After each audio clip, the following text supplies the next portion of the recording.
Synopsis: Protagonist dies in a truck accident and awakens in the infinite world, a system where deceased Pokémon fans complete missions across different scenarios to earn enough points to either revive or start a new life in the Pokémon world.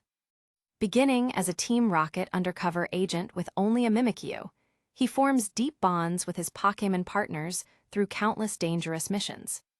From surviving a deserted island alone with Dragonite to being transformed into a 3-year-old child, he faces betrayals from other players and life-threatening challenges. His journey is marked by tender moments with his Pokémon family, especially Mimikyu and Dragonite, and his discovery of the rare Viridian Power that allows him to heal and communicate with Pokémon, making him a beacon of hope in a ruthless system. Chapter 1. Caleb Chase opened his eyes and was welcomed by utter silence. The room was square, with 4 double-decker iron beds crammed into a narrow space of about 10 square meters. It looked exactly like a high school dormitory. "What happened?" he murmured. His memory was still stuck on the moment the taxi he was riding in was sent flying by a truck. When he opened his eyes again, he found himself in a completely unfamiliar environment. 4 double-decker iron beds, each with a person lying on it. Caleb quickly scanned the room and noticed the group included men and women, young and old, all lying quietly as if asleep. Great, a co-ed dormitory. Suddenly, under Caleb's silent gaze, the remaining 7 people gradually woke up. Some wore expressions of shock, others disbelief, while a few calmly exchanged glances with those across from them. "Where is this? What happened? What's going on? Who are you people?" One of them, a chubby man, propped himself up on the bed and muttered, "Newbies again." He pulled out a cigarette from somewhere and lit it. Taking a leisurely drag, he exhaled a smoke ring with visible satisfaction. At his words, the newcomers all turned their heads toward him. Under their collective gaze, the chubby man finally spoke, dropping a bombshell, "You're all dead." Then he fell silent. Another, much thinner young man shot him a disapproving look, before smiling and taking over the explanation. "This is the infinite world, just like in those web novels. Here, you'll get to travel through different scenarios instances, complete missions, and once you've earned enough points, you can either revive." He paused, his face lighting up with longing, or start a brand new life in another world. The chubby man scoffed.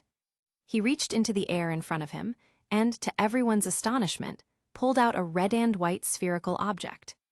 A flash of white light later, a strange creature with stubby limbs, a round body covered in white fur, and a pig-like nose appeared in his arms. As a Pokémon fan, Caleb immediately recognized it. It was a Mankey, a fighting-type Pokémon. Pokémon, also known as pocket monsters or simply monsters, were adorable creatures that existed in comics, anime, and games. Caleb wasn't the only one who recognized it. The other newcomers did too. A black-haired boy gasped in delight, "It's a Mankey." An elderly man with white hair rubbed his eyes in disbelief, nearly crying on the spot, "Oh my God! In my lifetime, I actually got to travel to the Pokémon world." The thin young man smiled and continued, "As you can see, everyone chosen for the infinite world is a Pokémon fan. Earn enough points, and you can exchange them for a ticket to settle in the Pokémon world permanently. Easy, easy." The old man was so excited he was practically trembling, as if he could jump up and run 1,000 meters right then. A short-haired girl who had been silent until now asked, "So how do we earn points?" "By completing missions." The thin young man chuckled, "Don't worry, the mission is coming right up." No sooner had he spoken, footsteps echoed from the hallway outside.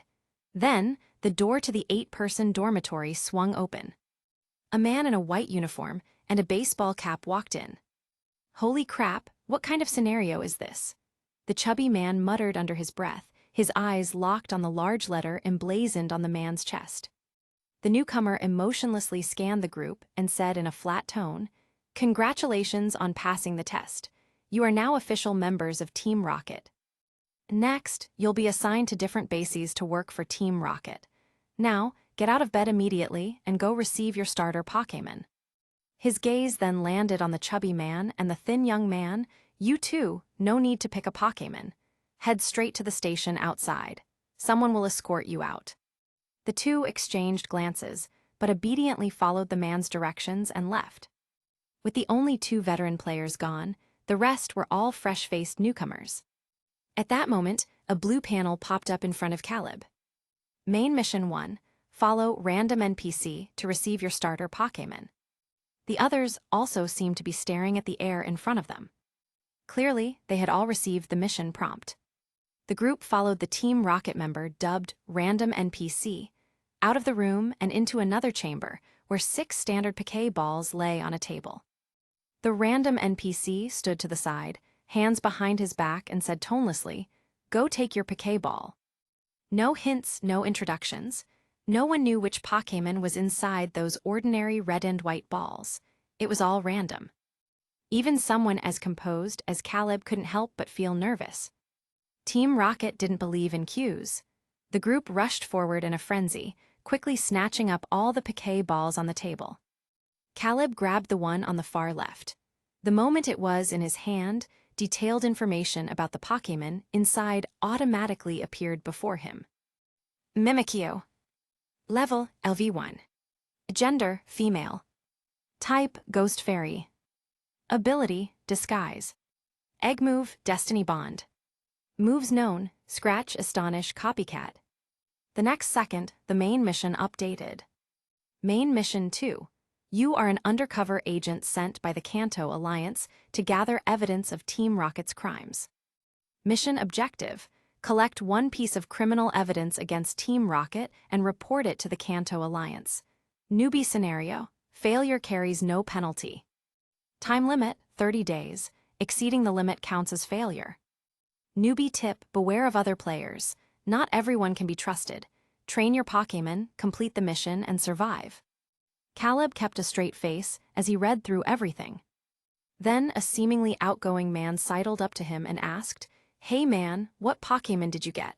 "Mine's a Zubat." Caleb offered a polite smile. "I got a Mimikyu." There was no point hiding it. The others would find out sooner or later anyway. The man's eyes lit up with envy. Lucky. Caleb jerked his chin toward the other side of the room. Someone over there got a Squirtle. No way, a starter. The man's eyes widened like he'd never seen anything so incredible before hurrying over to chat with the short-haired girl holding the Squirtle. Caleb gripped his Pokéball, swallowed hard, and pressed the button. A flash of white light later, Mimikyu appeared on the floor in front of him. Caleb crouched down and nervously reached out toward the little creature that vaguely resembled a Pikachu. Pokémon, they were both familiar and foreign to him. As a child, Caleb had watched Pokémon on Golden Eagle cartoon countless times, fantasizing about traveling to that world and becoming a trainer. But now that he actually had a Pokémon of his own, it still felt surreal. Mimikyu hesitated at the hand reaching toward it. When the touch landed, its entire body stiffened. In the past, whether human or Pokémon, everyone had feared it because its true form was too horrifying. To avoid being hated, it had crafted a cloth disguise modeled after the beloved Pikachu. Human touch and closeness were unfamiliar to it. Then it heard the human in front of it awkwardly greet it. Hi, you're Mimikyu, right? I'm Caleb. Barring any surprises, I'll be your trainer from now on. I hope you don't mind me, okay?" Mimikyu, Mankey, Zubat, Squirtle. Chapter 2. After the new Team Rocket recruits had familiarized themselves with their starter Pokémon, the NPC leading them spoke up. "All right, return your Pokémon to their Pokéballs. It's time to head to the base." As he led the way, he continued, "Remember your mission. Once you arrive, work hard for the organization, and the organization will absolutely not let you down." "Yes, sir." The man who had received a Zubat enthusiastically played along. The group followed the concrete path out of the Team Rocket trainee facility. The 8 of them split into 2 groups, boarding different vehicles bound for their respective destinations. Caleb's group consisted of the chubby man, Victor Bull Morty, the thin young man, Lucian Fairchild, and the short-haired girl who had gotten a Squirtle, Gwen Carter. Victor clicked his tongue in admiration when he heard about Gwen Carter's Squirtle. "Damn, nice pull. Beginner's luck, huh?" Lucian smiled at the 2 newcomers. "Let's introduce ourselves properly. We're teammates now, after all. I'm Lucian Fairchild, and this is Victor Morty. We've both cleared 3 missions already. The short-haired girl responded politely, I'm Gwen Carter. Caleb simply said, Caleb Chase. Lucian's eyes gleamed as he asked, those are good names. Would you mind sharing what your missions are? In some scenarios, the player's objectives could directly conflict, meaning they might end up as enemies. Failing a mission resulted in heavy point deductions. If a player's points dropped into the negatives, they would lose their status as an infinite player and be sent back to the moment of their death. Therefore, figuring out other players' main missions was crucial, especially when dealing with newcomers who were usually less cautious than veterans. My first priority is to make sure these 2 don't pose a threat to my mission, Lucian thought. Aloud, he added smoothly, no ulterior motives here. I just thought I could offer advice based on your mission objectives. Caleb saw right through him. After all, he'd read hundreds of web novels in his past life. But to fish for more information about this scenario from the veterans, he played dumb. Our missions are different. Lucian chuckled, naturally. Everyone receives unique missions. Caleb feigned confusion. Then what happens if 2 players' missions clash? Victor, nicknamed Bull, gave him a look like he was an idiot. What do you think happens? One of them fails, obviously. If you fail a mission, you lose points, go negative, then boom, you're kicked out of the infinite world. Oh, having gotten what he wanted, Caleb shut his mouth. Lucian belatedly realized he'd been played. Annoyed but hiding it, he forced a chuckle. Newbie missions are always simple anyway. The bus rolled into a gleaming metropolis, the atmosphere inside the bus thick with unspoken tension. Eventually, it stopped in the parking lot of a luxurious high-rise. The 4 followed the NPC inside. At the entrance, Caleb spotted a sign. Welcome to the Rainbow Game Corner.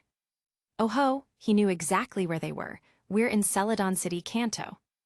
One of Team Rocket's bases was hidden directly beneath this game center. The NPC smiled at a female attendant at the counter, who, without hesitation, opened a hidden door in full view of everyone. Victor muttered under his breath, damn, this evil organization doesn't even try to hide, huh? Caleb glanced at the employees and noticed all of them ignored the blatant secret entrance. I'm pretty sure everyone working here is Team Rocket. On the side, Lucian, who was busy taking in the surroundings, suddenly said, you know, watching the anime always made me wonder. Are the grunts brainwashed? Why such loyalty to a criminal syndicate? No one answered, but soon they got their explanation. A massive bulletin board displayed employee benefits and top performer awards. Now Caleb understood what the NPC meant by the organization won't let you down. Team Rocket wasn't just a criminal group, it was a corporation with benefits. The base salary for grunts was 10 Poké dollars per month. Bonuses for capturing rare Pokémon, up to 30 Poké dollars per month. Full health insurance and retirement plans were guaranteed. Heck, if you got arrested by Officer Jenny, Giovanni himself would pull strings to bail you out. Victor stared slack-jawed. What the hell? These guys live better than I ever did. Lucian looked equally bitter. Back in my world, I worked overtime till 10 p.m. every day and still didn't make half this much. Then I dropped dead from exhaustion. Before officially joining, new recruits underwent a 3-day training program. Topics included how to train your Pokémon, type matchups and move effectiveness, identifying rare Pokémon, 108 quick methods for Pokémon theft. Caleb, who'd once worked a summer job at an electronics factory, felt a strange sense of déjà vu. Seriously, even evil teams do corporate onboarding. The 4 waited in the underground base's meeting room. Minutes ticked by with no sign of their instructor. Victor kept checking the clock, growing increasingly agitated. This is bullshit. Even my old boss wasn't this unprofessional. The second the words left his mouth, the door swung open. A stunning woman with flaming red hair and a crisp white uniform strode in. Her voice was honey-sweet but icy. Oh, then your boss and I must have a lot in common. Victor Bull froze like a startled miltank. The woman's gaze swept over them and lingered on Caleb's face. Finally, her lips curled into a smirk. At least one of this batch is easy on the eyes. Easy on the eyes, as in good-looking. Caleb knew he was handsome. He'd had girls chasing him since middle school, but he'd always been more interested in games and Pokémon. Women only slow down your draw speed. His eyes flicked to the mirrored wall behind her. The reflection showed a young man with sharp features, a defined jawline, and the kind of roguish charm that made hearts flutter. Caleb raised an eyebrow, so did the reflection. The woman noticed and sighed, pity, the pretty ones are never bright. Caleb, that hurt, I'm not stupid, he lamented inwardly. But saying so would be like a madman insisting he's sane, no one would believe him. So outwardly, Caleb maintained his neutral expression. Lucian muttered enviously, this NPC is a total cougar. Victor grumbled, so what if he's good-looking, big deal. Overhearing, Gwen couldn't help but stifle a laugh. The woman, Ariana, watched their reactions before speaking again, her tone now all business. Let's make this official, I'm Ariana. For the next 3 days, your lives belong to me. Ariana, Athena in the Japanese version. Chapter 3. Team Rocket's internal hierarchy was divided into 4 levels. From top to bottom, boss, executives, elites, and grunts. Ariana held the position of executive, second only to the boss Giovanni himself. Not everyone recognized Ariana. Victor and Lucian, for instance, looked completely baffled upon hearing her name. Caleb glanced over and noticed Gwen watching him. Their eyes met, and in silent agreement, they chose not to share this information with the 2 scheming veterans. Ariana didn't bother with lengthy introductions. Instead, she produced a standard piquet ball from somewhere and held it up. I'll skip the formalities. I assume you're all familiar with Pokémon by now. What I'm going to teach you is how to make them stronger. As we all know, Pokémon and their trainers grow together. There are many ways to strengthen a Pokémon, but the most effective and efficient method is through battle. With that, Ariana released her piquet ball in a flash of white light. A towering Vileplume with 5 massive crimson petals emerged before the 4 recruits. Come on, send out your Pokémon. Battle me, let's see what you lot are made of. Ariana stepped back, clearing space for the match. Team Rocket's training methods really are blunt and brutal, Ejective Caleb thought dryly. The 4 players exchanged glances, silently debating who should go first, but before they could decide, Ariana pointed, You there, the not-too-bright pretty boy. You're up first. Her red lips curled into a sultry smirk as she emphasized, I'm very much looking forward to our battle, Tilda. She lingered on the word battle, just enough to make Lucian's jaw drop. Holy shit, am I hearing this right? Lucian yanked Victor's sleeve. This NPC is flirting with a player. Caleb's expression twisted. After a long pause, he managed 5 stiff words, I'm gonna call the police. It really is dangerous for guys out here. Ariana burst into laughter. Go ahead, a Team Rocket member calling the cops. That's a first, though I doubt you'll get far.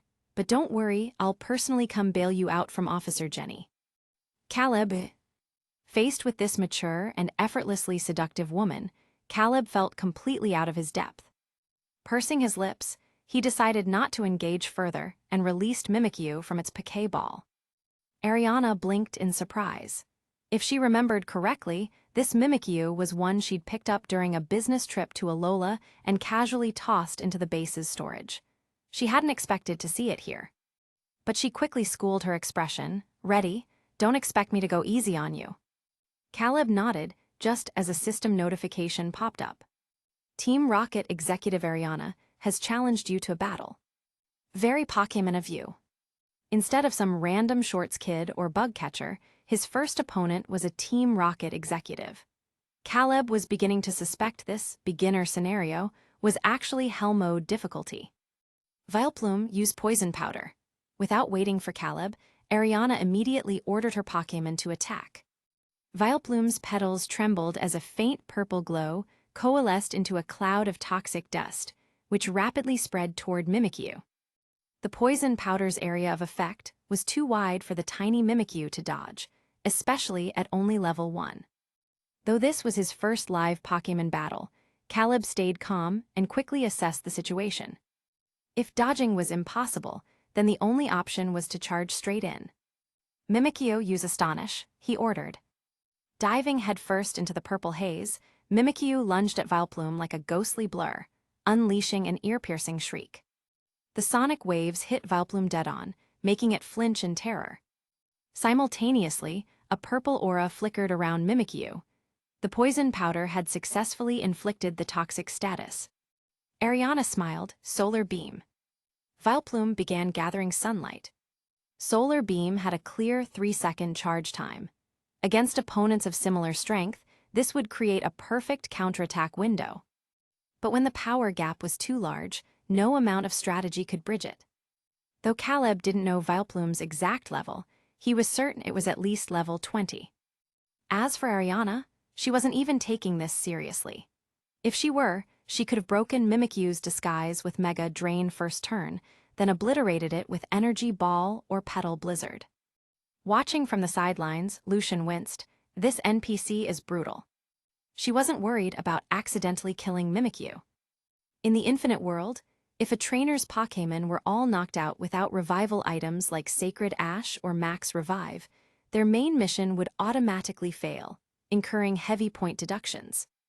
Victor used the system's scan function on Vileplume and wasn't surprised to see LV 25 beside its name. He couldn't help but gloat, "Ha, this batch of newbies is screwed. What kind of demonic starting difficulty is this?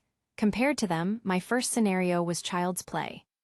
Gwen pressed her lips together in silence. She frowned. This battle would be her fate soon too. 0.13 seconds passed. Caleb's mind had already formulated a response. No, if he were honest, he'd had this plan since before the battle began.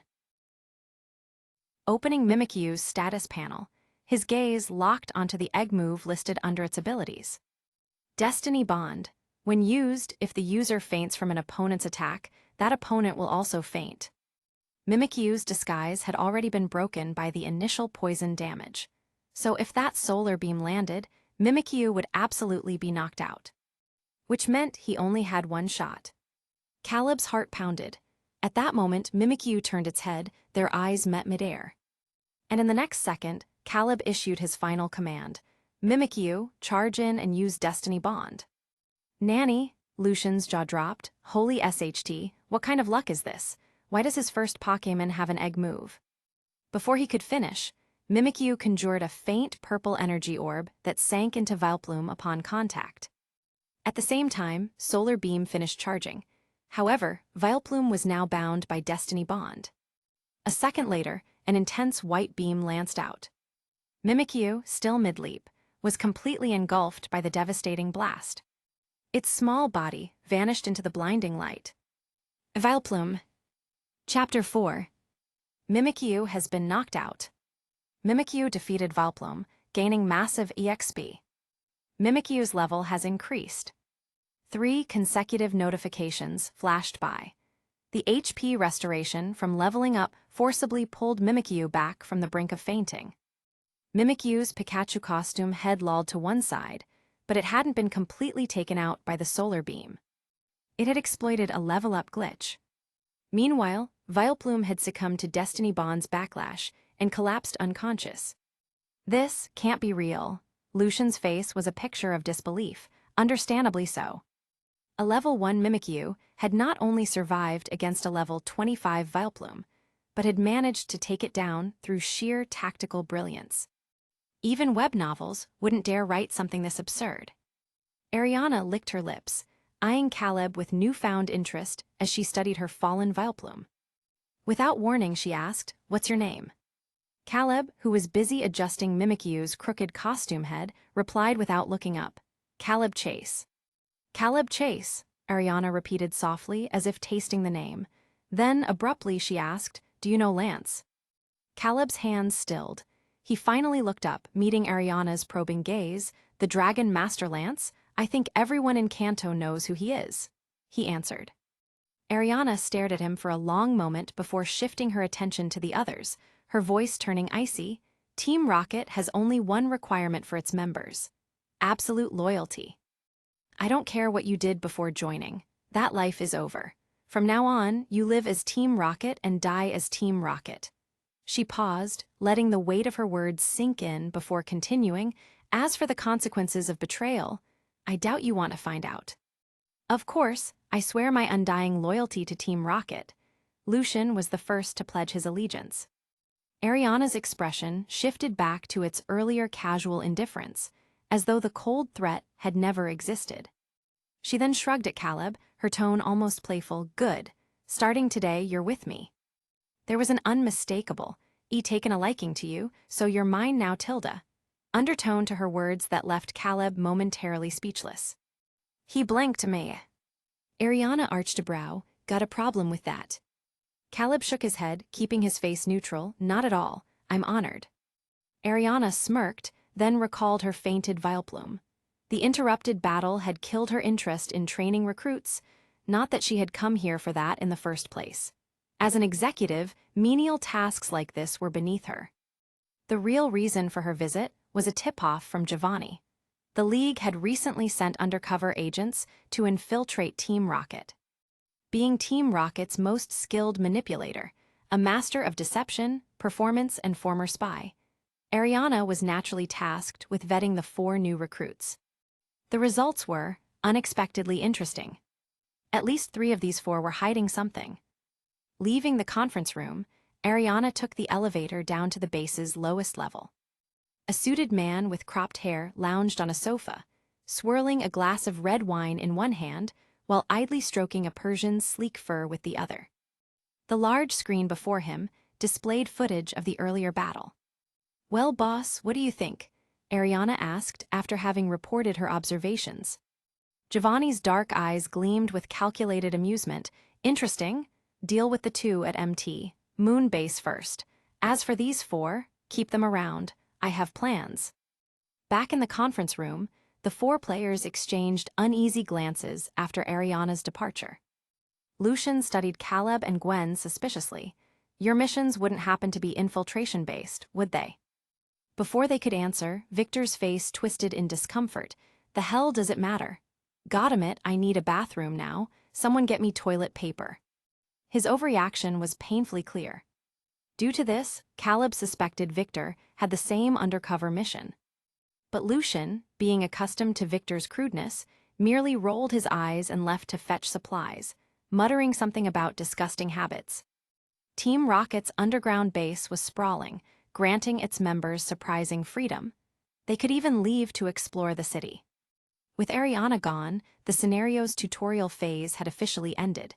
Now, the players were on their own. Caleb wasn't worried, though. He still had 30 days to complete his mission. But as he ate in the cafeteria with Mimikyu, 2 universal notifications abruptly flashed across his interface. Players Hope Deepwater and Leon Maris have died. Scenario difficulty adjusted. All mission rewards have been significantly increased. Years of hardship had honed Mimikyu's ability to read emotions. The instant its trainer's mood shifted, it noticed. Its costume head tilted, the Pikachu-like ears drooping as it stared up in silent concern. I'm fine, don't worry. Caleb steadied himself, pushing the notifications aside to focus on Team Rocket's specialty meal, rice balls with mushroom bisque. Mimikyu didn't doubt its instincts, but it couldn't understand its trainer's distress, leaving it anxious and confused. Caleb didn't notice at first, too busy reviewing Mimikyu's status screen. The battle had skyrocketed the little Pokémon to level 11. As a trainer, he felt compelled to praise his partner properly. But when he finally looked up, he found Mimikyu lost in thought. Mimikyu ate differently from other Pokémon. It had to slip food beneath its disguise. Though curious about its true form, Caleb thought asking so soon would be rude. Now he wondered if his earlier dismissal had hurt its feelings. Meanwhile, Mimikyu fretted over whether its new trainer already disliked it. And so, a first-time trainer and a first-time partner Pokémon found themselves trapped in parallel spirals of self-doubt. Chapter 5. Before Caleb could figure out how to explain things to Mimikyu, Gwen sat down across from him with a tray of sushi.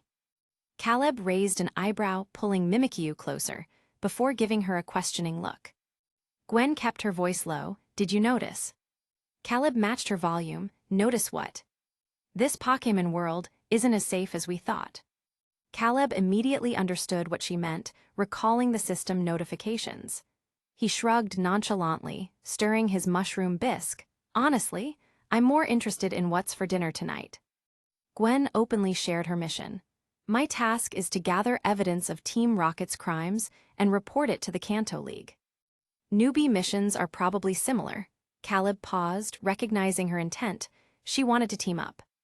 Compared to the two scheming veteran players, reincarnators, another newcomer like him was clearly a better ally. Though Caleb wasn't keen on teaming up yet, he didn't mind sharing insights. We've got two main problems. First, while we're undercover agents, we have no way to contact the League. Even with evidence, we can't reach them. Second, the mission doesn't specify how to deliver evidence. We lack phones, recorders, or storage device. Most importantly, we're broke. We can't buy anything. Even if we wait for Team Rocket's paycheck, that's a month away. We don't have that much time. Here, Caleb again marveled at Team Rocket's employee benefits. It wasn't just generous pay, but free cafeteria meals too. Without that, they'd be reduced to begging on the streets. The mental image of him and Mimikyu holding a tin cup almost made him laugh. Gwen fell deep in thought before finally suggesting, "Then let's split up. You find League contacts, I'll gather evidence." Caleb nodded while feeding Mimikyu, sure. Truthfully, he wasn't invested in teaming up. He had already secured another lead. Still, he warned her, be careful. Team Rocket might already suspect us. This wasn't paranoia. Ariana's earlier comments had tipped him off. Gwen nodded solemnly before leaving. From their cafeteria corner, the two veteran players watched Gwen depart. Lucian sneered, looks like they teamed up. Victor licked his lips. A shame, I was hoping to play with the newbie girl this round. Lucian suddenly stiffened, boss, we're being watched. Victor frowned, I guess Team Rocket doesn't trust us. After a pause, he asked pointedly, you still haven't told me your main mission. Lucian kept his face neutral, same as yours, obviously. Undercover and Team Rocket, right? Victor eyed him suspiciously but recalled Lucian's past performances. Don't screw me over, I'm out of points. One more failure and I'm gone. After lunch, a grunt escorted Caleb to Ariana's office. Upon arriving, Caleb noticed that the office space was minimalist. Just a desk, computer, cabinet, and black sofa. Nothing hinted at her personality. Ariana barely glanced up from her screen when Caleb entered. After standing awkwardly, Caleb's legs grew numb, so he started. Did you eat yet? Ariana finally looked up, arching a sculpted brow. Want to have lunch together? Caleb shook his head. No, I ate. That was just small talk. Why did you call me here? Ariana's bell-like laughter rang out. So blunt, I like that. She leaned back lazily. I'm just checking if you're settling in well. Caleb considered this seriously. The cafeteria is free, housing is perfect. This organization is the best employer ever.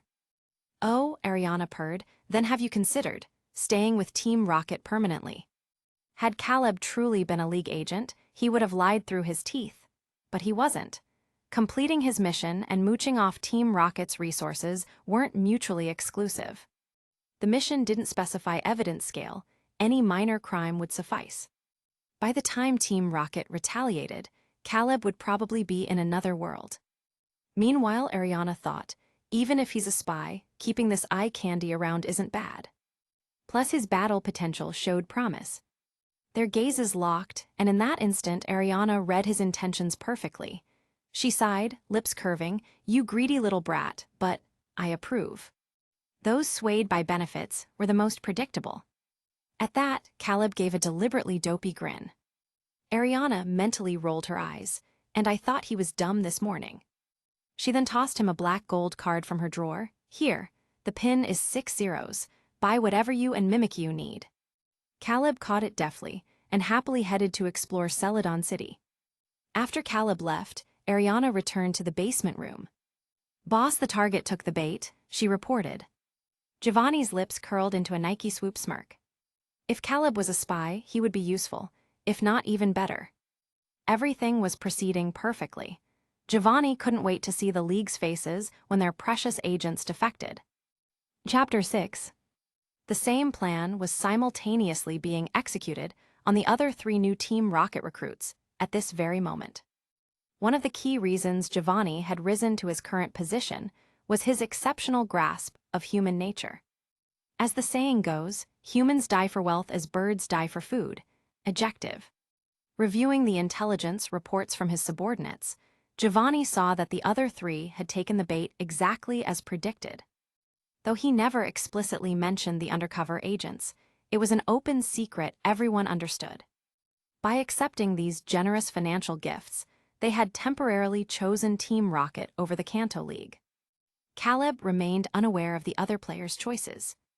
With Team Rocket's black gold card in his pocket, he swaggered out through the secret passage, passed through the game corner's entrance, and stepped into Celadon City, the second largest metropolis in Kanto after Saffron City.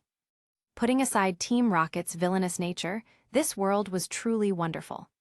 The air was fresh, the environment beautiful, and the streets were filled with harmonious scenes of humans and Pokémon coexisting peacefully.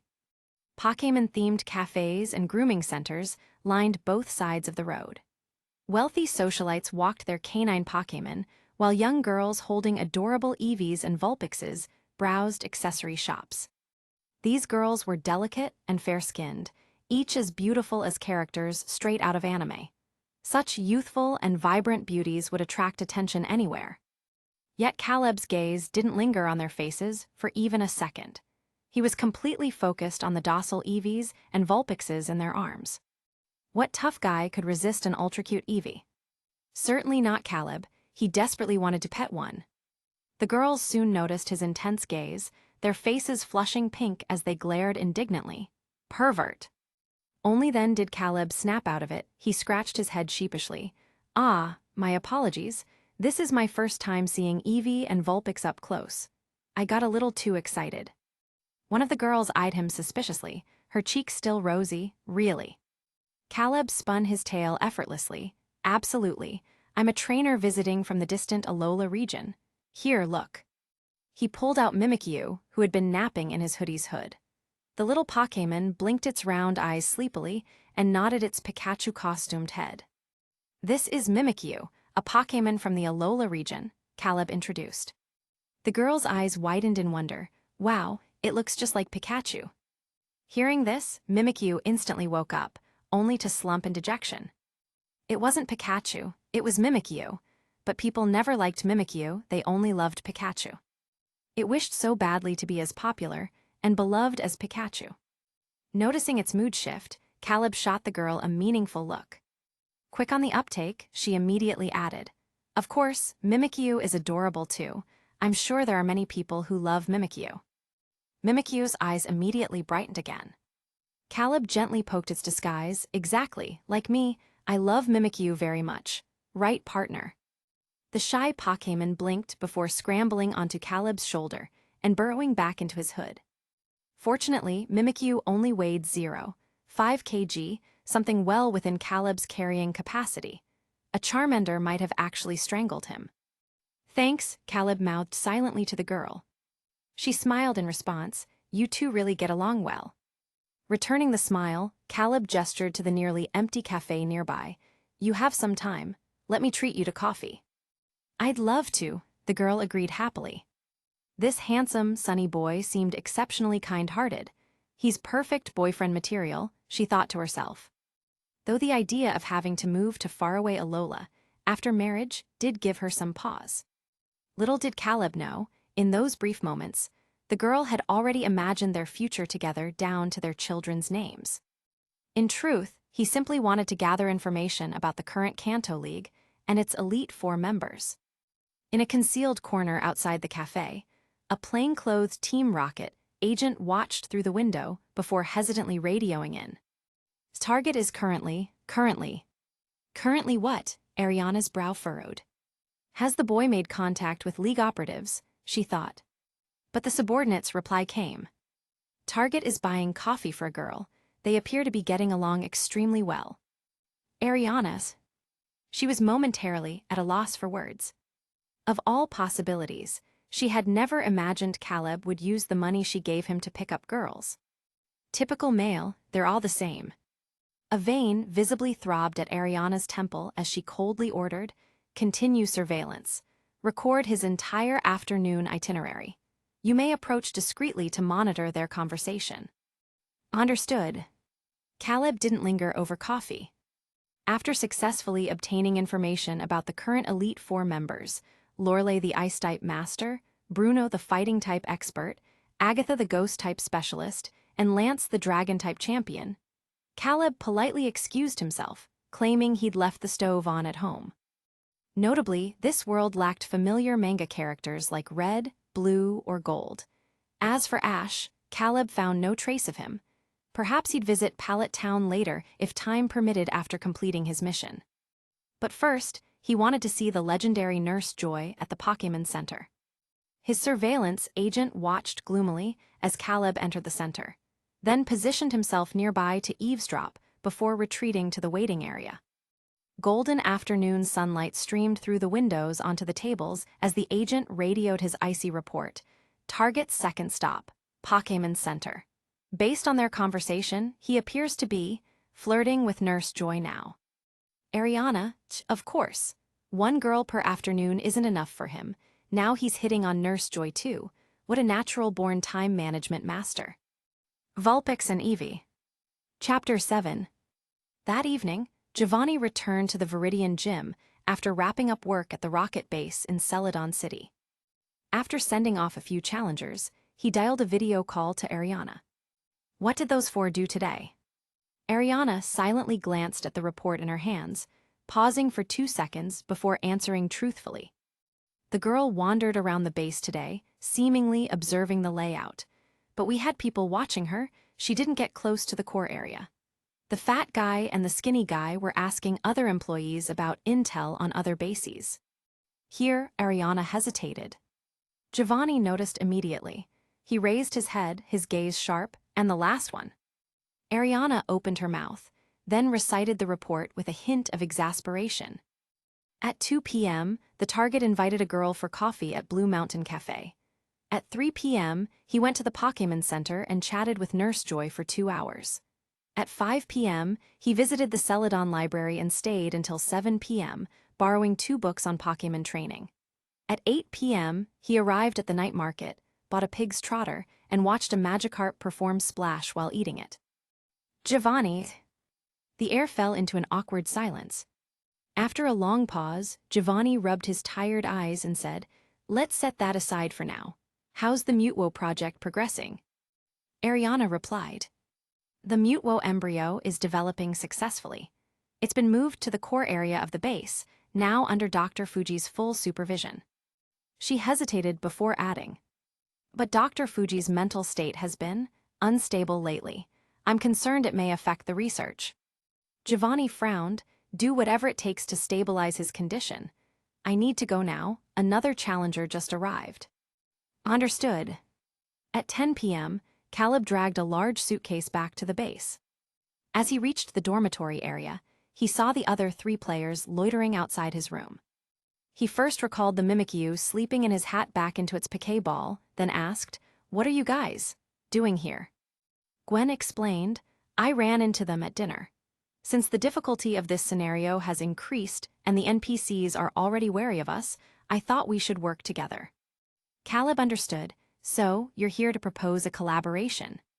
Gwen nodded. "Let's exchange the intel we've gathered and see if we can help each other." "Oh," Caleb swiped his keycard to unlock his room and wheeled the suitcase inside. Lucian stared at the bulging luggage and couldn't help asking, "What's in there?"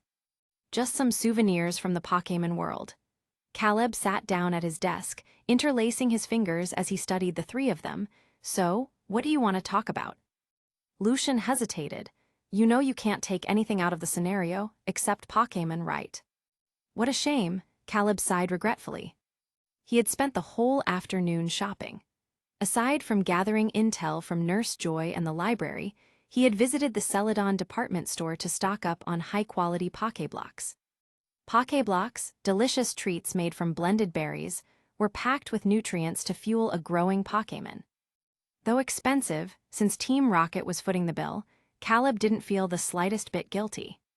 Without elaborating, he pushed the suitcase aside and asked, "What intel did you guys find?" Gwen was concise. There's a restricted zone in this base called the core area. Security there is 10 times tighter than anywhere else. I suspect something important is hidden inside. Lucian added, we learned the names and locations of other rocket bases by chatting with members. Caleb raised an eyebrow, barely suppressing an eye roll. That counts as intel.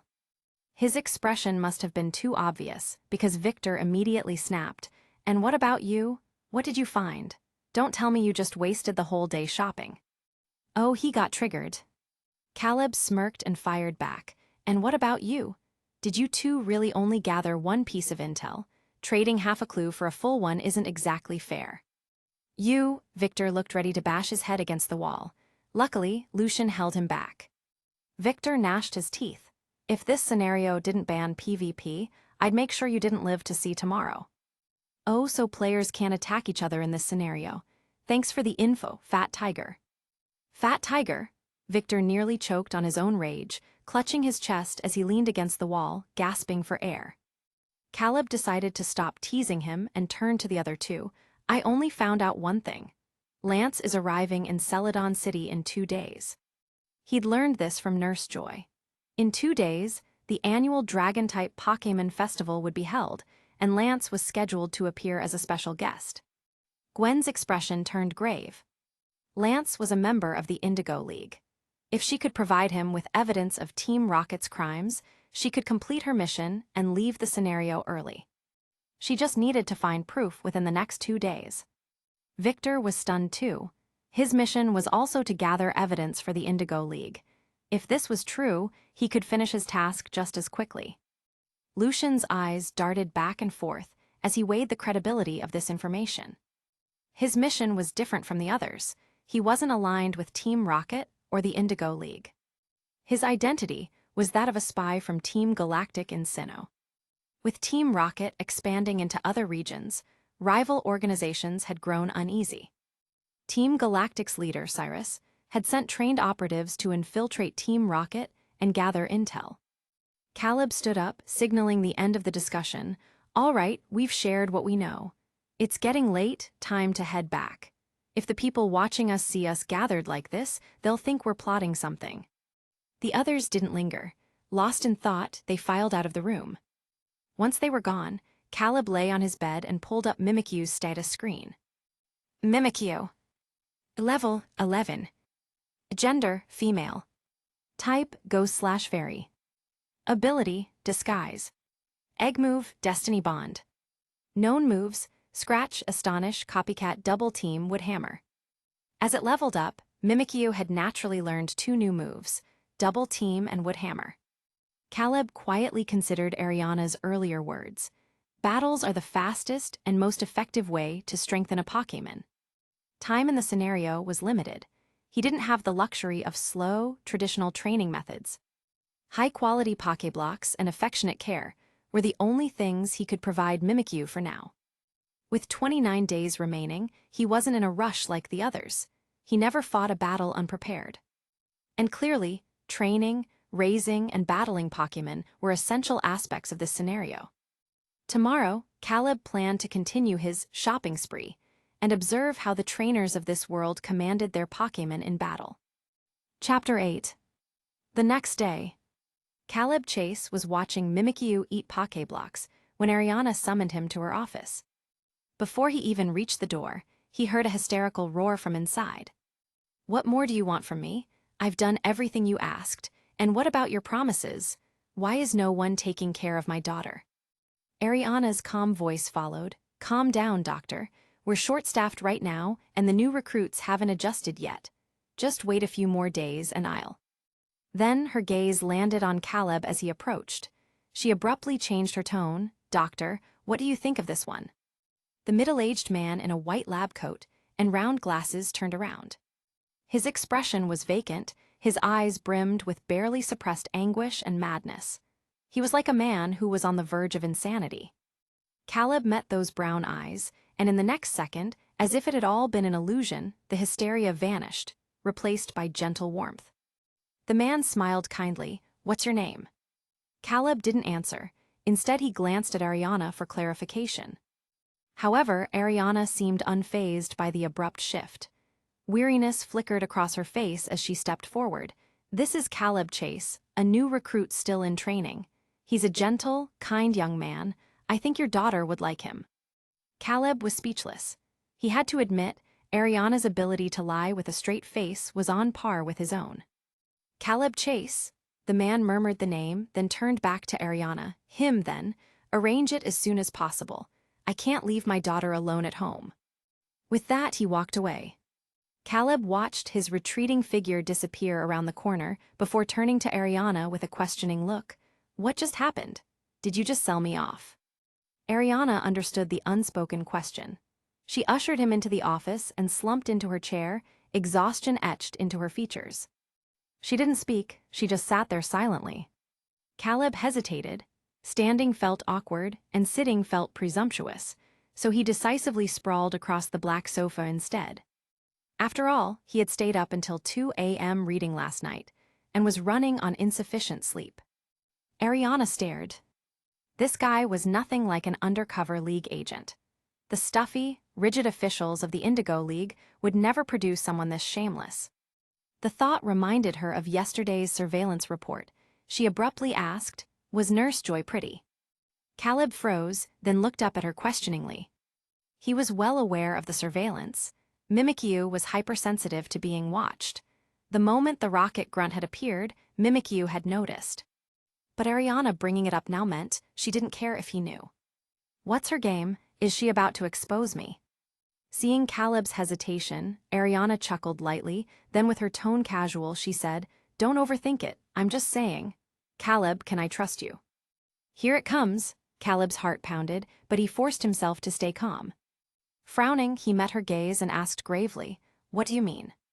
Amused by his act, Ariana's lips curved into a smile as her earlier frustration melted away. Having a handsome face around really does help. At least my mood doesn't worsen just by looking at him. Her red lips quirked up in delight. After our battle the other day, I asked if you knew Lance.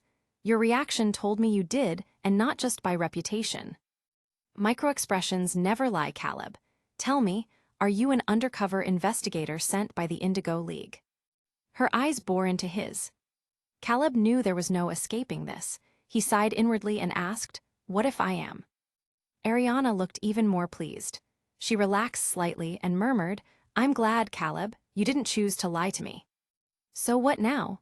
Caleb dropped the act entirely. Toss me into the ocean for a Sharpedo snack. Ariana looked at him weirdly. Why would you think that? Sometimes I want to crack open your skull and see how your brain works. I can't believe you spent yesterday flirting with Nurse Joy instead of contacting the League. Caleb didn't deny it. With everything laid bare, and Ariana's reaction suggesting he wouldn't end up as Sharpedo Chow, he asked curiously, What if I had contacted the League? Ariana shook her head with a smile. You'd never have gotten the chance. The agents surveilling you four are specially trained. They would have eliminated you the moment you dialed. Caleb. Of course, Team Rocket isn't that stupid. So, what's your decision? Ariana asked softly. Then she went on saying, choose Team Rocket. Whatever the League offered you, money, power, rare Pokémon, even women, we can give you more. Caleb shook his head. No thanks. Women are less appealing to me than a Gardevoir. Just then, a system notification popped up. Will you accept Ariana's offer? Accepting will automatically update your main mission. MHMM, you know what, I accept. Seeing the system prompt, Caleb immediately changed his mind. Only an idiot would refuse now. Without hesitation, Caleb confirmed. Instantly, his mission log refreshed. Main mission updated. New objective, uncover the moles within Team Rocket. 05. Time limit, 29 days. Failure upon timeout. Due to increased difficulty, rewards will be significantly enhanced upon completion. Ariana smiled, satisfied with his answer. Good. As a new Team Rocket recruit, you'll first need to complete a simple task to prove your loyalty. Caleb paused, then quickly connected the dots. Is it something related to that man in the lab coat earlier? Ariana nodded. He suffers from severe mental illness. Paranoia, dissociative identity disorder, delusions, anxiety. A pitiable man, but also a brilliant biologist. Remembering the argument in the hallway, Caleb asked, "So my job is to babysit his daughter?" Ariana's expression turned odd. "No, his daughter is already dead. The daughter he speaks of is a delusion. You just need to play along, visit his home, and humor him to keep him stable." Chapter 9. Despite his reservations, Caleb couldn't help but ask, when he has an episode, does he try to stab people? Ariana's eyes darted away, and she coughed lightly. "Caleb, Fine, no need to answer, I get it now." Caleb inwardly cursed in frustration. Damn it. He couldn't believe it. This is how you treat new Team Rocket recruits, sending them home with a psycho who might suddenly snap and murder them. Ariana answered honestly, "I didn't expect you to defect so cleanly. If you had refused, I was planning to send you over anyway. Whether he stabbed you or not would have been a win for us either way. If he died, good riddance to a League spy. If he lived, it would keep the doctor calm. A win-win, no one would refuse that." Caleb inwardly complimented. "Impressive, Team Rocket executives really are something else." "Can I still refuse now?" he asked. Ariana shook her head mercilessly. "Too late, he's already locked onto you. If he goes home and doesn't see you, his alter ego might just go on a rampage." Caleb, too exhausted to argue, Caleb numbly took Mimikyu out for training. With the annual Dragon-type Pokémon Festival approaching, traveling trainers had begun flooding into Celadon City. For these wild trainers, getting pulled into an impromptu battle at any moment was just part of the journey. So they always kept their strongest Pokémon on hand, ready for a fight. Every few steps, Caleb saw two complete strangers pairing off and disappearing into the park or empty lots to duke it out in a makeshift battlefield. After watching for a while, he decided to try his luck.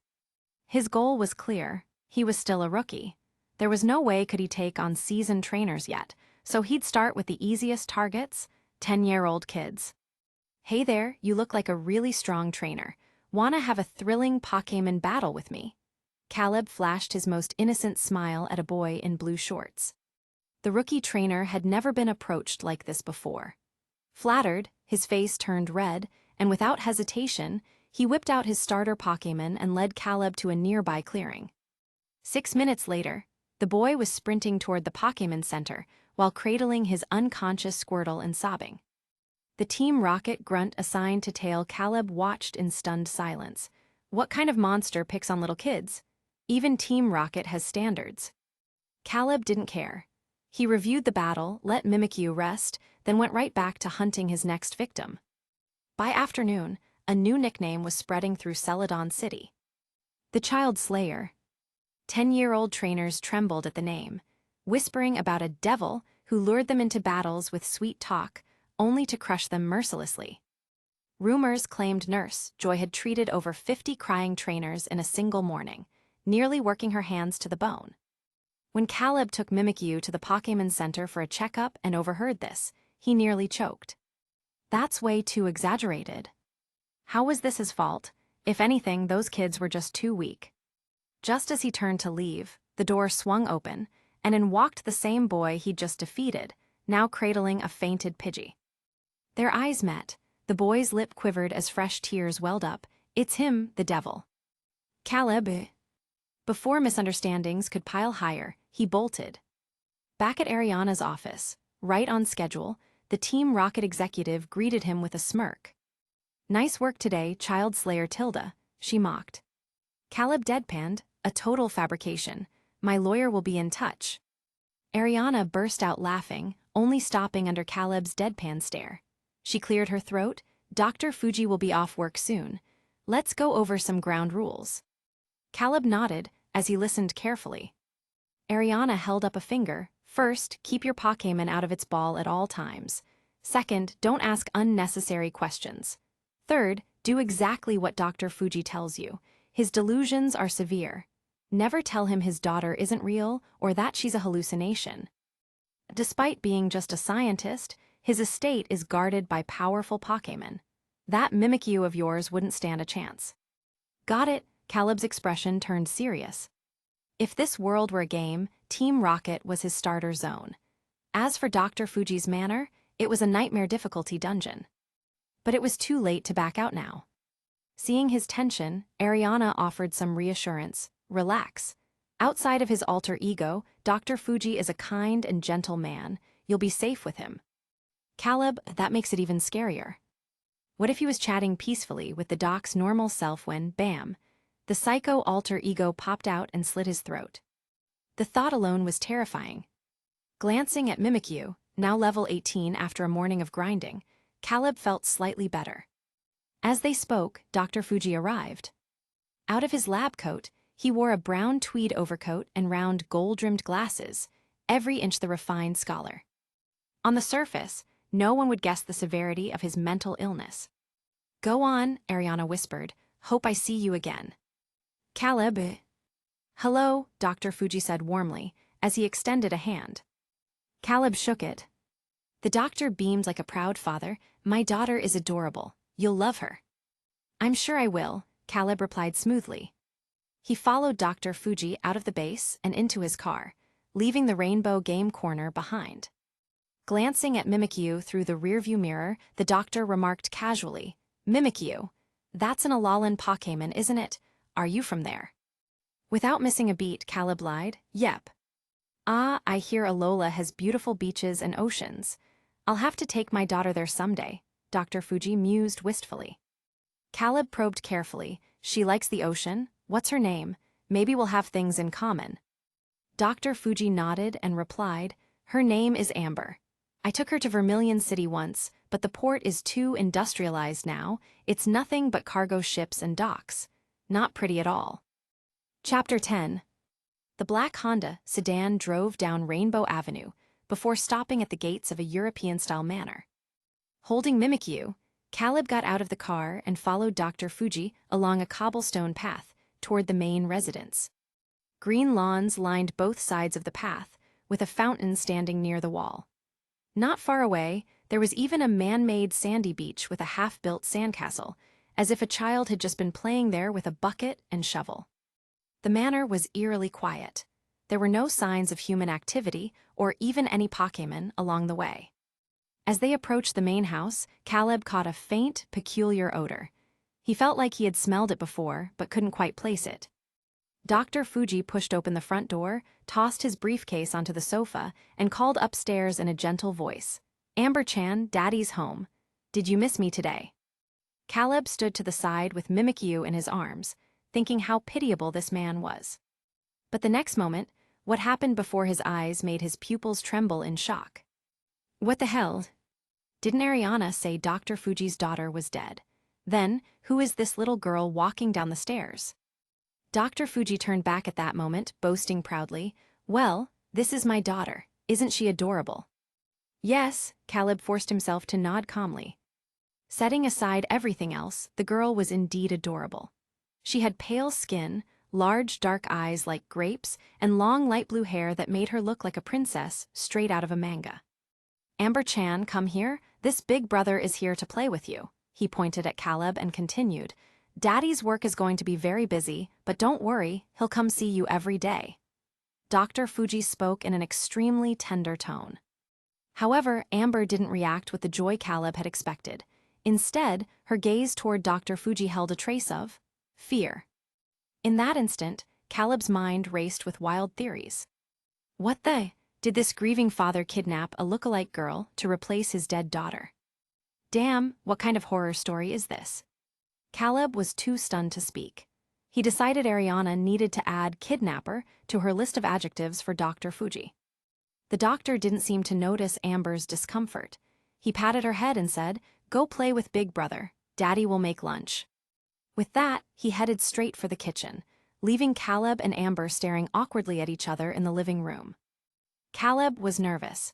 He instinctively tightened his grip on Mimikyu for comfort. Mimikyu wheezed as its ragdoll neck lolled limply to the side. It wriggled helplessly before nuzzling its trainer's arm in reassurance. Swallowing hard, Caleb broke the silence. Hi, you're Amber, right? I'm Caleb, you can call me Caleb Onii-san. Don't be scared, I'm not a bad guy. I'm just here to play with you. Amber studied him silently, her lips pressed together. Then her gaze drifted downward, finally settling on Mimikyu. Seizing the opportunity, Caleb loosened his hold on Mimikyu and said, "Do you like Pokémon too? This is Mimikyu, a Pokémon from Alola. Have you heard of it? The beaches there are really beautiful." This time Amber spoke, "Pokémon, Amber likes Pokémon." The moment she did, a notification popped up on Caleb's interface. Hidden mission triggered. Except, details will be provided upon confirmation. Warning, hidden missions carry significantly higher risk than main missions. Proceed with caution. Since when did I get this lucky? After only a second's hesitation, Caleb accepted without question. It wasn't about the rare items, he just wanted to spend time with the kid. Besides, no penalty for failure, easy choice. The mission updated instantly. Unique hidden mission, Amber accepted. Objectives. Completion, 0%. Due to accepting hidden mission, main mission deadline extended from 28 days to 90 days. Just then, clang tilde sounded from the kitchen. Dr. Fuji emerged carrying 3 plates of sushi rice balls. Caleb noticed Amber's portion had a heart-shaped fried egg on top. The meal passed in silence. Once finished, Dr. Fuji rested briefly before preparing to leave for work. "The manor is quite large," he reminded Caleb. "Best not to wander, especially the basement. Amber-chan is afraid of the dark." Caleb nodded, "Got it." With Dr. Fuji gone, the sprawling estate now held only Amber and Caleb. The girl sat quietly on the sofa, clutching a Squirtle plushie, saying nothing. After a while, Caleb grew restless. Standing by the second-floor window, he gazed at the vast, silent grounds as he struggled to imagine how AI endured this isolation daily. Adjectives too lonely here. A child this young shouldn't be without playmates. Recalling Dr. Fuji's instructions, Caleb realized there had been no rule against taking Amber outside. But when he suggested it, fear flashed in the little girl's eyes. "Daddy says I can't go out." Caleb sighed, then looked at the warm sunshine outside and said, "Then how about we stay on the lawn? We'll just bask in the sun, we won't leave the property." After some hesitation, Amber agreed. They headed to the sandy area, where Caleb taught the child to build castles. He even sculpted a lopsided Mimikyu sand figure. When the real Mimikyu posed beside its sandy twin, Amber finally giggled. But suddenly, red rashes erupted across her exposed skin, and her face turned sickly pale. Caleb reacted instantly and steadied her. "Let's go back inside," Amber weakly murmured. "Amber, can't stay in sun too long." Back indoors, Mimikyu perched anxiously on the couch and watched as the girl's symptoms faded, leaving only exhaustion behind. Caleb crouched beside her, frowning. "Why didn't you tell me sooner?" Amber hung her head. "Oni-san is nice. Amber didn't want to make you sad." Inexplicably branded as a nice guy, Caleb nearly lost it. "You can't ignore your health. And how do you know I'm nice? What if I'm a creep? You'd be in danger." "Sorry," Amber whispered. "Damn it, why am I yelling at a kid?" Caleb downed 2 glasses of water to calm himself. Mimikyu sighed at its trainer's outburst. Children bond quickly. After just one afternoon playing in the sand, Amber already seemed more at ease around Caleb. She glanced between him and Mimikyu before suddenly offering, "Oni-san likes Pokémon. Amber has lots too, want to see?" With nothing else to do and no 10-year-olds around to battle, Caleb agreed. By now, he was certain Amber was real, and not some kidnapped replacement. But why had Ariana insisted Dr. Fuji's daughter was dead? Amber led him through the house to a massive room. One wall held shelves lined with piquet balls. The center featured a full-scale battle arena. Amber scampered over in her little boots and grabbed 2 balls. Twin flashes of light revealed a Squirtle and a Bulbasaur. "Everyone come out," Amber cheered, releasing more Pokémon until the room overflowed with starters. Squirtle, Bulbasaur, Charmander. Caleb stared at the dozen Kanto region starters before him and fell silent. Chapter 11. Something wasn't right. Even if Amber loved the 3 starter Pokémon dearly, it was impossible for Dr. Fuji to collect 8 Squirtles, 5 Bulbasaurs, and 7 Charmanders just to make her happy. And Caleb stepped forward and noticed a black number on one of the Squirtle's shell, 05. It wasn't just the Squirtle. The Charmanders and Bulbasaurs also had numbers, ranging from 1 to 9. Amber noticed his silence and asked, confused, Oni-san, what's wrong? Caleb snapped out of it and patted the Squirtle's head casually. Nothing, it's just that in the Alola region, we don't have Squirtles, Bulbasaurs, or Charmanders. This is my first time seeing them, so I was a little curious. Then he asked, by the way, Amber, do you like the ocean? I remember Dr. Fuji said he once took you to Vermilion City to see the sea. Amber's eyes filled with confusion. She instinctively shook her head. I've never seen the ocean before. Is it beautiful? Caleb kept his expression neutral. The ocean is very beautiful, especially at dusk when the sun sets. The orange light spills over the water, and if you stand on the beach, you can see the golden horizon stretching across the sky. A hint of longing appeared in Amber's eyes. I really want to see it someday. Caleb smiled. I'll take you there when I get the chance.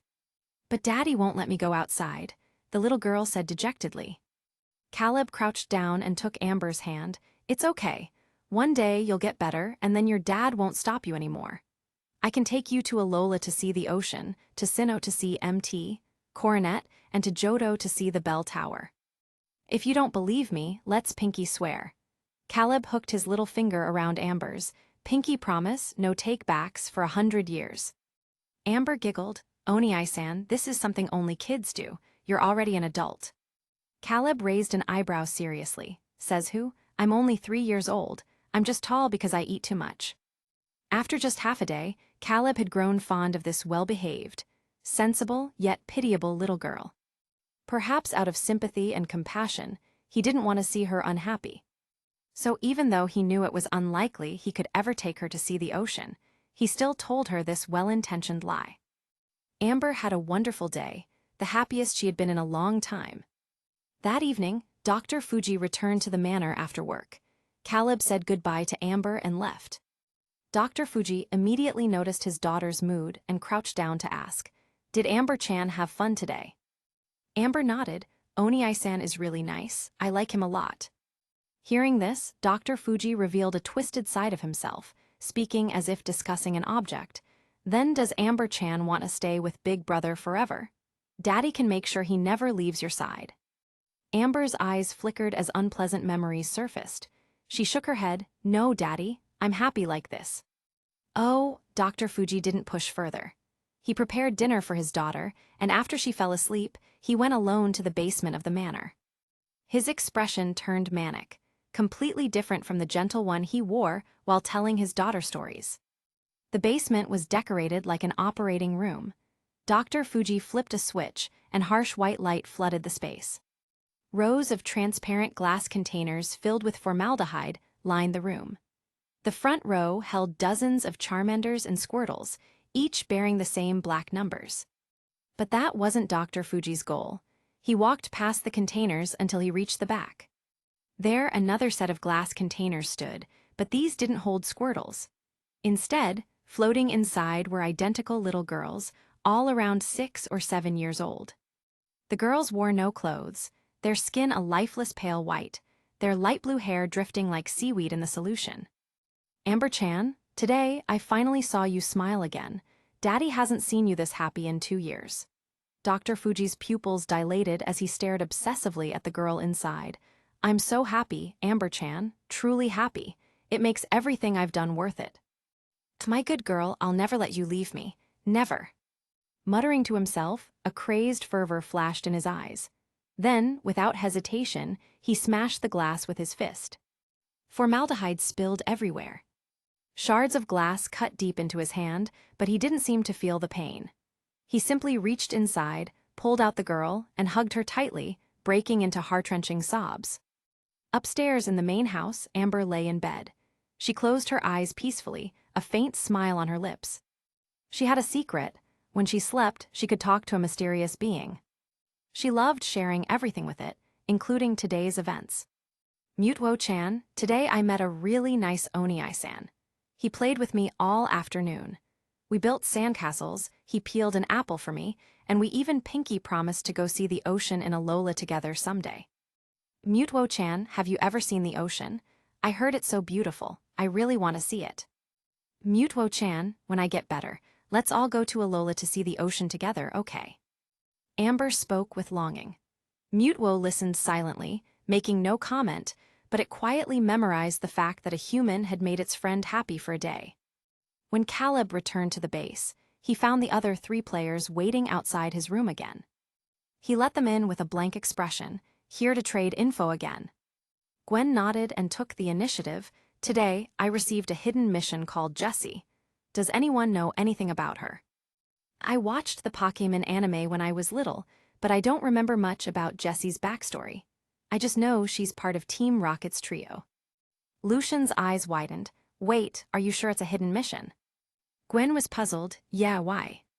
Lucian couldn't hold back his shock. Holy shit, what kind of luck do you have?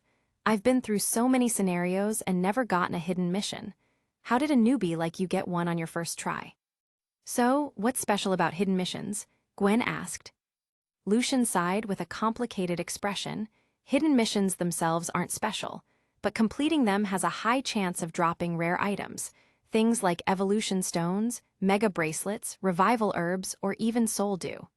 These things don't drop in main missions, only hidden missions give them. Sometimes they even drop exclusive items from the Pokémon games, like PP-ups or rare stat boosters. Caleb listened quietly. What a coincidence. He had also received a hidden mission. Lucian and Fat Tiger Victor had turned into bitter lemons from sheer envy. Caleb glanced at Victor, then at Lucian, and suddenly realized Lucian looked a bit like Sunnyo from Doraemon. Victor, who looked like Takshi/Giant, and Lucian, who looked like Sunnyo. They were the perfect Giant and Sunnyo duo. Caleb couldn't hold back a laugh. The other 3 immediately turned to stare at him. He quickly changed the subject. Sorry, I just thought of something funny. You were asking about Jessie, right? I know a bit. Jessie's mother was an assistant to a former Team Rocket executive named Miyamoto. When Jessie was 5, Miyamoto was sent on a mission to find Mew. She never returned. With her mother gone, Jessie was taken in by a poor family. Because of their poverty, she often went hungry. At her worst, she had no choice but to eat snow to fill her stomach. Later, Jessie left home to become a Pokémon nurse and enrolled in a Chansey nursing school. But there, she met a Chansey that was terrible at everything. Because it couldn't use Sing to soothe injured Pokémon, Jessie failed to graduate and was forced to leave. Eventually, she joined the Team Rocket Training Academy, where she met James and Meowth. And thus, the Team Rocket trio was born. Chapter 12. After listening, Gwen nodded thoughtfully. I see, thank you. Lucian and Victor shook their heads, indicating they hadn't gathered any useful information. Caleb studied the 3 of them and thought about his revised main quest: uncover 5 spies within Team Rocket. And right now, standing before him, were 3 potential candidates. He tapped his fingers lightly on the table as his gaze swept over them. Have you made any progress on your main missions? Gwen answered honestly, while Victor and Lucian hesitated, their eyes flickering with uncertainty. Not yet. Caleb rolled his eyes. I suggest you finish your main missions as soon as possible. Lucian blinked. What do you mean? What are you talking about? Caleb shook his head and said, I won't say it outright. It might scare you. Victor scoffed in disbelief. Lucian, however, fell into thought. He didn't press further, simply nodding in agreement. With that, Caleb promptly ushered them out. Lying on his bed, he stared at the ceiling while Mimikyu slept soundly beside his pillow, its breathing slow and even. Sleep eluded him. His mind kept circling back to Dr. Fuji's words from earlier. I once took Amber-chan to Vermilion City to see the ocean, but the port was overrun with cargo ships and docks. Yet Amber had insisted that she had never left the house, let alone seen the ocean. She didn't even know what the sea looked like. In most stories, discrepancies like this boiled down to 2 possibilities. Either Amber had lost her memories, or the girl wasn't the real Amber. What was even stranger was the faint trace of fear in Amber's eyes whenever she looked at Dr. Fuji. Based on the doctor's behavior today, Caleb couldn't imagine him being the kind of father who'd resort to violence. That's unless his episodes made him indiscriminate. Unable to piece it together, Caleb resolved to probe Ariana for information tomorrow. His restless shifting woke Mimikyu, who blinked sleepily and let out a soft, drowsy chirp. Caleb's heart melted instantly. He gentled his movements and stroked Mimikyu's back soothingly. Go back to sleep. The next morning, Caleb arrived at Ariana's office bright and early. She was mid-breakfast when he walked in. This might be the first time you've come to me voluntarily, Ariana remarked, raising an eyebrow. What's wrong? Did Dr. Fuji try to stab you yesterday? Caleb twitched. Do you know the specifics about Dr. Fuji's daughter? Ariana studied him curiously. Why do you ask? Just curious. I wanted to see what this adorable, well-behaved girl he keeps talking about looks like, Caleb said offhandedly. Ariana finished her seafood kanji, then rummaged through a drawer before tossing him a photograph. Caleb caught it smoothly. The girl in the picture had pale blue hair and wore a white dress. She stood on a cruise ship. Behind her stretched an endless blue sky and ocean. A few Wingull squabbled over bread in her hand, and she laughed brightly at the scene. This is Amber. I met her once. A sweet girl. But she passed away 2 years ago from an illness, Ariana said regretfully. Caleb stared at the girl who looked identical to the one he'd met yesterday, his expression unreadable. Can you tell me where she's buried? I'd like to pay my respects. You're weird. If Amber weren't already dead, I'd think you were a creep. Despite her words, Ariana gave him the location. Before Caleb left, she reminded him, be back by noon. Dr. Fuji will pick you up for his place. And don't forget, tomorrow is the annual Dragon-type Pokémon Festival. Everyone's required to attend. Caleb frowned. Since when does Team Rocket care about festivals? Ariana smirked. Normally we wouldn't, but this time's different. She didn't elaborate, but Caleb understood. It's obviously because Lance would be there. Team Rocket was probably planning a grand surprise for him. Caleb sighed. In most cases, villains who pulled stunts like this ended up humiliated. He had no desire to take a trip to the police station. As Caleb headed to the cemetery, back at Fuji Manor, Amber and Dr. Fuji were having breakfast. Amber studied her father's impassive face, recalling Caleb's words from yesterday. Gathering her courage, she asked, Daddy, can I go see the ocean? I've never seen it before. Dr. Fuji's hand stilled. His knife clinked against the plate as he looked up, his smile strained. Of Kerr, his expression abruptly darkened. Who told you to say that? Didn't I already tell you I took you to see the ocean? How could you forget so quickly? Amber paled. Dr. Fuji's gaze turned vicious. Remember your place, you're just a replica. His eyes glazed over, and as if trapped in a nightmare, he stood stiffly and reached for Amber. His hands clutched around the little girl's throat. No, you're not my Amber-chan. Amber-chan is dead. Who are you? Who are you? Amber gasped, her face turning red as her breath cut off. Just as she thought she'd die, Dr. Fuji suddenly released her.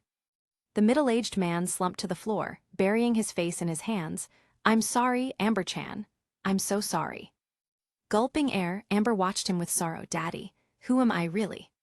She remembered the moment she had come into this world. Unlike other children, she hadn't been born from a mother's womb. She had awakened in a vat of green fluid, her first sight being this man's ecstatic face as he told her, Your name is Amber. I'm your father. Dr. Fuji forced another ghastly smile. Don't be silly. Of course you're my little Amber. Then he stood up and silently cleared the table, while Amber sat on the floor in silence. Before leaving, Dr. Fuji turned back and said, Rest well. I'll bring that big brother to play with you this afternoon. Once Dr. Fuji was gone, Amber dragged herself up and walked down the long hallway to the room she'd visited with Caleb yesterday. There, she released every Pokémon from their Poké balls.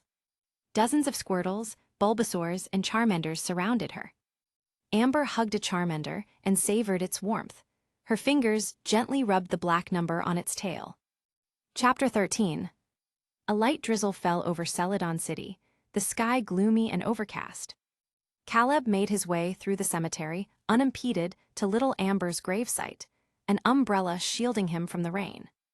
Due to the weather, the graveyard was nearly empty, except for an old graveyard keeper who squinted at Caleb through a haze of cigarette smoke as he passed. To confirm his suspicions, unravel the mystery surrounding Amber, and complete his hidden mission as soon as possible, Caleb snatched a shovel from beside the graveyard keeper's hut. "Mimikyu, keep watch for me," Caleb instructed. "Warn me if anyone comes." Mimikyu nodded and hopped to a nearby vantage point, standing guard. The rain had softened the earth, making digging effortless. A single thrust of the shovel struck something solid. Unlike in modern times, cremation wasn't common here. Amber's grave held a small coffin. Caleb quickly unearthed it, then steeled himself before prying open the lid.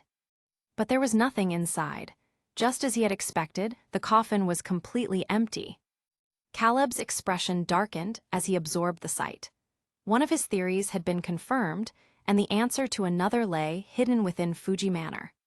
Suddenly, he remembered Dr. Fuji's warning from yesterday. "The estate is quite large. Best not to wander around, especially the basement. Amber-chan is afraid of the dark." The basement. Before he could ponder further, Mimikyu let out a sharp cry of warning. Caleb turned to see the old graveyard keeper charging toward him, wooden club in hand. "You rotten brat, dressed all proper but out here doing something like this," the old man bellowed. "Damn you." Caleb scrambled to explain, "No, it's not what it looks like." "Save it, I've been around long enough to spot scum like you. Lucky I followed, or you'd have gotten away with it." The old man brandished his club in one hand while fishing out a black, white, and yellow piquet ball with the other. A great ball. Caleb's eyes widened. "What the?" A random old man in a backwater cemetery just casually pulls out a great ball. The old man's face hardened. "Old partner, let's teach this brat a lesson." With a dramatic flourish, he hurled the ball skyward. A blinding flash of white light later, a towering, 2-meter-tall Tyranitar loomed over Caleb and Mimikyu, its menacing presence shaking the ground beneath them. Caleb's jaw dropped. What kind of hidden boss is this? Sweating, he raised his hands. "Look, sir, I think there's been a misunderstanding. I'm an investigator from the Kanto League. I'm here to look into a grave robbery case. See for yourself, the coffin is empty." The old man scoffed. "Save it. If you've got something to say it after you beat me in battle." "Damn it," Caleb cursed under his breath. The old man was serious. Caleb scooped up Mimikyu and made a break for it, but a sleek figure swooped down from above, blocking his escape. It was a Pidgeot. Its sharp beak glinted with deadly intent as it locked its piercing gaze on Caleb. Trapped, Caleb turned back to see the old man crossing his arms, his expression reading, "Fight me, or don't even think about leaving." "Fine if I have to." With a resigned sigh, Caleb locked eyes with Mimikyu, then loudly instructed, "Double team, then close the gap." Mimikyu burst into motion, its small body splitting into a dozen identical copies, all charging Tyranitar at once. The keeper bellowed, "Tyranitar Dark Pulse." The hulking behemoth roared, gathering a swirling black beam in its maw before unleashing it in a wide arc and obliterating the Mimikyu copies. Caleb remained unfazed, his next command sharp and precise, "Left flank, Destiny Bond." The old man instinctively glanced left, but it was a diversion. The real Mimikyu lunged from directly in front, deliberately throwing itself into the path of the dark pulse. Its disguise shattered instantly. But before the attack could land fully, Mimikyu's Destiny Bond took effect. A ghostly tether snapped into place on Tyranitar's chest. Mimikyu refused to retreat. Unprotected now, it took the full force of Tyranitar's attack head-on and collapsed. But at the same time, the Destiny Bond activated. A second later, Mimikyu collapsed, knocked out by the attack's residual force. Simultaneously, dark energy seared around the Tyranitar. The behemoth roared in pain, then its legs buckled in pain before its massive body crashed to the ground, immobilized. A familiar notification flashed across Caleb's interface. Mimikyu's level has increased, X16. Level up bonus, HP restored. The HP boost from 16 consecutive level ups yanked Mimikyu back from the brink of unconsciousness. Caleb smirked, "Not my first time exploiting the system." A glance at Mimikyu's stats showed its level had skyrocketed. LV, 18 right arrow LV, 34. Holy crap, that Tyranitar had to be at least level 60. At his loss, the old keeper's eyes widened in surprise. He studied Mimikyu, then Caleb, before finally remarking, In all my years, I've never seen a kamikaze tactic like that. You've got guts, kid.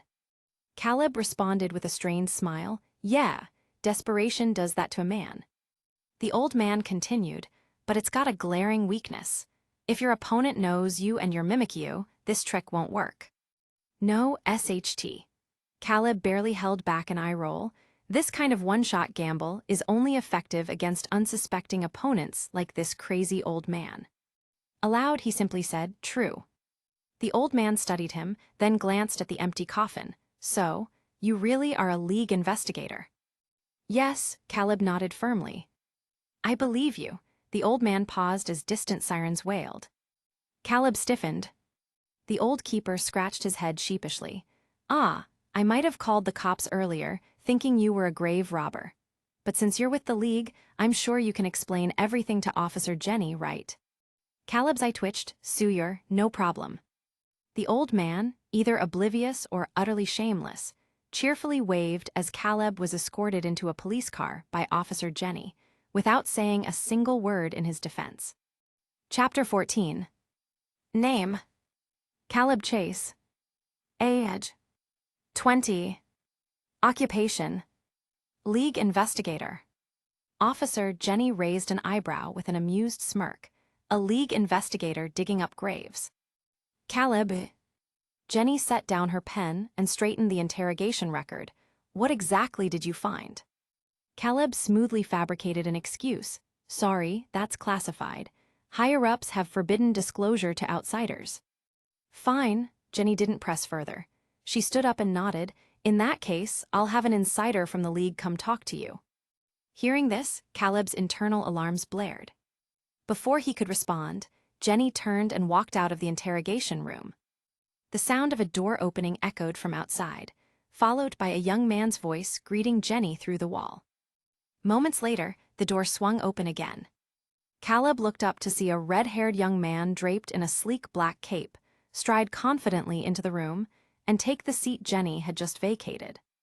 Red hair, cape, and aura of righteousness. Caleb knew exactly who this was.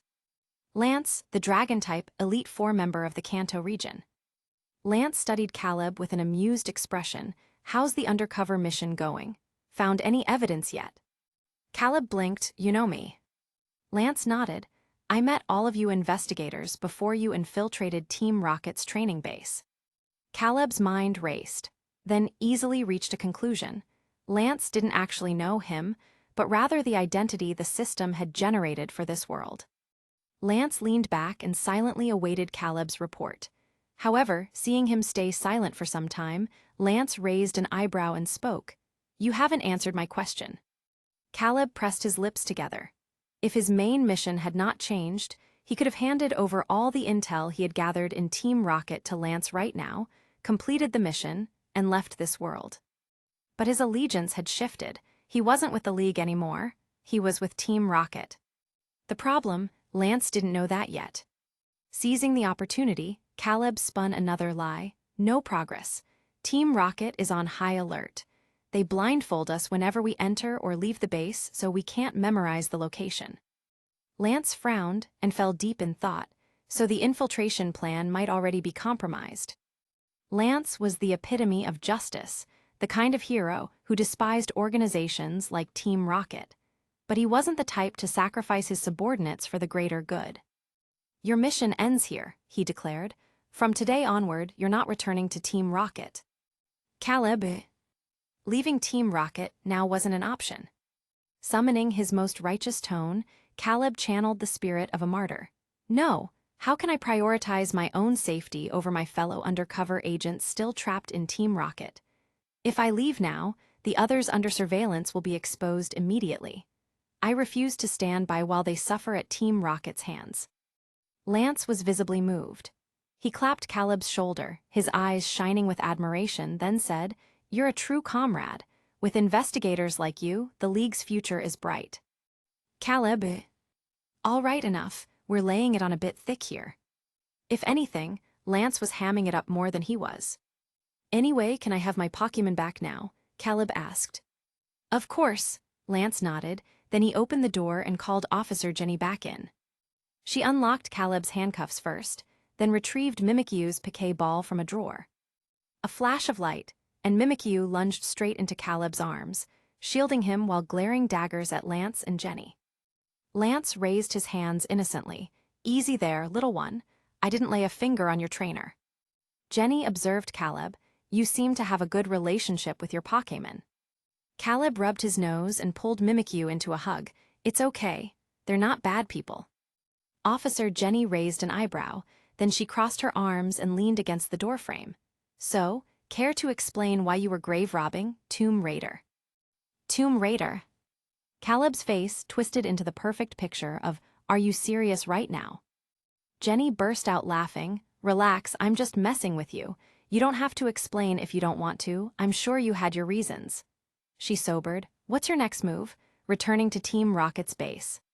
Lance watched him, waiting for an answer. Caleb shook his head. "Team Rocket already knows I was arrested. Their spies had eyes on him 24/7.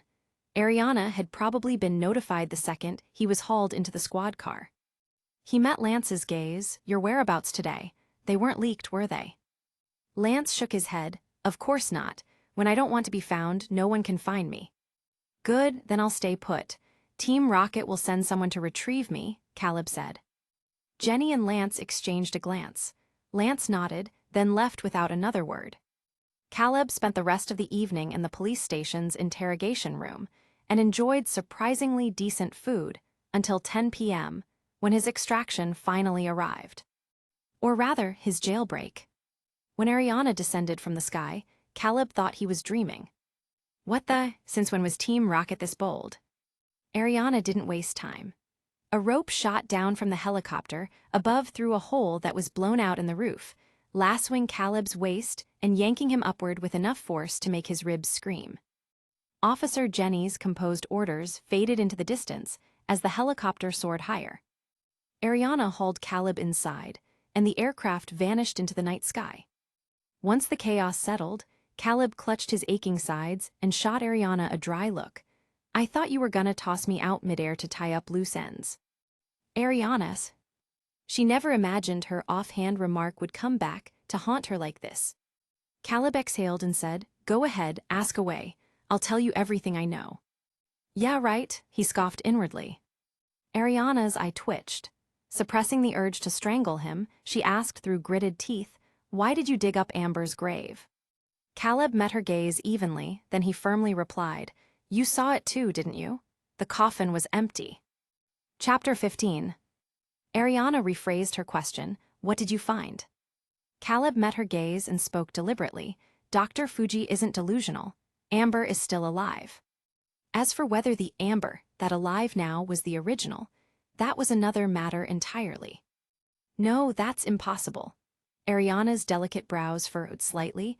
"I saw Amber die with my own eyes. I even attended her funeral." Caleb observed her expression closely and continued, "Besides Amber, I also saw multiple Bulbasaurs, Squirtles, and Charmanders at Dr. Fuji's home, each marked with black serial numbers." Hearing this, Ariana's face instantly paled. Her pupils contracted sharply as a flicker of shock passed through her eyes before she could mask it. Caleb caught it immediately. His gaze sharpened as he pressed further. "So the current Amber and those Pokémon, they're all clones, aren't they?" Ariana exhaled, realizing Caleb had already pieced it together. She turned to stare outside the helicopter window at the night sky and admitted softly, "That's right." She offered no further explanation, and Caleb didn't ask. Silence engulfed the cabin until the helicopter landed atop the Rainbow Game Corner. Only then did Ariana speak again. "This matter ends here. Do not bring it up again in front of Dr. Fuji or Amber." She paused and glanced at Caleb. "You didn't show up at the manor today. Dr. Fuji was furious. After tomorrow's operation, you'll move into his residence." Caleb halted mid-step behind her. "Using me to stabilize Dr. Fuji's moods. Do you really think that'll work?" Ariana shrugged, then replied in a cold tone, "Whether it works or not isn't my concern. All I know is that as long as Amber is happy, Dr. Fuji will keep working. And you don't exactly have a choice." The thinly veiled threat made Caleb narrow his eyes. His dark pupils revealed nothing under the cover of night. He hated this feeling of being controlled. As expected, compared to Team Rocket, the League is far more likable. Fine, since we're laying cards on the table now, don't blame me for what happens next, Caleb schemed. With that thought, he replied flatly, got it, I'll babysit your little science project. The moment he spoke, his interface updated automatically. Unique hidden mission, Amber, progress updated. Objectives. Completion, 10%. Ariana left without another word. Caleb returned to his quarters with Mimikyu in tow. As usual, the other 3 players were waiting outside his door. Tomorrow's the Dragon-type Pokémon Festival. If nothing goes wrong, I should complete my main mission, Gwen announced. Same here, Lucian and Victor echoed. Caleb remained thoughtful. He wasn't worried about his own main mission. He was wondering what would happen to it if Team Rocket collapsed. Worst-case scenario, can't possibly involve me leading a Team Rocket resurgence. By the way, Caleb suddenly recalled something and turned to Lucian. Once the main mission is completed, can we leave this world immediately? Lucian nodded. You can exit any time after submitting the quest, though in safer scenarios, most players wait until the last day. Victor, however, looked uneasy. I just hope Team Rocket doesn't pull anything tomorrow. This scenario is way too dangerous. Lucian immediately clamped a hand over his mouth. Don't jinx it. Quick, say knock on wood. Victor shoved him off, annoyed. Haven't you noticed? The base has been swarming with new faces lately. I talked to one guy earlier, turns out they transferred here from MT, Moon's base. This many people? It feels like they're prepping for all-out war with the League. Lucian sighed. I just want out of this scenario. Being monitored 20 hours a day is torture. Praying my next one is a slice-of-life type. Gwen blinked. Scenarios have genres. Since they'd likely never meet again after this, Lucian generously shared his knowledge. Yep. Scenarios come in all types, or as you put it, genres. Action-focused ones like this force you into battles. These are super risky, and you can easily lose your life if not careful. Slice-of-life scenarios are simpler. Raise Pokémon, challenge gyms, go sightseeing, done. Besides those, there are special scenarios too. Werewolf games, escape rooms, stuff like that. Lucian then glanced at the 2 newcomers sympathetically. For you to get this type for your first run, you're just unlucky. After wrapping up, the group chatted a while longer before dispersing. The next morning, the annual Dragon-type Pokémon Festival kicked off in full swing. Celadon City had transformed into a carnival. Stores overflowed with dragon-themed plushies and merch. A massive poster of Lance dominated the central square, visible from anywhere in the city. At 8 a.m. sharp, celebrations began at the Rainbow Plaza. Simultaneously, inside Team Rocket's base, Ariana summoned Caleb's group to the same meeting room as before. Caleb exchanged subtle glances with the others. Then the door opened. A middle-aged man with a crew cut and sharp hawk-like eyes strode in. He was clad in a sleek black suit. He scanned the 4 recruits with his hawk-like eyes, raised the corners of his mouth slightly, and said, "Welcome to Team Rocket's official ranks. But before your induction, you'll each complete a solo mission to prove your worth." Ariana chimed in smoothly, "This is Team Rocket's current leader. Address him as boss or sir." No one spoke. No introduction was needed. All 4 recognized the man instantly. "What's the mission?" Lucian asked in a deep voice. "Give it to them," Giovanni gestured. Then 4 Team Rocket grunts entered, each carrying a black briefcase. They set the cases down and flipped them open, revealing timed explosives, handguns, smoke grenades. Victor gulped audibly at the arsenal. Giovanni studied their reactions, then smirked and said, "Sabotage the festival. Plant bombs, steal Pokémon at gunpoint, or attack Lance directly. Don't worry, to minimize mishaps, each of you will have a personal assistant."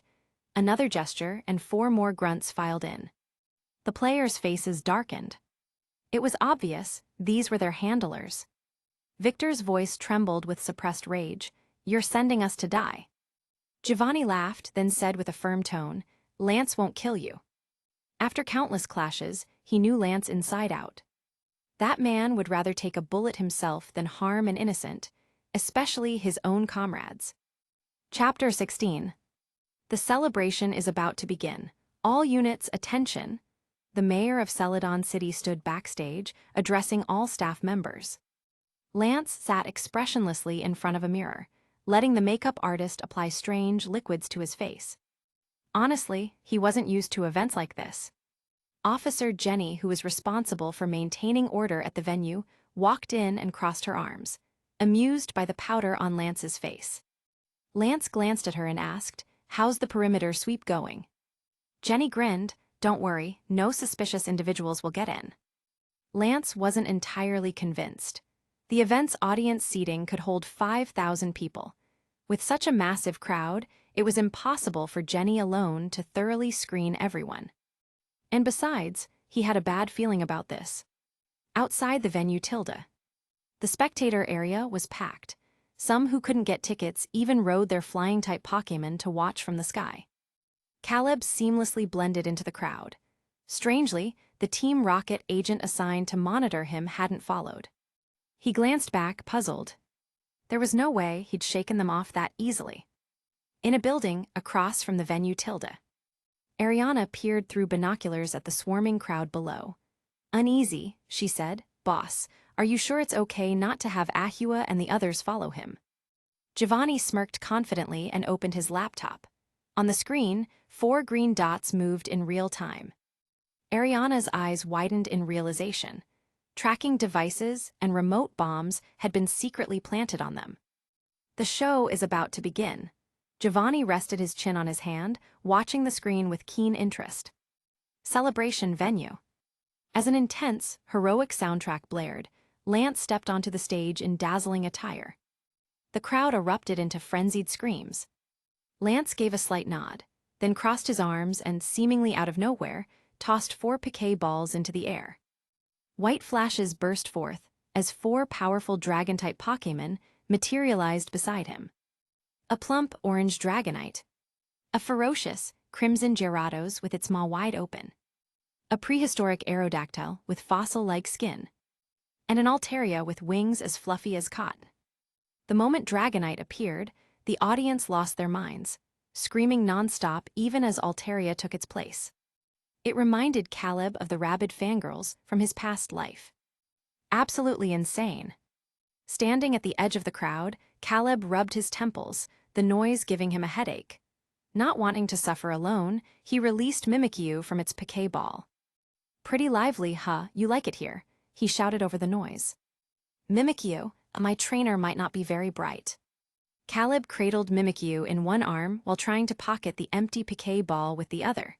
But someone bumped into him, caused the ball to slip from his grasp and roll away.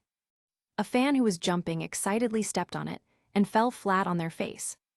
Like dominoes, the crowd collapsed in a chain reaction, screams and gasps filling the air. Caleb couldn't bear to watch. He shut his eyes and covered Mimikyu's eyes too, except he covered the wrong ones. Mimikyu's real eyes were on its belly, not its Pikachu disguise.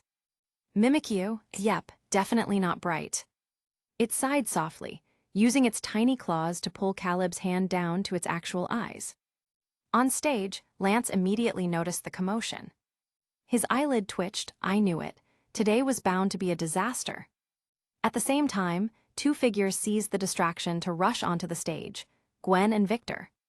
Instead of following Giovanni's orders, they shoved the evidence they had gathered on Team Rocket into Lance's hands. Giovanni saw it instantly. His face darkened, and without hesitation, he triggered the remote bombs. Lance barely had time to process the USB drive and documents before. BOOM. The 2 figures exploded into bloody blossoms, splattering hot blood across Lance's face. Stunned, Lance looked down at the documents, evidence of Team Rocket's crimes. It was the last legacy of 2 brave investigators. Rage, unlike anything he'd ever felt, erupted inside him. Caleb froze. A cold sweat broke out on his back as he finally came to a realization. So that's why those 4 hadn't followed me. IT ejective S because WE ejective VE been rigged with bombs. Wait, why aren't I dead? Just then, a shriek came from the crowd. The piquet ball that had been kicked around suddenly exploded, blasting a crater into the ground. Caleb's face paled. Damn Team Rocket. If that ball hadn't rolled away, if he hadn't released Mimikyu, the consequences would have been unthinkable. With this tragedy, the celebration couldn't continue. Officer Jenny evacuated the crowd while Lance stood on stage, shell-shocked. Caleb and Mimikyu lingered in a corner, unsure where to go. Should I return to the League? But my main mission is still tied to Team Rocket. But in Team Rocket's eyes, he was already dead, and they clearly wanted him gone. He couldn't go back, at least not now. Just then, Gwen, Lucian, and Victor floated over as specters. Caleb gasped in shock. You guys turned into ghosts. Lucian shook his head. Of course not. Victor patted his chest in relief. That was too close. We finished our main missions right before the bombs went off. Otherwise, we'd really be dead. Hearing they could leave, Caleb relaxed slightly. Before he could respond, Lucian spoke again. Our main missions are complete. We can't stay in this instance much longer. I don't know what your mission is, but I hope you survive. Good luck, Victor said. Hang in there, Gwen added. With those final words, their forms dissolved into bubbles and vanished. Just as Caleb turned to leave. You're alive. Officer Jenny's shocked voice rang out. Caleb looked at her and pointed at the bomb crater, barely. Chapter 17. Boom. A crisp explosion echoed across the sky. Every remaining spectator looked up in unison. A dazzling firework burst in the air, followed by 6 crimson-red words blazing across the sky. Did you like the gift, Lance? On stage, Lance's fists clenched and veins bulged on his forehead as he stared at the taunting words in furious silence. Team Rocket had publicly executed undercover agents of the Kanto League right in front of everyone. This wasn't just a provocation, it was a slap to the League's face. They were too arrogant. Even Caleb couldn't stand it. As someone who was supposed to die in this scheme, he felt he had every right to speak up. He knew Giovanni was watching everything unfold from the shadows. Officer Jenny blinked in surprise as Caleb turned away. Where are you going? She asked. Without looking back, Caleb waved a hand dismissively. I'm going to make Team Rocket pay. Jenny's eyes welled up with tears. What a brave, determined soul. To avenge his fallen comrades, He-adjectives even willing to challenge Team Rocket alone. Whether Caleb succeeded or not, his fearless courage was worthy of respect. The brutal image of the 2 investigators exploding into blood mist flashed through her mind. Don't go, she called out desperately, they have too many people. Caleb wasn't foolish enough to charge into Team Rocket's den alone. He stepped onto the stage. Lance whirled around at the sound of footsteps, his expression morphing into shock when he recognized Caleb. Caleb gave him a firm nod, then looked toward the skyscraper across the venue, as if piercing through walls to see Giovanni's smug grin. You celebrated too soon, Caleb sneered. I'm not dead yet. Tilda inside the skyscraper Tilda. Just as Caleb predicted, Giovanni had been enjoying Lance's anguish. That was until a familiar voice blasted through the speakers. You celebrated too soon. I'm not dead yet. The pen Giovanni had been twirling clattered to the floor, his brows furrowed instantly. Ariana's face paled. How? A bad premonition surged in Giovanni's chest. Without hesitation, he snatched up a communicator and barked orders. All personnel, evacuate the base immediately. Protect Dr. Fuji. Have him take the Mutewo prototype and leave now. Tilda back at the venue Tilda. Caleb turned to Lance. He cut off the champion's stunned reaction and said, Team Rocket's base is under the Rainbow Game Corner. If you move now, you might catch them. Lance's expression hardened. Officer Jenny, who had followed, immediately radioed for backup.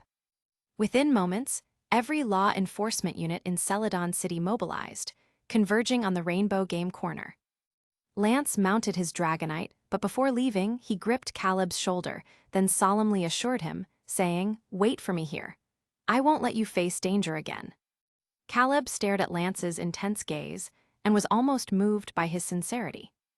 As soon as Lance and Dragonite vanished into the sky, Caleb slipped away unnoticed.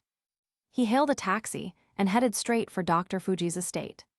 His Team Rocket issued card still had plenty of funds, but to avoid the card being frozen, Caleb withdrew 10 Poké dollars in cash along the way. He spent 200 on a classic travel backpack, stuffing the money and Mimikyu, now Pokéball-less, inside. At the estate Tilda, Amber sat by her bedroom window, staring blankly at the sky. Caleb scaled the garden wall and entered through her window. Oni-san, you came. Am's eyes lit up. Caleb smiled. Yeah, I'm keeping my promise to take you to see the ocean. Amber's small face scrunched in worry, but Daddy won't let me leave. Caleb crouched to her eye level, his voice firm. Amber, tell me honestly, do you want to stay here? Amber opened her mouth and hesitated. But looking into Caleb's eyes, her expression seemed like she had made a great decision. Then she whispered, Oni-san, I'm not the Amber you're looking for. I don't even know who I am. She knew her life experiences, and she wasn't the person Dr. Fuji claimed she was. Caleb's thoughts sharpened instantly. It doesn't matter who you are, he said firmly. We made a pinky promise to visit the sea together, didn't we? That was you, right? Amber nodded. Then that's all that matters. Will you come with me now? Caleb asked. This time, Amber didn't hesitate. Seeing this, Caleb scooped the frail girl into his arms and made a run for it. But as they reached the hallway, he paused. The basement entrance loomed ahead. Caleb quickly came to a decision and put Amber down. Wait here, he said. I'll be right back. She nodded obediently. The basement Tilda. The moment Caleb pushed open the door, his breath stilled at what he saw inside. Rows of lifeless starter Pokémon floated in transparent tanks with their eyes closed, and their bodies marked with sinister black numbers. The numbers seemed to indicate their cloning sequence. Further in, the tanks no longer held Pokémon.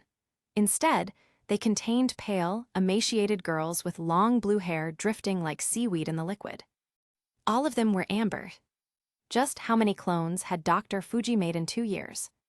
His heart pounding furiously, Caleb stared at the dozens of identical lifeless faces. Then, Oni-san, are they all Amber? Amber's voice came from behind him. Caleb's throat tightened. He didn't know how to explain. However, Amber simply gazed at the clones, her expression eerily calm.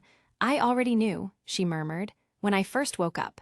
I was in water just like this. Caleb's chest ached. Then the 8-year-old girl smiled brightly. But it's okay, compared to them.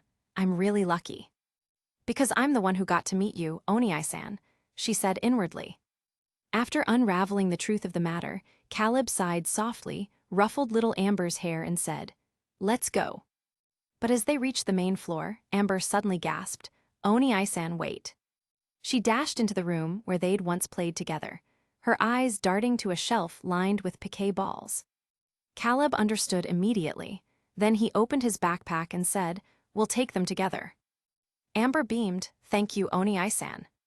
Caleb swiftly packed all 20 piquet balls, filling the bag to the brim. Now, Mimikyu had to be carried in his arms. Just as they were about to leave, footsteps echoed outside. Caleb immediately yanked Amber behind him and ducked into a storage room. Through the door crack, they watched as 5 Team Rocket grunts and Dr. Fuji stormed inside, heading straight for Amber's bedroom. Seconds later, Dr. Fuji's enraged roar shook the house. The grunts quickly dispersed and searched the estate room by room. Chapter 18. SHH. Caleb made a gesture to Amber, signaling her to stay quiet and hidden. Amber obediently nodded, then hugged Caleb's travel bag as she retreated behind a stack of cardboard boxes in the corner. Caleb glanced at Mimikyu's status panel. Mimikyu. Level 34. Gender, female. Type, ghost/fairy. Ability, disguise. Egg move, destiny bond.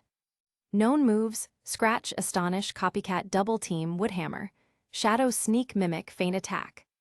After the battle with the cemetery caretaker's Tyranitar earlier, Mimikyu had leveled up to LV 34 and learned 3 new moves, shadow, sneak, mimic, and feint attack.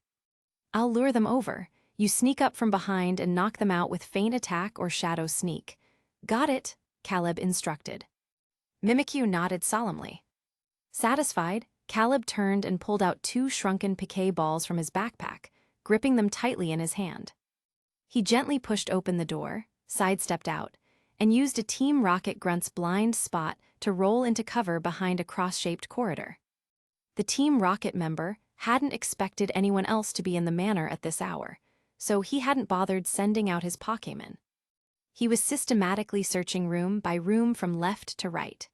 Just as his hand touched the doorknob of the storage room where Amber was hiding, a red and white piquet ball rolled out from around the corner like a marble. The Team Rocket grunt froze, instantly becoming alert as he snapped his gaze toward the movement. "Who's there?" he barked. No answer.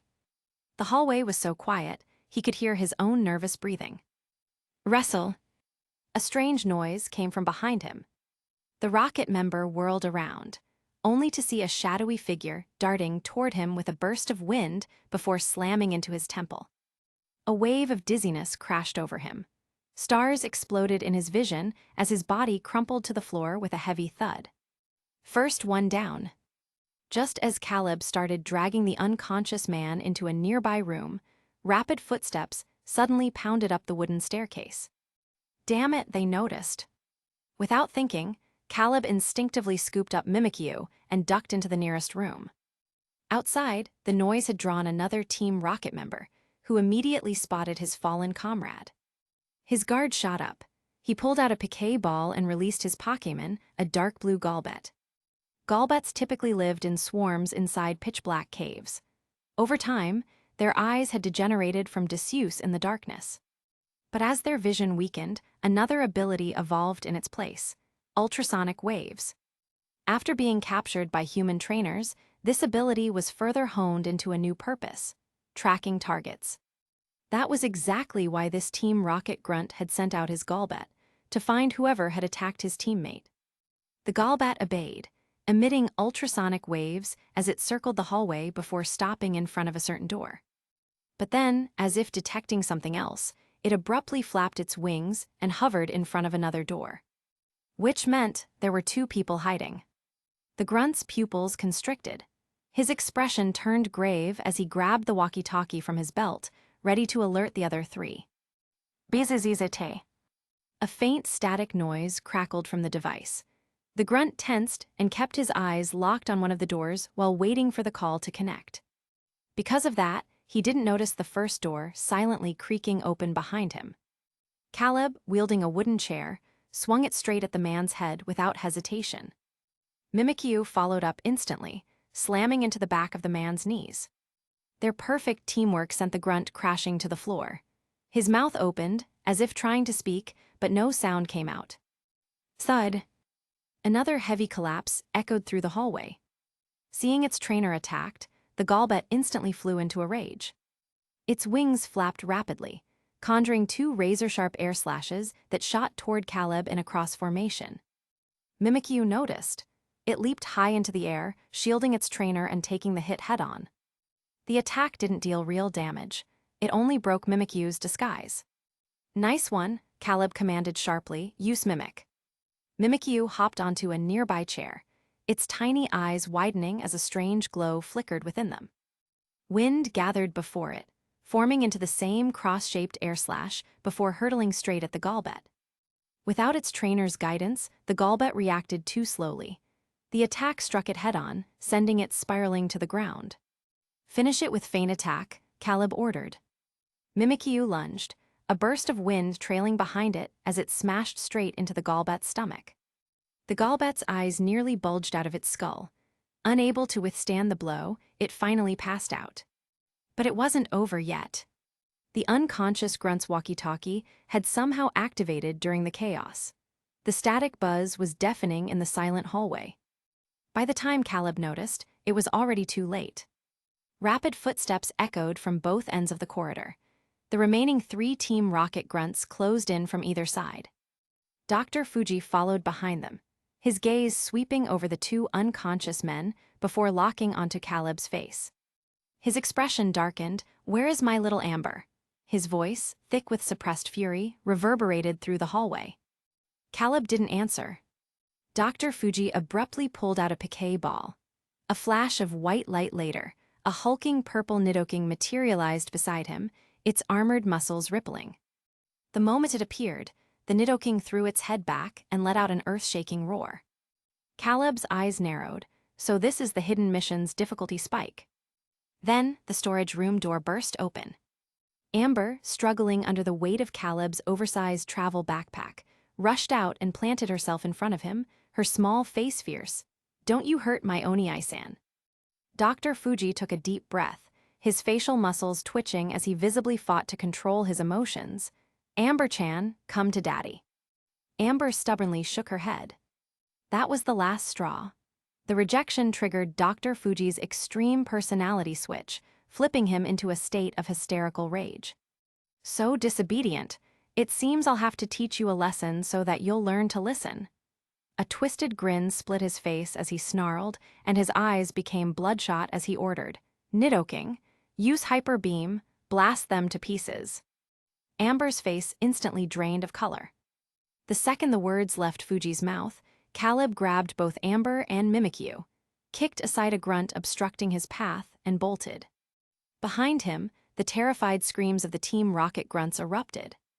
"D-Doctor, what are you? We're on your side, AAGH." Caleb didn't look back.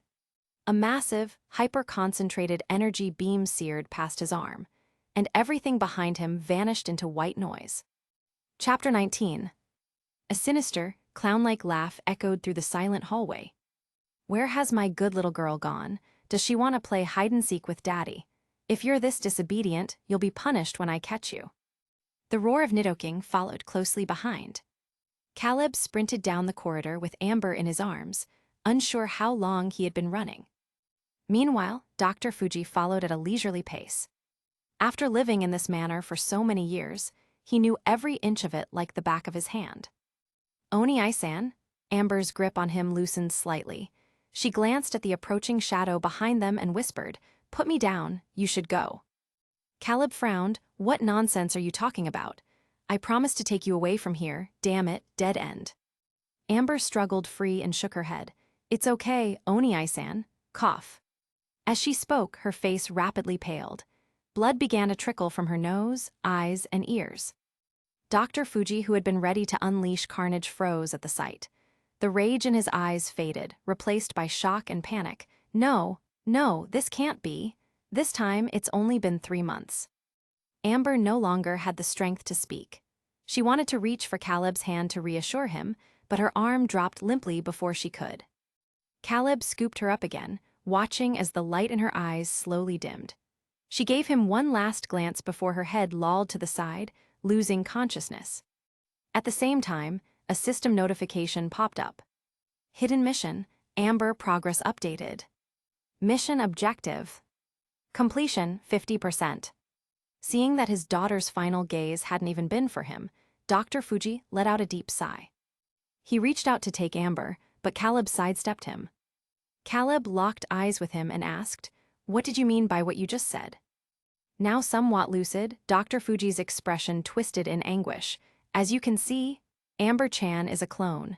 With current technology, perfect human cloning is impossible. Each clone's lifespan only lasts about 5 months." Caleb gritted his teeth.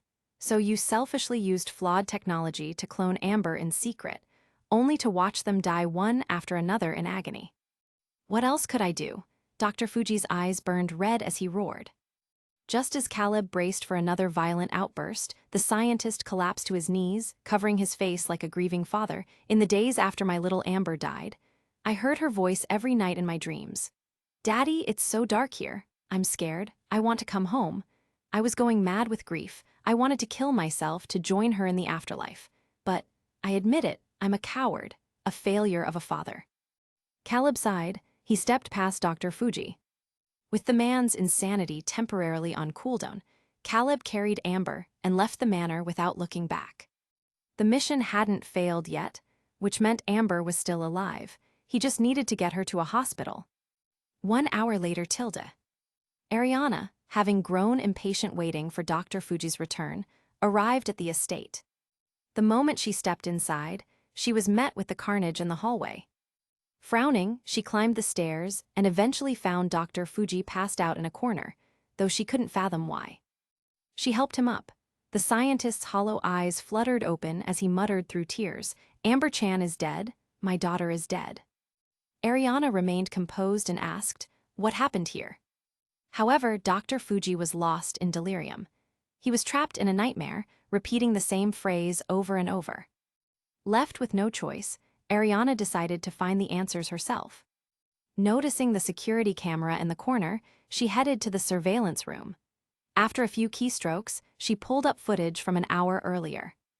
When the handsome young man appeared on screen, Ariana clenched her jaw. Caleb Chase. Because of him, Team Rocket's Rainbow Base had been exposed, and countless critical research projects and equipment had been lost in the rushed evacuation. Over 100 operatives had been arrested. Fuming, she shut off the monitor and returned to the hallway, only to find Dr. Fuji had vanished. Her brow furrowed. She quickly released a growlithe, and its keen nose immediately picked up a trail. Following it, Ariana arrived at the basement. There, she found Dr. Fuji clutching the lifeless body of a young girl. It was the corpse of Amber. Remembering what Caleb had told her earlier, Ariana strode forward, then spoke in a cold voice. "Snap out of it. Amber died 2 years ago." Dr. Fuji's eyes blazed as he shook his head wildly. "No, my little Amber isn't dead. You're lying, all of you are lying to me." Ariana had no patience left, especially after seeing Caleb on the cameras. Her tone turned frigid. "Dr. Fuji, I'll say this one last time. Amber has been dead for 2 years.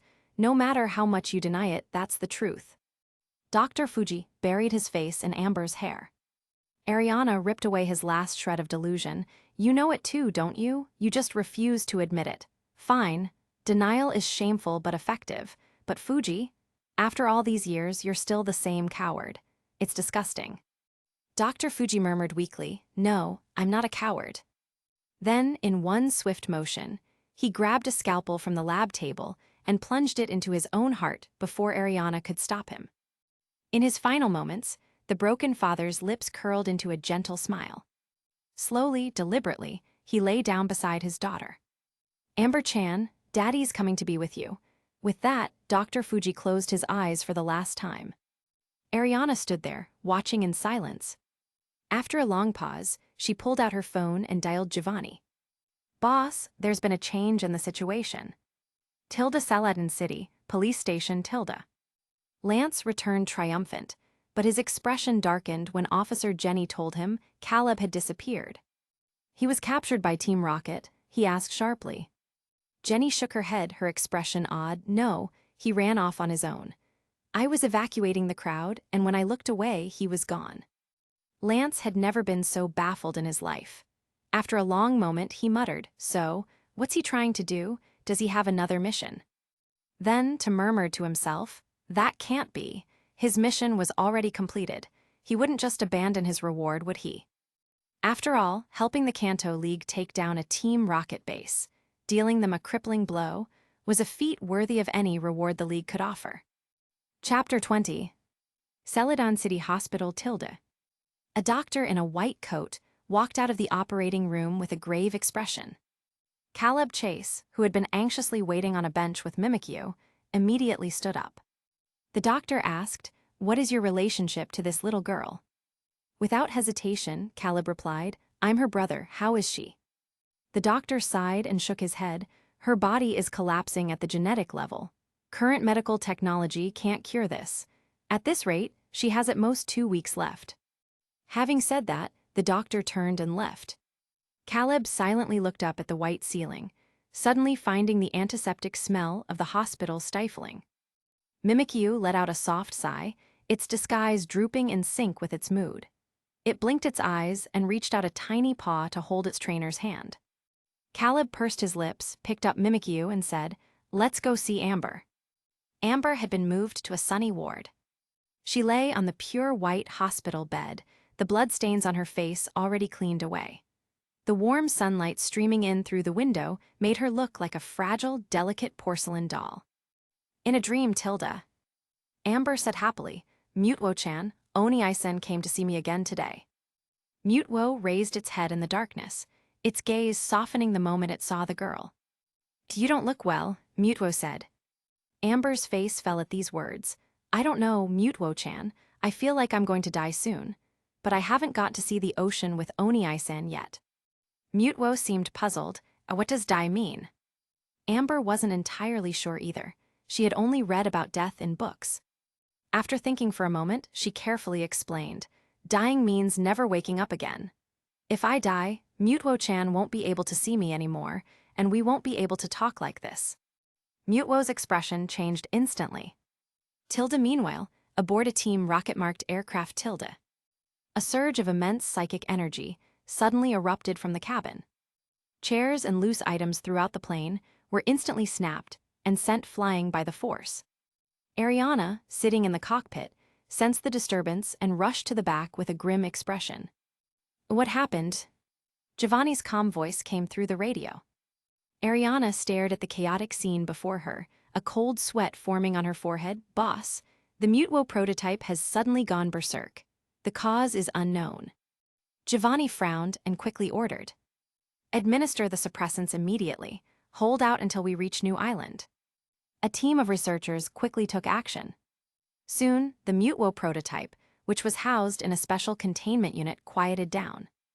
The forced external interference disrupted Mutwo's mental connection, severing its link with Amber and plunging its consciousness into slumber. Tilda back at the hospital. Tilda. Amber suddenly opened her eyes, waking from her dream. "Oni-san," she called out to Caleb, who was sitting beside her bed. Caleb turned to look at her. "Awake, are you hungry? Do you want some water?"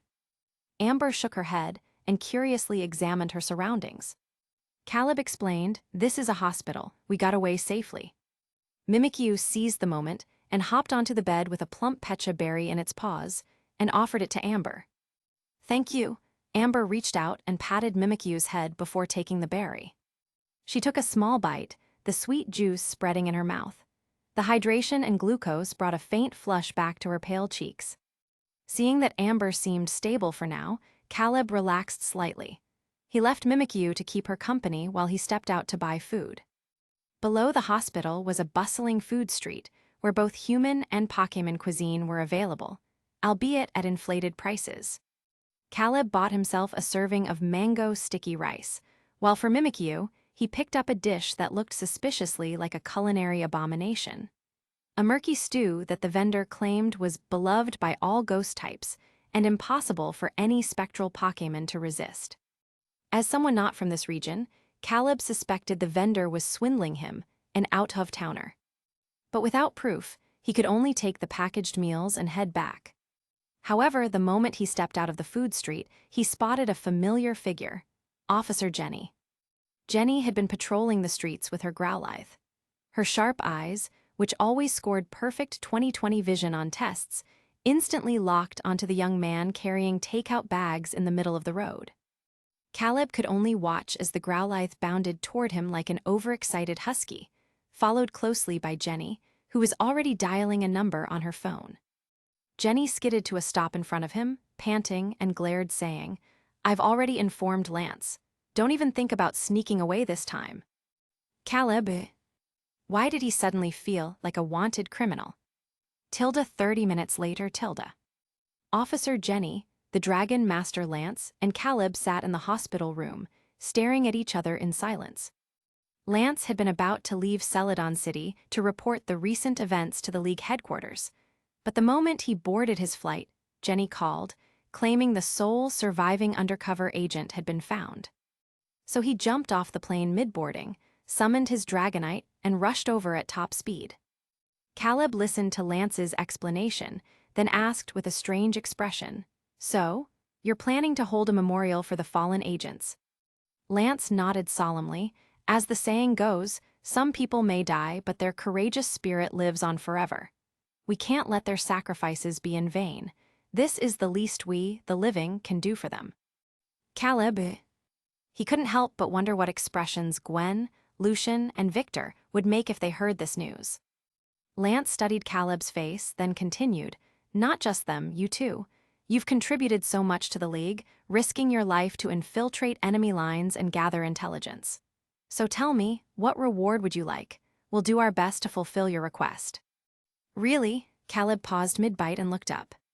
"Of course, do you want money, or a promotion?" Lance offered. Caleb actually considered it seriously. Money and items from the instance scenario couldn't be taken with him, so neither of Lance's offers were useful. That left only one real option, a Pokémon.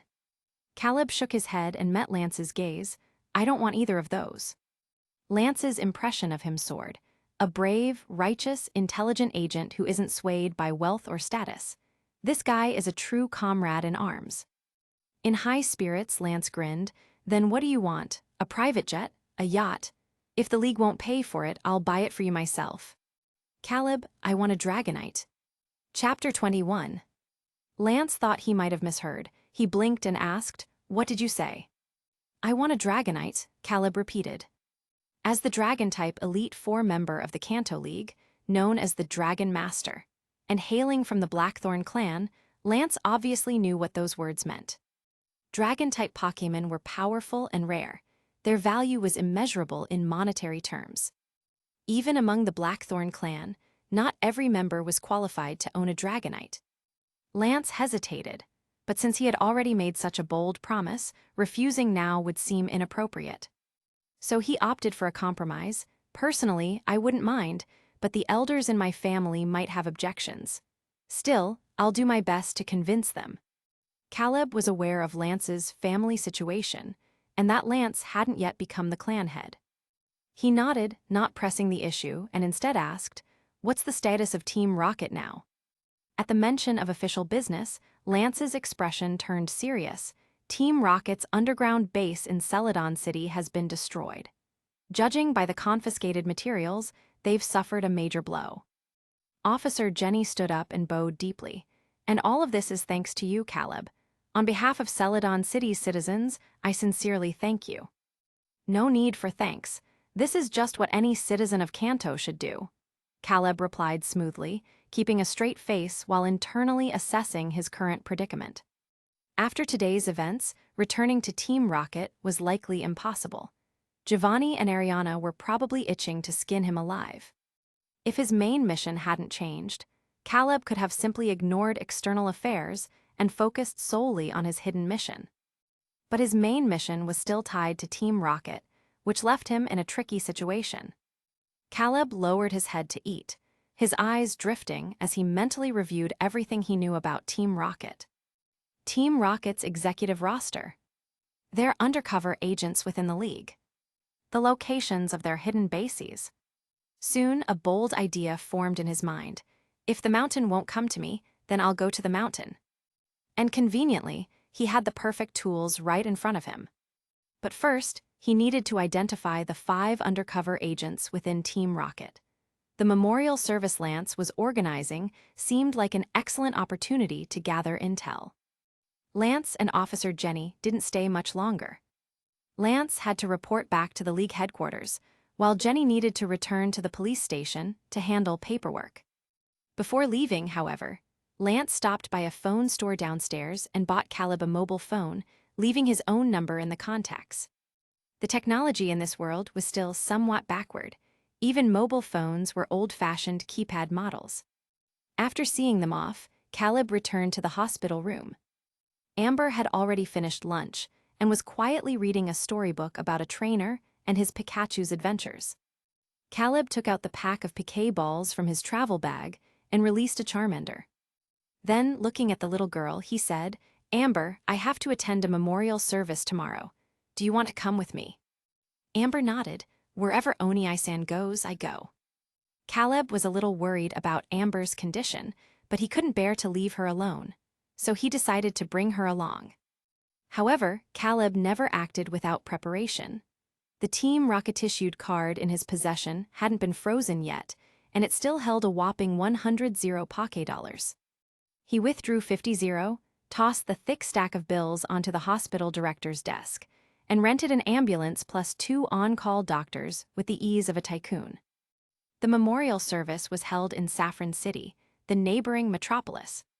Rumors said all 4 Elite Four members and every gym leader would attend. At first, Caleb was a bit concerned, but when he saw Lance's guest list didn't include Giovanni's name, he relaxed. Thinking about it, it made sense. Giovanni was probably swamped with damage control and wouldn't have time for this. Moreover, this service was honoring the very people who had destroyed his Celadon City base. The next day, dressed in a black suit, Caleb attended the memorial service for the other players. The ceremony took place in Saffron City's cathedral. Aside from Giovanni, all 7 gym leaders and the 4 Elite Four members were present, along with league officials and mayors from various cities. Funerals in the Pokémon world followed Western customs. A sorrowful piano melody drifted through the cathedral. An elegant priest recited scriptures, offering prayers for the 3 deceased whose bodies had been vaporized. Guests bowed their heads in silence. After watching the proceedings for a while, Caleb took Amber to a quiet corner to rest. While tending to her, he scanned the crowd for the other 3 Elite Four members. Lorelei, the ice-type specialist, stood tall and striking, her fiery red hair tied back, her beautiful face tinged with sorrow. Bruno, the fighting-type master, wore a black suit, but his bulky frame strained the fabric, creating an odd, mismatched impression. Agatha, the elderly ghost-type expert, kept her head low, her expression unreadable until suddenly, as if sensing something, she looked up and locked eyes with Caleb. Caleb flashed her a bright smile. Agatha stared blankly for a second before resuming her downward gaze. From within the crowd, Lance kept a close watch on Caleb, not out of suspicion but concern. He lost all his comrades on this mission.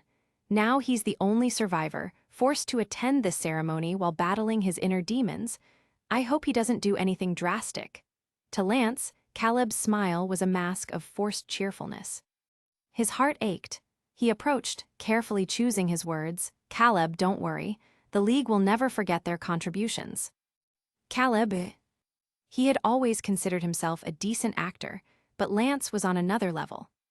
Clearing his throat, Caleb slipped into character and shook his head with a melancholic tone. I was just thinking about the other undercover agents assigned to different bases. I wonder how they're doing now. Lance's eyes lit up. What a coincidence. Several former undercover agents are attending this service. Caleb maintained his composure. Really? Where are they? Can I meet them? Of course, Lance nodded. Internally delighted, Caleb left Mimikyu to watch over Amber and followed Lance through the crowd to another corner of the cathedral. There, 6 young men and women in formal attire sat solemnly. A map of the Kanto, region for reference. Chapter 22. I was so idiotic, honestly. Caleb lifted his dull, lifeless eyes and continued. I knew Team Rocket wouldn't just remove surveillance and let us act freely, but I never imagined they'd plant remote bombs inside our piquet balls. It's not your fault. A female investigator couldn't help but tear up hearing this. The ones truly responsible for all this are Team Rocket. Exactly, a bowl-cut male investigator passionately agreed. I'm sure those 3 fallen seniors wouldn't want to see you like this. So, Senior Caleb, you must stay strong. You still have us, you still have everyone. Too dramatic, kid. Caleb rolled his eyes internally, but outwardly put on a moved expression, saying, Thank you for the comforting words. I feel a little better now. No need to thank us. It's what we should do. The group of young investigators actually looked a bit embarrassed. Caleb decided it was time. He subtly scanned the group and said, We've been talking for so long, but I still don't know your names. These straightforward investigators didn't hesitate before introducing themselves. Caleb memorized their names silently. Once he had the information he needed, he excused himself and returned to little Amber. Amber was leaning against a church pew, listening to the priest recite scripture. Mimikyu sat obediently beside her, its beady black eyes fixed unblinkingly on Caleb. Oni-san, are you done with your business? Amber asked. Caleb nodded. It's almost over. He showed her his phone screen. A confirmation message from Pidgeot Airlines. See, our tickets are booked. The flight leaves at 4 p.m. We'll be out of here soon. The memorial service concluded with a mournful piano piece. When Caleb found Lance, the Dragon Master was discussing something with the other 3 Elite Four members. Seeing Caleb approach, Lance paused the conversation and turned. What's wrong? He asked. The other 3 also looked over. Caleb took out a letter and handed it to Lance. Forget about the rewards we talked about earlier. I need you to do me a favor instead. Lance frowned. What favor? Caleb, deliver this letter to Giovanni, the Viridian City gym leader. Confusion flickered in Lance's eyes as he stared at the thin envelope. Something felt off. As far as I know, you and Giovanni have never interacted. Why would you suddenly write him a letter? Caleb feigned embarrassment. Actually, I'm a fan of his. Since he didn't show up today, I was a little worried about his health. Lance's expression cleared in understanding. The 8 gym leaders of Kanto, like the Elite Four, were high-profile public figures with devoted fan bases. Rumor had it, these fans often clashed online over who was stronger. Lance didn't press further. He tucked the letter away and said, "Don't worry, I'll make sure it reaches him personally, and about the Dragonite, I'll do my best." Caleb nodded and left. Once he was gone, Agatha, who had been silent, suddenly spoke. He wasn't telling the truth. Lance had sensed it too. He had a strong feeling Caleb was hiding something crucial. Should we open it? Lorelei glanced at the letter in Lance's hand. Lance hesitated. As an upright man, he had never snooped through someone else's mail. Normally, he'd scoff at the idea, but this time he wavered. Then Bruno pointed at the envelope. "Look at the back, there's something written there." Lance flipped it over, revealing a line of small text. "Go ahead, read it. I left this here for you. What I'm about to say might be hard to believe. Giovanni, the Viridian gym leader, is actually the mastermind behind Team Rocket. Funny, isn't it? The Kanto League went to such lengths to plant spies in Team Rocket, only to be infiltrated themselves long ago. And it's not just Giovanni. There must be moles in the league's upper ranks too. Champions of justice, you'd better investigate. P.S. Don't bother sending more undercover agents. Team Rocket is watching your every move." After reading, the 4 Elite Four members fell into stunned silence. Bruno was the first to break the silence. Is this real? Agatha's turn was grave. "No wonder our last operation failed. The League has been rotting from within." Lorelei studied Lance's dazed expression. That investigator clearly knows a lot. Why not bring him back for questioning? Lance snapped out of it, but by the time he rushed outside, Caleb was long gone. "You idiot, his phone, can't you just call him?" Lorelei facepalmed. "Tilda Saffron City, Post Office Tilda." Caleb dropped a letter containing the list of undercover agents into the mailbox, then took Amber's hand and boarded the rented ambulance to the airport. By the time Lance called, he was already on a flight to the Alola region. It switched off. Lance hung up, his expression grim. "You don't think he went to kill himself to join his comrades, do you?" Bruno ventured a wild guess. Lance's face darkened further. Agatha pinched Bruno's waist from behind, shooting him a warning glare. Fine, I'll shut up," Bruno muttered, "but it's not impossible. If you 3 died, I'd probably feel life wasn't worth living either." Agatha had heard enough. She smacked Bruno's backside. "Enough, the less you talk, the better." Lance pressed his lips together deep in thought, before finally speaking. "Keep this quiet for now. Lorelei, Agatha, investigate the League's upper echelons. Bruno and I will head to Viridian City." That night, an express letter arrived at the Viridian gym. Giovanni was puzzled. He usually communicated with his subordinates via phone or video call, never through slow, outdated mail. Despite his confusion, he opened it. The letter read, "Hi, Giovanni, how have you been? Busy, I imagine? Shame you missed the memorial. But as a former Team Rocket member, I've gathered some intel you might find interesting." Giovanni's frown deepened. Who is this? He had no recollection of the sender. Suspicious, he kept reading. For instance, the undercover agents the League planted in Team Rocket. Here are their names: Xander, Lee, Matsugami, Komi, Sakya, Gwen Carter, Lucian Fairchild, Victor Morty, Caleb Chase. Chapter 23. Main mission completed. Mission rewards will be settled after the instance ends. Finally, some good news. Caleb's mood visibly brightened. He couldn't help but wonder what expression Giovanni would make when he saw that list of traitors. But now that he had left Kanto, he had no intention of returning. Once the hidden mission was complete, he would immediately ascend and leave this annoying instance behind. The Alola region was extremely far from Kanto. Even by plane, it took a full 6 hours to reach. Caleb checked the time and calculated when they would arrive in Alola. Outside, the sky had already darkened. The plane soared above the pitch-black clouds, and if he tilted his head up slightly, he could see the deep blue, star-studded sky. So beautiful! Amber pressed her face against the window, her eyes sparkling like stars. Mimikyu, being nestled comfortably in Caleb's arms, let out a relaxed sigh. Just like its trainer, only now did its tightly wound nerves finally loosen. Caleb yawned, leaning back into the soft seat for a quick nap. By the time the plane landed in Holly City, it was already 9 p.m. Having slept for a few hours on the plane, Caleb and Amber were now wide awake. After a brief discussion, they happily made their way to the seaside. Unlike Kanto, Alola had a typical tropical maritime climate. The fresh, moist sea breeze swept over them, intoxicating the soul. Sand, ocean, palm trees. Amber gazed at the endless expanse of the sea, her light blue hair fluttering in the wind. The soft moonlight bathed her face, giving her an ethereal, gentle beauty. Amber looked incredibly excited. Like a delighted crabby, she dashed across the sand and ran freely against the sea breeze. Caleb and Mimikyu stood quietly under a palm tree and watched. After running for a while, Amber returned to Caleb's side, her face filled with unprecedented joy. "Thank you, Oni-san, I'm so happy. Really, really happy." At that moment, the hidden mission prompt finally reappeared. Unique hidden mission. Amber, progress updated. Objective, take Amber to see the ocean.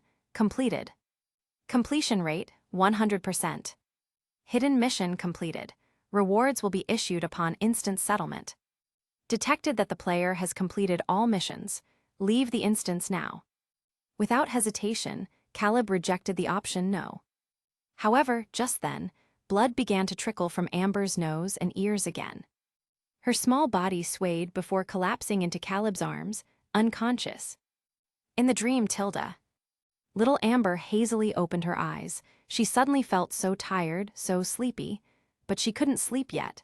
She hadn't said goodbye to her Oni-san. That was what she thought. Her tiny body lay alone in an endless expanse of darkness. This time, Mutwo did not appear. Amber was worried about her friend, but she no longer had the strength to think. Even the simple act of keeping her eyes open was impossible. In her daze, she seemed to see a beam of white light shining down from above. Outside the operating room, Tilda. A doctor in a white coat stepped out, wiping sweat from his forehead. He sighed and said, "We've stabilized her for now. If nothing unexpected happens, she may have about a week left. Prepare for the worst. My condolences." Inside the operating room, Amber, now conscious again, heard the doctor's words. Slowly, she opened her eyes, raising a hand to shield them from the harsh white light. Caleb walked in from outside. Amber's face was deathly pale, but she smiled and said, "Oni-san, don't be sad. These past few days, I've been really happy." Caleb remained silent. Amber continued, "Oni-san, I'm so tired. I want to sleep for a while." Caleb stepped forward and tucked her in. "Rest well. Mimikyu and I will stay right here with you." And so, Amber closed her eyes. The doctor had said she only had about 7 days left. While Amber slept, Caleb racked his brain, searching all over Holly City for the most beautiful and fun places to take her. On the first day, he rented a yacht and took Amber fishing on the open sea. On the second day, he brought her to a mountaintop to gaze at the stars. On the third day, they spent the entire day sitting in a flower-filled field in the countryside. Amber said she loved places that were full of blooming flowers. On the fourth day, little Amber's body completely gave out. She could no longer move on her own. On the fifth day, her hearing, sense of smell, and vision faded away. On the sixth day, little Amber left this world forever. On that sixth day, Mutwo was finally freed from the effects of the inhibitor and awoke. The moment it entered the mental realm, it saw that Amber's spirit had already mostly faded. Amber noticed Mutwo and smiled weakly. "Mutwo-chan, you finally came. I thought I'd never see you again." Mutwo's expression darkened. "What's happening to you?" Amber looked down at her fading body. "I'm going to die, Mutwo-chan. You have to live on happily, okay?" Mutwo refused to accept it. No. Seeing her friend's despair, Amber suddenly felt a pang of sorrow. She remembered what the doctor had told Caleb and repeated softly, Mutwo-chan, don't be sad, you have to accept it. I was really happy these past few days. Oni-san took me to so many places. I saw so many things I'd never seen before. Oh, Mutwo-chan, have you ever seen the ocean? Oni-san really did bring me to Alola to see it. It was even more beautiful than I imagined. You should go see it too. Mutwo could no longer hear her clearly. It stared blankly as Amber disappeared before its eyes. An unfamiliar emotion surged in its chest. Mutwo clutched its heart. What does accept it mean? Caleb and Mimikyu placed a bouquet of fresh flowers before Amber's gravestone. Returning to the hotel, he sat on the sofa and pulled up the mission panel. Leave this instance now. Main mission and hidden mission rewards will be settled upon exiting. Just as Caleb was about to confirm, his phone, discarded in the corner, suddenly rang. Caller ID, Lance. Ever since the day Caleb left Kanto with only a letter, Lance had never contacted him. He wondered what the situation in Kanto was like now. After a brief hesitation, Caleb answered the call. Lance's weary voice came through. Caleb, about your mission reward. I've already secured approval for you. Caleb forced himself to focus. Lance continued. The Dragon Holy Land hasn't had any newly hatched Dratini recently, so your only option is an already evolved Dragonite. There's one available now, but it's a bit special. It might not be suitable for you. Chapter 24. Tgthegood Region, Blackthorn City Tilda. Caleb Chase and Lance set out from the Alola and Kanto regions respectively, arriving at this city, home to the Dragon Holy Land, by noon the next day. As soon as Caleb stepped out of the airport, he spotted that iconic head of red hair. Lance had his hands in his pockets and glanced around before asking, "Where's the little girl who was with you?" Caleb replied, "She stayed in Alola." Lance let out an "oh," then suddenly said, "Based on the information you left behind, the Kanto League conducted a major internal purge. Quite a few people were exposed, but unfortunately, Giovanni got away. The Viridian Gym has now been officially taken over by Agatha." The plot had finally aligned with what Caleb knew. He nodded, but didn't offer any further comment. Lance paused for a moment before speaking again, this time in a formal tone. "On behalf of the Kanto League, I'd like to express our gratitude to you." Caleb raised an eyebrow. "I'm more interested in practical rewards. So, can you tell me now what's so special about this Dragonite?" Lance chuckled. "I knew you'd say that. All right, let's get in the car. You'll find out soon enough." The two of them drove to the Dragon Holy Land, which was located on the outskirts of Blackthorn City. From a distance, Caleb could hear a powerful draconic roar echoing through the valley. Lance, who was driving, raised an eyebrow at the sound and glanced back at Caleb. "Where's your Mimikyu?" "In its Pokeball," Caleb answered. "Good, be ready for a battle. If you can't beat that guy, it'll never agree to go with you," Lance warned. Caleb nodded and pulled up Mimikyu's stats. Mimikyu. Level 38. Gender, female. Type, Ghost Fairy. Ability, Disguise. Egg move, Destiny Bond. Known moves, Scratch, Astonish, Copycat, Double Team, Woodhammer, Shadow Sneak, Mimic, Feint Attack, / Shadow Claw. "How strong is that Dragonite?" Caleb asked. Lance thought for a moment before answering carefully, "Hard to say, but it definitely won't be weaker than your Mimikyu." Caleb. As they spoke, the car arrived at the entrance of the Dragon Holy Land. Following Lance, Caleb passed through a narrow passageway and officially stepped into the sacred grounds. "Look, perfect timing, it's right over there." Lance pointed toward a grassy area to the east. Caleb turned his head and saw a Dragonite with a vibrant green body pinning a Haxorus to the ground, thoroughly dominating it. The Haxorus struggled desperately, but the Dragonite's sheer weight made escape impossible. The Dragonite, seeing this, wore an excited expression. It raised a claw wreathed in flames and delivered a powerful fire punch straight into the Haxorus. After taking the hit, the Haxorus's eyes rolled back, and it fainted.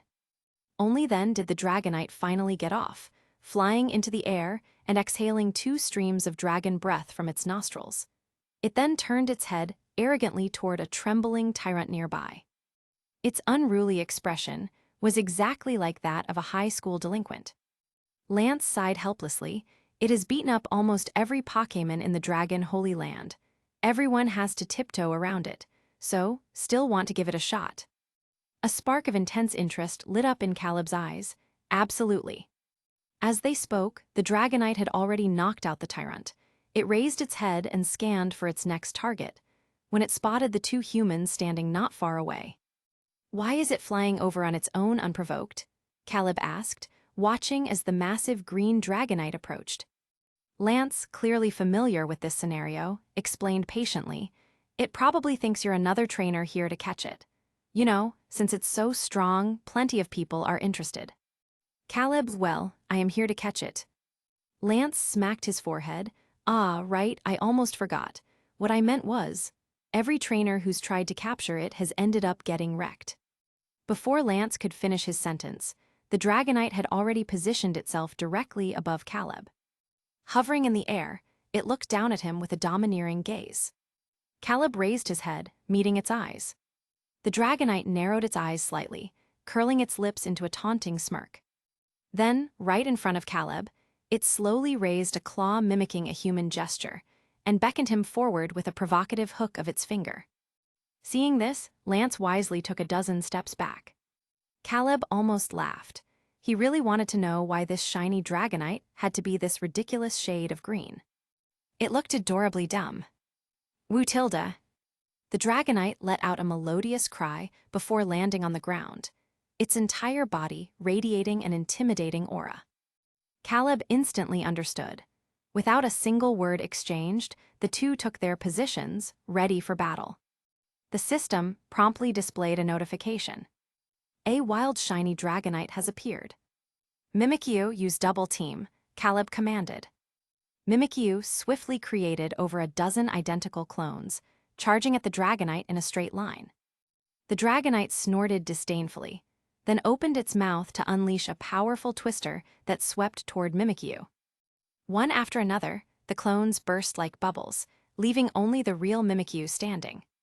The twister struck it head-on, causing the Pikachu disguise it wore to slump lifelessly to the side.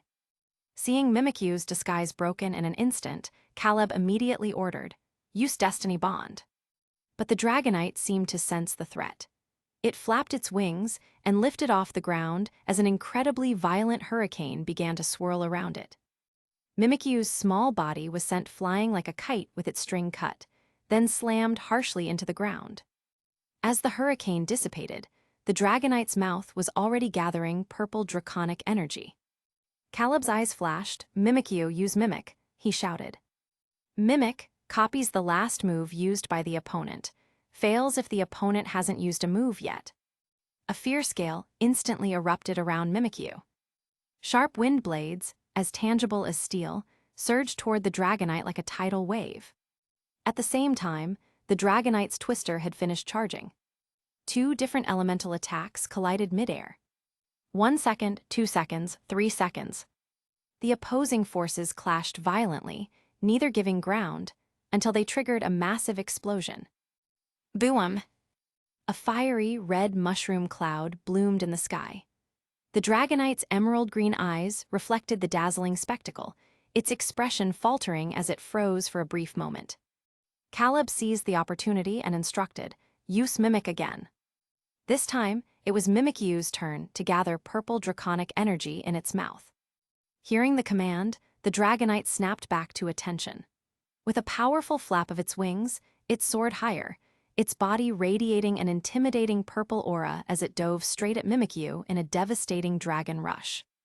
Caleb didn't panic in the slightest. What he really wanted to say was, does this Dragonite not know that dragon-type moves don't affect fairy types? Chapter 25. No, as it turned out, the Dragonite did know. It just didn't realize Mimikyu was a fairy type. After the dragon rush ended and Mimikyu emerged completely unscathed, the Dragonite understood everything. It had encountered opponents like this before, ones who tried to exploit type weaknesses to defeat it. But it wasn't limited to just dragon-type moves. With that thought, the Dragonite opened its mouth, gathering intense, scorching flames. The next second, a terrifying flamethrower shot out, blasting Mimikyu head-on. All of this happened in just 5 short seconds. Mimikyu has been defeated and is now in critical condition. If not treated within 3 hours, it will die. Caleb saw the system's notification. Only now did he understand the meaning behind Lance's earlier words. This Dragonite was too strong. Having defeated its opponent, the Dragonite turned away arrogantly, not even sparing Caleb a glance as it left. Lance walked over, sighing helplessly. So, still want to change your reward? I think a Growlithe would be a pretty good choice too. Caleb's eyes gleamed. Watching the Dragonite's retreating figure, he shook his head firmly and insisted, "No, I've made up my mind, it's that one." "Dragonite, you've successfully caught my interest," Caleb mused. Lance looked even more resigned, but he didn't press further. "All right, I'll arrange special permission for you so you can enter and exit the Dragon Holy Land freely for now." "Words can't express my gratitude. Once I catch that Dragonite, dinner is on me." Caleb clapped Lance's shoulder earnestly. "Lance, then I wish you luck." With that, Lance left. The remnants of Team Rocket in Kanto still needed to be dealt with, and he had to continue investigating Giovanni's whereabouts. As a Dragon-type Elite Four member, he was far too busy. Meanwhile, Caleb returned to Blackthorn City to buy a tent, bedding, and emergency medical supplies, before setting up camp right inside the Dragon Holy Land. The Holy Land also had a Pokémon Center. It was built by the Blackthorn clan specifically to care for injured dragon types. The staff at the entrance stared in shock as Caleb dragged his supplies inside. Unable to hold back her concern, she asked, "You're really planning to camp out here? It's not exactly safe at night. You know, some dragon types hunt after dark." Caleb patted his waist pouch, pointing to his piquet balls. "Don't worry, they won't hurt me." The staff member could only sigh, "Then be careful. If anything happens, call the service desk immediately. We'll send help." Caleb flashed her a bright smile, dazzling the poor girl into a daze. By the time she snapped out of it, he was already long gone. After setting up the tent, Caleb took Mimikyu to the Pokémon Center for dinner. To prevent the tent, his hard work of the afternoon, from being destroyed by wild Pokémon, he sprayed a repel around the perimeter. Note: repel is a spray that emits a scent Pokémon dislike. Pokémon Center. Nurse Joy, having finished her work for the day, noticed Caleb eating by the window. After a moment's thought, she picked up her own tray and sat across from him. Caleb had been playing a little game of fetch with Mimikyu when the movement caught his attention. He looked up. He had already met this Nurse Joy earlier when bringing Mimikyu for treatment, and she knew he was here to catch the green Dragonite. "What's up?" Caleb asked. Nurse Joy rested her chin on her hand, a hint of curiosity visible in her eyes as she asked, "Why are you so determined to catch that Dragonite?" Why, Caleb actually took a moment to think about it. Dragonite, also affectionately nicknamed Chonky Dragon, had an adorably dopey appearance that contrasted sharply with its immense power. Was there anyone in this world who wouldn't love a Pokémon like that? Just like how no one could resist the charm of a giant panda, who wouldn't want to give it a good rub. Seeing Caleb lost in thought, Nurse Joy's eyes flickered with concern. "Are you really prepared to become that child's trainer?" "Of course," Caleb nodded, answering earnestly, "I don't just want to catch it for the sake of catching it. Capturing it is only the first step. I want to get to know it. I love Dragonite as a species, and I want to travel with it and grow alongside it." Nurse Joy stared straight into Caleb's eyes. "Even if that Dragonite isn't perfect, even if it's nothing like what you imagined." "Caleb, nothing in this world is truly perfect, neither humans nor Pokémon." Nurse Joy froze for a second before breaking into a gentle smile. She changed the subject and asked, "I heard you set up a tent in the Holy Land. Are you planning to stay long?" Caleb nodded. "My Mimikyu isn't strong enough to beat that Dragonite yet. I plan on starting from scratch and using the other dragon types here to train it." Nurse Joy suddenly giggled. "Then you and that child really are alike." Caleb took a bite of sushi and asked, "How so?" Nurse Joy explained, "Because that's the same path Dragonite took. When it first arrived here, it wasn't nearly as strong. Just like you, it was clever. It chose to grow stronger step by step. Back then, I'd see it at the Pokémon Center almost every day. Sometimes, it would leave in the morning fully healed, only to be carried back in the afternoon covered in injuries. How should I put it? You know how most dragon types are fiercely competitive. We can't interfere too much with their natural way of life. Here, Nurse Joy's expression turned somber. If only you had come a little sooner. Caleb paused mid-bite. Nurse Joy didn't elaborate, she simply smiled. Good luck. Thanks. After dinner, Caleb returned to the campsite with Mimikyu. The night was serene. By the tranquil lake, a wild Milotic quietly surfaced and stretched its slender, elegant body. Moonlight rippled over its scales, making the Milotic look like a celestial dancer draped in gossamer silk. It was stunningly beautiful. Caleb hadn't expected his luck to be this good. He had only pitched his tent here because the staff mentioned a Milotic lived in this area. Yet on his very first night, he'd already encountered it. It's a good omen, Caleb thought to himself. Suddenly, Mimikyu tapped his leg with its claw. Caleb looked down to see Mimikyu pointing in a certain direction. Following its gesture, he spotted a shadowy figure standing silently by the lakeside under the hazy moonlight. Those emerald-green eyes shimmered softly as they gazed at the moon above. Chapter 26. Mimikyu used Shadow Claw. Mimikyu leaped high into the air, its claws surging with dark energy as it slashed toward the wild Druddigan. With a thunderous crash, the massive Druddigan collapsed to the ground, lying there pitifully, refusing to get back up. Mimikyu has defeated Druddigan and gained a large amount of experience. Mimikyu's level has increased. Good work. Caleb took out a potion from his backpack and healed the fainted Druddigan. Despite its fierce appearance, this Druddigan had a surprisingly simple and goofy personality.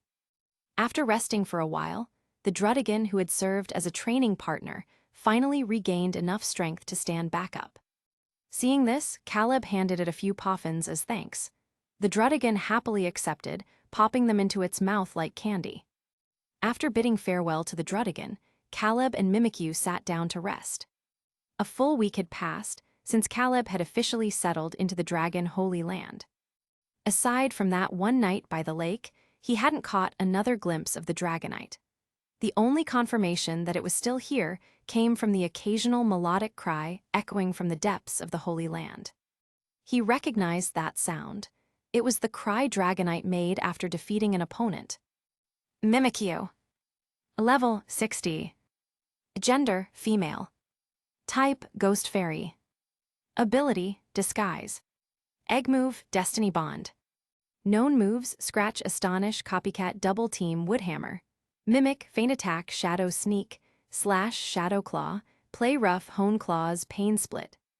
Over the past week, Caleb and Mimikyu had gone on a rampage, challenging every dragon type in the Holy Land. Compared to Dragonite, these battles carried far less pressure. Most of these Pokémon didn't seem to understand type matchups, opening every fight with a relentless barrage of Dragon Rage, Twister, and Dragon Tail. By the time their onslaught ended, Mimikyu would still be standing there completely unharmed, leaving the opposing dragon types utterly baffled. And once Mimikyu learned the fairy-type move, Play Rough, every battle became a one-sided stomp. Woo tilde woo tilde.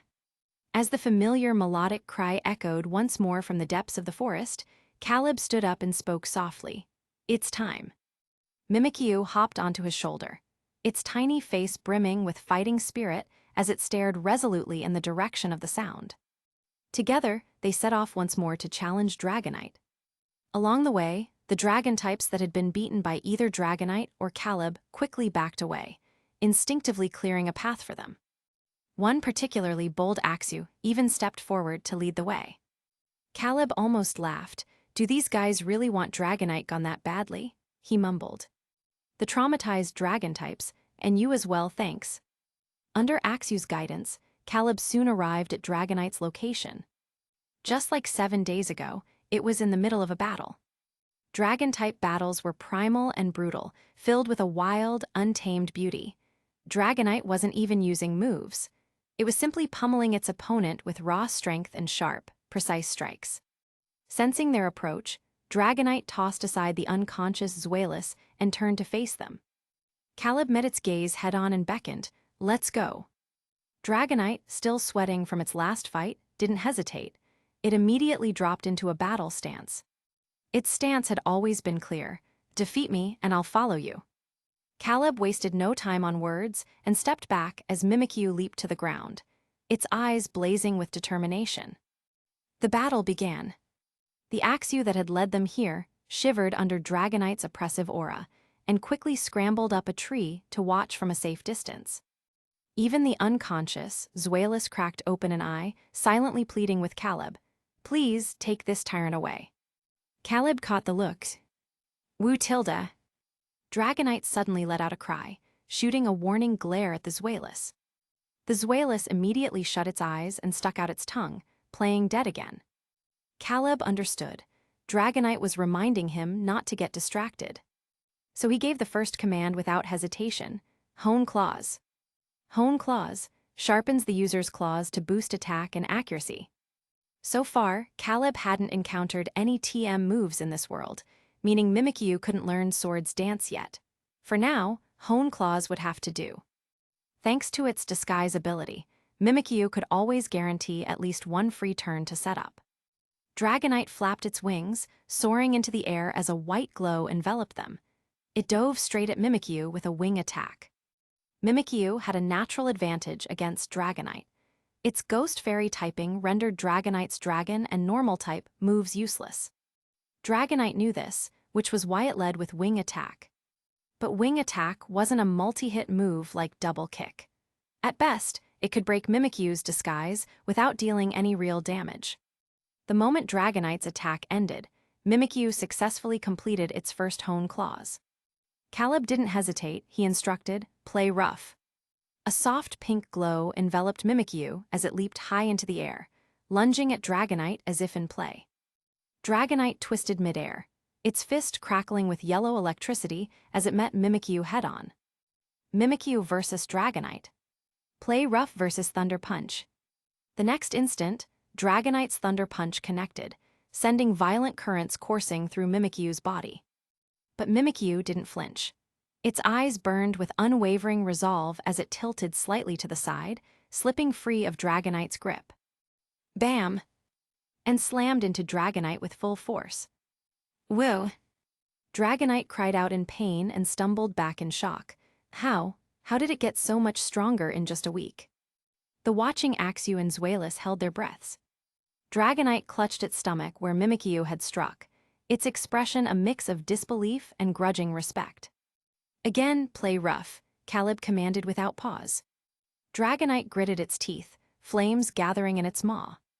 "We won't lose this time," Caleb shouted. "Mimikyu double team." Mimikyu's small body instantly split into dozens of copies, surrounding Dragonite in a perfect circle. Then all of them attacked at once. From every direction, the Mimikyu swarm charged. Dragonite's eyes hardened as it unleashed a sweeping flamethrower, incinerating several clones in an instant. But it was too late. The real Mimikyu had already closed in from behind. Play rough landed in a direct hit. Dragonite lurched forward, crashing face first into the ground. Chapter 27. I think using wide-range moves like Thunderbolt or Hurricane would have been better just now. Caleb crouched in front of Dragonite, speaking softly. Dragonite's shimmering emerald-green eyes blinked in surprise at the words, before lifting its gaze to meet Caleb's. Caleb smiled and extended his hand. "Come on, leave with us. Let's go see the rest of the world together." Dragonite fell silent for a moment. Instead of placing its paw in his hand, it stood up, pointed at Mimikyu, and shook its head. Caleb froze, glancing between Dragonite and Mimikyu hesitantly, then asked, "You don't want to team up with Mimikyu?" Mimikyu immediately tensed up. "Woo," Dragonite shook its head again, then pointed at itself and mimed breathing fire. This time, Caleb understood. "You mean your decision to use Flamethrower against Mimikyu wasn't wrong?" Dragonite paused. 2 exasperated sweat drops appeared on its forehead as it struggled to articulate itself. Just then, an amused voice chimed in from behind. "What Dragonite means is that it hasn't actually lost to Mimikyu yet." Caleb turned to see Nurse, Joy riding up on a scooter with her Chansey in tow. "Is that what you meant?" Caleb scratched his head. Dragonite exhaled in relief at Nurse Joy's explanation, then reached out and patted Caleb's shoulder like an older brother, pointing at the piquet ball on his waist. Now Caleb truly understood. Delighted, he unclipped the piquet ball and held it out to Dragonite. Dragonite tapped the ball with its claw. Then its massive form dissolved into red light as it was absorbed inside. The red and white sphere wobbled twice before settling with a soft click. At that, both Caleb and Mimikyu let out a sigh of relief. "Ah, I finally caught the chonky dragon, and it's a green shiny Dragonite to boot."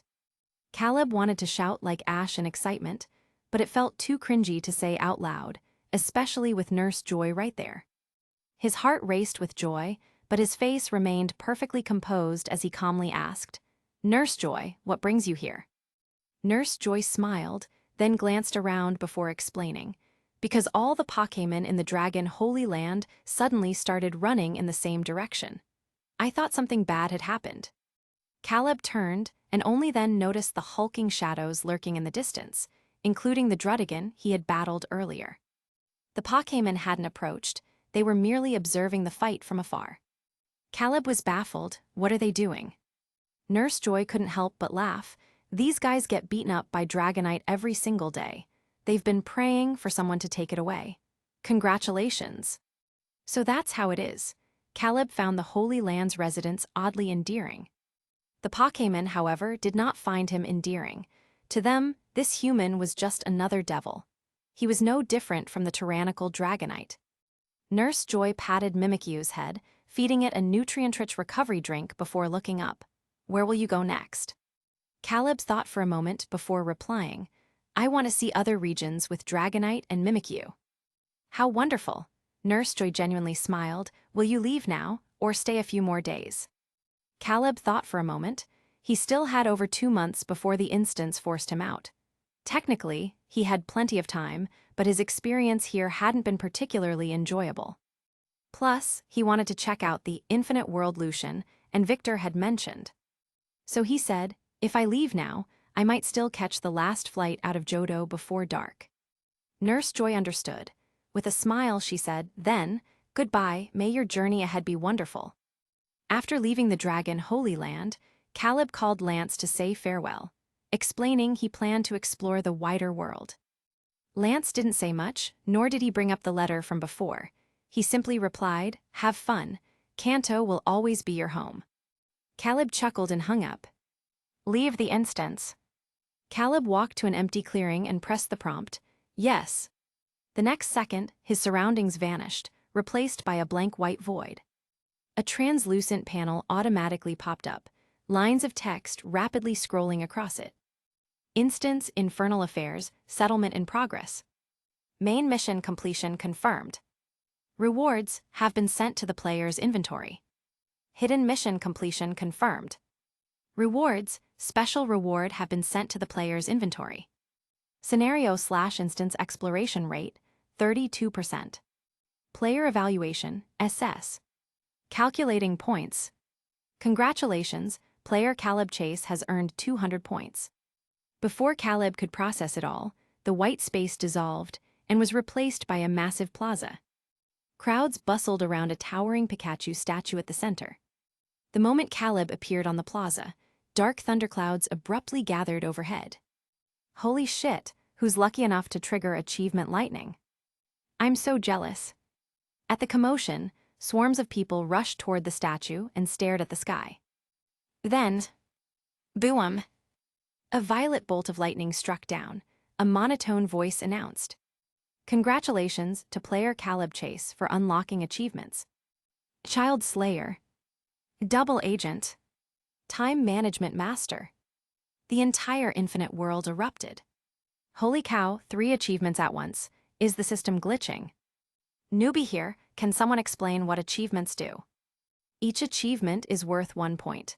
Collect 200, and you can custom order a Pokémon in the achievement shop. Achievements are insanely hard to get. The current top player only has 11 points. Double Agent, Time Management Master, Child Slayer, what the hell did this Caleb guy do in his instance? None of these sound good. Caleb's face darkened at the chatter. Before anyone could spot him, he bolted from the scene. As he left the plaza, another prompt appeared. Return to your personal room. Without hesitation, Caleb confirmed yes. In the next instant, he materialized inside a 70-square-meter white room. Chapter 28. Players can spend points to expand and decorate their rooms. The furniture store is now open. The system seemed to sense Caleb's confusion and proactively provided a prompt. The shop interface appeared immediately after. Plain wooden bed, 1 point. Pikachu-themed bed, 5 points. Fluffy Eevee blanket, 5 points. Room expansion up to 200 SQM, 100 points. Special facility, Pokémon Paradise, 500 points. Looking at these options, Caleb suddenly felt like he had been transported into a cheap knockoff Pokémon mobile game. He didn't start decorating right away. Instead, he sat cross-legged on the floor and checked Dragonite stats. Dragonite Shiny. Level 58. Gender, male. Type, Dragon/Flying. Ability, Multiscale. Egg moves, none. Known moves, Wing Attack, Fire Punch, Thunder Punch, Twister, Thunder Wave, Hurricane. Agility, Dragon Dance, Dragon Rush, Outrage, Hyper Beam, Flamethrower, Thunderbolt. No wonder Mimikyu got wrecked the first time they met. This Dragonite's level is insane. Caleb swiped Dragonite's panel aside and opened his inventory to check the rewards from the mission. He still remembered how Victor had pulled a piquet ball out of thin air on his first day in the mission. Now that his first mission was over, the inventory function was unlocked, meaning he could also store and retrieve piquet balls anytime. Currently, his inventory only had 4 items: 2 candies, 1 large, 1 small, a twisted spoon, and a red heart. Exp. Candy S provides a small amount of EXP when used on a Pokémon. Exp. Candy L provides a large amount of EXP when used on a Pokémon. Twisted Spoon, a mysterious utensil imbued with psychic energy, increases the power of psychic-type moves by 20% when held. Mutewo's Max Affinity Bound, a special item exclusive to player Caleb Chase, valid across all missions. No further explanation. Caleb poked the plump red heart, but it remained silent, offering no additional details. Just then, the newbie guide panel popped up. Players will remain in the infinite world for 7 days of rest after completing a mission. Once the time is up, they will automatically be transported into the next mission. The infinite world features an entertainment district and a commercial district, which players can freely explore. Additionally, the ticket to the Pokémon world requires 990 points. Please save up diligently. Caleb, what kind of insane number is 990? He had only gotten 200 achievement points for a SS rank evaluation. How long would it take to save up nearly 1 million? Not to mention that everything here, food, clothing, shelter, required points. This system is designed to break players' spirits. Since he wasn't in the mood to rest yet, Caleb pulled up the map and, as expected, saw the entertainment district and commercial district marked clearly. Teleporting in the infinite world was effortless. Just a thought, and he was there. The streets were bustling with people. Caleb stood at the intersection, taking in the rows of shops lining both sides. Bars, restaurants, bathhouses, almost every entertainment facility from the human world could be found here. The only difference, everyone walking around had Pokémon partners of all shapes and sizes. Caleb entered a small noodle shop and ordered a bowl of egg noodles. The owner was a voluptuous blonde woman with wavy hair, and her partner was a mime JR, wearing an apron. Sitting by the window on the second floor, Caleb looked down at the street, observing Pokémon he'd never seen in person before. Soon, the owner herself brought up a steaming bowl of noodles, but instead of leaving immediately, she studied Caleb for a moment before asking, "Newbie. What makes you say that?" Caleb glanced up. She smirked. "I've seen all kinds of people. Only newbies gawk out the window like that." Caleb nodded. "Yeah, just finished my first mission." The woman smiled coquettishly and pointed at the bowl. "Just so you know, everything here costs points. This bowl of noodles, 1 point, though you can also pay with items. 1 bowl of noodles costs as much as a basic bed." Caleb thought for a second before asking, "Can I use exp, candies from mission rewards?" "Sure, 5 small exp, candies per bowl," she affirmed. Not bad, Caleb thought. After the shock of seeing the 990 point ticket, he had become extremely sensitive about points. He pulled out 5 exp, candies from his inventory and slapped them on the table. The woman glanced at them and continued her sales pitch. "What about your Pokémon? We've got high-quality Pokémon meals here too, just 2 exp, candies per serving." 2 servings then. Caleb handed over 2 more candies and released Mimikyu and Dragonite. The woman froze for a second, then gave Caleb a strange look. "You're really just a newbie fresh out of your first mission." Caleb smirked mysteriously. "No, I'm actually the Dragon King, the kind who casually drops billion-dollar deals." She recognized the meme and burst out laughing. "You little brat. Good thing I was terminally online before I died, or I wouldn't have gotten that." She then arched an eyebrow flirtatiously. "Come chat with me after you finish eating."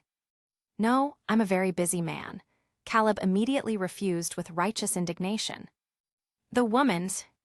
A vein throbbed on her forehead as she slammed a hand on the table. Startled, the mime JR thought its trainer was about to start a fight and hastily erected a light screen between her and Caleb. "Hatsumi-chan, no, hitting players gets you punished," the mime JR cried in a panicked, childlike voice. Caleb was stunned hearing the Pokémon talk. He asked, "It can speak human language?" The woman, Hatsumi, crossed her arms and huffed, "Don't get any weird ideas. It's not a real Pokémon. It's just a Pokémon-shaped housekeeping robot I bought from the Infinite Store." Caleb's eyes lit up. Hatsumi instantly guessed what he was thinking and smirked. "Men really are all the same. Just so you know, one of these costs 999 points, she said. "Oh," Caleb did the math. "Just a few more missions then. If I cause enough chaos, I can get my own Gardevoir robot in no time," he mumbled. "You pervert," Hatsumi couldn't hold back. "There's a species barrier. You'll be struck by lightning." Caleb gave her a deadpan look. "What are you talking about? I just want a Gardevoir to chat with and help take care of my Pokémon." "Hatsumi, this guy's thought process is seriously messed up," she concluded. Chapter 29. In the end, Hatsumi relented. She sighed helplessly and said, "Fine, take your time eating." With that, she returned to the counter and resumed cracking sunflower seeds. Caleb divided the Pokémon food brought by the mime JR into 2 portions, placing them in front of Mimikyu and Dragonite. Mimikyu extended its claws from beneath its disguise and happily began eating. Dragonite, however, tilted its head, narrowed its eyes, and suddenly crushed the berries on its plate with its claw. A pungent, spicy aroma filled the air. Dragonite covered its mouth with its other chubby paw as its face twisted in disgust. Caleb immediately called out, "Boss lady, I'd like to report you for consumer fraud." Dragonite glared fiercely at Hatsumi. Its expression was so intense that Caleb half expected it to leap up and blast her with a dragon rage. Hatsumi hurried over, picked up the plate, and sniffed it. With an apologetic smile, she said, "Sorry, wrong berries. I'll swap them out right away. This meal is on the house." Only then did Dragonite retract its murderous gaze, and instead stared at its paw, which was now coated in the spicy berry juice. Caleb asked the mime JR, "Waiter for a damp towel," and began carefully cleaning Dragonite's claw. Dragonite stiffened slightly. It hesitated as if unsure whether to push Caleb away, until Hatsumi returned. Instantly, Dragonite's attention was captured by the fresh plate of food. Hatsumi set the dish down in front of Dragonite, then leaned in to whisper to Caleb, "Your Dragonite seems a little hard to get along with." Caleb, who had already finished his noodles, sat back and watched Dragonite and Mimikyu eat happily. He thought back to what Nurse Joy had said earlier and replied, "Maybe it's because of its past experiences. It doesn't know how to express itself well. And you know how Pokémon are? They have their own survival rules, if they don't make themselves seem strong and intimidating." Hatsumi's expression cleared in understanding. Caleb recalled the night he'd seen Dragonite gazing at the moon by the lake and smiled. Dragonite might look fierce and grumpy on the outside, but deep down, it's actually pretty poetic. Hatsumi seemed to ponder this before shaking her head with a chuckle. You're really something else, you know that. Caleb raised an eyebrow and asked, "What do you mean?"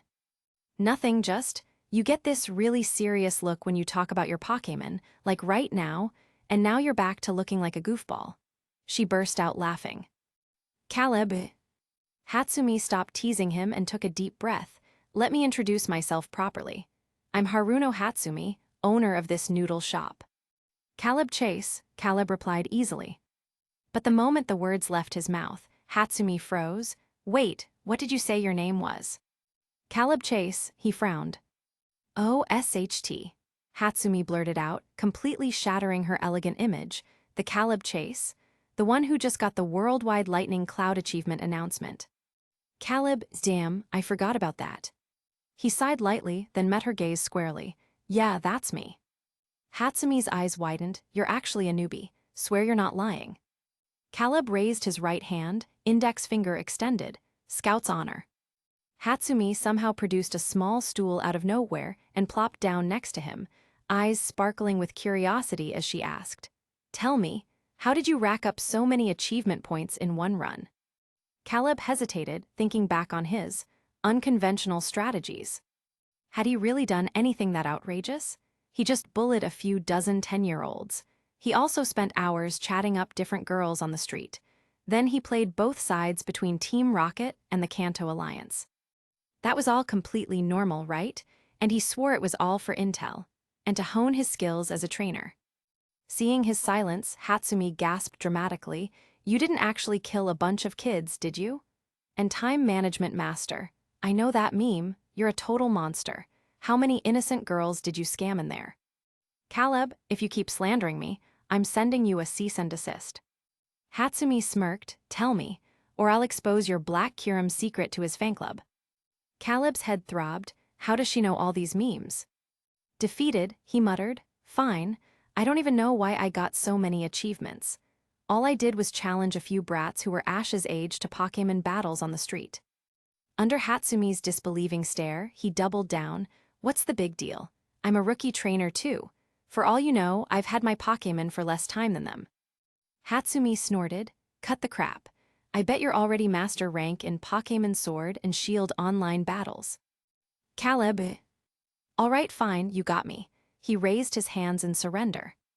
Hatsumi grinned victoriously and clapped him on the shoulder. "You know what? You're hilarious, I've decided. We're friends now." Caleb had no energy left to argue.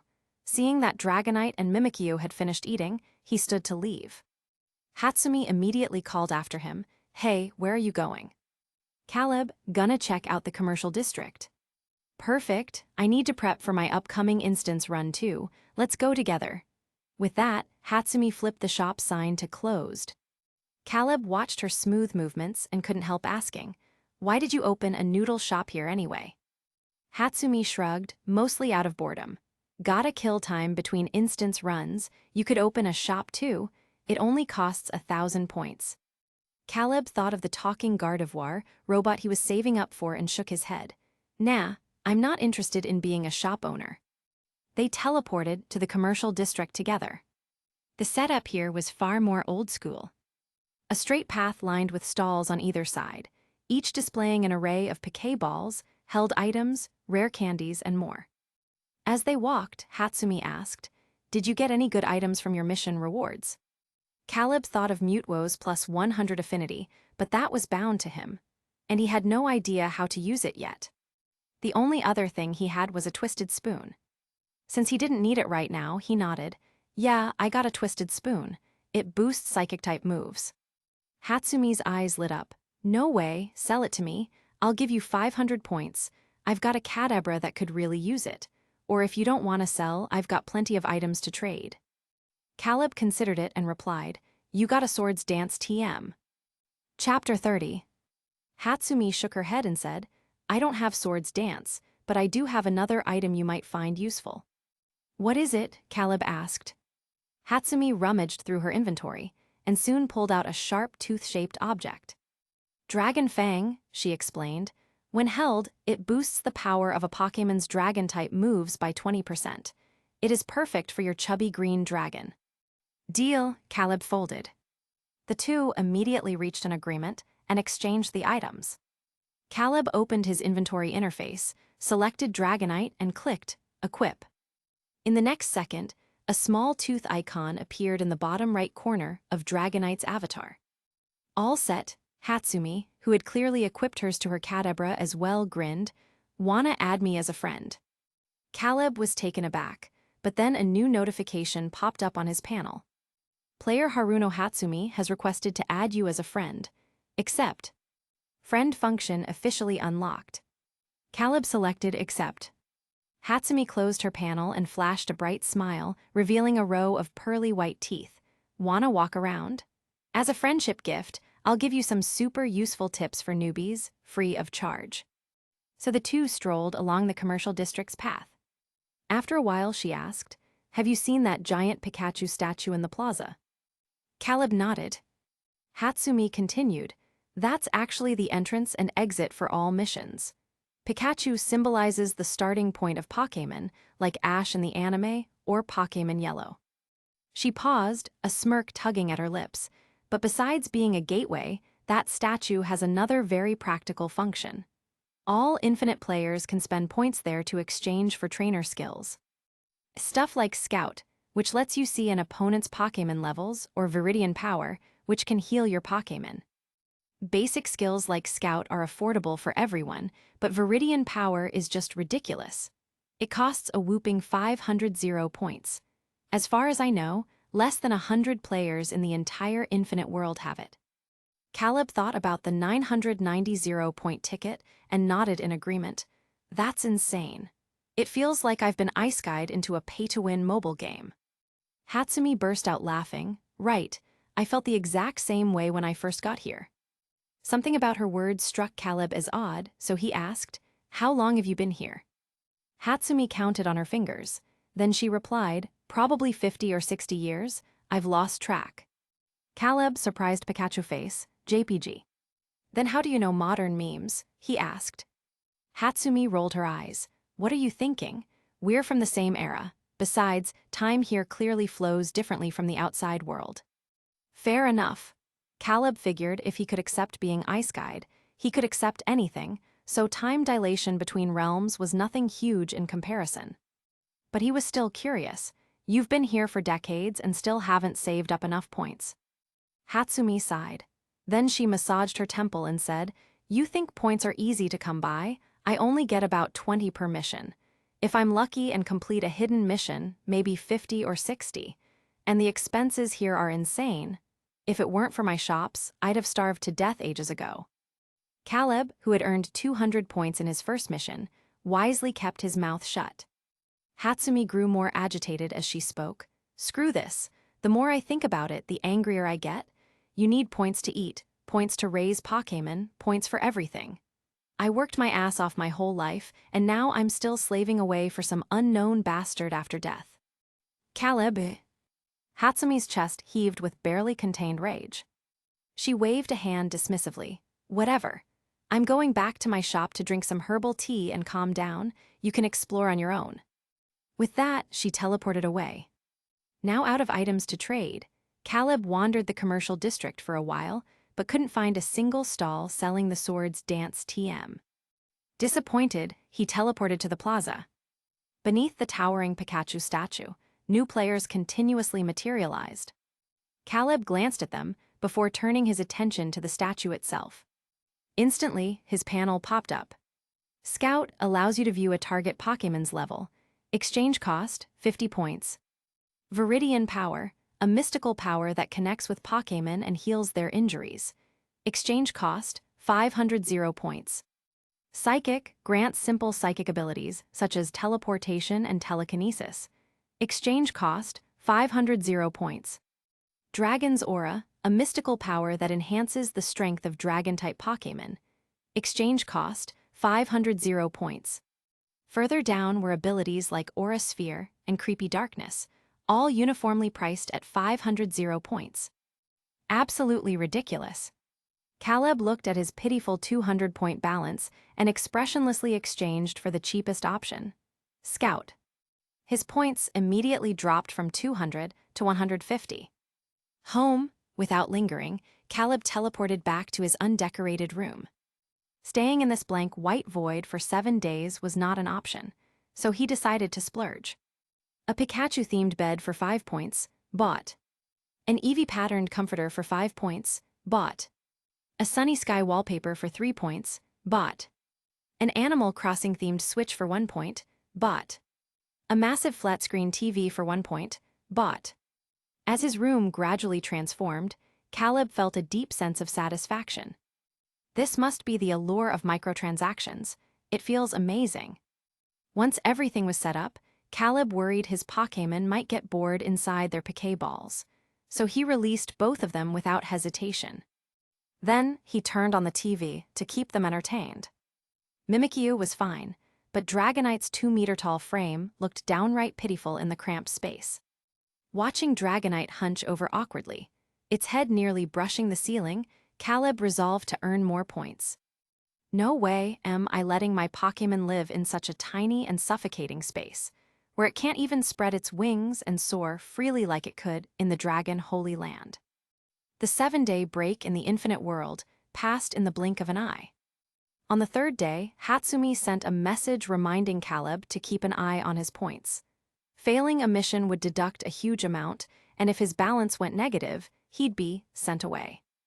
Caleb wanted to reply with a thanks, but the panel displayed, "This player has entered an instance and cannot receive messages." So he let it go. Finally, the 7 days ended. Following the prompt, Caleb returned to the Pikachu statue. Then, everything went black. A cold, emotionless voice rang out. "Welcome, player, to the large-scale role-playing mission. Your assigned identity is Bug Catcher." Chapter 31. The blazing sun filtered through the branches and into the room. The air conditioning was off, the window open, allowing waves of scorching heat to pour inside. The entire room felt like a giant steamer. Caleb woke up drenched in sweat. He opened his eyes to find himself wearing blue shorts and a white t-shirt, buried under a thick cotton quilt. "Caleb, Oni-chan isn't feeling well, he's resting upstairs." A soft, girlish voice came from downstairs, as if she were talking to someone.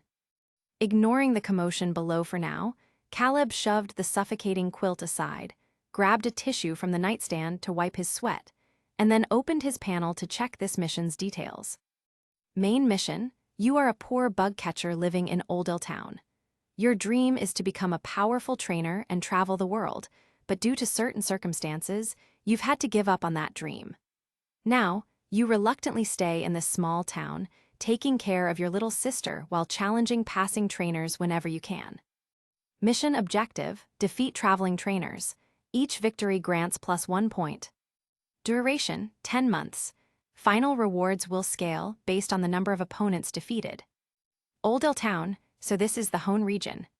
Fanning himself with his hand, Caleb pondered what this large-scale role-playing mission entailed. Just then, rapid footsteps echoed from downstairs. They grew louder until they stopped right outside his door. Click! The door swung open. Caleb looked up. A little girl stood in the doorway. She was wearing a faded light blue dress and had 2 messy pigtails. She couldn't have been more than 4 or 5 years old, her face smudged with dirt, her big dark eyes fixed on him. "Oni-chan, you're finally awake. I thought you were gonna die." The moment she saw Caleb, she burst into loud, dramatic sobs. Caleb stared at her wide-eyed. Then, clutching his head, he groaned in fake pain and asked, "What happened yesterday? I can't remember anything." The girl hiccuped mid-cry, her expression shifting to panic. "Oni-chan, you don't remember Lily anymore." "Caleb, I remember. Lily-chan is you, my adorable little sister." The little girl, Lily, finally relaxed and sniffled, then she explained, "Yesterday, Oni-chan accidentally kicked a Tgthegood in the butt while walking, and then it beat you up until you fainted. Uncle Morris had to carry you back." Lily was so worried. Caleb glanced at the thick quilt that had nearly roasted him alive. "Also, could you stop saying Oni-chan 3 times per sentence?" he complained inwardly. Rubbing his temples, he said, "Lily-chan, can you not call me Oni-chan anymore? Just brother, okay?" Tears instantly pooled in Lily's eyes. Caleb immediately backtracked. Okay, call me whatever you want. Oni-chan is fine." The tears vanished in a second. Caleb wondered if he'd imagined them. Lily beamed and said, Oni-chan, today is the day new trainers from Little Root Town get their starter Pokémon from Professor Birch and start their journeys. Didn't you promise to take me to see them? Finally, something related to my mission.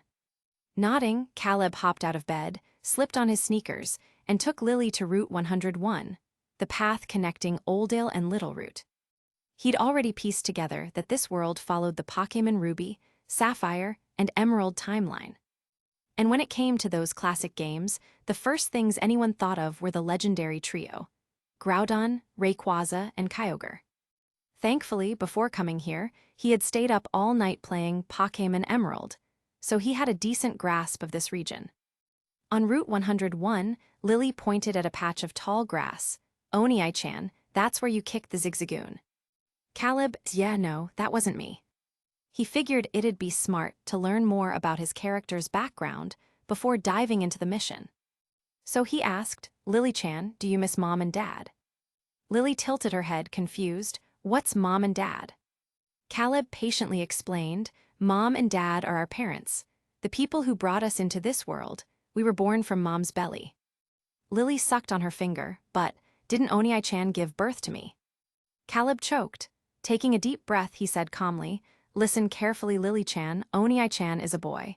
Boys can't have babies, only girls can. Lily's face scrunched up in blatant disbelief. Yeah, okay, moving on. Abandoning the interrogation, Caleb decided he'd just ask the kind neighbor, Uncle Morris, Lily had mentioned earlier. As they walked, a boy in blue shorts and a cap approached from the opposite direction. Spotting Caleb, the boy muttered unhappily, Great, another one stealing our business. In this world, when trainers lost battles against NPCs like bug catchers or swimmers, they had to pay out prize money. This is a rule that was set by the Hone League to encourage battles and make things more exciting. As a result, professionals like bug catchers and swimmer girls camped out on routes, preying on newbie trainers for cash. Caleb recognized the boy immediately, one of Pokémon's many cannon fodder NPCs, a youngster. Just then, a rookie trainer with a backpack emerged from Little Root Town. The youngster's eyes lit up like a starving wolf spotting prey. He sprinted over and released his Pokémon, a well-groomed Poochyena. Caleb and Lily watched from the sidelines as the rookie trainer lost and reluctantly handed over a wad of cash. Caleb's eyes gleamed.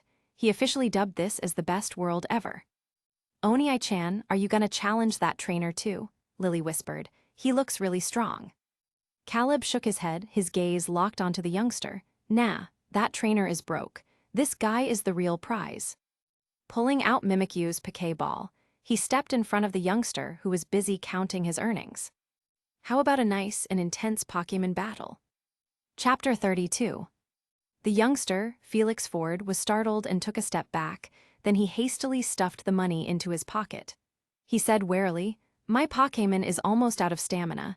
I can't battle right now. Caleb lowered his gaze to the other Pokéball at Felix's waist. Felix immediately covered it and shouted angrily, You shameless jerk. You're already an adult and I'm only 10. This isn't fair. Caleb let out a dry laugh. He thought about it and realized the kid had a point. If the Infinite World awarded him some weird achievement again when the mission concluded, he'd be publicly humiliated. And by the next day, his reputation would be ruined. People would probably say things like, Caleb Chase, oh, that guy's just a psycho who bullies kids. With this in mind, Caleb's expression turned serious. Under Felix's nervous gaze, he spoke, Fine, I won't battle you, but you have to do me a favor. What favor? Felix instantly relaxed.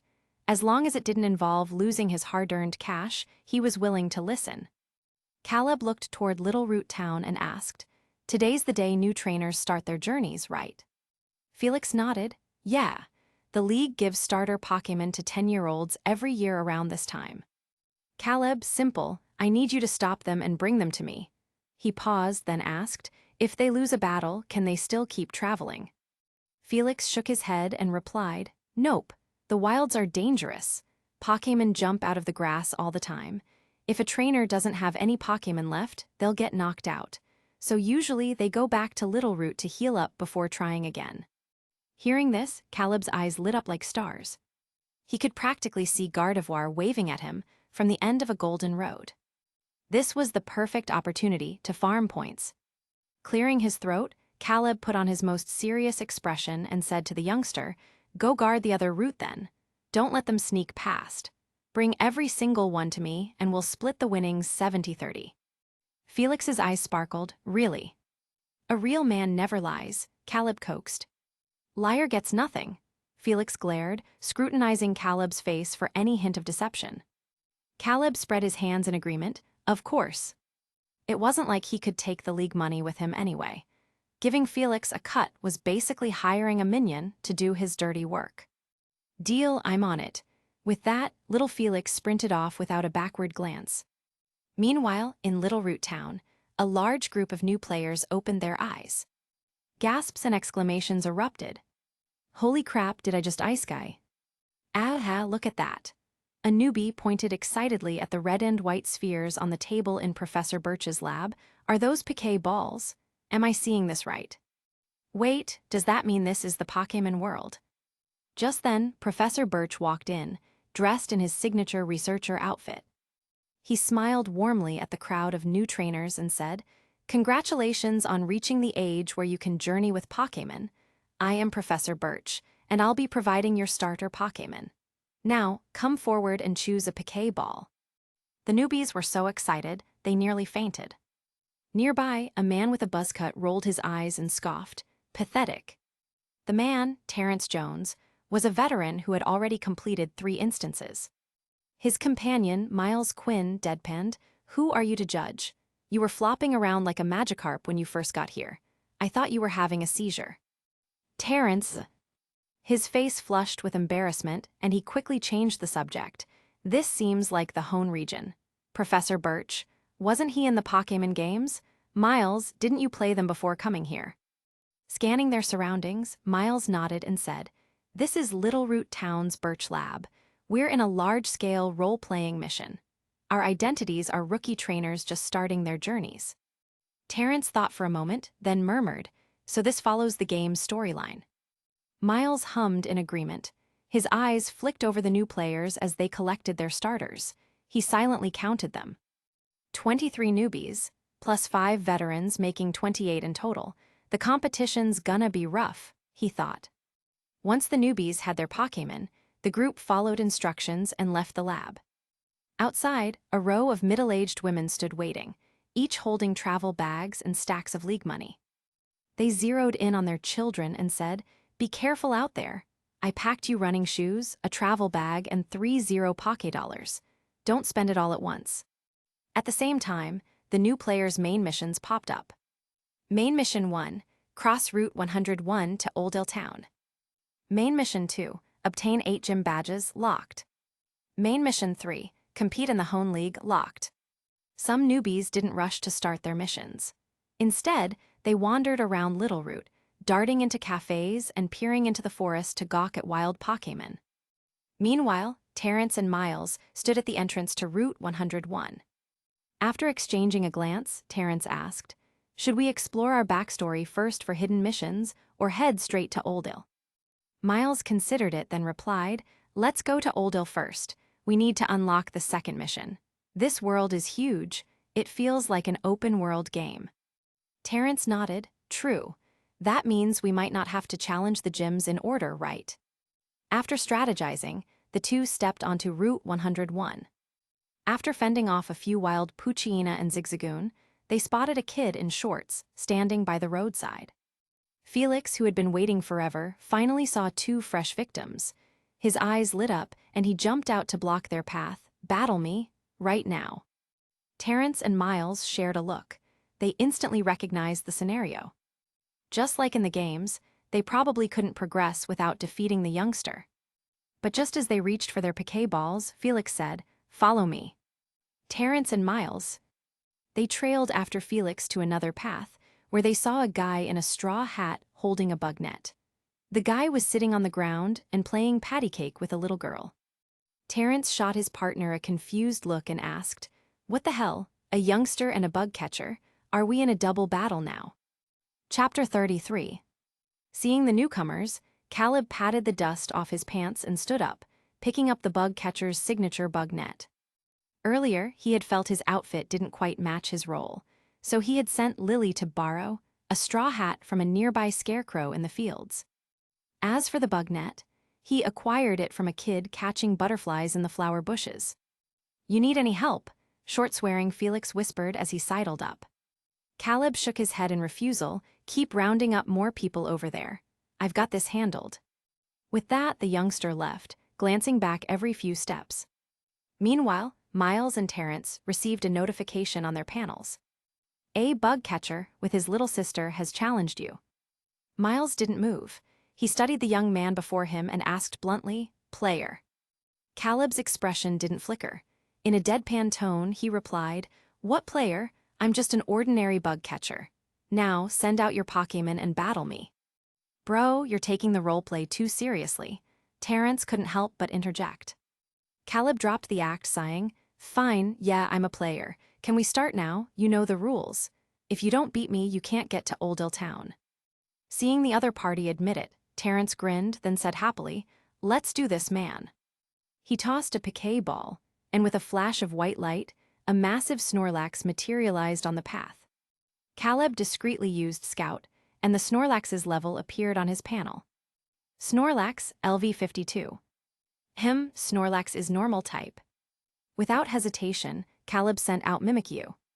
Terrence, who had also used Scout, nearly choked when he saw Mimikyu's level. "What the? How is this fair? All my normal type moves are useless now." But the battle had already begun, so there was no backing out. Gritting his teeth, Terrence commanded, "Snorlax, use Rollout to break its disguise." Rollout, the user curls into a ball and attacks repeatedly, up to 5 times, with each hit increasing in power. The 2-meter-tall Snorlax instantly curled into a giant sphere and barreled toward Mimikyu. Since Rollout was a multi-hit move, it could bypass disguise entirely. Caleb immediately abandoned his original plan of using Hone Claws under disguise and ordered, "Mimikyu, double team." Mimikyu split into over a dozen illusory copies, leaving Snorlax with no target. It plowed straight into the bushes, failing to break the disguise. Caleb's eyes gleamed. "Mimikyu, play rough." "Snorlax, keep using Rollout," Terrence countered. "Double team again," Caleb snapped.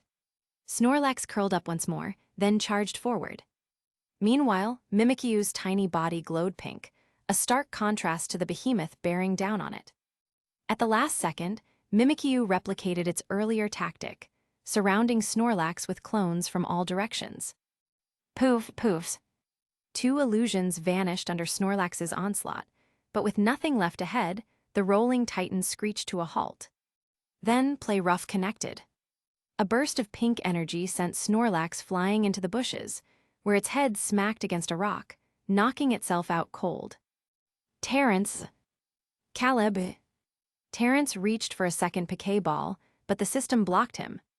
Current mission rules: players may only use 1 Pokémon per battle. Challenge failed. Please pay the opponent $500 Poké. Terrence complied, only for the world to go black. When his vision cleared, he was back in his Little Root town home. Route 101 tilde. Caleb and Miles stared at each other. "Where'd he go?" Caleb asked. Miles thought for a moment before replying, "He probably got warped home. This world's mechanics really are just like the games." "Ah," Caleb nodded, "your turn." Miles shook his head in refusal. "I'll pass for now. Gotta go find him in Little Root." "See you around then." Caleb sighed but didn't press the issue. Once Miles left, Felix soon returned with a fresh batch of wide-eyed newbies. "Whoa, a real bug catcher," one gushed excitedly. "He wants to battle. Bring it on. Let me show you what I've got." He sent out his Pokémon, a Surskit with 4 delicate legs. Caleb checked his level with Scout. Surskit LV3. Caleb. Free points were free points. Ruthlessly, he had Mimikyu one-shot it with Shadow Sneak. The newbie blinked, then vanished as he was teleported away. The remaining players gaped. "He's way too strong. Bug catchers in the games are just kids, right? And why does a bug catcher have an Alolan Mimikyu instead of, like, a Caterpie?" Caleb wordlessly recalled Mimikyu and sent out Dragonite instead. The newbie's jaws hit the floor. Oh crap, a shiny Dragonite. I'm so jealous. Since when do bug catchers have shiny Dragonites? One quick-witted player finally pieced it together. Wait, he's not an NPC, he's also a player. Damn, what a flex, absolute legend. Big bro, can't you go easy on us, we're all players here, a female player wheedled. But Caleb's heart was sealed in ice. He gazed coldly at these naive lambs and declared mercilessly, sorry, mission rules. You can't advance to Oldale Town without beating me, and even if you sneak past, the plot won't trigger. Of course, once I've farmed 999 points, I'll let you all go. He added the last part silently in his heart.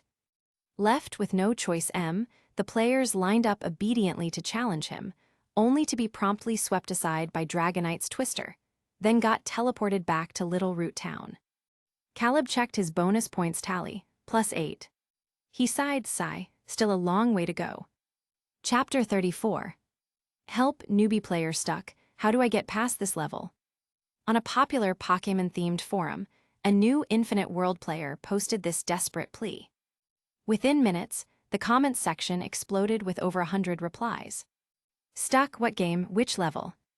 The original poster tearfully responded.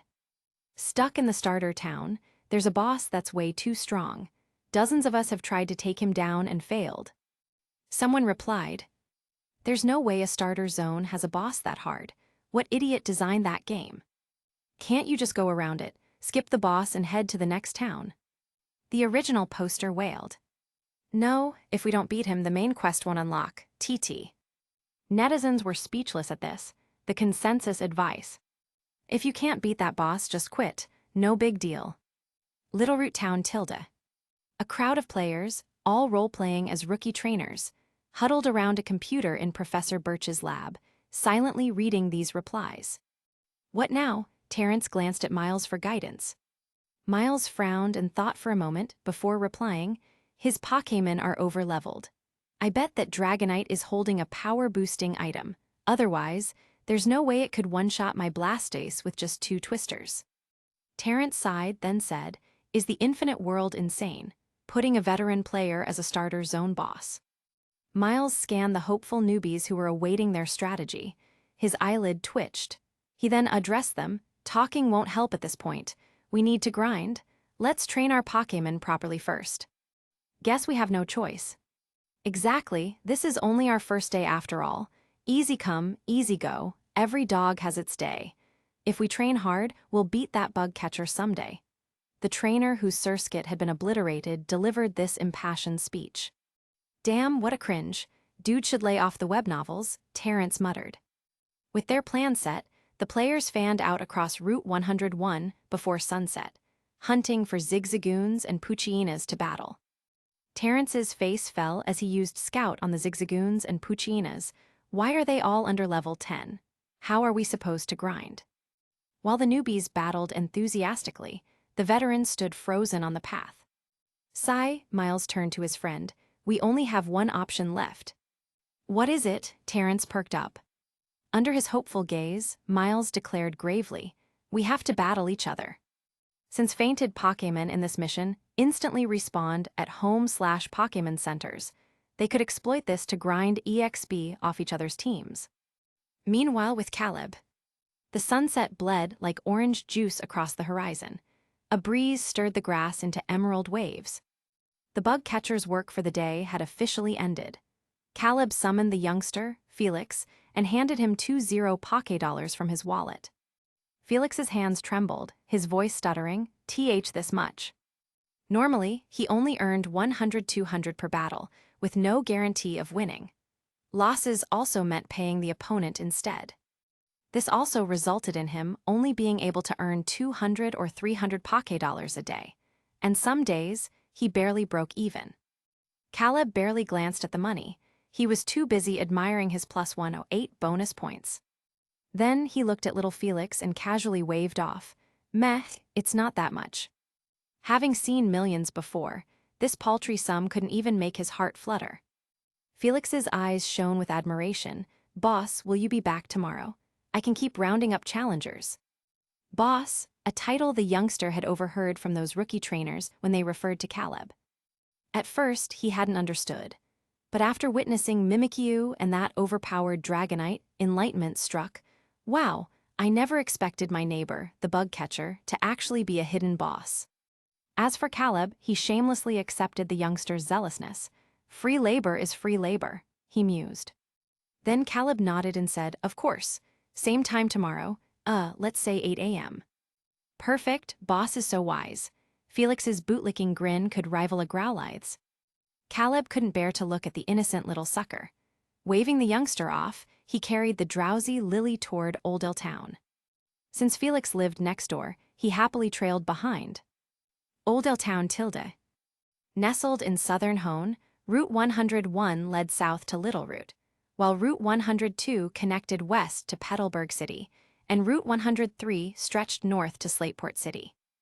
The small town, surrounded by forests, featured houses with light brown wooden roofs. Sometimes, Pokémon cries echoed from the trees. Following the signs, Caleb reached a red-roofed modern building, the world-famous Pokémon Center, where injured or status-afflicted Pokémon could heal. Next door stood a blue-roofed, white-walled structure, the Piquet Mart, where potions and Piquet balls were sold. Pushing through the glass doors, Caleb found Nurse Joy lounging behind the counter. She instantly straightened, flashing her trademark smile. Welcome. Caleb turned sideways to conceal the existence of the inventory, and awkwardly fished out Mimikyu and Dragonite's Piquet balls while balancing Lily. Noticing the sleeping girl, Nurse Joy smiled understandingly, and kindly took the balls herself. Thanks, Caleb smiled and thanked her. Then he glanced at Lily, who was sleeping peacefully on his shoulder, and gently shook her awake. After a day of adventures, her pigtails were hopelessly crooked. Blinking blearily, she looked at Caleb for a moment, then mumbled, Oni-chan, are we home yet? Not yet, Caleb sighed. What do you want for dinner? I'll grab something. The ultimate Brocon immediately replied, I'll eat whatever Oni-chan eats. Caleb's head throbbed. Babysitting wasn't his forte, yet the infinite world kept assigning him little sisters. Back in his past life, dinners had been rushed affairs between work shifts. A Chansey brought 2 glasses of water. Setting Lily down to drink, he pondered the eternal question, what the heck should I cook tonight? Chapter 35. In the end, he decided to make his 2 signature dishes, instant noodles and fried eggs. The crescent moon quietly climbed into the night sky. Caleb left the Pokémon Center with little Lily and headed to Oldale Town's only 24-hour supermarket. Most people here followed a simple routine, rising with the sun and resting at dusk. On the way, Caleb noticed that several shops which sold Pokémon food had already closed. This meant he would have to prepare dinner for Dragonite and Mimikyu himself. Standing solemnly in front of the supermarket shelves, he studied the rows of oddly shaped berries. To the left were red berries resembling cranberries, the same kind Dragonite had crushed at Hatsumi's noodle shop. To the right were pink banana-like berries that exuded a sweet and refreshing aroma. The scent reminded him of the berry salad Hatsumi had served later. Dragonite probably doesn't like spicy food but prefers sweets. After some thought, Caleb sent Lily to fetch a shopping cart. Then he proceeded to clear out the entire shelf of pink berries. Under the stunned gaze of the supermarket staff, he left with a giant bag of berries. Lily trotted beside him, carrying instant noodles and eggs.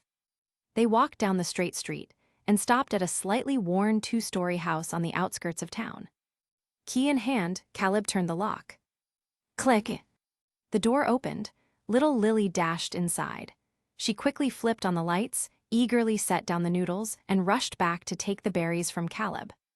No, they're too heavy for you. Go watch TV, dinner will be ready soon. As he spoke, Caleb headed to the kitchen. He set the groceries on the table, lit the stove, and began washing, peeling, and chopping the banana-like berries, which were known as nana berries. Beneath the peel lay soft, fragrant flesh. Caleb took a bite. The texture was crisper than a banana, but the rich, sweet juice bursting in his mouth was nearly identical.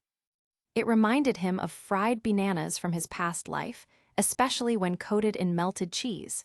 Simply imagining it made his mouth water. Swallowing hard, He heated oil in the pan and started frying. Soon, several unidentifiable yellow lumps popped up from the oil. Caleb. This only strengthened his resolve to buy that Gardevoir housekeeping robot. Hearing the noise, Lily ran in from the living room. Her eyes widened at the plate. Oni-chan, what is that? It looks scary. Caleb shot her a deadpan look, picked up a fried berry, and stuffed it into his mouth. Lily was so freaked out that she nearly fainted. Her expression screamed, "My brother just ate shit." She stood there blankly, not daring to speak. Seizing the opportunity, Caleb also shoved one into her mouth. Lily stumbled back, but instead of the expected disgust, a crisp, honey-like sweetness flooded her taste buds. "MMPH, so good," she mumbled through a full mouth. Caleb smirked and handed her a few more before shooing her away. Then, he released Dragonite and Mimikyu. 2 flashes of white light later, the pair stood in the modest kitchen. "Try these," Caleb offered the plate to his Pokémon, then watched expectantly. Mimikyu trusted him unconditionally, so tiny claws emerged from its rag, grabbing a berry immediately. Seeing this, Dragonite followed suit and popped one into its mouth. The next moment, its teal eyes bulged, and it let out a satisfied sigh. "Woo tilde. Not bad, right? I made them myself. It's just, well, not the prettiest presentation," Caleb said happily. Dragonite and Mimikyu nodded vigorously. With its huge mouth, Dragonite devoured the berries at an alarming rate, leaving the plate empty before Mimikyu could finish its first. Staring at the bare dish, Mimikyu looked ready to cry. Dragonite's upbringing differed starkly from Mimikyu's. Most dragon types were born dominant and aggressive. Every powerful wild dragon type had clawed its way up from the bottom. Before being caught, Dragonite had never needed to consider others. Even now, its sole concern was Caleb. Sensing Dragonite's attitude toward Mimikyu, Caleb pursed his lips. "Don't worry, I'll make more," he assured Mimikyu. Internally, he sighed, "I feel like a parent with 2 kids who don't get along." It would be wrong to be partial to anyone, more especially if the 2 children were a little at odds with each other.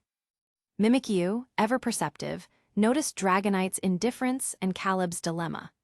Not wanting to trouble its trainer, it wordlessly pushed the second batch of fried berries toward Dragonite and retreated into its piquet ball. Once Dragonite finished eating, Caleb casually spoke, "Dragonite." Dragonite looked up, its eyes bright. "Did you ever have companions before?" "Woo tilde," tilting its head, Dragonite seemed confused by the term. Caleb clarified, "Companions, it's like the relationship between you and me. We look out for each other, grow together, and live together." Dragonite pondered seriously, then shook its head, "Woo." Its memories were of perpetual solitude. There were no shared experiences. Caleb pointed at the empty plate that Mimikyu had surrendered and said, "See, Mimikyu thought you were still hungry and gave you its share. It might go to bed hungry tonight." Dragonite knew hunger well. Back as a Dratini, it had often endured empty stomachs. Rubbing its full belly, guilt flickered in its eyes. Leaning against the counter, Caleb continued, "Do you remember our first battle, the night I lost?" Dragonite nodded. It remembered this human staying in the dragon holy land and battling relentlessly, just as it once had. Caleb continued, "That night you were by Lake Milotic, watching the moon, right?" Another nod. It remembered that the moon had been beautiful, especially beautiful that night. Dragonite adored beauty. The you I saw then felt completely different from the you I see during the day. Caleb tried to articulate his meaning in simple terms. How to put it? In human terms, nighttime you seemed like an artist. Dragonite didn't understand the meaning of artist, but it grasped Caleb's meaning: loneliness. After each day's battles, Dragonite dragged its exhausted body back to its nest. Followed by the sun setting, darkness swallowing the twilight, and the world falling silent. Truthfully, it had long wanted a human trainer. But the challengers were all too weak, none even lasting 3 rounds. In Dragonite's mind, they weren't worthy. Caleb sighed softly and said, "So, why not try accepting Mimikyu? Treat it as a companion. Unless something unexpected happens, the 3 of us will be together for a long time. If I'm ever not around, you can look out for each other." With that, he produced another plate of golden fried Nana berries and handed it to Dragonite. Understanding dawned in Dragonite's eyes. Taking the plate, it pressed the button on Mimikyu's piquet ball. A flash of light later, Mimikyu materialized on the table, bewildered. Dragonite scratched its head sheepishly and pushed the plate toward Mimikyu. At that moment, a notification popped up on Caleb's panel. Conditions met, Pokémon exclusive mission unlocked. Accessible during free days. No penalties, zero danger. Completion rewards generous bonuses. Scrolling down, another message appeared. Pokémon exclusive mission, Dragonite's Wish, now available. Chapter 36. Caleb opened Dragonite's info panel and noticed a small door-shaped icon behind its avatar, swirling with a blue vortex like a magical portal from a fantasy world. He tapped it, only to be prompted. Currently inaccessible, can only be entered during free days. Free days referred to the 7-day break between missions. Oni-chan, is dinner ready yet? Asked little Lily as she peeked into the kitchen, munching on a nanab berry. Caleb suddenly remembered he hadn't yet dished up for the little rascal, almost done. He turned back to cook the noodles. Soon, 2 steaming bowls of instant ramen were ready, each topped with a golden brown fried egg glistening under the light. Try it and see how it tastes. Caleb brought the bowls to the living room. Lily took a bite, and her face lit up like an anime character's. Oni-chan's cooking is the best. As they ate, the doorbell rang. Too tired to move, Caleb sent Lily to answer it. Uncle Morris, you're back, Lily cheered in surprise, bouncing to the door. A gruff, cheerful male voice rang out. Haha, of course I am. Had dinner yet, kiddo? Is your brother awake? He woke up this morning, he even made my dinner, Lily boasted. Caleb looked up to see a burly middle-aged man who was about 1.8 meters tall and dressed in green workwear stride-in. Feeling better today? Morris asked. I'm pretty much recovered, Caleb replied smoothly. Morris sighed in relief. That's good. By the way, Felix Gunn next door said you had Dragonite and Mimikyu battle today. Caleb paused, but then realized that everything Infinite players did would be automatically rationalized in the eyes of NPCs. He nodded and replied, Yeah, I wanted to earn some pocket money to buy Lily Chan new clothes. Morris' eyebrows shot up, then he curiously asked, So you've decided, no more pretending, huh? Then I reckon it's time to reveal the truth. Caleb stared at him, speechless. What kind of cheesy novel dialogue is this? This wouldn't be out of place in cringe web novel titles. Perhaps something like, Grand Reveal, I am the ultimate Pokémon trainer? Or maybe, Urban Fantasy, Unraveling, I'm the Dragon-type champion. But missions wouldn't give players such protagonist-tier scripts. That was reserved for the system's golden children. Thinking fast, Caleb feigned amnesia. What did I used to do? Morris pressed a hand to his forehead worriedly. Did that Tgthegood kick your brains out? You were Kanto's strongest bug catcher. Lily nodded vigorously. Oni-chan is the best. Caleb's curiosity piqued. Oh, how strong are we talking? Did I beat the Elite Four? Perhaps snatch the championship from Lance? Morris looked concerned. You really don't remember. How you kept losing to random trainers and finally moved to Hone in despair. I also heard head injuries can make people forget things they don't want to admit. Morris mumbled to himself. Selectively ignoring that last part, Caleb deadpanned. You said I was the strongest bug catcher. What's that about? Morris nodded earnestly and replied, Of course you were. 10 years ago in Viridian Forest, no bug catcher could last 3 rounds against you. Oh. So he was the strongest among bug catchers. For a second, Caleb had thought his character was some legendary figure who'd battled Giovanni and Lance. How anticlimactic, he thought. Gumo smiled nostalgically and clapped Caleb's shoulder, saying, Since you've decided, give it your all. I can't wait to see you reclaim your title as the ultimate bug catcher. Tilda ate, and the next morning Tilda. Felix knocked on Caleb's door right on time. Boss, you ready to go? His eyes sparkled like an eager Growlithe's. Caleb nodded. As they left, he saw Uncle Morris next door directing a dopey Psyduck to water the flowers. Spotting Caleb, Morris smiled in relief and gave a thumbs up, only to get blasted off his feet by Psyduck's misfired water gun. Caleb and Felix. Bye, Oni-chan, work hard. Lily waved from the second-floor window. Stay home, don't wander around, and don't open the door for strangers, Caleb reminded. Exhausted, he realized this mission felt like Parent Simulator. First, he had to mediate between Mimikyu and Dragonite, now babysitting. Morris scrambled up and thumped his chest in a gesture to reassure Caleb. Don't worry, I'll take care of Lily-chan. You focus on chasing your dreams. Caleb left without looking back. On the way, Felix said, Uncle Morris is a really good guy. Caleb nodded. Yesterday's chat had revealed Felix came from a single-parent household. His dad left when he was 1, and his mom raised him on Hone's welfare subsidies. The youngster battled so fiercely just so he could ease her burden. Hone's social policies are impressive, Caleb mused. The citizens have their basic needs covered. It's really like the ideal society. This was his first glimpse into Pokémon world governance. Soon, they reached Route 101, but no rookie trainers were waiting.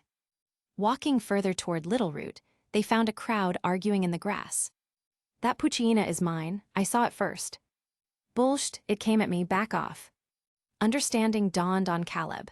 He then cleared his throat and politely reminded them, you know, losing battles still gives your Pokémon EXP. Want me to be your sparring partner? Chapter 37.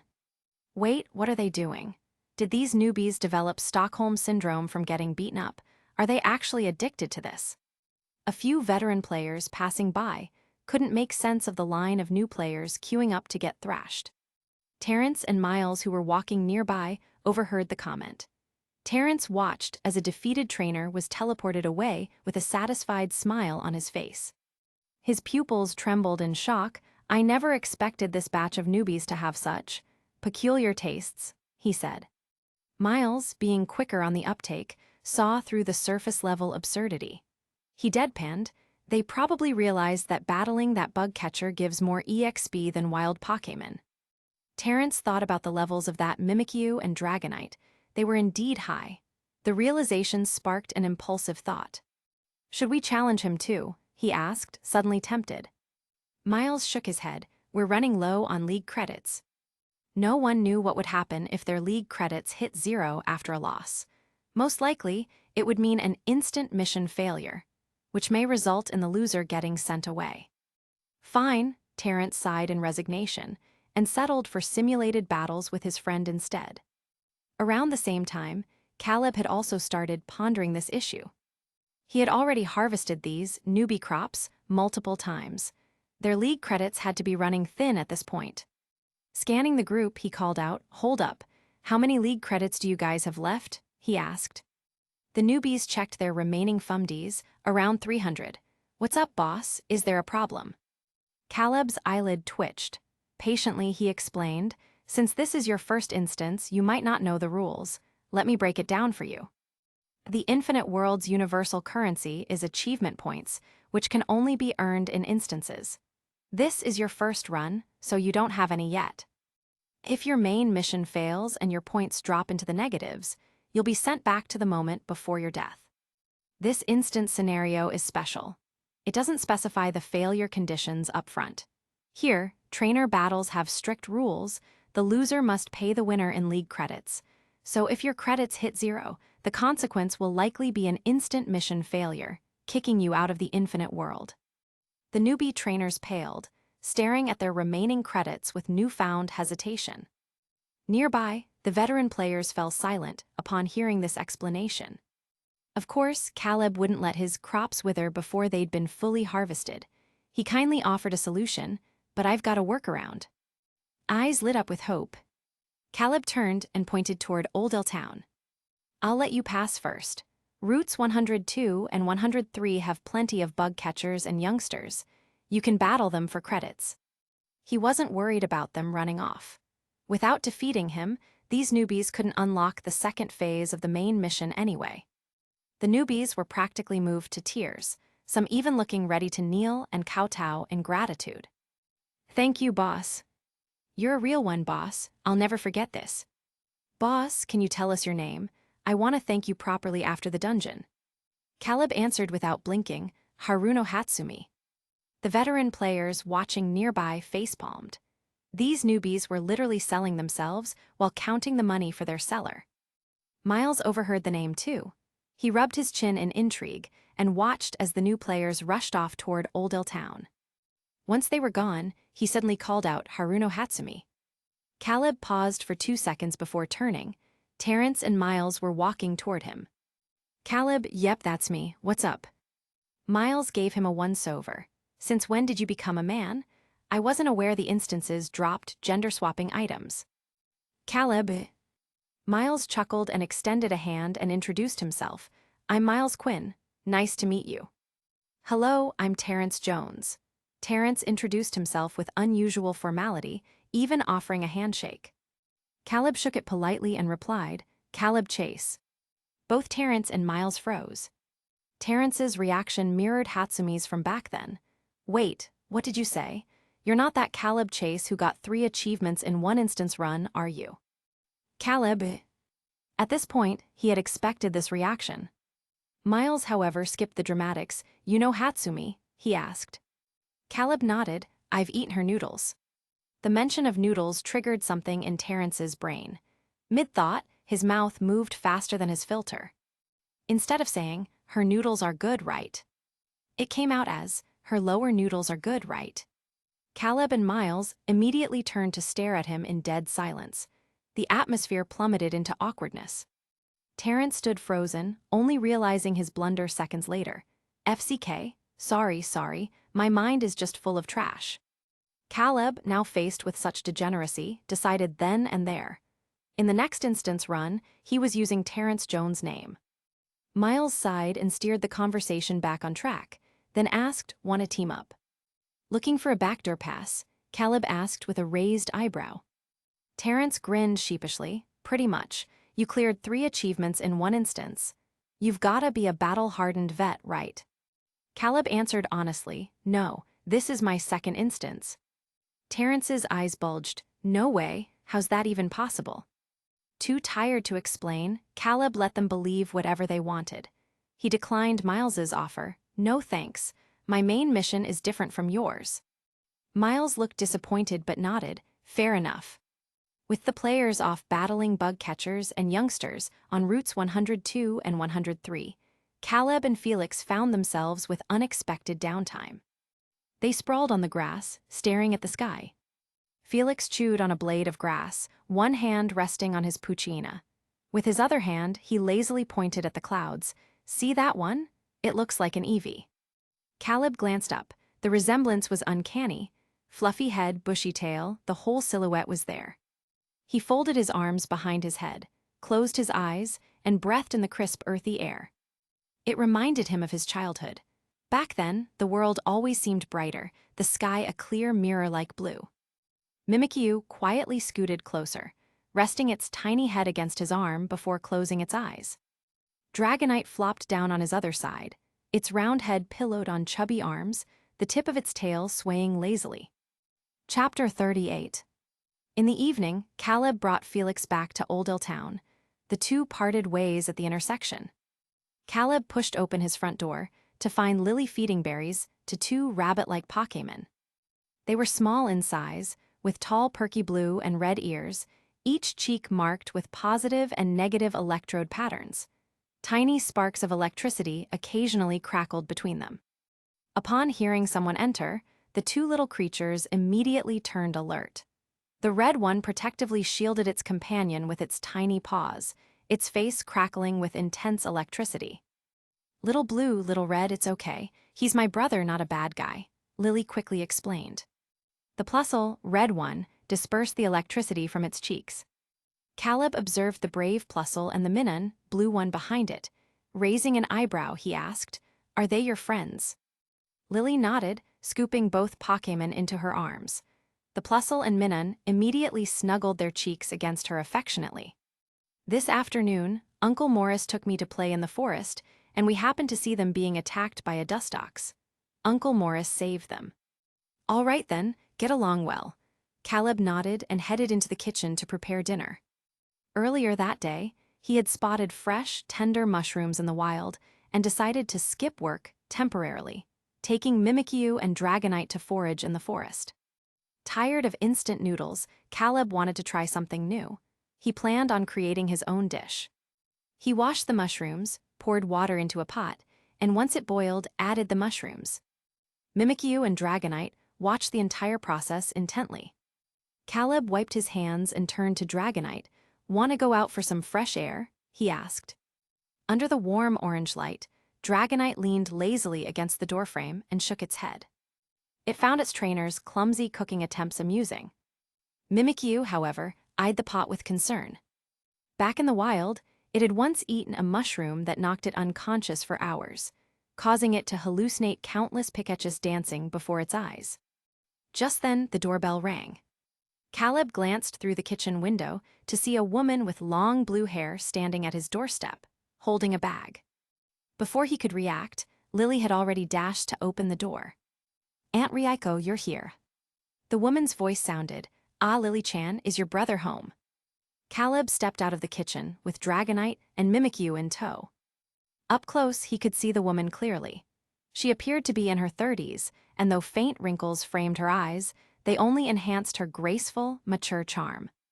Unfamiliar with her, Caleb followed Lily's lead and asked, "Aunt Ryuko, what brings you here so late?" Ryuko handed him a box with both hands and replied, "I made some pastries. Thank you so much for looking after our little Felix these past couple of days. It's been a long time since I've seen him smile so brightly." So this was Felix's mother. Caleb understood now. He accepted the box with a polite smile. A delicate floral fragrance wafted from inside. Through the transparent lid, he could see the exquisitely crafted pastries. "They look delicious. Thank you, Auntie," Caleb said. "I won't disturb you any longer." Ryuko smiled shyly and left. Caleb set the box on the table, telling Lily to snack on the pastries while he returned to the kitchen. The pot was now simmering, releasing a rich, mouth-watering aroma, the kind that made one's stomach growl on instinct. He lifted the lid and scooped a spoonful of broth, then offered it to Mimikyu. "Wanna try?" Mimikyu hesitated, afraid of passing out again, but the thought that its trainer had made this personally made it steel itself like a soldier heading into battle. Noticing his Pokémon's struggle, Caleb rolled his eyes. As someone from Yunnan, he could generally distinguish poisonous mushrooms from edible ones. He patted his chest confidently and assured, "Relax, these aren't toxic. Here, I'll try it first." He took a sip. It was delicious. He even speared a mushroom with his fork and popped it into his mouth. The perfect texture, rich broth, and tender flesh melded together in an explosion of flavor. "See, it's totally fine." Caleb ladled the soup into bowls as he spoke. But soon, his vision blurred, and his body felt oddly weightless. A terrible realization dawned on him. "Damn, even a seasoned veteran like me could get it wrong sometimes." Dragonite and Mimikyu noticed their trainer's odd state and let out alarmed cries. Dragonite reacted swiftly, rushing over to steady Caleb with its claws. "Caleb, I'm fine. The toxicity isn't severe. Just let me lie down for a bit." Hearing the commotion, Lily hurried in with Plusle and Minun. Caleb clung to Dragonite's round arm, keeping a straight face as he told Lily, "Our pot suddenly broke. The soup isn't ready yet. Go have dinner at Uncle Morris' place for now." Lily might be young, but she wasn't stupid. She asked hesitantly, "Oni-chan, are you really okay? You don't look so good." "Caleb." Dragonite thoughtfully covered his face with its paw, preserving the last shred of dignity for this self-proclaimed mushroom expert. Then the doorbell rang again. Lily went to answer it while Caleb, now under the effects of a poison debuff, leaned on Dragonite and made his way to the living room. The door opened. It was Morris. Morris sniffed the air and said, "What's that smell? It's so fragrant." Caleb deadpanned, replying, "Oh, that's my new cologne. Pretty nice, right?" Morris looked skeptical. "There's cologne that smells like this?" he asked. "Dunno, maybe the manufacturer messed up the ingredients." "What's up?" Caleb shrugged.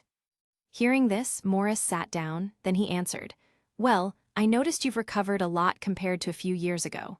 How about it? Ever thought about enrolling in the Pokémon school for further studies?" This wasn't part of Caleb's current main mission. He glanced at Lily and asked, "What about her?" "Morris, the Pokémon school has a children's division. You two can go together." Then he sighed nostalgically, "Time sure flies. I still remember when I first met you. You were only this tall." He gestured to his thigh, now you're even taller than me." Feeling slightly better, Caleb seized the chance to ask, "Did you know our father?" Morris nodded. "Of course. I never mentioned it before, but since you asked, I'll tell you everything today." Chapter 39. Your father was an incredibly brave man. Back on the battlefield, he risked his life to infiltrate enemy lines to rescue a group of captured soldiers. The soldiers were saved, but he never made it out, and I was one of those soldiers. Morris let out a soft sigh before continuing, "Call it repaying a life debt? So after his death, I sought out your mother. This was before Lily Chan was born. When she heard the news of your father's sacrifice, the grief was too much. She passed away shortly after giving birth to Lily Chan." What followed was predictable. Morris couldn't bear to see two newly orphaned children sent to an orphanage. Gritting his teeth, he took them in as their uncle. From Kanto to Hone, from a young man in his 20s to a middle-aged man pushing 40. Caleb wasn't the original owner of this body, so he couldn't fully empathize, but he couldn't help feeling a pang of sorrow for Morris. His only reason for digging into this backstory was to increase the instant's exploration rate for better end rewards. Though Lily didn't fully grasp the weight of these words, she sensed Morris' sadness and comforted him. "Uncle Morris, it's okay, don't be sad." Morris smiled, then ruffled her hair and said, "Uncle is not sad, Lily Chan, just lamenting how quickly time flies." A heavy silence settled over them. After a long pause, Morris turned to Caleb. "So, will you enroll in the Pokémon school? I heard from Felix Gunn about your recent battles. You single-handedly defeated all this year's rookie trainers. That's really impressive." Caleb pretended to consider while checking his achievement points panel. His earnings from the newbies had reached 308, still far from the 999 target. After some thought, he asked, "Where's the school located?" "Slateport City. The semester starts in half a month. If you decide now, I'll book some boat tickets there," Morris replied. "Half a month, that should be enough time," Caleb mused. He agreed decisively. "All right. Thank you so much, Uncle Morris." "Thank you, Uncle Morris," Lily echoed. The rugged man felt oddly flustered hearing such earnest gratitude from the children. Scratching his nose, he chuckled awkwardly and said, "Then it's settled. Get some rest, you two. I'll start preparing what you'll need for school." The next morning, Caleb and Felix stood together on Route 101. The newbie players attempting to detour to routes 102 and 103 for grinding found their path blocked by Felix. Caleb surveyed them before asking, "So, how many league credits did you earn yesterday?" The newbies answered naively, "Not many. Those youngsters are so stingy. They only offered 100 credits per win." Caleb nodded. "In that case, I'll only charge 100 per battle too." With that, he released the green chubby Dragonite from its piquet ball. It stretched its wings and hovered beside him. The newbies stared blankly. "Boss, what are you doing?" "Simple pay up," Caleb feigned innocence. After 2 days of trials, most newbies' Pokémon had reached around LV 20, an overpowered level for a starter town, Little Root Town. Yet, none could overcome Caleb's hurdle. By noon, dozens of rookies had been cycled back to Professor Birch's lab, with their freshly earned credits drained instantly. Several girls burst into frustrated tears. Caleb pretended not to notice, though. By midday, his points had skyrocketed to 438. After scanning the rookies, he announced, "All right, you get half a day off. We continue tomorrow morning." Only then did the players realize they'd been farmed like livestock. A few angrily stepped forward. "This is too much, we're all players. How could you do this to us?" Caleb raised an eyebrow, deadpanning. "I kindly helped you grind so you could steamroll gyms later. And this is how you repay me? Besides, I wasn't that harsh. If I truly wanted to screw you over, I could have blocked all paths and drained your credits to force mission failure." At this, the group fell silent. They reflected on Caleb's actions these past days. Though he had put them through hell, they had also learned much from his battles and gained valuable intel about the infinite world. "Actually, if you think about it, Boss has been pretty good to us," one player admitted, eyeing his Swellow who was now at LV 26. Another nodded in agreement. "Yeah, he must have his reasons. No need to waste time on rookies otherwise." Blocking us is probably his main mission. Nobody wants to fail that. Given the circumstances, he's done more than enough. In their minds, Caleb's image became vividly three-dimensional. Oh, so boss is actually warm-hearted, kind, and inexpressive, yet also strict underneath that cold exterior. Overhearing the whole thing, Caleb was at a loss for words. This batch of players truly had unparalleled imagination. In the following days, the rookies endured bittersweet torment in Little Root Town, the starter town. Some even lucked into hidden side quests. This continued until half a month later. By then, the players had scavenged all resources around Little Root and Oldale, even driving off several youngsters. Caleb checked his points. He now had an extra 1082 points. Extremely satisfied, he addressed the rookies. All right, let's begin. Eager players jostled for position. But after one battle, they stared confusedly at the fainted Mimikyu, who was clearly play-acting. The victorious player had a look of disbelief on his face as he stammered, "I passed." Caleb coughed lightly and said, "Go forth, young one, begin your new journey." What he really meant was, "Move aside, next sucker, please." The first rookie who passed teared up, "Boss, I'll miss you. Will we meet again?" Caleb, he strongly suspected these guys had developed masochistic tendencies. And so, these first-time Pokémon world travelers departed the city they'd grown to love and hate. With their now powerful Pokémon, they headed for Rustboro City to challenge their first official gym. Chapter 40. A massive white cruise ship sailed slowly across the azure ocean. The melodious sound of a ship's horn suddenly rang out, startling a few Wingull near the vessel and sending them screeching into the distance. It had already been 2 days since their departure from Oldale Town. Under Morris' guidance, Caleb and Lily traveled through Petalburg City and boarded a large ship at Rustboro City. The ship they boarded was bound for Slateport City. Caleb lay on a red beach chair in his swim trunks, sipping juice through a long straw while eavesdropping on nearby tourists. "Hey, see that little island over there? That's Dewford Town." Dewford Town, the place with the knuckle badge. That's right, they say the gym leader there, Brawley, is an incredibly strong trainer. Countless challengers lose to him every year. Dewford Town. Hearing this, Caleb took off his sunglasses and half sat up, gazing toward the distant sea. Just then, Morris returned with Lily, carrying 2 ice cream cones. Lily held one out to Caleb's mouth. "Oni-chan here, it's Moo milk flavor."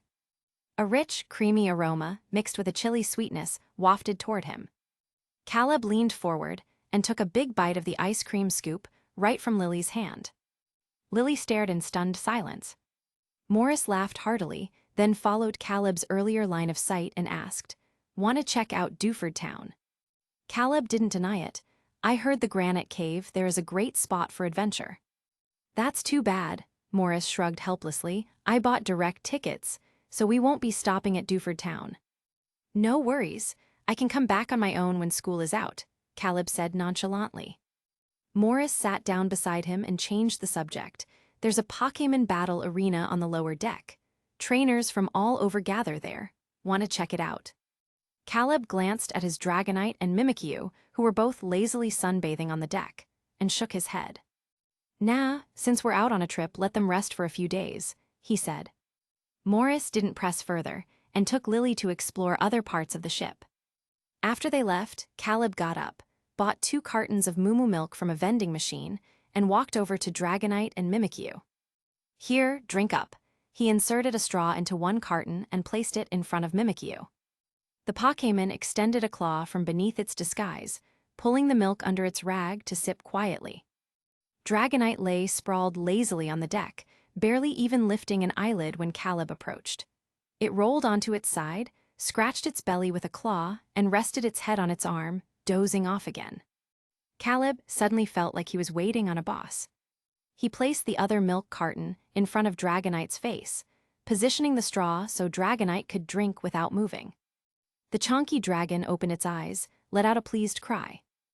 "Woo Tilda," then gently took the straw in its mouth and began sipping leisurely. So darn cute, Caleb felt his heart melt at the sight. Unable to resist, he reached out and squished Dragonite's soft, chubby cheeks. Dragonite blinked its lake green eyes, staring at him with innocent confusion. Just then, the entire ship lurched violently. An alarm blared, and a panicked voice came over the intercom. "Attention all passengers. Please return to your cabins immediately. Do not remain outside. We are experiencing an emergency situation, and our crew is working to resolve it." The announcement repeated 3 times. The passengers on deck stood frozen in confusion, but before they could react, a massive shadow emerged from beneath the waves. A towering wall of water surged upward, crashing onto the deck like a sudden downpour, drenching everything in salty seawater. From within the waves, an enormous figure burst forth, blotting out the sun. Its shadow engulfed the entire ship. A group of uniformed crew members rushed out, their eyes widening in shock. "Why is there a Wailord here? Damn it, it rammed a hole in the hull. Water is flooding in below. Send an emergency team, bring ice-type Pokémon, do whatever it takes to plug the breach. We don't have enough hands." As they spoke, the crew sent out their Pokémon. As sailors who spent their lives at sea, water types were their most reliable partners. But their small fry Pokémon, Whiscash, Lovedisk, Staryu, were nothing compared to the colossal Wailord. The moment they hit the water, they vanished beneath the churning waves, leaving their trainers helpless on deck. Forget giving commands. Staying upright was already a struggle. The Wailord showed no sign of leaving, periodically breaching the surface with deafening roars. Seeing his crew in chaos, the captain hurried to the broadcast room and made an urgent announcement. "Any trainers who can still command their Pokémon, we need your help. Please drive off the Wailord. We're begging you." By now, Caleb had regrouped with Lily and Morris. Morris had sent out his Psyduck, using its confusion to steady several passengers from falling amid the ship's violent rocking. Lily clutched her Plusle and Minun close, watching the chaos unfold with worry. "Woo." Dragonite turned to Caleb with a serious expression. Understanding, Caleb nodded. Then he held Mimikyu in his arms and commanded Dragonite. "Thunder Punch, drive it away." "Woo." With a powerful flap of its wings, Dragonite shot into the sky, its fist crackling with yellow electricity. Like an arrow loosed from a bow, it streaked toward the Wailord. Bam! Amplified by the seawater, the Thunder Punch struck with devastating force. Bzzzt. The Wailord let out a pained cry as its body became engulfed in crackling currents. Splash! Its massive form crashed back into the sea like a collapsing mountain. But the next moment, a vast expanse of the ocean turned crimson. "No, something's wrong." Frowning, Caleb gripped the ship's railing and looked down. Dozens of dark shapes were speeding toward them from the depths. Razor-sharp fins, which glinted like blades, broke the surface. They were Sharpedos. The largest one at the front locked eyes with the ship, its gaze ruthless. In an instant, the entire pack changed course and charged straight for the cruise ship. Chapter 41. The turbulent waves finally calmed as the Wailord retreated. But the crisis was far from over. The Sharpedo pack launched an even fiercer assault on the freshly repaired breach in the ship's hull. Caleb frowned slightly, glancing at the Goldeen and Staryu who were still struggling to hold the line below. He turned to the sailors nearby and said, "Recall your Pokémon into their Pokéballs now." "Hi." The sailors hesitated, confused. "But your Dragonite can't fight underwater. If we recall our Pokémon, no one will be left to stop these Sharpedo." The defensive line in the ship's lower decks was already on the verge of collapse under the Sharpedo's relentless attacks. The dire situation was broadcast across the entire ship. "We can't hold on much longer. Og, we've got a leak over here. Glaceon, use Ice Beam." Bangs, bangs, bang. Amid the chaos came the violent of sounds collisions and the unmistakable groan of buckling metal. Caleb didn't have time to argue. Without hesitation, he commanded Dragonite, "Use Thunderbolt." "Woo." Dragonite let out a resonant cry. A surge of electricity erupted from the antenna on its head and spread across the sea like a frenzied storm of lightning. The current rippled through the water, illuminating the ocean in a blinding yellow glow. In the blink of an eye, the entire area around the ship was engulfed in crackling electricity. Then, as quickly as it had begun, the light faded. Silence returned. The repair crews below deck exhaled in relief.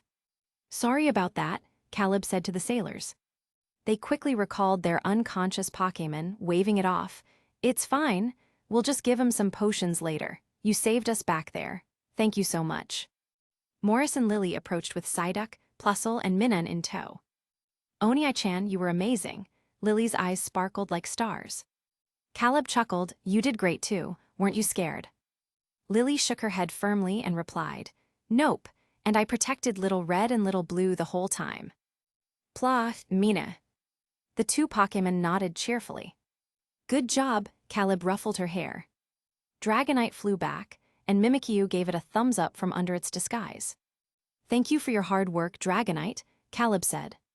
Dragonite scratched its head with a dopey grin. However, no one noticed as a ripple spread silently beneath the waves. A swift, shadowy figure shot upward from the depths. Splash! A sharp sound erupted from below. The Alpha Sharpedo moved like a torpedo and slammed into Dragonite near the ship's edge. With its jaws opened wide and fangs gleaming with icy energy, it clamped down on Dragonite's right leg, dragging it into the sea. Dragonite. Without thinking, Caleb vaulted over the railing, but Mimikyu was faster. A burst of pink energy flared around Mimikyu as it plunged after Dragonite. Splash! Splash! Splash! 3 bodies hit the water in less than 0.3 seconds, too fast for anyone on deck to react. Caleb knew how to swim. As he surfaced, he saw Mimikyu ramming the Sharpedo away with play rough. Dragonite, now freed, looked shocked and worried. Ignoring the frostbite on its leg, it swam toward Mimikyu. A minute later, the crowd on deck watched as Dragonite flew back up, tucking one Pokémon and person under each arm. It landed with an exasperated sigh. Caleb, now drenched alongside his Pokémon, couldn't help but let out a muffled laugh at the sight. PFFD tilde. Mimikyu was too exhausted to react. It was busy spitting out seawater in tiny bubbles. Dragonite sat on the deck, soaked, with its tail drooping limply as it rubbed water out of its eyes with a chubby paw. Just then, the captain emerged with the crew. Before he could speak, passengers who had hidden in their cabins rushed over, demanding answers. The captain sighed and explained, "We were caught in the middle of a battle between the Sharpedo pack and that Wailord.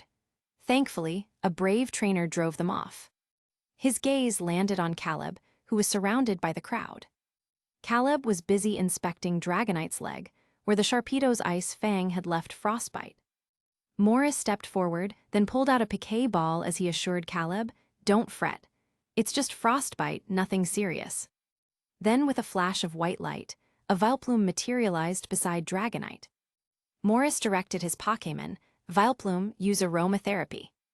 The giant red petals on its head trembled, releasing a soothing floral fragrance. Gradually, the frozen bluish-gray skin on Dragonite's leg returned to its normal healthy green. The captain approached and spoke solemnly, "Brave trainer, may I have your name? On behalf of the entire crew, we owe you our deepest gratitude." Caleb's right eyebrow twitched slightly. Then, with utmost seriousness, he declared, "No need for thanks. This is simply what any trainer raised under the Hone League's support should do." He paused before adding, "My name is Caleb Chase. I'm from Oldale Town, currently heading to Slateport City's Pokémon School."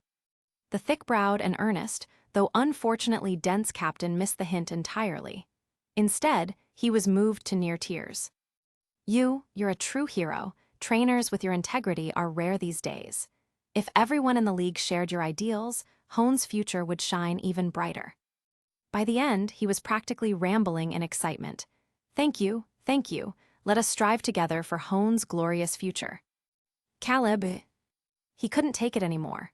Recalling Dragonite and scooping up Mimikyu, he retreated to his cabin to change. Meanwhile, the captain, buzzing with inspiration, rushed to the bridge and called headquarters. "President Stone, the situation has been resolved. No need to send the champion." Yes, a passenger handled it. He had an incredibly strong Dragonite, wiped out the entire pack of Sharpedos in one move. His name? Caleb Chase. A new student at Slateport's Pokémon Academy, I believe. "He's such a good man," he gushed before hanging up. On the other end, Mr. Stone pondered for a moment before dialing Stephen. After hearing the story, Stephen, already en route, let out a relieved sigh. "Perfect timing, I'm near Slateport's waters now. Caleb Chase, Pokémon Academy? Got it, I'll pay him a visit."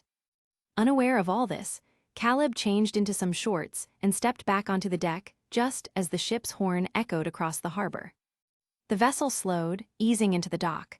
Slateport City had arrived. Chapter 42. Tilda Pokémon School, Classroom 103 Tilda. A bespectacled female teacher walked in, carrying a stack of handouts. The previously chaotic classroom fell silent at an astonishing speed. The teacher cleared her throat lightly, choosing not to scold the students, and announced, "Class, today we have a new student joining us." As she spoke, she glanced toward the door and said, "Come on in." The students immediately craned their necks to look outside. A few boys sitting in the back row whispered among themselves. "A new student, boy or girl?" "I hope it's a pretty girl. Our class has too few girls."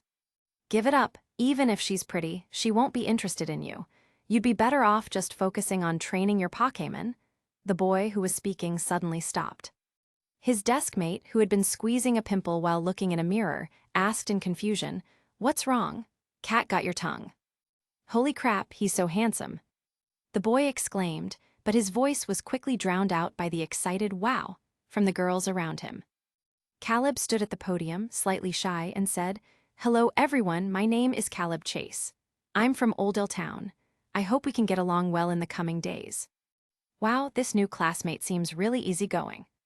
A female student blushed as she spoke. "Caleb, what a nice name. I wonder who'll be lucky enough to sit next to him." The experienced teacher on the podium saw right through the girl's thoughts. "Give me a break, I was young once too." She smirked inwardly and, pointing toward the boys in the back, said in an extremely gentle tone, "Caleb, would you mind sitting there?" Caleb had no objections. The girls, however, looked disappointed. At their age, any unfamiliar handsome boy could spark endless daydreams. Caleb walked straight to his seat. The teacher raised her hand to signal for silence. "All right, let's continue with the lesson." Caleb propped his chin on his hand, ignoring the envious or curious glances around him, and listened to the teacher with interest. This happened to be a politics class. The politics curriculum in the Pokémon world was vastly different from the one in his original world. Here, politics classes mainly revolved around the Hone League's regional governance policies and explored the deeper relationship between humans and Pokémon. Before coming, Caleb had learned a bit about the Pokémon School from Morris. As the name suggested, the Pokémon School taught trainers how to raise Pokémon and coexist with them harmoniously. In addition to basic academic subjects, the school also offered practical skills. For example, identifying berries, crafting healing potions from wild herbs, and the most challenging of all, making Pokéblocks. Caleb glanced at the schedule. As it turned out, the next class was Pokéblock making. Meanwhile, Stephen had also arrived at the Pokémon School Academy. The sudden appearance of the league champion shocked the elderly principal. The old man, well past middle age, trembled as he led a group of teachers out to greet him, his face flushed with excitement. "Champion, what brings you here all of a sudden?" Stephen, accustomed to such reactions, replied calmly, "I'm here to see someone. His name is Caleb Chase. He enrolled today." The principal wasn't aware of this. Before he could respond, the admissions officer spoke up. "He hasn't been here long. He should be in class right now, class 103. The principal quickly asked, "Should we call him out?" Stephen shook his head. Since he had plenty of time today, he said, "No need to interrupt him. I'll wait until after class." "Of course, would you like a tour of the campus in the meantime?" the principal offered. Stephen figured he had nothing better to do, so he nodded and followed the group around the school. Students along the way, seeing the entire school leadership mobilized, initially thought something major had happened. But when they spotted Stephen among them, the entire school erupted. "Oh my God, it's Stephen. The champion is at our school." Soon, a crowd of enthusiastic fans swarmed around him, all begging for autographs. Stephen looked at their adoring eyes. his thick brows furrowing slightly as a helpless expression crossed his face. "Fine, I admit I can't resist these kinds of looks." He took the pen offered by a student and began signing autographs one by one. At that moment, Caleb was being ushered toward the Pokéblock classroom by a group of girls. Noticing the commotion, he asked curiously, "What's going on over there?" The girl he asked was too busy staring at him to care about anything else. She answered dismissively, "Probably someone showing off a rare Pokémon. Don't worry about it, Caleb-kun. Tell me, what's your favorite dessert?"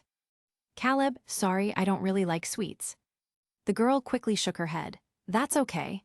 I can make sour, bitter, or spicy treats too. If Caleb-kun likes it, I'll learn how to make anything." Caleb rubbed his temples. "No need, that's too much trouble." The girl insisted, "It's no trouble at all, really, I'd be happy to do anything for you." "Caleb, thanks, but I need to use the restroom. You all go ahead to class." The girl looked concerned. "But, are you sure you can find your way alone? It's your first day, so you probably don't know where the classroom is." Caleb was completely overwhelmed. He never expected the girls in this world to be so intense. He quickly waved his hands and grabbed a vaguely familiar boy nearby. "No worries, my good buddy here will come with me. You all go ahead." The boy, now being dragged along, looked utterly confused and tried to protest. Caleb clapped a hand over his mouth and pulled him toward the restroom, saying firmly, "No arguments, you're coming with me." Being intimidated by Caleb's tall and sturdy frame, the boy didn't dare resist, fearing he'd get beaten up. In the restroom, after finishing his business in the urinal, Caleb adjusted his pants and asked, "What's your name?" The boy answered obediently, "Jinpei." "All right, Jinpei, take me to the classroom." Caleb washed his hands and walked out with him. "Are the girls in your class always that intense?" Jinpei hesitated before mumbling, "Not really. It's probably because you're good-looking. They've never been that enthusiastic with any of us." Caleb suddenly felt a pang of annoyance. A thought crossed his mind. If only I were a little more average-looking. Then I could focus on studying Pokémon knowledge and training my team in peace. Chapter 43. And don't forget to vote and review. The two of them made their way along the path to the Pokéblock production room. As soon as they took their seats, the class bell rang. To avoid being harassed by the group of girls again, Caleb directly pulled Jinpei to sit in the corner of the classroom. On the table sat a berry blender and a box of berries of various shapes and sizes. These two items were the key to making Pokéblocks. Caleb pulled the berry blender toward himself, fiddling with it earnestly. Seeing this, Jinpei felt that this new classmate was somewhat different from what he had imagined. He seemed not like a bad person after all. No longer worried about being bullied, Jinpei relaxed slightly and asked, "Have you taken a Pokéblock making class before?" "No," Caleb replied. He had only seen a berry blender in games. "Then you can take a look at this first." Jinpei handed him a book with a long title printed on the cover. Berry Blender Operating Manual and Complete Pokéblock Guide. "Thanks." Caleb took the book and began flipping through it carefully. As someone who had undergone 9 years of compulsory education back in his homeland, the content of this book wasn't particularly complicated for him. Berries contain a special type of pectin that can transform liquid berry juice into an edible solid. The pectin from a single berry alone isn't enough to solidify the liquid. However, after extensive research, experts discovered that if this pectin undergoes 5 processes, compression, heating, stirring, electric shock, and freezing, its effects can be greatly enhanced. Based on this principle, we invented the berry blender. Excerpt from Berry Blending Theory. After reading for a while, Caleb set the book aside, picked 2 berries from the box, and tentatively placed them into the berry blender. The berry blender whirred to life. A faint buzzing sound came from inside. Caleb pressed his ear closer and could clearly hear the berries being crushed and their juices spraying out. This process lasted only 10 seconds. He continued operating the machine according to the steps in the book. Step 1. Extract the berry juice. Step 2. Heat the juice to a controlled temperature. Step 3. Stir while hot. Step 4. Apply an electric shock. Step 5. Freeze into shape. These 5 steps seemed simple, but executing them was extremely difficult. The maker had to remain fully focused throughout, constantly monitoring the berry blender's gauges to control the heating temperature, stirring intensity, electric current strength, and freezing temperature. A single mistake, and the Poké Block wouldn't solidify properly. Poké Blocks also came in various flavors and qualities. A perfect Poké Block would be crystal clear, with no impurities visible even under sunlight. Naturally, its production difficulty level was also very high. Sploosh! The berry blender stopped. A strange green liquid flowed out from the outlet. It was a failure. Caleb fell into thought and continued flipping through the book. Beside him, Jinpei offered words of comfort. Don't rush, take your time. The first time I made Poké Blocks, the berry juice evaporated from overheating. Caleb wasn't in a hurry. He was pondering something else. Compression, heating, stirring, electric shock, freezing equals flamethrower, thunderbolt, ice beam. These 5 processes just so happened to be things his Dragonite could do. If Dragonite could precisely control its flames, electricity, and freezing breath, and if we had a suitable container, could we make Poké Blocks by hand? It was a bold idea. As Caleb mulled over this in his mind, he casually tossed a few more berries into the berry blender and absent-mindedly operated the machine with his right hand. 5 minutes later, ding! An entirely green Poké Block with streaks of red berry skin floated out from the outlet. Jinpei was stunned. You, what's going on here? Caleb replied, utterly deadpan, if I told you I just got lucky, would you believe me? The teacher at the podium adjusted her glasses, the lenses flashing white. Let's see which student successfully made a Poké Block today. As she spoke, she walked over to Caleb's side. But when she saw that hideous green Poké Block, her face darkened instantly. Through gritted teeth, she said, look at you all. After 2 years of teaching, you still can't even get the basic shaping right, always coming up with these messy, ugly things. How are you going to survive in society like this, huh? Can't win Pokémon battles, can't make decent Poké Blocks, always daydreaming about romance. What can you do? Who made this? Stand up. Caleb stood up and blinked innocently. Teacher, I'm sorry. I'm a new student who just enrolled today. This is my first time learning to make Poké Blocks. Upon hearing this, the female teacher's expression changed instantly, her tone turning gentle. Then never mind, you did great. Sit down, please. Teacher, that's so biased. A male student couldn't help but mutter under his breath. HMPH, the teacher snorted, biased? Look at him. He made a Poké Block on his first try. What about you? What did you make your first time? If I remember correctly, it was a lump of ice, wasn't it? The boy had nothing to say. The morning passed quickly. After school, Caleb went to the elementary division to pick up little Lily and took her to the cafeteria for lunch. Morris had returned to Oldale Town after settling them in that morning. Though the Pokémon school was a boarding institution, it didn't restrict students from going out. However, the school was located in the suburbs of Slateport City, and transportation was inconvenient. Unless they had a flying Pokémon capable of carrying them, most students didn't leave campus. Besides, the school had all the basic facilities: cafeteria, dorms, infirmary, battle areas, so there was no real need to go out. Oni-chan, Lily came running over, clutching her Plusle and Minun. Caleb glanced at the 2 little Pokémon and asked, didn't I buy Poké Balls for you? Why aren't they inside them? Lily's little face scrunched up, but the Poké Balls are so small. Little Red and Little Blue would feel stuffy. Fine. Caleb held her hand and led her to the cafeteria, buying 2 servings of seafood fried rice at the first window. How was school? He asked. Lily made a face. They keep crying, it's so annoying.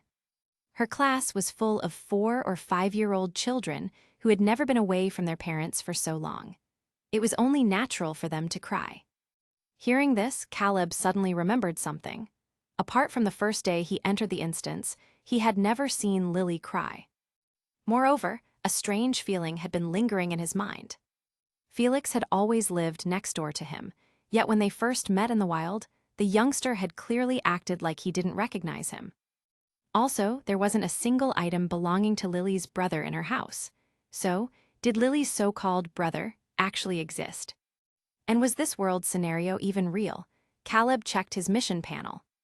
If he returned to the Kanto region now, would this scenario's Kanto be the same Kanto from his previous scenario? Chapter 44.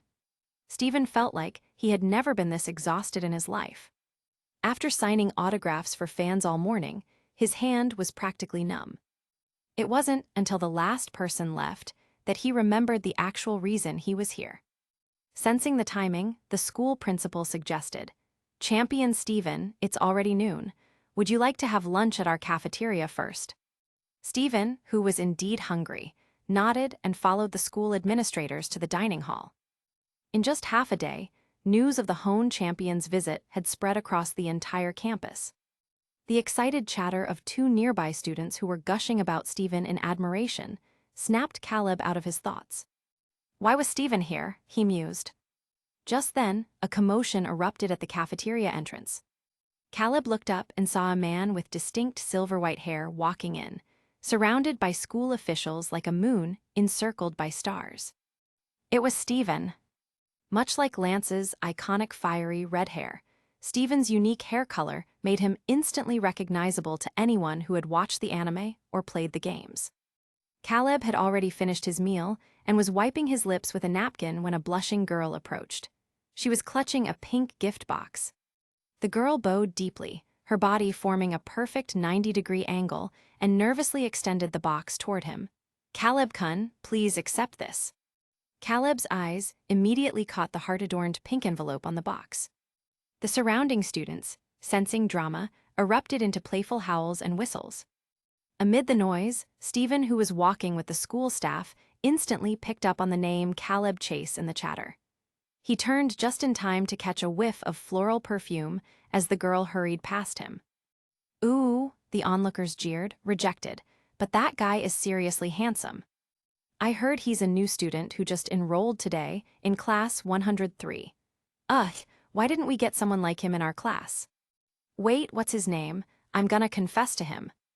"Caleb, I think, but are you sure? What if you get turned down?" "Who cares? If it works, it's a win. If not, no loss." Stephen couldn't help but chuckle at the exchange. His gaze drifted toward the center of the commotion. Champion Stephen, this. Having witnessed the scene, the principal worried that Stephen might think poorly of the school's atmosphere. But Stephen simply waved it off. "Young love, I get it. No need to worry. Everyone goes through that phase." The principal sighed in relief at that, only to see Stephen suddenly stride toward the boy in question. It was then that the principal remembered the real purpose of the champion's visit. He turned to the dean beside him and asked, "What's that student's name?" "Caleb Chase," the dean replied. The principal nodded and instructed quietly, "Keep an eye on him, accommodate any needs he has. Building a good relationship with the champion is always beneficial." Stephen sat down directly across from Caleb and Lily. He smiled at the siblings and asked, "You're Caleb Chase, right?" The baffled Caleb nodded. Stephen noticed his confusion, then he explained, "The passenger ship you were on this morning is owned by Devon Corporation. I wanted to personally thank you for saving everyone aboard." Now Caleb understood. Devon Corporation was a famous enterprise in the Pokémon world. Its influence in Hone was comparable to tech giants from his past life. And Stephen, well, he was the son of its president, Mr. Stone.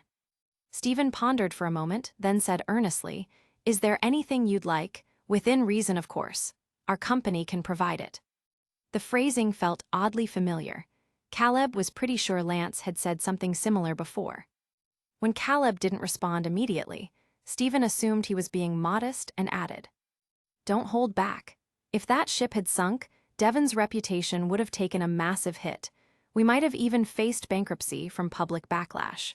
Poor President Stone would have been begging on the streets with a tin can and getting pelted with rotten eggs. But thanks to you driving off those Sharpedos, none of that happened.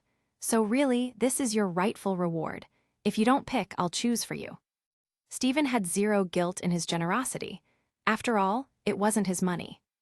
How about 100 Poké dollars, a crate of high-grade Poké blocks, and lifetime early access to Devon's new products?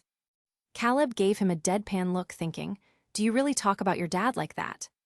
After a beat, he said, can the last two be swapped for TM moves for my Pokémon? Steven, of course, which ones? Swords Dance. Steven nodded, done, I'll arrange it. They should arrive by evening. With that, the champion excused himself and left without even touching his food. Once Steven was gone, Jinpei materialized out of nowhere, his eyes gleaming. Aha, so that's why you made Pokéblocks successfully on your first try? You know Champion Steven. Caleb had no idea what kind of logic this guy was running on, and how are those two things related? Jinpei crossed his arms. Don't play dumb. Steven must have taught you secret Pokéblock making techniques, right? Caleb, I'm really just a bug catcher from a small town. I didn't even know Steven before today. Bug catcher, Jinpei had heard the term before. It didn't refer to a single person, but a whole category. Trainers from modest backgrounds who caught bug-type Pokémon to battle passers-by for spare change, though some did it purely for fun.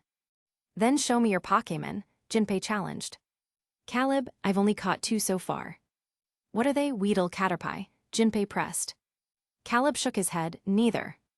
Lily chimed in helpfully. Oni-chan has a Dragonite and Mimikyu. Jinpei had never heard of Mimikyu, but he definitely knew Dragonite, a rare dragon type from the Kanto region. And Mimikyu didn't sound like a bug-type Pokémon either. He gasped dramatically, pointing an accusing finger. You liar. What kind of bug catcher doesn't have a single bug Pokémon? Caleb. Even he had to admit his assigned backstory in this world made 0 sense. Does the infinite world assign roles based on playthrough count instead of team strength? Chapter 45. Was it because this was only his second instance run that the infinite world still classified him as a new player? Caleb felt this was a plausible explanation. After leaving the cafeteria, he sent Lily back to her dorm and headed to the Pokéblock making classroom. There, he picked up the book Jinpei had left him and began studying it seriously. There were many types of Pokéblocks, each emphasizing different aspects of Pokémon development. For example, Pokéblocks made from Wotmel and Durin berries could enhance a Pokémon's brain development, making them smarter and improving their ability to learn moves. On the other hand, Pokéblocks made from Nomel and Pinap berries focused on strengthening a Pokémon's physique, making them more robust. The process of making Pokéblocks, in simple terms, was about purification. It involved extracting the essence of the berries, making them easier for Pokémon to absorb. With a general understanding in mind, Caleb set the book aside, took 2 berries from the box, and placed them into the berry blender. Compression, high heat, stirring, electric shock, freezing. The 5 steps proceeded smoothly under his control. Soon, with a ding, a jelly-like substance flowed out from the machine. The temperature might have been too low this time. Caleb pinched the jelly, analyzing the flaws in this attempt. Then he started over. Second attempt, failure. Third attempt, failure. Fourth attempt, failure. 56th attempt, still no success. Caleb finally understood why high-quality Pokéblocks were so expensive. If this were someone with less patience, their mentality would have shattered by the 6th try. Excessive heat melts the molecular structure of the berry, making it impossible to solidify. Recalling chemistry experiments from his past life, Caleb summarized the reason for the last failure. He picked up 2 more berries and tried again. This time, he kept his eyes fixed on the blender's temperature gauge, carefully controlling the heat to ensure it didn't exceed the critical point of collapse. Finally, the indicator light turned green, the final freezing step completed. Another crisp ding sounded. A square, emerald-green Pokéblock tumbled out from the machine. He let out a sigh of relief and picked it up. Still chilled from the freezing process, it felt cool to the touch. Its surface was smooth and delicate, almost like polished jade. But it wasn't perfect yet. Holding the Pokéblock up to the window, Caleb examined it under the sunlight. Bright light passed through it unobstructed, but from this angle, he could clearly see faint, vein-like impurities inside. Just then, the double-standard teacher from earlier walked in. She hadn't expected any students to be in the classroom at noon, so she startled upon seeing Caleb. "You're the new student? Why aren't you resting in your dorm?" Her gaze then dropped to the Pokéblock in his hand. Did you make this? Caleb nodded. Do you know how to remove these impurities? I've tried 60 times, and whether it fails or succeeds, these streaks always appear. I'm Okawa Nadeshiko, the woman introduced herself. She took the Pokéblock and examined it carefully. After a moment, she chuckled. This might not be your fault. The practice berries in this batch are of poor quality. Come with me. I'll get you some better ones to try. Caleb followed her to a more advanced Pokéblock making lab. Nadeshiko opened a refrigerated storage unit and handed him 2 berries. Caleb glanced at them. They were same type as the ones in the box. He mentally noted a few parameters, then took the berries and began operating the blender. 5 minutes later, a crystal-clear blue Pokéblock was completed. Nadeshiko stared in disbelief. She echoed Jinpei's earlier question, "You've really never made Pokéblocks before?" Caleb nodded. Once you understand the pattern, it's actually quite simple. Nadeshiko instinctively wanted to argue that it wasn't simple at all. Countless researchers had spent years without finding a fixed formula. Different berry combinations produced different reactions. Changing even one berry meant starting from scratch, requiring endless trial and error. But Caleb's approach was far less complicated. His thought process was closer to chemistry experiments from his past life. Look at it from another angle, Professor Okawa. Take the high heat step, for example. It's undoubtedly the most crucial and challenging part. The goal is to soften the berry's molecular structure, not melt it. If the temperature is too high, the structure breaks. Even if the other steps succeed, the Pokéblock won't form. So before operating, we need to understand each berry's heat tolerance. Nadeshiko's eyes widened as if a light bulb had switched on in her mind. So that's it. I always thought Pokéblock making was like cooking. No wonder I failed so much. We should have been approaching it chemically. Thank you, Mr. Chase. I'll report this to the Pokéblock Research Association immediately. They've been looking in the wrong direction. With that, Professor Okawa Nadeshiko excitedly rushed out. Caleb released Mimikyu and Dragonite and began making Pokéblocks for them on the spot. He avoided unfamiliar berries since he didn't know their heat tolerance and risked failure. Placing the finished Pokéblocks in front of them, he said, "Try them, let me know how they taste." Dragonite was practically drooling. Caleb teased, "So you're trying to act cute, Dragonite blinked innocently, its lake green eyes shimmering with a mix of confusion and naivety. Clearly, it didn't understand what acting cute meant, but it was already adorable enough. Suppressing the urge to squish its cheeks, Caleb placed the Pokéblock into Dragonite's claws. Dragonite had a much bigger appetite than Mimikyu. Back in Oldale Town, Caleb had worried it might get hungry at night, so he would prepare large portions, leaving Dragonite stuffed and hiccuping every time. Chapter 46. Tilda Afternoon Tilda.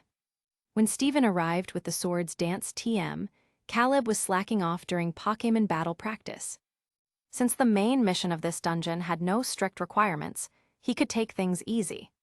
Steven handed the TM and a Pokémon League Bank card to Caleb, then paused thoughtfully before asking, "You're from Oldale Town too, right?" "Why too?" Caleb froze for a moment before nodding. Steven chuckled. "I heard from the gym leaders of Ruspero and Petalburg that Oldale Town produced an incredibly talented individual. That person trained this year's batch of rookie trainers for half a month, resulting in both gym leaders suffering unexpected losses against them. Truly impressive. In just half a month, a single person managed to train over 20 rookies to such a level. I'd love to meet him someday." Steven mused to himself. "Caleb..." For a moment, he wasn't sure how to respond. Steven was busy digging for fossils. With his task complete, he waved at Caleb. "I'll head off now. Let's meet again sometime." With that, he left the Pokémon school. The moment Steven was gone, a group of girls from class 103 swarmed around Caleb. "Caleb-kun, can you tell us about your relationship with Steven-sama?" Their eyes sparkled with excitement. Caleb picked up a tree branch and held it in front of himself like a shield. "No, we have no relationship." To him, Steven was just some silver-haired guy who runs around digging rocks. One of the girls, a short-haired one, changed the subject. "Caleb-kun, we've never seen your Pokémon. Can you show them to us?" Caleb, of course, how about a battle? Sure, battling Caleb-kun sounds like so much fun. The girl eagerly took out a piquet ball. A flash of white light later, a petite Curlia appeared before Caleb. Curlia, the evolved form of Ralts, which would eventually become Gardevoir, the so-called queen of psychic types. Not wanting to bully a child, Caleb decided to send out Mimikyu, who hadn't yet learned Sword's Dance. These girls who had never left home had never seen a Mimikyu before. Their eyes filled with curiosity at the sight of this Pokémon. What kind of Pokémon is that? It looks like a Pikachu. Is that a cloth over its body? Curlia used confusion, the girl commanded. Curlia's eyes glowed faintly blue as a wave of psychic energy surged toward Mimikyu. Caleb remained calm and countered. Mimikyu used double team to close in, then shadow sneak. Mimikyu's small body split into dozens of copies, all rushing toward Curlia in perfect sync. Faced with the sudden multiplication of opponents, the poorly trained Curlia panicked. Its confusion hit only one of the illusions. Meanwhile, Mimikyu had already closed the distance. "Dodge!" the girl shouted frantically, but Curlia was too flustered. Mimikyu struck, sending the tiny psychic type flying. It crashed to the ground, knocked out instantly. It was a one-hit KO. Caleb discreetly used Scout to check Curlia's level. LV 21. With a nearly 20-level advantage, and psychic types being doubly weak to ghost types, Curlia never stood a chance. So strong. Amazing, Caleb-kun's Pokémon is incredible. A chorus of squeals erupted from the girls nearby. Caleb seriously addressed the defeated girl. In that situation, you could have ordered Curlia to use teleport to evade the attack. The girl blushed. "I am sorry. I was so nervous battling Caleb-kun that I forgot." "Caleb, why are you blushing?" he retorted inwardly. From a distance, Jinpei sighed as he watched the scene. Ah, the perils of being too charming, or rather the perils of being too handsome. Caleb looked up and asked, "Anyone else want to battle?" The image of Mimikyu one-shotting Curlia flashed through everyone's minds. They all shook their heads. Though disappointed, Caleb didn't press the issue. He picked up a book and retreated to a quiet corner to read. Jinpei sidled over, eager for gossip. "So many girls in our class have confessed to you. Don't you like any of them?" "Sorry, but I have zero interest in 12 or 13-year-old girls," Caleb mused. He gave Jinpei a strange look. "Shouldn't we be focusing on studying at this age?" Jinpei scoffed. "I've heard that line from my mom a million times. Next, you're gonna say, if you don't study hard, you won't even get to eat sh. Never mind."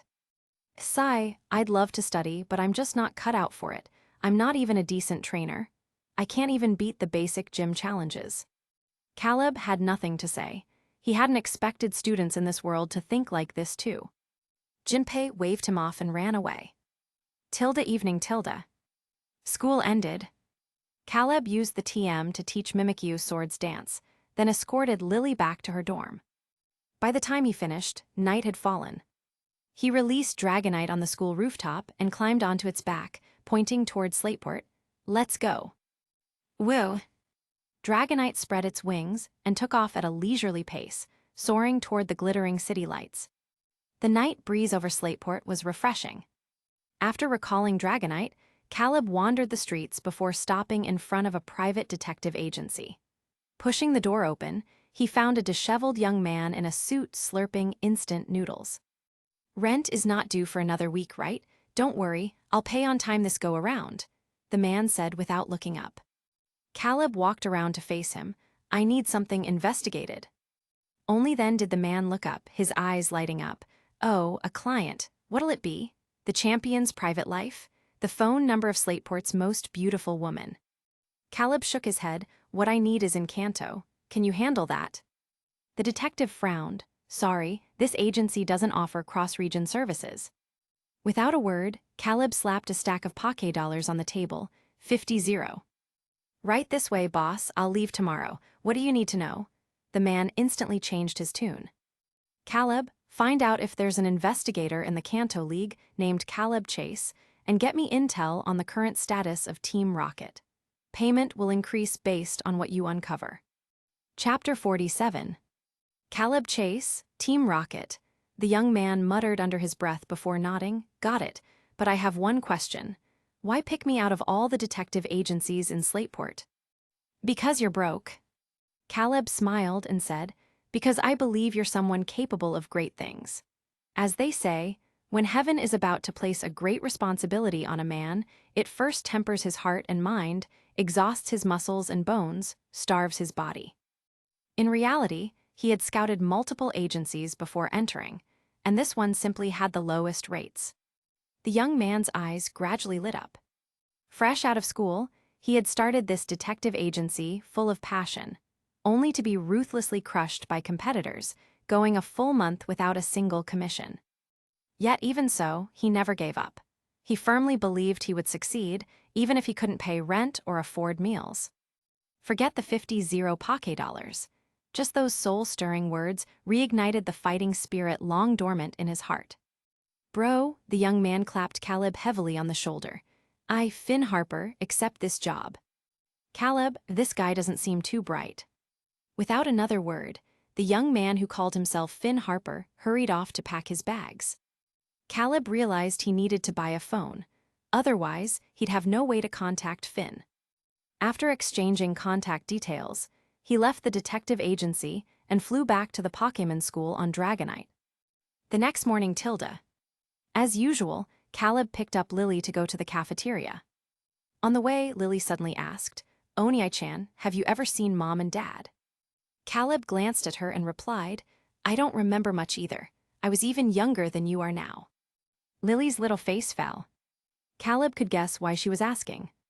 Every day after school, the other kids in her class were picked up by their parents. Being in that environment for so long, it was only natural for her to feel affected. He sighed softly, then crouched down to fix her little braid. Do you miss them? Lily nodded pitifully. Do you want to see them? He asked. Yes. Caleb comforted her. I've heard that in the Johto region, there's a Pokémon called Celebi. It can travel through time and take people back to the past. If Lily-chan wants to see Mom and Dad, study hard now. When you grow up and become a great trainer, you can go to Johto to find Celebi and ask it to take you back. Lily hesitated. Really? Can I really see them? Really? Caleb said offhandedly. Then, can you tell me what Celebi looks like? Of course. Caleb thought for a moment. It's green, about the size of our palm, with tiny transparent wings on its back, like a magical fairy from a storybook. Lily committed every word to memory. When the time comes, besides seeing Mom and Dad, I'll also see what Oni-chan was like as a kid. For some reason, she couldn't remember what her brother was like in the past at all. Children's emotions come and go quickly. Lily didn't dwell on it. She happily skipped to her classroom door and waved, Oni-chan, see you later. See you later, Caleb smiled and returned to his own classroom. This period was Hone history class. The curriculum was down to earth, covering topics like which year and day Groudon and Kyogre fought, only to be stopped by Rayquaza. A few decades later, they fought again and were stopped by Rayquaza again. The textbook's author was clearly a Kyogre fanboy, subtly implying in every paragraph that Groudon couldn't beat Kyogre, saying it can't even fly. Caleb treated it like story time. Near the end of class, Professor Okawa, the Pokéblock-making instructor, burst in. Without a word, she dragged Caleb to an office. Panting, she said, President, I've brought him. Caleb looked up to see a middle-aged man in a suit and gold-rimmed glasses leisurely seated behind a desk, a glass of ruby-red drink in front of him. It was President Stone, head of Devon Corporation and father of champion Steven. Having played the games before entering this world, Caleb recognized him instantly. The man looked exactly like his in-game counterpart. Stone smiled warmly. Caleb Chase, right? I've heard of you. Thank you for saving that passenger ship under our company's banner. Caleb, you're welcome. Steven already thanked me. Stone chuckled. The method you provided was a resounding success. Pokéblocks that couldn't be mass-produced before can now be manufactured on a large scale. Caleb wasn't surprised. It was inevitable. Stone continued, do you know what this means? The entire Pokéblock market is about to undergo a massive transformation. With Pokéblocks no longer rare and production capacity multiplied, prices would inevitably drop. Caleb understood President Stone's implication. Currently, only Devon Corp possessed this new manufacturing method. They wanted to monopolize Hoen's Pokéblock industry. "So will you partner with us?" Stone asked. Okawa Nadeshiko handed Caleb the contract that President Stone had prepared. Caleb skimmed it. The key points were: 1. He could not disclose the new method to other companies without Devon's permission. 2. In return, he would receive 30% of the profits from Pokéblock sales. In other words, as long as Devon Corp remained solvent and no Pokéblock alternatives emerged, Caleb would earn passive income indefinitely. Only a fool would refuse. Without hesitation, Caleb nodded. "I agree, but can the beneficiary be changed to my sister's name?" he asked. Oh, Stone looked puzzled. Of course, Caleb wouldn't mention that he'd be leaving this world in 10 months. He made up an excuse. "You know how fragile life is. An accident could happen any time. My sister is my only family left." "Ah, I understand." Stone nodded sympathetically. He, too, worried about suddenly dropping dead one day, hence why he had already drafted a will leaving everything to Stephen. However, Stephen was anything but dependable, gallivanting around the world digging up rocks instead of focusing on his duties. Recently, he had even floated the idea of resigning as champion in favor of Wallace. Just thinking about it gave Stone a headache. Caleb signed the papers and left. Mr. Stone immediately called Stephen, bellowing, "You're a grown man. Instead of settling down and starting a family, you're obsessed with a bunch of rocks. Do you plan to marry a fossil?" Stephen, busy excavating, barely heard him. He wedged the phone between his ear and shoulder, his eyes glued to the freshly unearthed fossil. "Dad, what? I didn't catch that. Never mind, I'll call you back after I finish digging this up." Chapter 48. President Stone nearly coughed up blood in frustration. He slammed his hand on the desk twice and said to Okawa Nadeshiko, "Are those damn rocks really that fascinating?" Nadeshiko smiled awkwardly, thinking to herself, "Isn't Stephen like this because you spoiled him?" Out loud, she said nothing, though she couldn't help but recall how Mr. Stone himself had secretly been researching fossil Pokémon revival behind the scenes. Caleb returned to class. Officially, he was here for further studies, but in reality, he already knew most of what was being taught. Life had suddenly become uneventful. Slumping lazily over his desk, he poked Jinpei in front of him and asked, "Any fun places around here?" Jinpei immediately understood that this guy was bored.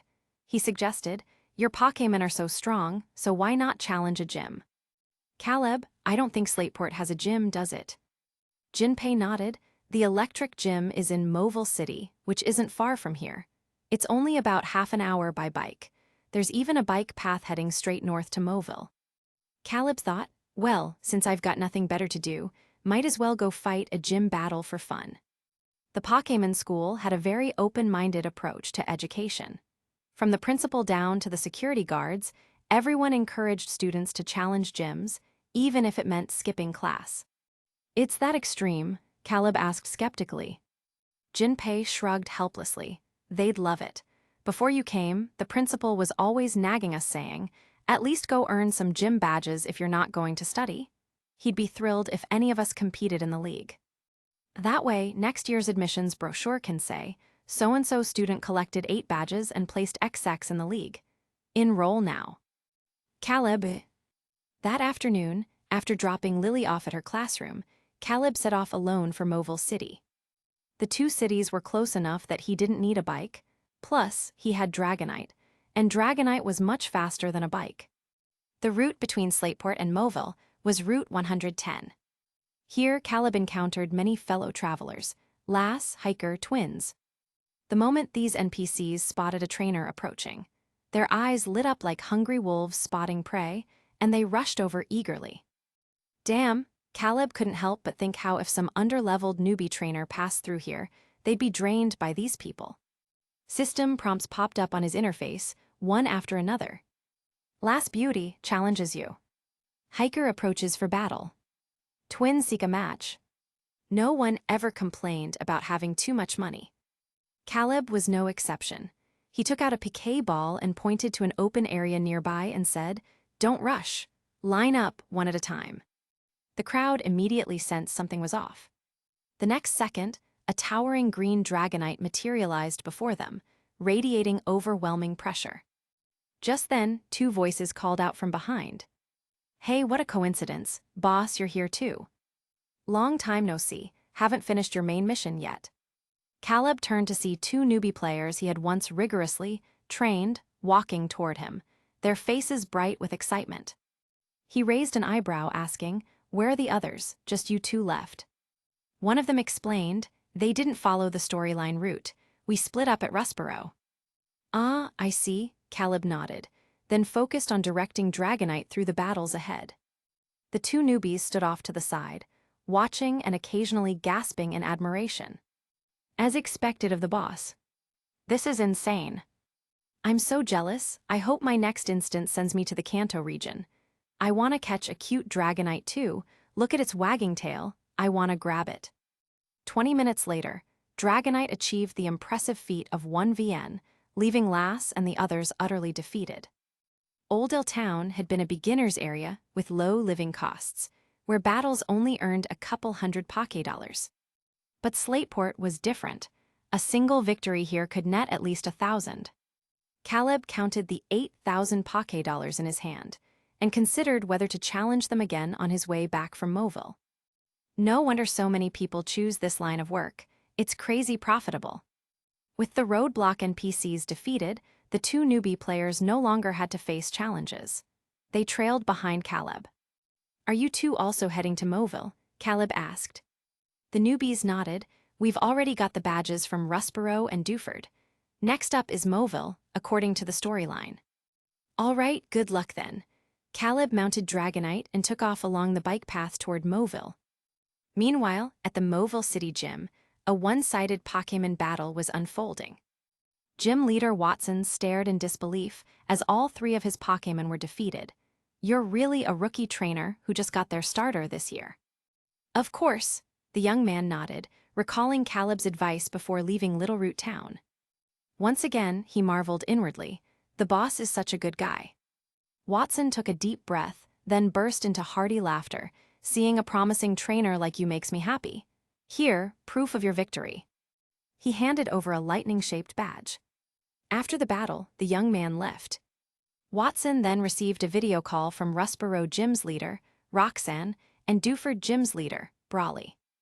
Roxanne blinked curiously, peering at Watson's background. "You had any rookie challengers lately?" she asked. Watson scratched his head sheepishly. Don't even ask. This year's rookies are scary good. One of them swept my team of 3 in under 30 minutes.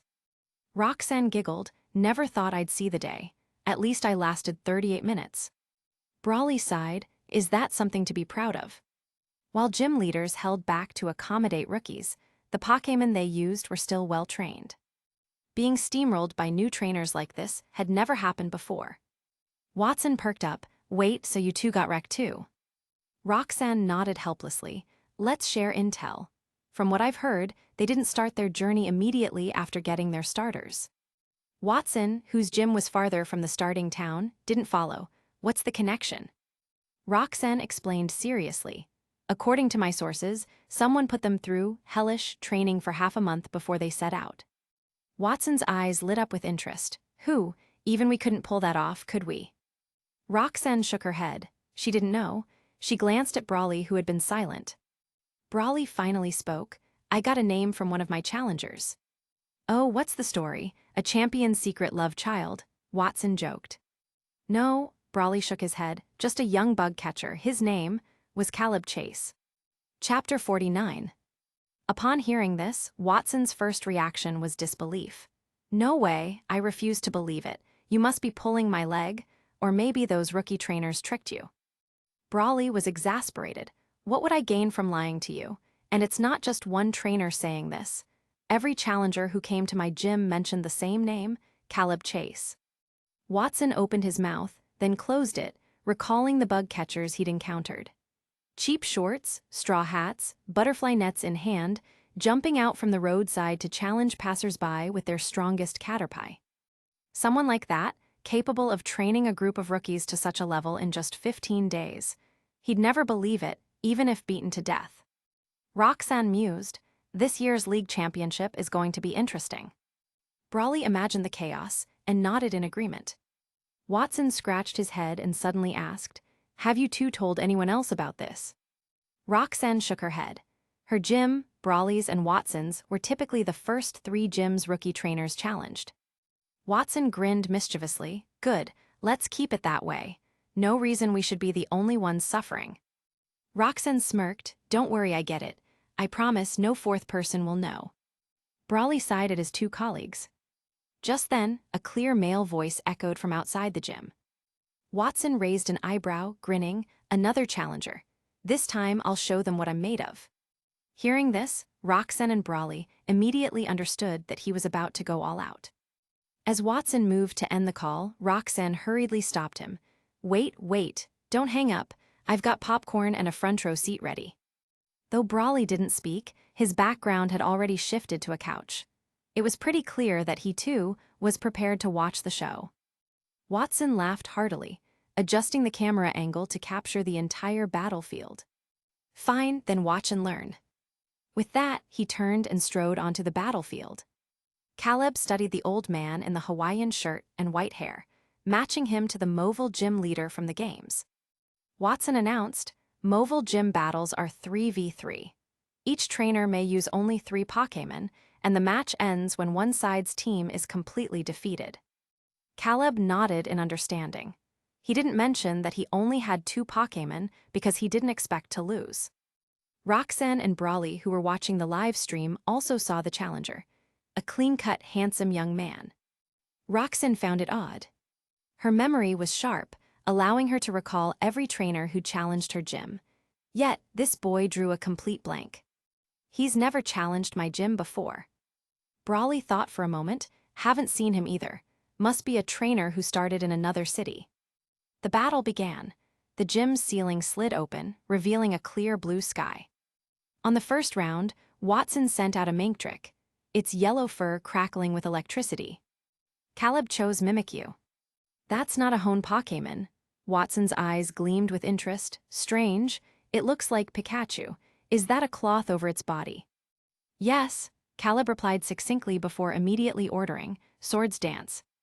You won't get the chance, Watson smirked. Mimikyu discharge.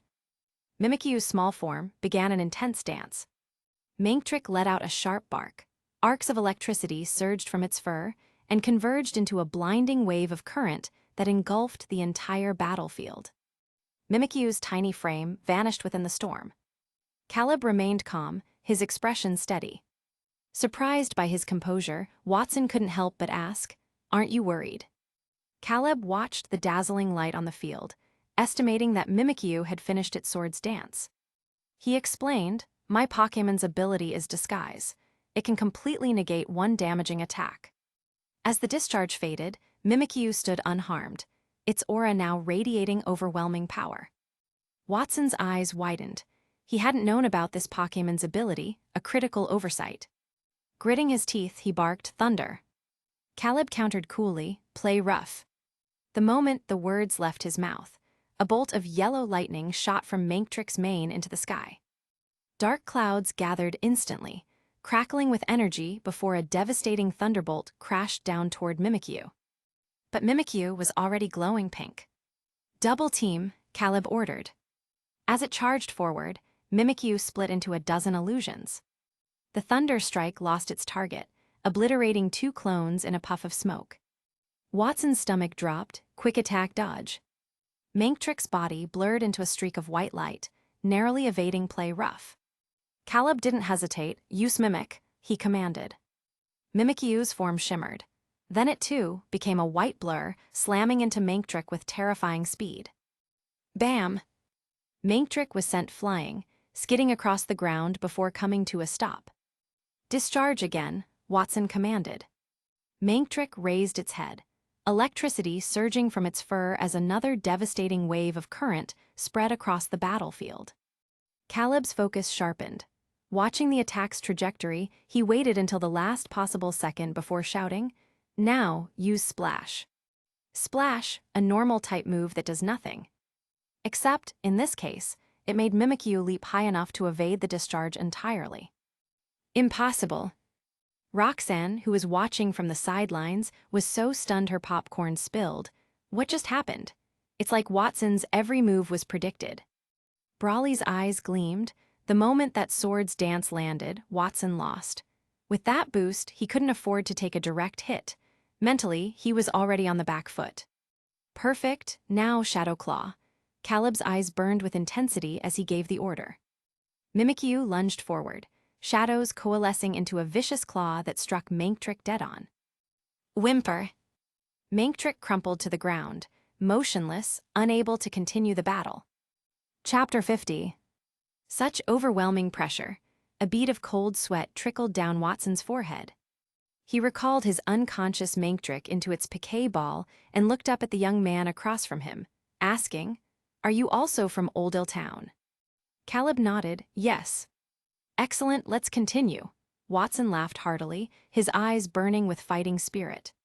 With a flash of white light, a magneton resembling a cluster of magnets appeared opposite Mimikyu. Watson looked at Mimikyu and asked, "Are you going to switch Pokémon?" Hearing this, Mimikyu turned its head and firmly shook it at its trainer. Caleb understood its meaning and said, "No, Mimikyu can still fight." Watson waved his hand dramatically and commanded, "Go, Magneton, use electric terrain." "Seize this chance, use Sword's Dance again," Caleb calmly ordered. Crackling arcs of electricity surged across Magneton's steel body, and the surrounding air instantly grew dense, flickering with faint yellow light as if shrouded in a hazy electric mist. Electric terrain prevents Pokémon on the ground from falling asleep and boosts the power of electric-type moves. As Magneton set up the electric terrain, Mimikyu once again began its fierce dance. Its rising aura made it resemble a sharpened blade, gleaming with a cold, deadly edge from head to toe. Watson's expression darkened. "Don't let it finish. Use Zap Cannon." Too late. Caleb mentally calculated the time it would take for Mimikyu to complete its Sword's Dance. Magneton had already gathered a thick beam of electromagnetic energy in front of it. The already formidable Zap Cannon, amplified by electric terrain, had reached a terrifying level of power. Just 3 seconds before the Zap Cannon fired, Caleb rapidly ordered, "Splash to the left." Mimikyu's movements halted abruptly. Without fear, it stared at the incoming Zap Cannon and, following its trainer's command, jumped to the left. The devastating Zap Cannon grazed the cloth covering Mimikyu's body before striking the rubber battlefield. A small crater was blasted into the sky-blue rubber surface. The surrounding material was scorched black and emitted wisps of smoke. Seeing this, Watson inwardly cursed. With the boost from 2 Swords Dances, the opponent might only need one move to take down his Magneton. Realizing this, he decisively ordered, "Magneton, float into the sky." Magneton emitted a buzzing sound as its body slowly levitated into the air under electromagnetic force. The height it reached was far beyond what Mimikyu could achieve with a simple leap. Caleb calmly looked up at Magneton. Watson laughed heartily at the sight and commanded, "Magneton, use Lock-On."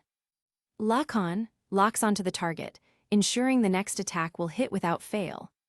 Magneton's 3 eyes rapidly rotated, locking onto Mimikyu on the ground. The next second, its eyes abruptly stopped, signaling that the target had been successfully marked. "This time you won't escape." Watson's eyes gleamed with excitement. "Now, fire Zap Cannon at full power." BZZT. Yellow electric particles rapidly gathered in front of Magneton. Caleb remained expressionless, calmly ordering, "Mimikyu, use Destiny Bond." If Mimikyu were to faint from the Zap Cannon, the opponent would also faint. And if it didn't, even better. A purple orb shot out from Mimikyu's body toward Magneton in midair. At the same time, the terrifying Zap Cannon blasted forward, striking Mimikyu with pinpoint accuracy. A torrent of electromagnetic energy instantly engulfed Mimikyu. The next second, a ghostly light flickered over Magneton's body as Destiny Bond took effect. Its eyes filled with pain before it plummeted from the sky, collapsing to the ground and fainting alongside Mimikyu. Brawly and Roxanne stared unblinkingly at the live broadcast on the screen. Roxanne sucked in a sharp breath and turned to Brawly, asking, "Are we really watching an ordinary gym challenge?" The intensity of this battle was no less thrilling than the annual league championships. Brawly gazed solemnly at the young man, a faint sense of foreboding creeping into his mind. After a moment of silence, he spoke, "Do you think he'll come challenge our gyms next?" The thought struck Roxanne, leaving her momentarily speechless. "You did well, Mimikyu. Leave the rest to Dragonite." Caleb gently recalled Mimikyu into its Pokéball. Across the field, Watson wore a strange expression. "Are you really a rookie trainer from Oldale Town?" Caleb thought for a moment. Technically, this was his first gym challenge, right? So he nodded honestly. "Yes, this is my first gym challenge." Watson refused to accept it. "Then were you also trained by that bug catcher named Caleb Chase?" Caleb. The real Caleb Chase hesitated for a second before asking, "Why do you say also?" Watson scratched his head sheepishly. "Because you're not the first rookie trainer to wipe the floor with me." Caleb instantly understood what had happened. He didn't respond. Instead, he calmly took out Dragonite's Pokéball and released it. Watson stared at Dragonite, suspicion in his eyes. "Are you really a rookie trainer from Hone? This Pokémon, isn't it a Dragonite from the Kanto region?" Caleb thought to himself, "I'm a bug catcher without a single bug-type Pokémon, so what's strange about a Hone rookie trainer without any Hone Pokémon?" He gave an affirmative hum and casually replied, "It was a gift from my dad, who brought it back from Kanto." Watson gazed enviously at Dragonite, his voice tinged with jealousy. "Nice. Must be nice to have a rich dad," he mused. Without another word, he sent out his final Pokémon. A bipedal creature covered in soft, dense fur with a red orb glowing atop its head. It was an Ampharos. The final battle had officially begun. Watson immediately switched tactics, ordering, "Use Confuse Ray." Caleb was even more direct, "Dragon Rush." A twisting beam of purple light shot from the gem on Ampharos's head, arcing toward Dragonite. Meanwhile, Dragonite spread its wings and soared high into the air before suddenly accelerating, its body radiating a fearsome red aura as it crashed toward Ampharos on the ground. Watson inwardly cursed and hastily commanded, "Use Cotton Guard." Ampharos reacted swiftly, its soft fur rapidly elongating to wrap around its body like a protective cocoon. Chapter 51. Cotton Guard, a grass-type move where the user wraps its body in soft, fluffy cotton to protect itself, drastically increasing its defense.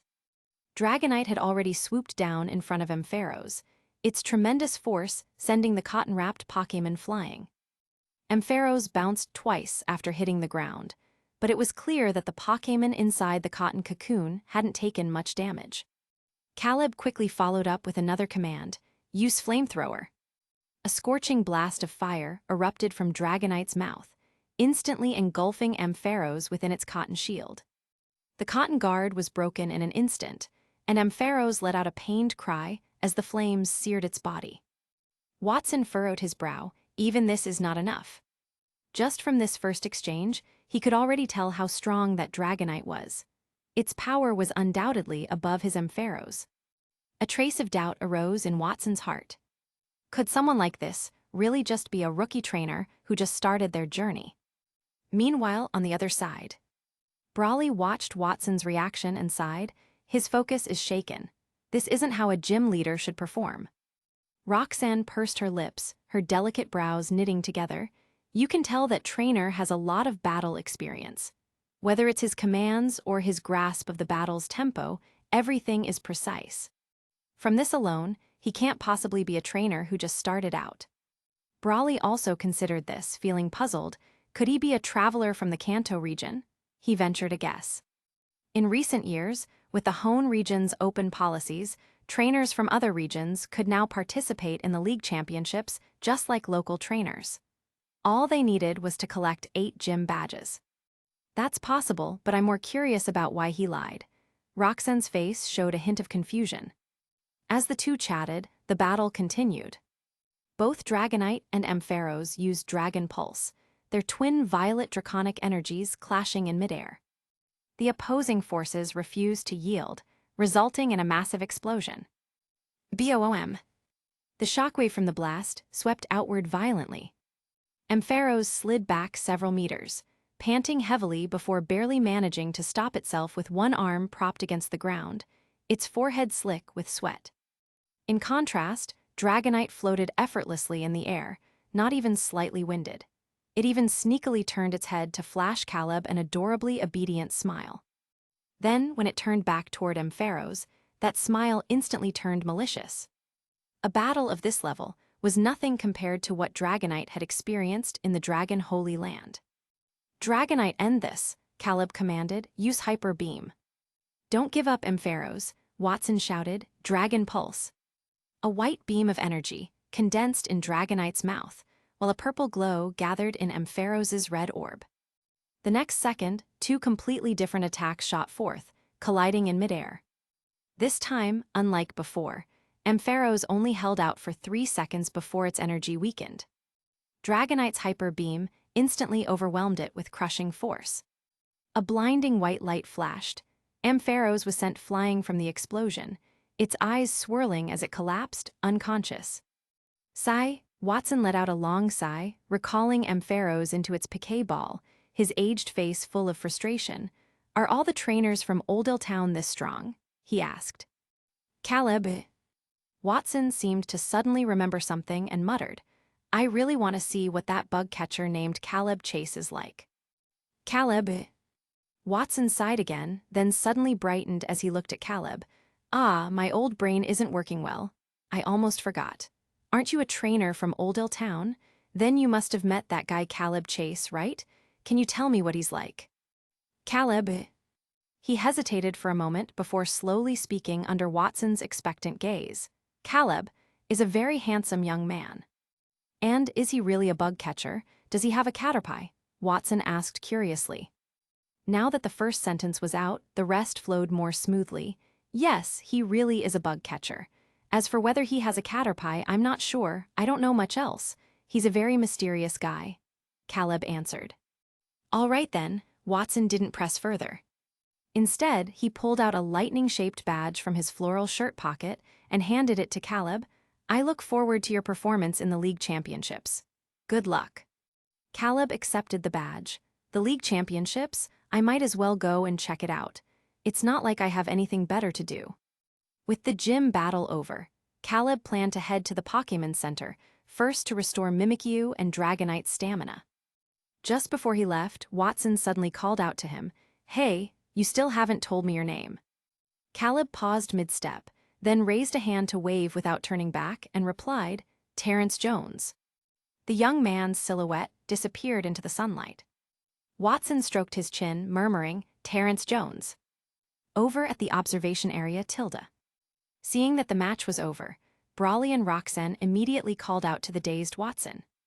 Roxanne smirked, "Old man, how does it feel to get crushed?" Watson rolled his eyes, "Just wait in your gym. It won't be long before he comes to challenge you." Roxanne paled, "Wait, really? Did he tell you that?" Watson nodded. "He didn't say it outright, but my gym was his first challenge in Hone. Unless something unexpected happens, you two are next." Brawly fell silent for a second before asking, "What were your thoughts on that battle?" Watson, "It felt terrible. I haven't felt this completely suppressed in decades. The pressure he exuded was overwhelming. The most frustrating part was that he predicted my commands multiple times. Otherwise, my Ampharos wouldn't have lost so quickly." Roxanne thought for a moment before pressing further. "How does he compare to Champion Steven?" Watson turned to her and answered seriously, "Completely different. Steven usually launches fierce, rapid attacks targeting his opponent's weaknesses, leaving no room to react. But battling that young man? It was like facing an impenetrable net." Hearing this, both Roxanne and Brawly fell into silence. After a long pause, Brawly finally spoke again. "What was his name?" "Watson, Terrence Jones." Roxanne chuckled lightly. "I'll be waiting for him in my gym. Looks like things are about to get busy again." Brawly did a quick calculation in his head and reminded them, "The Evergrande Conference is still over 9 months away. Train your Pokémon well during this time. We can't let trainers from other regions think Hoen's gym leaders are weak. Roxanne grinned. Don't worry, I'll give them a proper welcome. Chapter 52. Kanto Region, Celadon City Tilda. Finn Harper, with the mindset of nothing ventured, nothing gained, walked into a local detective agency. He rapped his knuckles on the desk and said solemnly, I need to look into something. The local detective nodded, all ears, go ahead. Finn, I want to know if there's an investigator named Caleb Chase in the Kanto League, as well as the current status of Team Rocket. Hearing this, the detective raised an eyebrow and asked curiously, You're not from around here, are you? Finn froze, his expression turning serious. He lowered his voice and asked, How did you know? The detective matched his tone conspiratorially, because everyone in Kanto knows Team Rocket was wiped out by the League 3 months ago. As someone in the detective business, Finn had excellent control over his expressions. He blinked, not letting his shock show, and replied calmly, Then look into the other matter, whether there's an investigator named Caleb Chase in the Kanto League. The local detective immediately grew wary. What are you trying to do? I don't sell out the league. Finn. He opened his mouth, organizing his words carefully before explaining. Relax, I'm not a bad guy, The detective muttered, Bad guys always say they're not bad guys. Finn, seriously, I'm not lying. I just need to know if this person exists in the Kanto League. That's all. I'll pay you 10 Poké dollars when it's done. Using his established network in Kanto to check an investigator's name was child's play for the detective. But he looked at the casually dressed young man before him and said gravely, You know, investigations like these aren't easy for people in our line of work. Getting information from the League is harder than climbing to the sky. Finn rolled his eyes internally. I'm in the same profession. Does this guy really think I can't recognize a shakedown when I hear one? 20 max, not a penny more. It's just a name check, not stealing classified League intel. Damn it, I only have 50 to begin with. The detective immediately brightened, easy peasy. Leave your contact info, I'll notify you when it's done. Finn quickly scribbled his phone number on a piece of paper and left without hesitation. The detective sat back at his desk, gleefully counting the advance payment. He pressed the thick stack of bills to his nose, inhaling greedily the scent of money. After a while, he finally set the cash aside and tapped into his network to dig up the information Finn wanted. It's just an investigator's name. He had connections in the Kanto League, one phone call, and he'd have his answer. 1 hour later, Blackthorn City Tilda. Lorelei hung up the phone and turned to Lance, who was sipping coffee on the couch to stay alert. Her delicate brows furrowed as she said gravely, Someone is investigating Caleb Chase. Hearing that sensitive name, Lance snapped out of his drowsiness instantly. He looked at Lorelei and asked, Who? Could it be Giovanni, he thought. Ever since Team Rocket's bases across Kanto were dismantled, Giovanni had vanished without a trace. Lance suspected he might have already left the region. Lorelei shook her head, not sure, seems like just an ordinary detective. Caleb's sudden disappearance had made his name a touchy subject throughout the Kanto League. Though none were more affected than Dragon Master Lance. He could never forget the horrific scene of the other 3 investigators being blown to bloody mist before his eyes. Like a nightmare, it haunted him relentlessly. After a moment of thought, the justice-driven and highly responsible Lance said solemnly, I need to return to Kanto. Lorelei wasn't surprised. Watching Lance grab his cape, she asked, Is he really that important to you? Lance paused, turning back. His 3 teammates are already dead. We can't let anything happen to him too. Lorelei stood as well, then picked up her small handbag under Lance's stunned gaze. She smiled lightly, saying, I'm coming too. We can't let our great hero get bullied, can we? Besides, if it really is Giovanni, we have to find Caleb before he does. Tilda Celadon City Tilda. The local detective trembled as he faced the burly men in black suits surrounding him. What do you want? The men didn't speak, keeping the poor detective trapped in his agency all day. By the next day, Lance and Lorelei had arrived. Lorelei scrutinized the detective coldly, her eyes narrowing. Who hired you to investigate Caleb Chase? Her voice was cold and devoid of warmth. The detective shivered. He recognized the two figures before him and hurriedly said, "I don't know his name, I only have his contact info." He pulled out his phone, displaying a phone number to Lorelei and Lance. Lorelai's red lips parted. "Call him." The detective obeyed. Soon the call connected. Suppressing his nerves, the detective asked, "Hey, buddy, where are you now?" Finn was baffled. He had already gotten his intel and was preparing to leave Kanto. He replied, "I'm at the airport, what's up? Did you get the info wrong?" The detective beat around the bush, stalling, "Maybe. I might have messed up one detail." Lorelei nodded at Lance. Lance turned and left. 20 minutes later, Finn, who sat in the airport waiting area, gaped as Lance appeared before him. Caleb returned to the Pokémon school just before dinner. Classes weren't over yet, and when he arrived, Class 103 was in the middle of a battle practice session. Jinpei spotted him and brightened. Sneaking over while the teacher wasn't looking, he whispered excitedly, "So, did you get the badge?" Caleb didn't answer. He simply pulled the Thunder badge from his pocket. Jinpei couldn't hold back a gasp. "Holy smoke, man, you're insane. You got the gym badge on your first try." His voice was loud, instantly drawing everyone's attention. Coincidentally, the principal happened to be walking out of the restroom next door. Hearing the commotion, he ghosted over to Caleb in a flash, his eyes gleaming as they locked onto the Thunder badge. "Young man, have you ever considered collecting all 8 gym badges?" The principal stared at the badge as if he were looking at a future league champion. None of that mattered, though. What did was that this champion would come from his school.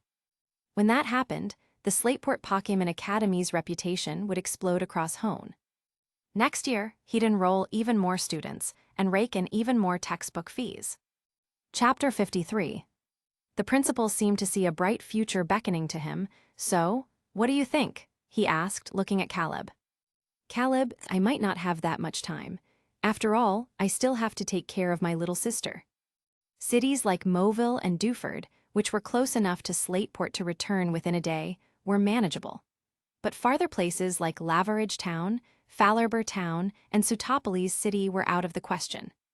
Unexpectedly, the principal waved his hand dismissively upon hearing this. "No need to worry. You can absolutely bring your sister along on a badge-collecting journey. The school will cover your travel expenses." Very convenient. Caleb raised an eyebrow and agreed on the spot. After all, he hadn't really come here to attend school in the first place. Exploring more of this instance would only increase his rewards upon completion. As for the principal, this investment was a no-brainer for boosting the school's reputation. Even if Caleb only managed to collect 4 badges, the principal could still use it for some modest bragging rights in next year's admissions brochure. Thus, the two reached an agreement. Early the next morning, Caleb left Slateport City with Lily and boarded a large ship that was bound for Dewford Town. Tilda, meanwhile, in Celadon City, Kanto Region Tilda. Lance, Lorelei, and Finn stood in the airport departure lounge. With Jode requiring Lance's presence, the task of searching for Caleb in Hone fell to Lorelei. Lance solemnly reminded her, "Be careful out there." Lorelei tucked a strand of red hair behind her ear and nodded, "Don't worry, I'll bring him back." With that, she hauled Finn onto the plane like a rag doll. Finn shrank into his seat, still unable to comprehend which higher power he had offended to end up in this situation. But seeing how the Kanto Elite Four had mobilized just for a single name, he couldn't suppress his curiosity. "Big sis, just who is this Caleb Chase guy?" The 23-year-old Lorelei's gaze instantly turned razor-sharp, shooting daggers at the 24-year-old Finn. Finn flinched, unsure what he had done wrong. Not daring to press further, he slumped silently into his seat, as quiet as a mouse. Just as he assumed he wouldn't get an answer, Lorelei suddenly spoke. Her expression softened slightly. "To the Kanto region. He's a hero." "Oni-chan, are we going home?" Lily leaned over the ship's railing, her hair whipping wildly in the sea breeze. Caleb was sprawled across Dragonite's warm, fluffy belly, with sunglasses on as he basked in the sun. Mimikyu snuggled beside him. He lazily waved a hand, replying, "Yeah, but first, we're stopping by Dewford Town." After the Sharpedo incident, Dragonite's attitude toward Mimikyu had noticeably improved. It was visibly trying to accept Mimikyu as a companion. Seeing their Pokémon getting along and supporting each other was every trainer's dream. Caleb felt a bit seasick. He figured he should eat some oranges for vitamin C, but Dragonite's belly was so warm and soft that he really didn't want to move. Dragonite gave a resigned look at the two freeloaders using it as a lounge chair, propping its head up with a claw in mock contemplation. No one had ever dared to sprawl on Dragonite like this before. Dragonite, should I shove these two brazen creatures off? But that wouldn't be right. One was its trainer and the other was its teammate. Dragonite couldn't help but feel troubled.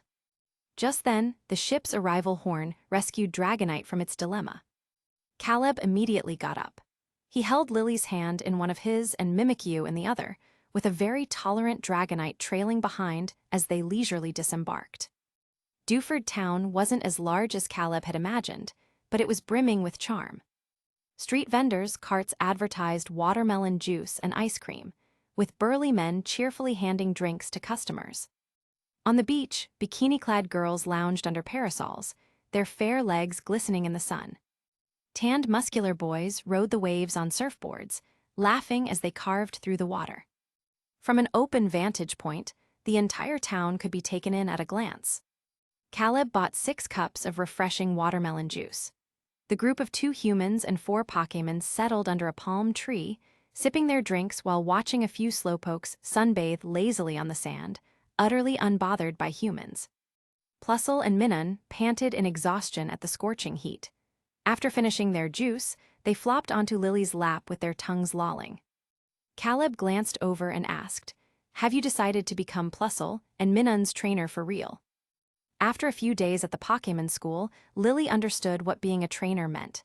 She nodded seriously. I want to become as strong as you, Oni-chan." Caleb smiled and said, "Then let me test you. As a proper trainer, what's the first thing you should do after catching a Pokémon?" Lily answered swiftly, "Get to know your Pokémon. Understand its personality, preferences, and the moves it knows. I learned that from the textbooks." "Perfect." Caleb ruffled her hair, then took the empty juice cups, including Dragonite's and Mimikyu's, and tossed them into a nearby trash bin. "All right, time to challenge the gym. Otherwise, we'll miss the next passenger ship," he muttered. 15 minutes later, Tilda. Brawley, the Dewford gym leader, stared with a complicated expression at the familiar young man before him. He was already numb. "Here for a gym challenge?" he asked. Caleb nodded. Brawley looked just like his anime counterpart. He had blue hair, blue eyes, a tan complexion, and a muscular build that radiated rugged masculinity. Except his expression seemed off. Brawley got it. Dewford Gym's rules are 1v1. Win, and you get the knuckle badge. Caleb was puzzled at this, but aren't gym battles usually 3v3? Brawley replied without batting an eye. Other gyms might do that, but Dewford's rules are 1v1. Fine, Caleb released Dragonite from its piquet ball. Brawley sent out a towering, 4-armed Machamp, its bulging muscles rippling with power.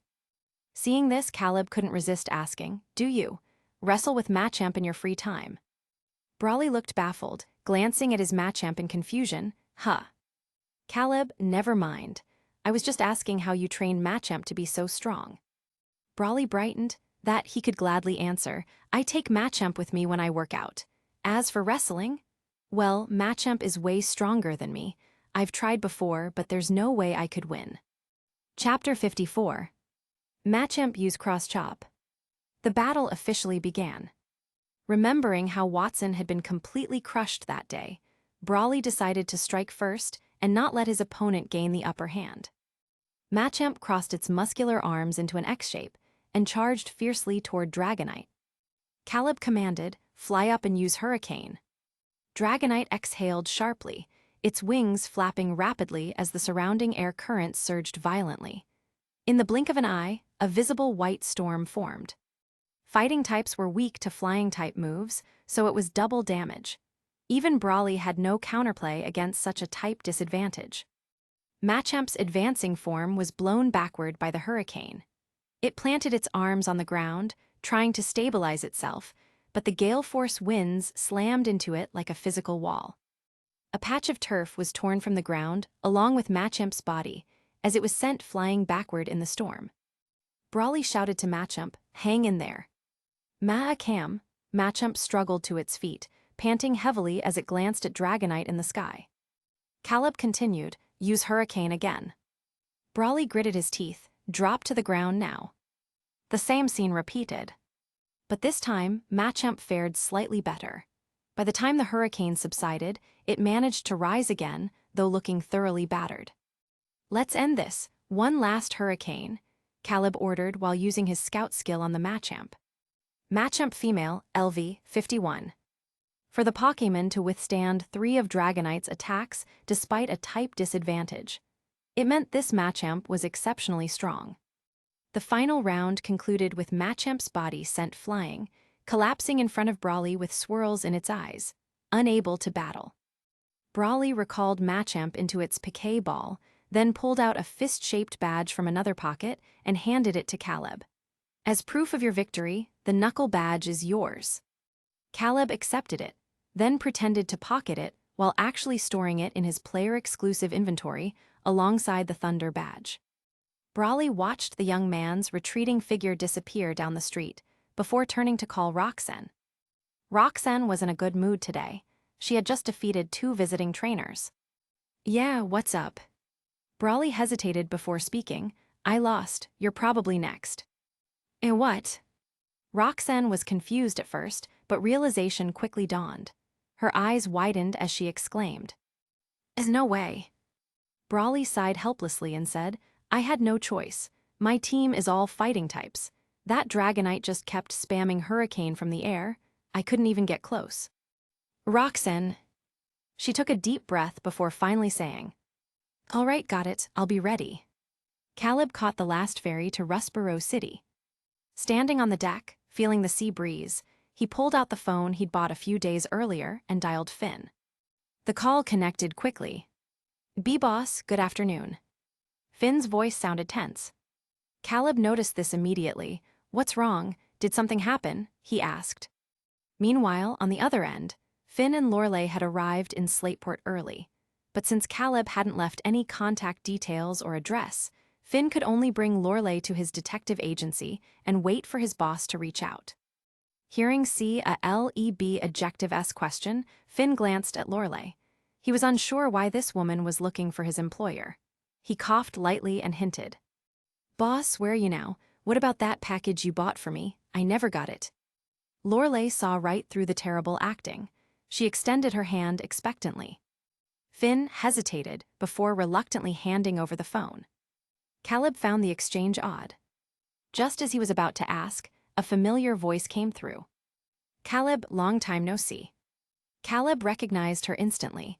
He swallowed hard and asked, "You, remember me?" Lorelei sensed something off. She pursed her lips, replying, "What are you talking about? How could we forget you? Lance has turned Kanto and Johto upside down looking for you. Did something happen?" So, these 2 instances exist in the same world. Caleb's heart pounded. He checked the date. September 29, 2007, Pokémon League calendar. He then replied, "I'm fine." Lorelei relaxed slightly. She continued, "Where are you? I'll come find you." Beyond ensuring Caleb's safety, she had many unanswered questions, like how he left the Dragon Holy Land and how he ended up in the Hone region. She had checked all passenger lists and surveillance footage from the past months. However, Caleb's name and image were nowhere to be found. Caleb also had questions for Lorelei. He replied, "I'm heading to Rustboro City now. Let's meet there." 5 hours later, Caleb met Lorelei at a cafe in Rustboro City. Lorelei glanced at Lily, who was beside him, her eyes narrowing slightly. Lily noticed the gaze and hid behind Caleb. Caleb pointed to a nearby play area, glanced at Lily, then softly said, "Lily-chan, go play over there for a bit. I need to talk with this lady." Lily obediently took Plusle and Minun to the slides. Lorelei studied Caleb, then spoke, "It seems like you've been doing well." Caleb asked casually, "How's Lance? Is he okay?" Lorelei, "A new villainous organization popped up in Johto. He's holding things down there, so he couldn't make it." "A new villainous team, probably Team Rocket resurging," Caleb guessed. But that wasn't his concern, so he didn't dwell on it. Lorelai's gaze drifted to Lily, who was playing on the slide. Her tone was deliberately casual. What happened to the little girl who was with you last time? She stayed in Alola. The warm climate suited her. Lorelai nodded thoughtfully, sipping her coffee. When did you come to Hone? Caleb wasn't sure how much time had passed since his last instance ended, so he improvised. About 2 months ago. Needed a change of scenery. Lorelai's sharp eyes locked onto him. You left the Dragon Holy Land on the afternoon of August 13. She pointed out. Today was September 29. The timeline didn't add up. Caleb. It was his fault for not checking the date last time. Chapter 55. Oh, it seems I remembered wrong. Caleb sighed. Alas, time flies so fast. Lorelai pursed her lips, neither confirming nor denying. She glanced at the phone beside Caleb and asked, What happened to your old number? Why aren't you using it anymore? I wanted to leave the past behind and experience an ordinary life for a change. Caleb spun lies effortlessly. That's good. Lorelai nodded slightly and fell silent. She pondered for a long time, but ultimately didn't voice the questions in her heart. She had a vague sense that even if she asked, the answers she'd get would still be lies. No one spoke, and the atmosphere grew quiet. Caleb tapped his cup lightly with a finger, then looked up at Lorelai. How is Kanto doing lately? He asked. Lorelai, everything is moving in a positive direction. Team Rocket's bases, big and small, have basically been wiped out. The remaining stragglers were arrested, and those who escaped have fled the region. Caleb was surprised. He hadn't expected the Kanto League to act so decisively this time. Lorelai studied him, then asked, Want to go back and see? I think Lance would be relieved to hear you're safe. Caleb shook his head. Not yet. I still have some things to take care of here. What about you? Why did you come looking for me? Lorelai's expression turned serious. Giovanni's current whereabouts are unknown. We can't track him. Lance was worried he might come after you for revenge, so he sent me to bring you back to Kanto. Caleb appreciated Lance's concern, but he couldn't return to Kanto yet. This instance was centered around Hone.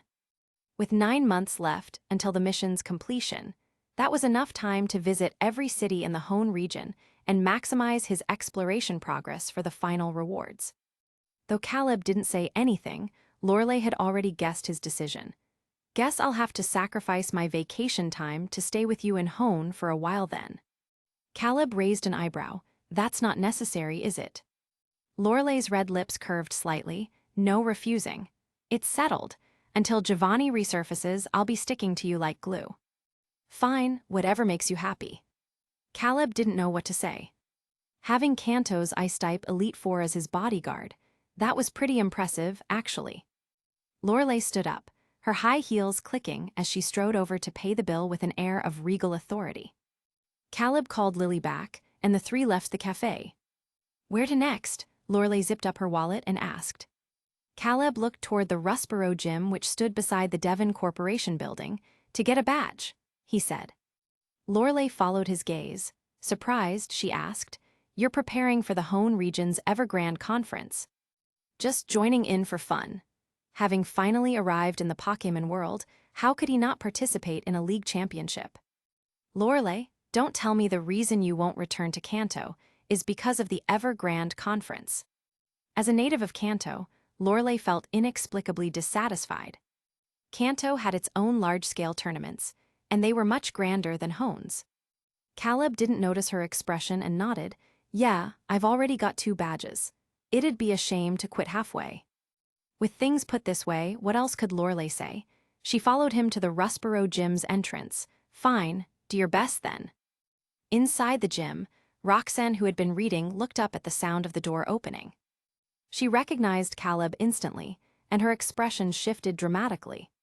Here for a gym challenge, she asked, though the answer was obvious. Caleb nodded and walked to the challenger's side of the battlefield. Roxanne sighed inwardly. This moment has finally come. But at least she was fully prepared. Whether it was Dragonite or Mimikyu, she had perfect countermeasures ready. Roxanne stepped onto the battlefield and explained the rules. The Rustboro Gym's challenge is 2v2. Each trainer may use only 2 Pokémon. The battle ends when both Pokémon on one side are unable to continue. For Lorelei, gym challenges and Pokémon journeys were memories from years ago. Sitting in the spectator area with little Lily, she watched the battle with a touch of nostalgia. For the first round, Roxanne sent out a Geodude. Caleb chose Mimikyu. Looking at the spirited Geodude, he recalled the information he had read about Roxanne before entering this instance. Roxanne, the Rustboro gym leader. Known as the rock-loving honors student, she specializes in rock-type Pokémon and uses her knowledge to maximize the potential of unevolved Pokémon. Having seen Mimikyu's battle before, Roxanne was well aware of its ability to withstand one free hit. She pointed at Mimikyu and commanded, "Go Geodude, use Rollout." Rollout, a rock-type move that involves continuous rolling attacks. It was a perfect move for breaking through Mimikyu's annoying ability. Geodude curled into a ball and began rolling rapidly across the ground. Seeing this, Caleb immediately abandoned plans for a sword's dance, used double team to disrupt its aim. Mimikyu's small form flickered, instantly creating dozens of clones that mirrored its movements perfectly. Geodude's rollout was fast, crushing one clone after another before skidding to a halt, turning and charging again. When the first strike missed Mimikyu's real body, Caleb seized the opportunity. "Now, swords dance," he instructed. The remaining clones began performing the fierce dance in unison. Mimikyu's aura surged sharply. Roxanne frowned and shouted, "Don't let it finish. Use Earthquake." Geodude abruptly stopped rolling and dropped from midair, its rocky fists slamming into the ground with tremendous force. Boom! Violent tremors radiated outward. Mimikyu lost its footing, interrupting Sword's dance. Cracked. Cracked. Spider-web-like fissures split the battlefield surface. The cracks widened rapidly, and dark seams spread in all directions. The shockwave dispelled all of Mimikyu's clones, leaving only the real one, which was launched into the air by a suddenly upturned slab of earth. Now's our chance. Roxanne had trained Geodude specifically to counter Mimikyu. This was the moment she'd been waiting for. Use Stone Edge. Chapter 56. Geodude slammed its fists into the ground, and a sharp stone edge shot out from the crack beneath Mimikyu, striking it head-on. The tiny Pokémon was instantly sent flying. "Mimikyu," Caleb frowned. Mimikyu picked itself up from the ground, its little face covered in dust, looking quite disheveled. Determined, Mimikyu nodded firmly at Caleb, signaling that it could still fight. Caleb let out a relieved sigh and commanded, "Good, use Pain Split." Strange green energy surged simultaneously from Mimikyu and Geodude. The two streams of light merged midair before splitting apart and returning to their respective Pokémon in under 2 seconds. Mimikyu exhaled slowly, its condition visibly improved. Meanwhile, Geodude's expression twisted slightly in discomfort. Pain Split, a normal-type move that combines the user's and opponent's remaining HP, then splits it evenly between them. Seeing this, Roxanne reacted swiftly. "Don't give it a chance. Use Rock Blast." "Geodude!" With a shout, Geodude clenched its fists, conjuring 3 floating, jagged rocks in front of it. Caleb remained composed and countered, "Double team again." Mimikyu moved, and the scene from earlier repeated itself. The 3 rocks shot toward the 3 clones, but unfortunately all of them missed. "HMPH, that won't work," Roxanne snapped. "Geodude, use Earthquake again, shake it out." Geodude slammed its fists into the ground once more. Boom! Violent shockwaves rippled across the battlefield, making the entire arena tremble wildly. The cracks in the ground, which had just stopped spreading, rapidly expanded, revealing dark, jagged fissures between chunks of earth. Caleb mentally calculated the timing. Just 3 seconds before the shockwaves reached Mimikyu's feet, he ordered, "Dodge with a splash." Mimikyu obeyed without hesitation, leaping into the air with all its might. The next moment, the ground where it had stood was reduced to rubble. Roxanne's mouth fell open as she recalled the time Mimikyu had dodged Matrix attack the same way. Caleb's gaze remained locked onto Mimikyu. The moment it landed, just as the aftershocks faded, he commanded, "Use Play Rough." "Fine then, Geodude, use Double Edge," Roxanne countered. The two Pokémon charged at each other from opposite directions.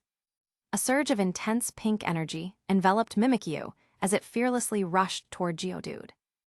Thud! A dull impact echoed across the battlefield. The two Pokémon collided, then separated, standing motionless with their backs to each other. Roxanne gulped, holding her breath as she anxiously watched the scene. Who won? Thud!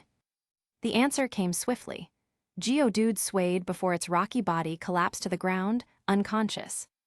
Mimikyu turned around, lifting its head to give Caleb a triumphant smile, only to collapse right after, fainting as well.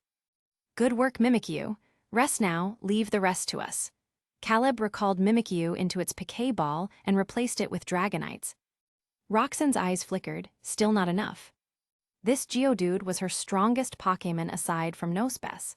Her gaze lingered on the Everstone attached to Geodude as she fell into deep thought.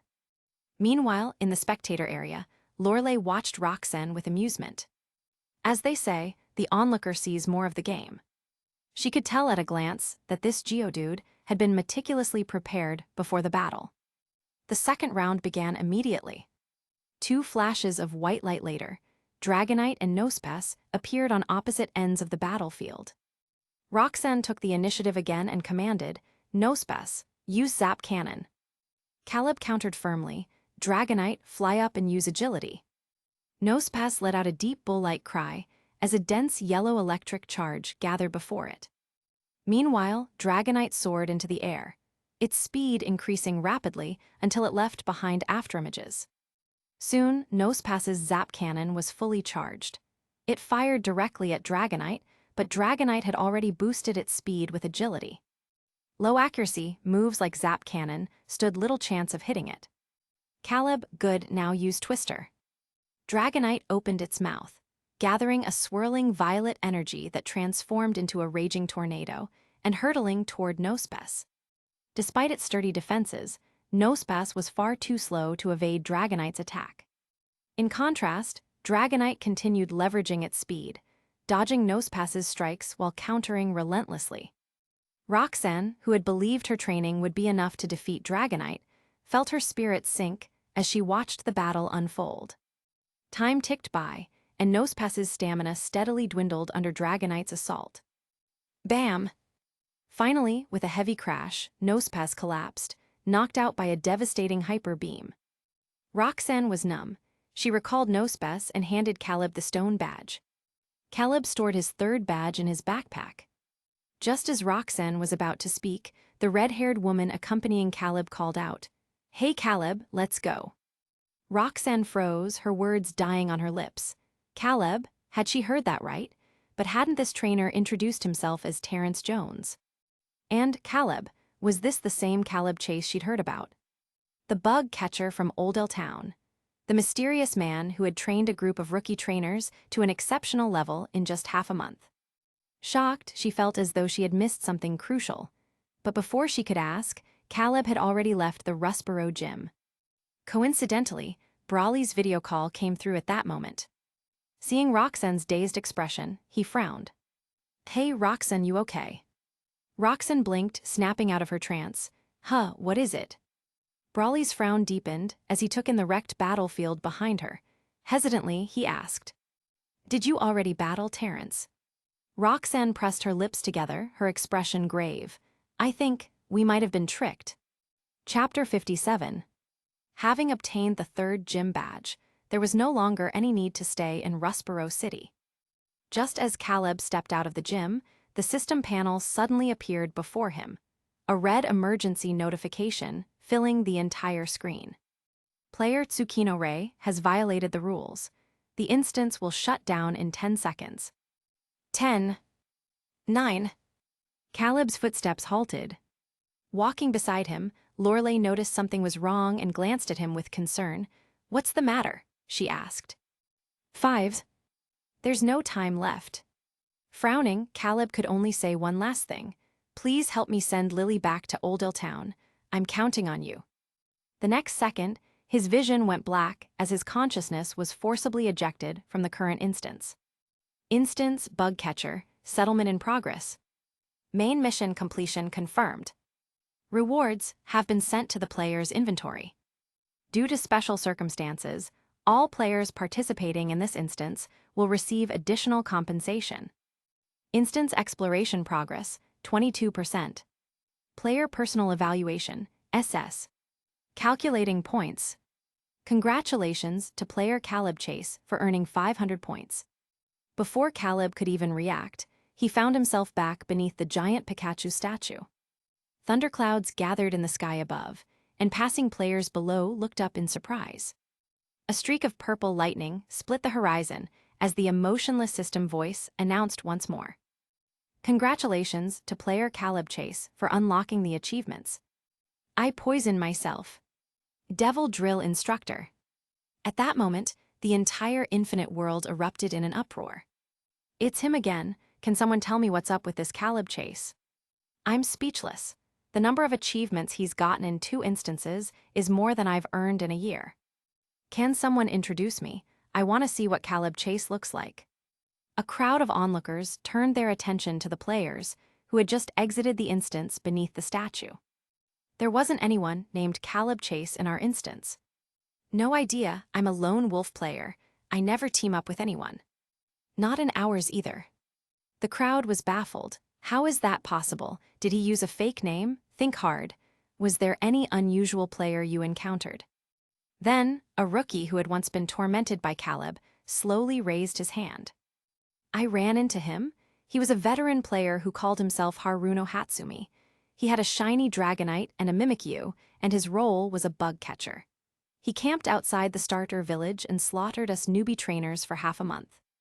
The moment these words were spoken, everyone's eyes widened in shock. What kind of monster does something like that? Caleb didn't hear any of this. The moment the thunderclouds formed, he teleported back to his private room. Just as he let out a sigh of relief, a message from Hatsumi popped up. Hatsumi, you out of the instance.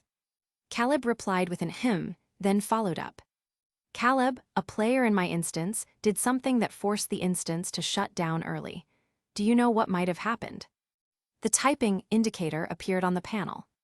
Seizing the moment, Caleb released Mimikyu and Dragonite from their Poké balls and bought 2 stamina-replenishing meals from the shop using his points, setting them in front of his Pokémon.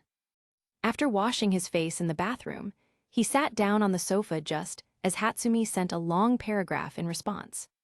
Hatsumi, that player probably leaked information about the infinite world and players to the NPCs in the instance. Other than that, I can't think of any other rule violations.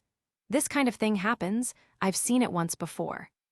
Caleb froze, then asked, Caleb, but shouldn't they be unable to hear us talk about the infinite world? Hatsumi, the player I encountered, used an acrostic poem to slip the information past the system. Back then, that instance was also forcibly shut down, and all missions were settled early. To help Caleb understand better, Hatsumi even improvised an example. I am not human. I can come and go freely. Ever since meeting you. And also, someone once told me, personal interests bow to the collective. Nothing in this world is hard. If you dare to try. Caleb. Hatsumi, that player fell for a girl in the instance and didn't want her to worry, so he told her the truth before leaving. I don't really get it. They know that every instance world is different. Once you leave, you'll never see those NPCs again. So why develop feelings for them? Caleb fell into deep thought as he read these words. Every instance world is different. Then, why did Lorelei from this instance remember me? She even traveled all the way from Kanto to Hone to find me. Was it just a coincidence? Caleb pressed his lips into a thin line. He would have to wait until the next instance run to find out. After a moment of contemplation, he frowned and asked another question. Caleb, what happens to players who break the rules? This time, Hatsumi replied almost instantly. Hatsumi, they get thrown into a punishment instance of extremely high difficulty, with a fatality rate through the roof. Caleb got it. With that, he stopped dwelling on it and closed the panel. He then settled onto the sofa to review his gains from this instance. The extra points earned in the instance, 1082, plus the settlement reward, 500, combined with the leftovers from the last instance, had skyrocketed his total points from double digits to a staggering 1654. Caleb evenly distributed the EXP candies he'd saved up between Dragonite and Mimikyu. Their levels shot up like rockets, finally stabilizing at 65 and 68 respectively. Dragonite LV, 65. Mimikyu LV, 68. Aside from these, Caleb checked his inventory, where only 2 items remained, occupying the top 2 slots. The first slot was a heart-shaped icon labeled. The second slot held a small red roulette wheel, marked with ×1 below it. Gacha Draw ×1, a special item. Upon use, the player may randomly obtain 1 reward from the prize pool. Cannot be gifted or sold. Curious, Caleb opened the prize pool. The moment he saw the top-tier rewards, his eyes lit up with excitement. SSR, Necrozma 0.0001% chance. SSR, Deoxys, 0.001% chance. SSR, Jade Orb, 0.001% chance. SSR, Rainbow Wing, 0.001% chance. SSR, Master Ball, 0.002% chance. Damn, these are all amazing. Caleb knew he was unlucky. He still remembered how, back when he played Honor of Kings, he had to hit the pity system before finally pulling the Empress Wu Zeshan.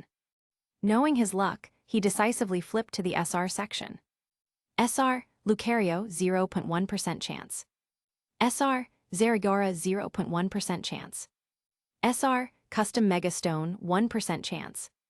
SR, Lunar Wing, 0.1% chance. Caleb.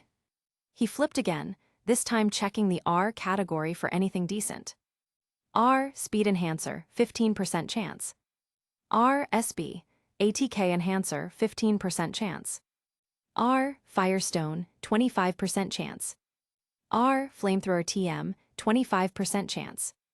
The items here were far more ordinary. After skimming through them, Caleb rubbed his hands together. Just as he was about to select the Start option, he hesitated. His luck was terrible. So he dragged Dragonite over, who was happily munching on Pokéblocks, and used its paw to lightly tap the option. The next second, the roulette's needle began spinning wildly. Chapter 58. The roulette wheel was divided into numerous sections of varying sizes, each marked with different colors. Under Caleb's tense and expectant gaze, the pointer gradually slowed down before finally landing on a deep forest green section. Suddenly, the roulette erupted in a dazzling golden light, accompanied by a shower of virtual ribbons and colorful fireworks exploding above it. Ding! Congratulations, you have obtained the SSR item. With the draw officially concluded, the roulette and celebratory fireworks vanished into thin air as if nothing had happened, leaving only the pale blue inventory interface behind. That's it, Caleb turned to Dragonite, who blinked back at him with an innocent expression. While mentally sifting through his inventory to locate his reward, he absent-mindedly squeezed Dragonite's plump paw. The moment he made contact, something miraculous happened. A thought that clearly wasn't his own surfaced in his mind. What's wrong? It was Dragonite's inner voice. Caleb realized it almost instantly. Raising an eyebrow in fascination, he began experimenting with this newfound ability. Viridian Power, a mystical force that allows the user to read a Pokémon's thoughts and heal their injuries. A special ability worth 500 points. Dragonite, you absolute legend, Caleb screamed internally. Though thrilled, he couldn't help but feel a twinge of self-deprecation. Had he drawn the prize himself, he probably would have ended up with something like a standard piquet ball or a rare candy. Noticing his trainer manhandling its paw like some kind of weirdo, Dragonite instinctively thought about pulling away. This thought was instantly intercepted by Caleb. To avoid being misunderstood by his own Pokémon, he quickly explained, "Don't move, I'm healing you." As he spoke, a faint emerald glow that brimmed with vitality enveloped his hand and seeped into Dragonite's body. Dragonite immediately felt a warm energy spreading through its limbs, its battle wounds visibly healing at an astonishing rate. The sensation was indescribably natural, as though this power had always been a part of him. All Caleb had to do was think, "I want to help," and the mystical green energy would flow forth like a gentle spring. This was the Viridian Power, a divine gift bestowed upon humans by nature itself. Caleb felt like he could switch professions and become a full-time healer. Watching Dragonite's injuries vanish one by one filled him with profound satisfaction. Once Dragonite was fully restored, Caleb withdrew his hand and scooped up Mimikyu, who had been resting nearby. Since the instance had ended abruptly after their battle, he hadn't had the chance to visit a Pokémon Center to restore Mimikyu's stamina.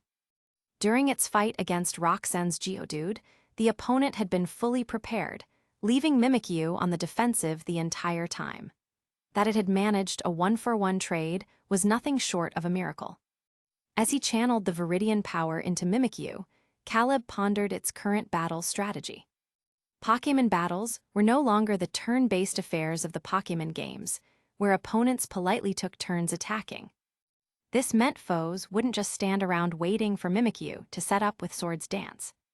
Roxanne's Geodude, for instance, had immediately spammed Rollout, effectively neutralizing Mimikyu's disguise ability from the get-go. If the classic Disguise plus Swords Dance plus Play Rough sweep wasn't viable, Caleb's mind raced as he filtered through possible strategies. Cross-referencing Mimikyu's compatible TMs, 3 words suddenly flashed in his mind: Substitute, Protect, Toxic. Without move limitations, Pokémon could dynamically adjust their tactics mid-battle based on the opponent's actions.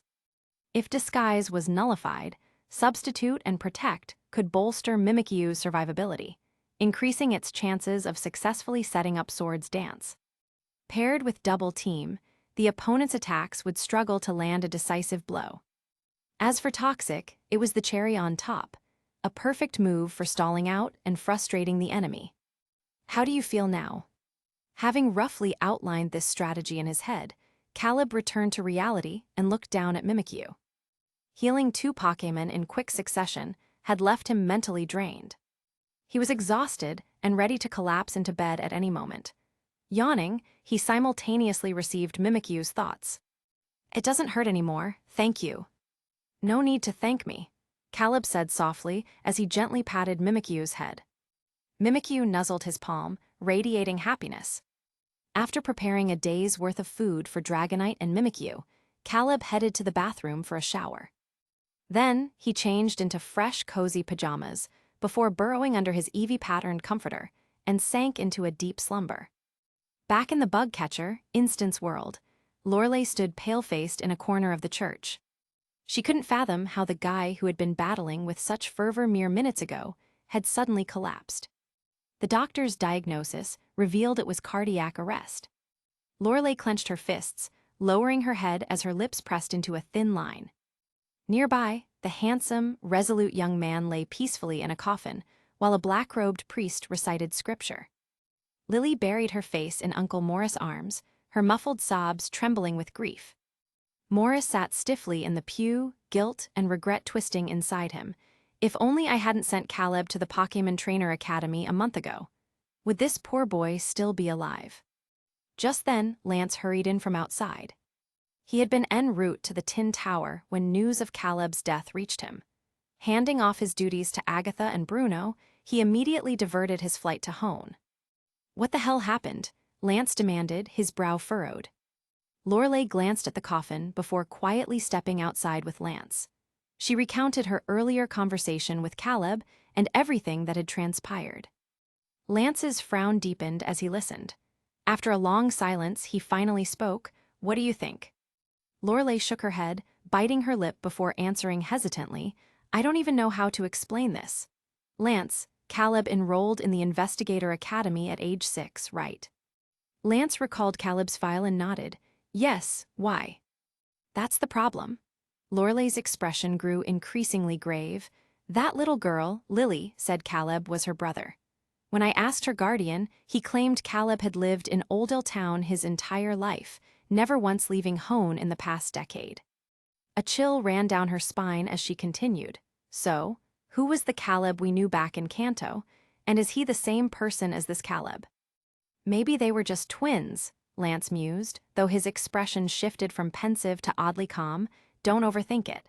Whoever he was, his contributions to Kanto were real. Lorelei looked up. Lance spread his hands and asked, "Did he ever harm us?" She shook her head. "Did he ever steal Pokémon or leak classified League intel?" Another shake. "Then what's the issue?" Lance sighed. "Honestly, someone like him, I doubt he'd die so easily." Tapping his temple, he added, "Call it intuition, but I have a feeling we'll see him again someday." At his level, Lance perceived things most couldn't. This world had Celebi, a Pokémon capable of traversing time, the Viridian Power, which allowed communication with Pokémon, and countless other creatures with unfathomable abilities. Was it really so strange for a human soul to navigate different timelines? Chapter 59. Caleb slept like a log. In the infinite world, where time was a fluid concept, he groggily opened his eyes and instinctively reached for his phone to check the time. But instead of his phone, he saw Mimikyu sprawled out in a deep slumber inside its pink cat bed. Dragonite lay nearby on a soft rug, its chubby arm pillowing its head, a bubble wobbling on its nose as it let out soft snores. "Pop!" The bubble burst. Dragonite drowsily opened its eyes, its lake-green pupils filled with sleepy confusion. "SHH?" Caleb gestured with a finger to his lips, then pointed at the cat bed, signaling that Mimikyu was still asleep. Dragonite lazily yawned, plopped its round head back onto its arm, and within moments was fast asleep again. Not wanting to disturb his Pokémon, Caleb propped a pillow behind his back and opened the system shop while reclining. Domestic service robot. Cost 999 points. Features: customizable appearance and personality, capable of cooking, cleaning, laundry, and using simple Pokémon moves. Highly rated by all users. A confirmation prompt immediately popped up. Please input the robot's appearance. Gardevoir. Please select the robot's personality. What are the options? Gentle and caring, mature and elegant, cold and domineering, blunt and straightforward, youthful and playful. Caleb, why does this suddenly feel like I'm picking out some kind of questionable companion? Are these options normal? He hesitated before asking. He genuinely just wanted a robot to cook and do laundry. The system responded considerately. If the customer is unsure, our store recently introduced a special personality that allows you to experience multiple traits at once. This definitely sounds sketchy. Caleb, what's this special personality? To maintain an air of mystery, we recommend purchasing first and discovering for yourself. Caleb feigned seriousness and asked, "Is it really that good?" Sweetie, if unsatisfied, you may request a refund. The panel abruptly adopted the tone of a Taobao customer service rep. At this point, Caleb had no reason to refuse. He clicked. The next second, the robot's appearance and personality were finalized. Blue particles wove together like threads in the air, gradually forming a silhouette. BZZZT. A strange hum resonated through the room as the blue figure solidified, its colors rapidly shifting. What emerged was a white bipedal humanoid Pokémon. It wore a pristine and elegant white dress with a fresh grass-green lining. Its slender and long legs peeked out from beneath the skirt. Green hair cascaded down from either side of its head. "Master, it's a pleasure to meet you. How may I serve you today?" Gardevoir clasped her green arms behind her back, exuding an aura of gentle charm like the girl next door trope as her soft voice filled the room. Caleb studied her for a moment, then asked skeptically, "Can you cook?" Gardevoir nodded lightly, her clear eyes meeting his, then replied, "Master, you previously lived in China, correct?" "Yeah." Gardevoir, perfect. I am proficient in all 8 major Chinese cuisines. Caleb rubbed his stomach. Having just woken up, he was starving. He pointed toward the kitchen and said, "The kitchen is over there. I like spicy food. For Dragonite and Mimikyu, avoid spicy berries, otherwise go wild." In the infinite world, 1 point could buy a fridge full of ingredients. Cooking at home was far cheaper than eating out. After all, saving up 990 points was a long journey. Every bit counted. Gardevoir understood. As a domestic service robot, Gardevoir was impeccably obedient. She turned and headed straight for the kitchen. The commotion had woken Mimikyu and Dragonite. Though Mimikyu was awake, it showed no intention of moving, lounging lazily in its cat bed while staring blankly at the ceiling. Dragonite's nap was also cut short. Its stomach growled loudly. Clearly, it was hungry too. While waiting for Gardevoir to finish cooking, Caleb browsed the system shop for other items. After purchasing Gardevoir, he had 655 points left. Subtracting the safety net required in case of mission failures, he had roughly 500 points to spend. First, he needed to furnish his room with basic amenities. He recalled something he'd seen earlier. Special facility, Pokémon Paradise, 500 points. Function, provides Pokémon with a vast space for free activity. The Paradise includes virtual opponents for training battles. Pokémon training here have a chance to learn new moves. Caleb never hesitated when it came to his Pokémon. The next second, his 655 points dropped to 155, and in the corner of the room, a pale blue wooden door materialized. He walked over and pulled it open. An endless expanse unfolded before him: azure skies, emerald grasslands, crystal-clear rivers, and crisp fresh air. The scene resembled a landscape painting, unfurling in real time. Caleb called Dragonite and Mimikyu over and stepped into this living canvas. Dragonite's eyes sparkled at the sight. Caleb grinned. With his Viridian Power, he could sense Dragonite's excitement. "Go on," he beckoned. Dragonite didn't hesitate. Its wings flapped, and like a tiny rocket, it shot into the sky. "Want to go relax?" Caleb asked Mimikyu. Mimikyu shook its head. Unlike Dragonite, it preferred staying indoors. The wilderness held no appeal to Mimikyu. Running freely through grass was far less appealing than napping in its cozy bed. Caleb took a short stroll with Mimikyu before returning to the room. He left the door open for Dragonite and had just settled onto the sofa to watch TV when a rich, spicy aroma wafted from the kitchen. Gardevoir floated out, a plate of food levitating ahead of her. The dish featured tender, snow-white fish fillets swimming in a sea of vibrant red peppers, drenched in a glossy layer of chili oil. Just the sight of it made Caleb's mouth water. "This is chili fish, a specialty of Hunan cuisine," Gardevoir explained gently. Caleb was impressed. Watching the blue glow in Gardevoir's eyes, he asked, "Besides Psychic, what other moves can you use?" Gardevoir set the dish on the table and used Psychic to float a rice cooker over. She scooped out a bowl of plump, glistening rice and replied, "I can also use Teleport." Chapter 60. Gardevoir set the dish on the table and used Psychic to float a rice cooker over. She scooped out a bowl of plump, glistening rice and replied, "I can also use Teleport." That's it.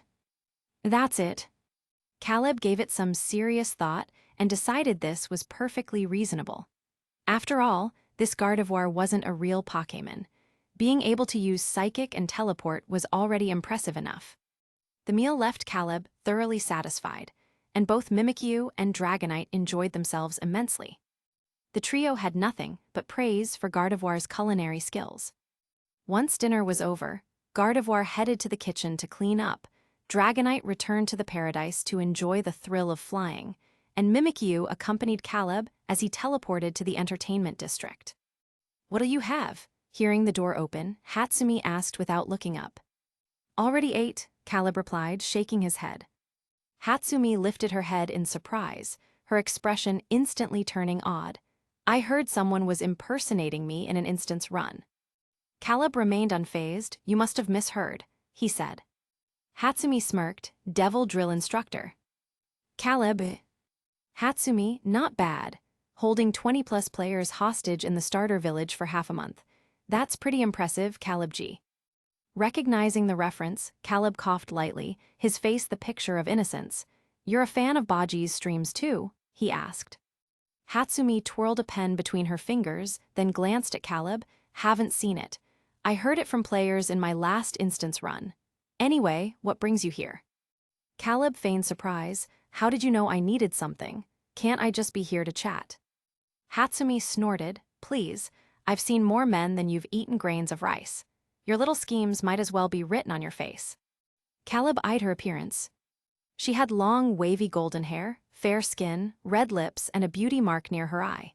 She was sexy and stunning, the type men flocked to. Hatsumi perceived his thoughts instantly and rolled her eyes. Stop imagining things, thanks.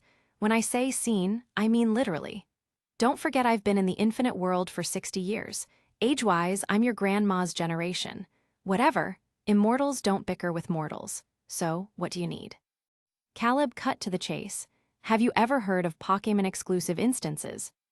The abrupt topic shift caught Hatsumi off guard. She hesitantly asked, what? Pokémon-exclusive instances? Caleb nodded. Hatsumi's curiosity piqued. You unlocked one, for Mimikyu or Dragonite. Dragonite.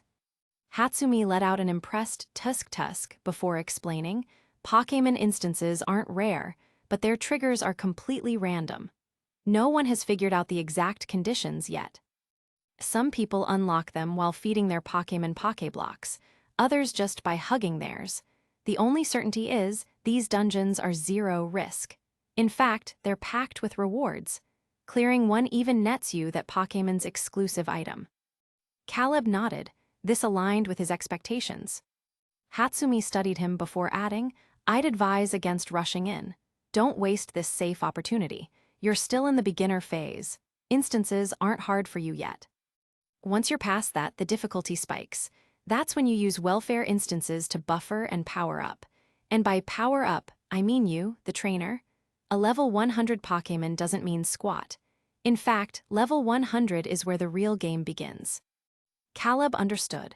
He hadn't planned to enter the instance during this free period anyway. Still, gratitude was in order. In many ways, Hatsumi had been his guide in this world. But she waved off his thanks with a grandmotherly smile. No need for thanks. I only told you because you're easy on the eyes. Plus, your nose and eyes remind me of my son, though he'll definitely be handsomer when he grows up. Let's see. He'd be 63 by now. Caleb blinked. You have a son. Hatsumi nodded. Yep, he was 3 when I died. Caleb reminded her, time flows differently here. 60 years here might be less than a year outside. Hatsumi slapped her forehead in realization. Right, I forgot about that. Caleb figured not watching her child grow up must have been heartbreaking for a mother. But Hatsumi remained upbeat, even comforting him. It's fine. As long as I'm alive, there's hope. One day, I'll save enough points to revive and see him grow up. Caleb hesitated before asking, mind sharing how many points you've saved? Hatsumi summoned her panel to check, then replied, 253,728. Caleb. She only had 736,272 to go. Caleb struggled for words before finally asking, how many points do you usually earn per instance run? Hatsumi pondered, around a few dozen, maybe over 100 on a good run, but my main income is this shop. If I relied on instances alone, I'd be stuck here for a millennium. She eyed Caleb meaningfully, then said, that's why I suggested opening a shop. Mission rewards alone won't cut it. Caleb nodded solemnly, I'll consider it. Just then, customers entered.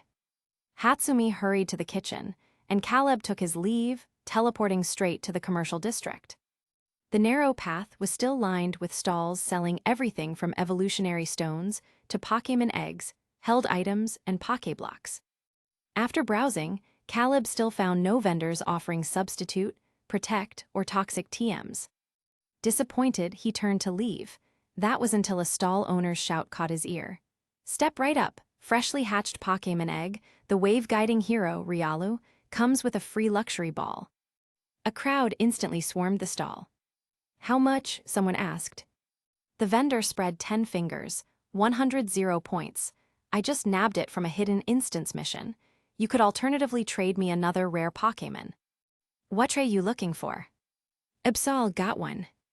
The asker, who didn't even have 2,000 points, let alone an Absol, retreated dejectedly. At that price, Caleb knew this Riolu was out of reach. He didn't linger, teleporting home instead. The moment he arrived, his robotic maid Gardevoir greeted him with a curtsy. Welcome home, master. Your drinks are ready. Would you prefer honey peach oolong or bubble tea? Caleb. Having a maid is, it'll taking some getting used to. His gaze shifted to the couch, where Dragonite lounged comfortably, sipping through a straw with a cooling towel on its forehead. The chonky dragon was clearly relishing Gardevoir's pampering. "Well, this life isn't half bad," Caleb smiled. "2 honey peach oolongs, please." One for him, the other for Mimikyu. Gardevoir got to work immediately. 7 days flew by in a blink, and soon it was time for a new instance. After bidding farewell to Gardevoir, Caleb brought Mimikyu and Dragonite to the Pikachu statue. But the moment he selected, a prompt popped up. "Special instances limit trainers to 1 Pokémon. Please select your companion within 60 seconds. Caleb froze, then quickly made his choice. Until Mimikyu learned Substitute, Protect, and Toxic, its battle style was too one-dimensional, leaving it vulnerable to counters. Though Dragonite couldn't beat Mimikyu in a fight, its versatility made it the better pick for unknown opponents. Sending Mimikyu home with an apology and instructions for Gardevoir, Caleb barely finished speaking before the countdown ended. The world around him dissolved as that emotionless voice announced. "Welcome to Survival Scenario, Stranded." Chapter 61. "Damn it, why is this instance so hot? Are they trying to kill us? I can't take it anymore. I'm going to soak in the sea for a bit. Call me when the others wake up, will you?" A voice full of complaints came from not far away. Caleb opened his eyes and found himself lying on a scorching hot beach. He was wearing a blue short-sleeved shirt and gray sweatpants, and the exposed parts of his skin were sunburned red. "It stings a little," he silently got up from the ground. Less than a minute after waking up, he was already drenched in sweat. The air was thick with unbearable heat. All around him, the bodies of other players lay scattered haphazardly, still unconscious, with their faces burned as red as boiled shrimp. Not far away in the shallow waters floated the wreckage of a small ship. Its silver-white hull reflected the glaring sunlight. Given the name of this scenario, Caleb immediately guessed his role here. Sure enough, the next second, a panel popped up. "Main quest: the ship you were on encountered a storm while sailing at sea. Before it sank, you and 6 others boarded a lifeboat and arrived at this unknown island. Quest objective: survive." Unlike the main quests of the previous 2 instances, this one had only one simple word as its objective, with no specified deadline. Caleb closed the panel and turned to look deeper into the island. It was a typical tropical rainforest climate. Tall, dense trees blocked out the sky, and thick shrubs and plants covered the entire island. From time to time, the dark depths of the forest echoed with the cries of unknown Pokémon.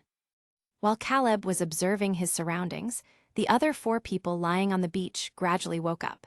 The 2 who had gone swimming quickly returned upon hearing the commotion.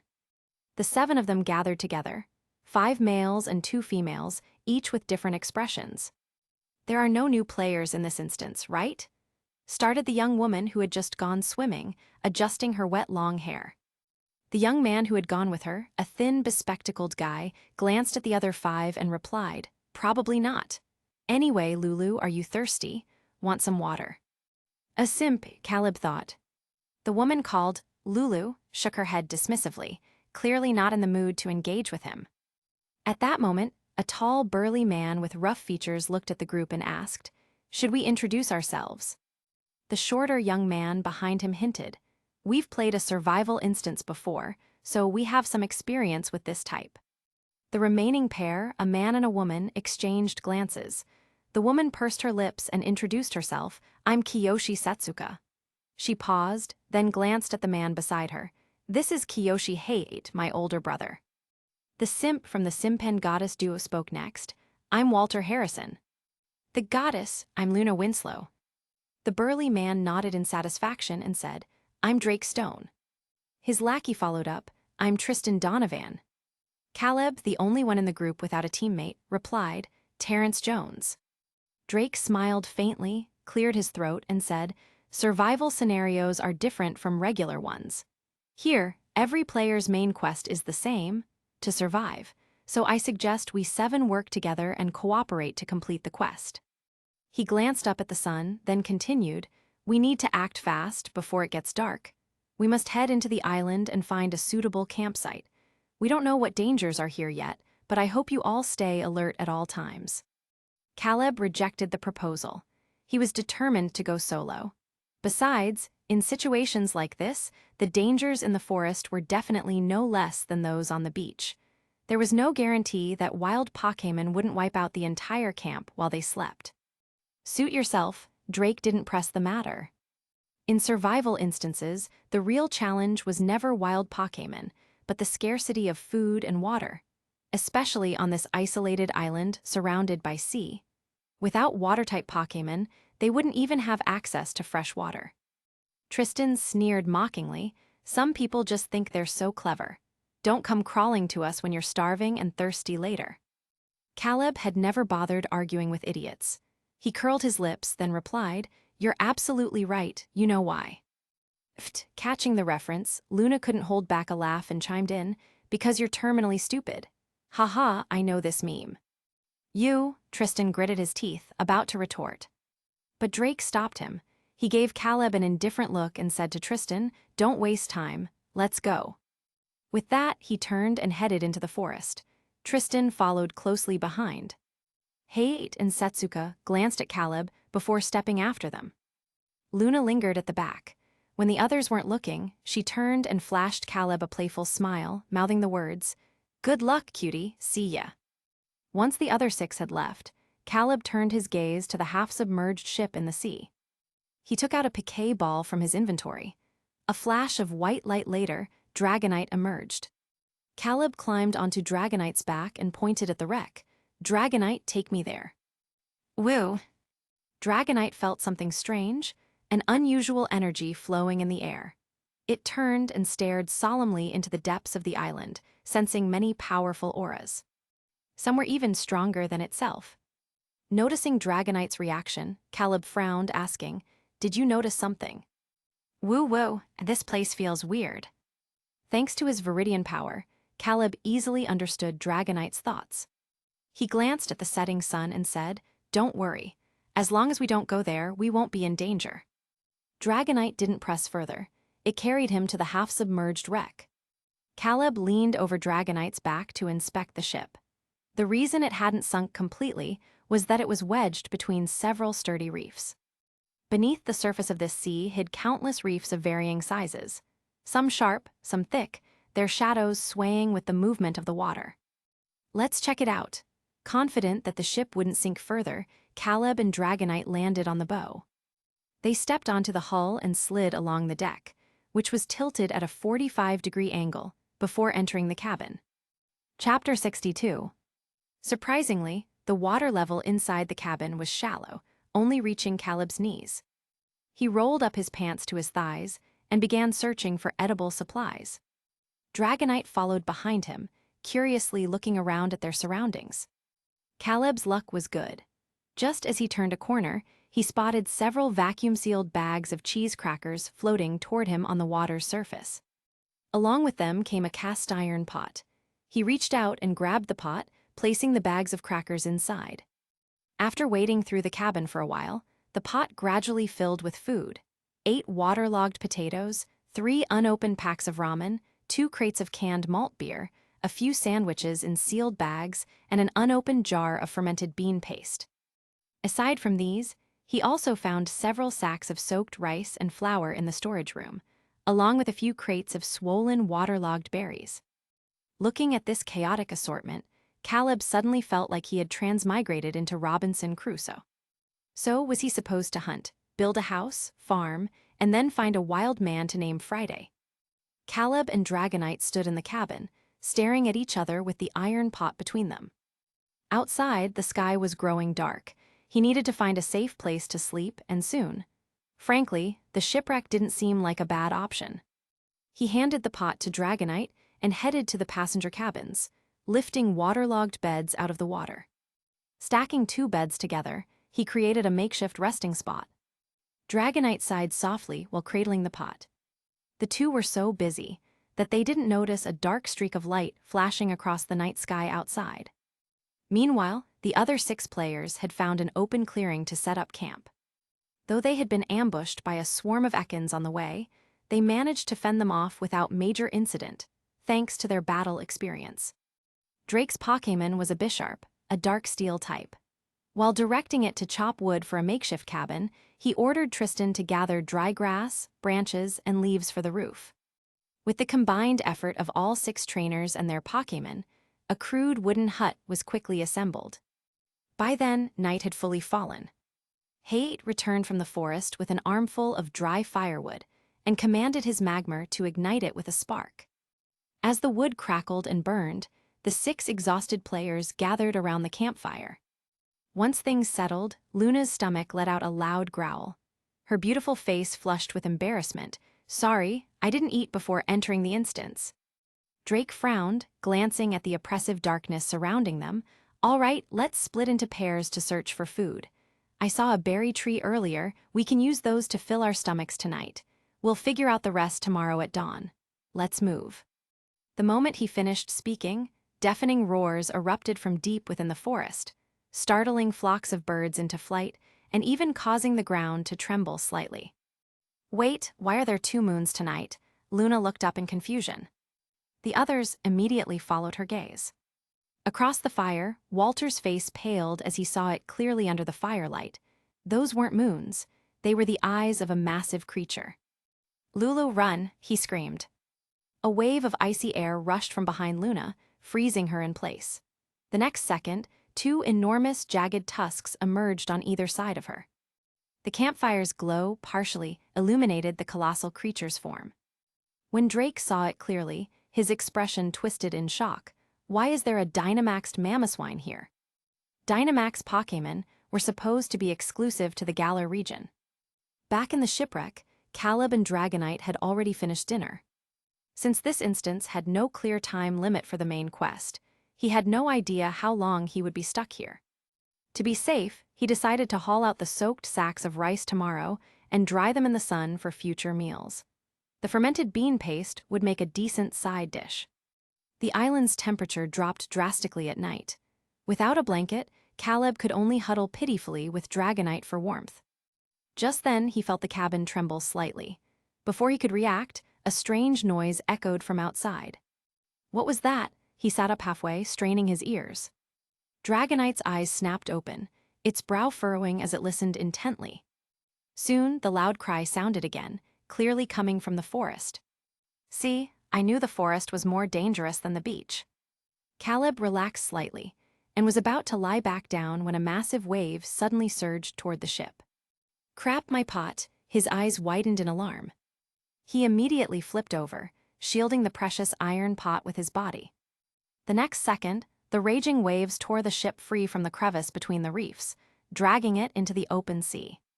Seawater violently flooded Caleb's ears, instantly muting all sound, as if the world had been put on silent mode. Dragonite clenched its jaws, determination flashing in its eyes as it tightly gripped its trainer. With a single hyper beam, it blasted a massive hole through the rapidly sinking ship and swam out. Splash! Caleb surfaced, gasping for air with the pot of food still clutched in his arms. His chest heaved violently. "Are you okay?" He turned to Dragonite. "Woo," Dragonite frowned, its eyes full of concern. "I'm fine too, don't worry." Caleb clung to Dragonite's arm, but as he looked up, a sense of unease gripped him. "Where's the moon?" The huge glowing moon, why had it suddenly vanished? "Woo," Dragonite let out a soft cry, pointing. Caleb followed its gaze. A colossal shadow loomed over the sea, blotting out the moonlight. Then, the shadow moved. The sheer force of its motion sent towering waves crashing toward them. "Woo!" Dragonite cried out in alarm, its wings beating rapidly to stabilize itself midair as it carried Caleb to safety. Under the moonlight, the shadow's outline became clear. It was a Pokémon over 100 feet tall. It had a long, slender neck and a shell-covered back. Around its body floated glowing white lines like musical staves that were dotted with shimmering ice crystals that glinted sharply under the moonlight. Caleb's mind went blank. Isn't that a Gigantamax Lapras? Why is it here? Is this island actually in the Galar region? Chapter 63. Lapras had obviously noticed Dragonite and Caleb on the sea's surface. It let out a sharp cry, opening its mouth as a massive, spiraling water column rapidly formed before it. That was Max Geyser. Watching the terrifying water column hurtling toward them, Caleb's expression changed. He barked out a command at lightning speed, "Dodge it." The air was thick with moisture as a light drizzle began to fall.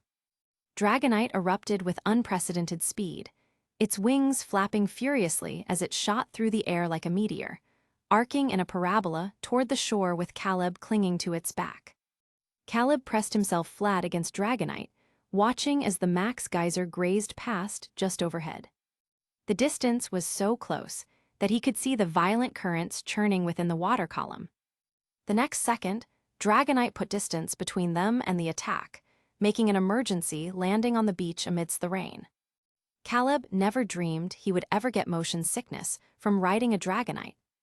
Bracing one hand on the ground and the other against his stomach, he tried to suppress the faint urge to vomit.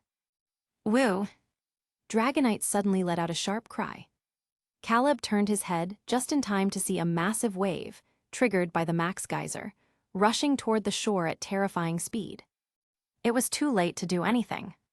Dragonite's teal-green eyes narrowed, its expression urgent as its sturdy body moved without hesitation to shield Caleb. Even in the face of a 10-meter tsunami, there wasn't a trace of fear in its eyes. Caleb opened his mouth, but before he could speak, an overwhelming force crashed down from above. The surging currents swept him toward the forest, the roar of the water mixing with the sound of snapping trees and Gigantamax Lapra's distant cries, engulfing him from all directions. Time seemed to stretch, whether seconds or minutes he couldn't tell. When the wave finally receded, the beach was left in ruins. Caleb and Dragonite lay sprawled on the ground, soaked and covered in mud and looking utterly disheveled. Dragonite spat out a mouthful of seawater. Its body was covered in wounds, and its tail lay limp at its side. Its chest heaved violently, teeth clenched in pain, yet it still managed to crack open one eye to check if its trainer was all right. Caleb was fine, of course. He might have looked rough, but Dragonite had taken the brunt of the impact. Honestly, his heart ached at the sight. With a soft sigh, he moved to Dragonite's side and placed his right hand over its injuries. The Viridian Power activated, and a green glow radiated from his palm. Thanks to Pokémon's natural resilience, the wounds vanished at a visible pace. Dragonite felt its strength returning and let out a goofy grin, emitting a soft, almost cooing sound. "Woo!" Caleb exhaled in relief, gently patting Dragonite's chubby paw. He couldn't be more grateful for having drawn the Viridian Power earlier. Without this power, his situation would have been dire, especially considering this instance had no potions or Pokémon centers.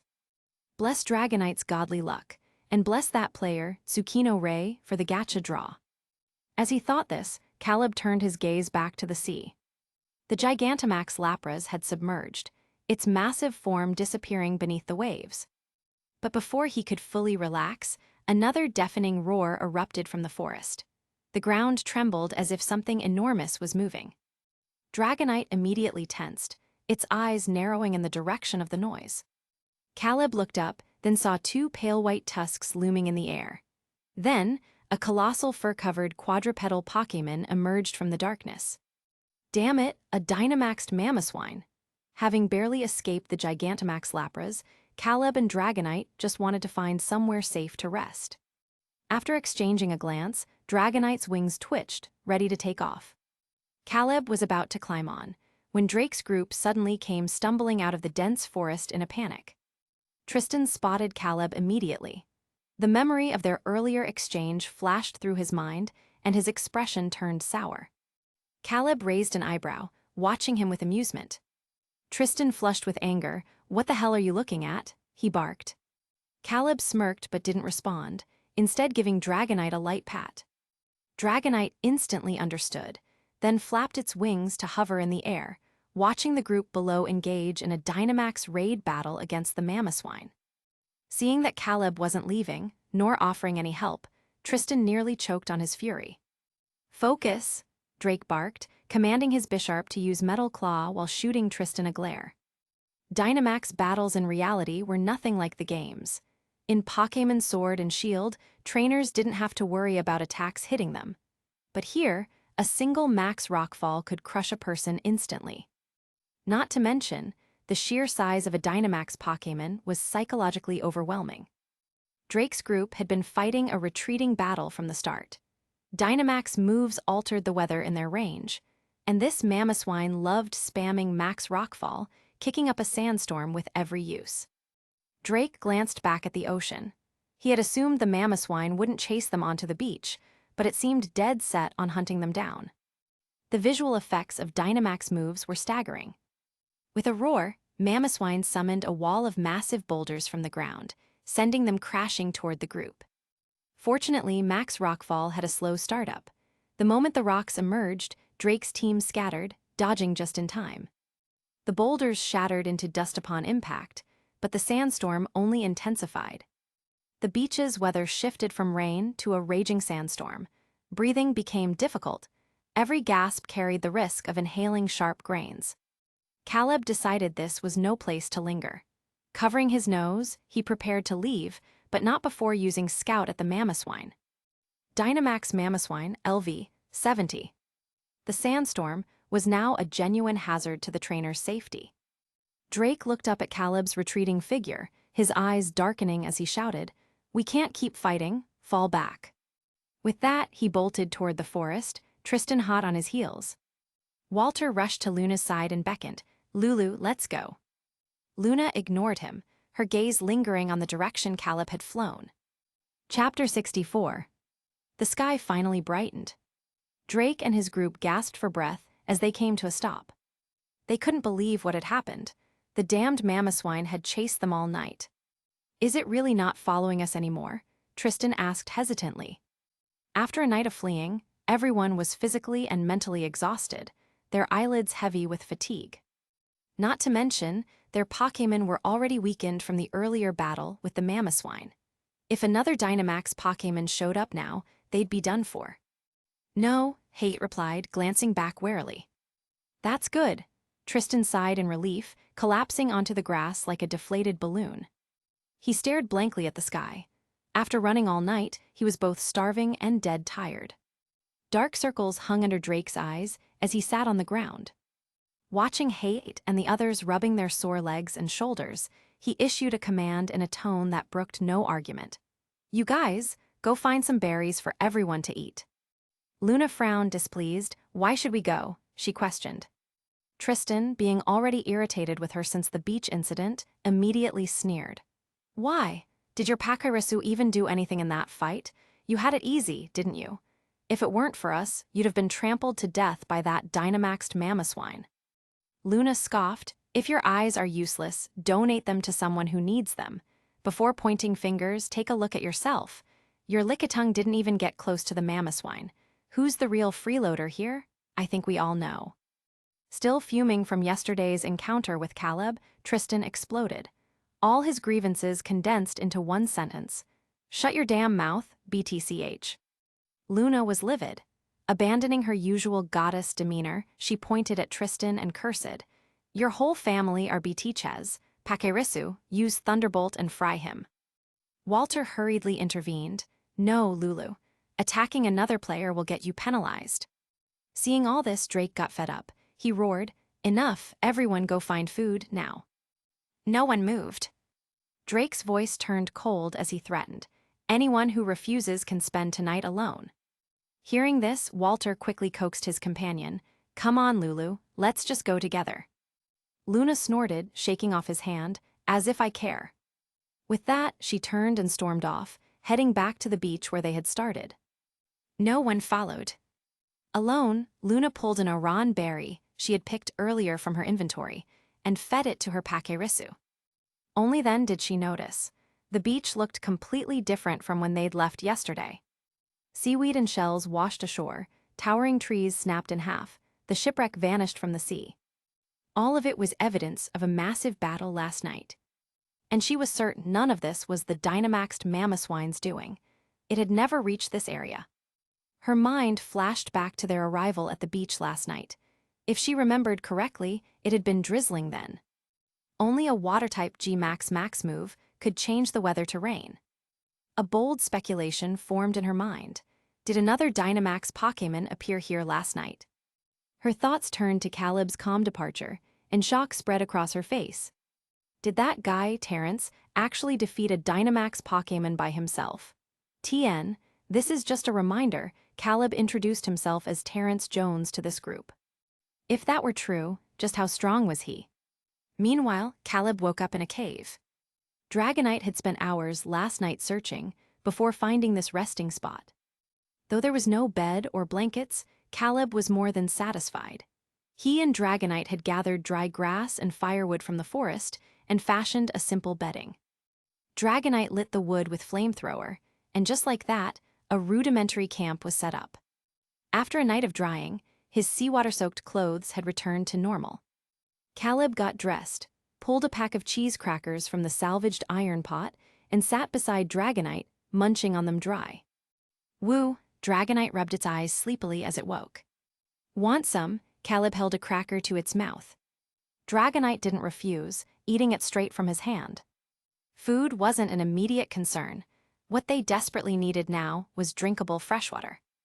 After a simple breakfast, Caleb sat cross-legged, taking stock of his current supplies.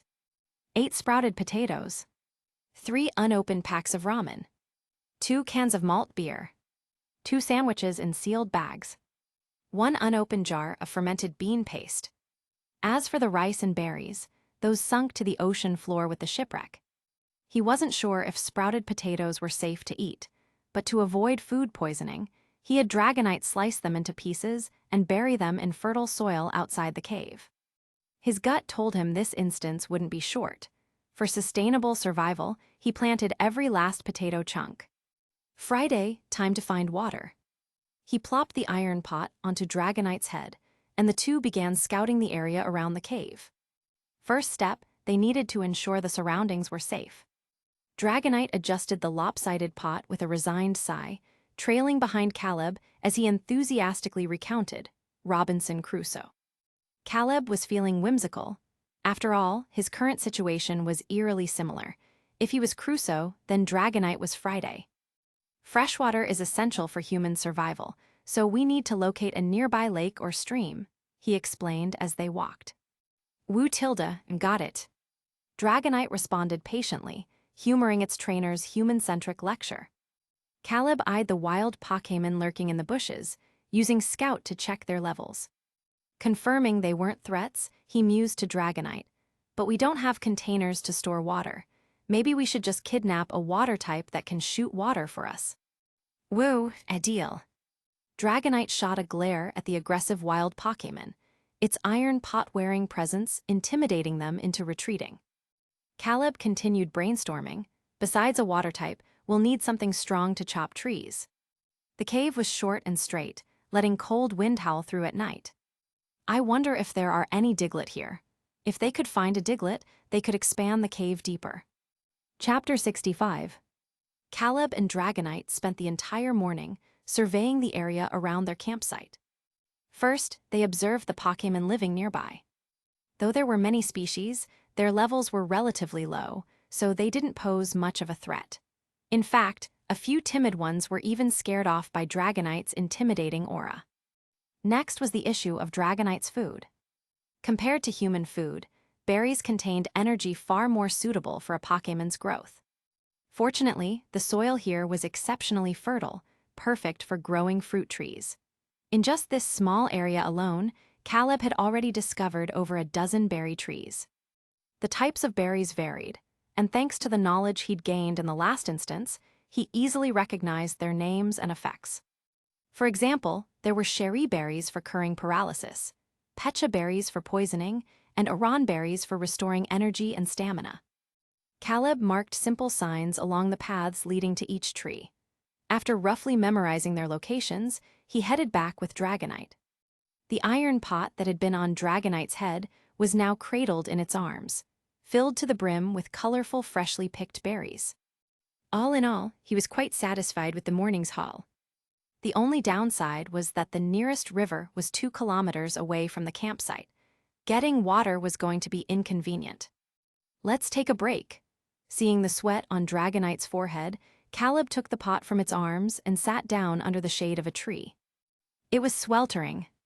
Under the scorching sun, even the leaves overhead drooped limply, and the breeze that blew past felt uncomfortably hot. Roar!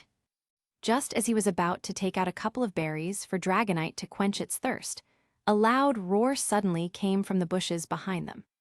Exchanging a glance with Dragonite, he turned and pushed aside the foliage to look in the direction of the noise. In a small clearing, a towering Ursaring was locked in battle with a nimble Scyther. The fight between the two Pokémon was fierce and primal. Slashing, biting, charging, and brutal throws, every move brimming with raw, untamed instinct. It was a stark contrast to the carefully strategized battles commanded by trainers. Scyther was clever, using its speed to dart around Ursaring in guerrilla tactic attacks. Each strike from its bladed arms was swift, precise, and ruthless, targeting vital spots. Soon, Ursaring was overpowered, collapsing to the ground, unable to fight any longer. Scyther snorted arrogantly, retracting its gleaming blades. Just as it was about to leave, it suddenly tensed, as if sensing something, and sharply turned its gaze toward Caleb's direction. Caleb and Dragonite, two innocent bystanders, had been caught red-handed. Scyther eyed Dragonite warily, its blades trembling slightly as its translucent wings buzzed at high speed. It was a stance ready for combat at any moment. Caleb understood the warning. He studied Scyther's razor-sharp blades and said, "Don't worry, we're just passing by. No ill intentions here." Scyther seemed to understand as its tense posture relaxed slightly. After a brief glance at the human beside Dragonite, it turned to leave. But Caleb wasn't about to let it go that easily. Seeing Scyther move away, he immediately called out, "Wait." Scyther's body stiffened again, and it let out a warning hiss. Caleb noticed the injuries on its body and stepped forward, saying, "You're hurt. I can help treat you. Relax, we really mean no harm." He wasn't sure if Scyther was nervous, but Dragonite certainly was, sticking close to him and glaring at Scyther with a threatening growl. Caleb touched Dragonite's claw and immediately sensed its thoughts. It was warning Scyther not to make any sudden moves. After a moment of silence, Scyther weighed its options and finally lowered its blades. Caleb approached, then used his Viridian Power to restore Scyther's health. Scyther stiffened in surprise, then stared in disbelief at the human smiling kindly at it. Unbeknownst to it, Caleb could already read its thoughts. "Why is he helping me? Does he want to capture me?" Caleb smiled wryly. Even if he wanted to, he couldn't. He had no empty Poké balls, and there were no shops on this island selling them. So he said, "Don't overthink it. I'm helping you because I'd like to ask for a favor in return." Scyther was puzzled. What favor? Caleb ran a hand along the sharp edge of its blade and asked, "Can you cut down trees with these?" Scyther hesitated. Cutting trees? It had never tried that before. Seeing that the healing was complete, Caleb stood up and returned to Dragonite's side. Pointing at a nearby tree, he said, "Why not give it a try? Use Fury Cutter or Slash. Oh, and do you know Air Slash?" It did. Scyther relaxed slightly, seeing that the human had no intention of attacking. "Perfect. Help me with this, and if you ever get hurt, you can come to me for healing," Caleb coaxed. Using the Viridian Power cost him nothing. He only needed just a bit of rest to recover. Trading that for temporary labor was practically free. He thought it was a great deal. Scyther didn't overanalyze. In its mind, if someone helped you, you repaid the favor, so it agreed immediately. With that, it walked up to a medium-sized tree, crossed its blades, and unleashed a cross-shaped wind blade straight at the base. Crack! With a crisp sound, the tree toppled over. Caleb raised an eyebrow. Now the question was, how were they going to carry the logs back? He turned his gaze to the unconscious Ursaring nearby. 2 minutes later, Ursaring blinked awake in confusion. It sat up halfway, scratching its head with a dazed expression. But the moment it spotted Scyther, its guard shot up again. Caleb smiled. "Relax, we're all friends here." Ursaring glared at him fiercely, thinking, "Who the hell are you?" Caleb got straight to the point. "I'm the one who healed you." Ursaring froze, then realized its condition had been fully restored. It immediately shoved Caleb aside and roared at Scyther. Scyther's blade snapped out with a sharp click and glared back coldly. Seeing the two about to clash again, Caleb sighed and called for backup. Friday! Dragonite instantly swooped between Scyther and Ursaring. unleashing an overwhelming aura. Chapter 66. Scyther wouldn't attack Dragonite. After all, Caleb had just helped it. Ursaring, however, let out a displeased growl at Dragonite. Dragonite narrowed its eyes slightly. Its lake-green gaze turned sharp and domineering as it stared at Ursaring, as if asking, "Are you sure about that?" Around Caleb and Mimikyu, Dragonite was a sweet and well-behaved softy. However, in front of outsiders, it was still the same Dragonite tyrant that once ruled the Dragon Holy Land, striking fear into countless Pokémon. Ursaring immediately backed down, retreating to the side without another sound. Caleb almost laughed. Dragonite blinked its big eyes and returned to his side, its face instantly reverting to that adorable and innocent expression. Ursaring stared in disbelief, watching Dragonite act cute, its worldview slightly shaken. Caleb pointed at the tree trunk on the ground and said to Ursaring, "This is your job now." Under Dragonite's oppressive aura, Ursaring had no choice but to swallow its grievances. With a sullen expression, it lifted the log and hoisted it onto its shoulder. Caleb and Dragonite led the way, while Ursaring carried the log behind them. Scyther followed as well. The trip back to the campsite took about 10 minutes. Ursaring set the log down and stood stiffly at the cave entrance like a wooden post, alongside Scyther. Caleb picked a few berries from the iron pot and handed them to the two Pokémon, saying, "You remember the way here, right? I'll be staying here for a while. If either of you gets hurt in the future, you can come find me for healing."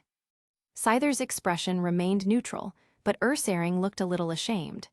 It scratched its head and hesitantly pushed the berries back toward Caleb. If Ursaring refused the berries, he'd feel bad about asking it for help again. Clearing his throat, he said, "Eat up first. There are still a few things I'd like your help with later." Chopping trees, hauling logs, shaping them into crude wooden stools with slash. And then using the wood to block the cave entrance so no wild Pokémon would wander in at night and attack him and Dragonite while they slept. This was a major project. It would probably take until nightfall to finish. So after finishing the berries, the two Pokémon got to work. Scyther chopped the trees, Ursaring carried them back, and then Scyther used its blades to refine the wood. As the pile of logs grew, Caleb suddenly felt a bit like the cartoon lumberjack, Baldy, and Ursaring kind of resembled one of the bears from the show. The commotion from Ursaring and Scyther soon attracted a crowd of curious Pokémon peeking out from the bushes.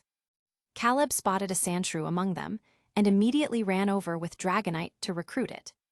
Sandshrew panicked, then quickly turned to flee. Thud! Only to smack headfirst into a tree and collapse in a daze.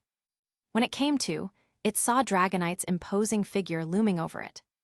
With a jolt of fear, Sandshrew immediately started digging a hole to escape. But Caleb wasn't about to let it get away so easily. He had Dragonite pluck it out of the hole like a radish. He stepped forward with a smile, saying, "Don't worry, we won't hurt you. We just need your help with something." Since he couldn't find a Diglett, Sandshrew would do just fine for digging. Sandshrew blinked its big dark eyes, looking pitiful and helpless as it let out a tiny squeak. Caleb shrugged. Seeing that Sandshrew had stopped struggling, he picked it up. He might not have the superhuman strength of Ash Ketchum, but carrying a 12 kg Sandshrew was no problem for him. Squeak! Sandshrew trembled nervously in his arms. Caleb carried it to the cave entrance and pulled a few sweet berries from the iron pot, then handed them over. "Little guy, can you dig a hole for me?" Caleb negotiated, pointing to a spot near the entrance, "Right here. As payment, if you get hurt anytime soon, you can come to me for healing." To demonstrate, he placed a hand on Sandshrew's head and channeled his Viridian Power. Feeling the warmth of the energy, Sandshrew's tension melted away. It blinked its big eyes and looked down at the berries in its paws. Sensing its thoughts, Caleb added, "Go ahead and eat. I'm a good guy, really. I won't hurt you." Sandshrew glanced at Dragonite, then back at Caleb. Detecting no ill intent, it finally relaxed and started nibbling on the berries like a happy little hamster. The digging problem was finally solved. After finishing its snack, Sandshrew smacked its lips contentedly and got to work, clawing at the spot Caleb had indicated. Good, no need to dig too deep. Yeah, that's perfect." Caleb crouched nearby, watching Sandshrew work. Soon, a neat little hole appeared. Caleb and Dragonite carried over a log, testing its fit in the hole. It was just the right height to block the entrance. Sandshrew's digging speed was impressive. In no time, a row of perfectly spaced holes was complete. Caleb filled in the gaps, leaving a Dragonite-sized opening on the right side so it could come and go freely. By the time everything was done, evening had arrived. The temperature had dropped to a comfortable level, neither too hot nor too cold. A gentle breeze swept through, and the island seemed to settle into a peaceful quiet. Great work! Scyther, Ursaring, and Sandshrew stood in a row, a small mountain of logs piled beside them. In one afternoon, Caleb had directed Scyther to shape thicker logs into 5 or 6 crude stools. Dinner time arrived. The 3 Pokémon left to find food, while Caleb stayed behind to tidy up. Dragonite flew off to fetch water from the river 2 kilometers away. Caleb saw Dragonite off with a reminder: if you see any suitable water-type Pokémon, try to bring one back. And be polite. No violence. Woo! Dragonite acknowledged with a cry, then flapped its wings and took off. Before leaving, it used flamethrower to light a campfire inside the cave. The flickering flames illuminated the rocky walls. Caleb sat on one of the log stools and gazed out at the darkening sky. Night was falling again. What dangers would this evening bring? Just as he was lost in thought, a rustling sound came from the cave wall. Squeak Tilda. He turned to see Sandshrew poking its little head out from a freshly dug hole in the rock, its eyes bright and curious. It looked oddly pleased with itself. Caleb raised an eyebrow and asked, "Did you just move in?" Squeak. Sandshrew nodded. After spending the afternoon together, it had taken a liking to this human and decided to dig itself a cozy little home right next to his. Chapter 67. About 30 minutes later, Dragonite returned with water.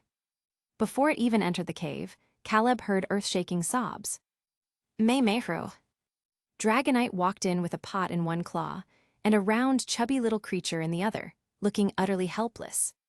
The Pokémon had a blue body, white belly, and a round tail. It was a Marill. Caleb glanced at the crying Marill, then at Dragonite and asked, "Did you bully it?" Feeling wronged, Dragonite immediately shook its head in protest.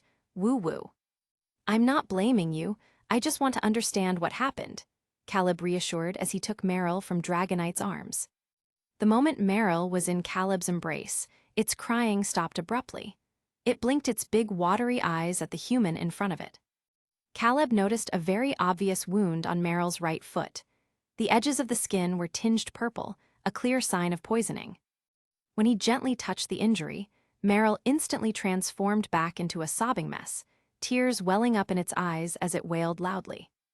"Don't cry, the pain will go away soon," Caleb comforted softly while using his Viridian Power to heal the little one's wound. Warm green energy flowed over Marill's foot. As the injury mended, the Pokémon's cries gradually quieted, eventually turning into small sniffles. "Does it feel better now?" Caleb asked with a smile, carrying Marill over to the campfire. He set it down on a wooden stool and fetched a pecha berry from their food stash, one that could cure poisoning. Marill took the berry and nibbled cautiously, its shiny black eyes never leaving Caleb as he moved around. Woo! Seeing its trainer approach, Dragonite let out a small defensive sound, insisting that it hadn't been the one to hurt Marill. Caleb chuckled and gave Dragonite's soft belly an affectionate rub. "I really don't blame you. You did great," he said. Relieved, Dragonite finally relaxed and explained what had happened. While fetching water, it had seen Marill being attacked by an Ekans. Dragonite had chased the Ekans away and rescued Marill.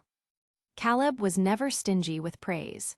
He lavished Dragonite with compliments until the dragon grew flustered, its face turning red as it turned away to chat with Sandshrew. Grinning, Caleb started preparing dinner. The warm orange glow of the fire illuminated the cave. Though the space was simple, the atmosphere was cozy.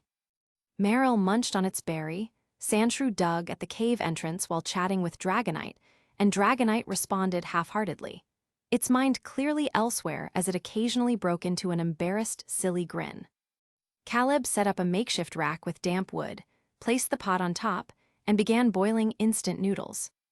As the water bubbled, his thoughts drifted to Mimikyu, wondering what it was doing and whether it was eating well. After dinner, just as Caleb was about to sleep, another loud cry echoed from the dense forest outside. And from the sound of it, there was more than one. Dragonite immediately sat up, alert, and looked at Caleb questioningly. "Woo." Caleb listened carefully.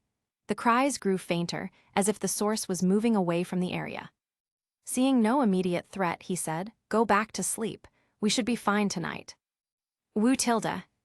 Dragonite yawned, rested its head on its arm, and closed its eyes beside Caleb. Still not sleepy, Caleb lay on the bed of dry grass and leaves, planning tomorrow's tasks. With Meryl and Sandshrew around, he could use water and mud to build a simple stove for cooking. He also needed to find a few Caterpie to borrow their silk. What could Caterpie silk be used for? A hammock sounded like a great idea. It'd be durable and sturdy once the stickiness was removed. During the day, he had noticed many Caterpie and Weedle living near the area with the Aranberry trees. As he pondered, drowsiness finally crept in. Caleb stopped thinking and soon fell asleep. Sometime in the middle of the night, he was jolted awake by a cacophony of noise.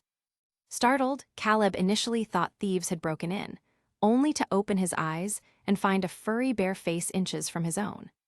"Caleb, Ursaring, what are you doing? Shouldn't you be sleeping instead of scaring people in the middle of the night?" Ursaring scratched its head sheepishly and took a step back. Only then did Caleb notice the large group of Pokémon behind it, including Scyther. "What do you all want?" he asked hesitantly. Ursaring babbled a long string of growls, but unfortunately, Caleb hadn't bonded with it enough to understand.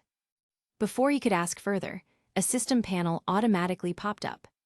"Hidden quest triggered. Accepting will reveal quest details." Caleb's mind filled with question marks. "What's this? Free benefits falling from the sky while I'm just lying here," he mused. Without hesitation, he selected. The quest updated instantly. Unique hidden quest, the Pokémon's plea accepted. Quest objective, a Dynamaxed Mamoswine is rampaging through the Pokémon's habitat. Please defeat it immediately.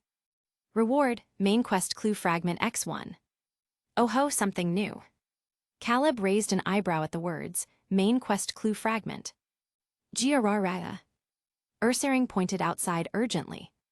Then, the familiar cry echoed from the distance. This time, even without activating the Viridian Power, Caleb understood.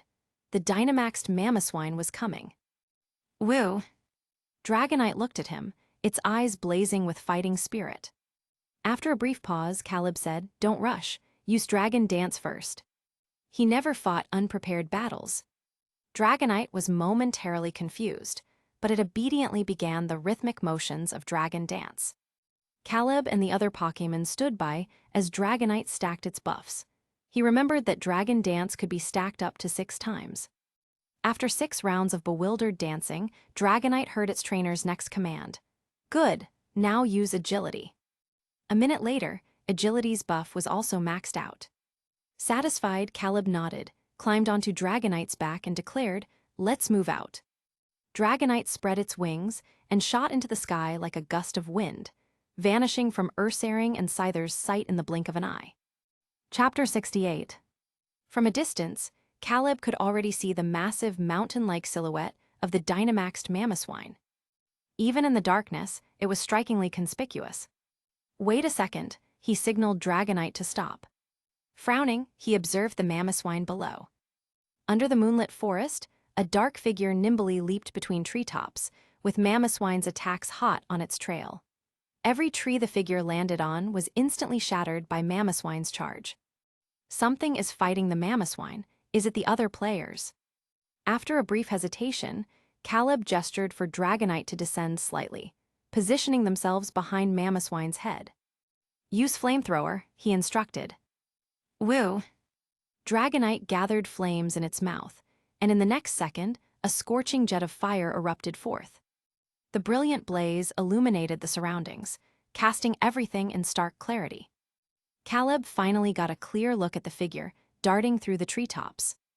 It was a small bipedal Pokémon resembling a puppy, Its body was primarily blue and black. Though battered and exhausted, its eyes burned with unyielding determination. Mamoswine staggered momentarily from Dragonite's flamethrower, and in that split second, Riolu looked up, its gaze meeting Caleb's. Then, Mamoswine let out a furious roar. Massive boulders erupted from the ground, hurtling toward Riolu's location. Riolu's clear eyes reflected the image of the human riding Dragonite in the sky, just as the colossal Max rockfall came crashing down. The next moment, its world plunged into darkness. A deafening impact shook the earth, sending plumes of dust billowing outward. A sandstorm began to rage. Caleb's heart clenched. He patted Dragonite's neck, and the dragons swiftly descended, depositing him on the ground before soaring back into the air to engage the Dynamaxed Mamoswine. Caleb rushed to Riolu's side, only to find it unconscious, its energy completely drained. He placed a hand over Riolu's chest, then activated the Viridian Power. A surge of verdant light enveloped Riolu, frantically repairing its critically injured body. 1 minute, 2 minutes, 3 minutes. Just as Caleb felt his own energy depleting, and his mind growing foggy, Riolu's eyelids twitched. Slowly, it opened its eyes, locking gazes with the human once more. "Hugh," Caleb exhaled in relief and withdrew his hand. "You're safe now. Rest for a bit." Dragonite still needed his help. Shaking his head to clear the fatigue, Caleb sprinted toward the battle. Behind him, Riolu remained motionless, its eyes fixed on his retreating figure until it vanished into the darkness. Dragonite used Fire Punch. Perched on a tree branch, Caleb issued the command. "Woo!" Dragonite's fist ignited in flames as it charged toward the Dynamaxed Mamoswine. After 6 boosts from Dragon Dance, Dragonite's attack and speed had reached monstrous levels. The Fire Punch struck Mamoswine's head with pinpoint accuracy, the sheer force of the blow even knocking the colossal Pokémon back a couple of steps. Mamoswine bellowed in rage, its massive form conjuring a beam of glittering ice and freezing mist. That was Max Hailstorm, which it fired straight at Dragonite. This move was quadruply effective against Dragonite. A direct hit would spell disaster. However, the Dragonite of tonight was a far cry from yesterday's. As if predicting the attack's trajectory, Dragonite twisted midair, executing a spiraling evasion around the icy beam before closing in on Mamoswine. "Fire Punch," Caleb commanded. Dragonite's right arm drew back, flames engulfing its fist before it delivered a devastating blow to Mamoswine's right cheek. The impact sent Mamoswine reeling. Its enormous body swayed, balance lost, before crashing to the ground with an earth-shaking impact. Boom! An explosion erupted from Mamoswine's form as its Dynamax state collapsed like a deflating balloon. It lay motionless, unconscious. Hidden Quest, the Pokémon's plea completed. Main Quest Clue Fragment distributed. The System panel updated. Clue Fragment 2, Time Limit, Infinity Dynamax/Gigantamax Pokémon. Caleb frowned at the 2 clues from his perch. The symbol infinity meant infinity, likely indicating players could remain in this instance indefinitely. Which meant, if they failed to complete the main quest, they would be trapped on this island forever. So it's basically Robinson Crusoe, Pokémon Edition, Caleb mused. The second clue, Dynamax/Gigantamax Pokémon, suggested the remaining fragments were hidden on other Dynamaxed Pokémon. But a question nagged at him. What about daytime? Why do these Dynamaxed and Gigantamaxed Pokémon only appear at night? Where do they go during the day? His gaze shifted to the unconscious Mamoswine below. Dragonite flew over, retrieving its trainer from the tree. Caleb approached Mamoswine and used the Viridian Power to restore its health. Soon, Mamoswine stirred, its expression a mix of confusion and bewilderment. "Mamoswine, who am I, where am I, what just happened?" Caleb sensed its thoughts and asked, "Do you remember what just happened?" Mamoswine shook its head blankly. "That's not right. Normally, Pokémon retain their memories after reverting from Dynamax." Caleb studied Mamoswine, his scrutinizing gaze making the poor creature uneasy. "Woo," Dragonite inquired about their next move. After a moment's thought, Caleb addressed Mamoswine, You're staying with us until midnight tomorrow." He wanted to test whether defeated Pokémon could Dynamax again the following night. Mamoswine immediately turned to flee, only for Dragonite to cut it off with a flamethrower to its path. Startled, Mamoswine froze. Despite its size advantage, an inexplicable instinct warned it that this dragon is not to be messed with. Caleb patted its tusks reassuringly. "Relax, we won't hurt you. After tomorrow night, you're free to go wherever you want." Grudgingly, Mamoswine acquiesced. With that settled, Caleb, Dragonite, and their reluctant new companion prepared to head back, when he suddenly remembered Riolu. Doubling back to where Riolu had fallen, he found the spot empty. The Pokémon was gone. A pang of disappointment struck him. This was his first encounter with a wild Riolu in any instance. Just then, Dragonite perked up, emitting a curious sound toward a nearby thicket. "What is it?" Caleb's question was answered as the grass rustled, revealing a row of tiny faces peeking out. Chapter 69. Caleb looked at the group of weak Pokémon behind Riolu and asked, "So, you were protecting them just now?" Riolu didn't speak, only raising its head to stare fixedly at Caleb. Caleb was utterly confused. Just then, rustling sounds came from behind him. He turned and saw Ursaring and Scyther leading a large group of Pokémon that lived in this forest toward them. Dozens of hostile gazes instantly locked onto Mamoswine. Mamoswine shivered and immediately shrank behind Dragonite, seeking shelter. Caleb spoke up to explain on its behalf, "Don't act rashly. Mamoswine probably didn't mean to destroy the forest." Mamoswine nodded rapidly. It knew nothing. It was just a poor, innocent, and helpless little piggy. Scyther shot Mamoswine a warning glare before turning its attention to Caleb and saying with restrained dignity, "Sigh, thank you." Ursaring, ever the boisterous one, rushed over and gave Caleb a big bear hug. Caleb pushed the over-enthusiastic oaf away with a deadpan expression. He then scanned the group of Pokémon before his gaze finally settled on the leek held by a Farfetch'd. He asked, "Where did you pick this from?" Farfetch'd was taken aback, looking blankly at the leek in its wing before answering, Farfetch. I found it in the forest." A thought struck Caleb, and he immediately said, "Can you take me there tomorrow to see?" He was suddenly nostalgic for the taste of scallion pancakes. Of course, this deserted island had no pancakes. The reason he wanted the leeks was to use them as seasoning in his ramen. Farfetch'd agreed readily. "Nay." Just then, a Ponyta from the group trotted over. It lowered its head and affectionately nuzzled Caleb's face, warm breath puffing from its nostrils. Sensing Ponyta's thoughts, Caleb was startled. He asked, "You want to take me back?" Ponyta nodded briskly, turning around and gesturing for him to climb onto its back. The surrounding darkness was dispelled by the bright flames flickering across Ponyta's body. Caleb hesitated. He was a little worried his pants might catch fire sitting on Ponyta's blazing back. But when he actually mounted it, all he felt was a comforting warmth beneath him.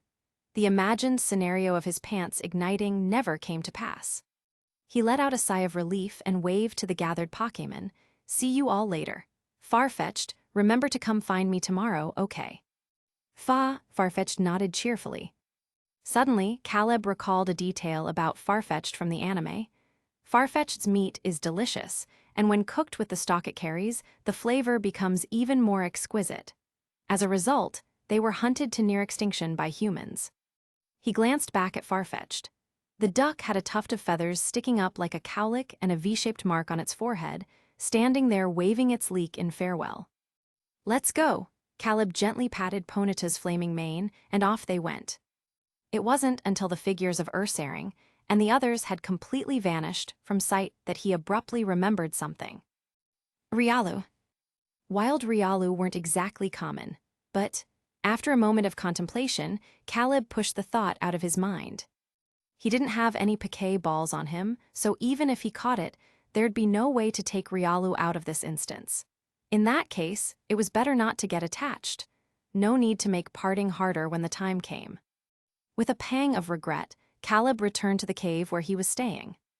Sandshrew and Meryl heard something approaching the cave, and they immediately woke from their sleep and snapped to alertness.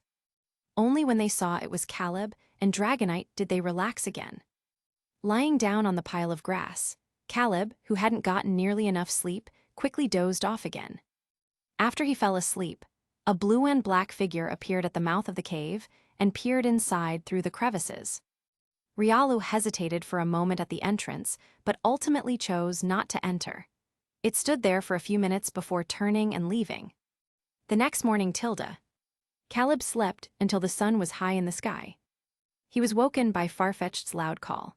As soon as he opened his eyes, he saw the duck standing beside him, happily holding a bundle of leeks. The fresh and pungent scent of wild scallions hit his nose. Caleb, what time is it? Instinctively, he reached to check his watch before remembering he was in an instance. He stopped mid-motion and instead pointed at the leeks in Farfetched's wing. These. Farfetch, for you. Farfetch'd pushed the leeks into Caleb's arms. Thank you. Caleb was genuinely touched. He planned to cook a pot of scallion ramen later. When he stood up and walked to the cave entrance, he was met with a small mountain of berries and leeks piled beside the doorway. He froze for a couple of seconds before turning back to Farfetch'd and asking, "Did you bring all these?" Farfetch'd shook its little head. Those weren't from it. It had just arrived. Then who left them? Could it have been the other Pokémon from the forest? Caleb scanned the surroundings, but didn't spot any other Pokémon nearby. It suddenly struck him just how kind-hearted the Pokémon in this forest were. They might squabble among themselves, but when faced with a common threat, they banded together. They helped the weak and knew how to repay kindness. Smiling at the thought, Caleb gladly accepted their goodwill. He called Dragonite, Sandshrew, and Meryl over to help carry the berries and leeks into the cave. Farfetch'd also hurried over to lend a wing. Only Mamoswine remained huddled in the corner, secretly drooling over the fresh, delicious berries. Since he had brought Mamoswine back, Caleb naturally took responsibility for its meals. He pushed a pile of berries toward it. Mamoswine shot him a grateful look before burying its snout in the food, devouring everything with gusto. In the blink of an eye, the entire pile of berries had vanished into Mamoswine's stomach. It then lifted its head and gave Caleb the most pitiful puppy dog eyes. If Meryl had been the one giving him that look, Caleb might have softened, but seeing that expression on Mamoswine's face was just wrong. Caleb. He was starting to panic. This guy's appetite was way too big. Between Dragonite, Sandshrew, Meryl, and now Mamoswine, he was seriously going to go broke feeding them all. So he solemnly patted Mamoswine's tusks and said, "Brother Peppa, I think you're perfectly fine now. How about you leave right away?" Mamoswine's eyes lingered on Dragonite's food as it absent-mindedly replied, "Grunt, grunt. Didn't we agree I'd stay until tomorrow night?" Caleb was speechless, since when was it an extra day? He cleared his throat and corrected, "It's tonight. Also, we're running low on food, so please go find your own meals from now on. Thank you." Shocking, Mamoswine actually gets abandoned due to its huge appetite. Is this the collapse of morality or the distortion of human nature? Stay tuned for the next episode of Release, That, Pokémon. Chapter 70. Shocking, Mamoswine actually gets abandoned due to its huge appetite. Is this the collapse of morality or the distortion of human nature? Stay tuned for the next episode of Release, That, Pokémon. Looking at the expression on Mamoswine's face, Caleb's mind instantly conjured up one of those sensationalist headlines. In the end, Mamoswine left the cave, glancing back every few steps as it trudged off into the forest to find its own food. Caleb let out a sigh of relief. He then pulled out a bag of crackers and munched on them while sitting on a log stool. After finishing lunch, he took Sandshrew and Meryl to a patch of soft soil. Sandshrew dug the earth, Meryl sprayed water, and Caleb was responsible for mixing the mud. Together, they built an ugly little stove in front of the cave, which Dragonite then hardened with a quick flamethrower. Soon, a crude but functional mud stove was complete. Caleb and Sandshrew were covered in mud from head to toe. In the end, Meryl had to use a weakened water gun to rinse them off. Watching this harmonious scene unfold, Caleb suddenly felt like he was playing some kind of farming and construction simulator. The thought made him pause. Wait, is this instance really about surviving on a deserted island? Because he wasn't feeling it at all. Meanwhile, on the other side of the island, Drake and his 5 companions panted heavily as they stopped in a small clearing. Looking at the others' slightly sallow faces, which were worn from hunger, Drake felt like he was on the verge of breaking down. Heavens knew what they had gone through last night. First, they'd been chased by a swarm of betrayals after trying to steal honey. Then, just as they had barely escaped, they ran into a max-level Gigantamax Butterfree. Even worse, their Pokémon were nearly out of stamina after all the continuous battles. Berries could only restore so much energy. And aside from nighttime, they were constantly being ambushed by wild Pokémon during the day. Under these extreme conditions, even the most skilled veteran players would struggle to last a week here. Just then, a loud growl echoed through the clearing. Drake awkwardly glanced down at his sunken stomach. He hadn't eaten in 2 meals. Hayate's expression was grave as he looked at Drake and asked, "Was the last survival instance you experienced like this?" Drake shook his head. No, that one was way more forgiving. At least there weren't Gigantamax and Dynamax Pokémon roaming the map at night, and food wasn't this scarce. Hayate fell silent at that. Setsuka glanced at her brother and tried to comfort him. "Don't worry, Nick-san. Even if we fail the main quest, once the time limit is up, we'll automatically leave the instance." As experienced players, they had plenty of points saved up. The deduction from failing one main quest was something they could handle. Hayate nodded, but his eyes lingered on the one-word main quest displayed on his panel. For some reason, an uneasy feeling gnawed at him. Tristan sighed, "Man, if only we had the Viridian Power. That ability boosts affinity with wild Pokémon. With it, they wouldn't attack us on sight." "Too bad it's crazy expensive," Drake said. 500 points, that's half the price of a ticket to the Pokémon world. Anyone who saves up that much probably isn't gonna waste it on a support-type trainer skill. By evening, Caleb had found 5 Caterpie and traded them a pile of berries for a thick bundle of silk threads. Freshly spun Caterpie silk was incredibly sticky, but after 2 hours, the stickiness faded, leaving behind elastic yet durable threads. He set up a makeshift clothesline outside the cave using wooden sticks, then hung the silk threads to dry. He left Sandshrew, Mamoswine, and Meryl to guard the cave while he took Dragonite to the beach.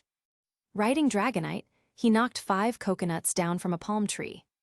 In the distance, the horizon blended sea and sky, and the sun was half submerged in the ocean.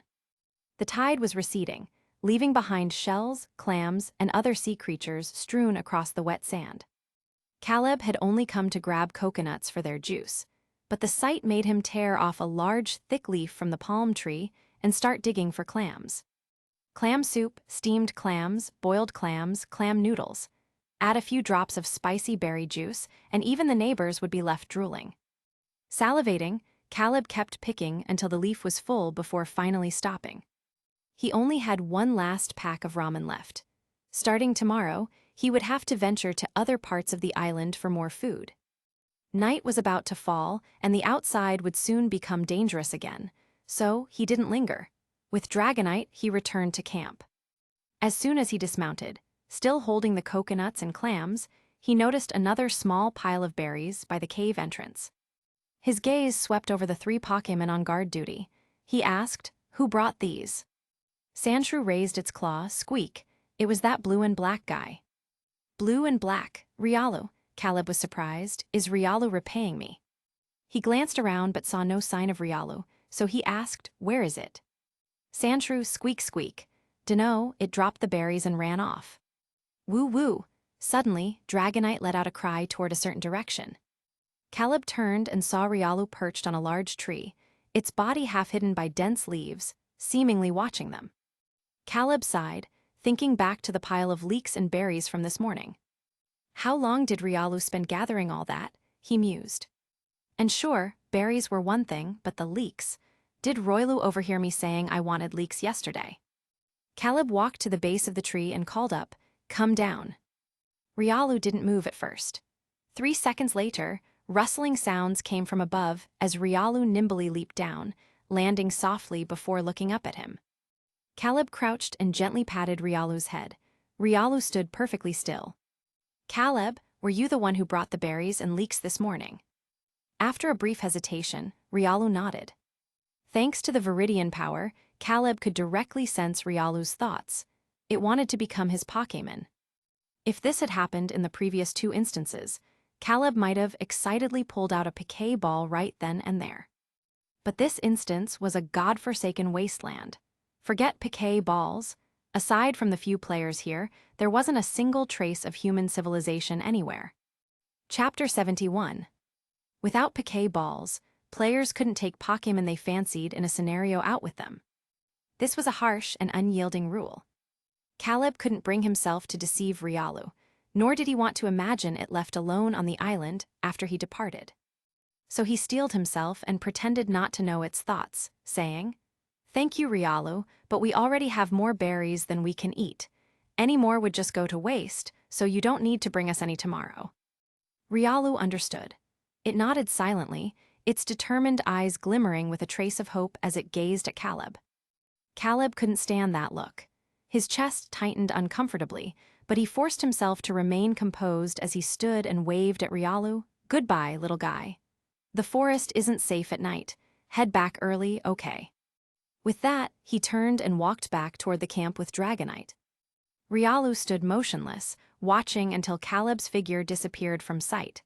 Only then did it lower its head, its disappointment unmistakable. Tilde night of the 3rd day. After turning Riolu down, Caleb had lost all motivation to deal with the clams.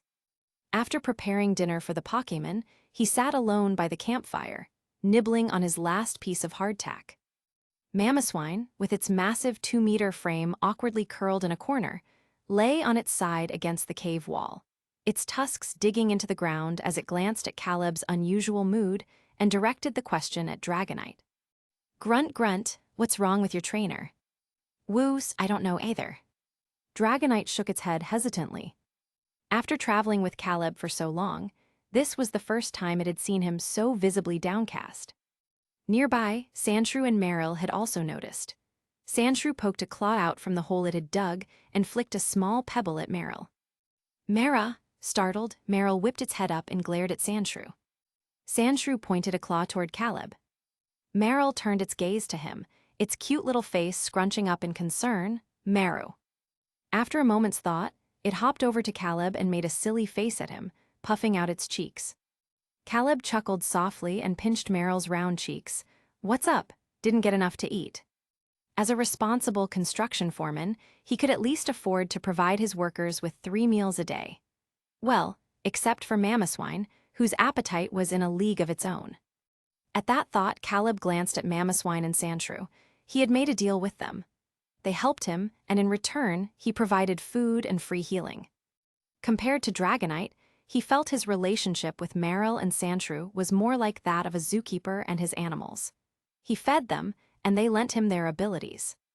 Neither he nor Meryl and Sandshrew had any intention of being caught or catching the other. Because of that, Caleb wasn't worried about how his departure would affect their lives. But Riolu was different. When they had interacted, Caleb had clearly sensed its desire to go with him. Riolu were proud Pokémon and were fiercely loyal to their trainers. They were even willing to lay down their lives if needed. Once a Pokémon like that chose someone, it would never change its mind. Caleb couldn't bear to imagine what would happen to Riolu if they bonded, only for him to leave. It wasn't that he hadn't considered coming back for it after finishing this instance. But he couldn't guarantee that this instance and the next would even be set in the same world. Even though the bug catcher scenario had seemingly confirmed the possibility, he didn't want to gamble. What if that was just a coincidence? For him, it might only be a matter of a few instance runs, but for Riolu, it could mean waiting years or even decades. Caleb refused to let Riolu become the Pokémon equivalent of Hachiko, the loyal dog. If he couldn't take it with him, then it was better not to get involved at all. Pressing his lips together, Caleb steadied his emotions and got up to retrieve the Caterpie silk drying outside. After a full afternoon under the sun, the silk had completely lost its stickiness. What remained was a soft and smooth sheet that clung together like cotton, even when dry. This was the result of 5 Caterpie being thoroughly milked. A thick layered blanket that was so big that when spread over the grass bed, it still had sizable excess. Caleb lay down, draping the excess over himself to form a crude, Chinese letter-shaped sleeping bag. The moment he settled in, warmth enveloped him like lingering heat from the sun. The island's temperature swung wildly between day and night. Though scorching in daylight, once darkness fell, ice-cold sea winds howled through the camp. The campfire crackled nearby. Mamoswine sprawled lazily on the ground, its thick fur and natural ice typing making the cold night as comfortable as home. Caleb didn't sleep immediately. He stared at Mamoswine for a long time, watching as the moon climbed higher, but no signs of Dynamaxing appeared. So Dynamax and Gigantamax Pokémon can't Gigantamax/Dynamax again after being defeated. With his theory confirmed, Caleb relaxed slightly. He curled up beside Dragonite and closed his eyes. Finally, a full night's rest. Or so he thought. He had barely dozed off when noise jolted him awake. Blinking, he was met with the same furry bare face. Caleb deadpanned for 3 full seconds before massaging his temples. "Ursaring, is there another giant Pokémon invading?" he asked. Ursaring shook its head, then whimpered pitifully while clutching its arm and belly. Only then did Caleb notice the severe wounds covering its body and the patch of fur on the back of its head that had been singed bald by something. It looked ridiculous. Barely suppressing a laugh, he activated the Viridian Power to heal Ursaring while asking, "What happened? Did you pick a fight with a fire type?" Ursaring flailed indignantly. "Roar, roar. It was a group of humans with Pokémon. They're bad guys. They stole the honey and berries I hid in my tree hollow and set my fur on fire."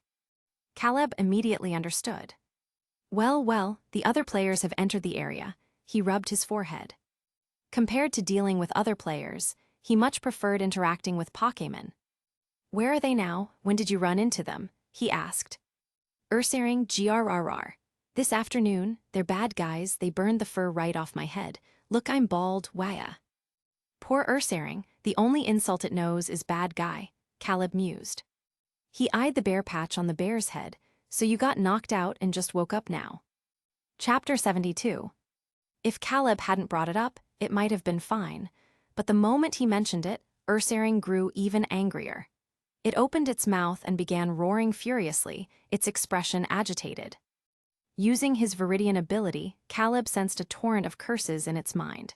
Big bad guy, little bad guy, the worst bad guy, all variations of childish insults. Dragonite awkwardly covered its face with a claw. Caleb's lips twitched.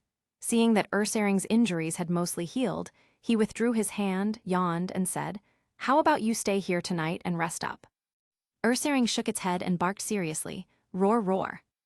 Caleb had already lain back comfortably on his caterpie silk blanket and was ready to close his eyes and return to sleep, when a flash of blue light suddenly appeared before him. Hidden quest triggered. Accepting will reveal quest details.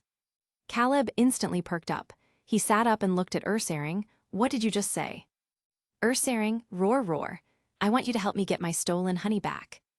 "Ah, simple." Without hesitation, Caleb selected. The next second, the quest updated automatically. Hidden quest, Ursaring's honey accepted. Quest objective, retrieve Ursaring's stolen honey. The more honey remains, the greater the reward. Current remaining honey, 13%. If it drops to 0%, the mission fails. Reward, silk scarf, 13%. The next second, the remaining honey dropped from 13% to 11%, and the reward changed before Caleb's eyes from a silk scarf to a silver spray. Damn it, another sleepless night. "Caleb, do you know where those humans are now?" Ursaring shook its head. "Roar, no." Caleb's "Never mind. Stay here, I'll bring your honey back." Ursaring plopped down on the ground and nodded obediently. Caleb left the camp with Dragonite. He stopped outside to have it perform Dragon Dance 6 times in a row, maxing out its attack and speed stats. This hidden quest was time-sensitive. The remaining honey decreased by 1% every 10 minutes or so, and the reward had already downgraded from silver spray to a plain old Aran berry. After questioning over a dozen wild Pokémon living in the forest, Caleb finally pinpointed the player's current location.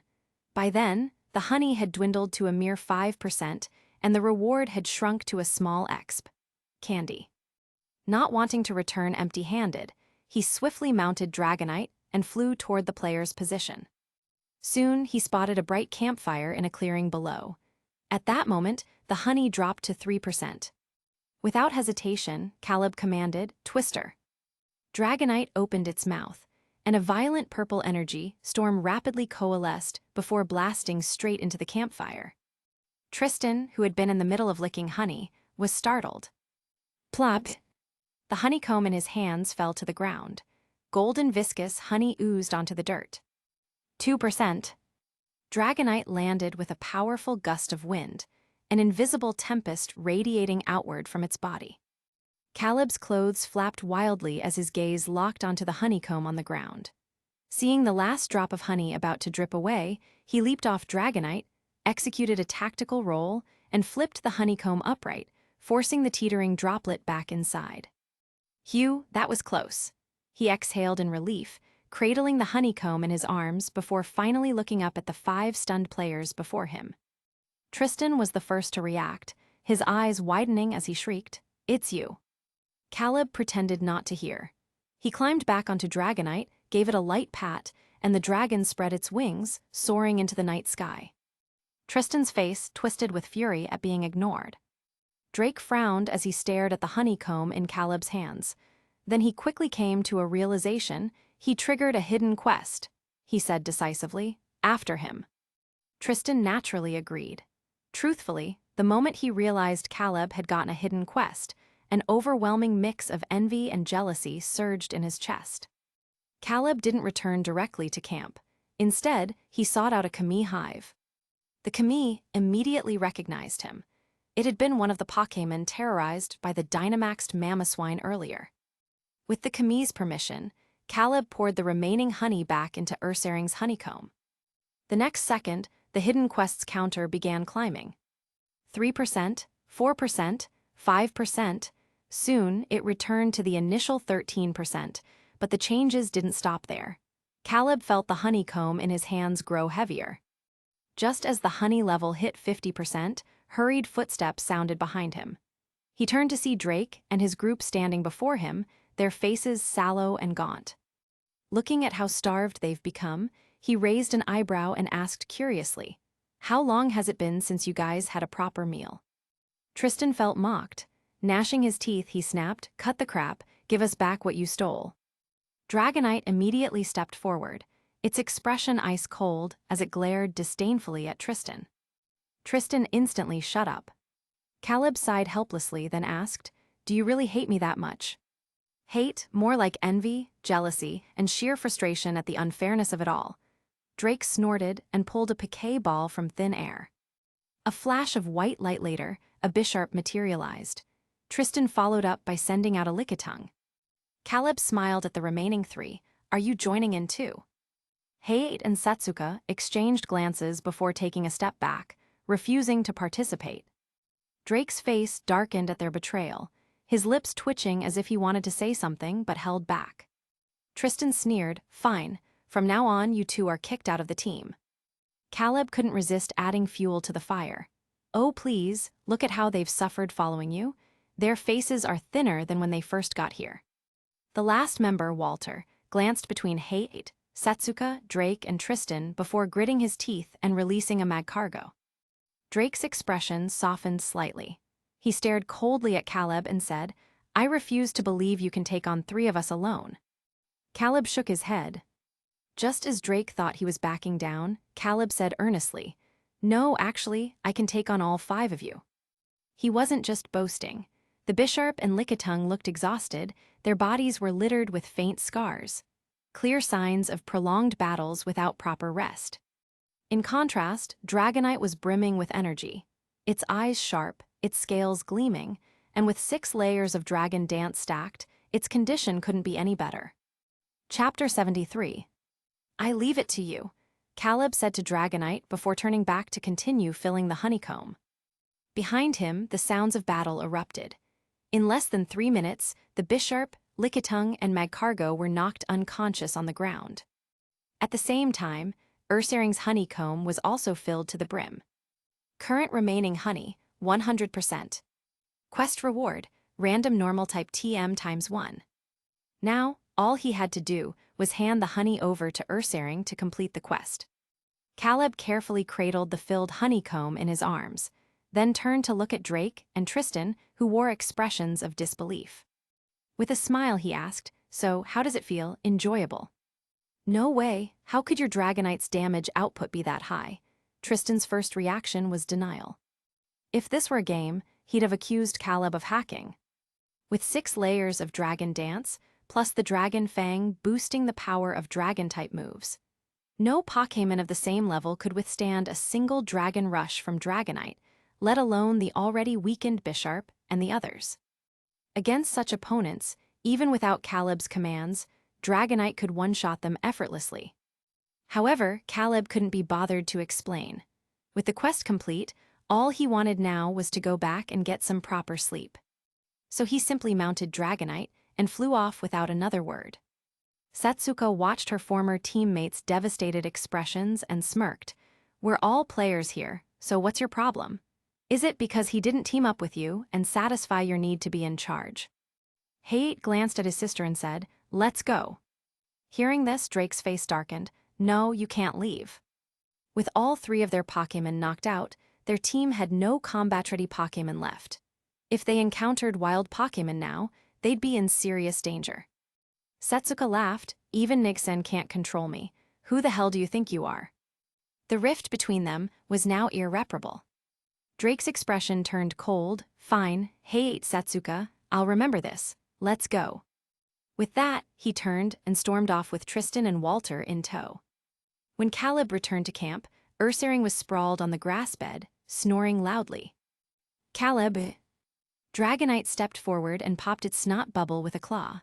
Ursaring jolted awake. Caleb shoved the honeycomb into its arms. The next second, the quest completion notification arrived. Hidden quest, Ursaring's honey completed. Rewards will be issued alongside points upon instance completion. Roar, roar. Ursaring broke into a delighted grin, dipping a paw into the honeycomb and pulling it out coated in thick golden honey. It happily sat back and began licking its paw clean. Dragonite watched with visible disgust. The next morning, Mamoswine's observation period officially ended. Caleb stood at the camp entrance with Dragonite, Sandshrew, and Meryl to see it off. Grunt, grunt, Mamoswine nuzzled Caleb affectionately with its cheek. Caleb patted its head gently and said, "Goodbye, Mamoswine." Grunt, Mamoswine snorted twice before turning toward the forest. But after just a few steps, it suddenly remembered how this human had fed all the other Pokémon while neglecting it. It shot Caleb a resentful glance over its shoulder. Then, it unleashed a weakened powder snow. A flurry of icy snowflakes blew toward Caleb on a cold wind. It was early in the morning, and the temperatures had yet to rise, so he immediately shivered from the chill. Seeing this, Mamoswine finally cracked a triumphant grin. It promptly stopped the snow and trotted away cheerfully. The playful prank lightened the mood of farewell considerably.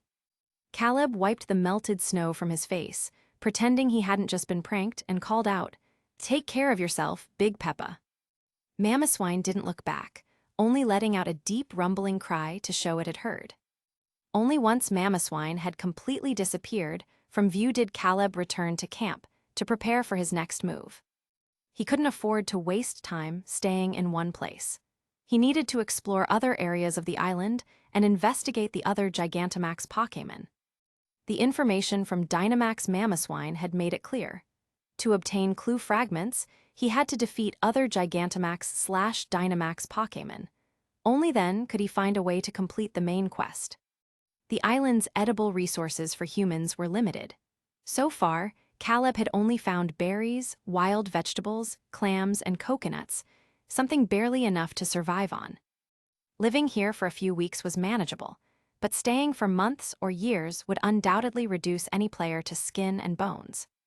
Of course, some extreme players might resort to hunting Pokémon like Slowpoke or Farfetch'd to survive. But Caleb couldn't bring himself to do that. Pokémon had their own thoughts and emotions. They could laugh when happy and cry when sad. In many ways, they were more humane than some humans. To conserve energy for nighttime investigations, he adjusted his sleep schedule. Right after breakfast, he and Dragonite went back to bed. He hadn't slept much the night before, and before he knew it, he dozed off until noon. By the afternoon, Dragonite had had enough of lying around. It was brimming with energy, feeling like it could take on 100 Gigantamax Pokémon in a fight. Dragonite looked at its trainer with an apologetic expression. "All right, let's go for a walk then." Caleb had no choice but to scrap his original plan and take Dragonite out for a stroll in the forest. This time, the atmosphere was completely different from 3 days ago. Most of the forest's Pokémon no longer looked at him with hostility. Instead, they seemed eager to greet him cheerfully. 2 Pokémon that had been mid-brawl even stopped fighting the moment they saw him, looking sheepish before darting into the bushes with their injuries, sticking their tongues out in embarrassment. Caleb, I was going to heal them for free. Ever since obtaining the Viridian Power, he couldn't help but feel an itch to heal any injured Pokémon he saw. Woo! Suddenly, Dragonite turned its head, peering behind them with a puzzled expression. It had been feeling this way since last night, as if something was following them. But every time it looked back, the sensation vanished without a trace. Caleb noticed Dragonite's expression and asked, "What's wrong?" "Woo-woo, something might be following us." Dragonite's lake green eyes flickered with concern. Caleb turned and scanned the area carefully, but found nothing unusual. Then, a rustling sound came from the bushes to their right. Caleb and Dragonite immediately locked their gazes in that direction. Chapter 74. A sharp whinny sounded from the grass as a figure wreathed in crimson flames came galloping over. The crisp clip-clop of hooves against the ground rang out as Ponyta dashed up to Caleb and affectionately nuzzled his cheek with its head. Caleb nearly toppled over from the impact, but Dragonite swiftly steadied him with its claws. Petting Ponyta's neck, Caleb asked, "Was it you following us earlier?" Ponyta raised its head in confusion. It had just happened to pass by, so that wasn't it. "All right, maybe I was mistaken," Caleb said, glancing in the direction Dragonite had indicated before dropping the matter. Ponyta let out 2 crisp whinnies, trotted forward a few steps, then turned back to gaze at Caleb with its large and bright black eyes. Caleb understood. Ponyta was inviting him to ride. This wasn't an opportunity just anyone got. Happily accepting, Caleb climbed onto Ponyta's back, and the fiery steed joyfully took off into the forest at a gallop. Dragonite couldn't keep up on foot and had to fly after them. After they left, a Riolu dropped down from a thickly leafed tree. It stood where Caleb had been moments ago, silently staring in the direction Ponyta had gone. A moment later, it moved again, chasing after them. Tilde evening Tilde. Caleb rode Dragonite high into the sky, looking down at the island shaped like a caterpie. Amid the boundless sea, the island appeared utterly isolated. Even from thousands of meters in the air, no other land could be seen beyond it. Caleb pursed his lips, refocusing on the island. Using the campsite as a dividing line, the island could be split into 4 regions: east, west, south, and north. The eastern area was relatively small. Its terrain was dominated by dense forests. It's also where the Dynamax Mamoswine appeared. Compared to the east, the western region mainly consisted of rivers and swamps. It was home to many water and poison-type Pokémon. The southern area was filled with steep cliffs and caves, where the sound of waves crashing against the rocks at night echoed through the labyrinthine caverns. In the north stood a massive volcano. Its slopes were covered in lush trees and flowers. It clearly hadn't erupted in a long time. Apart from the eastern region, the Dynamax/Gigantamax Pokémon in the other 3 areas had yet to reveal themselves. Tonight's task was to identify the species of the Dynamax Pokémon in those regions. But Caleb turned his gaze to the sea. Beyond the land, there was also a Gigantamax Lapras lurking in the waters.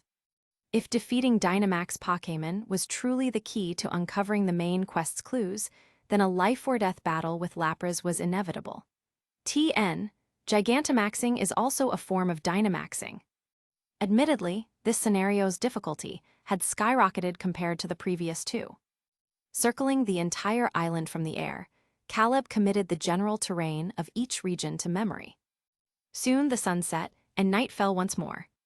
At that moment, a faint purple-black glow flashed below, instantly spreading to the island's edges before vanishing into the air.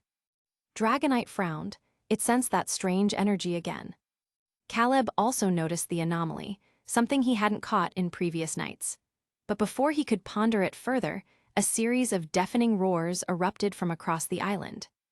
Out at sea, a colossal figure breached the surface. Gigantamax Lapras had reappeared, swimming around the island once more. Glancing at Lapras, Caleb placed a hand on Dragonite's back. Understanding, Dragonite flapped its wings and soared toward the western region.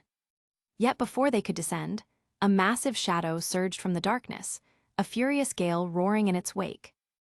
Whoosh!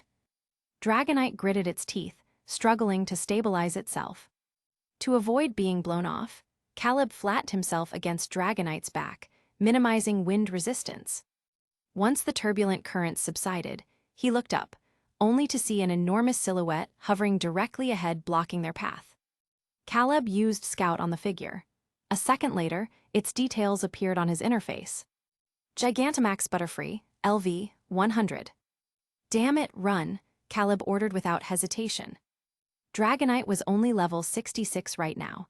It was no match for Butterfree, especially while carrying him. Obediently, Dragonite wheeled around and fled at top speed. The Gigantamax Butterfree gave chase, relentlessly bombarding them with max airstream. This is way too intense. Caleb felt like he was about to ascend to the heavens. To avoid being blown off and plummeting to his death, he barked, "Drop altitude." Below stretched an endless sea of trees. Once they entered, Butterfree would lose sight of them. Whoa! Dragonite acknowledged, adjusting its angle mid-flight before diving toward the forest. Though Butterfree was fast, Dragonite wasn't slow either. Within moments, they plunged into the treetops and vanished into the emerald canopy. Butterfree instantly lost its target. Towering over the trees, it couldn't see beneath the dense foliage. Letting out a shrill cry, it gathered green energy around itself before furiously unleashing G-Max befuddle at the ground below. But none of its attacks connected.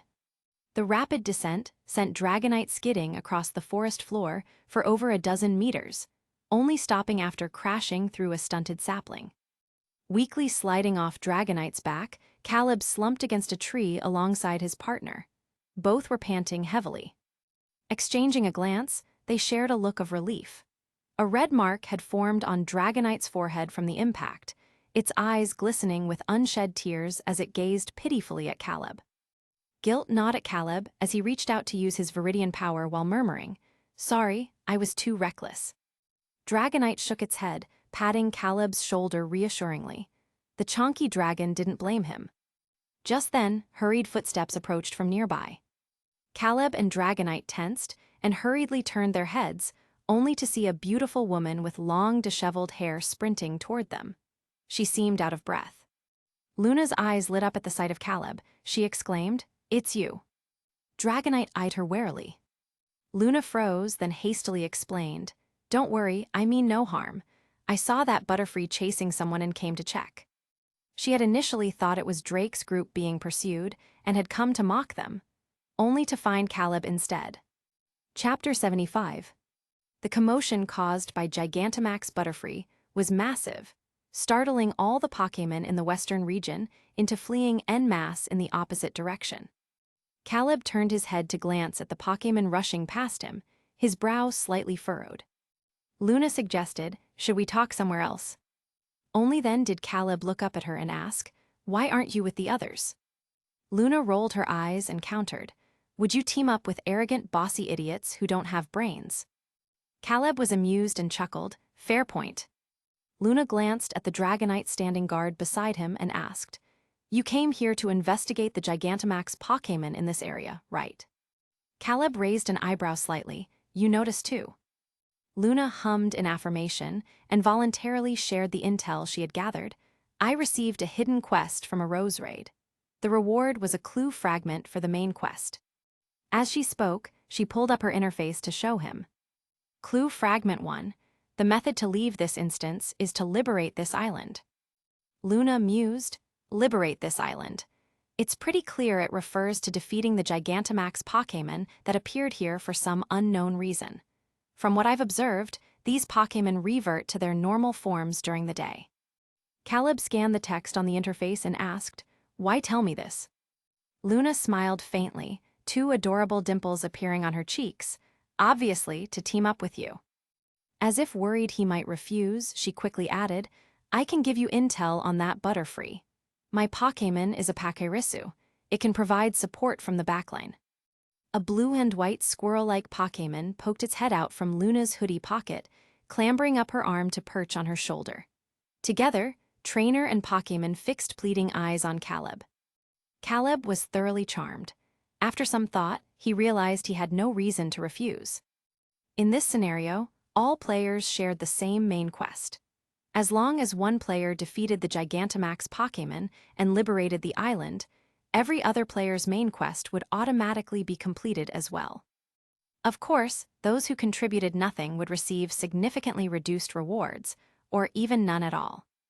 With that in mind, Caleb readily agreed and took the opportunity to inspect the Pachirisu's stats with Scout. Pachirisu LV 78. It was several levels higher than Dragonite. After defeating Dynamax Mamoswine, Dragonite had only leveled up from 65 to 66. Luna also used Scout on Dragonite. Noticing Caleb's puzzled expression, she explained, "Levels don't mean much. They're just the infinite world's way of quantifying a Pokémon's surface strength for our reference. Some Pokémon might have high levels but lack battle experience or a strong bond with their trainer. Even against lower-level opponents, they'd struggle to gain an advantage." Here, an awkward smile crept onto her face. She continued, "My Pachirisu was just caught in the previous instance. Don't let its level fool you. It's all from experience candies. I was planning to use this instance to properly train and bond with it." Who knew this instance would pull this crap, throwing 5 or 6 Gigantamax Pokémon at us to screw us over? Luna grumbled internally. Caleb's expression cleared with understanding. Luna said, "Follow me. Let's head to my place first." "Sure." Caleb and Dragonite trailed behind Luna as they navigated a winding path, crossed a bubbling swamp, and arrived before a waterfall. Without hesitation, Luna and Pachirisu plunged straight through the cascading water. Dragonite stepped forward, then used its right wing to shield against the waterfall before turning back to call out to Caleb. Caleb walked in and surveyed the surroundings, commenting, "A water curtain cave, nice." Luna wrung out her soaked hair and grinned, "The rose raid that gave me the hidden quest led me here. People who love Pokémon usually have pretty good luck." Caleb agreed with that sentiment. Nodding, he sat down on a rock with Dragonite and said, "Let's get down to business." Luna's expression turned serious. Tucking her hair behind her ears, she settled onto a smooth, rounded stone and began, "I arrived in this area 2 days ago. It was just getting dark when I got here, and that Gigantamax Butterfree appeared, rampaging out of control. I found a safe spot and hid until dawn. Then I followed Butterfree and saw it revert to its normal form. After that, I tracked it to its nesting grounds." She looked up at Caleb and asked, "Should we attack it before it Gigantamaxes?" Just then, the Pachirisu on her shoulder suddenly perked up, its gaze snapping toward the cave entrance. Something seemed to have flickered past the exit. Pachirisu let out a puzzled chirp, but Luna, who was deep in thought, didn't hear it. Seeing this, Pachirisu simply flicked its blue and white tail and scampered over to investigate. Caleb glanced at Pachirisu but didn't pay it much mind. Shaking his head, he replied, "I wouldn't recommend that. That Butterfree clearly isn't aware of what it does at night. Besides, more than that, I'm more interested in how it gained the ability to Gigantamax in the first place." Luna frowned slightly, mulling over his words. Suddenly, she recalled something she had found on the beach their first day and said, "I remember. Before we reached the shore that day when Mamoswine was chasing us, you were fighting a Gigantamax Pokémon, right?" The topic shift was abrupt. Caleb paused for a second before nodding. "Yeah, it was a Gigantamax Lapras." But Luna hadn't seen Lapras when she arrived and asked curiously, "Did you defeat it?" Caleb. This topic was a bit awkward. Against that Gigantamax Lapras, he and Dragonite had been utterly outmatched, nearly drowning in the process. Keeping a straight face, Caleb replied, "No. For some reason, it just swam off into the sea mid-battle. Right after that, you guys showed up." Luna made an understanding noise and didn't press further. Instead, she said, "So far, 3 Gigantamax/Dynamax Pokémon have appeared before us. Lapras in the sea, Mamoswine in the forest, and Butterfree here. Let's make a bold assumption. We can divide this island into 6 sections, each with its own Gigantamax Pokémon. Our next move is to travel to each region, defeat them, and free the Pokémon they've oppressed." Caleb already knew this much. Nodding, he added, "We can cross Mamoswine off the list. I've already defeated it." Chapter 76. Luna looked up at Caleb, surprise flashing in her eyes. "You fought it alone." Caleb nodded, then paused before adding, "Before coming here, Dragonite and I flew over the island to survey it. I divided it into 4 regions based on terrain: east, west, south, and north. The eastern area is where Mamoswine was. It was the only Dynamax Pokémon there. The western region is here, which is Butterfree's territory. And similarly, it's the only one that can Gigantamax. That just leaves the Gigantamax Pokémon in the southern and northern regions unaccounted for." Luna took a deep breath after hearing this. Her eyes filled with a look of reverence usually reserved for seasoned experts. Just as Caleb thought she might kneel and cling to his leg, Luna instead fixed him with a serious stare and said, "So? You already knew everything I just said, didn't you?" Caleb was slightly confused, but nodded anyway. Luna recalled the smug tone she'd used while delivering her earlier deductions, then clutched her head in frustration. Why didn't you say so earlier? I feel like such a clown right now. This is so embarrassing." Caleb didn't quite follow her train of thought and asked, puzzled, "Is it really that embarrassing? Your deductions were spot on. They matched what I had figured out." Still flushed with humiliation, Luna nodded emphatically. "That's not the point.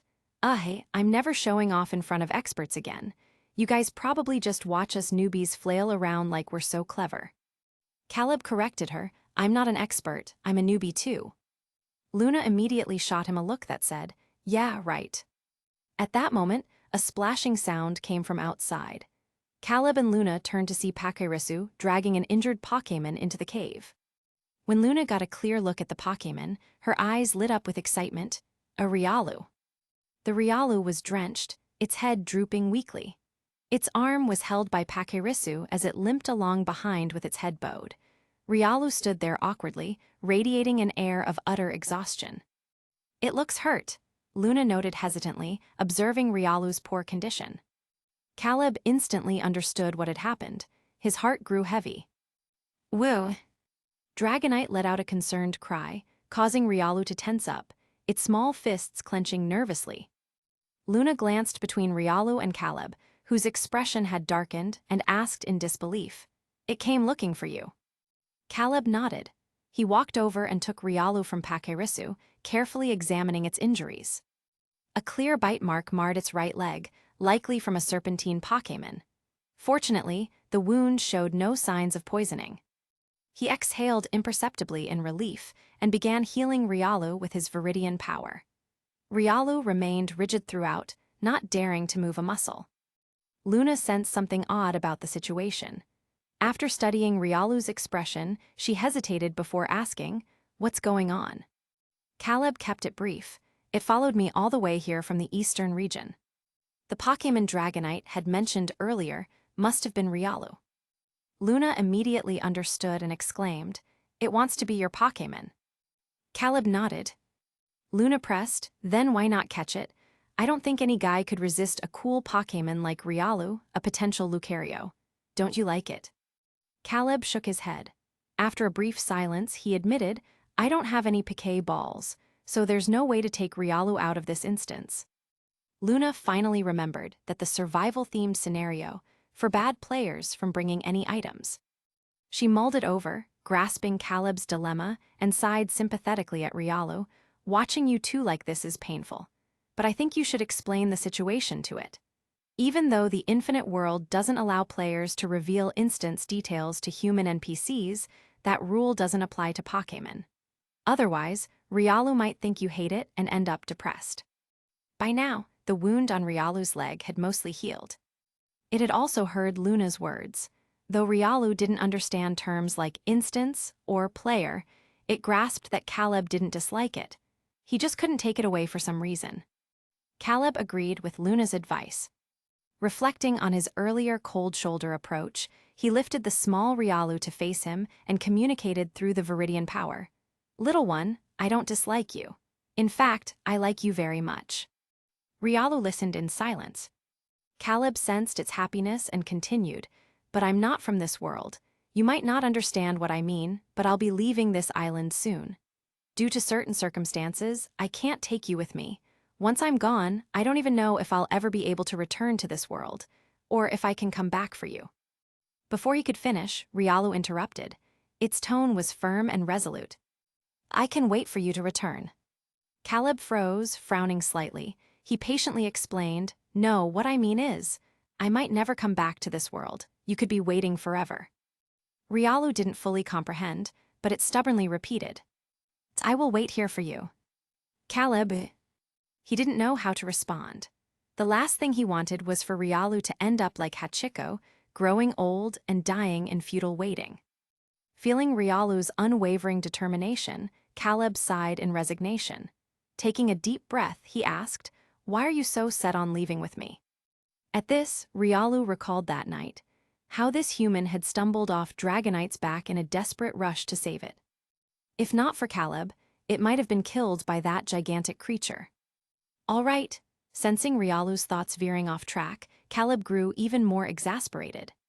Pressing his lips together, he suddenly asked, "What if I never come back? What will you do?" "Rialu, I will keep waiting." "Caleb, and if you wait forever?" Rialu didn't answer, but Caleb saw the answer in its stubborn gaze. It was clear that Rialu would wait indefinitely. "Caleb..." Finally, he asked one last question, "Aren't you afraid?" Rialu silently shook its head. Caleb fell quiet as well. His mind raced, weighing the pros and cons before he finally exhaled and met Rialu's eyes. Word by word, he vowed, "Then I promise, I'll do everything in my power to return for you." If Rialu wasn't afraid, why should he hesitate? Even across countless instance worlds, even with odds of 1 in 10,000, someday he would find his way back. Chapter 77. "Did you explain everything to Roilo?" Luna asked.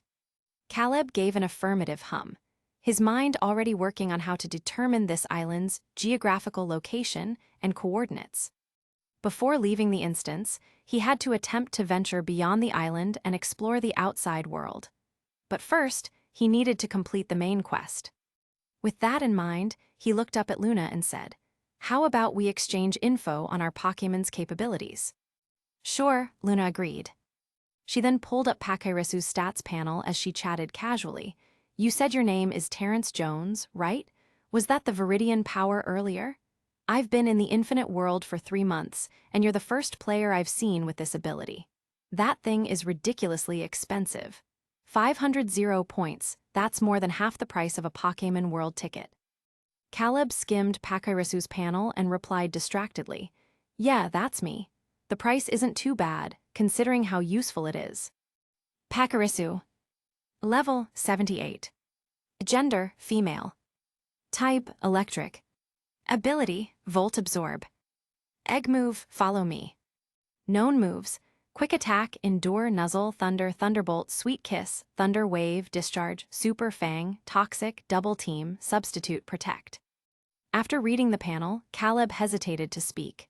His gaze lingered on Toxic, Substitute, and Protect, momentarily at a loss for words. Luna noticed his expression and asked, "What's with that look?" Caleb pointed at the infamous Sub plus Toxic combo, then replied, "Why did you teach Pakirisu these 3 moves?" Luna flushed, because a friend told me this strategy was really strong. It's a steady and underhanded tactic. It was perfect for annoying opponents, and the ideal combo for a slow-thinking and old-school trainer like her. Caleb understood now. This girl was probably a collector or story-focused player, not someone who dabbled in competitive battles. Just as he was about to admit he wasn't well-versed in PvP either, Luna added, "So I equipped each of my Pokémon with Substitute, Protect, and Toxic. And let me tell you, this tactic works. She equipped it to all her Pokémon. How devious. Absolutely, shamelessly devious. Caleb had nothing left to say except to give this madwoman a thumbs up. Respect. He then shared Dragonite's stats panel. As for Riolu, since it hadn't been caught in a Pokéball yet, he couldn't view its details. Luna skimmed the list, noting moves like Hyper Beam, Dragon Rage, and Outrage, all of which sounded impressively powerful. Though she didn't fully grasp their nuances, that didn't stop her from chanting, "Big bro, you're insane." Caleb sighed, "All right, enough. Stop calling me big bro. Any more flattery and it'll sound fake. I really am just a newbie." Luna rolled her eyes and pointed at her own face, then asked, "See what's written here?" Caleb saw nothing and honestly shook his head. Luna continued, "I'm not stupid. What newbie can afford a 500 0-point ability like the Viridian Power?" Caleb feigned innocence. "I didn't buy it. I won it in a gacha draw. Well, Dragonite drew it for me." As Luna opened her mouth to retort, Caleb raised a hand to stop her. "Okay, instead of debating this, how about we focus on that Butterfree outside?" Luna promptly shut her mouth, gesturing for him to continue. Caleb reviewed Paquirisu's move list, then spoke. "We'll wait until dawn, just before Butterfree reverts to normal, to challenge it. Dragonite will be our main attacker, while your Pakirisu provides disruption and support. Don't hesitate, hit it with confusion and paralysis-inducing moves right away." Luna nodded emphatically, her expression smug. After a pause, Caleb added, "Don't let your guard down. That Butterfree's level is too high. We might not survive its attacks, so be prepared. If Pakirisu can't hold on, bring it to me immediately for healing. At that point, Dragonite will take over the fight. Likewise, if Dragonite runs low on HP, we'll rely on your Pakirisu."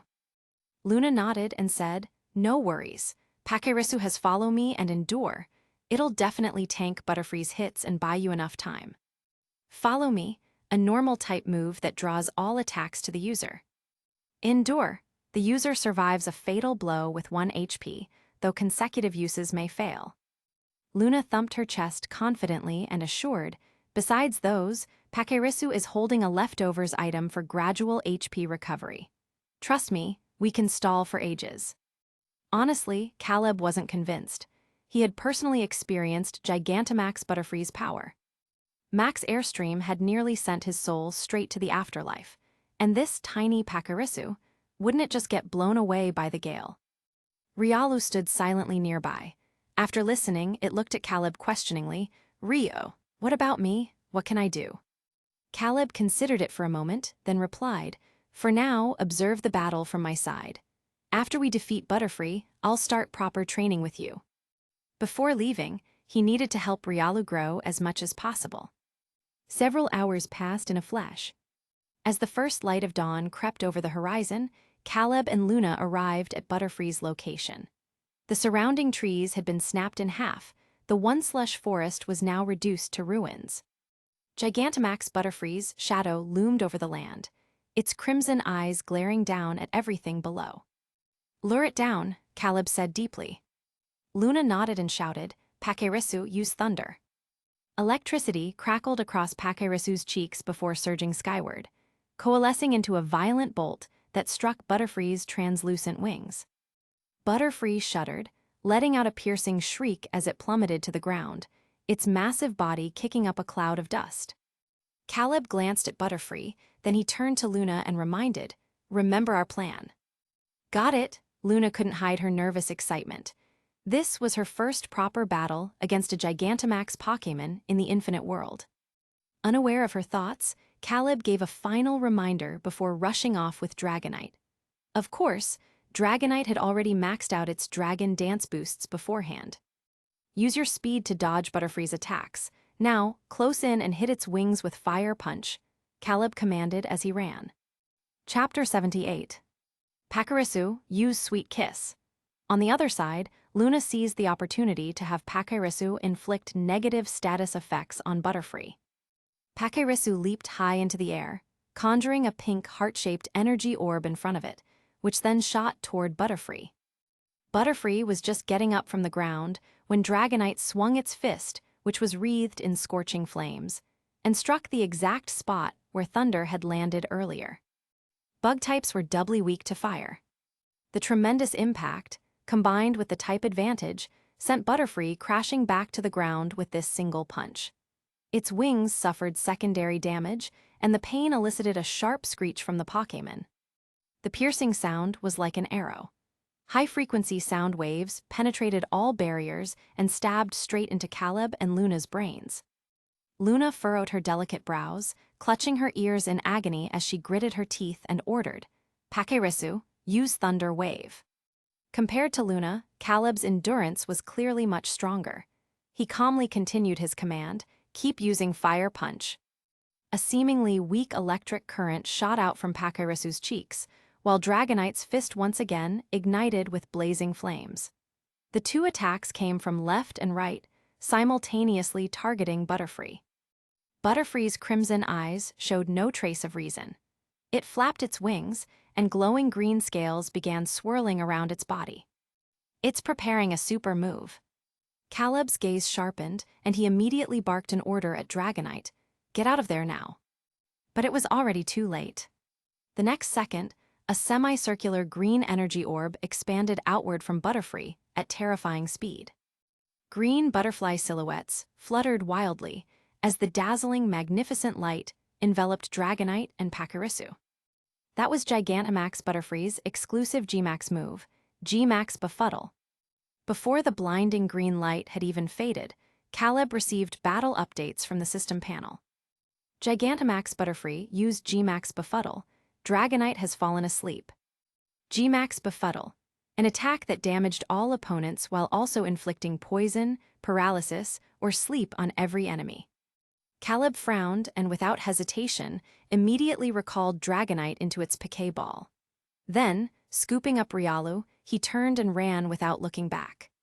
Luna followed close behind, her face pale as she sprinted madly and gasped, "Holy shit, how are we supposed to fight this thing? My Pakirisu got one shot." As they spoke, Butterfree had already taken to the air behind them, its wings beating furiously. Its crimson compound eyes locked onto the two fleeing humans below. White air currents intertwined and surged before it, condensing into a terrifying max airstream like a colossal silver serpent that crashed violently toward the ground. Caleb glanced back and shouted, "Split up left and right, regroup at the camp." With that, he hugged Riolu tightly and dashed sharply to the right. The next second, a roaring whirlwind tore through the space between him and Luna, instantly carving out a lifeless vacuum zone in its wake. Butterfree's gaze flickered before it abruptly turned, its compound eyes locking onto Caleb as he weaved through the ruined forest to the right. Emerald green butterfly silhouettes once again erupted wildly from its body. "SHT, this is bad." Caleb internally cursed and pushed his legs to move even faster. Riolu, cradled in his arms, lay against his shoulder and could clearly see the green light surging toward them. It struggled free, planted its paws on Caleb's shoulder, and used the momentum to launch itself into the air, interposing itself between Caleb and the incoming Gmax Befuddle. Riolu moved too quickly for Caleb to react. The green light exploded behind him, butterfly silhouettes scattering like fragments of an ethereal painting. And just at that moment, the first rays of morning sunlight pierced through the thick clouds and shone down from the sky. Gigantamax Butterfree rapidly shrank in size and vanished from Caleb's sight. Damn it, Caleb paid no attention to Butterfree now. He scooped up Riolu, who was once again on the brink of collapse, and channeled his Viridian Power without restraint. Moments later, Rialu's eyelids twitched. Caleb exhaled in relief, then he scowled. "Are you stupid? Gmax Befuddle isn't a single target attack. How could you possibly block it? Don't ever do something like this again, understand?" Riolu pressed its lips together. Though it didn't speak, the look in its eyes told Caleb it would absolutely do it again. Caleb took a deep breath and continued, "Even if you do, I have to be right beside you." He possessed the Viridian Power and could heal Riolu immediately. Without it, and with no Pokémon Center on this island, a Pokémon in critical condition would inevitably perish without treatment. Only then did Riolu obediently nod. Caleb then released Dragonite and used the Viridian Power to restore its stamina. Once he confirmed both Pokémon were out of danger, he led them back to Luna's camp and used the Viridian Power to heal her Pakirisu as well. Seeing Pakirisu open its eyes, Luna finally relaxed, slumping to the ground in exhaustion before rummaging through a corner and pulling out a pile of berries to distribute to everyone. She asked, "What do we do now?" Caleb licked his dry lips, took a bite of a berry, and said, "We can leave Butterfree alone for now. First, we need to gather intel on the Dynamax/Gigantamax Pokémon in the remaining 2 zones." This Butterfree was too powerful. Its Gmax Befuddle not only dealt devastating damage, but also inflicted sleep, poison, or paralysis as debuffs. Unless Dragonite reached LV 90 or higher, it wouldn't survive a single Gmax Befuddle. But the higher a Pokémon's level, the more EXP it needed to level up. Combined with the fact that most wild Pokémon on this island were low-level, there was no way Dragonite could jump 34 levels in a short time. High-level Pokémon defeating low-level opponents yielded pitiful amounts of EXP. "Luna, do you want me to come with you?" Caleb shook his head. "Stay here. I need to go back and find some allies first." "Allies?" Luna frowned slightly. "You mean those idiots. They probably won't cooperate with us." "Of course not. Why would you think that?" Caleb gave her a strange look. There was no way he'd go looking for Drake and the others. He was referring to the high-level Pokémon living in the Eastern Zone. For example, that Scyther which was LV 51 and the Ursaring at LV 50. Besides those 2, Caleb had also spotted several Pokémon there with levels as high as LV 60. He wasn't sure how much their friendship had increased after liberating the Eastern Zone, but at the very least, Ursaring's affection had to meet the threshold for assistance. Chapter 79. Today marked the 5th day since the deserted island survival instance opened. The further along they progressed, the more difficult the players' circumstances became. No food, harsh living conditions. The enemies were too strong, with no supplies or healing available. Even if all 7 players cooperated, it would be nearly impossible to defeat so many powerful Gigantamax Pokémon in succession. Thinking this, Caleb couldn't help but feel a sense of confusion. He vaguely felt that he might have misunderstood something. Aside from punishment instances, the infinite world would never throw players into a scenario where the difficulty vastly outstripped their capabilities.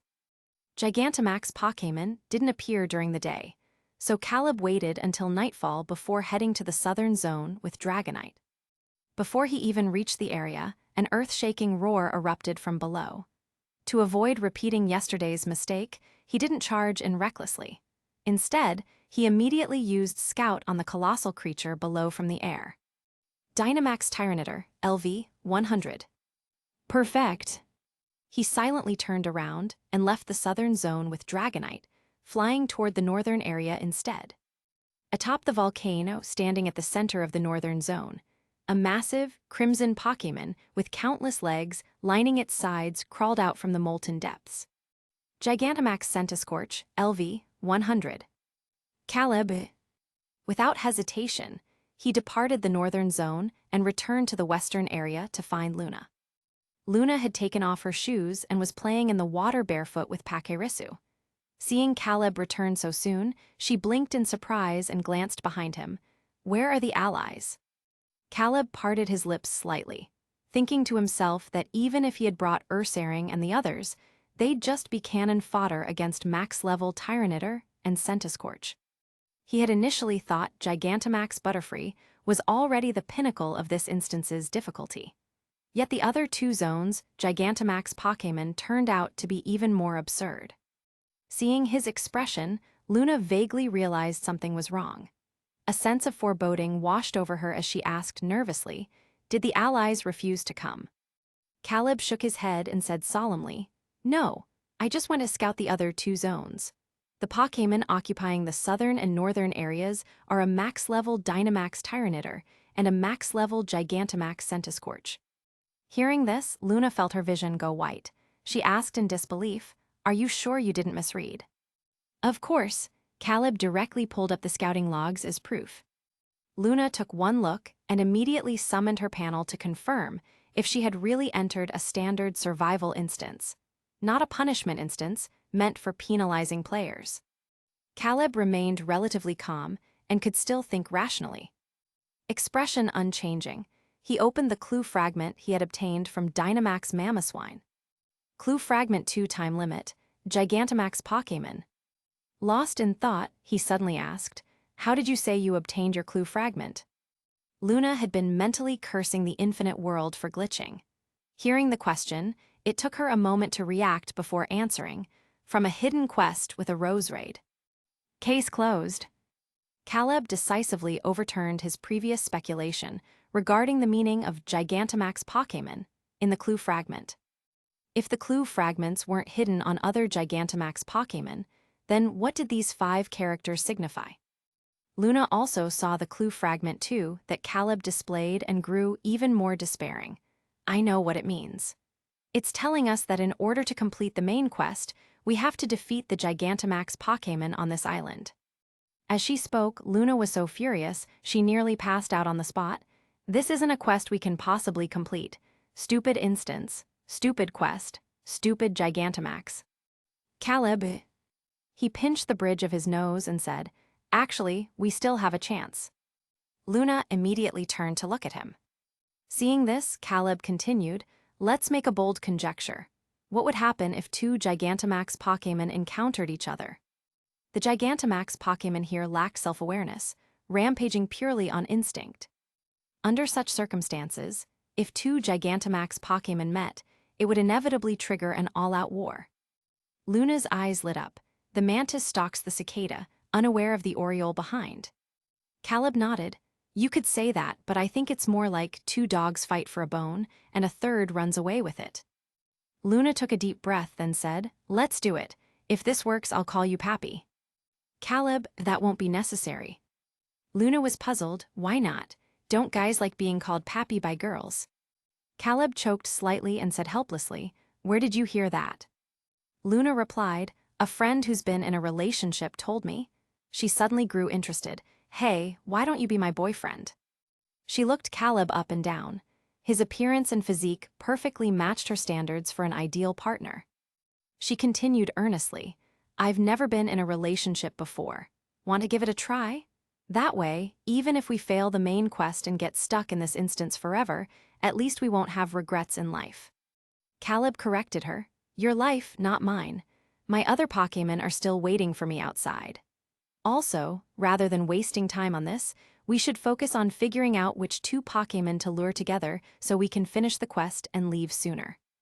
Luna stared at him in disbelief. "You're seriously such a blockhead. Am I really that ugly?" Caleb was confused. What did this have to do with looks? He obediently took a good look at Luna. She had fair skin, delicate features, and radiated youthful vitality. She was the very image of a campus belle that anyone would fawn over. But when it came to relationships, chemistry mattered most. Without that spark, even the most breathtaking beauty wouldn't stir his heart. Luna felt a little hurt. Over the years, she had never lacked male admirers, but had never accepted any of them. Now, when she finally met someone decent, she got rejected outright. She sighed and said, forget it. Let's talk about the main issue." Caleb nodded and said seriously, "Currently, there are 3 Gigantamax/Dynamax Pokémon on land. Dynamax Tyranitar in the south, Gigantamax Centiskorch in the north, and Gigantamax Butterfree here." Luna composed herself and began analyzing earnestly. "I think we should lure Centiskorch here first. Its typing counters Butterfree. Then we can draw Tyranitar to Centiskorch's location. Oh, can the Lapras in the ocean come ashore?" Caleb had the same idea.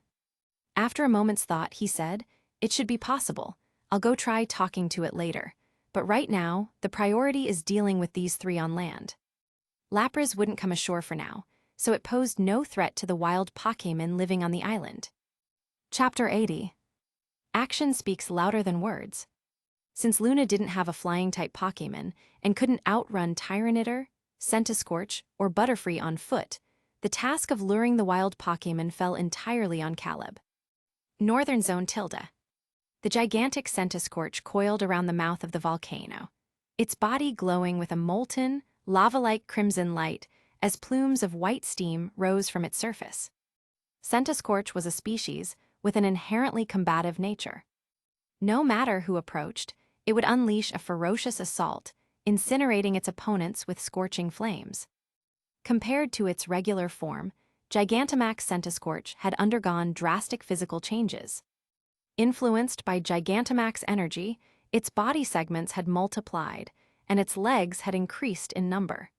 These additional limbs allowed it to move at astonishing speeds despite its massive size.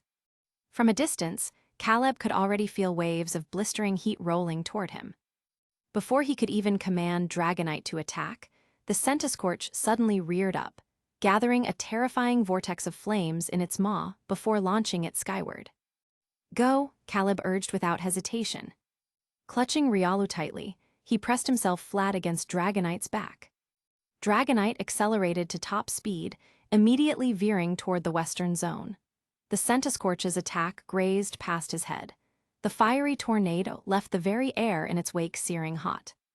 Caleb reached up to touch his hair, only to find his short locks slightly singed and curled from the intense heat. What the actual hell? Seeing its attack miss, the Centiskorch abandoned its perch on the volcano and began slithering across the ground at breakneck speed, chasing after Dragonite. As it pursued, it spat streams of scorching flames, attempting to blast Dragonite out of the sky. Terrifying jets of fire shot past Dragonite, and Caleb's heart practically leaped into his throat. If those flames hit him, the result would be no different from being tossed into a crematorium. The chase didn't last long. Soon, Dragonite led Centiskorch to the border between the northern and western zones. Abruptly, the Centiskorch slowed. It halted at the boundary line, peering into the forest beyond before ignoring Dragonite entirely and turning back toward its volcano. After going through all that effort to lure it here, Caleb wasn't about to let it escape so easily. "Dragonite, use Thunderbolt," he ordered immediately. Crackling electricity erupted in the air as Dragonite transformed into a malfunctioning light bulb, illuminating the land below. A sizzling bolt of lightning struck Centiskorch square on the head. Provoked beyond endurance, the Centiskorch froze mid-retreat before whipping around, its eyes blazing with fury as it resumed chasing Dragonite. Seizing the opportunity, Caleb and Dragonite dove straight into Butterfree's territory. Blinded by rage, Centiskorch's massive body crossed the boundary line and trespassed into Butterfree's domain. High in the night sky, Butterfree seemed to sense the intrusion. It turned, its crimson compound eyes flashing with red light as it flew toward the source of the intense heat. From afar, Caleb spotted Butterfree's silhouette. With his mission accomplished, he made a tactical retreat, landing Dragonite atop a tree, roughly 100 meters from the battlefield, to observe the Gigantamax clash. Centiskorch had been fixated on chasing Dragonite, but the moment Butterfree appeared before it, the fire-type forgot all about its original target. The two Gigantamax Pokémon faced off, one in the sky, one on the ground. After a brief 2-second standoff, they attacked without hesitation. Butterfree's body shimmered with emerald light as countless dazzling butterfly silhouettes materialized around it. Meanwhile, the circular patterns on Centiskorch's abdomen began glowing as it gathered a swirling mass of crimson energy in its maw. The surrounding air warped from the extreme heat. The next instant, a green energy orb and a torrent of scarlet flames erupted simultaneously. Butterfree's exclusive Gmax move versus Centiskorch's exclusive Gmax move. Gmax Befuddle versus Gmax Centifero. A blinding, spectacular explosion of light detonated across the landscape. Boom! An enormous semicircular shockwave radiated outward from the two Gigantamax Pokémon at terrifying speed. The deafening blast reverberated through the air, though to Caleb, the sound soon dulled into a muted ringing. Perched on the treetop with Dragonite and Riolu, he watched as a magnificent mushroom cloud bloomed before their eyes. Time seemed to freeze, whether for a single second or an entire century, he couldn't tell. Butterfree was the first to emerge, tearing through the smoke and soaring back into the sky. Its body was wreathed in a spiraling vortex of flames, the secondary effect of Gmax Centifero, trapping the opponent in an inescapable ring of fire that inflicted continuous burn damage. Rather than fleeing, Butterfree's wings became a blur as it beat them at hypersonic speeds, unleashing a max airstream directly downward. The violent air currents dispersed the mushroom cloud, revealing Centiskorch's dimmed form below. It lay motionless on the ground, its eyes shut tight and fast asleep. Holy cow, this Centiskorch has terrible luck. Of the 3 possible status conditions, poison, paralysis, or sleep, it had gotten hit with the one that lasted the longest. Even when Butterfree's max airstream smashed directly into its face, it still didn't wake up. Caleb. Watching this, he couldn't help but feel a pang of nervousness. No way, is this Butterfree some kind of inverse-type specialist like Ash? Seeing its opponent still standing, Butterfree flapped its wings again. Swirling white currents gathered, taking the shape of a tornado. Just as it was about to launch the attack, Centiskorch's eyes snapped open. Emerging from its slumber, the fire-type immediately flew into a rage. Flames pooled in its mouth, forming a fiery whirlwind that clashed head-on with Butterfree's max airstream. A spectacular collision of flying-type and fire-type moves took place. Initially, the 2 attacks were evenly matched, but at this critical moment, the spiraling flames encircling Butterfree suddenly flared violently. The abrupt burn damage elicited a piercing shriek from Butterfree. Its body faltered, and the max airstream weakened. Seizing the opportunity, Centiskorch's G-Max Centiferno surged forward, igniting Butterfree's tornado. The flames spiraled upward along the whirlwind, reaching Butterfree in the blink of an eye.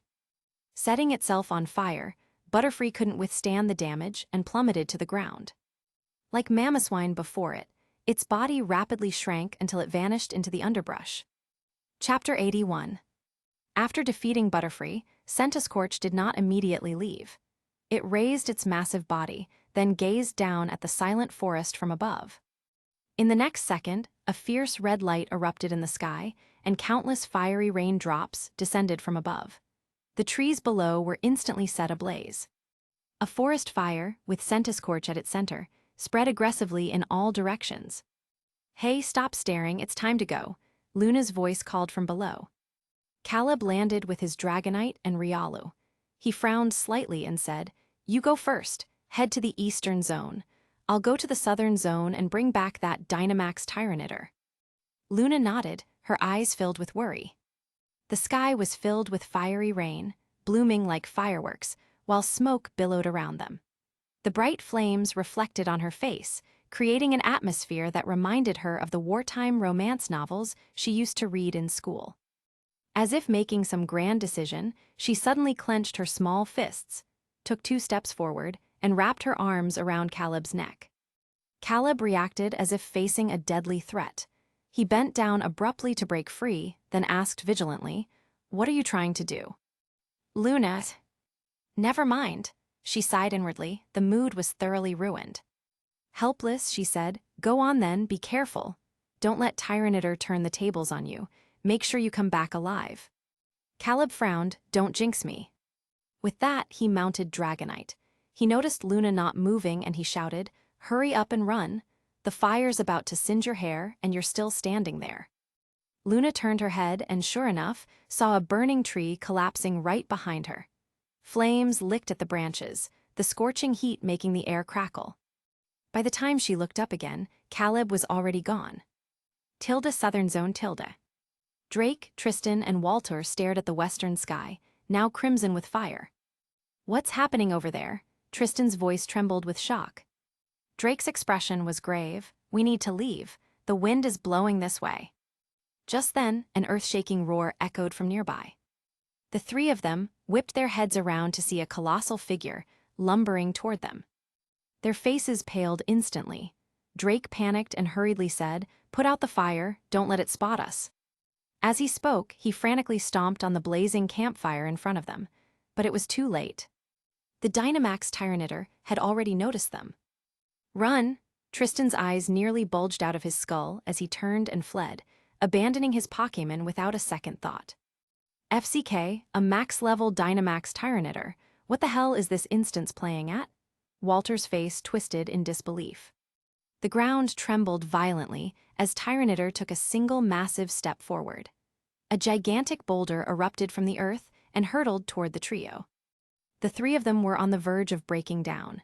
Tristan was so terrified that tears and snot streamed down his face, his pants soaked. "Mom, help, I don't want to die, AAH." From a nearby tree, Caleb watched the scene unfold with a frown. Perched on Dragonite's head, Rialu's was gaze calm as it observed the three fleeing figures below. At the critical moment, the Lickitung Tristan had abandoned by the campfire suddenly lunged forward. It slammed into its trainer with full force, knocking him out of a boulder's path, but was crushed beneath the massive rock in his place, instantly falling into a near-fatal state. Licking, Tristan scrambled up despite the pain. The boulder dissolved into dust, and a sandstorm began to swirl across the battlefield. Having narrowly escaped, Walter and Drake collapsed onto the ground, staring in horror at where the boulder had landed. Tristan stumbled toward Lickitung, scooping it up with trembling hands. He fished out an Aran berry from his pocket, desperately trying to feed it to his barely conscious Pokémon, but Lickitung no longer had the strength to chew or swallow. If a Pokémon remained in a near-fatal state for too long without treatment, it would die for real. As a veteran player, Tristan knew this rule all too well. His face twisted with panic and helplessness, but there was nothing he could do. On this isolated island, without a Pokémon Center, a near-fatal state was practically a death sentence. Just then, a tall and composed figure appeared before him. Tristan looked up in despair, "Here to laugh at me." Caleb didn't answer. He crouched down, placing his right hand over Lickitung's body. The Viridian Power quietly activated, pouring life-giving energy into the injured Pokémon. Tristan froze, his emotions in turmoil. He stared at Caleb with a complicated expression before finally asking, "Why help me?" Caleb shook his head, replying, "I'm not helping you. I just don't want to see this Lickitung die saving a trainer who doesn't deserve it. That would be too tragic." Tristan had no retort. He clenched his fists, remaining silent as he watched Caleb heal Lickitung. When Lickitung's eyelids fluttered weakly, he finally exhaled in relief. "Thank you." Caleb didn't respond. He stood up, then turned to leave with Dragonite and Riolu. He still had to lure Tyranitar toward Centiskorch. Tristan remained on the ground, watching the figure flying toward Tyranitar in the distance. "Terrence Jones, was it? I'll remember you." "Whoa." Mid-flight, Dragonite suddenly tilted its head, its large teal eyes locking onto Caleb. It was asking, "If we were in that situation, would you abandon us like that trainer did?" Caleb paused, then shook his head. "Of course not. Do I look like that kind of selfish trainer to you?" Dragonite thumped its chest with a claw. "Woo-woo, then I'll protect you just like that Lickitung did." Riolu, who was nestled in Caleb's arms, listened quietly. In its heart, it vowed the same. Caleb patted Dragonite's green head. "Let's focus for now. We've got work to do." "Whoa." Dragonite snapped back to attention, eyes fixed on the Tyranitar ahead. Caleb calculated the distance. The moment Tyranitar entered Dragonite's attack range, he commanded, "Now, Twister." Dragonite opened its maw, purple energy, swirled into a vortex-shaped beam that shot straight toward the Dynamax Tyranitar. The attack struck the back of Tyranitar's head, halting its advance. With a ground-shaking roar, the colossal beast turned, its furious gaze locking onto Dragonite in midair. Chapter 82. Tyranitar was enraged. Caleb and Dragonite immediately turned and flew towards Centiskorch's location, with Tyranitar hot on their heels, determined to crush them. On the ground, Walter frowned as he watched the retreating Tyranitar, asking in disbelief, "Is he luring it away for us?" Drake stared at the raging fire in the west, pondering for a long moment before speaking. "Let's follow them." Walter hesitated. "Are you sure? Our Pokémon are almost out of stamina." Drake shot him a look, "Then stay here by yourself." Walter immediately backtracked with an awkward laugh. "On second thought, let's go check it out." Who knew if another max-level Gigantamax Pokémon might appear? Staying alone was practically suicide. Drake turned to Tristan, then asked, "What do you think, Trey?" Tristan watched Tyranitar's figure disappear into the darkness, frowning. Then he replied, Our Pokémon don't have much energy left. Forget whether we can even make it there. What if we run into another Gigantamax Pokémon on the way? That would be disastrous. Compared to that, staying here was much safer. Tyranitar were extremely territorial Pokémon. Rarely would other powerful Pokémon appear within their domain. Hearing this, Drake's expression darkened. Great, fine then. If you won't go, I'll go alone. Tristan tried to dissuade him. Come on bro, enough already. Drake spat, enough my ass. He helps you once and now you're taking his side. After all the times I've helped you in previous instance runs, why don't you count those? Tristan's frown deepened. If you're going to be like this, then there's no point talking. Drake, I'm not an idiot, I'm human, and humans should know how to repay kindness. Tell me, why do you really want to go over there? Isn't it just because you can't stand Terrence's actions? Honestly, I don't think I'm a good person either, but you're worse than me. I've been your dog for so many instance runs, I've repaid everything I owed you. From now on, we're even. Great then, Walter, let's go man, leave him here by himself. Drake stormed off angrily. Walter glanced between him and Tristan, then ultimately decided to follow Drake. Western Zone. Having completed his goal, Caleb flew high above with Dragonite and Riolu, watching the new battle between Gigantamax and Dynamax Pokémon unfold below. Like Centiskorch earlier, this Dynamax Tyranitar was immediately drawn to the fire-spreading Centiskorch upon entering the Western Zone. When two hot-tempered Pokémon clashed, it was like a meteor striking the Earth. The battle ignited instantly. Centiskorch reared up, elevating itself to Tyranitar's eye level. The patterns on its abdomen glowed as it gathered intense flames in its maw. Instead of using Max Rockfall, Tyranitar simply charged at Centiskorch with its massive body. Even in its normal form, Tyranitar was renowned for its physical strength and durability, let alone in its Gigantamax state. Tyranitar slammed into Centiskorch head-on, the tremendous impact interrupting its attack and pinning it to the ground, where it proceeded to maul the fiery centipede relentlessly. Caleb was stunned at the sight. Was this Tyranitar's fighting style always this brutal? No moves, just physically dismantling a Gigantamax Centiskorch with its bare hands. Sure, rock-type moves were super effective against fire types, but this was ridiculous. Yet the scene unfolding before him forced Caleb to admit that it really was this ridiculous. Centiskorch had already expended some stamina in its earlier battle against Gigantamax Butterfree. Now, being pinned and pummeled by Tyranitar, it quickly succumbed, its eyes rolling back as it fainted. With that, the Gigantamax Pokémon of the Eastern, Northern, and Western zones had all been dealt with. Now, all that remained was this Dynamax Tyranitar and the Gigantamax Lapras in the sea.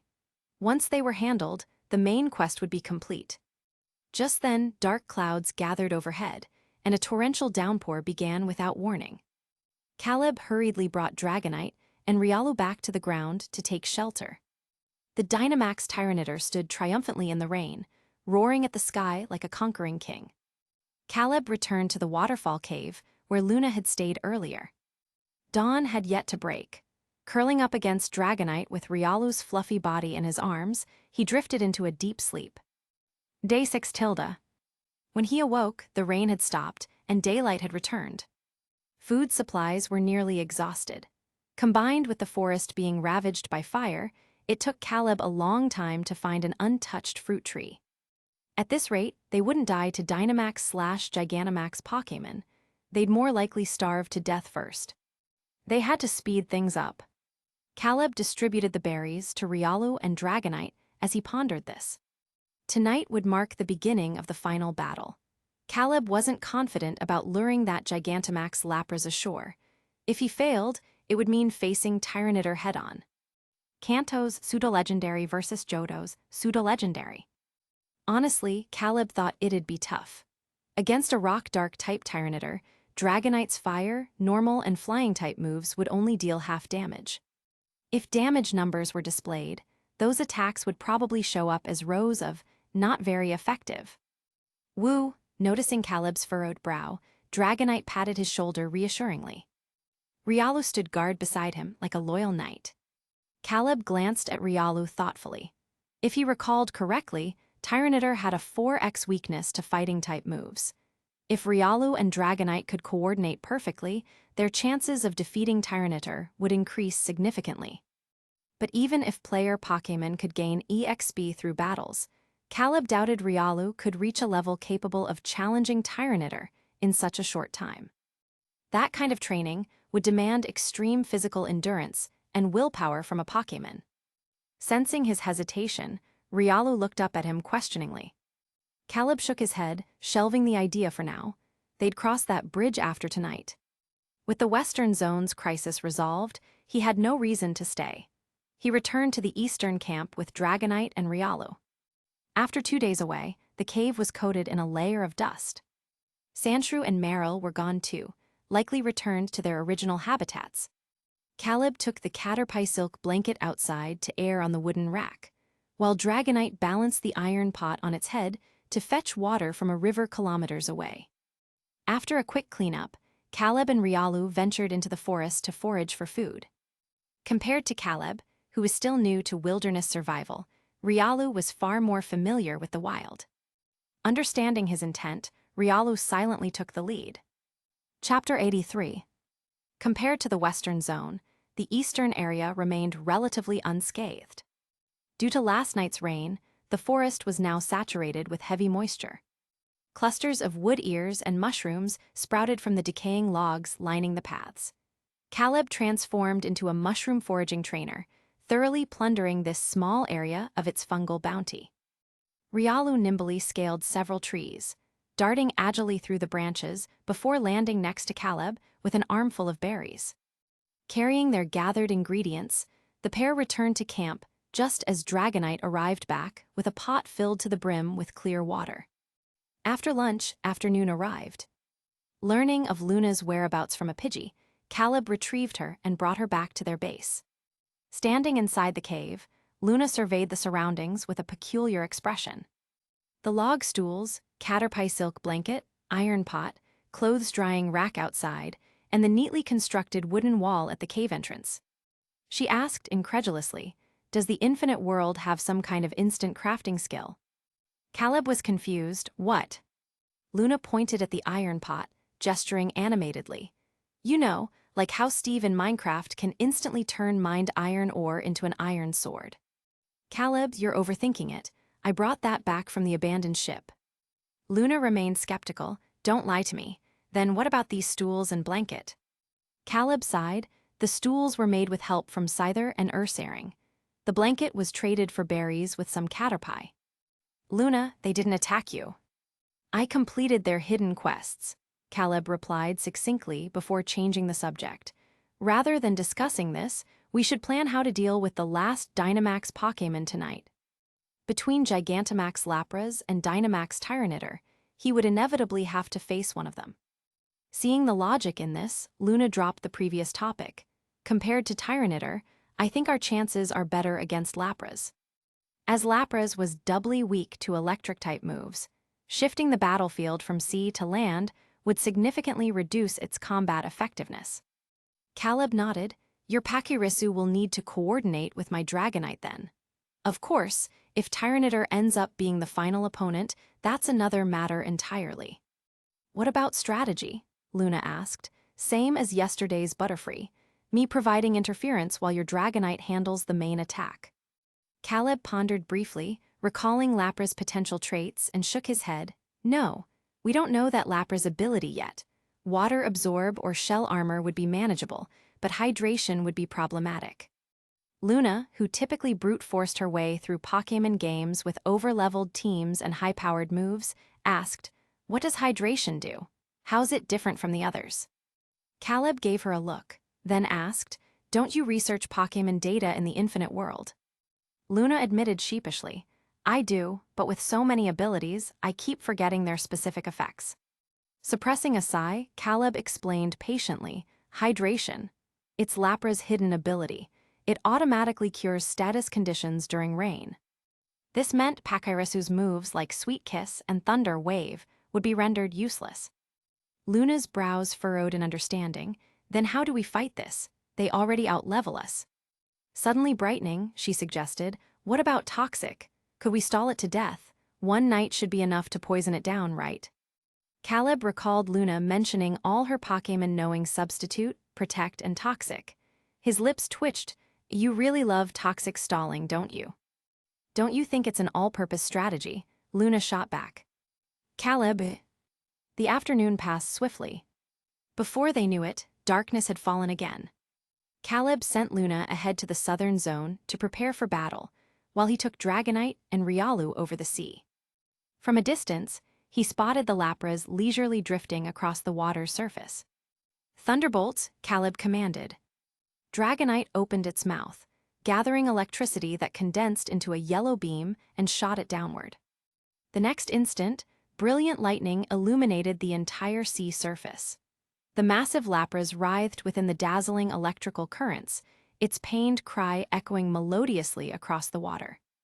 Having successfully drawn its attention, Caleb immediately had Dragonite retreat to the airspace above land. The Lapras turned its enormous body, its cold blue eyes locking onto Caleb's figure with chilling focus. The sea churned violently as a towering, spiraling water column erupted from Lapra's maw. Fly higher, Caleb ordered urgently. The max geyser shot beneath Dragonite, shearing through entire swaths of island trees like a colossal blade. Undeterred by its missed attack, Lapras initiated its next move without hesitation. G-Max Resonance, the signature G-Max move of Gigantamax Lapras. The musical staff-like white rings surrounding its body began vibrating rapidly, transforming into a brilliant white beam studded with ice crystals that lanced toward the airborne Dragonite. Caleb's eyes narrowed. Clutching Riolu tightly, he pressed flat against Dragonite as they dove sharply toward the island's interior. The white beam pursued relentlessly, sweeping horizontally under Lapra's control to intercept Dragonite's low-altitude flight. Gritting its teeth, Dragonite glanced back before abruptly changing direction and plunging into the forest canopy. A deafening explosion erupted behind them. The once-lush jungle terrain struck by Lapra's attack had been reduced to a barren wasteland coated in glittering frost. That was too powerful, Caleb swallowed hard. Then he used his scout ability on the distant Lapras. Gigantamax Lapras, LV, invincible entity. I can't see its level, Caleb's brows knitted tightly. As he stared at Lapras, a bold hypothesis suddenly formed in his mind. Then he instructed, Dragonite, take me away from this island. Remounting Dragonite, they soared back over the open sea. Lapra's gaze tracked their movement unerringly. The moment they left the island's airspace, another massive water column gathered in its maw as its enormous body gave chase at unbelievable speed. Return, frowning, Caleb patted Dragonite's shoulder. Dragonite wheeled sharply, carving a graceful arc through the air as it raced back to land. At this, Lapra's assault ceased abruptly. It remained hovering beyond the shore, its gaze icy and imperious as it watched Caleb on the island. Chapter 84. At this point, how could Caleb not understand? This Lapras was deliberately placed here by the infinite world to act as a gatekeeper, preventing players like them from leaving the island. If that were the case, it meant this Lapras had nothing to do with the player's main quest. Thinking this, Caleb felt a wave of relief. He didn't attempt anything further and instead turned around, flying back south with his Dragonite. He found Luna at their agreed meeting spot. Seeing him in such a disheveled state, she glanced behind him to confirm no Dynamax Pokémon was following before asking, "What happened?" Caleb frowned and explained that the Lapras was a gatekeeper Pokémon. Instead of panicking, Luna grew inexplicably excited. "Does that mean we can use my plan to deal with that Tyranitar now?" Plan? What plan? Caleb had been preoccupied with the Lapras and didn't immediately recall. Luna reminded him, "Toxic. Your Dragonite can carry my Pakirisu into the air, and we can poison the Tyranitar from above. Toxic's damage increases over time. It'll definitely knock out the Tyranitar before dawn." Caleb. Well, it seemed like the only viable option at the moment. The Dynamax Tyranitar was still roaming outside. Caleb and Luna hid behind a tree, while Dragonite and Pakirisu stood before them with serious expressions. Caleb instructed Dragonite, "Got it. You'll carry Pakirisu close to that Tyranitar." Luna told her Pachirisu, and you seized the chance to hit it with Toxic. Dragonite and Pachirisu nodded simultaneously, then exchanged glances.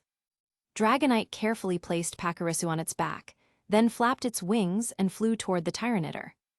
Watching the two Pokémon's retreating figures, Luna couldn't help but feel nervous.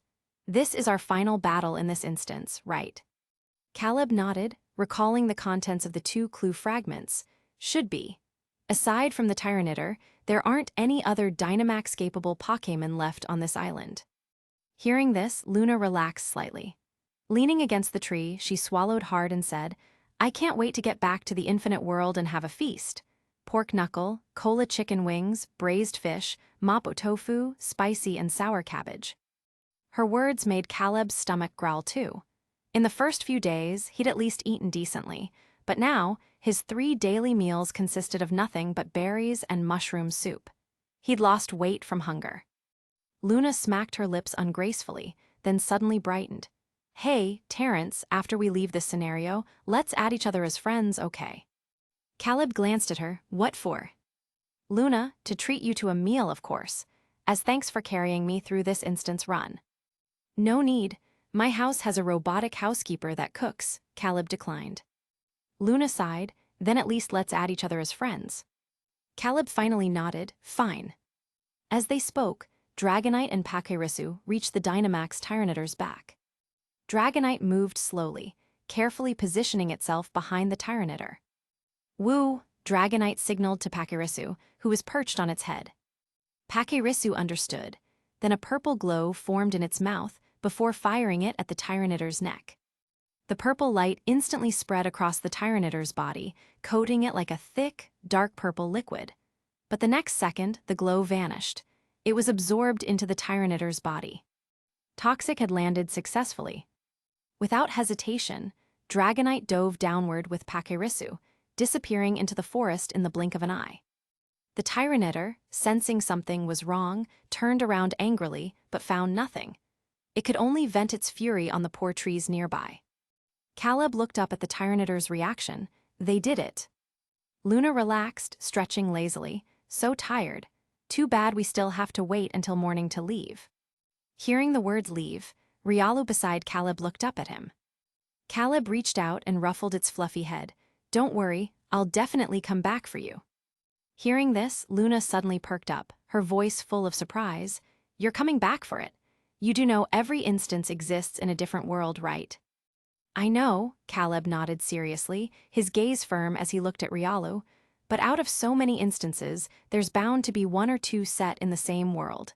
If not the first time, then the 10th. If not the 10th, then the 100th. Eventually, I'll return to this world. Luna frowned worriedly, but the Pokémon world is huge. Even if you do return, how will you find this island? And the time periods of instances aren't the same either. By the time you come back, 100 years might have passed here. You might even end up 100 years in the past. Caleb smiled, unfazed. With so many instances, there's bound to be one set in the present timeline. As for how to locate the island's region and position, he already had a plan. Gently holding Riolu's small face, he said, Until then, wait here for me, okay? Riolu nodded emphatically. Watching this, Luna sensed Caleb's intentions and frowned. You're insane. You think you can break through that Gigantamax Lapra's blockade? Caleb had no real plan, so he would have to force his way through. As long as he found land and confirmed the region and timeline, that would be enough. That's why I'll wait until the main quest is complete before acting, Caleb said. Once the main quest was done, he could submit it and leave the instance anytime. Even if he failed to find land, he wouldn't die lost at sea. Luna fell silent. She stared at Caleb for a long moment before finally saying, Good luck, then. The atmosphere grew quiet. Perhaps sensing Caleb's imminent departure, Riolu pressed its head against him, reluctant to let go. Luna watched this for a while before speaking again. I've never met a trainer like you before. Is it really worth it? Worth isn't the point. Since it chose me without hesitation, I can't let it down, Caleb said, squeezing Riolu's tiny paw. Besides, like you said, no healthy male can resist a Pokémon as cool as Lucario. Luna's eyes softened with nostalgia. True. I remember after the Lucario and the Mystery of Mew movie came out, all the boys in my class went crazy. They'd steal money from their parents just to buy those cheap Pokémon cards sold near the school, all for a single Lucario card. Caleb had done the same. Smiling, he asked, what happened after? After, one kid's parents showed up at school with a bamboo rod and beat him right there in front of everyone. The others never dared steal money again. Chapter 85. Luna continued, but the card-buying craze never really stopped. Rumor has it that after our class graduated, the shop owner near the school bought a whole apartment downtown. Caleb, impressive. Just then, Dragonite and Pachirisu returned. Caleb glanced at the Tyranitar, which was still suffering from toxic effects. He said to Dragonite and Riolu, "We've still got a long night ahead. Let's rest for a bit." Dragonite had been running around all day and was utterly exhausted. It yawned, sprawling out behind Caleb and using its claws as a pillow. It even considerately left enough space for Caleb to lean against its side. Holding Pachirisu, Luna watched this scene with envy. But clearly, Dragonite's luxurious body pillow wasn't something an outsider like her could enjoy. Caleb didn't sleep. Instead, he leaned against Dragonite with Riolu in his arms, resting with his eyes closed. Riolu refused to sleep. After hearing their earlier conversation, it was afraid that if it closed its eyes, Caleb would be gone by morning. Dawn approached, the sky faintly brightening. From the depths of the forest came a thunderous crash, followed by a roar of agony.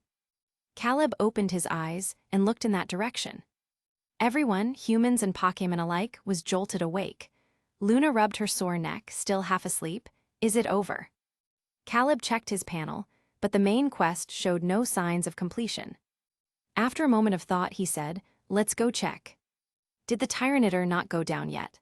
Luna muttered, hugging Pachirisu as she followed Caleb and Dragonite toward the source of the noise. Amid the wreckage of shattered trees, they found the Tyranitar, who had now gone back to normal size, lying unconscious. But something wasn't right. Luna frowned. Why hasn't the main quest been completed? Just then, a dark purple glow streaked across the sky. The night was too dim for Caleb and Luna to notice, but Riolu saw it clearly.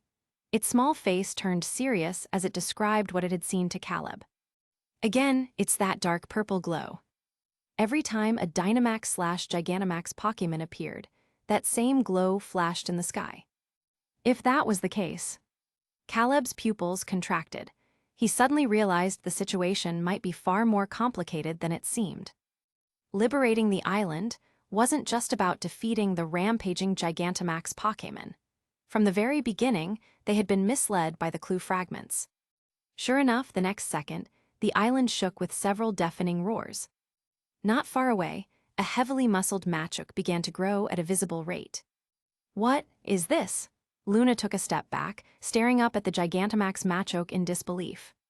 Caleb used Scout on it. Gigantamax Machamp, LV, 100. FCK run, get out of here, Caleb shouted at Luna. Snapping out of her daze, Luna turned and bolted, still clutching Pachirisu. Over her shoulder, she yelled, "What's happening? Why is there a Gigantamax Machamp now?" Caleb shot her a glance, retorting, "Focus, you're about to hit a tree." Huh, Luna swerved left just in time. Caleb, we were misled by the clue fragments. The ones we have aren't complete. Soon, the two reached a relatively safe spot and stopped to catch their breath. Luna clutched her chest, panting, "Then what do we do now? Where do we find more clue fragments?" Sweat trickled down Caleb's face, sharpening his already striking features. Luna stared, momentarily stunned. Caleb wiped the sweat away with a frown, then he replied, "I don't know." Luna snapped out of it, her cheeks flushing as she awkwardly stuck out her tongue. Suddenly, a Talonflame swooped down and landed in front of them. Luna recognized it immediately. That's Setsuka's Pokémon. Why is it here? The Talonflame gave them a sharp look, then flapped its wings and took off again, glancing back as if waiting. Luna blinked, then asked Caleb, "Is it, telling us to follow it?" Caleb nodded, "Let's go check it out first." With that, he and his team followed the Talonflame. The bird Pokémon maintained a steady pace, ensuring the two could keep up. Before long, it led them to a narrow stone cave entrance. Hayate and Setsuka stepped out upon hearing the noise, followed by Tristan and Walter. Out of the 7 players in this scenario, 6 had now gathered here. Caleb scanned the group but didn't see Drake. Hayate noticed his gaze and explained, Drake is dead. He was crushed by that Dynamax Tyranitar. Hearing this, Caleb shrugged, unfazed. Walter, however, spotted Luna and awkwardly greeted her. Hey Lulu, long time no see. How have you been these past few days? Luna snorted and ignored him, turning to Hayate instead. Why did you call us here? Hayate exchanged a glance with Setsuka, then waved his hand. A pale blue panel appeared before the group. Clue Fragment 3, Underground Cavern, Darkest Day. All eyes locked onto the words, Darkest Day. Every one of them had played Pokémon Sword and Shield. They knew exactly what that meant. The Darkest Day referred to the event where a Eternatus energy leaked, causing Pokémon to Dynamax uncontrollably and rampage.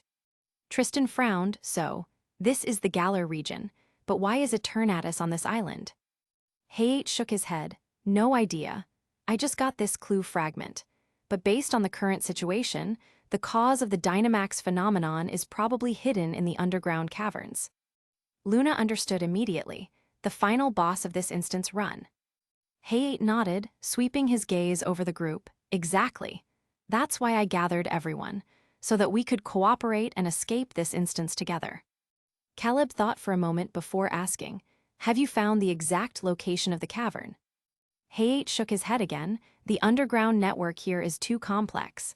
The 2 of us couldn't explore it alone. Let's head in first. This isn't the place to talk. With that, he led the way into the cave.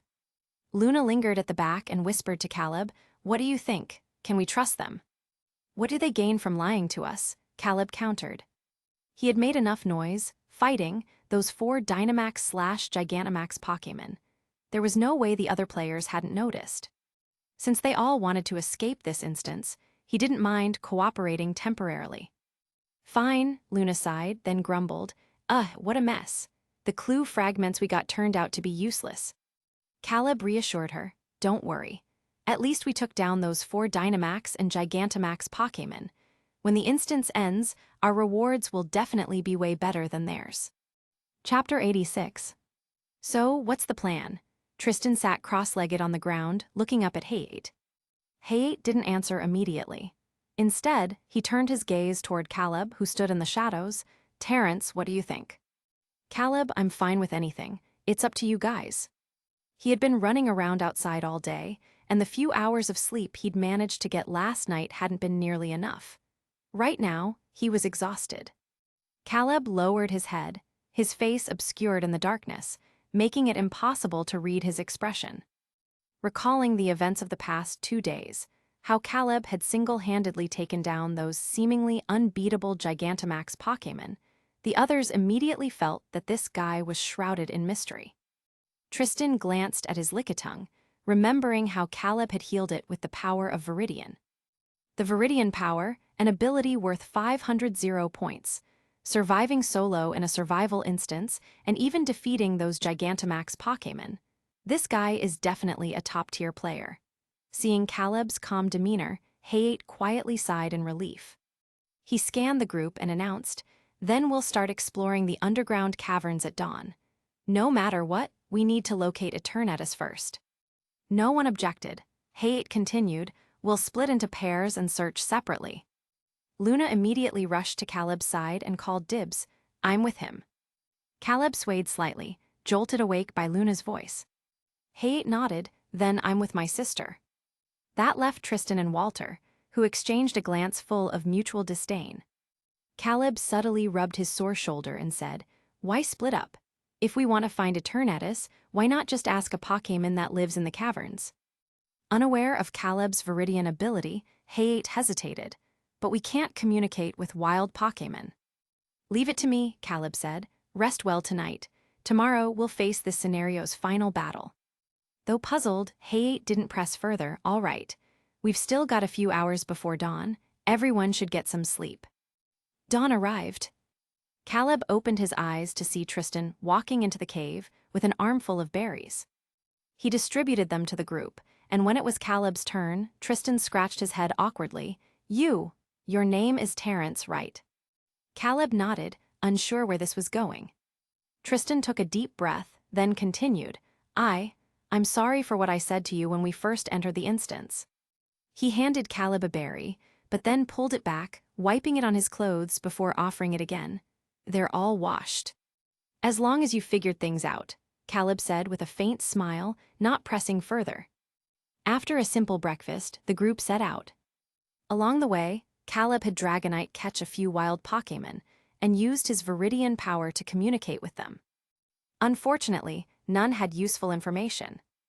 Hayate watched as Caleb withdrew his Viridian aura and reassured him, Don't worry, let's try a few more. Maybe another Pokémon knows something. They pressed on, and finally, a Marowak provided a clue. Marowak scratched its head worriedly. Not long ago, a big purple rock fell from the sky onto the island. Ever since then, giant Pokémon started appearing every night. Caleb, can you take us to where the rock landed? Maybe we can fix the problem. Marowak agreed, leading the way with its bone club in hand. After navigating through dense, winding forests, they arrived at the impact site. It was a massive crater about 60 meters in diameter. Its depths were pitch black and unfathomable. Standing at the edge, they could hear the eerie howl of wind rushing from below. Walter's eyes widened. Holy smokes, this looks just like the Rotten Vale from Monster Hunter. Caleb had played Monster Hunter 2. The Rotten Vale was a colossal underground lake beneath the ancient forest. It was connected to the ocean and a vast network of waterways. Hayate blinked, then glanced at Caleb. So, we're supposed to fight down there. I don't see another way, Tristan said, unless someone wants to go down and lure Eternatus up, which seems impossible. Walter frowned. I wonder if the space down there is big enough for Eternamax Eternatus. Normal Eternatus stood 20 meters tall. As for Eternamax Eternatus, it was around 100 meters. If the underground space wasn't large enough and Eternatus suddenly transformed mid-battle, they'd be crushed alive. This was a serious problem. Maybe we should send someone down to scout first, Hayate suggested. Immediately, all eyes turned to Caleb and Setsuka, the only trainers in the group with flying Pokémon. Setsuka glanced at Caleb and volunteered, I'll go, my Talonflame is faster. Hayate shot his sister a disapproving look. Before he could argue, Caleb cut in, we'll go together. If Eternatus spots us, one of us will need to hold it off. Hayate opened his mouth, hesitated, then took a deep breath. He looked at Caleb pleadingly. Bro, please take care of my sister. Setsuka face-palmed, seriously, Nay-san. Caleb sighed, then replied, if you're so worried, why not go down yourself instead? Hayate froze, then immediately turned to Setsuka, saying, I'll go in your place. Setsuka. Caleb had seen enough. He turned and commanded Dragonite to use Dragon Dance, maxing out its speed and attack. The others stared in confusion. Tristan couldn't help but ask, Terrence, what are you doing? Caleb glanced back, prepping for the fight, obviously. Hayate, still mid-argument with his sister, watched Dragonite's buff routine with a dumbfounded expression. Wait, you can do that. Caleb gave him a weird look. Don't tell me you've been following official battle rules in a place like this. Hayate. Well, it seems we've been naive, he thought. Setsuka face-palmed again, then released her Talonflame and ordered, Talonflame, use Sword's Dance and Agility. Chapter 87. Be careful.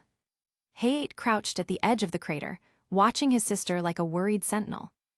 Don't rush into anything, stay behind Terrence, and whatever you do, don't be reckless. Setsuka couldn't take it anymore. She turned to Caleb and said, I'm going down first. With that, she commanded Talonflame into a steep dive. Caleb gave Luna and the others a nod before gripping Dragonite and following closely behind. The wind howled past their ears as they plummeted downward. As they descended, the light around them dimmed, swallowed by the cavern's depths. Caleb was mentally calculating the distance when Setsuka suddenly gasped. He snapped his head up and saw it. A massive, sinister figure lay coiled on the ground below, its body glowing with an eerie light.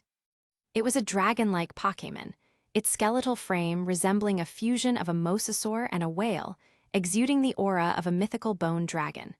Its colors were deep purple and crimson. Caleb immediately used Scout. Eternatus Fake LV, 70. Objective, congratulations, you found this scenario's final boss. Work with your Pokémon to defeat it. Note, created by the infinite world, not the real Eternatus. Cannot be captured, will dissipate upon defeat. Setsuka and Talonflame immediately flew back to Caleb's side, silently questioning him. Caleb pointed upward and silently said, "Let's retreat for now." Before the fake Eternatus could wake, the two quietly returned to the surface. "How was it?" Hayate asked. Caleb shared the boss's stats. "It's at level 70. Also, it's not the real Eternatus, so its strength should be nerfed." "Still, we can't underestimate it," Hayate said. "Even a fake legendary is still a legendary." Luna frowned. "You think it's stronger than those level 100 Gigantamax Pokémon?"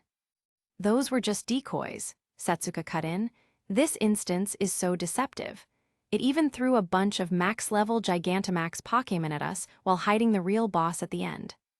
If this thing is stronger than them, the difficulty would be on par with a punishment instance," she continued.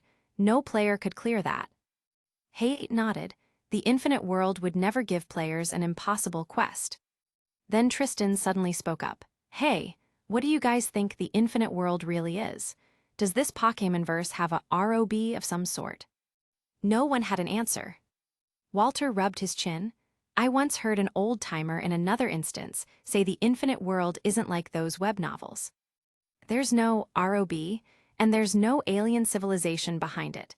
It's more like a collective subconscious creation of all humans who love Pokémon in our world."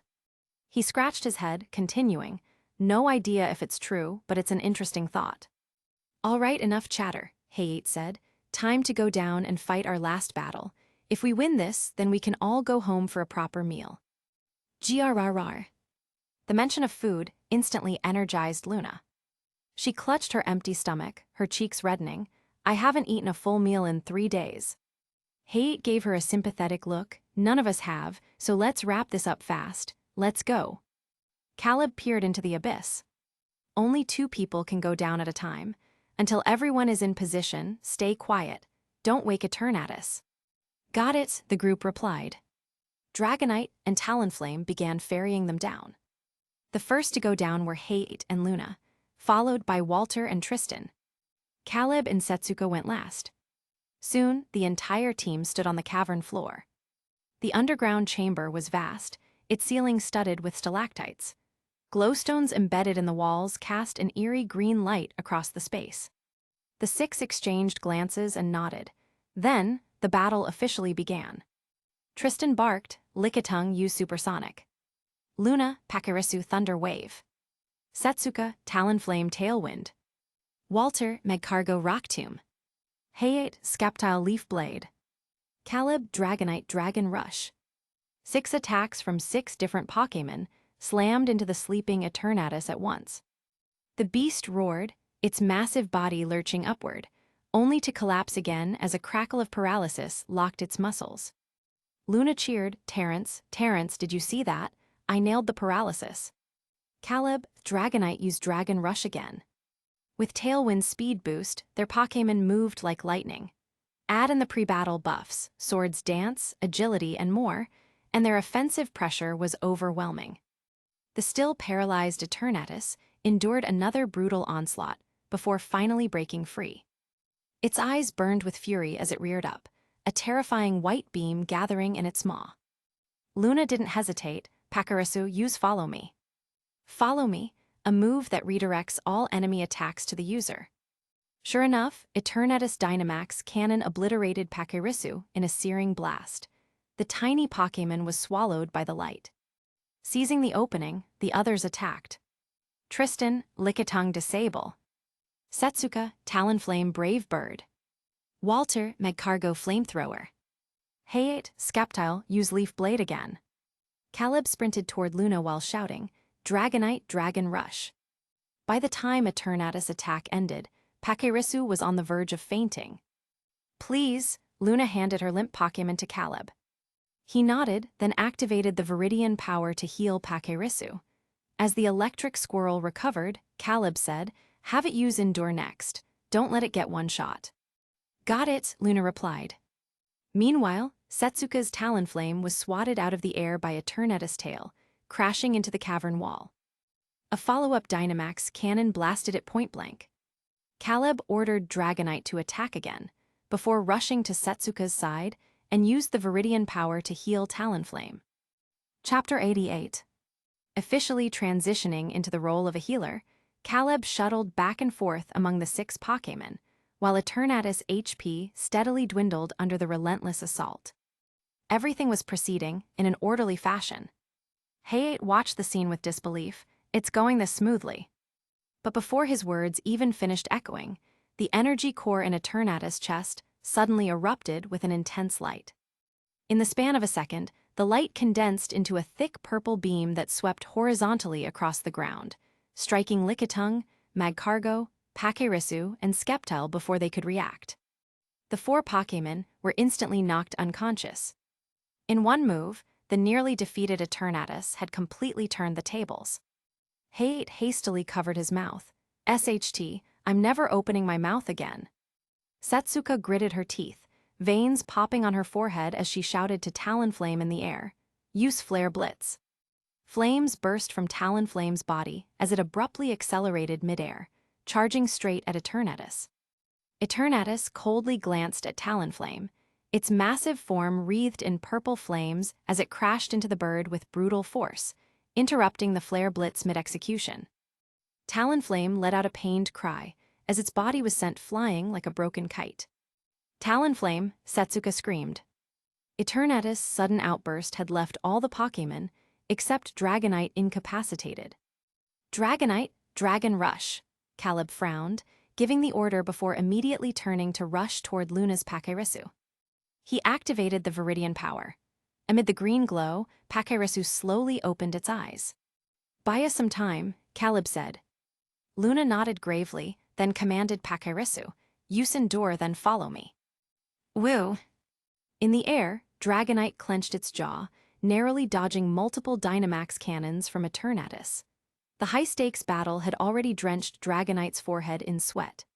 Seeing all its attacks dodged, Eternatus flew into a rage. Its chest core flared with another intense purple light. Dragonite was now cornered. Whether it flew up or down, it couldn't escape the Dynamax cannon's range. Just then, Pachirisu on the ground used Follow Me. Eternatus' attention instantly shifted, and the Dynamax cannon meant for Dragonite was redirected toward Pachirisu, piercing through its tiny body.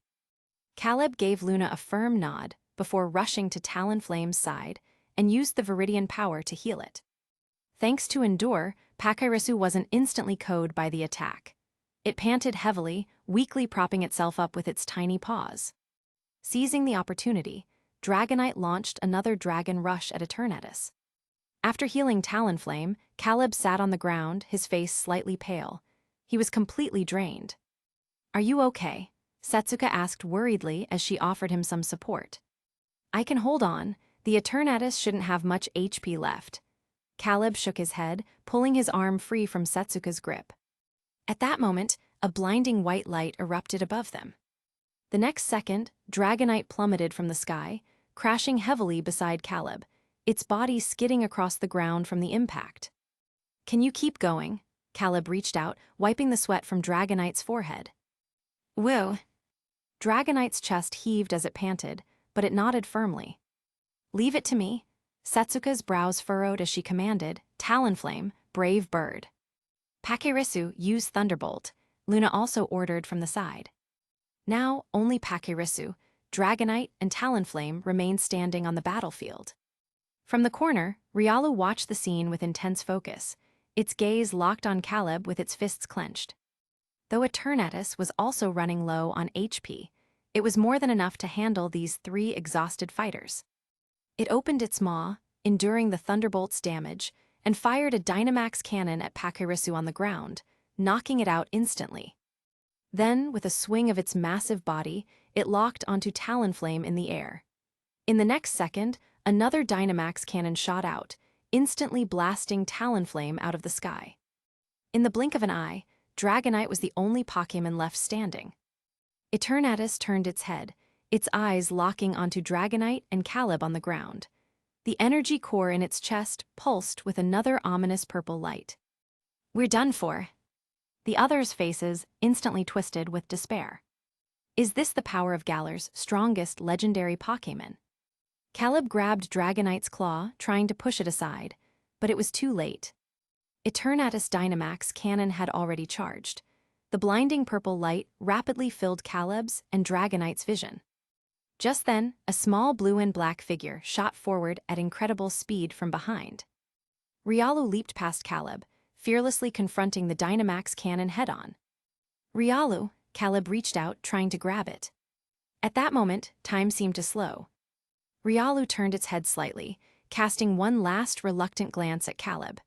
Then, an overwhelming white light erupted from its body. That was the light of evolution. It's evolving. Hate and the others stared dumbfounded. When the light faded moments later, an incredibly cool Pokémon stood before them. Lucario narrowed its eyes, locking onto Eternatus in the air. An aura sphere materialized in its paw before it hurled the attack straight at Eternatus. Boom! That single aura sphere drained the last of Eternatus' HP. Its massive body disintegrated into shimmering purple stardust, scattering into the air.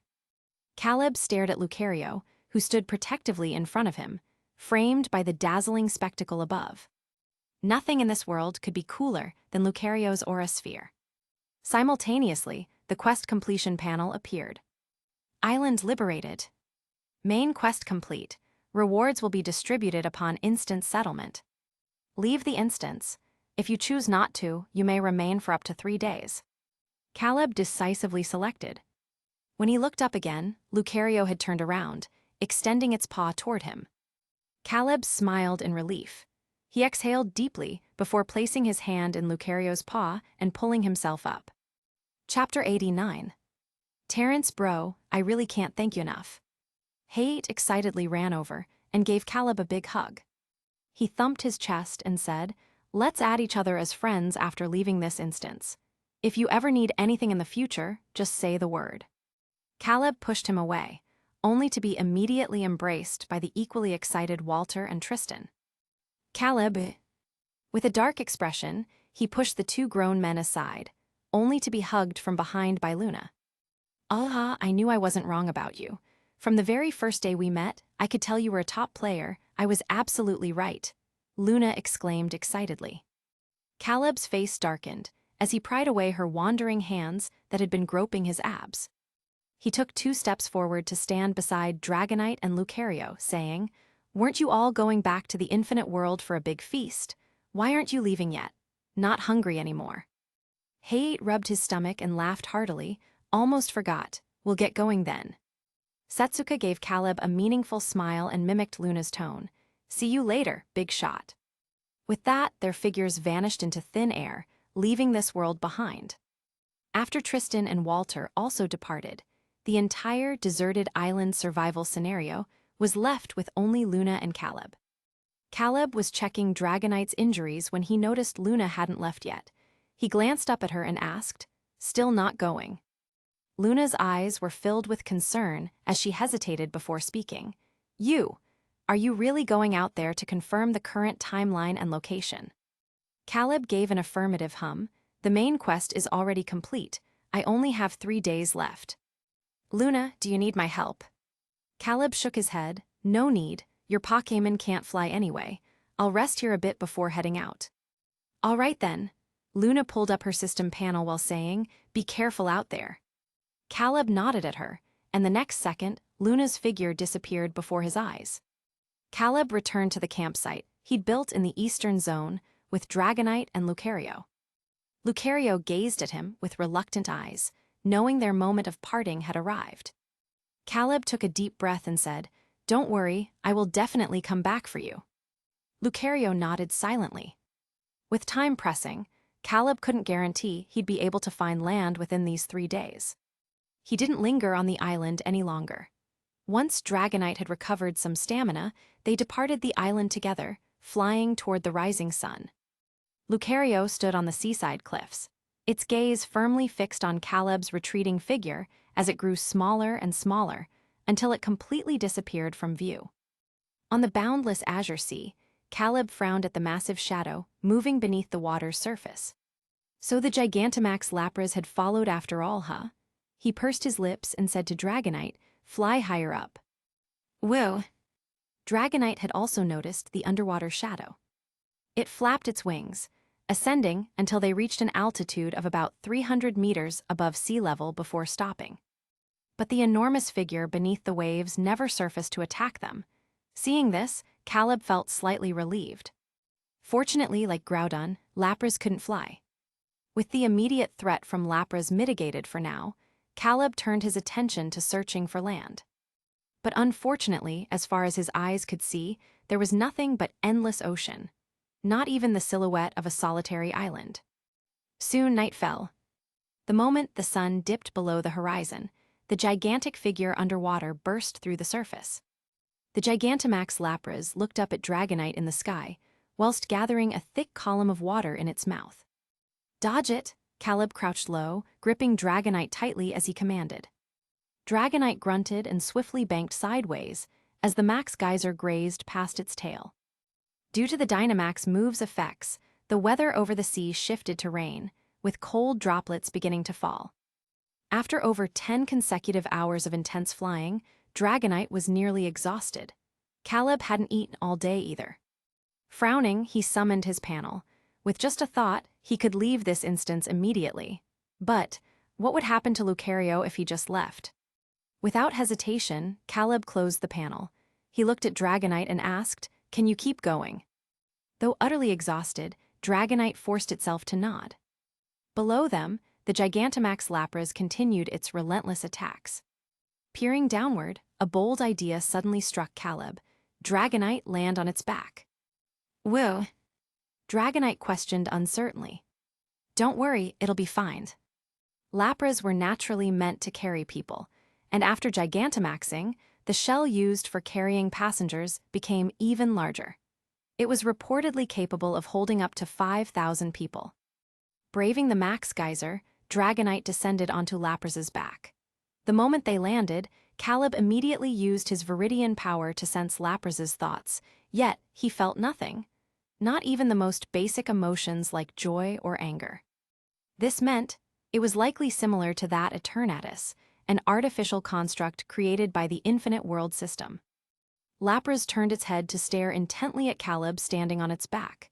Caleb met its gaze. But the next second, the idiot Pokémon gathered another Max Geyser in its mouth and fired it at its own back. Caleb fell silent for 2 seconds before quickly grabbing onto Dragonite and getting off Lapras's back. Then he repeated the maneuver, landing on its back again. Lapras immediately used Max Geyser again. Caleb. After about 20 repetitions of this process, Lapras's gigantic body finally dissolved into scattered light particles amidst the rain. Caleb and Dragonite hovered silently over the now empty sea, exchanging glances. The Gigantamax Lapras threat had been resolved. "Woo," Dragonite scratched its head, letting out an innocent-sounding cry. Caleb licked his parched lips. In his haste to leave, he had forgotten to bring any berries from the island. After a moment's thought, he said, "Let's keep moving forward. We'll find somewhere to rest first." Dragonite nodded and flapped its wings, taking to the skies once more. This time, Caleb's luck finally turned. He spotted a small island up ahead. They descended on the beach, where Caleb knocked 2 coconuts from a palm tree and had Dragonite split them open with its claws. The pair each drank from a coconut, quenching their thirst. After drinking his fill, Caleb suddenly didn't feel sleepy anymore. On the other hand, the exhausted Dragonite lay down on the sand to sleep. Meanwhile, Caleb went into the ocean to wash up. After a week without bathing or changing clothes, he practically looked like a wild man. Not wanting to be mistaken for a dumpster-diving beggar if he found civilization, he stripped to the waist and began washing his clothes in the seawater. Chapter 90. Early the next morning, Caleb and Dragonite left the deserted island together. The weather at sea was unpredictable. By evening, heavy rain accompanied by howling winds had arrived. Caleb frowned as he looked down at the pitch-black sea surface. Thunderstorms raged, making the air feel oppressive and viscous, permeated with a sense of despair. It was as if the apocalypse had arrived. Caleb's expression turned grave. After an entire day of searching, he had found nothing. In the blink of an eye, half of his 3-day limit had passed. In such harsh conditions, Dragonite's flight speed was also affected. The flapping of its wings grew increasingly sluggish under the pounding rain. If this continued, disaster seemed inevitable. Caleb pursed his lips and summoned both his piquet ball and panel before him. The moment Dragonite could no longer hold on, he would immediately press the exit button. Woo! Dragonite's cry snapped Caleb out of his thoughts. Turning his head, he saw an island illuminated by lights in the distance. He immediately felt relieved and said, "Let's go check it out." Woo! Dragonite responded and banked toward the lights. At that moment, the same emotionless voice Caleb had heard when entering the infinite world sounded in his ears. Warning, warning. Player Caleb Chase has left the bounds of instance, deserted island survival. Now entering high-risk instance, mirror. It is detected that the current instance's difficulty far exceeds the player's capabilities. Player Caleb Chase must leave this area immediately. Proceed at your own risk. Before the final word area even finished, Caleb and Dragonite had already arrived above the island. Seeing that Caleb had no intention of leaving, the voice paused before adding, "Player Caleb Chase has entered instance, mirror. Non-participating players cannot obtain any rewards here." Having finally found signs of human habitation, Caleb naturally had no intention of leaving so easily. Ignoring the warning, he looked down to survey the island. A modern castle with European-style architecture stood on the island. Warm orange light spilled from its windows, creating an extremely cozy atmosphere that showed no signs of danger whatsoever. Caleb could practically imagine the castle's inhabitants sitting on plush sofas by the fireplace, enjoying cookies while reading books, especially on a stormy night like this. Woo! Dragonite suddenly made a confused noise, turning its head to look behind them. Caleb was momentarily startled. What's wrong? Dragonite, woo-woo, I think something's following us. Caleb immediately turned around vigilantly, but saw nothing. Dragonite, woo, maybe I was mistaken. Caleb pursed his lips and said, "Let's land first." Dragonite nodded and descended toward the castle entrance. But before they could even touch down, the castle's front door, which had been wide open moments ago, slowly swung shut, blocking out the raging storm. By the entrance railing stood 3 familiar figures facing the door, seemingly engaged in conversation. As Caleb and Dragonite landed quietly behind them, an overwhelming sense of nostalgia washed over him at the sight. James, so if we want to infiltrate this castle. Jesse, our only option is to enter through the exit. Meowth, what kind of exit is dat, Naya? Jesse looked down in a certain direction and said, "There." Meowth peeked where she indicated and immediately grimaced, "So sewage pipes. I ain't no rat, Naya." At this point, Caleb cleared his throat, ahem tilde. Startled, Team Rocket whirled around. Meowth lost his footing and nearly toppled over the edge, but Caleb swiftly grabbed his arm and hauled the cat onto Dragonite's back. Jesse and James immediately went on high alert and demanded, "Who are you? Let go of Meowth." Meowth struggled violently, even unsheathing his claws. Caleb quickly released him and placated, "Don't panic, I mean no harm." Meowth scrambled back onto the railing between Jesse and James, eyeing Caleb suspiciously. "What do you want, Naya?" Caleb landed and recalled Dragonite into its piquet ball to rest before calmly fabricating a story. "I'm a trainer from Hone traveling to Kanto by ship. My vessel got caught in a storm halfway, and I've been adrift at sea with my Pokémon for ages before washing up here." Hearing this, Jesse gave Caleb a once-over. His clothes were wrinkled, hair disheveled, face gaunt and weathered. He was the very picture of someone who had been stranded for ages. Her wariness diminished slightly. Seizing the opportunity, Caleb scratched his head and asked, "Could you tell me where this is?" "Meowth, dis is de Kanto region, Naya." "And the date, what year and month is it?" Caleb pressed. Jesse frowned but answered, "What a weirdo. It's July 21, 2008. Anything else? If not, scram." Finally learning the region and timeline, Caleb inwardly sighed in relief. He sincerely thanked Team Rocket before asking, "May I know your names?" Truthfully, he wanted to hear their iconic "Prepare for Trouble" motto. But alas, after exchanging glances, Jesse and James skipped the famous introduction. "James, names aren't important. We're leaving." With that, the trio turned toward the sewer entrance. Caleb followed. Meowth looked back and warned, "No followin' us, Naya." Caleb spread his hands. "I'm not following, we're just going the same way." Glancing at the sealed castle doors, he added, "I haven't had a proper meal in 3 days. With the main entrance closed, the sewers are my only option." Remembering how Caleb had saved it from falling earlier, Meowth hesitated before relenting. "Fine, tag along if you must. But no talkin' unless we say so, Naya." Caleb immediately agreed. "Got it, thank you." HMPH. Meowth turned away, muttering, "Troublesome guy, Naya." "Hey, hurry up," Jesse called back to Caleb and Meowth. Grateful, Caleb smiled and followed Team Rocket into the dark sewers. James led the way with a flashlight, while Meowth and Caleb brought up the rear. For some reason, this scenario felt oddly familiar to Caleb, kinda like he'd seen it somewhere before. "Naya." Suddenly, Meowth froze before whirling around. Noticing this, Caleb also turned. "What's wrong?" James and Jesse stopped upon hearing this. Trembling, Meowth whispered, "Something's following us, Naya." Chapter 91. Where? Jesse looked around vigilantly, but saw nothing. "You must be seeing things," she said. Meowth wiped non-existent sweat from his forehead and sighed. "Maybe so, Naya." Caleb remained silent.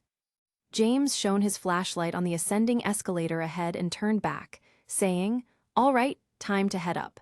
This time we're definitely catching that brat's Pikachu." Realizing his slip, James immediately shut his mouth. Caleb lowered his head, pretending not to have heard. He thought to himself how persistently Team Rocket pursued Ash's Pikachu. James chuckled awkwardly, handed the flashlight to Jesse, and climbed up the escalator first. Jesse followed, leaving Caleb and Meowth at the rear. Once above ground, James immediately said to Caleb, "We're here. Go find your own food, no more following us." Caleb nodded absent-mindedly and parted ways with Team Rocket at the fork in the road. Having not eaten all day, he was genuinely starving. Though he felt a tinge of regret at not hearing Team Rocket's classic catchphrase, filling his stomach took priority. With Dragonite resting in its Pokéball, Caleb wandered the castle alone. While he already knew the current timeline and location, he wanted more details, like the island's coordinates and the nearest city. Mirror, this instance was labeled as a high risk, so Caleb kept the panel open in front of him. At the first sign of danger, a single tap would instantly eject him from this world. Though the castle appeared massive from the outside, its interior was surprisingly straightforward, far less convoluted than the manor where Amber lived. Caleb walked down a straight hallway, turned a corner at the end, and found himself at the castle's grand hall. A Pokémon battle seemed to be underway below. Peering over the staircase railing, he took in the entire scene. Among the crowd, he spotted several familiar figures: Ash with Pikachu, Misty with Togepi, Brock supporting Nurse Joy, and Mutwo floating midair. Caleb instantly realized where he was. New Island, the setting of the movie Mutwo Strikes Back. Aside from Ash and friends, he also noticed a group of players on the other side. He recognized them as Infinite players because of a striking blonde woman with a flat chest in the crowd. From this distance, Caleb couldn't make out the details, but he saw an NPC order their Rhydon to attack Mutwo. Mutwo effortlessly flung the Rhydon aside with one hand. Unable to resist, Caleb crouched and used Scout on Mutwo. But before the status panel could appear, Mutwo abruptly looked up directly at him. A blue glow flashed in its eyes. Before Caleb could react, he was levitated off the ground, floating down the stairs straight toward Mutwo. Every eye in the hall locked onto Caleb. Whispers broke out among the players. "Who's that? Doesn't look like an NPC. Is he a player?" "Impossible, I've never seen him before." From the crowd, Hatsumi also noticed Caleb, her brows furrowed in confusion. Mutwo stared intently at Caleb. 1 minute passed, then 2, then 3, it remained motionless. The atmosphere grew increasingly tense, Even Ash looked baffled. Caleb found the silence unbearably awkward. Forcing a grin, he tentatively greeted, hi. Mutwo snapped out of its trance, its eyes flickering. Its telepathic voice coldly echoed in Caleb's mind. "Use leave now." With that, the psychic grip released. Caleb landed softly. Glancing at the pulsating red heart icon in his inventory, he turned toward Hatsumi among the players. Hatsumi frowned, her eyes conveying both concern and questioning. Caleb walked over, grabbed a sandwich and an Iran berry from the banquet table, and began devouring them. Mutwo's gaze shifted away from Caleb as it addressed the crowd coldly. "I once wished to coexist with humans, but I've been disappointed. Humans are inferior creatures compared to Pokémon. If left to the mercy of such weak and cruel beings, this world is doomed." Brock couldn't stay silent, "So you're saying, Pokémon like you should rule instead?"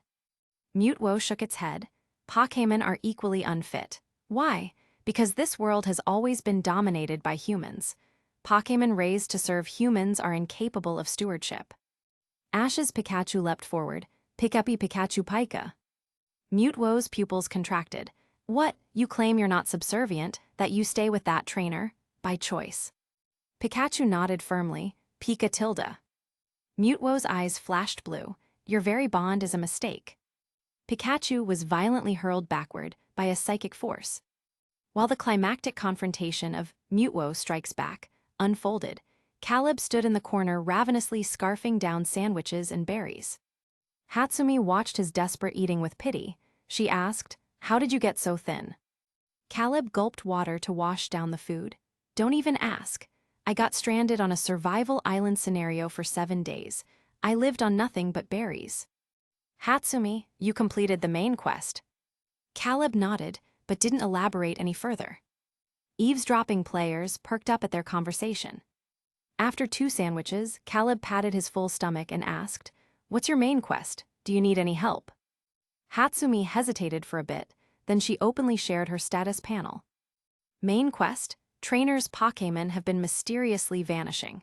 Reliable intel indicates all affected trainers visited a place called Pokémon City beforehand, yet none remember their time there. Objective 1, gather clues, completed. Objective 2, travel to New Island, completed. Objective 3, escape New Island. Warning, if Mutwo erases your memory, the quest fails. Optional, defeat capture Mutwo." Chapter 92. If I remember correctly, the ending of this movie is Mutwo being moved by Ash's actions, followed by everyone's memories being erased, right? Caleb pondered aloud. Hatsumi nodded slightly. Glancing at the row of players sitting to their right, she whispered, "That's correct. But from what I know, the players participating in this instance aren't just here for the main quest. Their real goal is capturing Mutwo." Caleb looked back casually and asked, "They came prepared?" Hatsumi gave an affirmative hum. "See that muscular guy in the hoodie? He and the blue-haired woman next to him are ranked in the top 400 of the player rankings. They're extremely strong." Player rankings? A comprehensive leaderboard the infinite world created based on player strength. You haven't unlocked it yet, right? Hatsumi explained. You'll get notified after obtaining your first max-level Pokémon. Oh, Caleb checked the timer on his panel. 32 hours remained until the 3rd day ended. He then opened his Pokémon interface, where Dragonite's adorable portrait had a red status floating beside it. Going back to fetch Lucario now would probably be too late. Noticing Caleb's damp hair, Hatsumi pulled a dry towel from her backpack and handed it over while asking, "So how did you end up here? If you were starving, why not return to the infinite world first?" Accepting the towel, Caleb gave a concise explanation. "I ran into special circumstances. I met a Lucario on the island but didn't have any Piquet balls. It's waiting there for me to go back." Hatsumi frowned, taking in Caleb's disheveled appearance. "Wait, how long did you fly over the ocean to get here?" Caleb, "About a day and a half." Realization dawned on Hatsumi. "So you crossed seas on an empty stomach, just to confirm this world's timeline and location." Caleb nodded. "Seems my luck held out." Hatsumi opened her mouth, but found herself at a loss for words before finally muttering, That's completely insane. Nonchalantly drying his rain-soaked hair, Caleb shot her a look. Could you not look at me with those pitying eyes? You're not my mom. Hatsumi rolled her eyes, as if who'd want a son as troublesome as you. As they bantered, this scenario's plot reached a critical juncture. Disagreeing with Ash's group, Mutwo psychically summoned a batch of specially crafted Piquet balls that flew toward every trainer's Pokémon present. Chaos instantly erupted. The NPC's Pokémon were forcibly captured by the Mutwo balls without resistance. Even Ash and Pikachu couldn't escape this fate. After a frantic chase sequence, Ash vanished alongside Pikachu into the conveyor belt, transporting the captured Piquet balls. The players, however, had anticipated this plot point. They immediately sent out their strongest Pokémon when the Mutwo balls appeared. In response, Mutwo simply snorted. Its eyes flashed blue as psychic energy blasted the players backward, allowing the pursuing Mutwo balls to capture their Pokémon unimpeded. Yet around Caleb and Hatsumi, not a single Mutwo ball approached, which created a bizarre safe zone that even extended to Hatsumi by association. Within moments, the vast hall contained only humans. Every last Pokémon had vanished except for Mutwo itself. Caleb and Hatsumi sat together, quietly observing the other players' futile struggles. This is Mirror's scripted defeat. No matter what, players can't protect their Pokémon, Hatsumi whispered. You've been here before. No, but I heard from other players who completed this instance in the Infinite World. Next, they'll face cloned versions of their own Pokémon. All perfect 6 IV, max-level duplicates. Pausing, Hatsumi studied Caleb. Speaking of which, what's your deal? Why didn't Mutwo attack you? Caleb directly showed her the pulsating red heart in his inventory. Reward from a hidden quest in another scenario. I'm not entirely sure about the specifics either. Hatsumi's expression turned complicated as she swallowed hard. What kind of hidden quest gives something this disturbing as a reward? Caleb thought for a moment, then replied, it involved a little girl named Amber. Does she have any connection to Mutwo? Amber, that's Dr. Fuji's daughter from Team Rocket, Hatsumi murmured, then she answered. And Dr. Fuji was one of the researchers who created Mutwo. Caleb. The pieces suddenly clicked into place. Their casual conversation continued unabated despite the surrounding players, until Mutwo finally had enough. A vein visibly twitched on its forehead as blue energy flashed in its eyes. With a psychic version of teleport, it forcibly relocated both Caleb and Hatsumi away from the scene. Vermilion City Harbor Tilde. Standing on the rain-slicked docks, Caleb and Hatsumi stared blankly at each other. Checking her mission panel, Hatsumi looked stunned. My main quest is complete. Just then, Officer Jenny emerged from the stormy night. Hey, you two, come over here. Hatsumi glanced back. It's Officer Jenny. Approaching them, the officer said, all ferries to New Island are suspended due to the storm. Please wait in the terminal until the weather clears. The pair followed her to the harbor's waiting area. Hatsumi bought a can of warm mumu milk and handed it to Caleb. You're running out of time, aren't you? Accepting it, Caleb replied, tomorrow is the last day. After some thought, Hatsumi offered, do you know the island's exact coordinates? I've got 7 days left here. I could retrieve Lucario for you. She quickly added, if you're willing to trust me, that is. Caleb hesitated. I only know it's in the direction of the setting sun, but I can't guarantee the accuracy. This might waste a lot of your time and energy. Hatsumi shrugged, no problem, I'll treat it as a vacation. Then, thank you, Caleb expressed his gratitude sincerely. Seeing his solemn expression, Hatsumi reassured him, don't worry, everything will work out. By dawn, the players challenging the mirror instance, along with Ash, had been teleported back by Mutwo. Strangely, none retained any memories of what transpired. Watching this unfold, Hatsumi sighed, as expected, no one could capture Mutwo after all. Chapter 93. Chapter 94. After resting for the night, Dragonite's stamina had fully recovered. The storm at sea had finally calmed down. Caleb and Hatsumi arrived at the harbor, where Hatsumi summoned her Pokémon, a blue Lapras. Caleb and Dragonite exchanged a glance at the sight of Lapras, both wearing complicated expressions. Hatsumi, what's with those faces? Are you looking down on poor trainers who can't afford to take a boat? Caleb, no, it's just that seeing your Lapras reminds me of some unpleasant memories. Hatsumi let Alakazam carry a large bag of food and drinks with Psychic, before making space for one person on Lapra's back. If it's unpleasant, then don't talk about it, she said. Come on, hop on. Let's go pick up your Lucario. Caleb nodded and stepped onto Lapra's back steadily. He planned to travel with Hatsumi first and then leave this place when the time came. Staring at the endless expanse of the sea, Caleb said, I'll leave Dragonite with you, otherwise, Lucario might not follow you. Got it.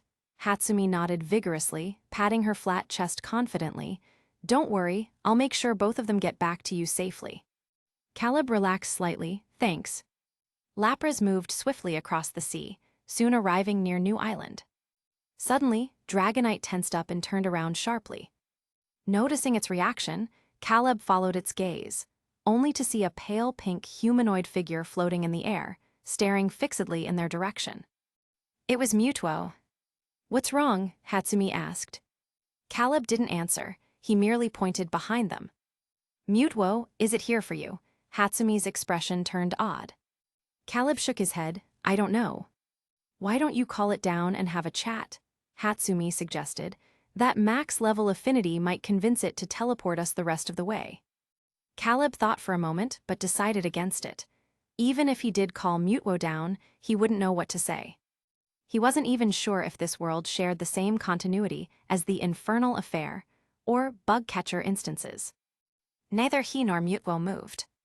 As Lapras sailed quietly across the sea, Mewtwo silently trailed behind them, making the scene eerily unsettling. By noon, Hatsumi had Lapras use Ice Beam to create a small ice platform where they could eat lunch. Pointing at Mewtwo, Hatsumi asked, should we invite it over for a meal?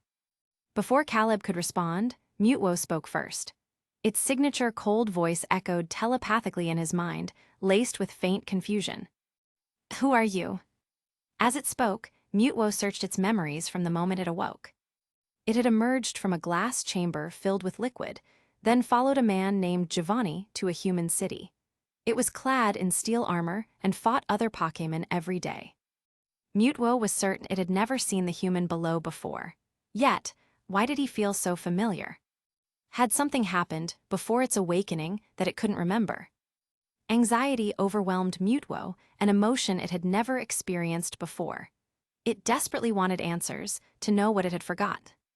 Unaware of Mewtwo's thoughts, Caleb hesitated for a moment before asking, do you know Little Amber? Amber? Hearing that name, confusion flickered in Mewtwo's eyes. It sounded so familiar. Unbidden, images flashed in its mind. A starry night sky over a thriving human city. Amid the beauty, Mewtwo seemed to see a little girl with green hair and a white dress whispering gently. Live well, okay. As Mewtwo floated motionless in midair, lost in thought, Caleb handed Dragonite's Piquet ball to Hatsumi. Time is almost up, I've got to go, the rest is up to you, he said. Don't worry, I'll bring both of your precious Pokémon back safe and sound. Hatsumi nodded firmly.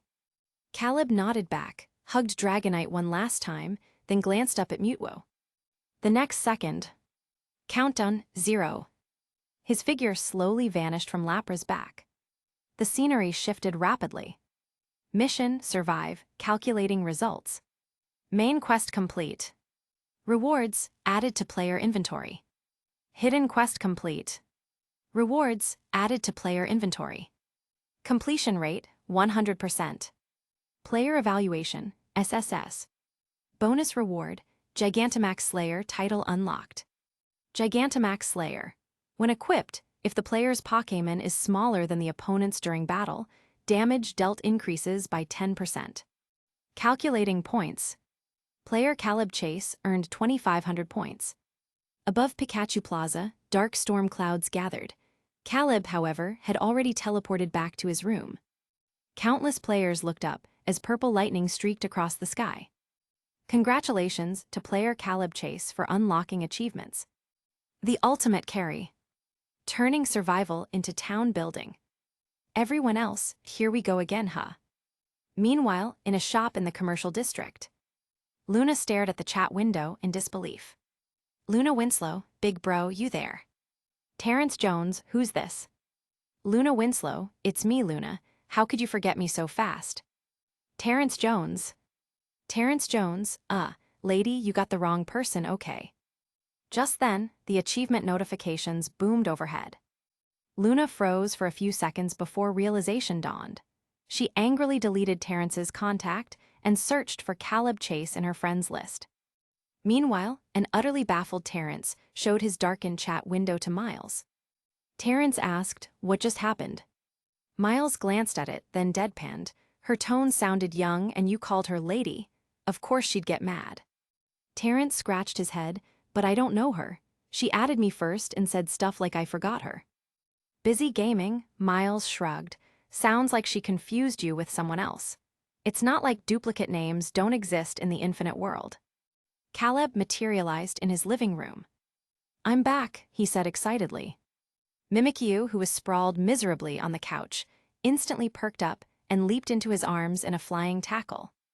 Chapter 95. Here, Koef, com/Lucasibisi. Caleb pinched Mimikyu's soft, squishy cheeks, took a few steps forward, and sat on the sofa.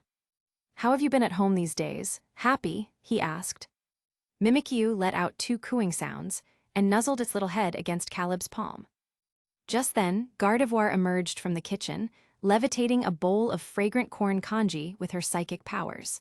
Her expression was cold as she swept a glance over Caleb without a word. She then set the bowl down on the glass coffee table in front of him. Caleb was caught off guard. "What's wrong with you?" he asked, puzzled. At Caleb's words, Gardevoir's expression quickly shifted.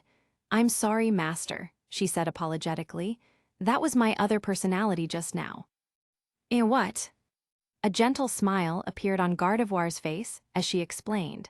"This is the special service you customized when you first ordered me." Caleb understood now. He frowned in thought for a couple of seconds, recalling Gardevoir's earlier expression, "Does your other personality dislike me?" Gardevoir quickly shook her head. "Of course not, she's just too shy to face you. Actually, long before I noticed, she had already sensed your return. This corn congee was specially made by her for you."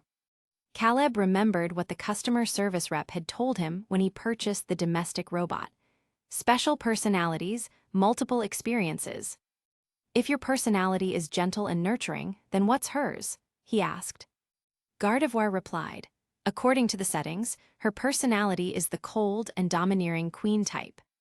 Caleb thought back to Gardevoir's earlier demeanor and silently agreed. It definitely fit the description. Too exhausted to ask further, he simply picked up the bowl of corn congee and began drinking it in big gulps. A faint blue light flickered in Gardevoir's eyes, coalescing in front of Caleb and quickly forming a holographic panel. On it appeared a chibi-style avatar of a Pokémon. Gardevoir adjusted the panel so Caleb could see it clearly, then said, "Master, while you were away, Mimikyu participated in auto-training at the Pokémon Paradise. Her level increased from LV68 to LV70, and she learned the Dark-type move, Thief, from battling virtual machine Pokémon." Caleb raised an eyebrow and turned to look at Mimikyu, who was sitting beside him. The next second, Mimikyu's status panel automatically popped up. Mimikyu. Level 70. Gender, female. Type, ghost/fairy. Ability, disguise. Egg move, Destiny Bond. Known moves, Scratch, Astonish, Copycat, Double Team, Woodhammer. Mimic, Feint Attack, Shadow Sneak, Slash, Shadow Claw, Play Rough, Hone Claws, Pain Split, Swords Dance, Thief. Thief attacks while stealing the opponent's held item. If the user is already holding an item, this move fails. Mimikyu tilted its head, its round glossy black eyes meeting Caleb's gaze. Its face practically spelled out "Praise me" in bold letters. Caleb chuckled and waved his hand, exchanging some points in the shop for a few packs of highest-grade poke blocks, which he then placed in front of Mimikyu. "You did great." Instead of immediately digging in, Mimikyu glanced around, then looked up at Caleb with a questioning gaze. Even without using his Viridian Power, Caleb understood what Mimikyu was thinking. "Don't worry, Dragonite will be back soon. And if nothing goes wrong, we'll have a new member joining our family." Mimikyu's eyes widened slightly, a look of anticipation flashing across its face. Caleb continued, I'm not sure if you should call it big brother or little brother, though. You can talk to it yourself when it arrives. Mimikyu nodded obediently, then discreetly tucked away the poke blocks to save them as a gift for the newcomer. Caleb smiled and went back to finishing his kanji. After a simple lunch, he took a shower and collapsed onto the bed. Feeling clean and refreshed, he quickly fell into a deep sleep. By the time he woke up again, the virtual sky of the infinite world outside had already darkened. The moment Caleb opened his eyes, he saw a message from Hatsumi and a friend request notification. Player Luna Winslow requests to add you as a friend. Accept. Caleb paused for a moment, then ignored it and opened Hatsumi's message log instead. Haruno Hatsumi, phew, I'm finally back. I've got all your Pokémon here. Come pick them up. Haruno Hatsumi, hey, you there, why aren't you responding? Your Dragonite is about to wreck my shop. Haruno Hatsumi, all right, I guess you're asleep. Reply the second you wake up, thanks. Caleb Chase, on my way. He got up, pulled on a pair of gray cotton sweatpants and a casual hoodie, perched Mimikyu on his shoulder, and teleported straight to the entertainment district. Before even entering the shop, Caleb could hear Hatsumi's exasperated shouts. You big dumb dragon, don't touch that. Ah, why are you acting like a destructive husky? I told you your trainer is asleep, but he'll come get you soon. Look at Lucario over there, behaving so well. Caleb. He pushed open the door and saw Dragonite sprawled across the dining table, its claws gripping the edges tightly as Hatsumi tried in vain to pull it off. Meanwhile, Lucario stood silently in the corner, half shrouded in shadow, observing everything with quiet vigilance. Woo! Dragonite was the first to notice Caleb. Its large teal eyes glistened with moisture as it flapped its wings, launching itself off the table and rushing over to him. It wrapped its arms around Caleb in an affectionate hug, then grabbed Mimikyu off his shoulder and began rubbing its chubby face against the smaller Pokémon's head. Mimikyu's head lolled to the side, its expression one of utter resignation. What's gotten into you? Caleb asked, eyeing Dragonite's unusually dramatic behavior. Hatsumi, who was busy cleaning up the dishes that Dragonite had knocked over, snorted, probably thought you abandoned it. It even threw a whole tantrum out of sadness. Caleb. He looked up at Dragonite and raised an eyebrow, seriously. Woo, Dragonite whined pitifully. Caleb sighed and reached up to squish the big oaf's chubby cheeks. At least keep up your cool big brother image. If you keep this up, your reputation is gonna be ruined. Dragonite leaned into the cheek squishing, letting out a muffled, contented rumble. Once Dragonite's wounded heart was sufficiently soothed, Caleb turned to Lucario, who was still standing in the corner, and beckoned, Come here. Let me introduce you to a new teammate. Lucario stepped out of the shadows in silence, stopping beside Dragonite. Caleb rescued Mimikyu from Dragonite's grasp and asked, Want to introduce yourself? Chapter 96. Mimikyu and Lucario stared at each other. Neither of these Pokémon had particularly cheerful personalities, so neither made the first move to greet the other. Hatsumi couldn't stand it anymore. She walked over holding 2 piquet balls and said, Here, your big dog and second dog. Caleb took them, speechless. What kind of terrible names are these? Hatsumi gestured toward Dragonite with her chin. Look at it. Is there any difference between it and a husky? Caleb seriously recalled the scene he had walked in on earlier. Yeah, there really isn't much difference, he mused. Caleb, what happened in the instance? Why did Dragonite suddenly become like this? You'll have to ask Mutwo about that. I don't know what Mutwo said to it, but after their talk, it turned into this mess. No way. Mutwo wouldn't be bored enough to scare someone else's Pokémon, right? Caleb was at a loss for words. Hatsumi pointed toward the bar counter. Want to go chat over there? Sure, Caleb nodded. He placed Mimikyu into Lucario's arms, then guided the bewildered Lucario and Dragonite to a dining table, sitting them down. From his inventory, he took out several poke blocks and freshly squeezed berry juice, then set them in front of the 3 Pokémon. Get to know each other first. I'll take you all back in a bit. With that, he walked over to the bar counter with Hatsumi and took a seat.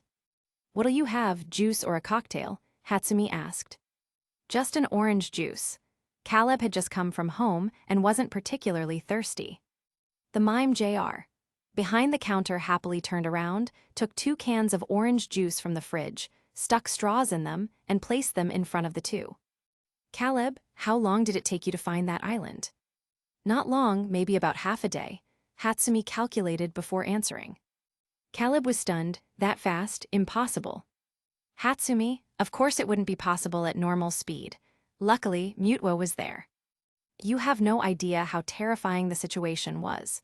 After you left the instance, Mutwo snapped out of it and realized you were gone. It rushed straight at me, demanding to know where you'd gone. Caleb, what did you say? I just told it you were from another world. No idea if it believed me, but after I said that, it used its psychic powers to teleport us across the ocean. Hatsumi glanced at Caleb, then continued, I think if you had stayed just a little longer, you might have broken through Mutwo's emotional barriers, tamed it, and brought it into the infinite world. Tusk, what a shame. As far as I know, not a single player in the infinite world has ever managed to capture Mutwo. Caleb. There was no point dwelling on regrets. Caleb pushed the matter aside and pulled up his inventory to tally his current assets. Achievement points balance, 7. Points balance, 2650. Technical machines, Yon X1. Items, Dragon Fang equipped. Titles obtained, Gigantamax Slayer. He showed the panel to Hatsumi and said seriously, Thanks for this time. See if there's anything here you can use. Hatsumi waved her hand dismissively. No need for thanks. You helped me a lot too, didn't you? If it weren't for you, I probably would have failed my main quest this time. As she spoke, her eyes scanned down Caleb's inventory before stopping at the Gigantamax Slayer title. Gigantamax Slayer, Hatsumi murmured. She looked up at Caleb and asked, a newly obtained title. Caleb nodded, glancing back at Mimikyu before explaining. The effect increases all damage dealt to enemies larger than my Pokémon by 10%. 10%? Hatsumi's voice sounded shocked. You're not mistaken, are you? Caleb found her reaction strange. What's wrong? Is there something off about it? Of course there is. I remember the top-ranked title on the leaderboard only increases the power of fire-type moves by 5%.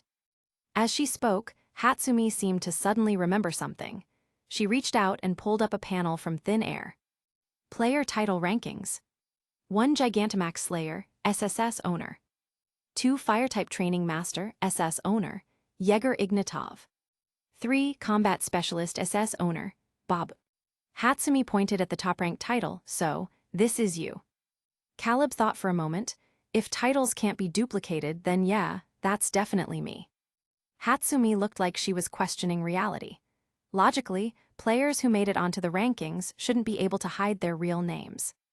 The only reason a row of question marks would appear like this was if the player hadn't unlocked the ranking system yet, meaning their name couldn't be displayed. Hatsumi, so you really are just a newbie who's only been in a few instance runs. Caleb nodded honestly. Including Deserted Island Survival, I've only been through 3 instances so far. What exactly did you do in that last instance? Hatsumi couldn't help but ask. Caleb thought about it, then replied, Not much, really. Mostly, I was misled by the clues the instance gave me. He explained all the ways the Deserted Island Survival scenario had tried to screw players over. After listening, Hatsumi's eyes widened. And then you just casually took out those max-level Gigantamax Pokémon. Caleb corrected her, not casually. I couldn't beat them. I had to trick them into fighting each other. I didn't expect the instance to count their defeats as my doing when calculating rewards. Hatsumi. She didn't know what to say. She just felt inexplicably exhausted. Caleb noticed her expression and stood up to leave. You should get some rest. I'll head back first. Message me if you need anything. Wait, just as Caleb was about to turn away, Hatsumi stopped him. She took out a red sash from her inventory and handed it to him. Focus sash. It's a drop I got in the last instance. I don't need it, so it's yours. Caleb didn't refuse. Both Mimikyu and Lucario could make good use of it. After a moment's thought, he took out the Yon TM from his inventory and tossed it to Hatsumi. Here, a gift in return. Hatsumi chuckled. You really are something else. See you around. Caleb turned and led Mimikyu, Lucario, and Dragonite back to his room. It was clear Dragonite was completely exhausted from the instance. The moment they got home, it flopped straight into its little nest and fell into a deep sleep. Seeing this, Caleb felt a pang of concern. He asked Gardevoir to scan Dragonite's condition. "Don't worry, Master, it's just extremely tired. A good night's rest will be enough," Gardevoir reassured him. Hearing this, Caleb relaxed slightly. When he turned around, he saw Lucario sitting stiffly on the sofa. Mimikyu took out its treasured poke blocks and offered them to Lucario. Lucario pursed its lips and silently accepted the treats. It had never seen food like this before. And so, Lucario hesitated, unsure how to even begin eating them. Chapter 97. Seeing Lucario not moving, Mimikyu tilted its head in confusion. "Does he not like these poke blocks, but they're really delicious," Mimikyu thought. Mimikyu hesitated for a moment, then looked at Caleb with a pleading expression. Caleb stepped forward, sat down opposite Lucario, took out a poke block from his inventory, and took a bite himself to demonstrate. The poke block had a sweet taste, with a texture somewhat similar to fried dough twists. Crispy, slightly sweet, and melting quickly in the mouth. Only then did Lucario open its mouth and take a bite. Seeing this, Mimikyu's expression seemed to say, "See, I told you it was tasty." Meanwhile, Caleb opened Lucario's status panel. Lucario. Level 42. Gender, male. Type, fighting/steel. Ability, justified. Egg move, high jump kick. Known moves, Aura Sphere, detect, foresight, counter, feint, swords dance, power-up punch, work up. Caleb stared at the information on the panel, deep in thought. Swords dance plus power-up punch could boost Lucario's attack to terrifying levels in battle. Detect allowed its fighting type, moves to hit ghost-type Pokémon. Foresight could completely block an opponent's attack. Counter let Lucario return twice the physical damage it received back at the foe.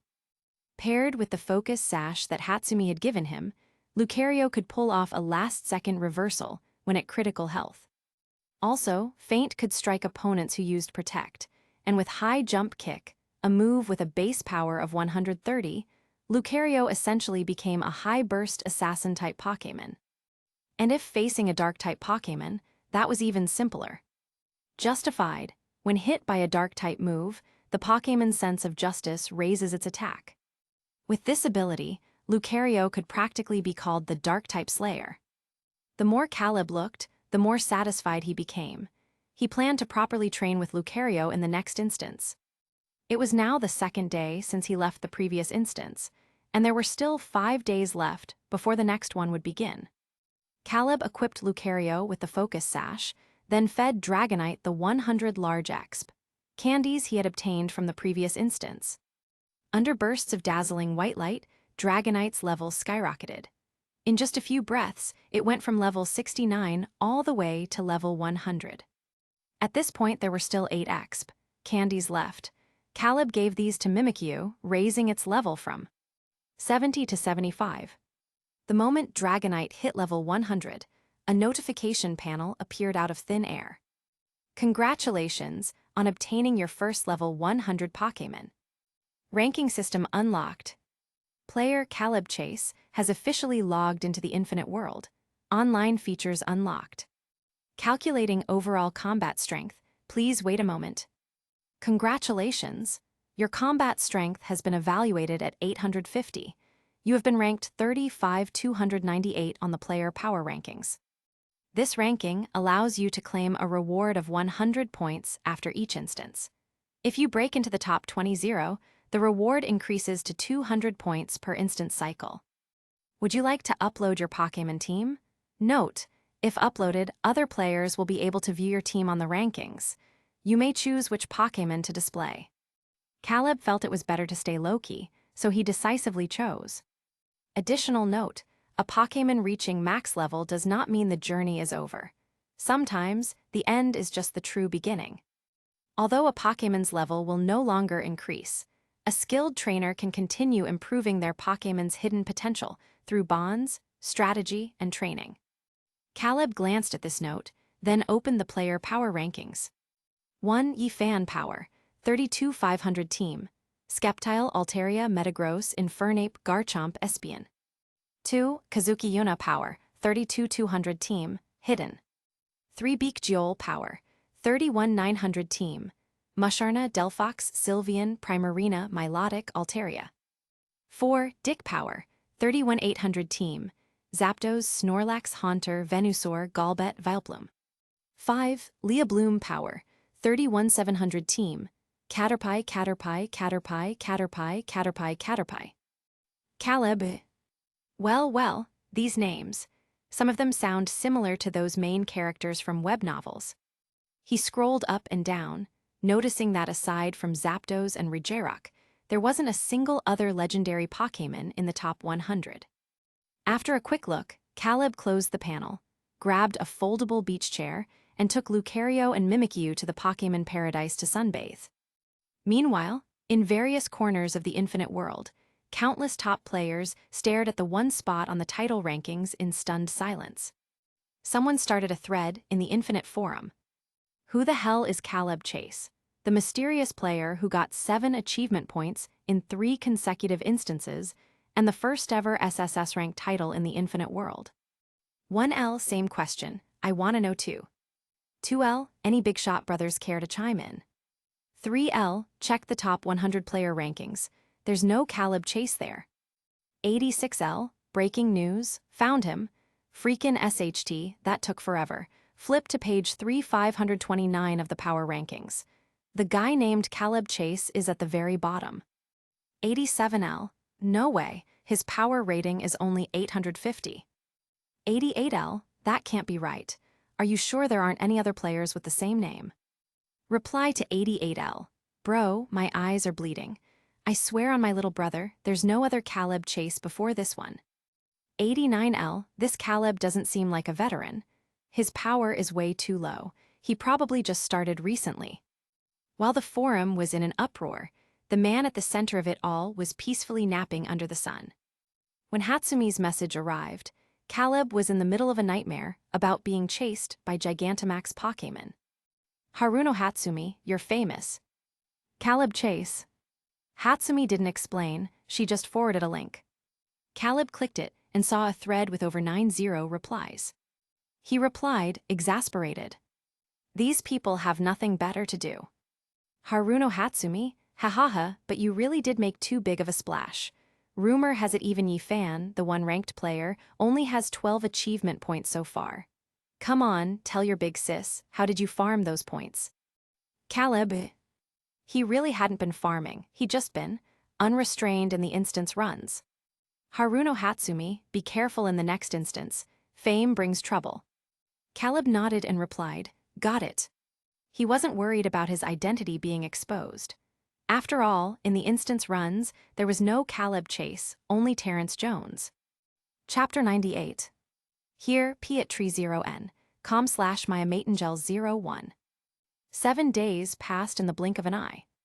Caleb stood beneath the giant Pikachu statue when a mechanical voice rang in his ears. Welcome, player, to the large-scale transformation and substitution instance, open world. Everything around him began to change rapidly. The crowd disappeared, replaced by a thick, dark void.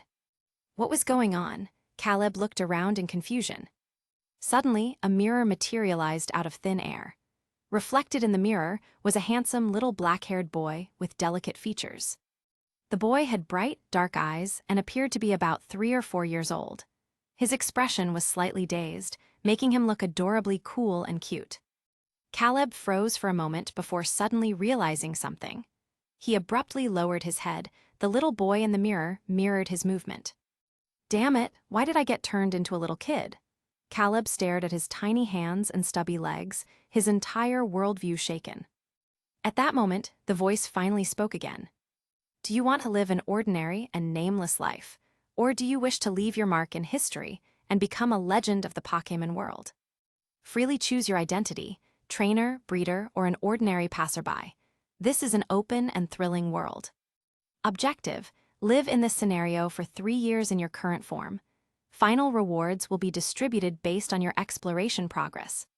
Special instance, no penalty for failure. Note, Death in this instance means true death. Random spawn location generating now. Countdown. 3, 2, 1. As soon as the countdown ended, Caleb found himself in a desolate snowfield. A cold wind blew past, turning his little face red from the chill. The bleak gray sky was steadily shedding snowflakes, and as far as the eye could see, there was nothing but endless white. Damn it! Caleb's teeth chattered as he shivered and pulled out Dragonite's piquet ball from his inventory. He was only wearing a thin Eevee hoodie, which was hardly enough to keep him warm. If he didn't get out of here soon, he'd freeze to death.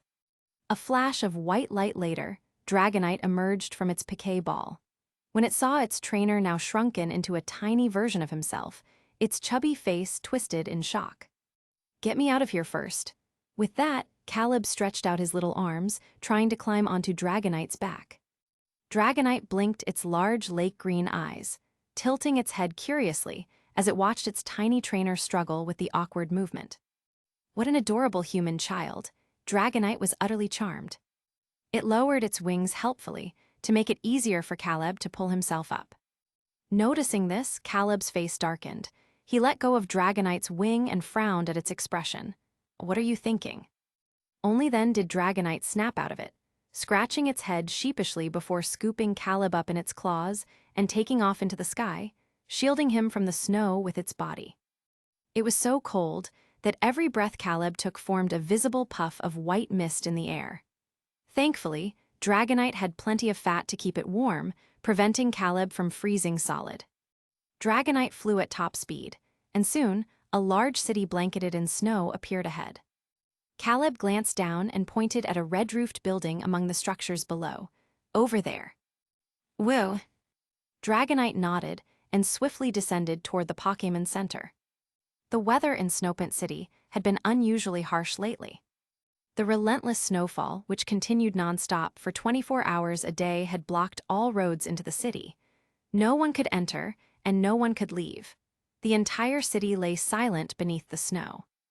It was so cold that trainers couldn't even be bothered to step outside, let alone engage in Pokémon battles.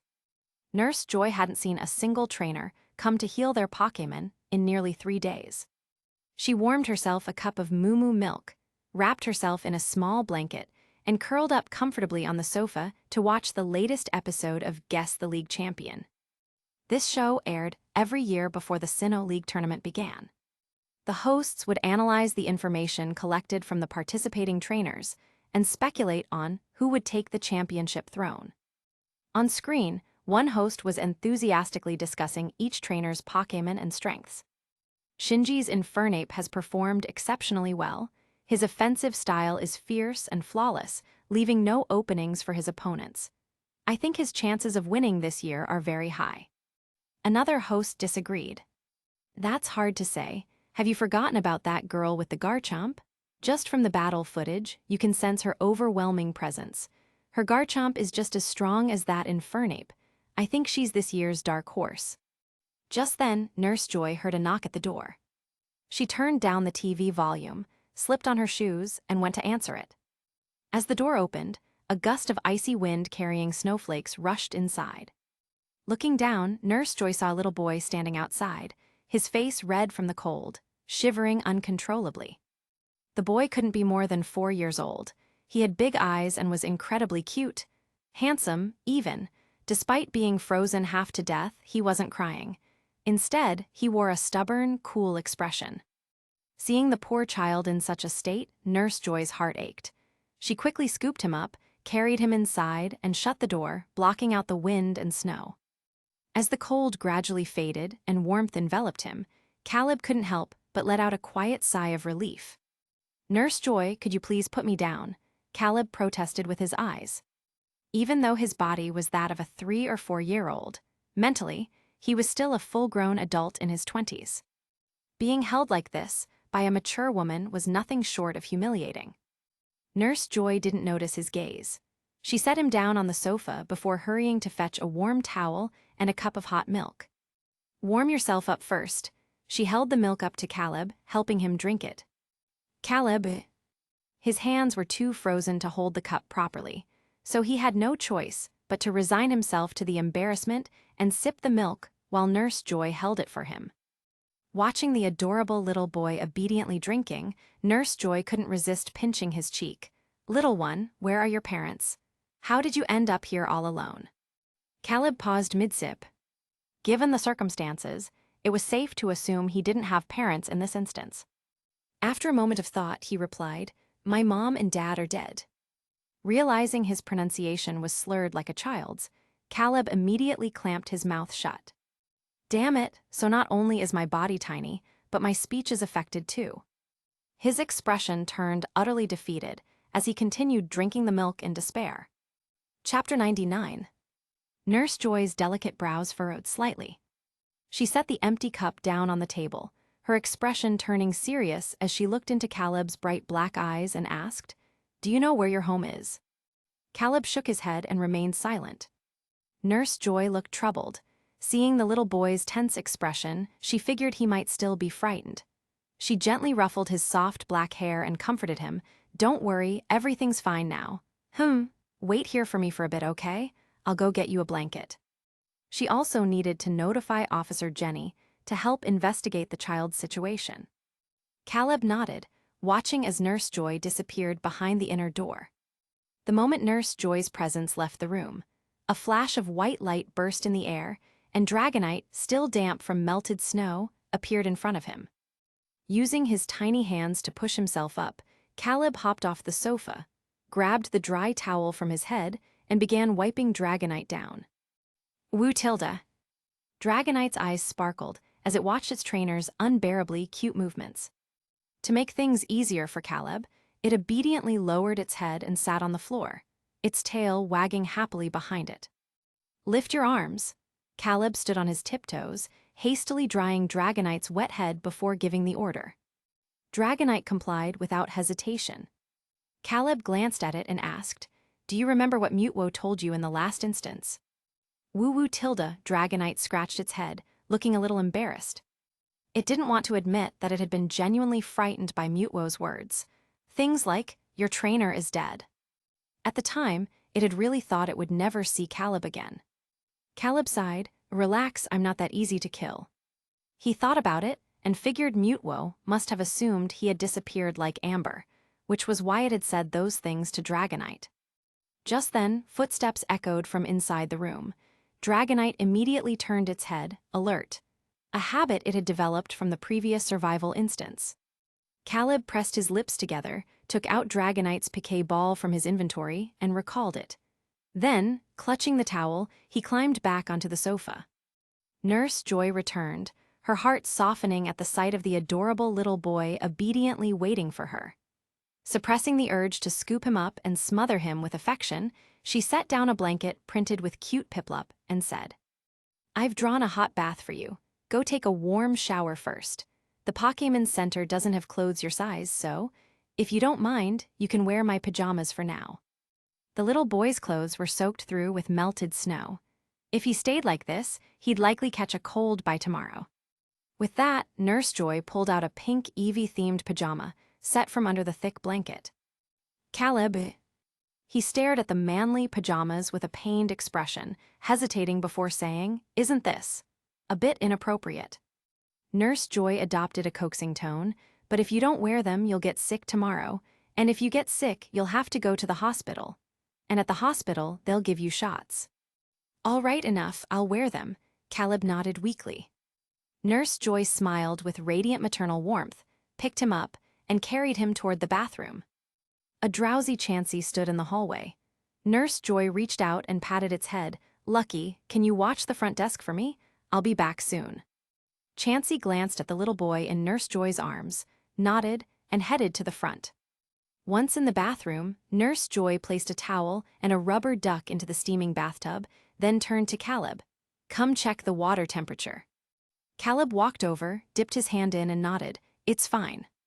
"Good," Nurse Joy said, then reached out to help him undress. Caleb immediately took 2 steps back. Nurse Joy blinked, then burst into laughter when she saw the little boy's flushed face. She glanced between the height of the bathtub and Caleb's tiny stature and asked, "Are you sure you don't need help?" Caleb nodded firmly. "All right then." Nurse Joy stood up and walked toward the door. Call me if you need anything. Got it. Only after watching Nurse Joy leave and locking the door did Caleb finally relax. He turned around, stripped off his hoodie, and climbed into the bathtub. Meanwhile, as soon as Nurse Joy stepped out, she saw Chansey supporting a Smeargle as it stumbled inside. The Smeargle looked utterly miserable, its body covered in a thick layer of snow, its limbs trembling from the cold. At the sight, Nurse Joy immediately frowned and ordered, "Lucky, bring out the electric heater from my room." She took the Smeargle from Chansey, brushing off the snow with her hands before pouring a cup of warm water and helping it drink. As warmth seeped into its body, the Smeargle shuddered in relief. It glanced up at Nurse Joy and, unable to hold back, blurted out, "Thank you." Nurse Joy froze, staring at the Smeargle in disbelief. The Smeargle immediately realized its mistake and clamped its paws over its mouth. "Nurse Joy, you can speak human language." The Smeargle shook its head frantically. Just then, Chansey wheeled out the heater. Nurse Joy didn't press further, turning the heater on and letting the Smeargle sit beside it to warm up. When Caleb emerged from his bath, this was the scene he walked into. Nurse Joy, Chansey, and a Smeargle all huddled around an orange glowing heater. The Smeargle was holding a cup of hot water in an eerily human-like manner, gulping it down. "Come sit over here." Nurse Joy turned and waved at Caleb, who was drowning in her oversized pajamas, the hem of the top reaching down to his calves. Caleb awkwardly tugged at the pajamas and sat down by the heater, glancing at the Smeargle. At the same time, the Smeargle turned to look at him. Their eyes met. Caleb, for some reason, he felt like he saw a human soul staring back at him from behind those canine eyes. Nurse Joy looked at Caleb and asked, "By the way, little one, can you tell me your name?" Caleb paused for a moment before answering, "My name is Terrence Jones." The moment the words left his mouth, the Smeargle's head whipped toward him, eyes wide with shock as it stared at Caleb in disbelief. The expression in its eyes was one of utter existential crisis. Its thought screamed, "You're Terrence Jones, then who the heck am I supposed to be?" Chapter 100. Caleb noticed Smeargle's gaze and turned to lock eyes with it again. The Smeargle twitched its mouth, unable to hold back, and blurted out, "You." Caleb, a Smeargle that could speak human language and behaved exactly like a person. He had a rough idea of what was going on. The atmosphere suddenly became awkward. Nurse Joy glanced between Smeargle and Caleb. Curious, she asked, "Do you two know each other?" Before they could answer, knocking came from outside. Nurse Joy quickly stood up to answer the door. Once she was gone, Smeargle looked at Caleb uncertainly and asked, "Player?" Caleb, "Yeah." Hearing this, Smeargle visibly relaxed. It sized Caleb up and asked, "Your name is Terrence Jones too?" The word "too" was very telling.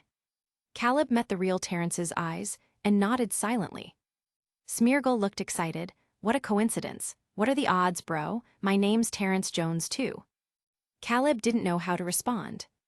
Just then, Nurse Joy's voice came from behind them. "That's the situation.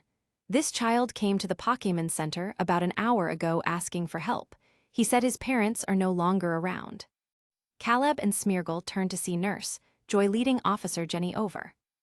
Officer Jenny, dressed in her police uniform, looked at Caleb with a solemn expression and said, "Understood.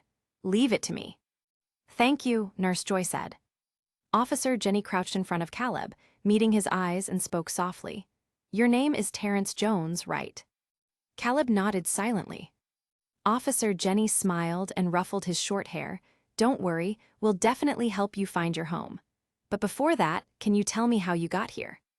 Hearing this, Smeargle turned its head, curious to hear how this namesake of his would explain himself. Caleb deliberately put on a slightly scared expression and spun a tail on the spot. I was brought here by some adults." "Adults?" Officer Jenny's brows furrowed. Caleb hummed in confirmation and continued without batting an eye.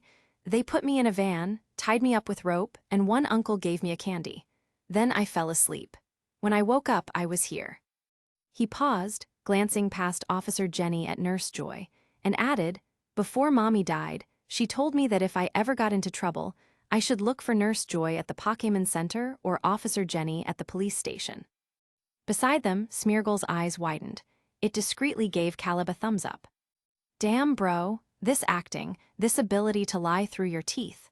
It would be a waste if you don't become an actor. Officer Jenny exchanged a grave look with Nurse Joy. Child abduction wasn't just an ordinary case. After a moment of thought, Officer Jenny said to Nurse Joy, I need to file a report immediately and block all exits from Snowpint City.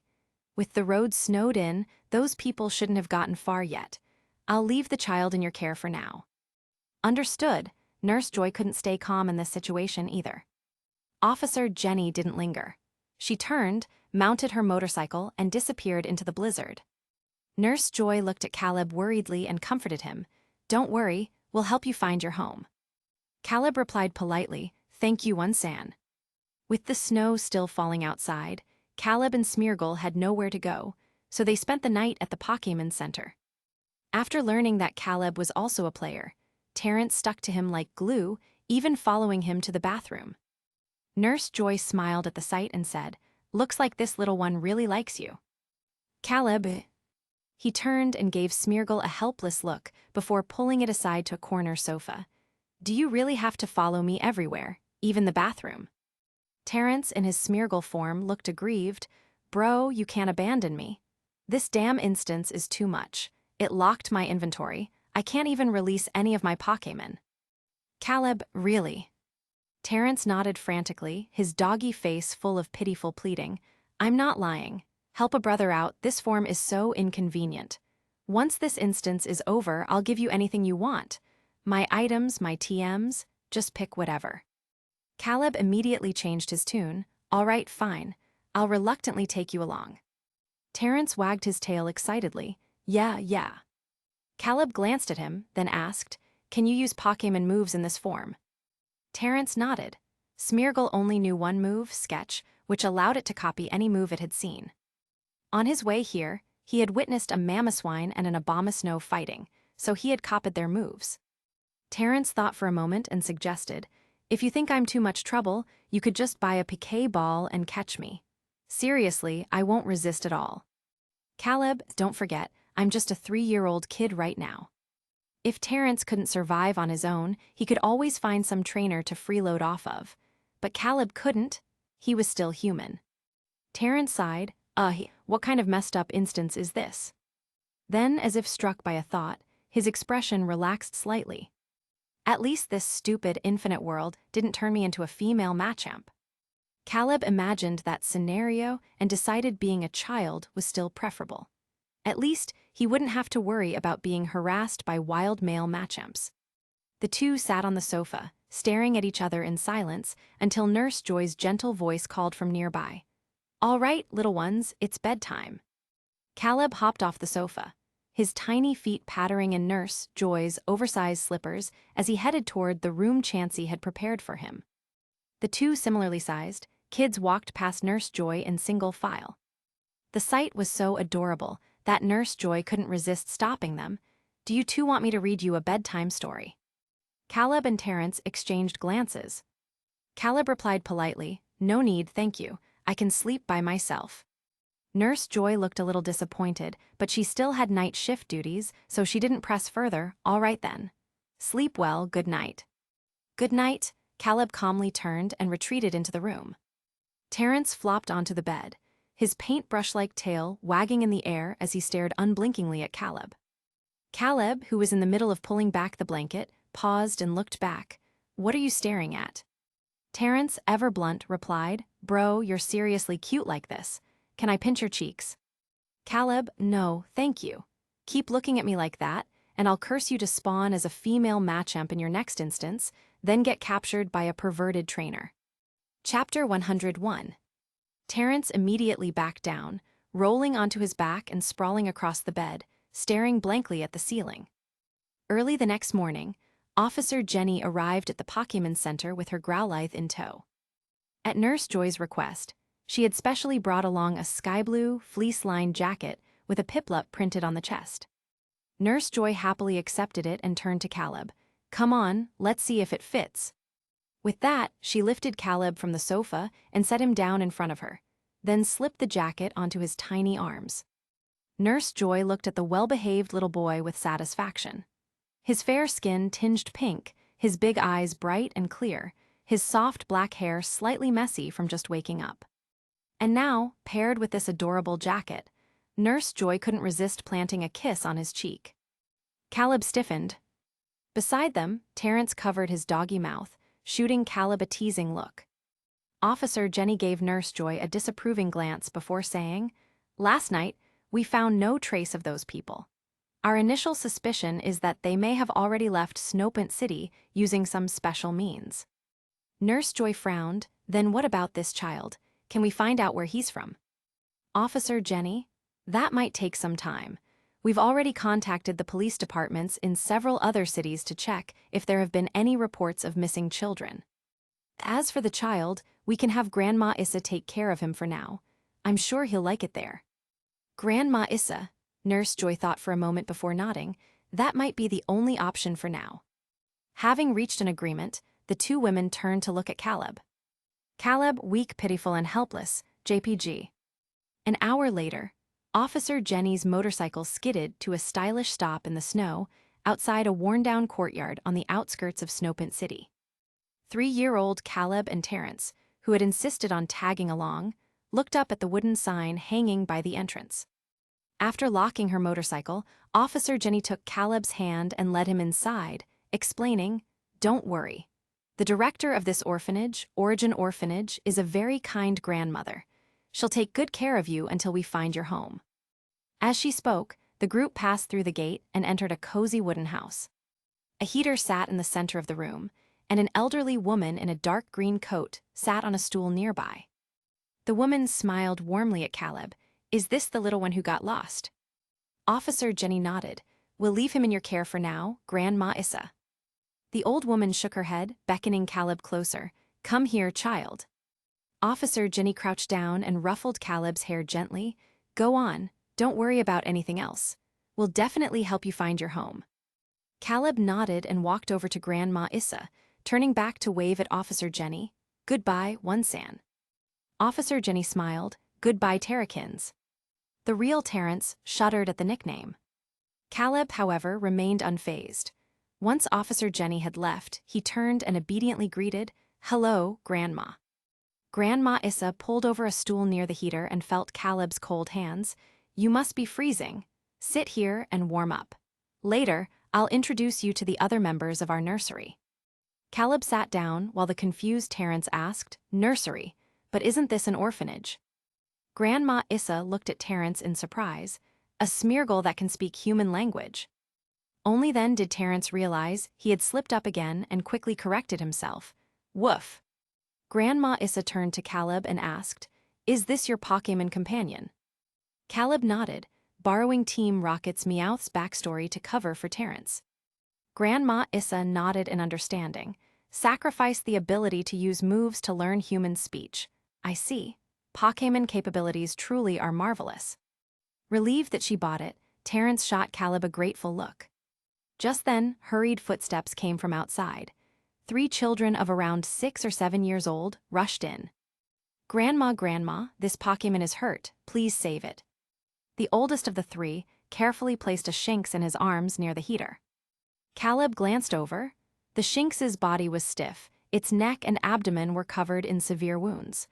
Its eyes were tightly shut, its fur matted with melted snow, and its breathing faint. Grandma Issa took the Shinx and examined it, her expression growing serious. "This won't do. The injuries are too severe. It needs to be taken to the Pokémon Center immediately." "I'll go," the oldest child immediately volunteered. His face was pale from running, his fluffy hair and patched clothes dusted with snow, which was rapidly melting into water under the heater's warmth. Grandma Issa walked to the door. In just that short time, the snowfall outside had grown heavier. The nursery stood in a forest far from Snopant City. Riding a bicycle in this weather would be far too dangerous. But walking would take too long. There might not be enough time. Grandma Issa's wrinkled face twisted in conflict. As someone who loved Pokémon, she couldn't bear to watch this Shinx die. But she also couldn't bring herself to send one of her children out into such a storm. The room was so quiet that Caleb could hear his own breathing. Unable to take it any longer, Terrence leaned over and whispered, "Bro, do you have any flying Pokémon?" Caleb nodded, then cleared his throat, breaking the silence. He stood and walked over to Grandma Issa. Looking at the unconscious Shinx, he said, "Let me handle it." The three anxious children only now noticed the Smeargle and the little boy in the room. Grandma Issa and the others were momentarily stunned. But before they could react, Caleb stretched out his arms and placed his hands on the Shinx's stiff body. A surge of vibrant green energy flowed into the Shinx, rapidly healing its injuries. Everyone stared in amazement at the miraculous sight. Terrence's tail wagged wildly in excitement, his voice trembling, Viridian Power. Only then did the others snap out of their daze. Chapter 102. It's done. Caleb watched as Shinx's eyelids twitched before withdrawing his hands. Shinx slowly opened its eyes in Issa's arms, its bright golden gaze curiously surveying the surroundings. Issa stared blankly at Caleb's hands, her expression one of shock. This is the power of the Viridian forest from the Kanto region. In her youth, she had been a trainer who loved traveling the world and had naturally heard of the Viridian Power. Back then, she had even lived in Viridian City for a long time to investigate it. Caleb looked at his own hands, deliberately feigning ignorance. It's called the power of Viridian. Issa nodded thoughtfully. Yes, it's a miraculous ability granted by Viridian Forest in Kanto. That means you might actually be from Kanto. I have to inform Officer Jenny about this, Issa said, heading toward another room. Once she left, the three children crowded around Caleb, their eyes sparkling. The oldest, a blonde boy, asked, "Are you our little brother?" Caleb looked at the three kids, each a head taller than him, and fell silent for a moment before answering, "No, I'm not." One of the younger boys, with brown hair, frowned in confusion. "Then why are you here? Only kids without parents come here." Caleb. He had no response to that. Just then, Issa returned from the room. Seeing the scene, she sighed helplessly and explained, "Sylvain, Elio, Nino, don't scare our little guest. He was taken from his parents by bad people and can't find his way home right now. He'll be staying with us for a while." The only girl in the group asked eagerly, "Then can I call him little brother?" The other two boys also looked at Issa expectantly. The orphanage hadn't welcomed a new child in years. They had been longing for a little brother for a very, very long time. And this new little brother was so cute, too. Issa hesitated for a moment before turning to Caleb, who stood quietly to the side. She said, "Young Terrence, don't be scared. Your big brothers and sister are good kids, they won't bully you." Caleb could already tell. Being stared at with such anticipation by three young children made his scalp tingle. The girl Nino declared, "That's right, big sister will protect you."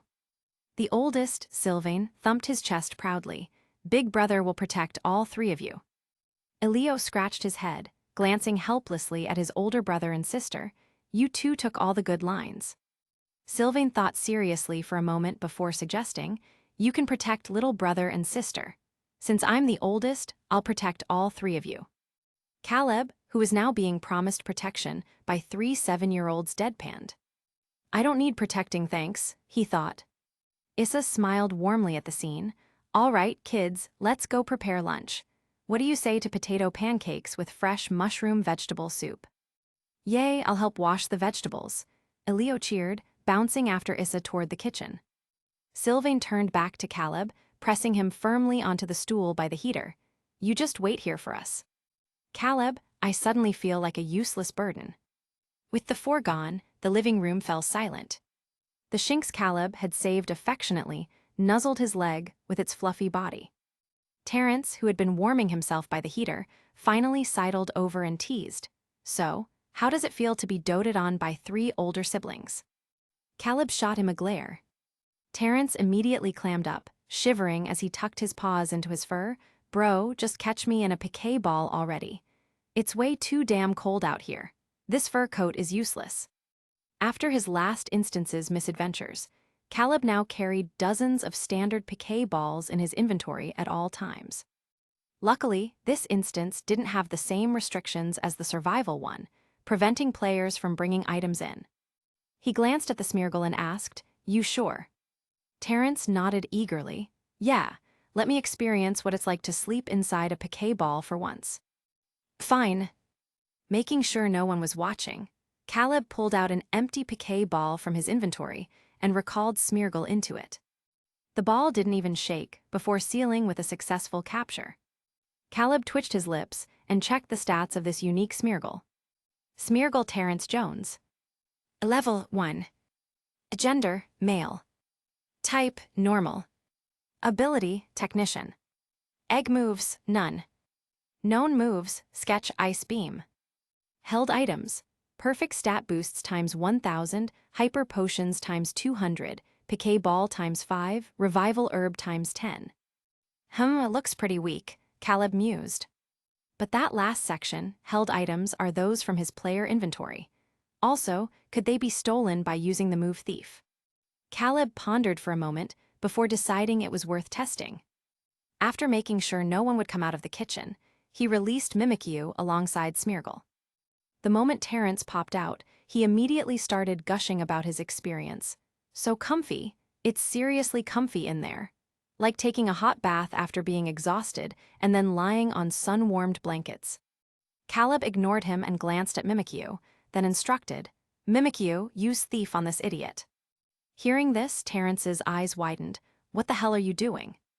But before he could react, Mimikyu's shadowy claws lashed out, smacking him so hard he was sent flying and knocked out instantly. Caleb. Mimikyu turned around, curiously pushing a round Pokéball out from under its disguise.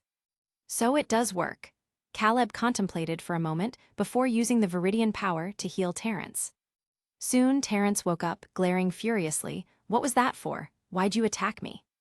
Caleb held up the stolen Pokéball. What's this? Caleb smacked the ball away, only for a flash of white light to burst forth, revealing a Charmander with a blazing tail flame. What the? Terrence yelped, scrambling to pick up his Pokéball. Caleb summarized bluntly, that was Thief. It can steal items from your inventory. Chapter 103. Terrence cradled his Pokéball in both paws, turning to face his Charmander. Char. The Charmander tilted its head, staring curiously at the unfamiliar Smeargle before it. Once again forgetting his current Pokémon form, Terrence scampered forward on all fours, reaching out to pat Charmander's head. Wait, it doesn't seem to recognize you right now, Caleb warned urgently. But Terrence's paw was already mid-motion. Charmander's light blue eyes narrowed slightly as white energy flashed across its claws. With one swift motion, it smacked its now canine trainer, sending him tumbling backward. The commotion immediately drew attention from the kitchen. Acting quickly, Caleb retrieved 2 Pokéballs and recalled both Mimikyu and Charmander. Sylvain emerged first, eyeing the disgruntled Smeargle picking itself up from the floor. What happened here? Caleb helped Terrence to his feet and explained, he just tripped and fell on his own. Sylvain exhaled in relief, his serious gaze sweeping over Caleb to confirm the younger boy wasn't hurt before announcing, that's good then. Lunch will be ready soon, just wait a little longer. Okay, Caleb nodded. As Sylvain disappeared back into the kitchen, Terrence looked up at Caleb with visible concern. What do we do? My Charmander doesn't recognize me anymore. Caleb stated the obvious, you're not even human right now, of course it doesn't know you. Terrence's expression fell, then what? After a moment's thought, Caleb suggested, why don't you try explaining it to Charmander yourself later? Terrence sighed, I guess that's the only option. After a pause, he asked, where's my Pokéball? Assuming he meant Charmander's, Caleb pulled the red and white sphere from his pocket. Right here, you want it. Terrence glanced at it and shook his head emphatically. No, not Charmander's. I mean my Pokéball. Caleb stared blankly. What exactly are you planning? Terrence shrugged, obviously going back inside to sleep. Whatever happens can wait until this blizzard stops. Caleb. The Smeargle dissolved into red light as he returned to his Pokéball. Caleb examined Charmander's ball in his hand, considering their earlier discovery. If the move Thief could steal items from another player-turned Pokémon's inventory, could they use the held item mechanic to return those stolen items? Opening Smeargle's status screen, Caleb dragged the Charmander's Pokéball icon onto Terrence's avatar. The ball vanished instantly. When he reopened Smeargle's information panel, Charmander's Piquet ball now appeared in its held items. Just as he had theorized, the system allowed it. Caleb quietly finished his meal of potato pancakes and creamy mushroom vegetable soup at the dining table. As he sipped the warm broth, he contemplated his current situation.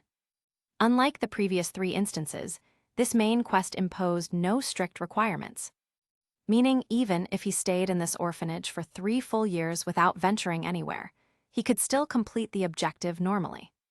Caleb sat clutching his empty bowl, lost in thought. He was completely unaware of the 4 pairs of eyes studying him intently. Grandma Issa's heart ached as she observed the boy.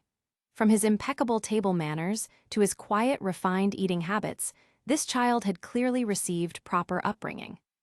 For such a well-bred boy to be suddenly torn from his peaceful life and abandoned in Snowpint City's harsh climate, the psychological trauma must have been tremendous. Yet despite everything, he maintained perfect composure. He cooperated calmly with Officer Jenny's investigation, not even shedding a tear when he was delivered to this rundown orphanage. The more Issa thought about it, the more her eyes stung with unshed tears. Meanwhile, Sylvain, Elio and Nino simply beamed at Caleb, their shared thought obvious. Our little brother is so adorable. Under their collective gaze, Caleb finally snapped out of his reverie. Blinking in confusion, he asked hesitantly, "Is there something on my face?" Grandma Issa took a steadying breath and smiled gently. "Of course not. Terrence is the neatest child I've ever seen. Are you full? Would you like another pancake?" Caleb patted his rounded belly. His appetite had shrunk proportionally with his body. "No thank you, I'm full," he said. "Then how about an afternoon nap?" Issa suggested. "Your room is all ready." "I'll take little brother," Sylvain immediately volunteered, hand shooting up. Caleb, well, they had everything planned out for him. What else could he say? Guided by the 3 children, Caleb arrived at a warmly decorated bedroom. Sky blue wallpaper covered the walls, while plush white carpet softened the floor. The furnishings were simple yet thoughtful. A child-sized bed, an electric space heater, and a cartoon-themed study desk. A starly-shaped alarm clock sat on the desk. One corner housed a toy chest filled with robot action figures, clearly selected with a young boy's preferences in mind. Every detail showed meticulous preparation. Caleb removed his shoes and stepped inside, noticing the trio didn't follow. He turned back, eyeing them curiously. "Aren't you coming in?"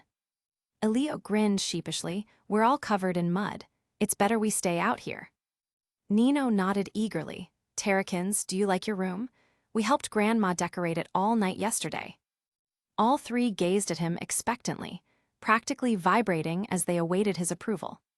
Caleb felt a complicated pang. Clearly, Officer Jenny had contacted them yesterday evening to prepare.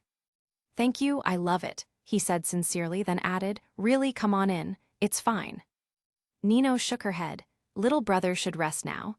When you wake up, we'll take you to see the mammoth-swine in the forest." With that, she grabbed Sylvain and Elio's hands, dragging them away excitedly. Caleb, he chuckled softly, locking the door before releasing Dragonite, Mimikyu, and Lucario. The 3 Pokémon immediately encircled Caleb, their expressions unbearably tender. It was as if they were gazing at an infant. Opening his inventory, Caleb distributed the meals Gardevoir had prepared earlier. While Mimikyu and Lucario behaved properly, Dragonite couldn't resist ruffling Caleb's fluffy hair affectionately. Caleb looked up at Dragonite, a giant question mark practically materializing above his head. "Woo Tilda!" Dragonite immediately deployed its ultimate weapon, maximum cuteness overload. Caleb sighed, "I give up." Chapter 104. Terrence slept soundly inside the Piquet ball until 8 p.m. He emerged from the ball with a growling stomach, only to find Caleb already fast asleep under the covers. The electric heater in the middle of the room emitted a soft orange glow in the dim light, casting a hazy golden veil over the entire space. The air was filled with a cozy and comforting warmth. "Grrr Tilda." Terrence clutched his empty stomach and approached the bed, intending to wake Caleb. But before he could get close, a dark figure flashed from the corner to block his path. Lucario, Terrence couldn't help but exclaim in surprise.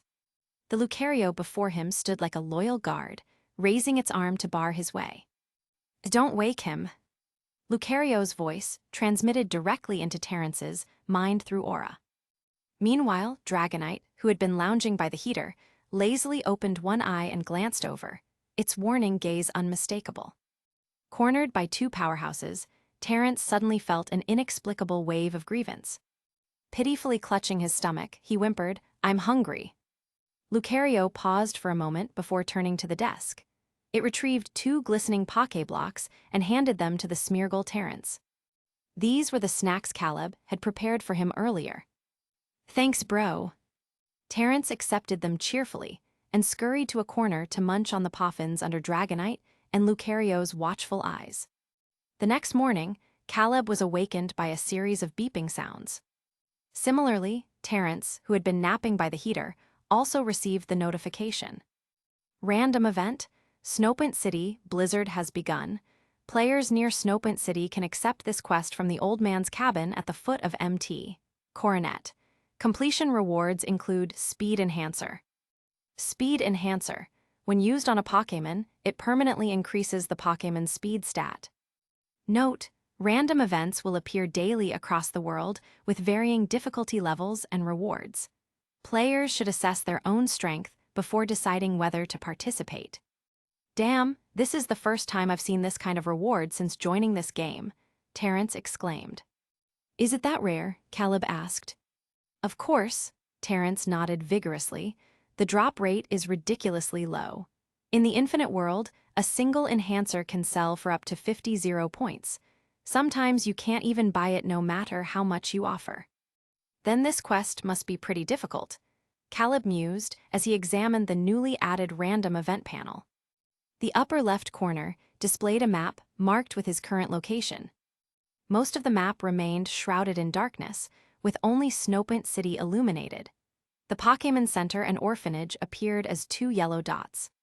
Near Mt. Coronet, just outside Snowpoint City, a yellow exclamation mark hovered over a small cabin, presumably the old man's residence where the quest could be accepted. There was also an option to switch regions. Out of curiosity, Caleb tapped it and randomly selected. The random event there was: the Mana in the Ruins. Just as Caleb was about to check the details, a knock sounded at the door. He quickly closed the panel and recalled Dragonite, Mimikyu, and Lucario into their Poké balls. "Did you sleep well last night?"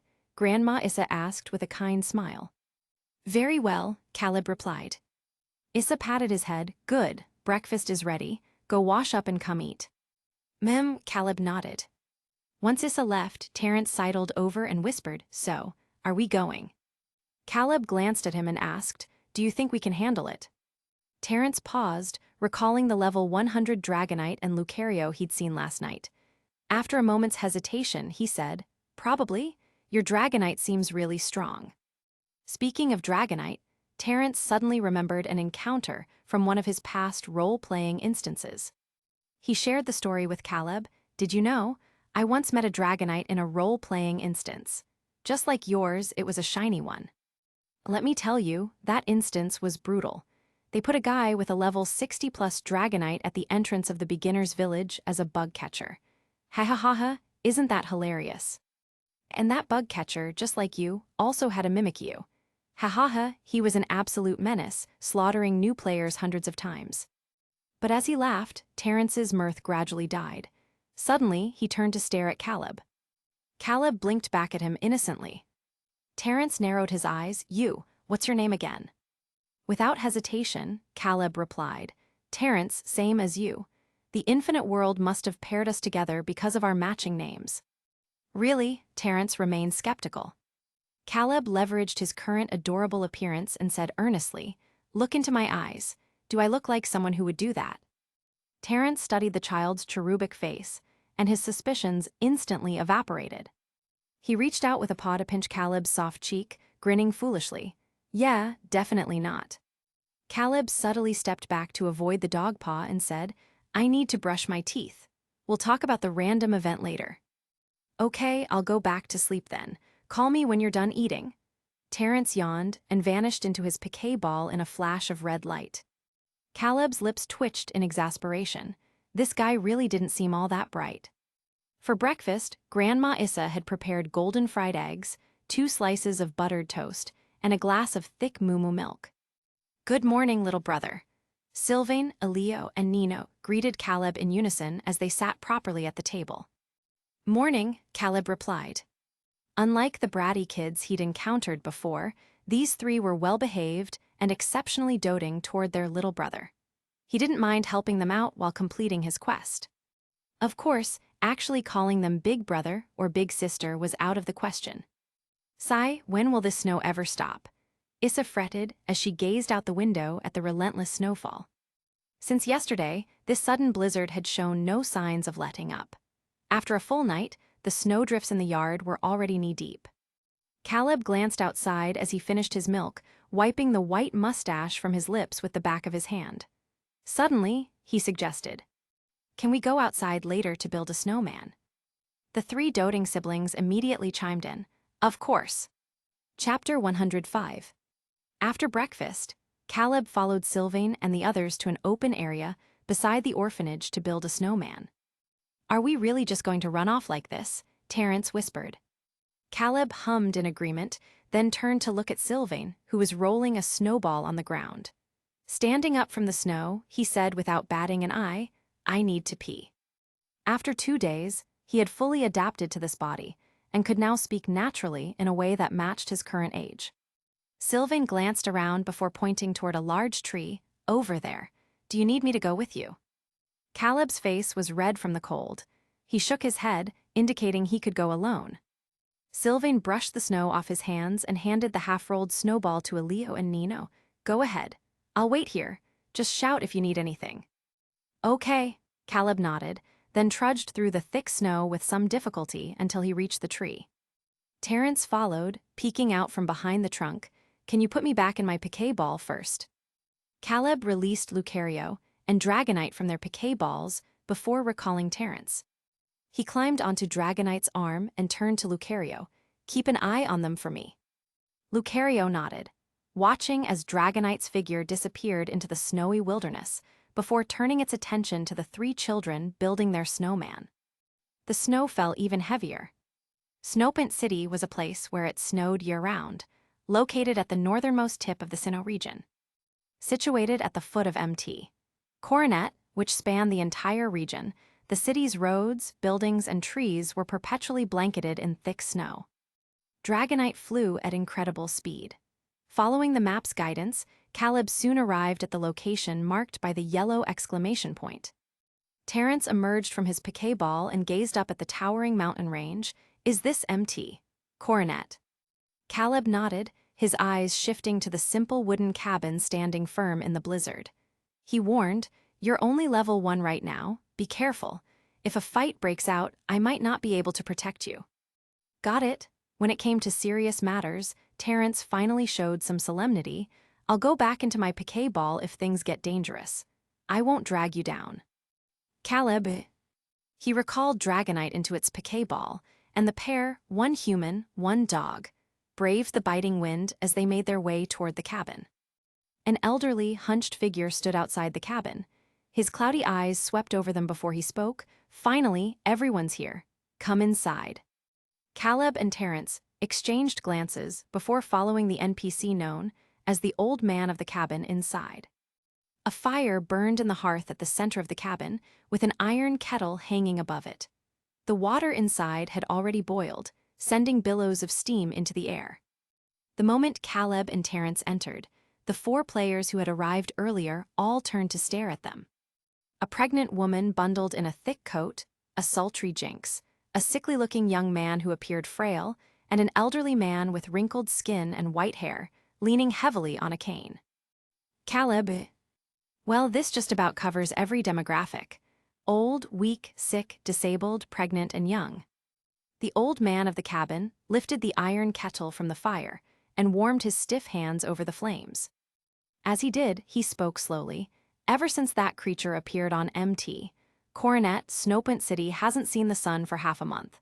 The roads into the city are blocked by snow. If this continues, the entire city might be buried under this blizzard. If someone could drive it away, I'd be willing to give them this treasure." With that, the old man pulled out a small vial of pale blue liquid from his pocket. Everyone in the cabin immediately fixed their eyes on the speed enhancer. A tense silence filled the air. Finally, the burly Jinx spoke in a gruff masculine voice. "What creature are you talking about?" The old man glanced at him and shrugged. "I don't know. I only heard about it from the climbers. They say it has sharp claws, can breathe freezing winds that turn everything to ice, and summons terrifying hailstones with every flap of its wings." Terrence tried to picture it. "That sounds like Articuno." The old man gave him a look. "Who knows? No one's ever seen its true form.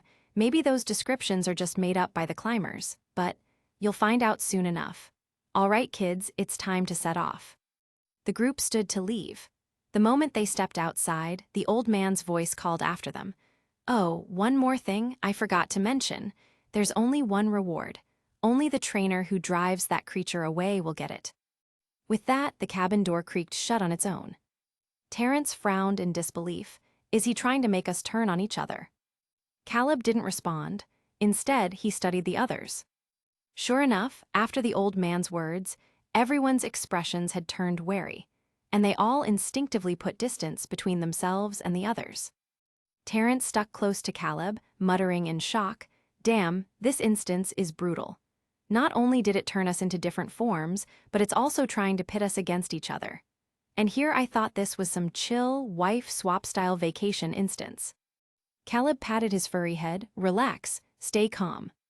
He gestured subtly toward the others and used Scout on the Jinx.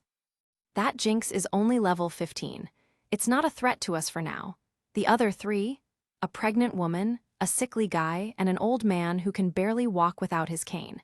If the NPC said that, it means players can attack each other during this event."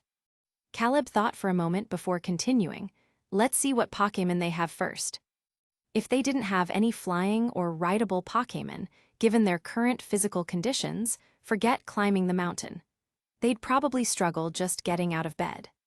Terrence nodded solemnly and patted Caleb's shoulder with his paw. "Don't worry, I won't fight you for that speed enhancer." Chapter 106. Caleb mentally calculated how long he'd been gone and said, "We need to hurry. The sooner we finish, the sooner we can rest." "Got it," Terrence nodded. Mt. Coronet stood like a massive wall, dividing the Sinnoh region into two distinct halves. The map didn't mark the quest target's location, meaning players would have to search the enormous mountain themselves. "If it really is Articuno, your Dragonite won't stand a chance." Terrence eyed Caleb worriedly. If he remembered correctly, Dragonite had a quadruple weakness to Ice-type moves. "I have other Pokémon," Caleb said. "That Mimikyu?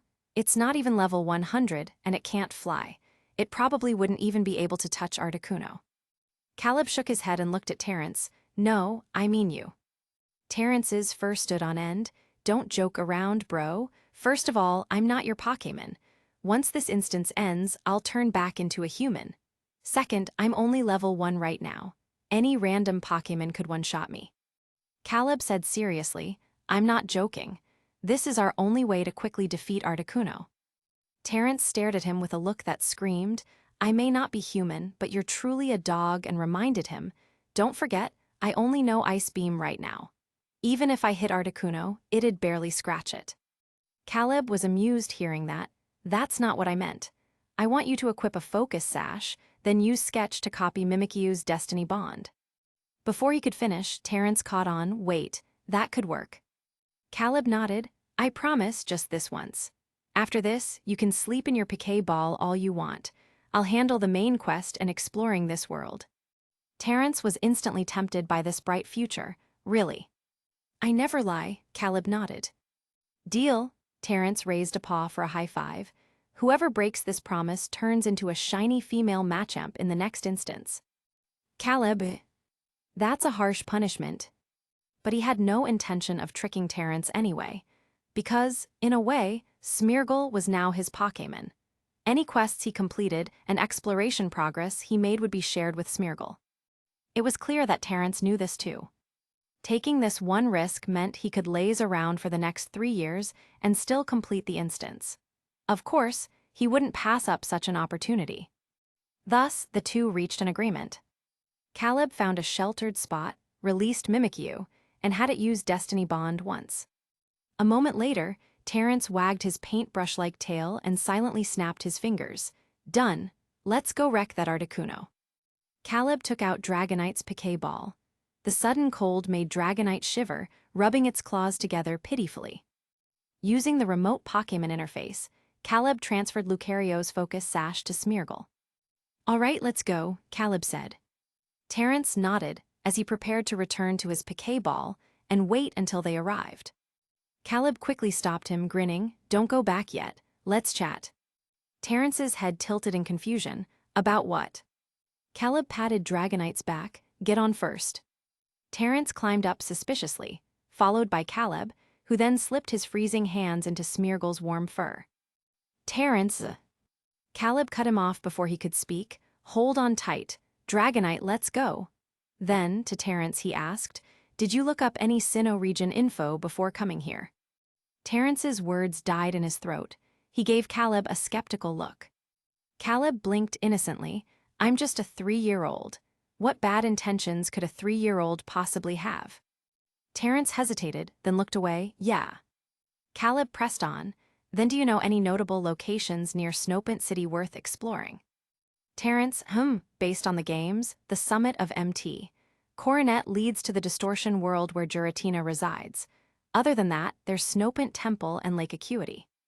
Snowpent Temple's lowest level is where Regigigas sleeps, and Lake Acuity is Uxie's resting place. Caleb replied casually, Wow, you're so knowledgeable, I had no idea.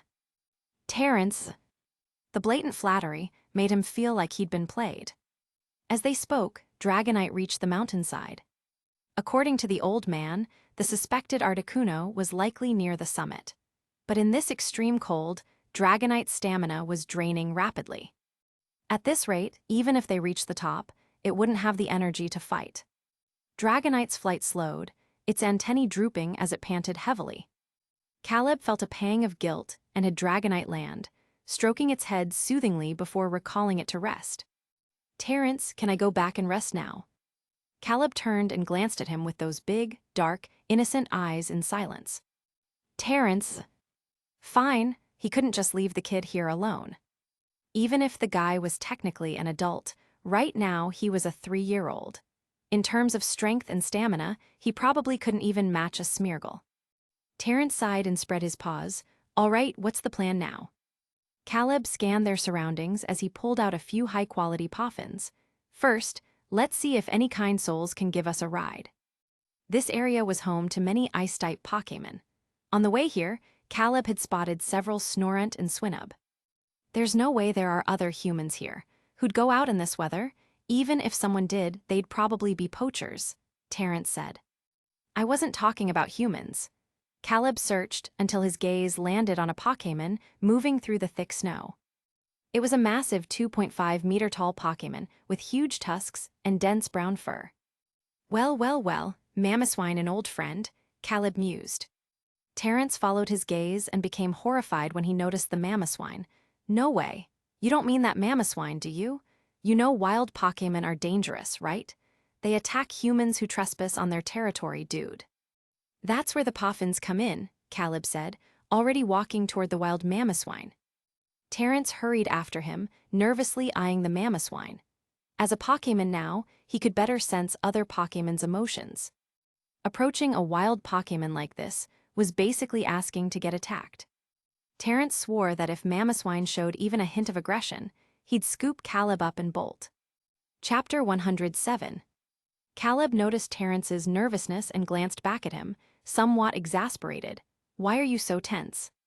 Terrence looked horrified, his voice barely above a whisper as if afraid of disturbing the Mamoswine.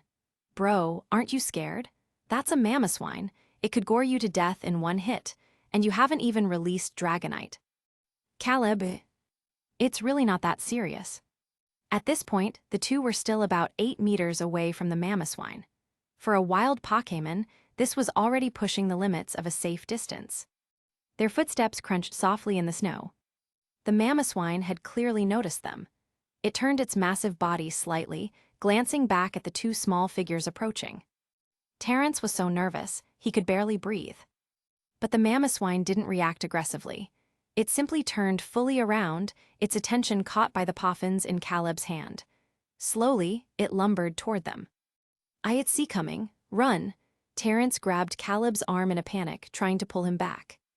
But his paws slipped, sending both of them tumbling face first into the snow, leaving two human-shaped imprints behind. The poffins flew out of Caleb's hand and landed right in front of the Mamoswine.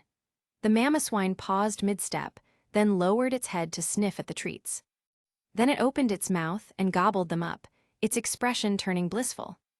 By the time Caleb and Terrence scrambled back to their feet, this was the scene that greeted them. Caleb brushed the snow off his hair, face, and clothes, while he shot Terrence a look to stop him from speaking. Then he walked toward the Mamoswine. The Mamoswine was happily munching on the poffins. When it heard footsteps, it lazily glanced up. Recognizing Caleb, it let out a couple of friendly grunts. Caleb placed a hand on the Mamoswine's thick fur, then activated the Viridian Power to connect with its thoughts and explain his request. The Mamoswine cheerfully agreed. "Since I ate your food, I'll help you out." It swallowed the last of the poffins, then lowered its belly to the snow, gesturing for Caleb to climb onto its back. Caleb looked back at his Smeargle companion.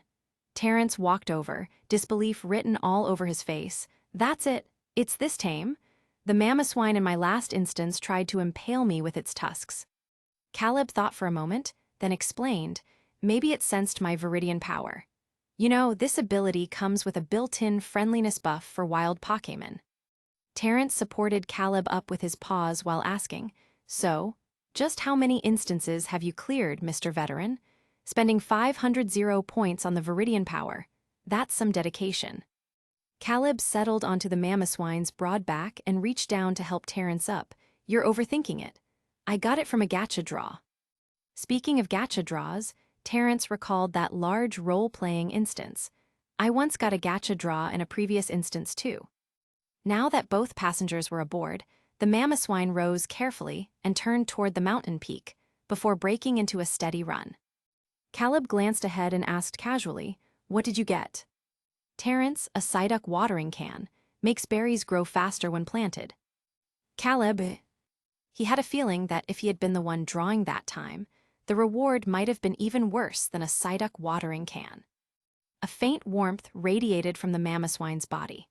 Caleb and Terrence buried themselves in its fur, leaving only their eyes exposed to the outside world. Two large lumps protruded from the Mamoswine's back, looking utterly ridiculous. If a Snowpint City reporter saw this, tomorrow's headlines would probably read, "What's up with the bumps on this Mamoswine? Everyone knows Mamoswine, but what about the bumps on its back?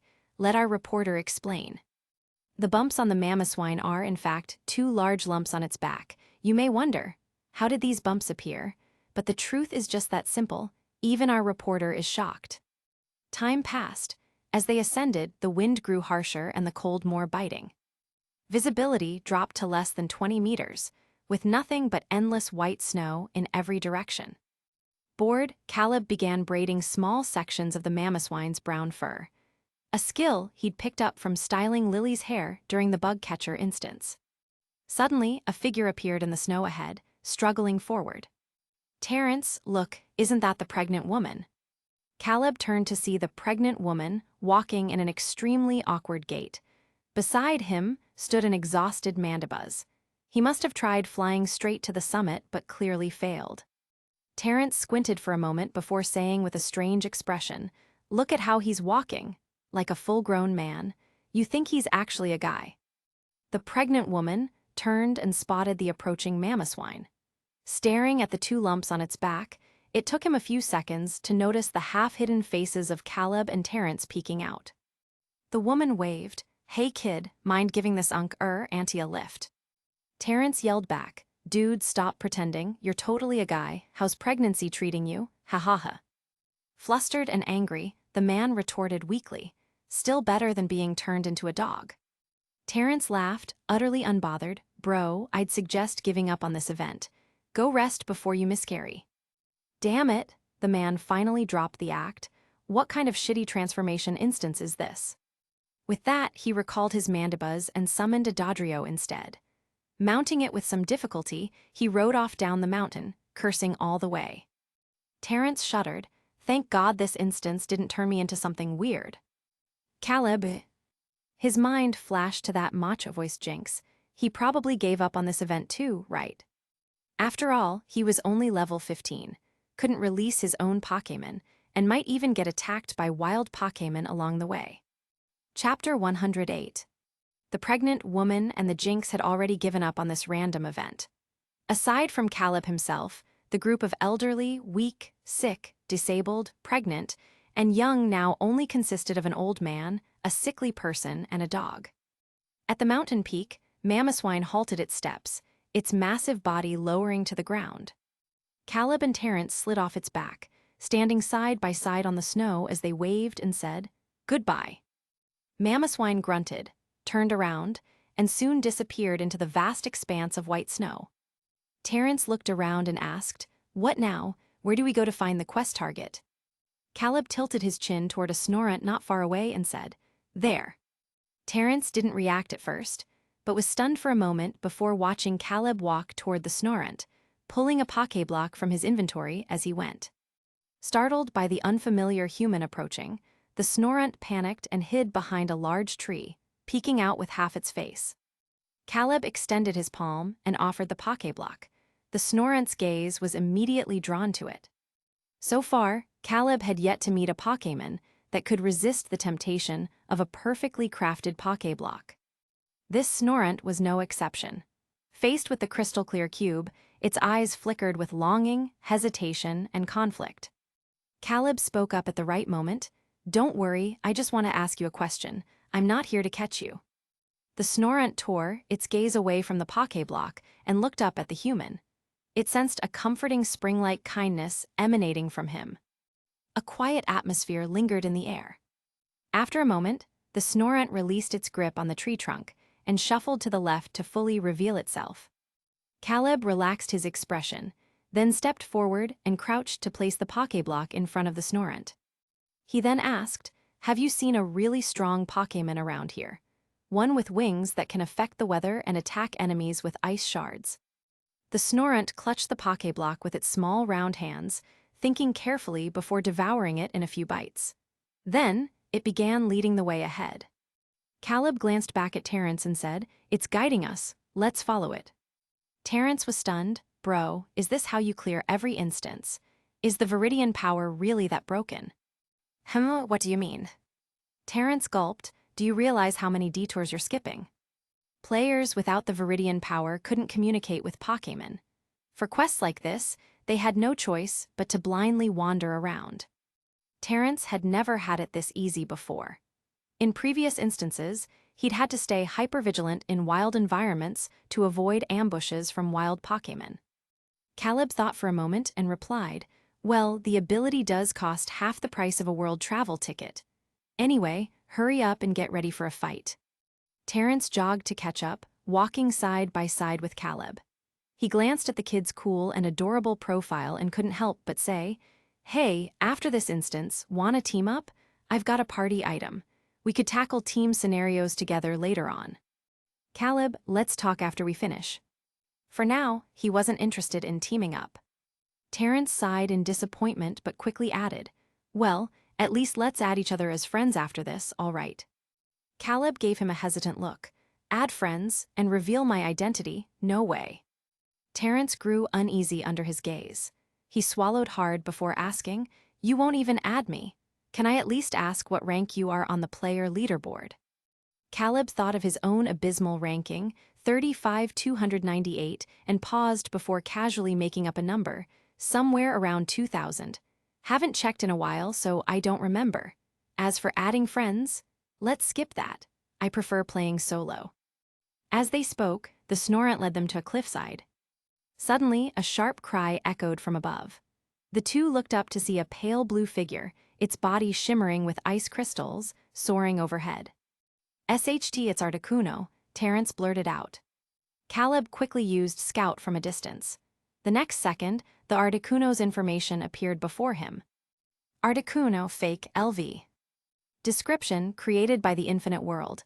Cannot be captured, extremely powerful, proceed with caution. Terrence also saw the panel and frowned. Another level 100 plus legendary. How are we supposed to fight this? Caleb rubbed Dragonite's piquet ball between his fingers and said, "We only get one shot. Make good use of your focus sash. Dragonite will carry you over. Don't drag this out. A prolonged fight means we'll probably lose." Dragonite had a 4x weakness to ice. In this freezing weather, getting hit by moves like Ice Beam or Blizzard was no joke. Got it, Terrence nodded solemnly. Still, he couldn't help but feel nervous.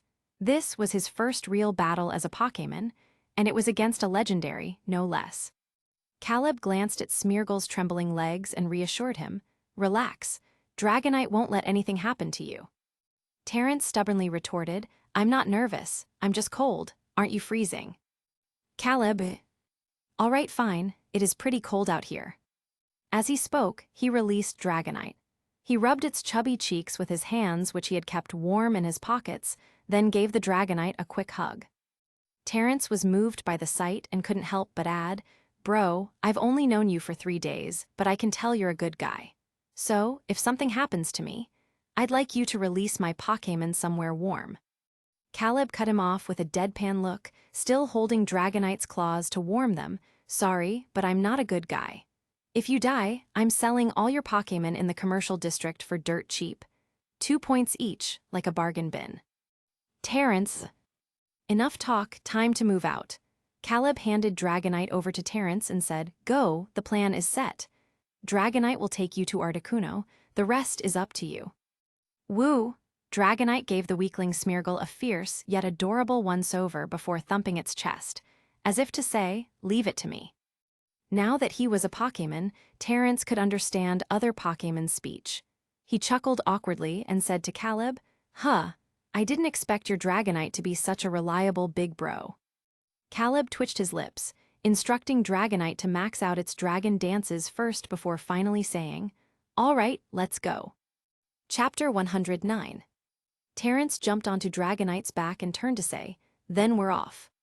Caleb gave an affirmative hum, but before he could speak, he saw the Articuno that had been circling in the sky suddenly dive straight toward them. They'd been spotted. The blizzard around them instantly intensified. Under the extreme weather conditions, Dragonite couldn't accurately lock onto Articuno's figure within the snow. But the most urgent matter now was to dodge Articuno's blizzard. Caleb frowned and shouted, "Fly up, dodge it quick." Dragonite didn't move immediately. Instead, it glanced worriedly at Caleb on the ground. It was standing in a direct line with Caleb. If it moved away, that blizzard would inevitably hit him. And that was the last thing Dragonite wanted. Seeing this, Caleb instantly understood Dragonite's concern. He took a deep breath and threw himself flat into the snow, burying himself deep within the thick white powder. Seeing the terrifying blizzard approaching, Terrence wrapped his arms around Dragonite's neck and screamed frantically, "Dodge it already, big bro." "Woo-woo, stop yelling."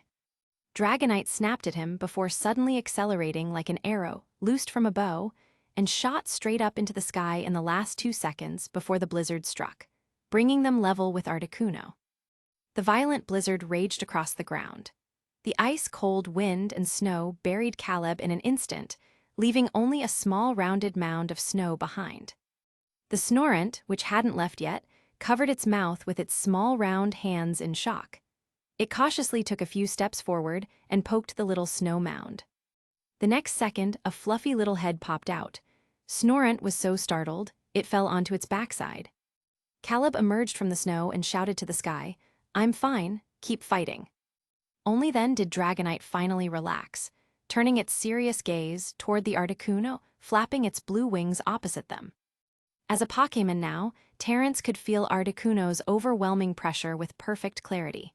Suppressing his fear, he spoke in a trembling voice, "Big bro, get closer. I'm gonna use Destiny Bond." "Woo!" Dragonite furrowed its brow and swooped toward Articuno. After 6 dragon dances, Dragonite's speed had reached a terrifying level. Even this immensely powerful Articuno couldn't match its speed. Scree! Articuno's gaze was cold as it let out a sharp cry from its razor-sharp beak. It flapped its wings, and freezing snowflakes materialized out of thin air, slicing toward Dragonite. Flamethrower! Caleb, who had been closely watching the battle above, gave the command at the perfect moment. Facing the blade-like flurry of ice, Dragonite gathered an intensely hot crimson flame in its mouth. Flamethrower versus powder snow. Two completely different moves clashed in midair. The ice and fire canceled each other out. Thick plumes of white steam rose between them, obscuring Articuno's vision. Seeing this, Caleb immediately shouted to Smeargle, "Terrence!" Got it, got it. Terrence pushed himself up from Dragonite's back. Dragonite shot through the steam and closed the distance to Articuno in an instant. I hope it doesn't hurt for too long. Terrence took a deep breath, muttered to himself, then suddenly leaped, tracing a graceful arc through the sky before landing right on Articuno, wrapping his paws tightly around its head. Destiny Bond activated. A pale purple orb swiftly sank into Articuno's body. The next second, Articuno snapped out of its daze, its feathers bristling with shock and fury. Squelch! Terrence clung desperately to Articuno, then opened his mouth and bit down on its neck, sucking hard like a vampire. Caleb, who was watching on the ground, and Dragonite nearby were both stunned. Humiliated beyond belief, Articuno flew into a rage and activated Sheer Cold. A dazzling light erupted from Articuno's body, forming a white orb that enveloped Smeargle. Sheer Cold, an ice-type move with a one-hit KO effect. Against a level 1 Smeargle at point-blank range, the move's usual low accuracy was irrelevant. It hit without fail. At the same time, Destiny Bond's effect triggered. As the brilliant light in the sky faded, Articuno's heavily wounded body plummeted like a broken kite. Caleb was the first to snap out of his daze and shouted to Dragonite, "Finish it off with Fire Punch." Woo!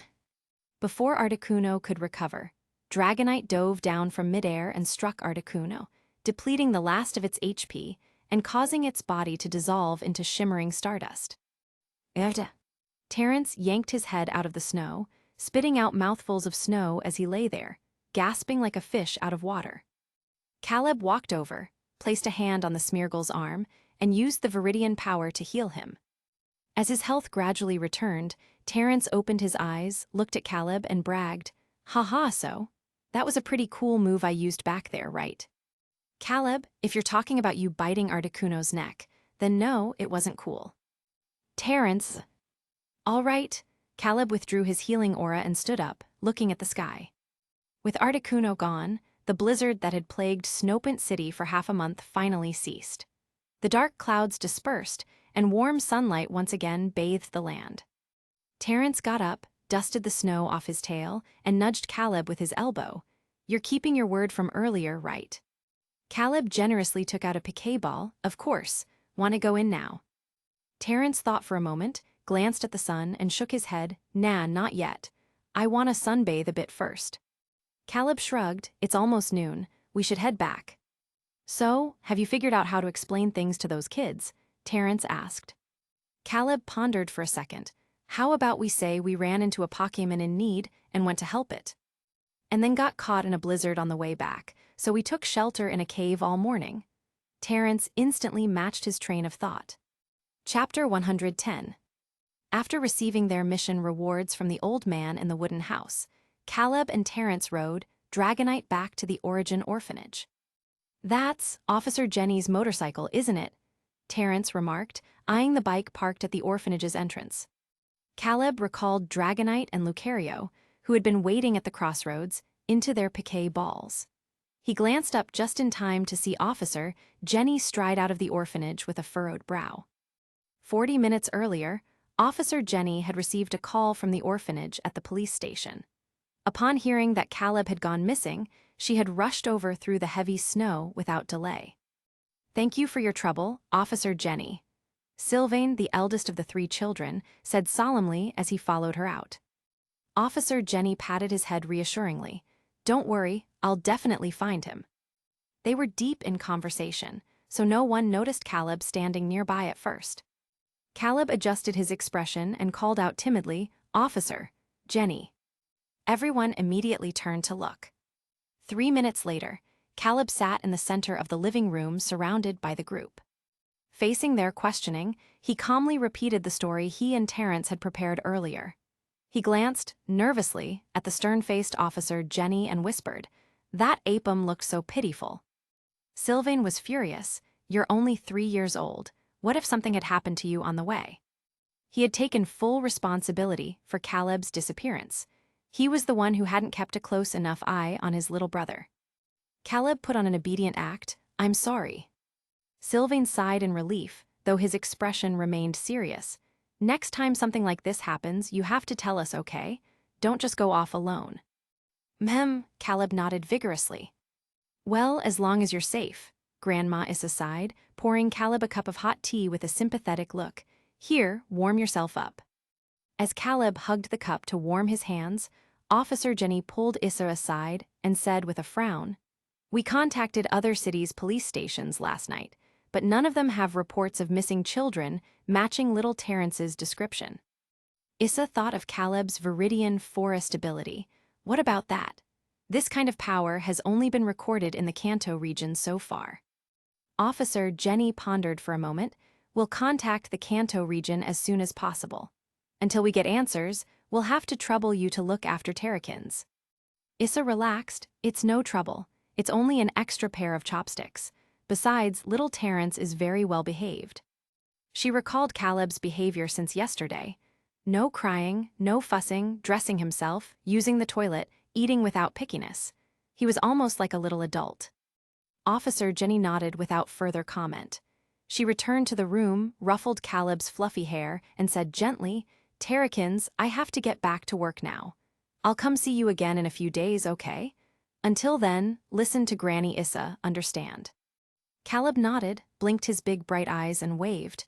"Goodbye, Officer Jenny." "Such a good boy." She pinched his nose playfully before mounting her motorcycle and riding off. Once Officer Jenny was out of sight, Caleb glanced at Smeargle. He had seen Terrence sneak over to eavesdrop on Officer Jenny and Issa's conversation earlier. Terrence gave him a subtle nod, indicating that they would talk when no one was around. After lunch, Sylvain and the others wanted to take Caleb outside to build snowmen again, but he wasn't interested. He made up an excuse about needing a nap and retreated to his room. The moment the door closed, Terrence relayed everything Officer Jenny and Issa had discussed, then asked, "Will they send us to the Kanto region?" Caleb thought for a moment before shaking his head. "I don't know." He wasn't sure if this world's Kanto was the same one he was familiar with. Plus, the instance hadn't given him any background. He was just dumped into an orphan scenario. Even if they did go to Kanto, their situation probably wouldn't improve much. Especially since Caleb was physically 3 years old and didn't have a single coin to his name. But before that, he needed to confirm the timeline of this instance. "Terrence, I know that. When I was at the Pokémon Center, I saw Nurse Joy's calendar. It's the year 2002 in the League calendar." Caleb, he had arrived 5 years too early. Even if this instance shared the same world as Bugcatcher and Infernal Affairs, Lance and the others wouldn't recognize him. Terrence, however, wasn't concerned. He yawned lazily and prepared to retreat into his piquet ball for a nap. "All right, buddy, I'm gonna hibernate. The rest is up to you. Good night." With that, he turned into a red beam and vanished into the ball. Caleb opened his inventory and, after some thought, used the speed enhancer on Lucario. Life in the orphanage was monotonous. Technology in this world wasn't advanced, and smartphones didn't exist yet. The orphanage had nothing beyond an old-fashioned landline. So Caleb spent his days following the 3 kids around, building snowmen and having snowball fights. But compared to those activities, he preferred patrolling the nearby forest, using the Viridian Power to heal injured wild Pokémon. Before long, the Pokémon around the orphanage grew familiar with him. Terrence lounged in his dog bed and munched on Pokéblocks. He watched Caleb pull on a winter coat and sighed contentedly. "Ah, it's been so long since I've had such a relaxing time in the infinite world. I take back what I said when we first entered this instance. This is hands down the best one yet." Caleb shot him a look, zipped up his coat, and turned to leave. Terrence propped himself up on the edge of the bed. Hey, where you off to? Caleb, Granny Issa said Officer Jenny is coming today to take my photo for the missing person posters. Wanna come? Terrence thought for a second before snuggling deeper into his blanket. Nah, you go ahead. Caleb didn't press further and left the room. By the time he reached the living room, Officer Jenny was already there, camera in hand.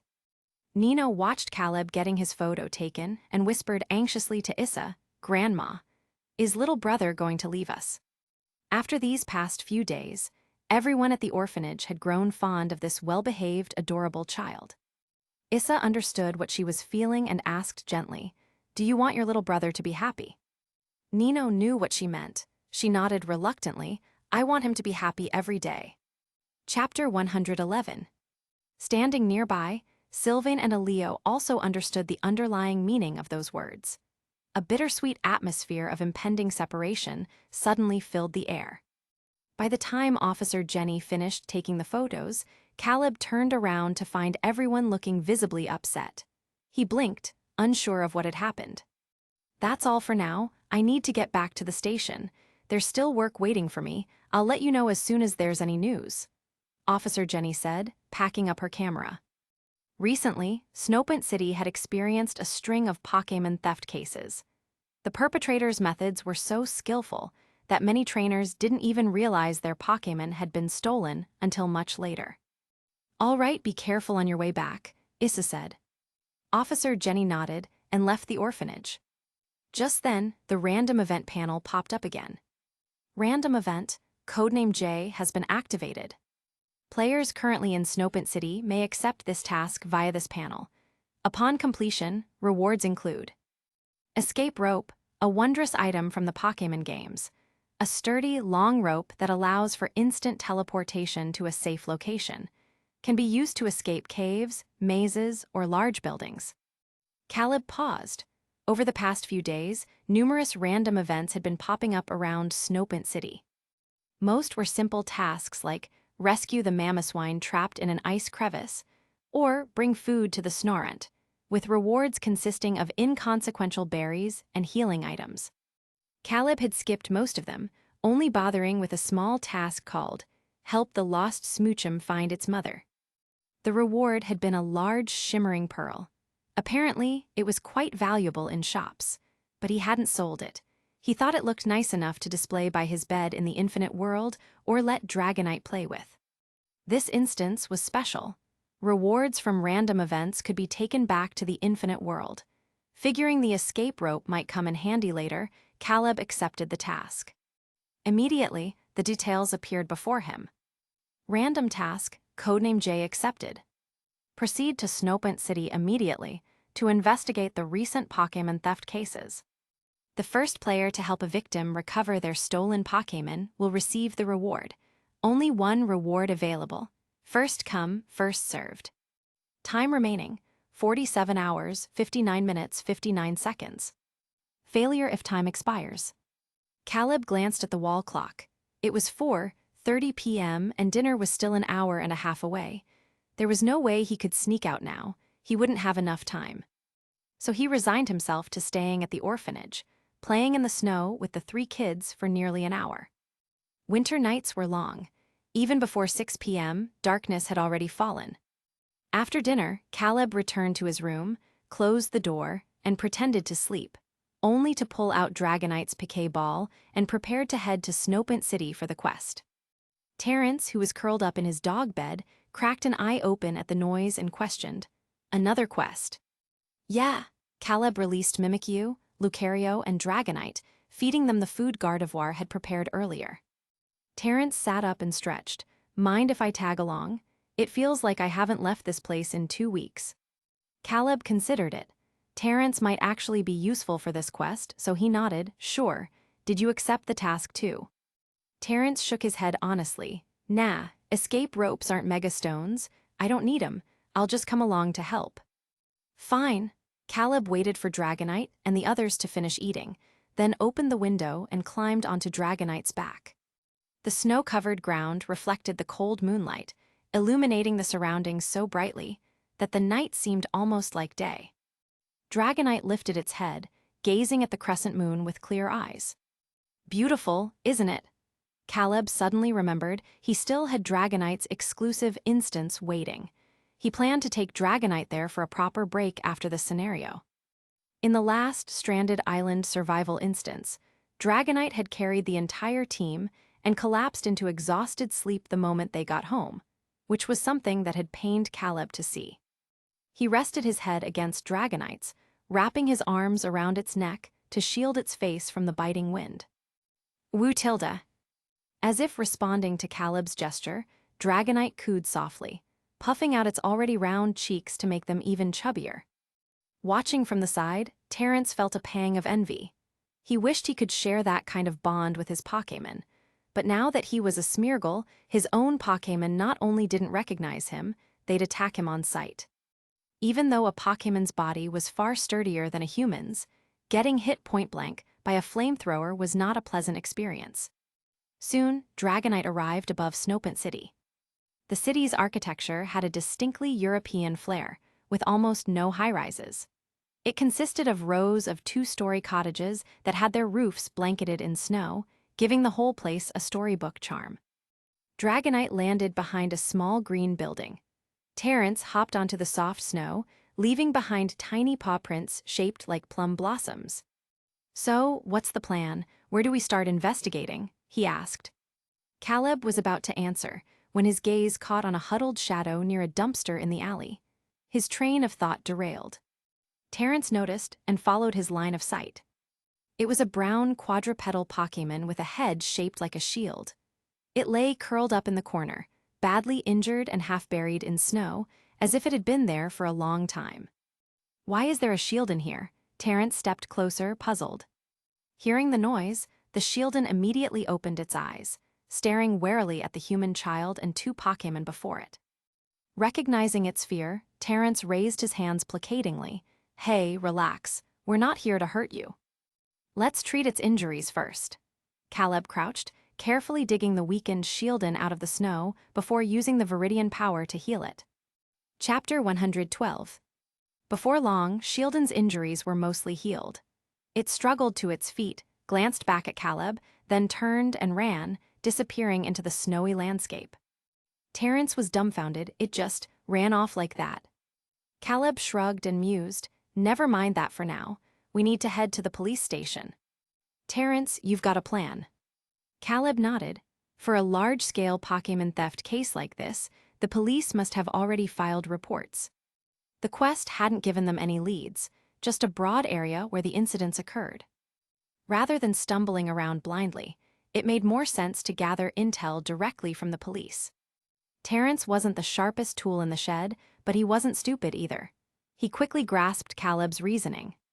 Hesitantly, he asked, "But how do we explain this to Officer Jenny? There's no way a 3-year-old would be out investigating a case in the middle of the night, right?" Officer Jenny knew them. That was the crux of the problem. Caleb thought for a moment, recalled Dragonite into its piquet ball, then turned to Terrence and said, "That's where you come in." Terrence blinked, a giant question mark practically floating above his head. "Officer Jenny knows me too," he pointed out. Just a few days ago, she had even chatted with him because he could speak human language. "No," Caleb shook his head. "We can pretend you were stolen, and I snuck out in the middle of the night, heartbroken, to report it." Terrence's mouth fell open. For a moment, he was at a loss for words. He stared at Caleb's dead serious expression before finally saying, "I've been meaning to ask you something." "Caleb." "Terrence, how do you lie so effortlessly without even blinking?" Caleb self-reflected for a second, then asked worriedly, "Was it that obvious?" Terrence retorted, "Is that really the issue here? The issue is how you can spout absolute nonsense with a straight face and make it sound completely believable." Hearing this, Caleb relaxed slightly. After a moment of genuine consideration, he said, "Unless you've got a better idea, I'm all ears." Terrence fell silent for a beat, then replied, "No." As they spoke, the two arrived at the side of Snopant City's police station.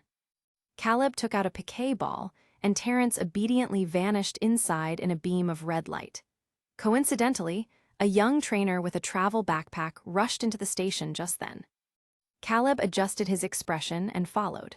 The moment he stepped inside, he heard the trainer frantically telling Officer Jenny, "My Shieldon is gone. Officer Jenny, please help." Officer Jenny hadn't noticed Caleb yet. She frowned and reassured, "Calm down. When did you realize it was missing?" "This morning, I had a battle with a stranger in the park. Afterward, I took Shieldon to the Pokémon Center to recover, but when I got the Piquet ball back, it was empty." Officer Jenny's frown deepened. She exchanged a glance with her colleague before saying gravely, "Another dragon type." "Huh?" The trainer was confused. Officer Jenny explained, "This is the 12th Pokémon disappearance this month, and every single one has been a dragon type." As she spoke, her gaze swept past the entrance and landed on Caleb. She froze in surprise. "Terrakins, what are you doing here?" Caleb put on his best, heartbroken face and replied, "One-san, a bad person stole my Smeargle." Seeing the child on the verge of tears, Officer Jenny immediately scooped him up, soothing, "Don't cry. Tell me what happened. Did the bad person hurt you?" Caleb was struggling to keep up the act but forced himself to continue, "I'm not hurt. They only took Smeargle." "Officer Jenny, did they say anything?" Caleb recalled, "They said they'd never seen a Smeargle that could talk before, that it would sell for a lot of money. A Pokémon that speaks human language is, in some ways, even rarer than a dragon type," the other officer Jenny remarked.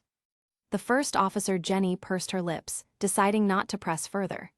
She set Caleb down on a chair, fetched a can of sweet tea from the fridge, microwaved it for 3 minutes, and handed it to him. "How did you get here so late?" she asked. "Does Granny Issa know?" Caleb sipped his tea and mumbled, "She knows. She asked Sylvain to bring me here on his bike. He's waiting outside." "All right, it's late, so finish your tea and head back to rest. Don't worry about the rest. We'll find your Smeargle," Officer Jenny said firmly. "Thank you." One-san Caleb down the tea, stood up and waved bye-bye. "Get back safe and tell Sylvain to ride carefully," Officer Jenny waved back. Caleb acknowledged her before leaving the station. After wandering the streets for a bit, he ducked into a quiet alley and released Smeargle. "Any leads?" Terrence asked. "Not much." Caleb glanced at him. "Can you track that Shieldon now?" Terrence bristled. "Are you kidding me? I'm not an actual dog." Caleb met his eyes and said, "That Shieldon is being hunted by the poacher. If we find it, we find the mastermind behind all this." "Fine," Terrence relented, though his expression was grudging, "but only this once." "Deal," Caleb nodded. Terrence sniffed the air, focusing on the faint trace of blood Shieldon had left behind. After pinpointing the direction, he said, "Follow me." Caleb looked up. That direction led straight to the Snopant Gym. Chapter 113. Snopant Gym is located at the uppermost part of Snopant City, enveloped by countless trees, with a perpetually frozen lake nearby. That is where gym leader, Candace, trains her Pokémon. She loves taking her Pokémon companions to skate on the frozen lake, affectionately calling it her dojo. In the forest, Terrence, who was leading the way, suddenly stopped. He sniffed the air uncertainly and hesitantly turned around. The Shieldon scent. "It's gone." Just as he finished speaking, the sound of footsteps came from ahead. The two immediately tensed, looking up to see a young, silver-haired woman humming a tune as she walked toward them from the direction of the frozen lake. The woman seemed surprised to encounter a child here. She gave Caleb a curious glance before brushing past him, her figure soon disappearing into the woods. "It's her," Terrence said with certainty. "I caught Shieldon's scent on her." Caleb didn't respond. He already knew who she was. That face, that hair color, combined with the name of this random event, made her identity obvious. She was Hunter J, the leader of the second major villainous organization in the Sinnoh region, the Pokémon Poacher Team, second only to Team Galactic. The Pokémon Poacher Team operated similarly to Team Rocket, illegally capturing all kinds of Pokémon and selling them to clients worldwide. Seeing Caleb silent, Terrence was confused. He waved a paw in front of Caleb's face. "What's wrong?" Caleb glanced at him. "Do you know Hunter J?" "Of course, the boss of the Pokémon Poacher Team in Sinnoh. Why?" Halfway through, Terrence realized what was happening. He stared in disbelief at the direction the woman had left. No way. You're saying she's Hunter J? Yeah, Caleb nodded. Can you track her? I can, but... Terrence hesitated. Are you sure you want to take her on alone? Given how instances usually go, this Hunter J is definitely a mini-boss with insane strength. Of course not. Without knowing her exact strength, Caleb wasn't about to take that risk. He paused before continuing. This random event has a 2-day time limit, meaning she'll still be in Snopant City for 2 more days. Let's find out where she's staying first, then call Officer Jenny and report her location. Terrence gave Caleb a once-over. Caleb paused, looking up at him questioningly. Terrence clicked his tongue in amazement. Didn't expect you to be this cautious. After the way you charged at Articuno, I thought you were just reckless. Caleb... Jay was in a good mood today. Not long ago, she had received a commission from a client obsessed with assembling a dragon army. The task was to capture 50 dragon-type Pokémon.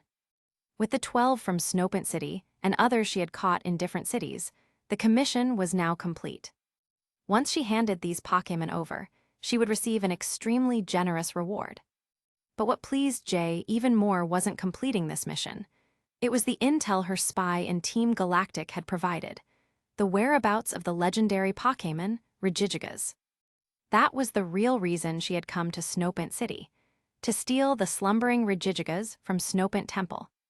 Snopant Temple was located at the northernmost edge of Snopant City, embedded deep within the massive Coronet Mountain range. This ancient temple ruin had attracted countless explorers who were eager to uncover its legends. Unfortunately, when they arrived, all they found was an empty maze-like ruin filled with traps and aggressive wild Pokémon, making it extremely dangerous. Faced with this, most adventurers could only stand outside the temple, too intimidated to enter. She went in. Terrence stared blankly as Jay's figure vanished into the temple, muttering, "Is this woman insane? Who goes dungeon crawling alone in the middle of the night?" Caleb mumbled, "This isn't the plot I remember." If he recalled correctly, in the anime, Hunter J didn't enter Snopant Temple and awaken Regigigas until after Ash arrived in Sinnoh. Terrence shrugged. That's normal. Not every instance world follows the exact same timeline, right? Besides, the anime's plot revolves around Ash. Of course, things would only start moving once he shows up. Then he turned to Caleb. So, are we going in? The two hid behind a stone pillar, staring at each other. What do you think? Caleb asked. Terrence looked toward the temple. A man's thirst for adventure and conquest stirred in his heart. He swallowed hard and admitted honestly, I want to go in. This is the first time I've ever been this close to a legendary Pokémon. Then let's just take a quick look. Caleb was tempted too. No man could resist such a mysterious allure. Terrence added, if there's danger, we run. The two reached an agreement. Caleb released Lucario, Dragonite, and Mimikyu, then stepped through the temple entrance with Terrence. An ancient chill greeted them. Though it was night outside, the temple wasn't as dark as expected. The floor was made of hard frozen ice, and glowing stones embedded in protruding rocks reflected off the icy surfaces, illuminating the entire interior. There was no sign of Hunter J on the first floor. Terrence sniffed. She must have gone down. If this world follows the games, Regigigas should be on B6. Woo-woo. Dragonite suddenly pointed at the ice ahead, warning them. Caleb turned to see several defeated Golbets and Gravelers sprawled on the ground. Terrence used Scout on them, then gulped. All of them are level 50+ wild Pokémon, and they were one-shotted. Is Hunter J really that strong? Suddenly, a rumbling tremor shook the ground beneath them, sending loose rocks tumbling from the walls. Maybe we should go back. Terrence was getting scared. Before Caleb could respond, Lucario tensed and turned around, just as massive boulders crashed down from above, sealing the entrance shut. Meanwhile, in a Snopant City hotel, a girl around 17 or 18 stepped out of the shower. Her skin was as fair as milk, her long golden hair cascading down her back, exuding the powerful aura of a mature beauty. She walked over to the desk with her long, shapely legs. An open book lay on the desk, with a folded section marked by handwritten notes. In the middle of the page, written in neat script, were the words, Snopant Temple. The girl closed the book and turned to her Garchomp, a glimmer of anticipation in her eyes. Let's go check out Snopant Temple tomorrow. Chapter 114. Inside the Snopant Temple, Caleb and his group of Pokémon stood before the entrance blocked by massive boulders. He issued a command, Dragonite use Hyper Beam. Woo! Dragonite frowned as a dense white light gathered in its mouth, transforming into a thick destructive beam that blasted violently toward the boulders. A thunderous explosion echoed in all directions. The entire temple trembled from the shockwave, and spiderweb-like cracks rapidly spread across the icy surface. Seeing this, Caleb suddenly had a bad premonition. Terrence took a step back, nervously gulping, "Is this place going to collapse?" Before his words even finished, Caleb heard a series of cracking sounds beneath his feet. The next second, the entire section of ice nearest to the entrance shattered, revealing the temple's underground first floor. But Caleb had no time to focus on that because he was now plummeting downward at high speed. At the critical moment, Lucario, who had been keeping a close eye on him, steadied itself. Using a falling rock as a foothold, it leaped into the air, catching Caleb securely and shielding him from the impact of the fall with its own body. Below the first floor of the temple As the group of Pokémon landed, the sound of gears turning suddenly echoed around them. Immediately afterward, layers of black stone slabs rose from the ceiling and surrounding walls, completely enclosing the space. Hunter J, who had just broken through to the underground second floor, abruptly looked up at the noise from above, frowning. Someone triggered the temple's defense mechanism. Who was it? Jay's expression turned grave as she pinched a Poké ball from her pocket. The red and white sphere rapidly expanded in her hand. With a flash of white light, a massive and ferocious Salamence, radiating brutality, appeared beside her. With Salamence in tow, Jay walked toward the staircase leading to the upper floor, only to find the previously unobstructed exit now blocked by a solid black stone slab. Is everyone all right? Caleb climbed to his feet, relieved only after confirming that Lucario was unharmed. He stood up and began searching through the surrounding rubble for Dragonite, Mimikyu, and Terrence. Lucario had only recently evolved and was still unfamiliar with controlling its aura. Thus, it could only convey its thoughts through aura when in physical contact. It grabbed Caleb's arm and transmitted its voice directly into his mind. Mimikyu is over there. Caleb turned and saw Mimikyu's disguise-covered head poking out from beneath a pile of rubble, its body pinned underneath. Beneath it lay a miserable-looking Terrence, sprawled on his back and struggling to push the rocks off himself. Boom! From the nearby pile of debris, Dragonite punched through the boulders that pinned it down and stood up, its expression dark as it frantically searched for Caleb. Caleb and Lucario worked together to pull Mimikyu and Terrence free. Turning around, he spotted Dragonite looking for him and immediately called out, "I'm here." Dragonite swiftly turned and flew over, its wings flapping as it descended in front of Caleb. Only after seeing that he was unharmed did its expression relax slightly. Cough, cough. Bent over with his hands on his knees, Terrence coughed violently from inhaling dust. He lifted his head to look at Caleb and asked hoarsely, "Are we underground now?" Caleb surveyed their surroundings, then looked up at where they had fallen from, his expression serious. This must be the temple's underground first level. But the exit backup is blocked. Suddenly, an explosion erupted from below. Dragonite's keen senses immediately picked up the aura of another dragon type. It whipped its head around and stared in that direction. From the darkness, Hunter J and her Salamence emerged, their figures sharp and poised. Her gaze swept over Dragonite, Mimikyu, Lucario, and Smeargle before finally settling on the only human present, Caleb. Jay's eyes widened slightly in surprise as she recognized the child she had briefly encountered in the forest not long ago. Though her Pokémon hunting operations had yet to expand to other regions, Hunter J, who frequently took commissions from clients worldwide, immediately identified the Pokémon before her. A rare Dragonite from Kanto, a Lucario, which typically lived in the wild and rarely appeared before humans, and an utterly ordinary common Smeargle. As for Mimikyu, given the vast distance between the Sinnoh and Alola regions, which were separated by endless oceans and land, Jay didn't immediately recognize what kind of Pokémon it was. How interesting, she mused. A 3-year-old child, alone in the perilous Snopant Temple, accompanied by such rare Pokémon. Jay narrowed her eyes as she studied Caleb with amusement. You've been following me. Caleb's expression remained unchanged. His right hand moved behind his back and retrieved 3 Pokéballs from thin air, intending to recall Mimikyu, Lucario, and Terrence. But none of them moved. Lucario stared intently at the opposing Salamence, sensing the overwhelming pressure radiating from it.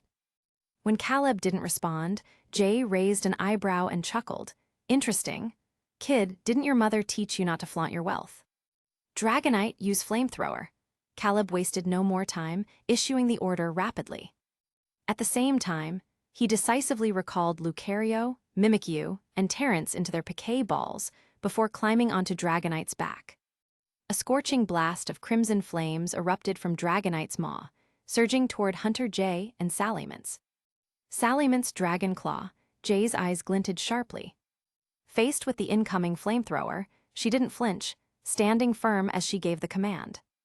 The Salamence behind her finally sprang into action. Its blood-red wings that resembled twin scythes spread wide as it lunged forward with an unstoppable savage momentum, tearing through the flames with a single swipe of its claws. Seeing this, Caleb didn't hesitate. Use Fire Punch to smash through that slab. Let's get out of here. Woo! Dragonite's wings beat fiercely, generating a whirlwind as it ascended into the air and charged straight upward. Stop it, Hunter Jay ordered in a cold tone. None of her prey ever escaped. Roar! Salamence locked onto Dragonite with a predatory glare, its massive body shooting into the air and intercepting Dragonite in the blink of an eye, blocking its path. Then Salamence used Hyper Beam. Chapter 115. The Dragonite neither dodged nor evaded, but charged straight ahead with Dragon Rush to collide with the opponent's Hyper Beam, splitting it like a forked stream of urine.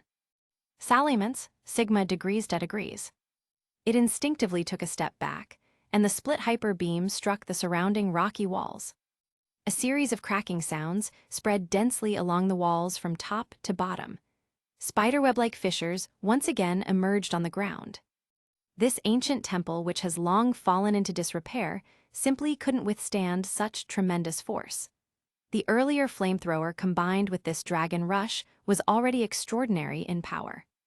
Add to that the Dragon Fang carried by Dragonite, which boosted its attack power by another 20%. Together, the combined force sent Hunter Jay's Salamence crashing into the ground. The already cracked floor suffered yet another severe impact, and the spiderweb-like fissures instantly spread beneath the feet of every human and Pokémon present. The next second, the ground collapsed, and everyone plummeted downward, landing on the underground second level. Caleb was protected by Lucario, with Terrence acting as a cushion, so he emerged completely unharmed. In contrast, Hunter Jay on the opposite side was struck by a sharp rock, leaving her head bloodied and her face flushed red. Her Salamence had also fallen from above, landing right in front of her in a pitiful state. Dragonite flapped its wings, slowly descending from the air and landing in front of Caleb, then cast a disdainful glance at the opposing Salamence. Though it had withstood the Hyper Beam head-on, Dragonite wasn't as unscathed as it appeared. Its cheek had been scorched by the attack and was slightly swollen. Caleb placed his hand over Dragonite's cheek and used his Viridian Power to heal its injuries. This time, Hunter Jay finally panicked. Staring at the green glow in Caleb's hand, she shrieked, "The Viridian Power? Just who are you?" A mere 3-year-old, accompanied by a group of rare Pokémon and wielding the Viridian Power. No matter how slow Hunter Jay was, she now realized this child before her was far from the innocent and simple figure he appeared to be. Or, to put it another way, he wasn't a child at all. Caleb grinned and proudly declared, "My name is Edogawa Conan." Hunter Jay had never heard of this name, but that didn't stop her from sensing a deathly aura that seemed to pierce through dimensions from that name. Frowning, she asked, What do you want? Caleb dropped the act, then shrugged as he replied bluntly, simple. Hand over the Pokémon you stole in Snopant City. Fine, take them, Hunter J agreed without hesitation. She stood up, wiped the blood from her face, reached into her pocket, and pulled out an exquisitely crafted small orb, then hurled it toward Caleb. Boom! The next moment, the orb exploded midair, releasing a thick white smoke that instantly enveloped Caleb and the others. Terrence covered his mouth and nose and shouted incoherently, "It's a smoke bomb." Dragonite, use Hurricane, Caleb ordered calmly. Woo! Dragonite flapped its wings, stirring up a gust of wind that dispersed the thick smoke obscuring their vision. By the time their sight cleared, Hunter J had already vanished. This time, before Caleb could speak, Terrence proactively pointed downward and said with practiced ease, "She went down. Should we follow?" Of course, Caleb nodded. If they gave up now, catching Hunter J later would be far more difficult. Not to mention, the random event he had accepted only gave him 2 days. After that, Hunter J would leave Snopant City. As they spoke, a series of explosions suddenly erupted from below.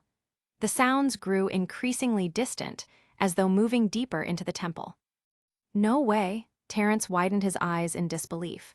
With just that Salamence, does she really think she can capture Regigigas? Caleb wasn't sure. So far, he hadn't encountered any native legendary Pokémon in this instance. The Articuno created by the Infinite World didn't count. Nor did he know just how powerful the long-slumbering Regigigas truly was. But at this point, he wasn't about to abandon his side quest. Let's go down. As long as they didn't wake Regigigas, everything would be fine. Caleb climbed onto Dragonite's back and flew downward through the holes blasted open by Hunter J. 3rd underground level. 4th underground level. 5th underground level. Beyond that lay the deepest part of Snopant Temple, the resting place of Regigigas. Salamence, use Hyper Beam. Hunter J commanded her exhausted Salamence to attack the ground once more. Roar! Salamence opened its maw, gathering a white beam of energy before firing it straight at the floor. Dragonite landed quietly behind Salamence. Caleb stared at Hunter J and said, "Last chance. Hand over the stolen Pokémon." "Never." Hunter J clenched her teeth as she pulled out 2 more Pokéballs. A Drapion and an Ariados materialized before her. Seeing her expression, Caleb suddenly felt as though he were the villain, forcing an unreasonable demand. Just then, Salamence broke through to the 6th underground level. Ariados, Drapion, hold them off. Hunter J leaped onto Salamence's back and jumped into the hole. Caleb frowned. Lucario and Mimikyu stepped forward, engaging Ariados and Drapion.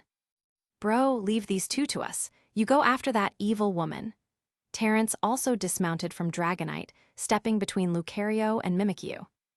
Caleb nodded, then charged into the hole with Dragonite. 6th underground level Tilde. Compared to the upper levels, the space here was noticeably smaller. The walls were covered in ancient murals depicting Regigigas, creating its giant brethren from icebergs, magma, and boulders. At the center, atop what resembled an altar, stood a towering humanoid figure over 4 meters tall. Its massive white torso bore a yellow stripe-like structure down the center, dotted with 7 holes arranged in the shape of the Big Dipper. Lush green vegetation covered the top of its head and its feet, while 3 pairs of dim, eye-like dots adorned the sides of its torso. Hunter J stood between Regigigas's legs, turning back to glance at Caleb with a triumphant smirk. Too late. As soon as she spoke, the 6 eyes of Regigigas buzzed to life, their previously dull glow now shining in red, blue, and gray. Regigigas had awakened. Chapter 116. Caleb sat atop Dragonite and used Scout on the Regigigas below. The next second, Regigigas's information appeared before him. Regigigas, Legendary Tier 1 Deity. Description: a colossal Pokémon that has survived since ancient times. Legends say it dragged continents bound by ropes and created Pokémon resembling itself using special icebergs, rocks, and magma. Hint: a native legendary Pokémon of the Pokémon world, possessing immense power. This Pokémon is not artificially created by the Infinite World. If Hunter J could be considered a minor boss in this instance, then this Regigigas was undoubtedly the ultimate final boss. And now, the final boss swatted away the minor boss who had disturbed its slumber with a single punch, then slowly raised its body, its 6 eyes locking onto Dragonite in midair. The idiot Hunter J had been killed off by the plot. Seeing this, Caleb immediately turned to leave without hesitation, but the surrounding air suddenly grew thick and viscous. Woo! Dragonite panted heavily, gritting its teeth as it struggled to fly forward, but its body uncontrollably began descending. Caleb turned his head and saw a faint blue glow emanating from Regigigas. That was a psychic-type move, Gravity. At that moment, the long-unseen quest panel popped up. Player Caleb Chase has triggered Trial of Strength, Final Tier. Trial Objective, defeat the opponent before you. Completion Reward, Regigigas' Boon. Participating Pokémon confirmed, Dragonite has been selected. All other Pokémon on the 5th floor have automatically returned to the player's inventory. No Pokémon may be released during the Trial of Strength. Countdown to trial start. 3, 2, 1. As the countdown ended, Regigigas standing atop the central altar of the 6th floor finally moved. Watching this, Caleb had a certain 3-letter acronym in mind that he wasn't sure he should voice. But clearly, there was no turning back now. Dragonite beside him seemed to realize the gravity of the situation as well, frowning as it stared at Regigigas. Fly upward and use agility. Caleb forced himself to stay calm and issued the command. Woo! Dragonite took a deep breath, relaxing its body to make itself lighter, then violently flapped its wings and spiraled into the air. Regigigas' 6 eyes flickered incessantly. It glanced up at Dragonite, then a psychic glow enveloped its massive body as it slowly began floating upward. Facing a Regigigas more than twice its size, Dragonite also benefited from the damage boost of the Gigantamax Slayer title. Regigigas was a normal type, which among all 18 types was only weak to fighting. With Gigantamax Slayer's 10% and Dragon Fang's 20% boosts, Dragon-type moves had become the optimal choice against Regigigas. Caleb looked up at Regigigas and commanded firmly, "Use Twister." Dragonite gathered a swirling storm of purple energy in its maw. In that instant, Regigigas moved as well. Its fist radiated a dark, ghostly light as it charged through the twister, arriving right in front of Dragonite and delivering a punch straight to its face. Regigigas used Knockoff. Dragonite's Dragon Fang has been knocked away and cannot be used again for the remainder of this battle. The sheer force of the blow sent Dragonite crashing into the ground. Dragonite! Caleb rushed to Dragonite's side, placed his hand on it, and channeled his Viridian Power at full power. A brilliant green light rapidly restored Dragonite's health. Woo! Dragonite let out a weak cry and gently patted Caleb's fluffy head with its claw. Regigigas slowly descended from the air, shattering the moment of harmony. Woo! Dragonite turned its head to glance at Caleb, forcing a reassuring grin. Scared, Caleb asked. Woo-woo, Dragonite shook its head, its eyes blazing with defiance. Then let's keep fighting. Caleb stood and took a few steps back, returning the battlefield to Dragonite. In terms of speed, Regigigas and Dragonite, after one agility boost, were evenly matched. In terms of raw power, Dragonite was clearly outclassed by this ancient behemoth. Use agility again, Caleb ordered firmly. Woo! Dragonite complied and shot back into the air. Regigigas gave chase, and the 2 Pokémon, one massive, one small, raced across the 6th underground level at blinding speeds. Agility. After 3 consecutive agility boosts, Dragonite's speed finally surpassed Regigigas's. Unable to land a single hit, Regigigas's eyes flickered even faster. A blue glow enveloped its body, and the air in the underground chamber grew heavy once more. It had used gravity again. Dragonite panicked for a split second, recalling what had happened earlier, but then Caleb's voice cut through its thoughts. Don't resist the gravity. Use Dragon Rush and charge at it with everything you've got. Dragonite relaxed its body, stealing its resolve before abruptly turning and diving straight toward Regigigas below. Under the effects of gravity, the speed and power of this downward dragon rush reached terrifying levels. Boom! A deafening collision echoed through the chamber. Regigigas's enormous body was sent flying backward, skidding over a dozen meters before finally coming to a stop. The gravity field dissipated, and Dragonite returned to the air. Regigigas pushed itself up, slowly raising an arm toward Dragonite. The next moment, sharp stone pillars erupted from the walls, attacking Dragonite from all directions. Stone Edge, a rock-type move with 100 base power. And it was firing multiple times. Caleb's heart sank as he watched. Dragonite dodged the first, and the second, but couldn't evade the rest. Its massive body crashed to the ground, once again on the brink of fainting. Regigigas lowered its arm and stood motionless, calmly observing Caleb and Dragonite as if waiting for them to recover. Damn it! Caleb rushed to Dragonite's side and channeled his Viridian Power once more. Soon, Dragonite opened its eyes, gazing apologetically at Caleb with a soft whimper. Woo! If you were facing an opponent of unknown strength who could one-shot you, what would you choose? A. Fight recklessly to the death.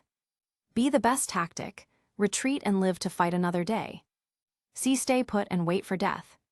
Without a doubt, B was the best option. Caleb subtly pointed upward, signaling Dragonite to flee the moment it got up. Dragonite nodded in understanding, then rolled onto its stomach and braced for takeoff. Go! Caleb leaped onto Dragonite's back, clinging tightly to its neck. Woo! Dragonite flapped its wings, accelerating to top speed as it shot toward the hole leading upward. It was fast, but Regigigas was faster. The moment Dragonite took off, Regigigas extended its arm, and the same scene played out again. Dragon Pulse, Caleb barked. Dragonite opened its maw, unleashing a violet energy beam that shattered the incoming stone edges.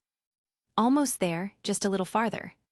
Seeing this, Regigigas abandoned Stone Edge and instead activated Psychic, launching itself into the air like a cannonball and slamming into Dragonite using the Steel-type move, Heavy Slam.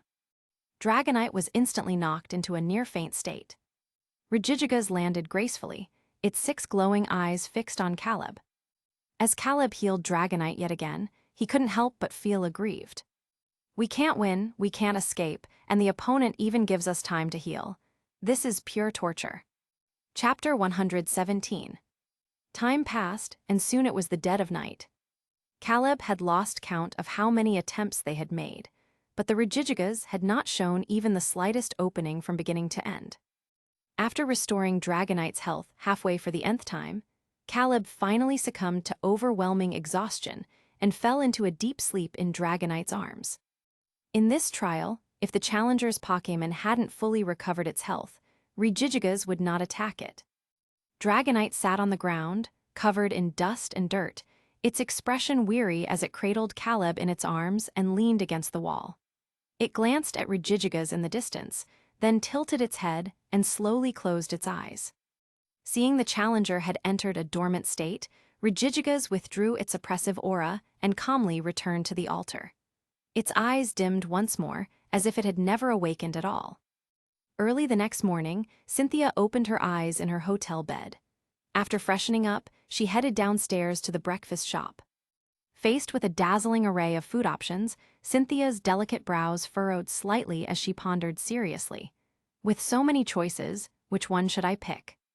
Noticing the beautiful young girl staring at the menu for so long, the shop owner understood her dilemma and chuckled warmly. How about trying our newest specialty, the curry ham sandwich? I'm sure you'll love it. After breakfast, Cynthia returned upstairs to change into a black explorer's outfit. Grabbing her map, she set off towards Snopant Temple. A light snow had begun to fall over Snopant City again, and Cynthia spent an extra 30 minutes on the road admiring the beautiful snowy scenery. A rare sight in other cities. By the time she arrived at Snopant Temple, it was exactly 8:00 a.m. The moment she stepped inside, she noticed the strange state of the surroundings. Gaping holes in the ground, wild Pokémon lying unconscious nearby, scattered rubble around the openings. all clear signs of a fierce battle that had taken place not long ago. After a moment of thought, Cynthia released her Garchomp from its piquet ball and proceeded to descend floor by floor. First underground level, second underground level, third underground level, fourth underground level, fifth underground level. Each floor had a massive hole in its center.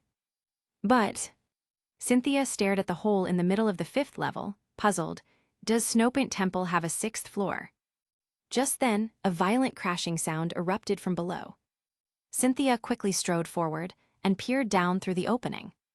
What she saw was a towering, 4-meter-tall figure slamming into a Dragonite and sending it flying. Immediately after, a little boy who was no older than 3 years stumbled out of the wreckage and rushed toward the Dragonite. Caleb tended to Dragonite's injuries while keeping an eye on Hunter J, who had apparently woken up that morning. Initially, he had expected another intense battle with her, but it seemed the impact had scrambled her brains.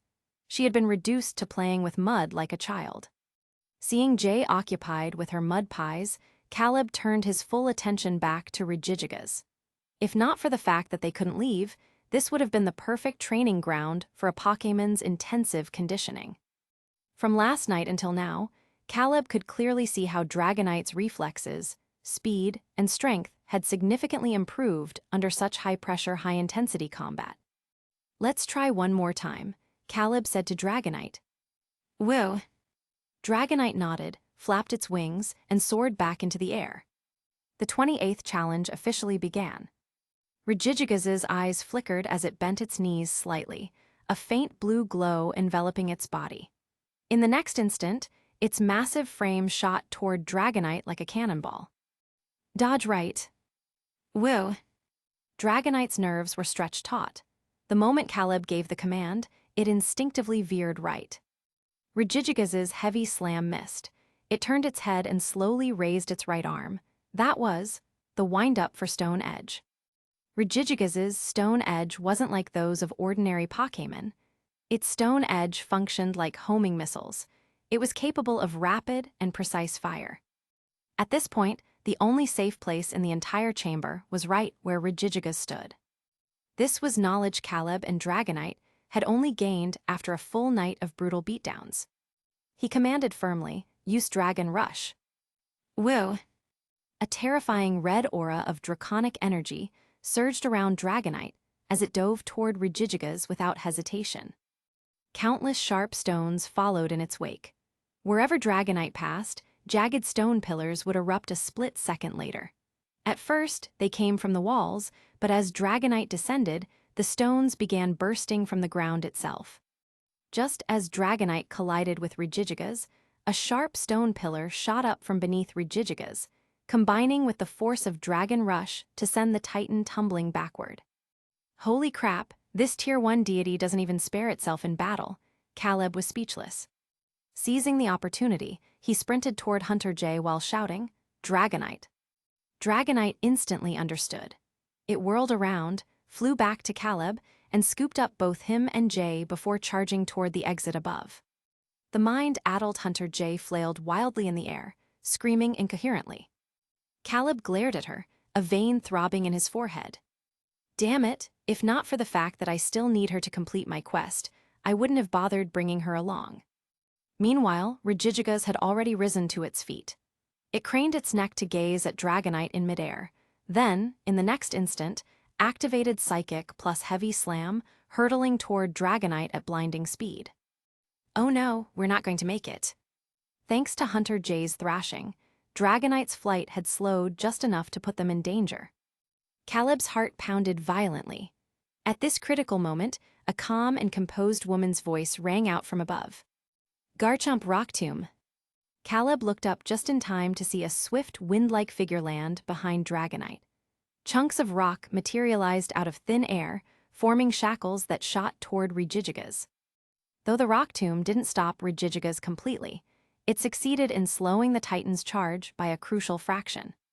Dragonite seized the opening and burst through to the 5th underground level. Regigigas's body crashed into the floor between the 5th and 6th levels, the sheer impact causing the entire ground to crumble. Fortunately, Cynthia reacted swiftly. She leapt onto Garchomp's back and followed Dragonite upward. 5th level, 4th level, 3rd level, 2nd level, 1st level. Without the slightest hesitation, Dragonite shot out of the temple and plunged straight into the snowy wilderness outside. Hunter J was flung off, rolling several times in the snow before coming to a stop. Caleb leaned against Dragonite, gazing at the vast white landscape around him as an overwhelming sense of relief washed over him. System notification: player has left Snopant Temple. Trial of Strength, final tier, cancelled. Player may challenge it again at any time. Caleb rolled his eyes, dismissed the notification, and took a deep breath as he lay back in the snow. Wait, did I forget something? The realization struck him like lightning. He bolted upright and whipped his head toward the temple's entrance. There, standing at the doorway, was a stunningly beautiful young woman with golden hair. Her entire demeanor exuded the noble aura of a refined and domineering queen. Chapter 118. Cynthia, also known as Shirna, is the champion trainer of the Sinnoh region. Possessing profound strength and an elegant, dignified appearance, she may seem like an ice-cold beauty at first glance. But in reality, her personality is gentle and unassuming, devoid of any arrogance typical of the powerful. Calm and decisive by nature, she has a deep interest in theology and history, adores ice cream, and suffers from chronic indecisiveness. The moment Caleb saw the young woman, this information flashed through his mind.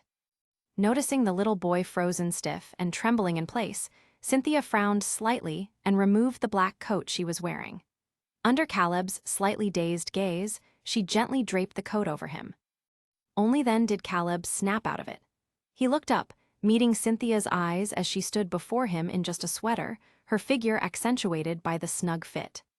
From this clothes, he could even catch the faint, natural fragrance unique to her, which was identical to the scent lingering on the coat. Caleb pursed his lips uncomfortably, using his tiny hands to pull off the coat and hand it back to her. Cynthia smiled softly, but firmly wrapped the coat around him again. Standing up, she glanced back at Snopant Temple, then at Hunter J rolling around in the snow nearby, and asked, "Little one, can you tell me what happened here?" Caleb's ability to fabricate stories on the spot shone brilliantly at this moment. Without batting an eye, he pointed at Hunter J and spun his tail. "She used explosives to blow up the ground, and then we fell all the way to the bottom, where we ran into that big guy." The big guy is likely referring to the legendary Pokémon, Regigigas. Cynthia pondered for a moment before asking, "Do you know her?" Caleb shook his head, "No." "Child abduction?" Cynthia's frown deepened as she walked toward Hunter J. "Then why did you follow her?" "Caleb, because she said she knew my mom." "Cynthia." "Definitely child abduction." Her expression turned serious. After a brief pause, she said, "Let's head down the mountain first." And so, Caleb rode on Dragonite as they escorted Hunter J back to the Snopant City Police Station with Cynthia. Officer Jenny spotted Caleb the moment they walked in. Early that morning, she had received a call from the orphanage reporting that the boy had gone missing. Again. She strode out from behind the counter with a stern expression, only to freeze when she saw Hunter J rolling on the floor. "This is." Cynthia replied solemnly, "Officer Jenny, I suspect this woman is involved in a child abduction case." "You mean, the child in question is this little one?" Officer Jenny pointed uncertainly at Caleb. Cynthia nodded. Officer Jenny turned to Caleb, frowning. "Little Terrence, care to explain? And why did you lie to me yesterday? You sneaked out of the orphanage on your own." Caleb. Hearing this, Cynthia also fixed her gaze on Caleb. She glanced back at the Dragonite that had followed them in, recalling the scene she had witnessed in the temple. The ability to heal Pokémon, the calmness to command them in battle. This child seems a little unusual. "Caleb." He pressed his lips together, looking timidly at Officer Jenny before whispering an apology, "I'm sorry." Then, without missing a beat, he pointed at Hunter J and continued, "Yesterday, on my way back to the orphanage, I saw her stealing Pokémon from other trainers. I tried to follow her, but she caught me." "Pokémon." Officer Jenny immediately latched onto the key detail in his words. Caleb nodded, then pulled out a handful of shrunken piquet balls from his pocket, all confiscated from Hunter J. These are all the Pokémon she stole from other trainers. Officer Jenny accepted them with a frown, releasing the Pokémon inside. In an instant, the police station lobby was filled with Pokémon of all shapes and sizes. Another Officer Jenny gasped at the sight. Shieldon, Flygon, these matched the descriptions of the Pokémon reported missing by trainers. Just then, Caleb received a notification that his side quest was complete, with the 5 escape ropes automatically deposited into his inventory. Officer Jenny's tense expression softened slightly as she signaled for someone to handcuff Hunter J and take her away. While Officer Jenny began contacting the trainers who had filed reports, Caleb and Cynthia sat idly on a nearby sofa, waiting. From their earlier conversation, Cynthia had pieced together most of the story. She looked at the Dragonite in front of Caleb and asked curiously, "Is this Pokémon your partner?" Caleb paused mid-pat on Dragonite's claw. He knew Cynthia must have seen him healing and commanding Dragonite in the temple. With that in mind, he shook his head and explained, "It was also captured by that bad woman. After I healed it yesterday, it became my friend." Might as well pin everything on Hunter J, he thought. Turning to Cynthia, Caleb asked with feigned innocence, "One-san, do you know its name?" Cynthia bought the explanation. Patiently and gently, she replied, "This Pokémon is from the Kanto region. If I'm not mistaken, its name is Dragonite." "Dragonite?" Caleb looked at Dragonite, forcing himself to play dumb. "Big guy, is your name Dragonite?" "Dragonite." Even it was at a loss for words at this point. Fortunately, Officer Jenny finished her task and hurried over, crouching in front of Caleb to pinch his cheeks. "You little troublemaker, don't you dare do something so dangerous on your own again, understand? You're so cute, what if you ran into some creepy criminal next time?" Caleb remained internally unfazed, but nodded obediently. Officer Jenny tweaked his nose and stood, turning to Cynthia. "Thank you so much for rescuing this little unlucky star." Cynthia raised an eyebrow at the nickname, Unlucky Star. Officer Jenny nodded, "Absolutely. To be honest, this is already the second time he's been kidnapped. We still haven't even found his family." Just then, Caleb suddenly received a notification that a Pokémon was trying to emerge from his inventory. His expression shifted slightly as he abruptly stood from the sofa. "What's wrong?" Officer Jenny asked, puzzled. "Stomachache," Caleb clutched his belly. He must have caught something after being out in the cold all night. Officer Jenny pointed down the hallway, the room at the very end. "There's a WC sign on it." "Thank you, Nissan." Caleb nodded and hurried off in that direction. The moment he closed the bathroom door, Terrence burst out of the inventory, his face alight with excitement as he whisper-shouted, "Damn it, bro, holy smokes. It's Cynthia, my queen." Caleb quickly clamped a hand over his mouth. "SHH, keep it down." Terrence shut his mouth instantly, nodding furiously. Caleb released him and asked, "You can see what's happening outside from inside the inventory?" Terrence, "Yeah. Yesterday, we wanted to come out and help you fight that Regigigas, but the Infinite World's rules locked us in. We couldn't get out. But that doesn't matter now. What matters is Cynthia. Oh yeah, you've got to go out there, act cute, and get her to take you on her travels. I remember she loves investigating ancient ruins. If we tag along, our instance exploration progress will skyrocket. Go out there and call her One-san, or even Mom if you have to." Chapter 119. Caleb's face darkened as he grabbed the toilet plunger nearby and brandished it threateningly. Terrence immediately shut his mouth, cowed. Seeing Caleb remain silent, he whispered after a moment, "So, what do you think?" Caleb sighed. Based on Officer Jenny's attitude toward Cynthia, he speculated. She's not a champion yet. She's probably still traveling and collecting gym badges. Do you really think it's appropriate for her to bring a 3-year-old along in that situation? Terrence pondered, then muttered, "But you're not really a 3-year-old.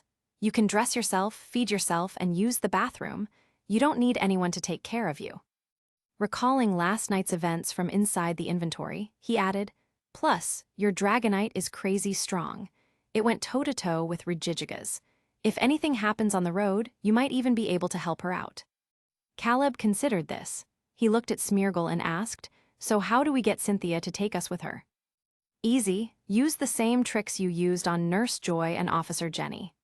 Terrence said confidently, "Do you know a woman who doesn't have a soft spot for kids? Just deploy the classic trio. Act cute, play pitiful, and be adorable. With your acting skills, it'll be a piece of cake." Caleb imagined himself pouting, batting his eyelashes, and whining in front of Cynthia. 3 seconds later, he shook his head violently, banishing the horrifying mental image. He couldn't stomach the thought of using a sugary, childish voice to wheedle someone, especially not Cynthia. "Not happening."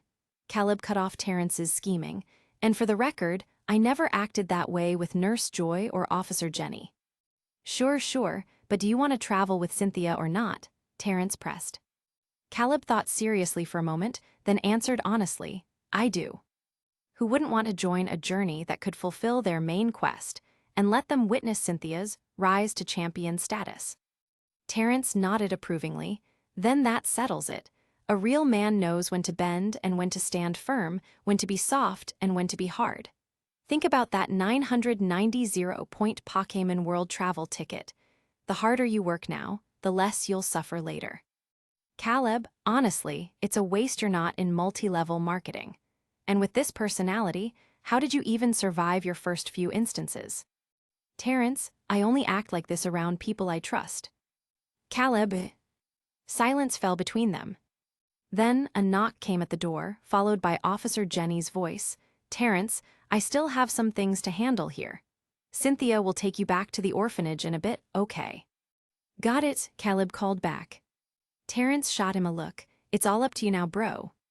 Caleb twitched his lips, recalled Smeargle into the piquet ball, then opened the bathroom door and stepped out. Cynthia was already waiting outside with Dragonite, Caleb's newly acquired friend. She stood in the snow outside the police station, clad in her black coat, hands casually tucked in her pockets. Her golden hair spilled over her shoulders as she gazed softly at the overcast sky. Caleb paused to watch her for a moment. "Woo!" Dragonite quickly noticed Caleb and called out to him. Cynthia turned, following Dragonite's gaze. She warmly remarked, "It seems to really like you." "I like it too," Caleb said, looking at Dragonite. Dragonite beamed, waddling over and crouching to let its trainer climb aboard. Just as Caleb was about to hop on, he remembered Cynthia was supposed to escort him back.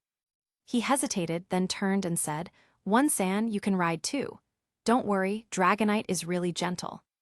Cynthia chuckled and shook her head, her tone shifting slightly to one used for coaxing children. "No need. Terrence can ride. One San has her own Pokémon companion." With that, she released her Garchomp. Sensing a fellow dragon type, Dragonite narrowed its eyes slightly, studying Cynthia's Garchomp. This dragon was unlike any it had encountered before. Compared to the dragons of the Dragon Holy Land, this Garchomp's aura was more restrained.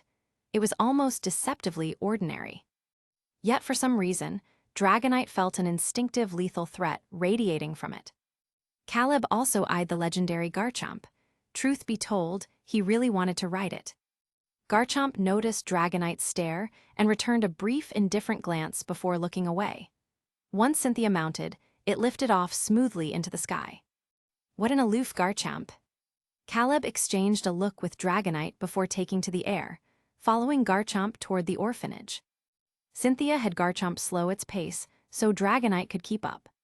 Glancing back at Caleb, who was perched on Dragonite's neck, she asked, "Your name is Terrence, right?" Caleb had been brainstorming how to broach the topic of traveling together, so it took him a second to realize she was speaking to him. "Huh, oh yeah, that's right." Cynthia found his dazed expression rather endearing. Recalling what Officer Jenny had shared about Caleb, she asked with concern, "Do you remember anything about where you used to live? Was it in the Kanto region?" Caleb shook his head. "No idea. I've never even heard of the Kanto region." He peeked at Cynthia's expression before adding with feigned distress, "I just remember there was a park near my home with lots of flowers.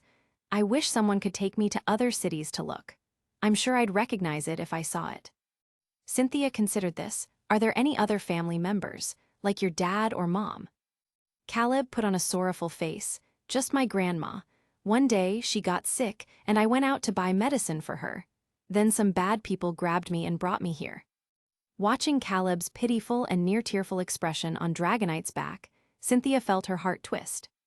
Under the influence of multiple emotional factors, she made a decision that would alter the course of her life. If you're willing to trust me, I could take you to other cities to look. I'm actually traveling around right now anyway. Caleb loosened his clenched fists slightly. Really? Of course, Cynthia nodded. My name is Cynthia. I'm a trainer from Celestic Town, currently journeying across Sinnoh to compete in the Pokémon League. Strategy successful. Caleb inwardly let out a quiet sigh of relief. Chapter 120. When faced with non-negotiable issues, Cynthia always acted decisively and swiftly. She brought Caleb back to the orphanage and explained the situation to Issa and the others. Goodbye, Caleb sat atop Dragonite and waved to the kind elderly woman. Holding a reluctant Nino, Grandma Issa called out, Goodbye, make sure to write to us when you find your home. I will, Caleb responded, then turned and left the orphanage with Cynthia. Cynthia had already obtained the Snowpent City Gym badge. Before leaving, she still needed to file a report with Officer Jenny. By the time all the preparations were completed and the two stepped out of the police station, it was already noon. Cynthia checked the time and took Caleb to a restaurant. Inside, Caleb encountered two familiar faces, the pregnant woman and the Jinx. When Caleb looked at them, they also noticed him, though their attention wasn't on him, but on Cynthia, who was sitting nearby ordering food. The pregnant woman couldn't hold back her gasp. See, Cynthia. Hearing her name, Cynthia looked up in confusion. Do you know me? The pregnant woman nodded eagerly. Yes, you're the champion of the Sinnoh League. I'm a huge fan. Could I get your autograph? Cynthia hesitated, about to explain that she wasn't the champion yet, when the pregnant woman suddenly clutched her stomach and groaned, Ag, something's coming out of me. It's so swollen, it hurts. A woman in her 30s rushed over to help. Seeing the pregnant woman's expression, she immediately understood and reassured her. Relax, don't panic, your water just broke. The pregnant woman's face turned ashen, her expression one of utter disbelief as she muttered dazedly, I'm giving birth. The woman smiled and nodded. You need to get to a hospital now. A crowd of helpful onlookers promptly carried the pregnant woman away, leaving behind a horrified Jinx. After lunch, Cynthia took advantage of the break in the snowfall and officially left the ice-covered Snowpent City with Caleb. She had changed into a more practical black trench coat. Her golden hair fluttered in the wind, making her look both beautiful and formidable. As dusk approached, another heavy snow began to fall. Having often explored ruins in the wild, Cynthia was no stranger to such conditions. She expertly found a cave and ushered Caleb inside. We'll rest here for tonight, Cynthia said, pulling two sleeping bags from her hiking backpack before starting to prepare dinner for her Pokémon. One by one, her team emerged from their piquet balls, Spiritomb, Milotic, Tgthegood, Lucario, Glaceon, and Garchomp. They all gathered quietly around the campfire as they waited for their trainer to prepare their meals. Caleb used Scout on each of them. Spiritomb, Master Class. Milotic, Master Class. Tgthegood, Master Class. Lucario, Master Class. Glaceon, Master Class. Garchomp, Champion Class. A footnote appeared below. Note, after a Pokémon reaches LV 100, it enters a new tier. From lowest to highest, Elite Class, Master Class, Champion Class, Ace Class, Legendary Class, and Genesis Class. Legendary Class is further divided into Pseudo-Legendary, Tier 3 Deity, Tier 2 Deity, and Tier 1 Deity. A Pokémon's final achievable tier depends on its innate talent, the trainer's skill, and various other factors. Meanwhile, Cynthia studied a map of Sinnoh by the firelight as she cooked. Snowpent City was located at the northernmost tip of Sinnoh. Due to its harsh weather, transportation here was extremely inconvenient. Thus, she planned to traverse MT Coronet on foot, heading first to Floroma Town in the west. If there was one city in Sinnoh that left the deepest impression on her, it was undoubtedly Floroma Town, nestled amidst fields of flowers. Cynthia's gym badge collection journey was nearing its end. Of the 8 badges, she only lacked the beacon badge from Sunashore City. With some time still remaining before the Sinnoh League, she could use this period to help the lost child find his home. Late at night, Cynthia's steady breathing filled the quiet cave. Seizing the opportunity while she slept, Caleb carefully slipped out of his sleeping bag. Holding Dragonite's piquet ball, a gift from Cynthia, he quietly made his way toward the cave entrance. In the darkness, Garchomp, standing guard, slowly opened its eyes and turned its gaze toward Caleb's retreating figure. A moment later, it stood and gently roused Cynthia from her sleep. The reason Caleb had ventured out in the middle of the night was that he had triggered a nearby random event. Random event: rescue the toros that fell off the cliff. Completion reward: Rotom Bike Galar Edition, a water and land bicycle utilizing electromagnetic acceleration. At full speed, it's said to rival a toro's. Caleb mounted Dragonite and checked the map on his panel before giving the order. Dragonite, head east, 2,000 meters. Woo! Dragonite nodded and dove through the snowstorm toward the designated location. Soon, a cliff about 10 meters deep came into view. Go down. They were now very close to the injured toros. Just then, Dragonite suddenly tensed, lifting its head to stare at the opposite side of the cliff. Caleb followed its gaze. There, perched on the steep cliffside, was a white Pokémon with a scythe-like horn on the right side of its head, silently observing them. It was Absol, the disaster Pokémon said to inhabit rugged mountain ranges and possess the ability to foresee calamities. Dragonite's descent didn't stop. In the blink of an eye, Absol vanished from Caleb's sight. Nearby, the weak cries of the toros reached his ears. Caleb pushed Absol from his mind and hurried over, then used his Viridian Power to heal the toros. This toros was lucky that Caleb had been in the area when it fell, because he received the notification and arrived just in time. I'm going to return you to a piquet ball, then release you again once we're back up top. Don't struggle, okay? Caleb glanced at the height above and communicated with toros through his ability. Moo. Humans with the power of the Viridian Forest naturally inspired trust in Pokémon, so toros agreed cheerfully. Caleb pulled a piquet ball from his inventory and recalled toros, then rode Dragonite back to the cliff's edge. As expected, Absol was nowhere to be seen. Just as he was about to release toros, a blinding white light suddenly illuminated the sky. For an instant, the world turned as bright as day. The next moment, the earth split apart. A deafening roar, like thunder, erupted from beneath the ground. Caleb froze, staring in shock at the fissures spreading across the land.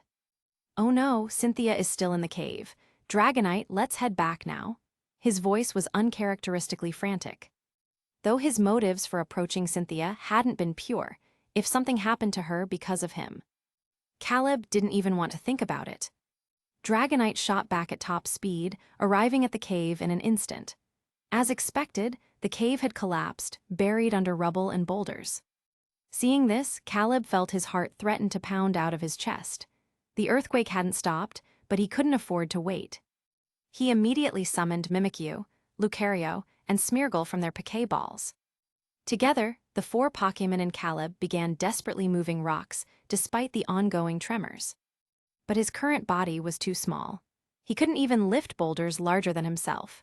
His hands were soon scraped raw from the strain, his clothes, body, and face smeared with dust, snow, and hot blood, leaving him in an unprecedented state of disarray. Then, abruptly, Dragonite and the others stopped digging and turned to look behind them. Cynthia and Garchomp stepped forward through the snow. Her gaze swept over Smeargle, Mimikyu, and Lucario before settling on Caleb.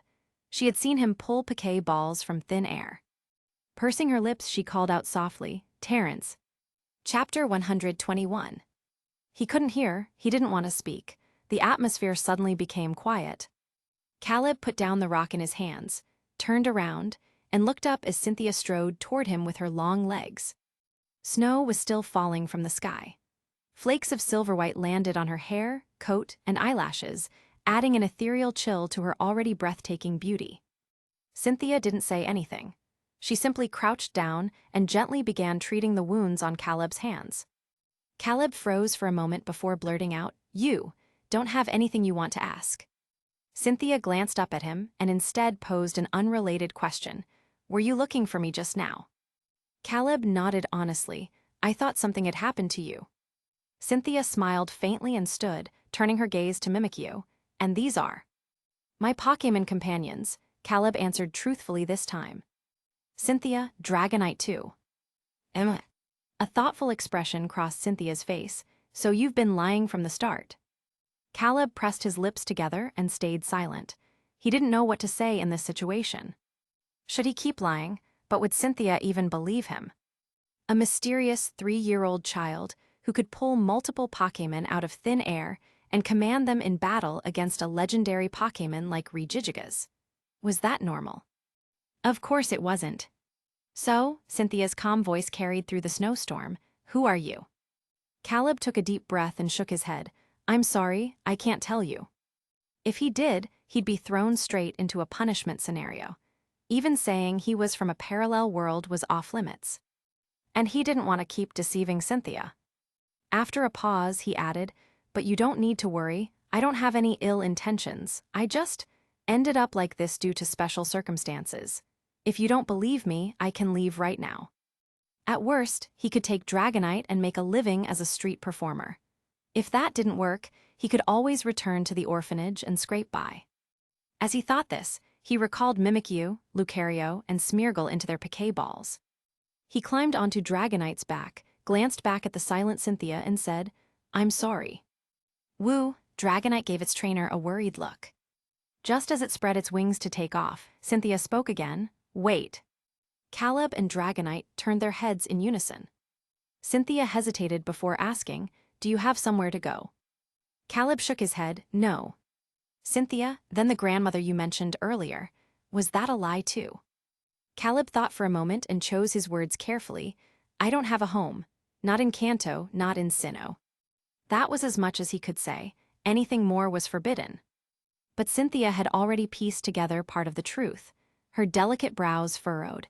Is something restricting you? Caleb didn't dare answer. Instead, he mimed slitting his throat with a hand gesture. Dragonites. Seeing this, Cynthia's frown deepened. The only reason Caleb had revealed even this much was to thank Cynthia for saving him in Snowpent Temple. If it were anyone else, he wouldn't have bothered. Let's go, Dragonite. Caleb patted Dragonite, ready to leave. But Cynthia stopped him again. She sighed softly and said, never mind, you should stay. In your current state, it's not like you have anywhere to go, right? No matter what, he was still just an adorable 3-year-old child. Caleb shook his head. He truly had nowhere else. And he really didn't want to spend the next 3 years in Snowpent City, especially with its freezing weather. Noticing the look of distaste on his face, Cynthia chuckled, little liar. Caleb rolled his eyes and dropped the act entirely, speaking in his normal tone, you're sure you want to take me along? Cynthia, I can't very well let a 3-year-old wander off on his own, can I? Caleb. He fell silent for a moment before glancing at the ruined surroundings. Let's get out of here first. Back to Snowpent City, or straight to Floroma Town? Cynthia thought it over. Since you don't need to look for family, how about accompanying me to Sunnyshore City instead? Sunnyshore City, home to the Sunnyshore Gym and the Beacon Badge. Due to the earthquake near Mt.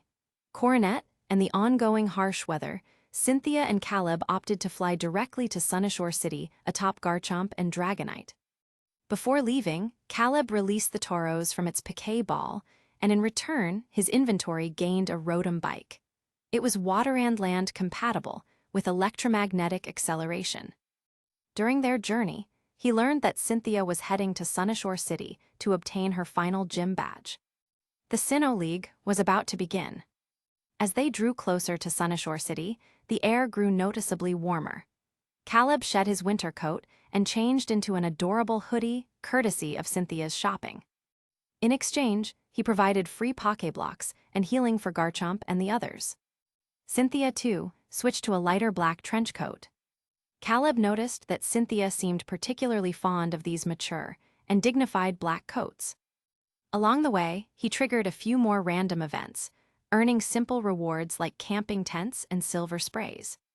After witnessing him pluck Pokéblocks from thin air, Cynthia had stopped being surprised by these feats. Though curious, knowing it could endanger him, she refrained from asking and even helped him complete tasks. Thus, Garchomp and Dragonite became an unstoppable duo, leaving no wild Pokémon daring enough to challenge them in their wake. 2 days later, Caleb and Cynthia arrived at a safari zone out in the wilderness. Safari zones, also known as the wild area, were places where trainers could pay a fee to capture Pokémon freely within a time limit. The area was vast, with diverse terrain, swamps, forests, rivers, grasslands, and deserts, all teeming with countless Pokémon of various types. Standing at the entrance, Cynthia pulled out 2 league bills for admission tickets and asked, "Wanna go in and take a look?" Having never visited a real safari zone outside of games, Caleb felt a stir of interest and nodded. Cynthia turned briskly to purchase the tickets. Watching her retreating figure, Caleb suddenly had the odd sensation of being treated like a son. The scene strongly resembled a mother taking her child to an amusement park. He looked down at his clothes and tiny shoes, his face thoughtful. "Haven't I already explained to Cynthia that I'm an adult? Why is she still treating me like a child?" He soon got his answer from Terrence. This Smeargle, who had been napping in his piquet ball and only emerged every few days to stretch, scratched his nose and snorted, "She is treating you like a son. Think about it. You're adorable, with that soft and pale little face and big bright eyes. Even I feel the urge to kidnap you and keep you at home." Now imagine how Cynthia feels. Plus, you're well-behaved. No crying and no tantrums, you dress and feed yourself, and even use the toilet on your own. You're clean and tidy. Oh, and let's not forget, you're basically a walking Pokémon Center and Pokéblock machine. Tell me, who could resist such an adorable and convenient little thing? Probably no one. Chapter 122. Just go back to sleep. Caleb twitched his lips and recalled the annoying Smeargle into his piquet ball. At that moment, Cynthia returned from the crowd holding 2 ice cream cones. She handed one to Caleb and said, "Let's go in, though you might not meet the age requirement to catch Pokémon." The league stipulated that only trainers aged 10 or older could capture Pokémon, similar to how one had to be 18 to enter an internet cafe in the real world. Caleb was aware of this. He had only come to the safari zone to check it off his list and see if it would increase his instant's exploration progress. Cynthia also had no intention of catching new Pokémon, so the two strolled leisurely through the safari zone. Caleb had planned to bask in the sun for a while, but a frantic notification abruptly shattered his plans. Large-scale emergency event, Lake Guardians triggered. All players near Lake Valor, please provide immediate support. Phase 1 quest, defend the Lake Island. Players will earn points for defeating Team Galactic members. The player with the highest points will receive as a reward. Phase 2 quest, unlocks after completing Phase 1. Caleb froze. He switched his panel to the map, where a flashing red marker appeared in the upper right corner, the location of Lake Valor. Noticing Caleb had stopped walking, Cynthia turned back. Seeing him staring blankly at the air, she immediately understood and asked, "Another task. Do you need my help this time?" "Yeah," Caleb nodded. "Team Galactic is preparing to attack Lake Valor. I need to stop them." Cynthia frowned. She had read the myths and legends about Lake Valor and knew it was the dwelling place of the legendary Pokémon Uxie. Realization dawned on her. Team Galactic is targeting Uxie. Caleb hummed in agreement and pulled Dragonite's piquet ball from thin air. He looked up at Cynthia and asked, "It might be dangerous. Are you coming?" "Of course." Cynthia enlarged Garchomp's piquet ball, and with a flash of white light, Garchomp appeared beside Dragonite. The moment she spoke, Caleb received a party notification. "Special character, Cynthia has joined your party. As a teammate, all points she earns will be counted toward your total." Caleb was stunned. This was allowed. "Do you know the location? Let's go." Cynthia mounted Garchomp and turned to him. "Right." Caleb snapped out of it, calmly closing the party panel before climbing onto Dragonite's back. He couldn't help but wonder what expressions would the other players make when they saw Cynthia. Dragonite and Garchomp soared swiftly over the safari zone, one after the other. In the blink of an eye, they arrived above Lake Valor. By now, the lake was already surrounded by a dense crowd. Caleb glanced down at the island at the lake center, where over 100 players had gathered. Among them were men, women, elderly, children, and even Pokémon that looked suspiciously human-like. It was clear that those Pokémon were players who had been transformed. Caleb used Scout on them and found most were around LV 50. It seemed they had been working hard, battling wild Pokémon to level up. "Are those people from the same place as you?" Cynthia gazed at the crowd below and asked. Caleb didn't dare answer, only staring at her wide-eyed. He felt like he was dancing on the edge of danger. One wrong move, and he might just vanish. Seeing his expression, Cynthia instantly understood and tactfully changed the subject. "Should we join them?" "Yeah, we need to defend this island and stop Team Galactic from landing," Caleb confirmed. So the two descended on Dragonite and Garchomp, landing on the lake's central island. The players immediately recognized Cynthia by her signature golden hair and Garchomp. Gasps erupted like waves. "Yo, am I seeing things? Is that Cynthia? What's going on? Who's the kid next to her? Isn't this a player-exclusive event? Wah, it's Cynthia, my waifu. I never thought I'd see her in person." As expected, Cynthia's popularity was sky-high. Caleb's lips twitched in exasperation. Cynthia overheard the chatter, mentally noting the terms players and quest. She turned to Caleb and asked, "They seem to know me. Am I famous among your people?" Caleb nodded. After a pause, he added, "A lot of people really like you." A thoughtful look crossed Cynthia's face. Then, what did they mean by Rule 34, Cynthia? "Caleb, I plead ignorance." Thankfully, Cynthia didn't press further, otherwise, he'd have no idea how to explain that.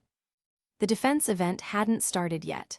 Caleb passed the time by playing patty cake with Dragonite, while nearby, players kept trying to approach Cynthia, only to be blocked by Garchomp.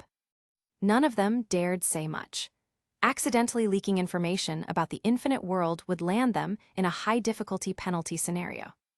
Rumors said that since the infinite world's inception, fewer than 10 players had ever survived a penalty scenario. That alone spoke volumes about their brutality. Just as the players were exchanging intel on the island, the sky abruptly darkened. Everyone looked up to see a massive airship hovering over Lake Valor, blotting out the sun entirely. A panel notification popped up. "Defense quest begins. First wave of Team Galactic members invading. Defeat them." The moment the prompt vanished, snowy formcast form drifted down from the airship. Beams of icy light shot from their mouths, freezing the entire surface of Lake Valor in an instant. Then, countless rope ladders unfurled from the airship, and figures in matching uniforms slid down onto the ice. They hurled piquet balls into the air, and with a dazzling array of white flashes, an army of Pokémon materialized before them. Caleb stood, Dragonite at his side, surveying the swarm of Krogunk, Drapion, Skuntank, and Crobat. Cynthia gave Garchomp a nod. The next second, Garchomp shot into the sky like a fighter jet. In that instant, the heavens burned crimson. Streaks of draconic fire streaked across the horizon as massive meteor-like boulders of pure dragon energy exploded like fireworks above everyone's heads. BOOM. That was Draco Meteor. Chapter 123. The visual impact of Draco Meteor was absolutely explosive. With Cynthia's Garchomp kicking things off, the other players quickly snapped into action, commanding their Pokémon to charge forward. Thanks to that devastating opening salvo, Caleb's name shot straight to the top of the points leaderboard. Points leaderboard. 1 Caleb Chase, 35 points. 2 Diego Brillante, 3 points. 3 Camel Shit, 2 points. 4 Zhang Wei, 2 points. 5 Zhang Wei, 1 point. Soon, players took notice of Caleb's name. One couldn't hold back a shocked exclamation. "SHD, look at first place. It's Caleb Chase. Caleb Chase is here." Caleb Chase, the achievement points legend. The first person in the entire infinite world to earn an SSS rank title. Not sure, but look at how fast his points are climbing. I bet it's him. Players craned their necks, scanning the crowd for Caleb, eager to see what the man who had shaken the infinite world looked like. Caleb himself silently observed the commotion before turning to Dragonite, signaling it to use Dragon Dance, while simultaneously releasing Mimikyu and Lucario. A Dragonite with 6 stacks of Dragon Dance, a Mimikyu with 6 stacks of Swords Dance, and a Lucario with 6 stacks of Swords Dance. Together, they tore through Team Galactic's ranks like a hot knife through butter. If this emergency event were an online game, then this first wave of Team Galactic grunts would be the lowest-tier experience fodder mobs. Thus, the players had no trouble wiping them out. The airship above continued to rain down reinforcements. There were too many. Caleb was certain that at least half of them were the Infinite World's doing. That is, they were virtual NPCs inserted into Team Galactic to enhance the player's event experience. Isn't anyone gonna take down that damn airship? A player who had transformed into a shiny Machamp bellowed after caught a Golbat with Karate Chop. There was. The moment he spoke, several players with flying-type Pokémon commanded their partners to soar into the sky. Caleb and Cynthia frowned as they looked up. If the players can think of it, wouldn't Team Galactic anticipate it? Just as Caleb expected, the instant the flying types approached the airship. Whoosh! Metal tentacles lashed out, writhing wildly midair, making the entire ship resemble a monstrous steel octopus. The homing metal limbs struck with terrifying precision, smashing every last flying type out of the sky. Not a single one escaped, all were pummeled into the ground, instantly fainting. Cynthia watched the fallen Pokémon, her delicate brows furrowing in distress. So this is what Team Galactic has been stealing Pokémon for. By now, the first wave of enemies had been mostly cleared.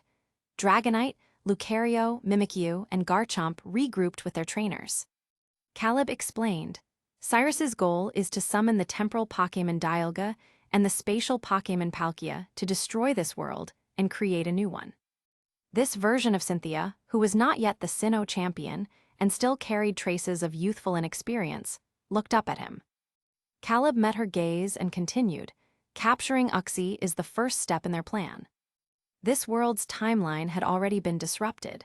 Team Galactic was targeting Uxie before Cynthia had even become champion. Following this trajectory, Saturn, one of Team Galactic's commanders, would soon deploy a galactic bomb at Lake Valor to blast open a portal to Uxie's dimension. I understand. Cynthia swiftly composed herself, her expression smoothing over. Seeing this, Caleb said no more. With Team Galactic's assault temporarily halted, he checked his Pokémon's injuries. Dragonite's round face was smudged with dirt but otherwise unharmed. Mimikyu's disguise had been broken. Lucario had sustained minor wounds. After all, it had only recently evolved.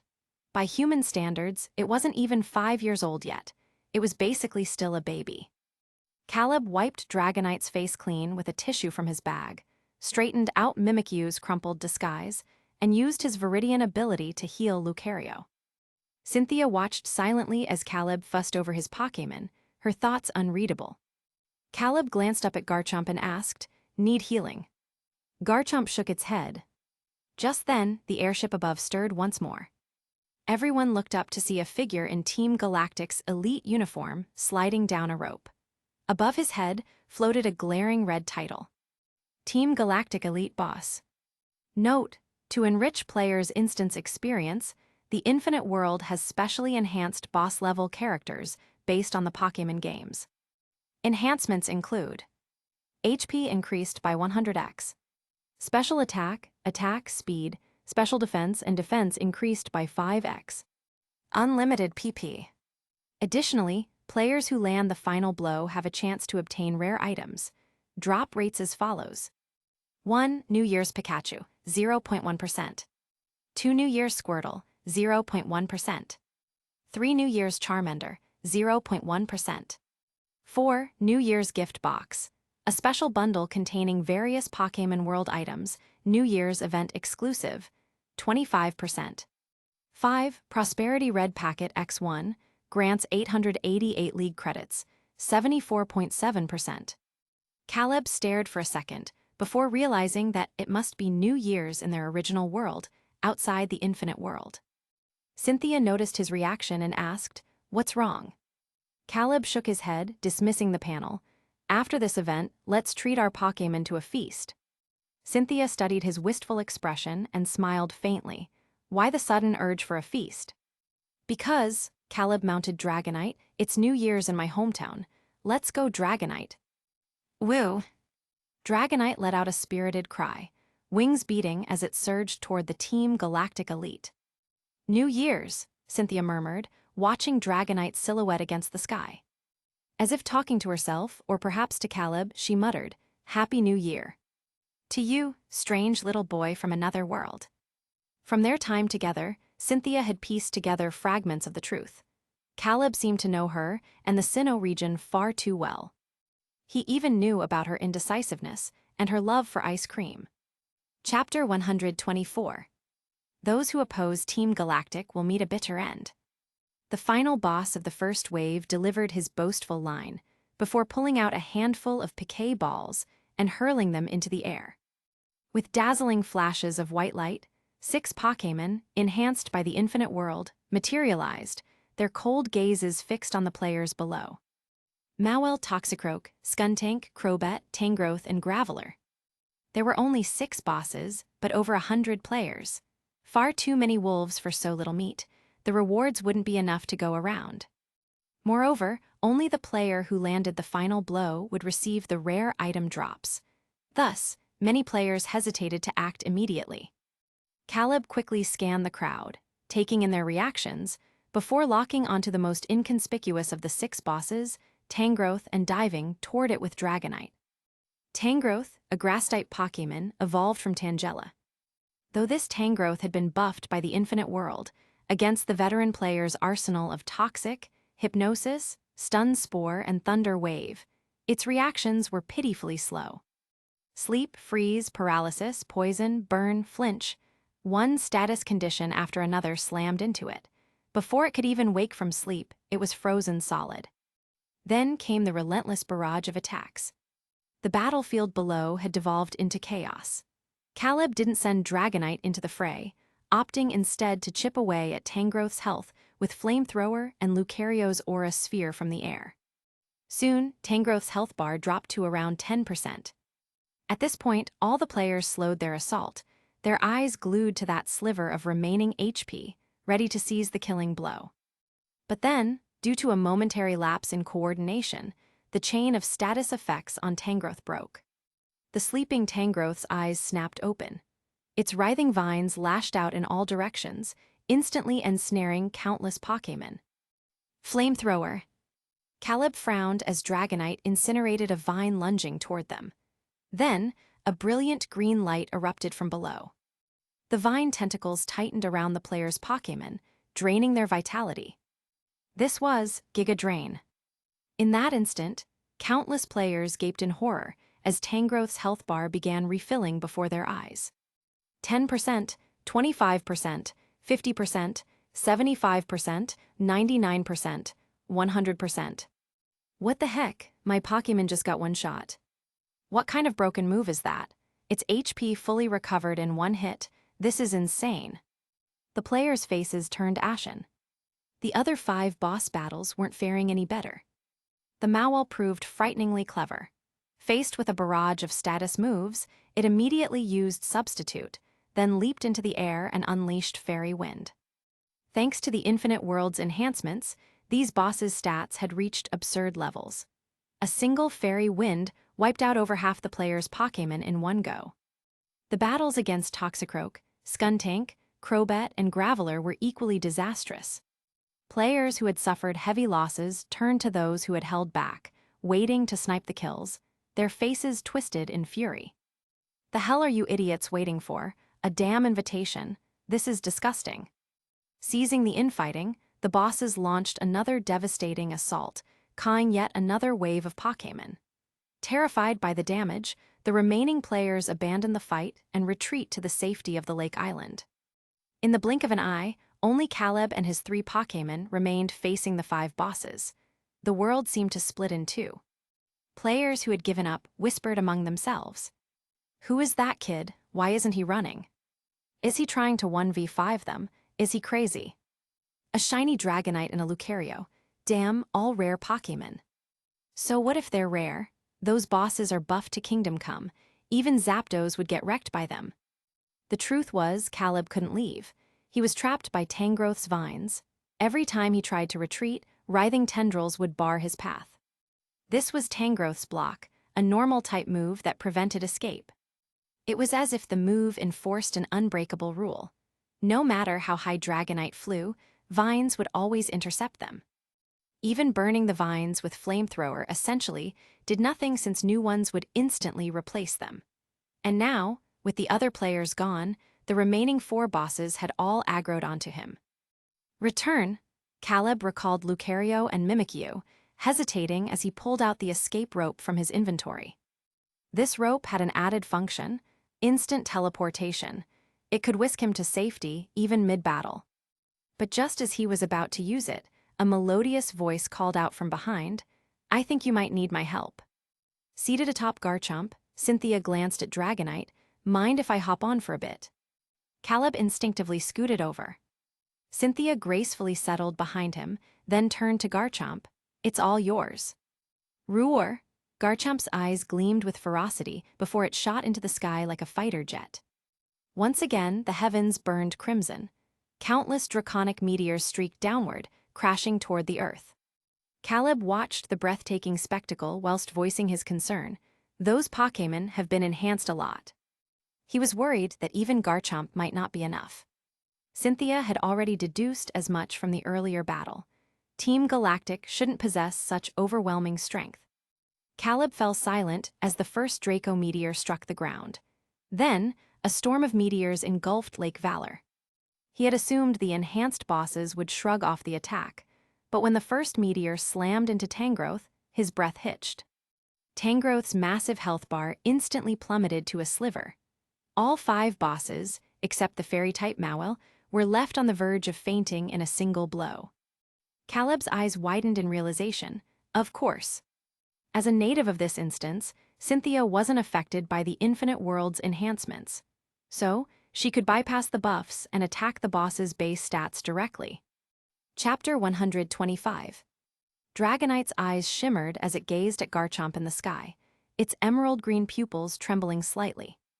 Dragonite, such a cool move, I have to learn it. Caleb was constantly connected to Dragonite through the Viridian Power, so the moment this thought flashed through Dragonite's mind, it transmitted straight to him. Resting his head atop Dragonite's, he looked up at Garchomp alongside it.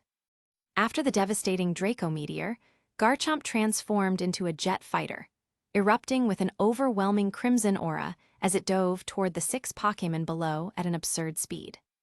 Its movements left afterimages in its wake, like the Grim Reaper itself, mercilessly reaping the lives of those 6 Pokémon. The players on the Lake Island were utterly stunned by this scene.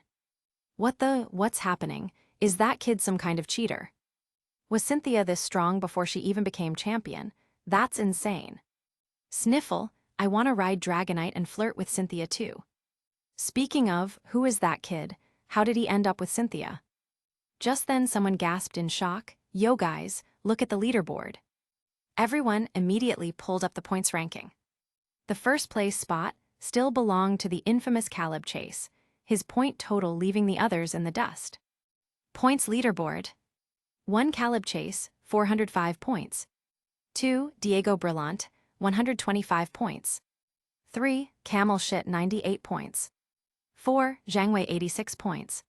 5 Zhangwei, 84 points. "Huh, what's the big deal?" a confused player asked. The one who had spoken earlier looked up, murmuring in awe. Don't you get it? After Garchomp took out those 6 bosses, the first-place player's points shot up by 200. So, that kid with Cynthia is the Caleb Chase we've been searching for. Caleb Chase, the one with the first-ever SSS rank title, the guy who aced multiple instances. Yeah, the man nodded firmly, staring up at Dragonite in the sky. Never thought he'd be a kid. Another player chimed in, "Hey, don't forget that this is a transformation scenario. Who knows what he really looks like?" Team Galactic's first wave has ended. The second wave will arrive in 5 minutes. Players, prepare yourselves. The event announcement rang out. After dispatching the enemies, Garchomp returned to Cynthia's side. She glanced at Caleb and said, "Should we head down?" "No, hold on." Caleb shook his head, eyes fixed on his inventory panel.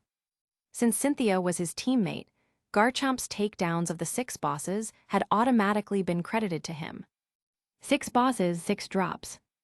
Among them, a Pokémon egg with fiery red markings. 3 New Year's gift boxes wrapped in bright red packaging. 2 red envelopes labeled 888, League credits. I actually got the New Year's Charmander.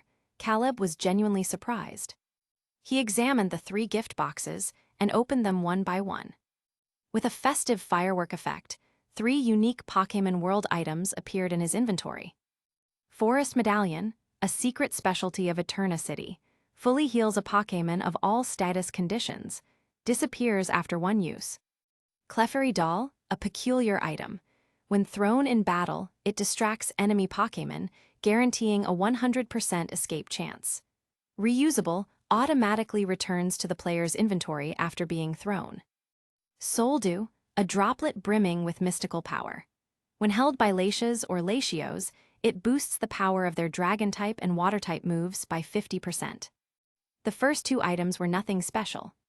Caleb's gaze lingered on the shimmering azure droplet. He never expected to pull Latias and Latios' Soul Dew. Sitting up straighter, a bright grin spread across his face. Cynthia noticed his sudden mood shift and arched a delicate brow. "Did you get something good?" Caleb nodded cheerfully. After a pause, he added, "Close your eyes. I've got a New Year's gift for you." "A New Year's gift?" Cynthia blinked, then complied, shutting her eyes softly. Caleb scanned his inventory, the escape rope, the camping tent, and now the Soul Dew. All of these had been obtained with Cynthia's help. "Consider this a thank you for traveling with me," he thought. He pulled out the New Year's Charmander egg and carefully placed it in Cynthia's hands. "Okay, you can take a look now," he said. Cynthia's long lashes fluttered as she opened her eyes. Staring at the egg, her beautiful gaze lit up with astonishment. "This is a Charmander egg," Caleb explained. As soon as he spoke those words, a crack sounded from the shell. A tiny figure with a flickering flame at the tip of its tail peeked out, its bright black eyes brimming with curiosity about the world. Unlike a typical newly hatched Charmander, this one wore a festive red scarf around its neck, looking utterly adorable. "Char!" The Charmander let out an energetic cry, clearly delighted with its new mom. Having never left Sinnoh, this was Cynthia's first time seeing a live Charmander. Leaning against Dragonite's head, Caleb smiled at the scene, meeting and bonding with new Pokémon. Isn't this what every trainer dreams of? Checking the countdown, he straightened up. "I suggest putting this little one in a piquet ball for now. The battle is not over yet." Cynthia nodded, then she pulled out an empty piquet ball and gently recalled the Charmander. The little fire lizard obediently went in without a fuss. "Thank you, I love this gift," Cynthia said, already pondering what to give in return. If today is New Year's in his world, what should I prepare? Unaware of her thoughts, Caleb turned his attention to Team Galactic's airship. With a chorus of Pokémon cries, the ship's hatch slowly lifted. A swarm of dark figures poured out, soaring straight for the lake island. Well damn, the second wave was nothing but flying types. Chapter 126. Prepare for battle. Caleb stood up on Dragonite's back and said solemnly. Cynthia stood beside him, frowning as she scanned the swarm of Pokémon carrying Team Galactic members. She took out 2 piquet balls from her waist, and with flashes of white light, Tgthegood and Milotic appeared on either side of her, levitating with psychic energy. Seeing this, the players on the lake island also released their own flying-type Pokémon. The battle was about to begin. Cynthia returned to Garchomp's back and charged into the enemy ranks alongside it. "Dragonite, let's go too." Caleb pointed at the grunts as he sat on Dragonite. "Woo," Dragonite responded, opening its mouth and unleashing a violent twister composed of pure dragon-type energy toward the opposing forces. Compared to the first wave, this assault was clearly more ferocious. Caleb used Scout on the Pokémon and found their levels mostly ranged between LV 40 and LV 50. They still posed little threat to the players. Even without Cynthia's help, Dragonite alone could sweep through these flying Team Galactic members. Watching Garchomp carve a path of destruction, Caleb guessed that the real challenge of this event lay in the boss battles after each wave of grunts. Being super enhanced by the infinite world, the bosses were nearly impossible for any single player to defeat. To take them down, players had to cooperate. But here was the catch. Only one reward dropped per boss. This meant that aside from the player who landed the final blow, everyone else was essentially working for free. Under these circumstances, getting players to cooperate was harder than climbing to the heavens. Soon, with the combined efforts of Garchomp and Dragonite, the second wave of flying grunts was completely wiped out. Cynthia descended slowly beside Caleb and Dragonite on Garchomp. "Woo," Dragonite greeted Garchomp amiably. Garchomp gave it a cold glance before turning its head away, ignoring it. Caleb nodded at Cynthia, then pulled out some Pokéblocks from his inventory and handed them to Garchomp to replenish its energy. He then used his Viridian ability to restore the Grump Dragon's stamina. The other players also landed, preparing for the next big battle. A few players glanced over at Caleb from afar, as if wanting to approach and see for themselves what the legendary Caleb chase was really like. "They seem to be looking at you," Cynthia remarked. Caleb thought for a moment, checked the event's leaderboard, and quickly realized his identity had likely been exposed. "Maybe they think I'm cute," he said nonchalantly. After all, his current appearance was that of a 3-year-old. No one could guess what he looked like as an adult. Hearing this, Cynthia couldn't help but smile. She studied him curiously and asked, "Did you look like this when you were little?" Caleb touched his face, trying to recall, then shook his head. "I don't remember." Cynthia's gaze lingered on the kid's cheeks, which were flushed from the exertion, his well-defined nose, thin lips, and those grape-like dark and bright eyes. A thought crossed her mind, and she asked, "Will I ever get to see what you look like grown up?" Probably not," Caleb replied awkwardly. He was already dancing on the edge by letting Cynthia know this much. If the infinite world detected it, he might be tossed straight into a penalty scenario. "All right," Cynthia didn't press further. Caleb stood up, brushed the dust off his pants, and looked toward the airship. It was about time. The second wave's boss should be making its entrance. Just then, 2 global announcements echoed in all players' ears. "Ding, mission failed at Lake Acuity. The being of knowledge, Uxie, has been captured by Team Galactic. As punishment, all players will lose 500 points. Ding, mission failed at Lake Verity. The being of emotion, Mesprit, has been captured by Team Galactic. As punishment, all players will lose 500 points." At that moment, every player at Lake Valor froze. Someone panicked. "FCK, losing 500 points for failing. Why wasn't this mentioned earlier? This is such a scam." Is that the point? The point is that players at the other 2 lakes failed and let Uxie and Mesprit get captured. If I remember correctly, the next part of the plot is Team Galactic, using the Lake Trio to forge the Red Chain and summon Dialga and Palkia. As the crowd buzzed, the airship above suddenly whirred to life. The hatch, which was previously sealed, opened once more. A figure clad in black and white uniform, with blue hair and eyes, descended slowly with the help of a Kadabra's psychic.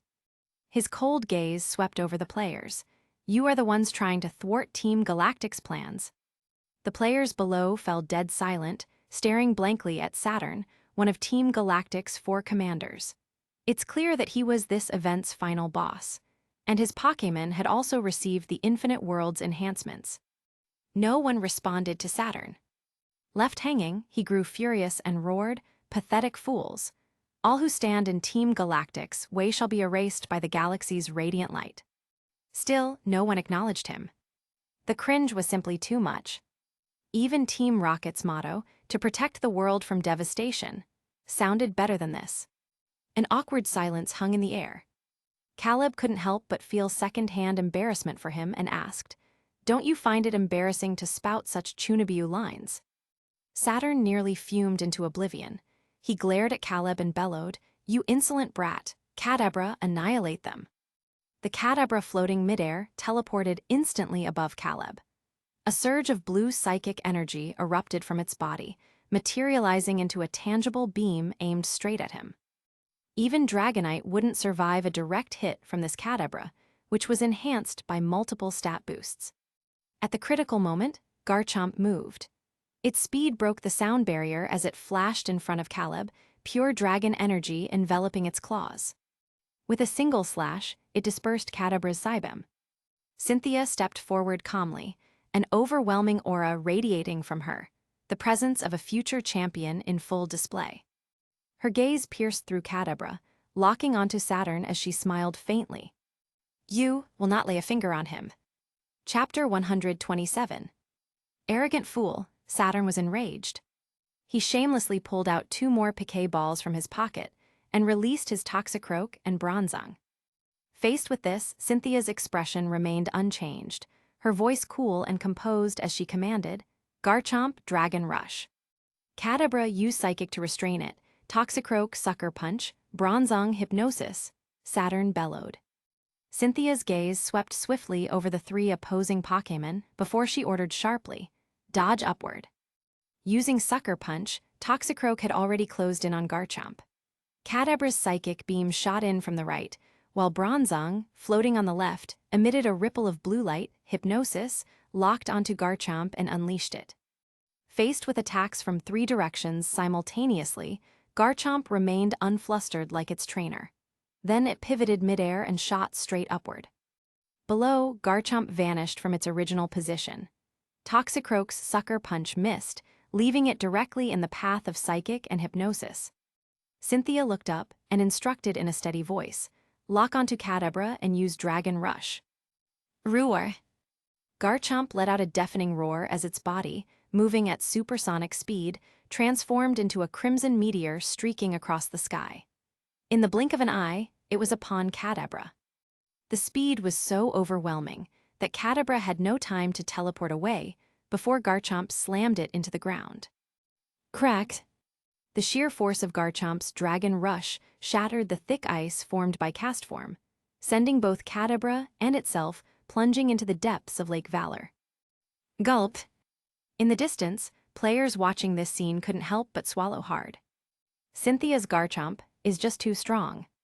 I just checked. That Garchomp's strength is already at ace class. Damn, didn't Cynthia just become champion this year? Nah, I saw her on TV recently. She's still collecting gym badges to compete in this year's Sinnoh League. So, what's the deal between Cynthia and Caleb? That was the million-dollar question. One player pursed his lips and admitted, "No idea. Actually, on the first day of this instance, I ran into Cynthia and asked if she wanted to travel together as friends, but she turned me down." Another player glanced at him, hesitating before saying, "Maybe. It's because you're not good-looking enough." The poor guy burst into tears on the spot. Caleb didn't hear the players' conversation.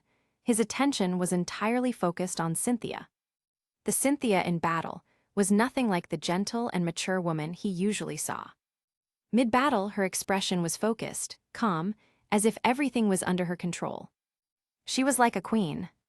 Just then, as if sensing his gaze, Cynthia turned and smiled softly at him. At that moment, the battling Cynthia and the everyday Cynthia merged perfectly in Caleb's mind.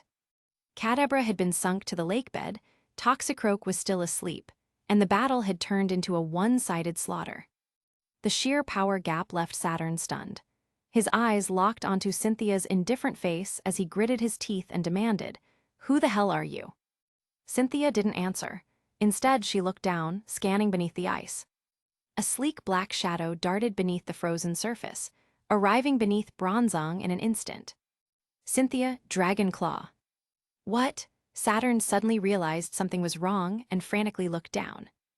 Garchomp burst through the ice like a dragon surging from the sea, its claws blazing with draconic energy as it struck Bronzong with devastating force. BONG. A resonant chime echoed as Bronzong was sent flying, skidding across the ice for over a dozen meters before crashing to a halt. Panic flashed across Saturn's face. He stumbled back before pulling out another Piquet ball and releasing a flying-type Pokémon, scrambling onto its back. He glanced at the sky and muttered, "Mars should have succeeded by now." Then, turning back to Cynthia and the others below, he sneered, "Even if you defeat me, you can't stop Team Galactic's plans." A final warning, if you value your lives, get out of here now. With that, he flew back to the airship on his Pokémon. With the second wave's boss retreating, Caleb received another New Year's gift box and 2 888 League Credit Red packets. Garchomp landed beside Cynthia, dripping wet from the lake. She pulled a towel from her bag and gently began drying Garchomp's scales. Caleb glanced at them before turning his gaze skyward. The event's conclusion notice hadn't appeared yet, meaning the Lake Valor storyline wasn't over. As Saturn returned to the airship, it hovered momentarily before slowly rotating in place before the player's eyes. Rows of pitch-black cannons extended from its wings with a series of clicks, all aimed directly at the lake island below. Caleb's expression darkened as he looked at Cynthia. "We need to leave," Cynthia said in a grave tone. Caleb climbed onto Dragonite's back while Cynthia mounted Garchomp. The two dragon types exchanged a glance before shooting into the air, speeding toward the shore. Chaos erupted on the lake island as players scrambled to escape, each using their own methods. A scene rivaling the 8 immortals crossing the sea. But it was already too late. Silver, meteor-like bombs rained down from the cannons, turning the entire island into a no-man's land. Those were galactic bombs, specially designed by Team Galactic to blast open portals to the Lake Guardian's alternate dimension. Clearly, Team Galactic had prepared thoroughly for this operation. Caleb and Cynthia watched from Dragonite and Garchomp's backs, their expressions grim. Then, the global announcement rang out once more. Congratulations to the players at Lake Valor for completing the mission successfully. As a reward, all players will receive an additional 500 points upon instance completion. Congratulations to player Caleb Chase for ranking first in the event's points leaderboard. Prize has been sent to your inventory. Chapter 128. As everyone knows, Team Galactic captured Uxie, Mesprit, and Azulf to create the Red Chain to control Dialga and Palkia. Azulf, also known as the Being of Willpower, resides in a separate dimension within Lake Valor. Only specific individuals can see its spirit floating above the water's surface. Legend has it that if Azulf is harmed, people will lose their inner resolve. This was all information Caleb had read on the Pokémon Wiki. The player's task was already complete. Those who had escaped the lake island watched the scene on the lake's surface with lingering fear. Space was torn apart, and the lake water vanished as if swallowed by the earth. Soon, only a shallow puddle remained, exposing the cave beneath the lake island to plain sight. At that moment, a small light blue Pokémon with 2 tails appeared in the muddy pit. Its face twisted in pain as it trembled on the ground. "That is," Cynthia's beautiful eyes fixed on the figure. Caleb replied solemnly, "The Being of Willpower, Azulf. The explosion just now tore open a passage between its dimension and our world." Suddenly, the airship in the sky moved again. The cannons on its wings swiveled rapidly, their dark muzzles uniformly targeting the players on the shore and Caleb and Cynthia in the air. "Damn it, Team Galactic is insane," a player couldn't help but curse. They had already witnessed the power of the galactic bomb. The entire lake had been drained. If they were hit, they'd be obliterated on the spot. "What do we do?" Cynthia frowned, turning to Caleb with concern. Azulf's capture was likely a forced plotline by the Infinite World. Given the destructive power of the galactic bombs, even if Cynthia wasn't bound by the Infinite World's restrictions, Caleb didn't dare let her take the risk alone. But he was different. He now had the escape rope, a cheat-like item that could teleport him away the moment he rescued Azulf. After a moment of contemplation, he glanced at the school of Magikarps frantically flopping in the muddy pit below and said, "You should leave now. Get as far away as possible." Cynthia was taken aback. "What about you?" Caleb looked at Azulf and said, "I have to save it. I can't let Team Galactic capture it." "No, it's too dangerous. Don't forget that you're just a 3-year-old baby right now." Cynthia's brows furrowed as she instinctively rejected the idea. Caleb turned his head and couldn't help but laugh at the 3-year-old baby remark. He grinned at Cynthia and said, "Trust me, I'll come back safely. Let's meet up at the Safari Zone." After all, he had no idea where the escape rope would randomly teleport him. Team Galactic had already begun sending operatives to capture Azulf. Seeing this, Caleb wasted no more time and dove toward the center of the dried-up Lake Valor on Dragonite. Cynthia stared blankly at his retreating figure before frowning and saying, "Garchomp, let's follow him." Garchomp was currently faster than Dragonite. Even if danger arose, she would surely be able to rescue Caleb in time. Team Galactic's airship quickly noticed their movements. From the cockpit, Saturn coldly ordered, "Fire." The next second, a barrage of gleaming silver bombs shot from the airship's wings, streaking across the sky toward Caleb at the center. Upon reaching Azulf, Caleb immediately conveyed his intentions through his Viridian ability. The small jellyfish-like Pokémon weakly lifted its eyelids and nodded in agreement. Seeing this, Caleb took out a Pokéball and recalled Azulf. Boom! Just then, a piercing explosion erupted in the sky, accompanied by Cynthia's mature voice ringing out behind him. Garchomp Dragon Pulse. Caleb turned to see a dazzling silver radiance blooming midair. Garchomp hovered behind him, firing beam after beam of draconic energy from its maw, intercepting the galactic bombs with pinpoint accuracy. But there were simply too many bombs. No matter how strong Garchomp was, it couldn't stop them all. One slipped through the net, landing amidst the school of Magikarp in the shallow puddle nearby. Silver light surged, rapidly spreading outward. Frowning, Caleb didn't hesitate. He and Dragonite shot toward Cynthia. His right hand pulled 2 escape ropes from his bag while his left grabbed Cynthia's hand. He quickly activated the escape ropes. The next second, their figures vanished. Immediately after, countless galactic bombs rained down. Blinding silver light shot into the sky, flattening Lake Valor entirely. Pastoria City Police Station, Tilda.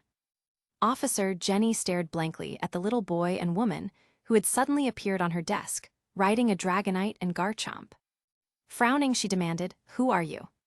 Though Cynthia didn't fully understand what had just happened, she quickly regained her composure. Recalling Garchomp, she calmly reassured the visibly startled Officer Jenny. Caleb hugged Dragonite, soothing it before returning it to its Pokéball to rest. Only then did he survey their surroundings. The familiar office, the familiar face, the familiar decor. Everything was identical to Snowpent City's police station. "This place really is safe," he mused internally. Cynthia smoothly explained their sudden appearance as a mishap during teleport training for Pokémon, then left the station with little Caleb in tow. As they departed, Officer Jenny gazed at Caleb's adorable face and asked Cynthia, "Is he your little brother?" Cynthia blinked, then smiled, Yes, we're siblings." Officer Jenny covered her mouth with a giggle. "You two are such a good-looking pair." While Cynthia chatted with Officer Jenny, Caleb petted the fluffy Growlithe nearby. Growlithes were gentle, loyal, and highly trainable, with keen senses that made them ideal police partners for Officer Jenny's. This was actually Caleb's first time seeing a Growlithe in the Pokémon world. For some reason, Snowpent City's police station didn't have any. Is it because Growlithes there couldn't handle the cold? He wondered. But that shouldn't be the case. Growlithe is a fire-type Pokémon. It shouldn't fear the cold. Chapter 129. One extra chapter for every 100 power stones. No upper limit. B2 fixed daily updates. Choose wisely. I will implement the winning option, the one with the most votes, starting Monday. "Let's go," Cynthia called to Caleb, who was beside Growlithe. Caleb nodded, rubbed Growlithe's head, then stood up and followed Cynthia out of the police station. Cynthia was no stranger to this city. Not long ago, she had come here to collect the Fen badge. "This is Pastoria City," Cynthia mused briefly before saying, "Let's find a place to rest first." "All right," Caleb replied while surveying the surroundings. He remembered how Pastoria City was described in the Pokémon Encyclopedia. A city that coexists with the Great Marsh. It was built to protect the Great Marsh and had been developed over several years. The Great Marsh was once part of the ocean, but after the water was drained, it became land. It was home to many rare Pokémon that could only be found in marshland areas. As Caleb was recalling this, Cynthia suddenly noticed an ice cream stall by the roadside not far away. After such an intense battle, her throat felt dry. She wanted some, but the line in front of the stall was full of 5- and 6-year-old kids. Wouldn't it be a little awkward for an adult like her to queue behind a bunch of children? Cynthia lightly bit her lower lip, glanced down at Caleb beside her, and softly asked, "Terrence, do you want ice cream?" Caleb, who had been lost in thought, lifted his eyelids. He wasn't particularly thirsty, and after a moment's consideration, shook his head, "I don't want any." Besides, he wasn't really a child. He wasn't particularly fond of snacks. As long as food could fill his stomach, it was good enough for him. Cynthia pressed further, "Are you sure you don't want any?"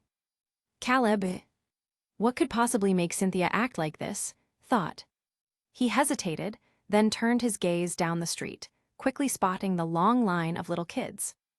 "Oh, I get it now." Being dependent on her hospitality, he nodded, "Actually, I want some." A faint smile curled at the corners of Cynthia's lips as she happily took Caleb's small hand and led him over, joining the queue behind the group of children. A little girl with a small ponytail in front of them turned around, her eyes lighting up at the sight of Caleb. "You're so cute." Caleb silently glanced at her, then subtly took a step back before politely replying, "Thank you." The wait in line was rather dull. Coincidentally, the New Year's gift box that had dropped from Saturn hadn't been opened yet. With nothing better to do, Caleb accessed his inventory, selected the gift box, and tapped to open it. The next second, accompanied by a burst of firework-like effects, a bright red, festive-looking fishing rod appeared before him. Super Rod New Year's Edition, the latest Super Rod. When used near water, it can catch Pokémon. It was a pretty decent item. But, for some reason, seeing this fishing rod reminded Caleb of the Kyogre that had been hooked by Lana in the Pokémon Sun and Moon anime. Seriously, what kind of dignity does a legendary Pokémon have left after being caught by a fishing rod? He internally complained, before turning his attention to the gacha draw icon in his inventory. Should I try it? As someone with notoriously bad luck, Caleb hesitated, but ultimately decided against it. He decided to wait until he got back to his residence to let Dragonite do the honors. Soon it was their turn. 2 vanilla ice creams, please." Cynthia dropped the change into the money box on the stall, took the ice creams from the vendor, and left with Caleb. Unlike Ash, who was too poor to stay anywhere but Pokémon centers, Cynthia chose a rather luxurious Pokémon-themed hotel.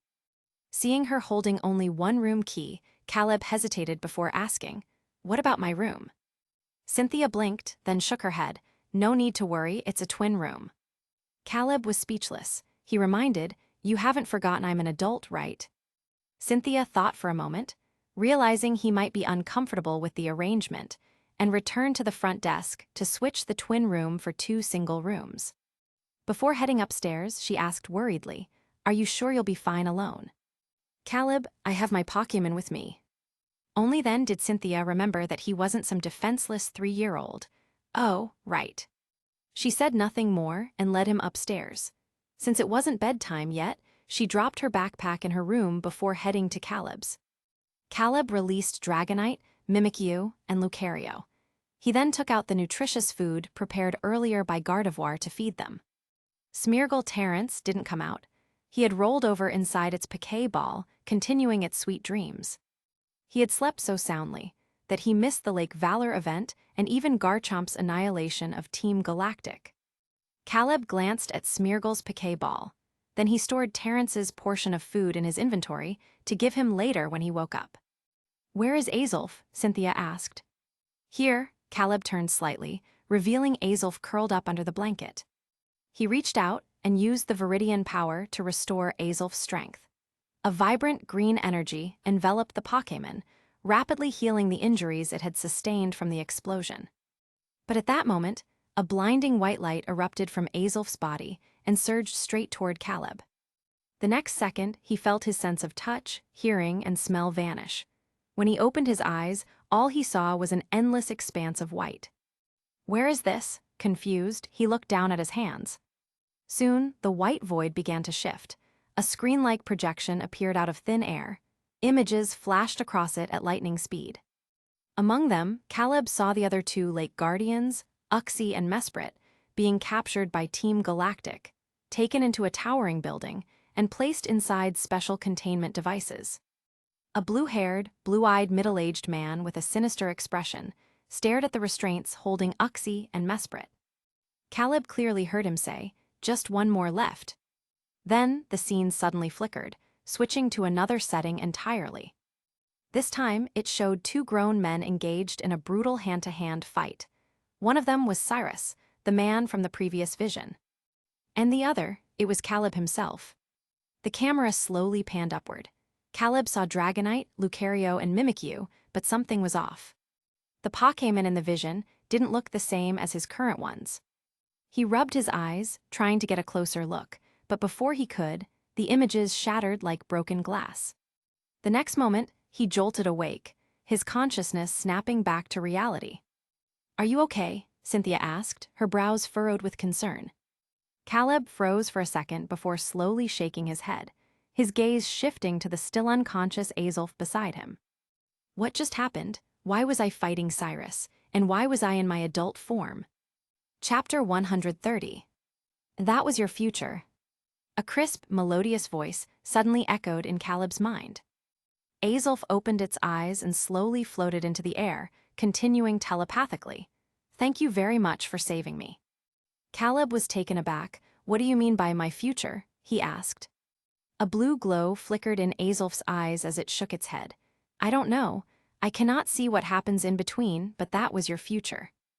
With that, it turned and swept its gaze over Dragonite, Mimikyu, and Lucario before finally settling on Lucario. "As repayment, I will bestow my power upon this little one." As soon as Azulf finished speaking, a notification appeared before Caleb. "Congratulations, you have received Azulf's gift." Azulf is imparting willpower to Lucario. A beam of blue light shot from the red gem on Azulf's forehead, instantly enveloping Lucario in a radiant glow. Willpower, a unique power inherent to Azulf, capable of granting humans and Pokémon an indomitable will as unyielding as steel. Moments later, the light faded, and Lucario reappeared before them. It looked down at its palms in confusion. "How do you feel?" Caleb asked. This was his first time encountering something like willpower. Lucario shook its head. It didn't sense any noticeable changes in its body. After imparting its power, Azulf's expression grew solemn. It turned its head westward, where the auras of Uxie and Mesprit emanated from. It could sense the dire situation its two companions were in. Caleb noticed Azulf's movement. He remembered that in the anime and games, Team Galactic hadn't split up like in this instance. They had captured Azulf first. Uxie and Mesprit, having sensed their companion in danger, had rushed to its aid, only to be ambushed and captured as well. Caleb understood Azulf's intentions, but going alone would only be delivering itself straight into Cyrus' hands. After a brief pause, he spoke up. "You know teleport, right?" In the anime, after being captured by Team Galactic, Azulf had remotely contacted Ash and teleported him into their base. Azulf nodded. Caleb continued, "Can you sense Uxie and Mesprit's exact location?" Azulf closed its eyes, a faint blue glow enveloping its body. After a moment, it opened them and nodded again. "That makes things easy." Caleb turned to Cynthia, who nodded in agreement. He went on, "Teleport us in. We'll rescue Uxie and Mesprit, and then you can bring us back out." Pokémon thought processes were far simpler than humans. Azulf had originally planned to charge in recklessly to save its companions. But upon hearing Caleb's words, the willpower Pokémon, who had lived for countless years, wore an expression that seemed to say, "You can do it like that." At that moment, the long-dormant Hidden Quest panel appeared before Caleb. Hidden Quest triggered. Unique Hidden Quest, emergency rescue accepted. Objective, rescue Uxie and Mesprit from Team Galactic's base. Rewards, Uxie's gift, Mesprit's gift. "Oh ho," Caleb raised an eyebrow. Would the gifts from Uxie, the being of knowledge, and Mesprit, the being of emotion, be wisdom power and emotion power? Though he wasn't sure what these abilities entailed, that didn't stop him from wanting to collect all three Lake Guardians' gifts. Once the plan was settled, Caleb and Cynthia decided to wait until midnight to act. They had just been through an intense battle, and their Pokémon were exhausted. Besides, 12 a.m. was when humans were most drowsy. There couldn't be a better time for infiltration.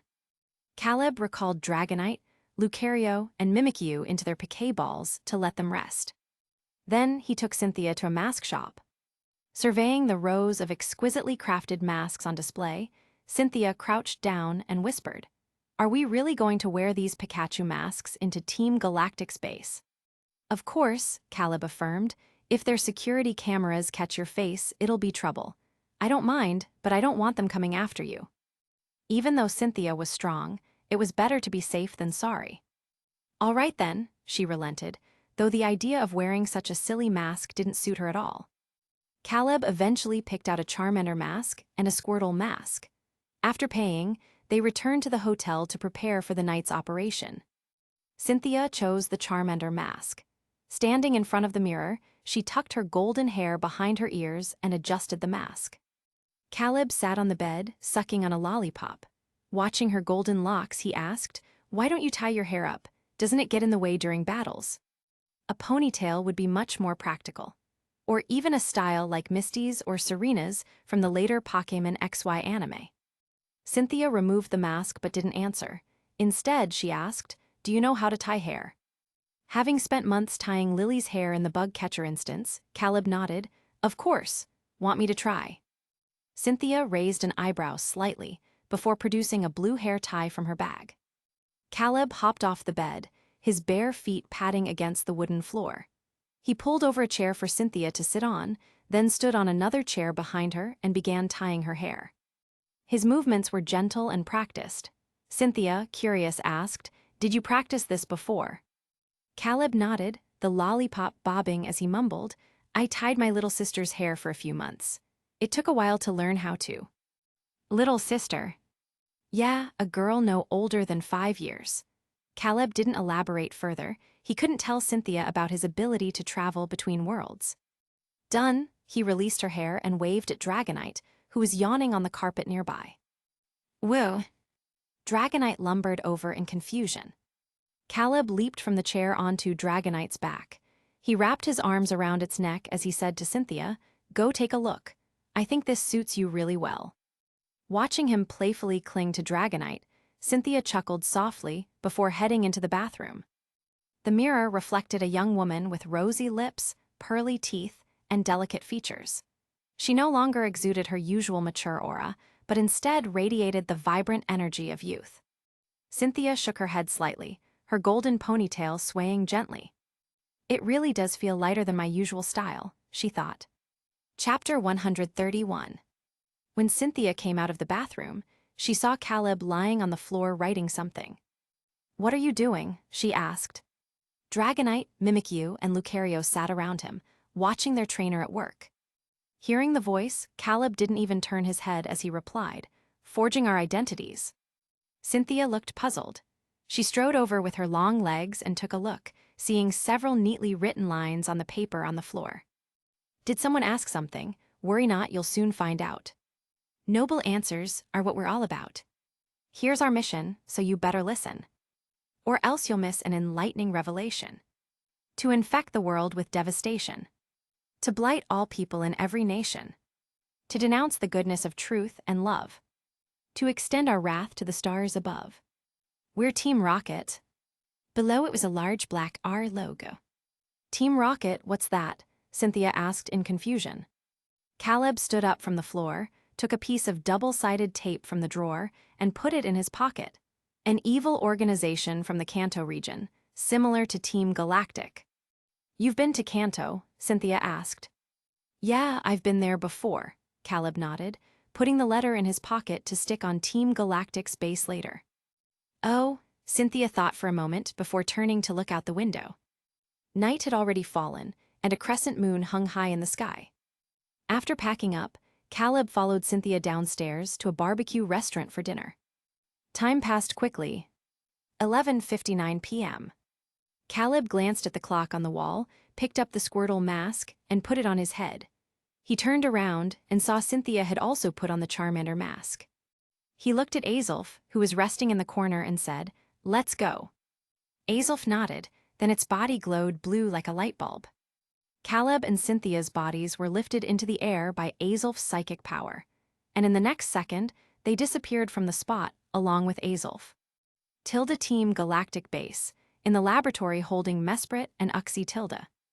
Mesprit and Uxie, who had been lying motionless with their eyes closed, suddenly opened their eyes and turned to look in the direction of the familiar energy fluctuation.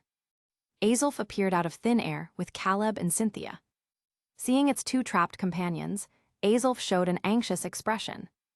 Caleb looked up at the strange triangular device in front of him. Mesprit and Uxie were each fixed to one corner of the device, their bodies bound by black straps of unknown material. The machine was operating, continuously extracting energy from them and supplying it to the chain-like object in the middle. Azulf gathered a blue beam from the gem on its forehead, trying to rescue its two companions. But not only did it fail to cut the restraints, the attack was absorbed by the straps and fed into the red chain along with the energy from Mesprit and Uxie. "Let me do it," Cynthia frowned and took out a piquet ball. With a flash of white light, Garchomp appeared before everyone. "Garchomp use/," Cynthia ordered. "Roar!" Garchomp let out a low cry, then its sharp claws glowed white as it slashed downward at the black restraints. Cracked! The black restraints shattered, and Mesprit's small body weakly fell from them. Fortunately, Azulf reacted quickly and caught its companion with psychic power before it could hit the ground. Soon, Uxie was also freed. While the three Lake Guardians happily embraced, Caleb took out the pre-written letter and stuck it to the lab entrance door with double-sided tape, ensuring Cyrus would see it as soon as he entered. "Let's go." Seeing both Pokémon had been rescued, Cynthia beckoned to Caleb. Caleb hummed in agreement, but suddenly thought of the red chain on the triangular device. "What's wrong?" Cynthia paused and turned around to see him walking over to the device that had been holding Uxie and Mesprit and pulling off the red chain. The moment he touched it, a notification panel automatically popped up. "Congratulations to player Caleb Chase for obtaining the item, Red Chain." Red Chain, damaged.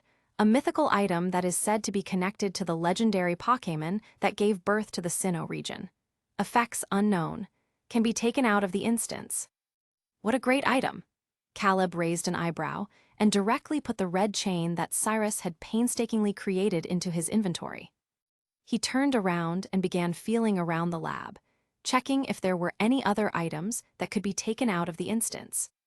This body-swapping instance was practically a bonus instance. Other instances didn't allow items to be taken out. Caleb loved this instance so much that at this moment it replaced the bug catcher scenario as his favorite. Seeing his expression that seemed eager to empty Team Galactic's entire inventory, Cynthia couldn't help but laugh. "What are you looking for now?" Help me see if there's a black cube around here," Caleb said. The black cube, also known as the Spear Key, was something Team Galactic had stolen from the ruins. It was the key to opening the spear pillar. "You mean that?" Cynthia pointed at a black key-shaped object not far from the lab bench and asked. Caleb turned around, stepped forward, and took the spear key. The next second, the panel popped up again. "Congratulations to player Caleb Chase for obtaining the item, Spear Key." Spear Key, a mythical item that is said to be an ancient key that can open a certain ruin. It has two forms, cube and key, can be taken out of the instance. "That's the one." Caleb directly put the spear key into his inventory and said, "All right, let's go." With another flash of white light, Team Galactic's innermost lab fell completely silent. Cyrus never expected that while he was out searching for the adamant orb and lustrous orb, his base would be robbed. He returned to the base with a dark face, only to find the lab completely empty. Not only were Mesprit and Uxie, which Team Galactic had worked so hard to capture, gone, but even the spear key crucial to finding the spear pillar was missing. Cyrus was so angry, he nearly passed out in front of his subordinates. His face was extremely grim, his voice barely suppressing obvious rage.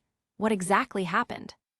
The grunt in charge of guarding the lab fearfully handed over the note found in the lab.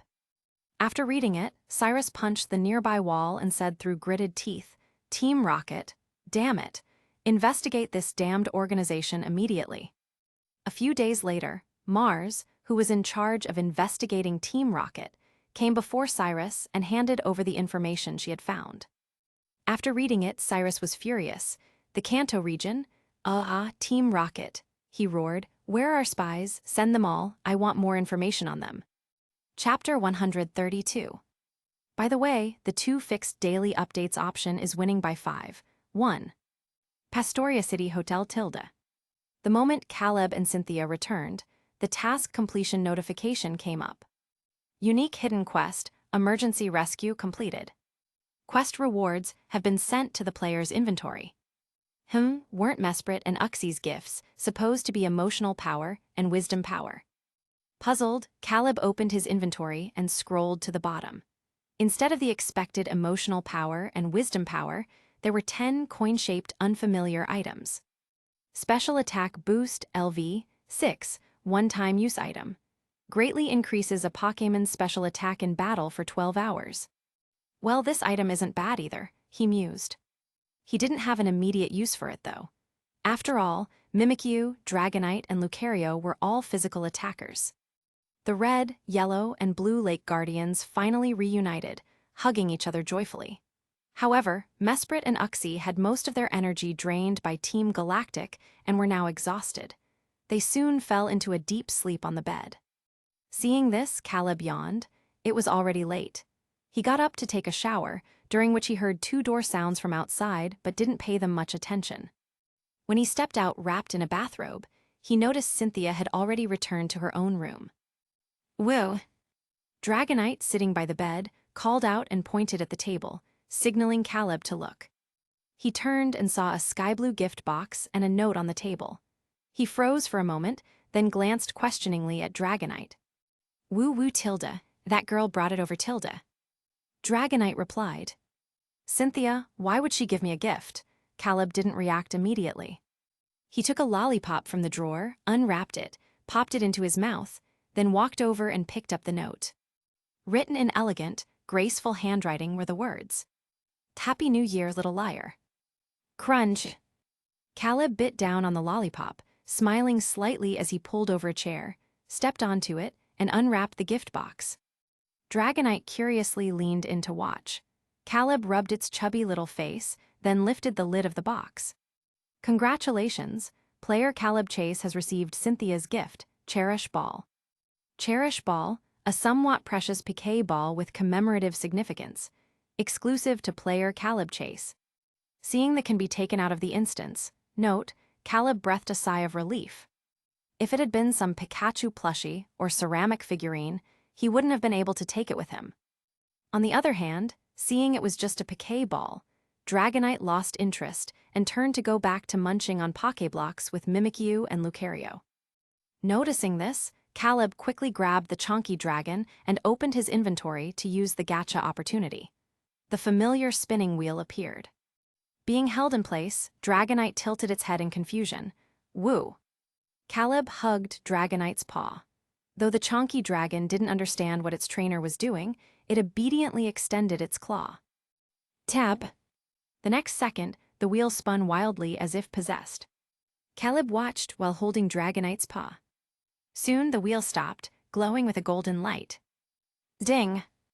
Congratulations! You have obtained the SSR item, Gardevoirite. Gardevoirite, a mega stone that allows Gardevoir to mega evolve when held alongside a mega bracelet. Caleb didn't have a Gardevoir, nor had he encountered any instances that could yield a mega bracelet. Woo! Dragonite whined helplessly, wanting its paw back. With no immediate use for it, Caleb tossed the mega stone to the bottom of his inventory and released Dragonite to go rest. Just as he was about to sleep, Terrence woke up. Rubbing his empty stomach, he emerged from his piquet ball, about to speak when he spotted the red, yellow, and blue Lake Guardians lying side by side on the bed. What's going on here? He rubbed his eyes in disbelief and looked at Caleb. You can catch legendaries now. Caleb twitched his lips, pulled out some food from his inventory, and tossed it over. How can you sleep for so long? Terrence sat on the table, eating as he asked, So, did you really catch these 3? Caleb shook his head, No, it's just a hidden quest. They're only staying here for the night and will probably leave tomorrow. Damn, Terrence bro. Terrence couldn't help but give a thumbs up. You've really changed. Caleb. He placed Smeargle's Poké Ball on the table and handed him an 888 Poké red packet. I'm going to sleep. If you get bored later, you can go out for a walk. Oh, and we're in Pastoria City. Terrence had no plans to go out. He was afraid of being captured by some wild trainer. And besides, this carefree life of eating and sleeping suited his lazy player nature just fine. As he ate, his gaze wandered around the room until it landed on the note on the table. He read it aloud word by word. Happy New Year, little liar. New Year, what new year? Caleb burrowed into his little blanket and explained, Today is probably New Year's Day in our world, the one outside the infinite world. The system even released a special event quest, but you slept through it. Terrence gasped as he caught the key detail. Wait.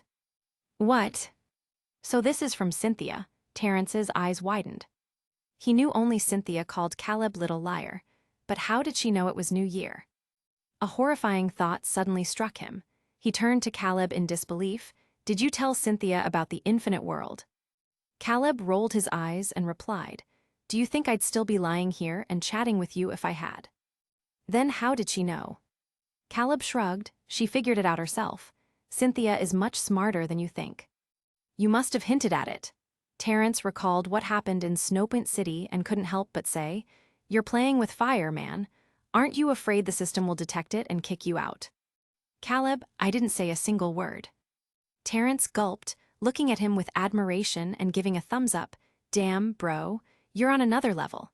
I bet no other player in the entire infinite world has the balls to do what you're doing. Chapter 133. The next morning, Mesprit and Uxie woke up full of energy. The three Pokémon stood in a row to bid farewell to Caleb and Cynthia. Caleb waved at them. Goodbye. This time, remember to find a more hidden place to stay so you won't be discovered again. Mesprit, the gentlest of the three, the emotion Pokémon, nodded cheerfully. Its voice was as pleasant as a young girl's. Got it. Goodbye, Caleb. Goodbye, Cynthia. Goodbye, Dragonite. Goodbye, Mimikyu. Goodbye, Lucario. Woo Tilda. Dragonite waved its claw amiably in farewell. Mesprit glanced at its two companions, and after exchanging nods, their figures vanished from the room. Cynthia let out a sigh of relief and said with a smile, All right, it's time for us to set off too. They were heading to the final stop of their gym journey, Sunnashore City. There was less than a month left before the start of this year's Sinnoh League Championship. Caleb and Cynthia traveled at a leisurely pace, taking about a week to reach Sunnashore City. Sunnashore City was located in the southeastern corner of the Sinnoh region, a famous port city and the only path to the Pokémon League. Built on a narrow peninsula, the city compensated for its lack of space by paving its roads with solar panels, which also supplied energy to the city. Thus, it was known as the solar-powered city. During their journey, Caleb had Dragonite learn Draco Meteor from Garchomp, while also engaging in numerous battles with Cynthia. Dragonite vs. Garchomp, Mimikyu vs. Garchomp, Lucario vs. Garchomp. The three Pokémon took turns battling, but even without Cynthia's commands, Garchomp alone could sweep all three. It was a mix of pain and joy. Under this high-intensity training, Caleb and his three Pokémon saw a qualitative leap in their strength. Cynthia often gave him guidance, reminding him of key points to pay attention to during battles. For example, don't keep your eyes fixed solely on your own Pokémon. Stay calm. Observe the positioning of the opponent's Pokémon. Anticipate what move the opponent might use next. Decide whether your Pokémon should counter or evade, and if evading, which direction to dodge in. And so on. Caleb took all of this to heart. He felt that the battles Cynthia described were more like playing a game of chess, with Pokémon as the pieces and trainers as the players. It also felt like playing the jungler in a MOBA game, requiring the ability to oversee the entire battlefield. For a strong trainer, maintaining a macro perspective was an essential skill. Caleb and Cynthia didn't linger in the city. They headed straight to the Sunnashore gym. The gym leader here was Volkner, who specialized in electric-type Pokémon. The challenge rules were 4v4, continuing until one side's Pokémon were all unable to battle. Cynthia stepped onto the battlefield.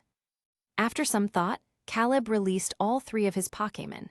He held Mimikyu while Dragonite and Lucario sat on either side of him, watching the match together. On the first round, Volkner sent out a Jolteon. Cynthia didn't use Garchomp, she chose her Glaceon instead. The two evolutions fought fiercely. Electric sparks and icy winds clashed across the field. In the end, Cynthia predicted Jolteon's Thunderbolt and had Glaceon use Mirror Coat to reflect it back. Jolteon fainted. The first victory went to Cynthia. For the second round, Volkner sent out a Raichu. Cynthia glanced at Caleb in the audience, recalled Glaceon, and threw a second Pokéball. With a flash of white light, Garchomp's powerful form appeared opposite Raichu. Thus the battle began. Cynthia deliberately slowed Garchomp's movements, enunciating her commands more clearly than usual. Caleb quickly realized that Cynthia was demonstrating her battle strategies for him. Under these circumstances, what should have been a one-sided match dragged on for nearly 15 minutes. Garchomp ended the fight with a dragon tail, sending Raichu flying out of the arena. During the third and fourth rounds, Cynthia continued using Garchomp, but this time, she showcased two entirely different battle strategies, helping Caleb understand how to adapt his style based on the opponent. Trainers tended to develop habits when commanding Pokémon.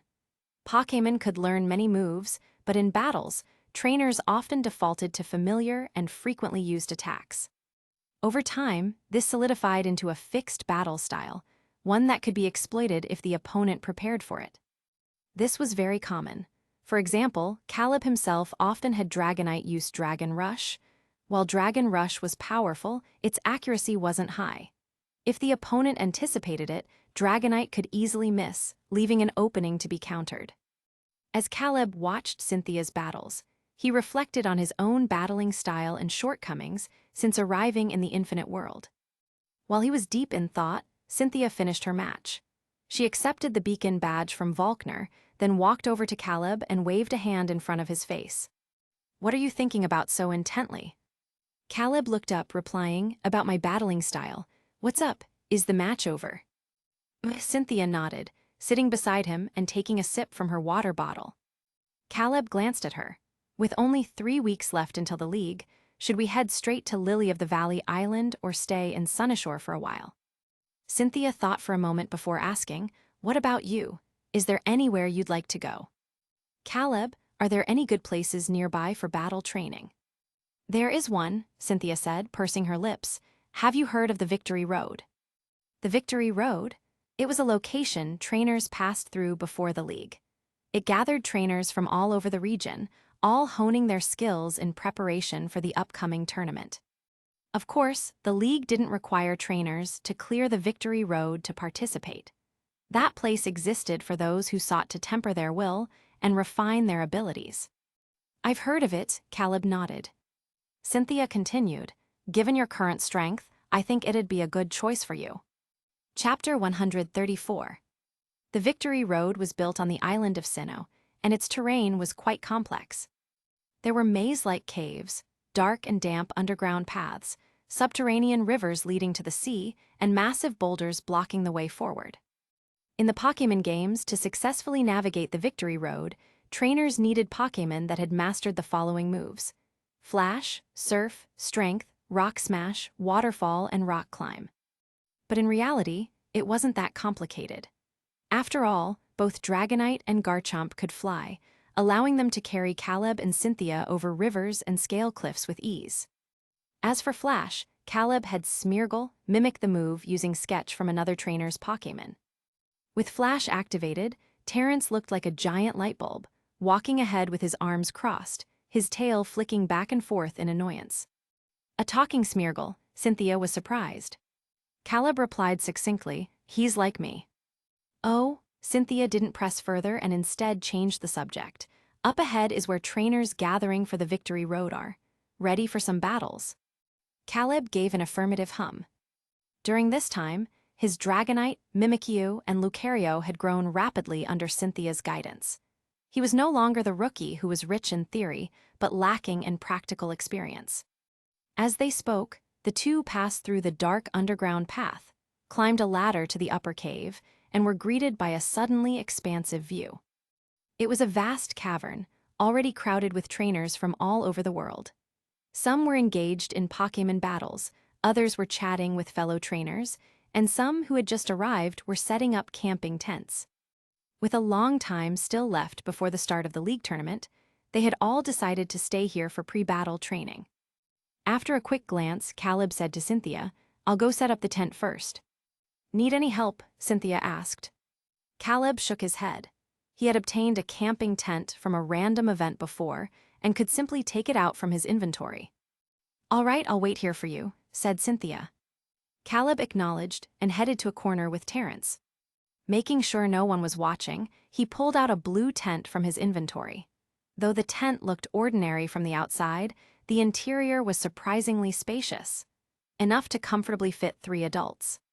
Terrence glanced around and lowered his voice. "Are you planning to share this tent with Cynthia?"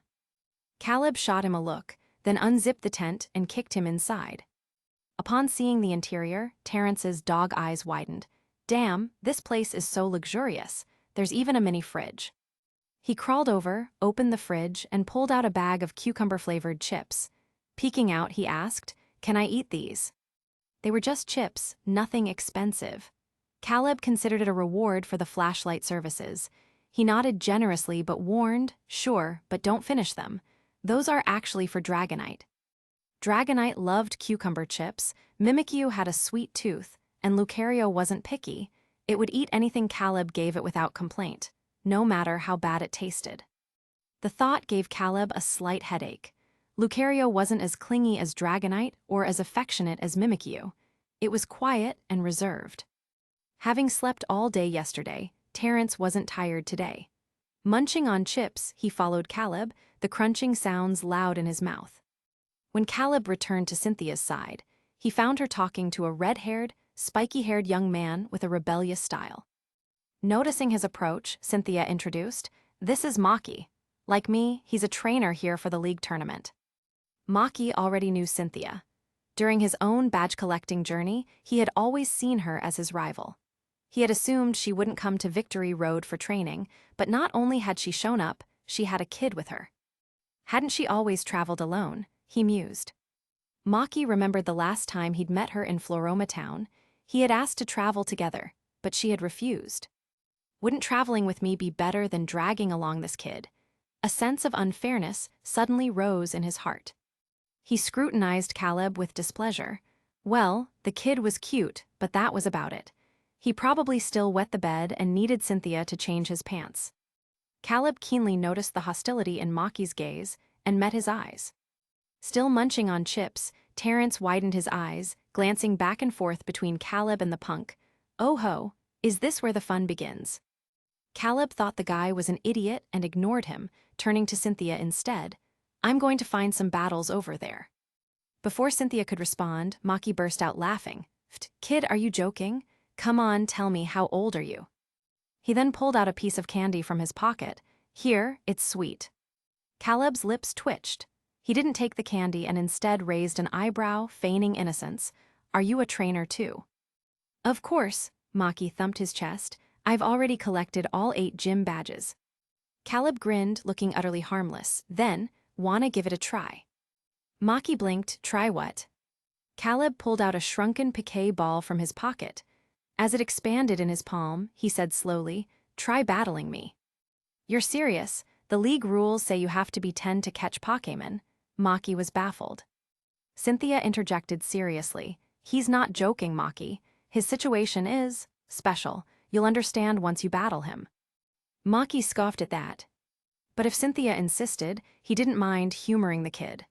With that thought, he unhooked a piquet ball from his belt. Cynthia stepped back to act as referee. The rules are 3v3. The battle ends when one side's Pokémon are all unable to fight. Without hesitation, Caleb sent out his first Pokémon. A flash of white light later, Dragonite's massive form appeared on the battlefield. At the sight of Dragonite, Maki froze mid-throw, his eyes bulging. "D-Dragonite." That's a Kanto Pokémon. Why is it here? Shall we begin? Caleb asked calmly. Snapping out of it, Maki gave him a wary look before releasing his own Pokémon, a Lopunny. Lopunny, the evolution of Buneary, a normal-type Pokémon that relies on speed and physical techniques in battle. Chapter 135. Dragonite Hurricane, Caleb commanded. Woo! Dragonite let out a cry, flapped its wings, and soared into the air. A milky white vortex swirled around its wings, condensing into a fierce storm that swept toward Lopunny. Lopunny, use Bounce. Maki waved his hand and pointed at Dragonite, shouting loudly. Lopunny calmly faced Dragonite's hurricane, bent its knees slightly, then suddenly leapt high into the air. With a twist of its body, it lunged toward Dragonite. Dodge downward! Caleb's mind raced as the battlefield unfolded clearly in his head. The next sequence of events played out in his mind ahead of time. From Lopunny's angle of attack, there was no way it could hit Dragonite once it descended to the ground. Once Lopunny, which is unable to fly, landed, its landing spot would undoubtedly be behind Dragonite. Turn around, aim behind you, use Dragon Rush, Caleb ordered. What is he doing? That was Maki's first reaction upon hearing the command. But soon, what happened next made his eyes widen in disbelief. Lopunny's bounce missed Dragonite completely, and its body automatically began descending from midair. At the same time, Dragonite turned around, its body erupted with a fierce crimson draconic aura, striking Lopunny before it could even land and sending it flying backward. How is this possible? Maki exclaimed in shock. Lopunny, hang in there. Caleb continued without pause. Don't stop. Thunder Punch, follow up. Woo, Dragonite nodded, its fists crackling with yellow electricity. Using the momentum from Dragon Rush, it charged toward Lopunny, who had just landed and hadn't even gotten up, and was still rolling twice on the ground. And so, right in front of everyone, Lopunny went flying again. Its body slammed into the rocky wall behind it. Electricity crackled across its fur as it grimaced in pain before sliding to the ground, its head lolling to the side as it fainted. What just happened? Maki's eyes nearly bulged out of his skull. He hadn't even processed it. Lopunny was taken out in one go. Lopunny is unable to battle. The first match goes to Terrence, Cynthia announced with a faint smile. She had witnessed Caleb's hard work and progress over these past few days. Maki pressed his lips together, unwilling to accept defeat. Again. Terrence, will you switch Pokémon? Cynthia asked. Caleb shook his head. He wanted to test Dragonite's limits. Maki sent out his second Pokémon. It was a Staraptor, Sinnoh's regional bird. Right off the bat, Maki had Staraptor use Double Team, attempting to overwhelm Dragonite with numbers. But Double Team was a move Caleb had already exploited to Kingdom Come with Mimikyu.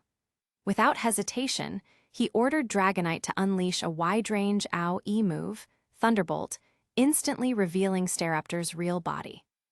Not only that, but Staraptor was unlucky enough to get paralyzed. Dragonite followed up with Dragon Tail, sending Staraptor flying. Thus, the second match also went to Caleb. For the third match, Maki solemnly sent out his strongest Pokémon, an Infernape. 6 minutes later, Infernape fell from midair, landing on the ground with its eyes rolled back, unconscious. Dragonite descended beside Caleb, who high-fived it before looking up at Maki. Maki, who had just been swept by a single Pokémon, now wore an expression of utter disbelief. He recalled Infernape into its Pokéball, his face twisting oddly as he asked Caleb, You're really just a 3-year-old kid." Caleb nodded honestly. Though his mental age was in his 20s, his physical age was indeed 3. Maki opened and closed his mouth, glancing back at Cynthia, then at Caleb again, before forcing out, "Are you competing in the Sinnoh League this year?" Caleb saw where this was going and reassured him, "Don't worry, I'm not participating." "Phew, that's a relief." Maki exhaled, an inexplicable weight lifting from his chest. "How do you feel?" Cynthia walked over with a faint smile. "Not bad, just a bit mentally exhausting," Caleb replied. "Take a break." Cynthia pulled out a strawberry lollipop from her bag, unwrapped it, and held it up to him. Tilda, open up. She'd often seen Caleb with a lollipop in his mouth, so she started carrying a whole stash in her bag, all kinds of flavors. Caleb glanced at it, then obediently opened his mouth and took it. The heartwarming sibling moment stabbed straight into the hearts of Terrence and Maki, who were standing nearby. Maki couldn't take it anymore. See you at the Sinnoh League then. I've got stuff to do, so I'll head out first." Cynthia bid him a polite but distant farewell. Caleb crunched the lollipop and said, "The tent is already set up. You can go rest there first. I'll go find a few more trainers to test Mimikyu and Lucario." Cynthia thought for a moment before saying, "I'll come with you." Caleb didn't refuse. He took her along to challenge some wild trainers. Time flew by, and before they knew it, the day of the Sinnoh League had arrived. During this period, Caleb hadn't gone anywhere. He stayed with Cynthia the entire time to train Dragonite, Mimikyu, and Lucario in Victory Road. His mind was sharp to begin with, and with Cynthia's guidance and the help of countless training partners, he improved at an astonishing rate. He had challenged almost every trainer in Victory Road. Aside from a few exceptionally strong opponents who forced him to use a second Pokémon, everyone else had been swept by Dragonite's 1-on-3 dominance. Today was the day Caleb and Cynthia left Victory Road. The path leading to the Sinnoh League was lined with blooming flowers, and trainers from all over the world, accompanied by their Pokémon, flooded into the Pokémon Center near the venue. Just like in the anime, the Sinnoh League held a grand opening ceremony before the matches began, complete with fireworks and a torchlighting ritual. On the day of the preliminary rounds, all 8 Sinnoh gym leaders arrived at the venue. The stands were packed with spectators, buzzing with excitement. Amid the roaring crowd, Cynthia, standing on the battlefield, turned to look at the stands. Her eyes immediately found Caleb. Holding Mimikyu, Caleb waved at her. Cynthia smiled faintly before turning back to the battlefield, launching a fierce offensive alongside her Garchomp. After the preliminaries came the early rounds, where the top 64 trainers competed in 3v3 matches. The early rounds were followed directly by the finals. On the day of the finals, Cynthia's grandmother also arrived at the venue. Caleb sat with her to witness the birth of the league champion together. On the battlefield, Cynthia was like a cold, regal queen. She was powerful and decisive. But only Caleb knew that, in private, she was just a gentle big sister who loved ice cream and struggled with indecision. Chapter 136. Tilda 3 years later, Tilda. Caleb and Terrence sat in the stands of the Sinnoh League, watching as Cynthia defeated yet another trainer challenging for the champion title. Compared to the first time Caleb had met her, Cynthia now exuded a mature charm, her demeanor and presence much closer to her anime counterpart. 3 years ago, she had won the championship with overwhelming victories, then went on to defeat the Elite Four in one go, rightfully earning her place as Sinnoh's strongest. After the Sinnoh League concluded, Caleb and Cynthia returned together to her hometown, Celestic Town. Sometimes, Cynthia would take Caleb with her to explore ruins all over Sinnoh, but most of the time, the two stayed in Celestic Town, raising and training their Pokémon together. At night, they would take walks with their Pokémon in the town square, sitting on benches under the park lamplights as the evening breeze brushed against their cheeks. Their closest friends and beloved Pokémon were always by their side. Life was peaceful, warm, and beautiful. "Time is almost up," Terrence reminded, glancing at his quest panel. He turned to Caleb. "Are you really not going to say goodbye to Cynthia?" Only 30 minutes remained before the 3-year quest deadline. Caleb thought for a moment, then said, "Forget it, let's wait a little longer." "This is depressing," Terrence sighed. "After living together for so long, we've grown attached. I finally understand why some players would rather risk being sent to a penalty dungeon than keep their situation hidden from NPCs." Caleb agreed. For an infinite player constantly hopping between instances, the hardest part was never the dangers or the villains they faced in the Pokémon world. It was leaving the instance and knowing they might never see the friends or loved ones they met here again. "At least I've got you with me, bro," Terrence whined, rubbing his dog head against Caleb. Caleb pushed him away in disgust. Just then, Cynthia finished her first match and stood on the battlefield, taking a sip of water. Her gaze swept across the audience stands, quickly spotting Caleb and Terrence roughhousing. The corners of her lips curled into a gentle smile. "By the way, where did you go the other day? I didn't see you for ages," Terrence asked. After settling in Celestic Town, he spent less and less time inside his piquet ball. Most days, he lounged on the grass in Cynthia's backyard, sunbathing and befriending a small, adorable Pakirisu. "I went back to Snopant City," Caleb said. Terrence gasped, "You went to battle Regigigas, did you win?" Caleb shook his head. "No worries, I didn't do that. Cynthia didn't come with me, and if I lost, I'd be stuck there alone. The reason I went to Snopant City was to check on the children at Origin Orphanage and Grandma Issa." He had asked Cynthia to sell the Poké Blocks and special Pokémon food from his inventory to traveling trainers passing by. Then, he donated all the league currency he earned to the orphanage. Over these 3 years, Mimikyu and Lucario had both reached max level. And through constant battles with Garchomp, Dragonite had also mastered the dazzling and powerful move, Draco Meteor. By the time Cynthia finished her matches, Caleb and Terrence were already waiting backstage. She walked over holding 3 ice cream cones, handing one to Caleb and another to Smeargle. "All right, let's go home." Caleb didn't move. Cynthia paused. "What's wrong?"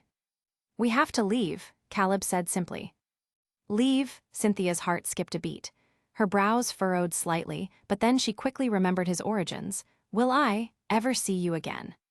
Caleb didn't know if this instance shared the same continuity as Infernal Affairs. After a moment of thought, he said, "Probably not." Terrence couldn't bear to watch, so he lowered his head to stare at his feet. Cynthia pressed her lips together. "Where will you go after leaving here? Kanto, Johto, or Hone?" Caleb hesitated, then sighed softly and shook his head. "I don't know." He didn't know which world the next scenario would be. He couldn't guarantee it would follow Infernal Affairs' timeline, nor could he promise the timeframes would align. He might arrive to find Cynthia already 80 years old, or before she was even born. 5 minutes left, Terrence coughed lightly. "Then, goodbye," Caleb said to Cynthia. Even someone as composed as Cynthia was at a loss in this situation. "You didn't tell me you were leaving today," she said. Caleb. Truthfully, he hadn't planned to tell Cynthia at all. He'd intended to slip away quietly, just like in Infernal Affairs. The atmosphere grew heavy. 1 minute left, Terrence reminded again, already stepping outside to give the two some privacy. Hearing this, Cynthia sighed, crouched down and pulled Caleb into a tight hug. "Goodbye, little liar," she whispered. "Goodbye, Cynthia." Caleb checked the time. Only 15 seconds remained. After a brief silence, he decided to take a chance. He pushed Cynthia back slightly, meeting her eyes as he said firmly, 2 years from now, come find me in Celadon City, Kanto. I might be there. Remember my name. It's Caleb Chase, not Terrence." As the last word left his lips, the instant's timer hit 0. Along with Terrence, who had already run outside, Caleb vanished from the world. Cynthia's hands closed around empty air. She stared blankly at the space before her, murmuring to herself, "Little liar." Darkness enveloped Caleb. The familiar instance settlement announcement never came. Floating in the void, he looked down at his body, which was now restored to its adult form after leaving the transformation and substitution instance. He glanced around. Terrence was gone. He was alone. Suddenly, a piercing alarm blared. Player Caleb Chase has returned to the infinite world in front of a native character. Violation of instance rules confirmed. Instance has been locked. Domestic robot Gardevoir has been placed in the player's inventory. If the instance quest fails, all of the player's Pokémon and furniture will be automatically destroyed. Selecting penalty instance. Ding! Instance confirmed. Welcome, player Caleb Chase, to the penalty instance collapsed world. The surrounding darkness twisted and surged like a nightmare swallowing Caleb whole. Unlike the usual instance entry, this black fog clouded his mind, making it impossible to think. He just felt exhausted, drained. Splash, splash. Rain poured from the sky. Caleb opened his eyes to find himself drenched, lying in a pile of garbage. Chapter 137. A hunched-back homeless man walked from the end of an alley to a garbage bin, holding a rusted iron rod in his hand, searching for tonight's dinner. Caleb's consciousness returned to his body, and the scene before him gradually became clearer. Frowning, he used his left hand to shield himself from the rain while pushing himself up from the pile of trash with his right. In the silent pitch-black alley, a figure suddenly emerged from the garbage bin, startling the homeless man who had come looking for food. "Damn, what bad luck," the homeless man cursed loudly. "Get lost, don't block my way." Caleb glanced at him and climbed out of the garbage bin. The homeless man stepped forward, then poked the iron rod into the bin and rummaged around. Soon, he pulled out a half-eaten loaf of bread.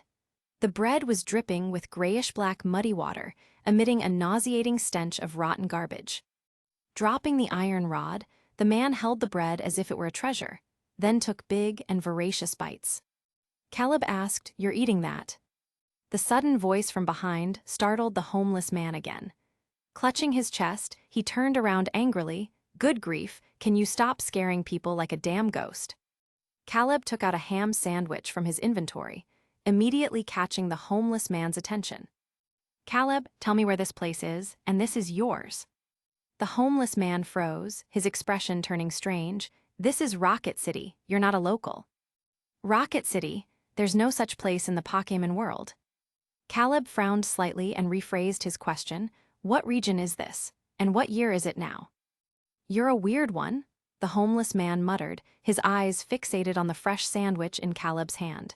He swallowed hard and answered, "This is the Kanto region. The year is 2077. So, this is the future of the Pokémon world." Having gotten the answer he wanted, Caleb tossed the sandwich to the homeless man and turned to walk out of the alley. As he walked, he opened the main quest panel.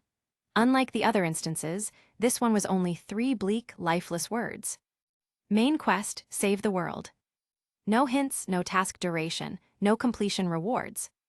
Just then, a burst of rock band-style music echoed from ahead. Caleb looked up and saw a silver high-speed train gliding past on the suspended track above. As the train passed, the towering skyscrapers behind it, which flashed with neon lights and exuded a futuristic vibe, came into view. On the most prominent building, a symbol Caleb knew all too well was emblazoned, a capital letter R. Rocket City, a collapsed world. No way. His pupils contracted slightly before he swiftly turned back into the alley. Taking out another sandwich from his backpack, inventory, he held it in front of the homeless man who was still rummaging through the garbage and asked, "Who rules this city now?" The homeless man licked his lips, savoring the memory of the fresh ham and soft bread. "Of course it's Team Rocket." "What about the Kanto League?" "The League, it fell decades ago." "Wait." The homeless man's expression suddenly turned wary. "Why are you asking so much? You're not with the Resistance, are you? I can't tell you anything." "Resistance? What's that?" Caleb frowned, then swiftly pulled out 3 more pieces of bread and placed them in front of the homeless man. "Tell me, and all of this is yours." "TSSS." The homeless man sucked in a sharp breath, as if making a monumental decision. His eyes locked onto the food in Caleb's hands as he spoke.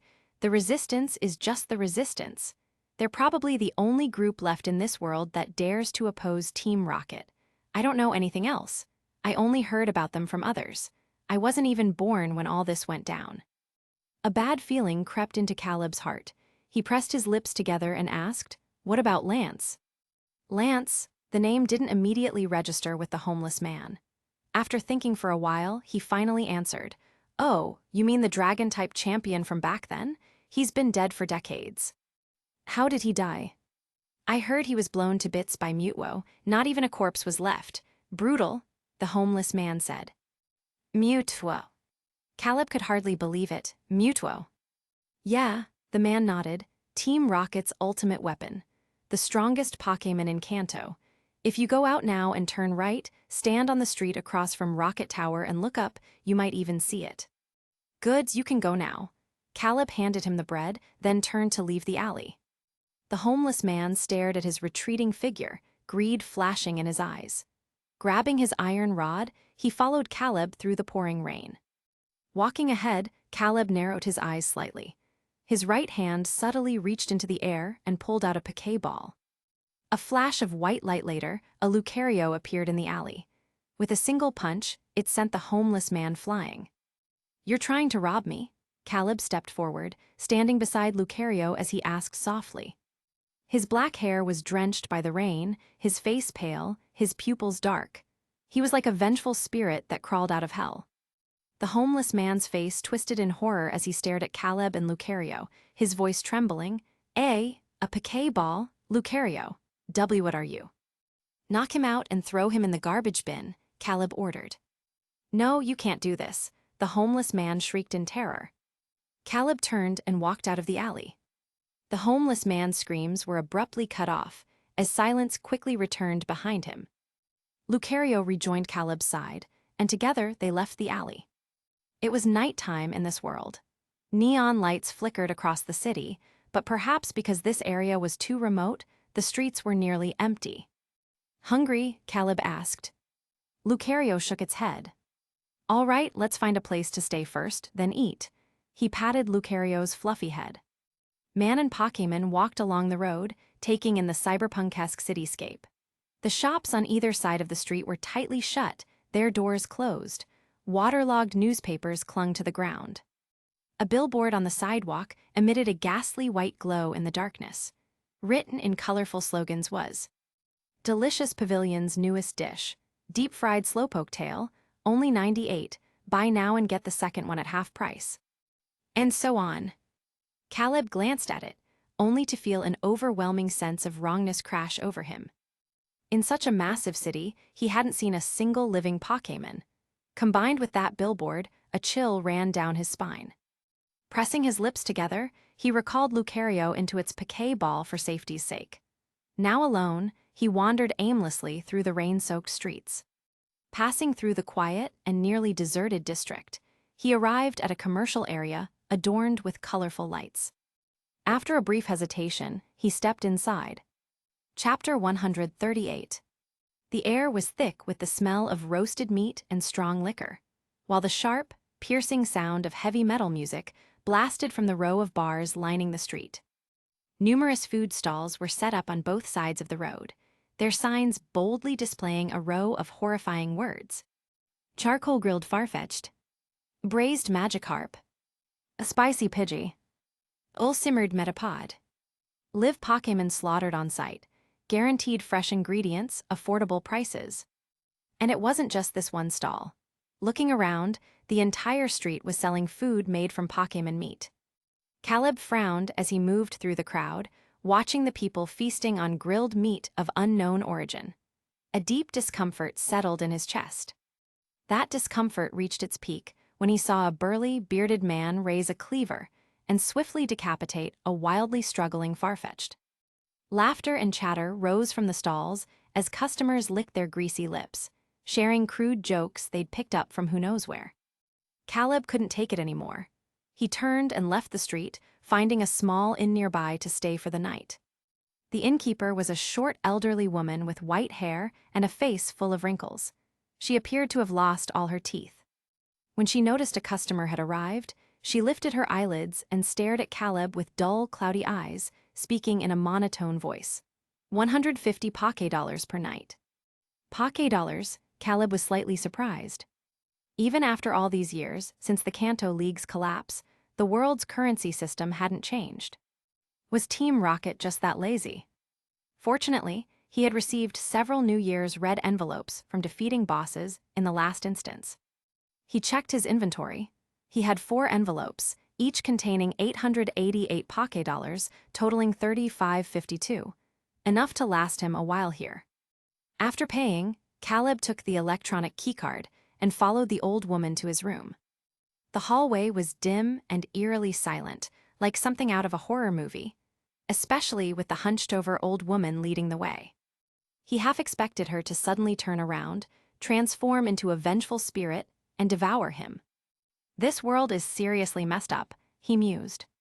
Once she had shown him to his room, the old woman turned and left without another word.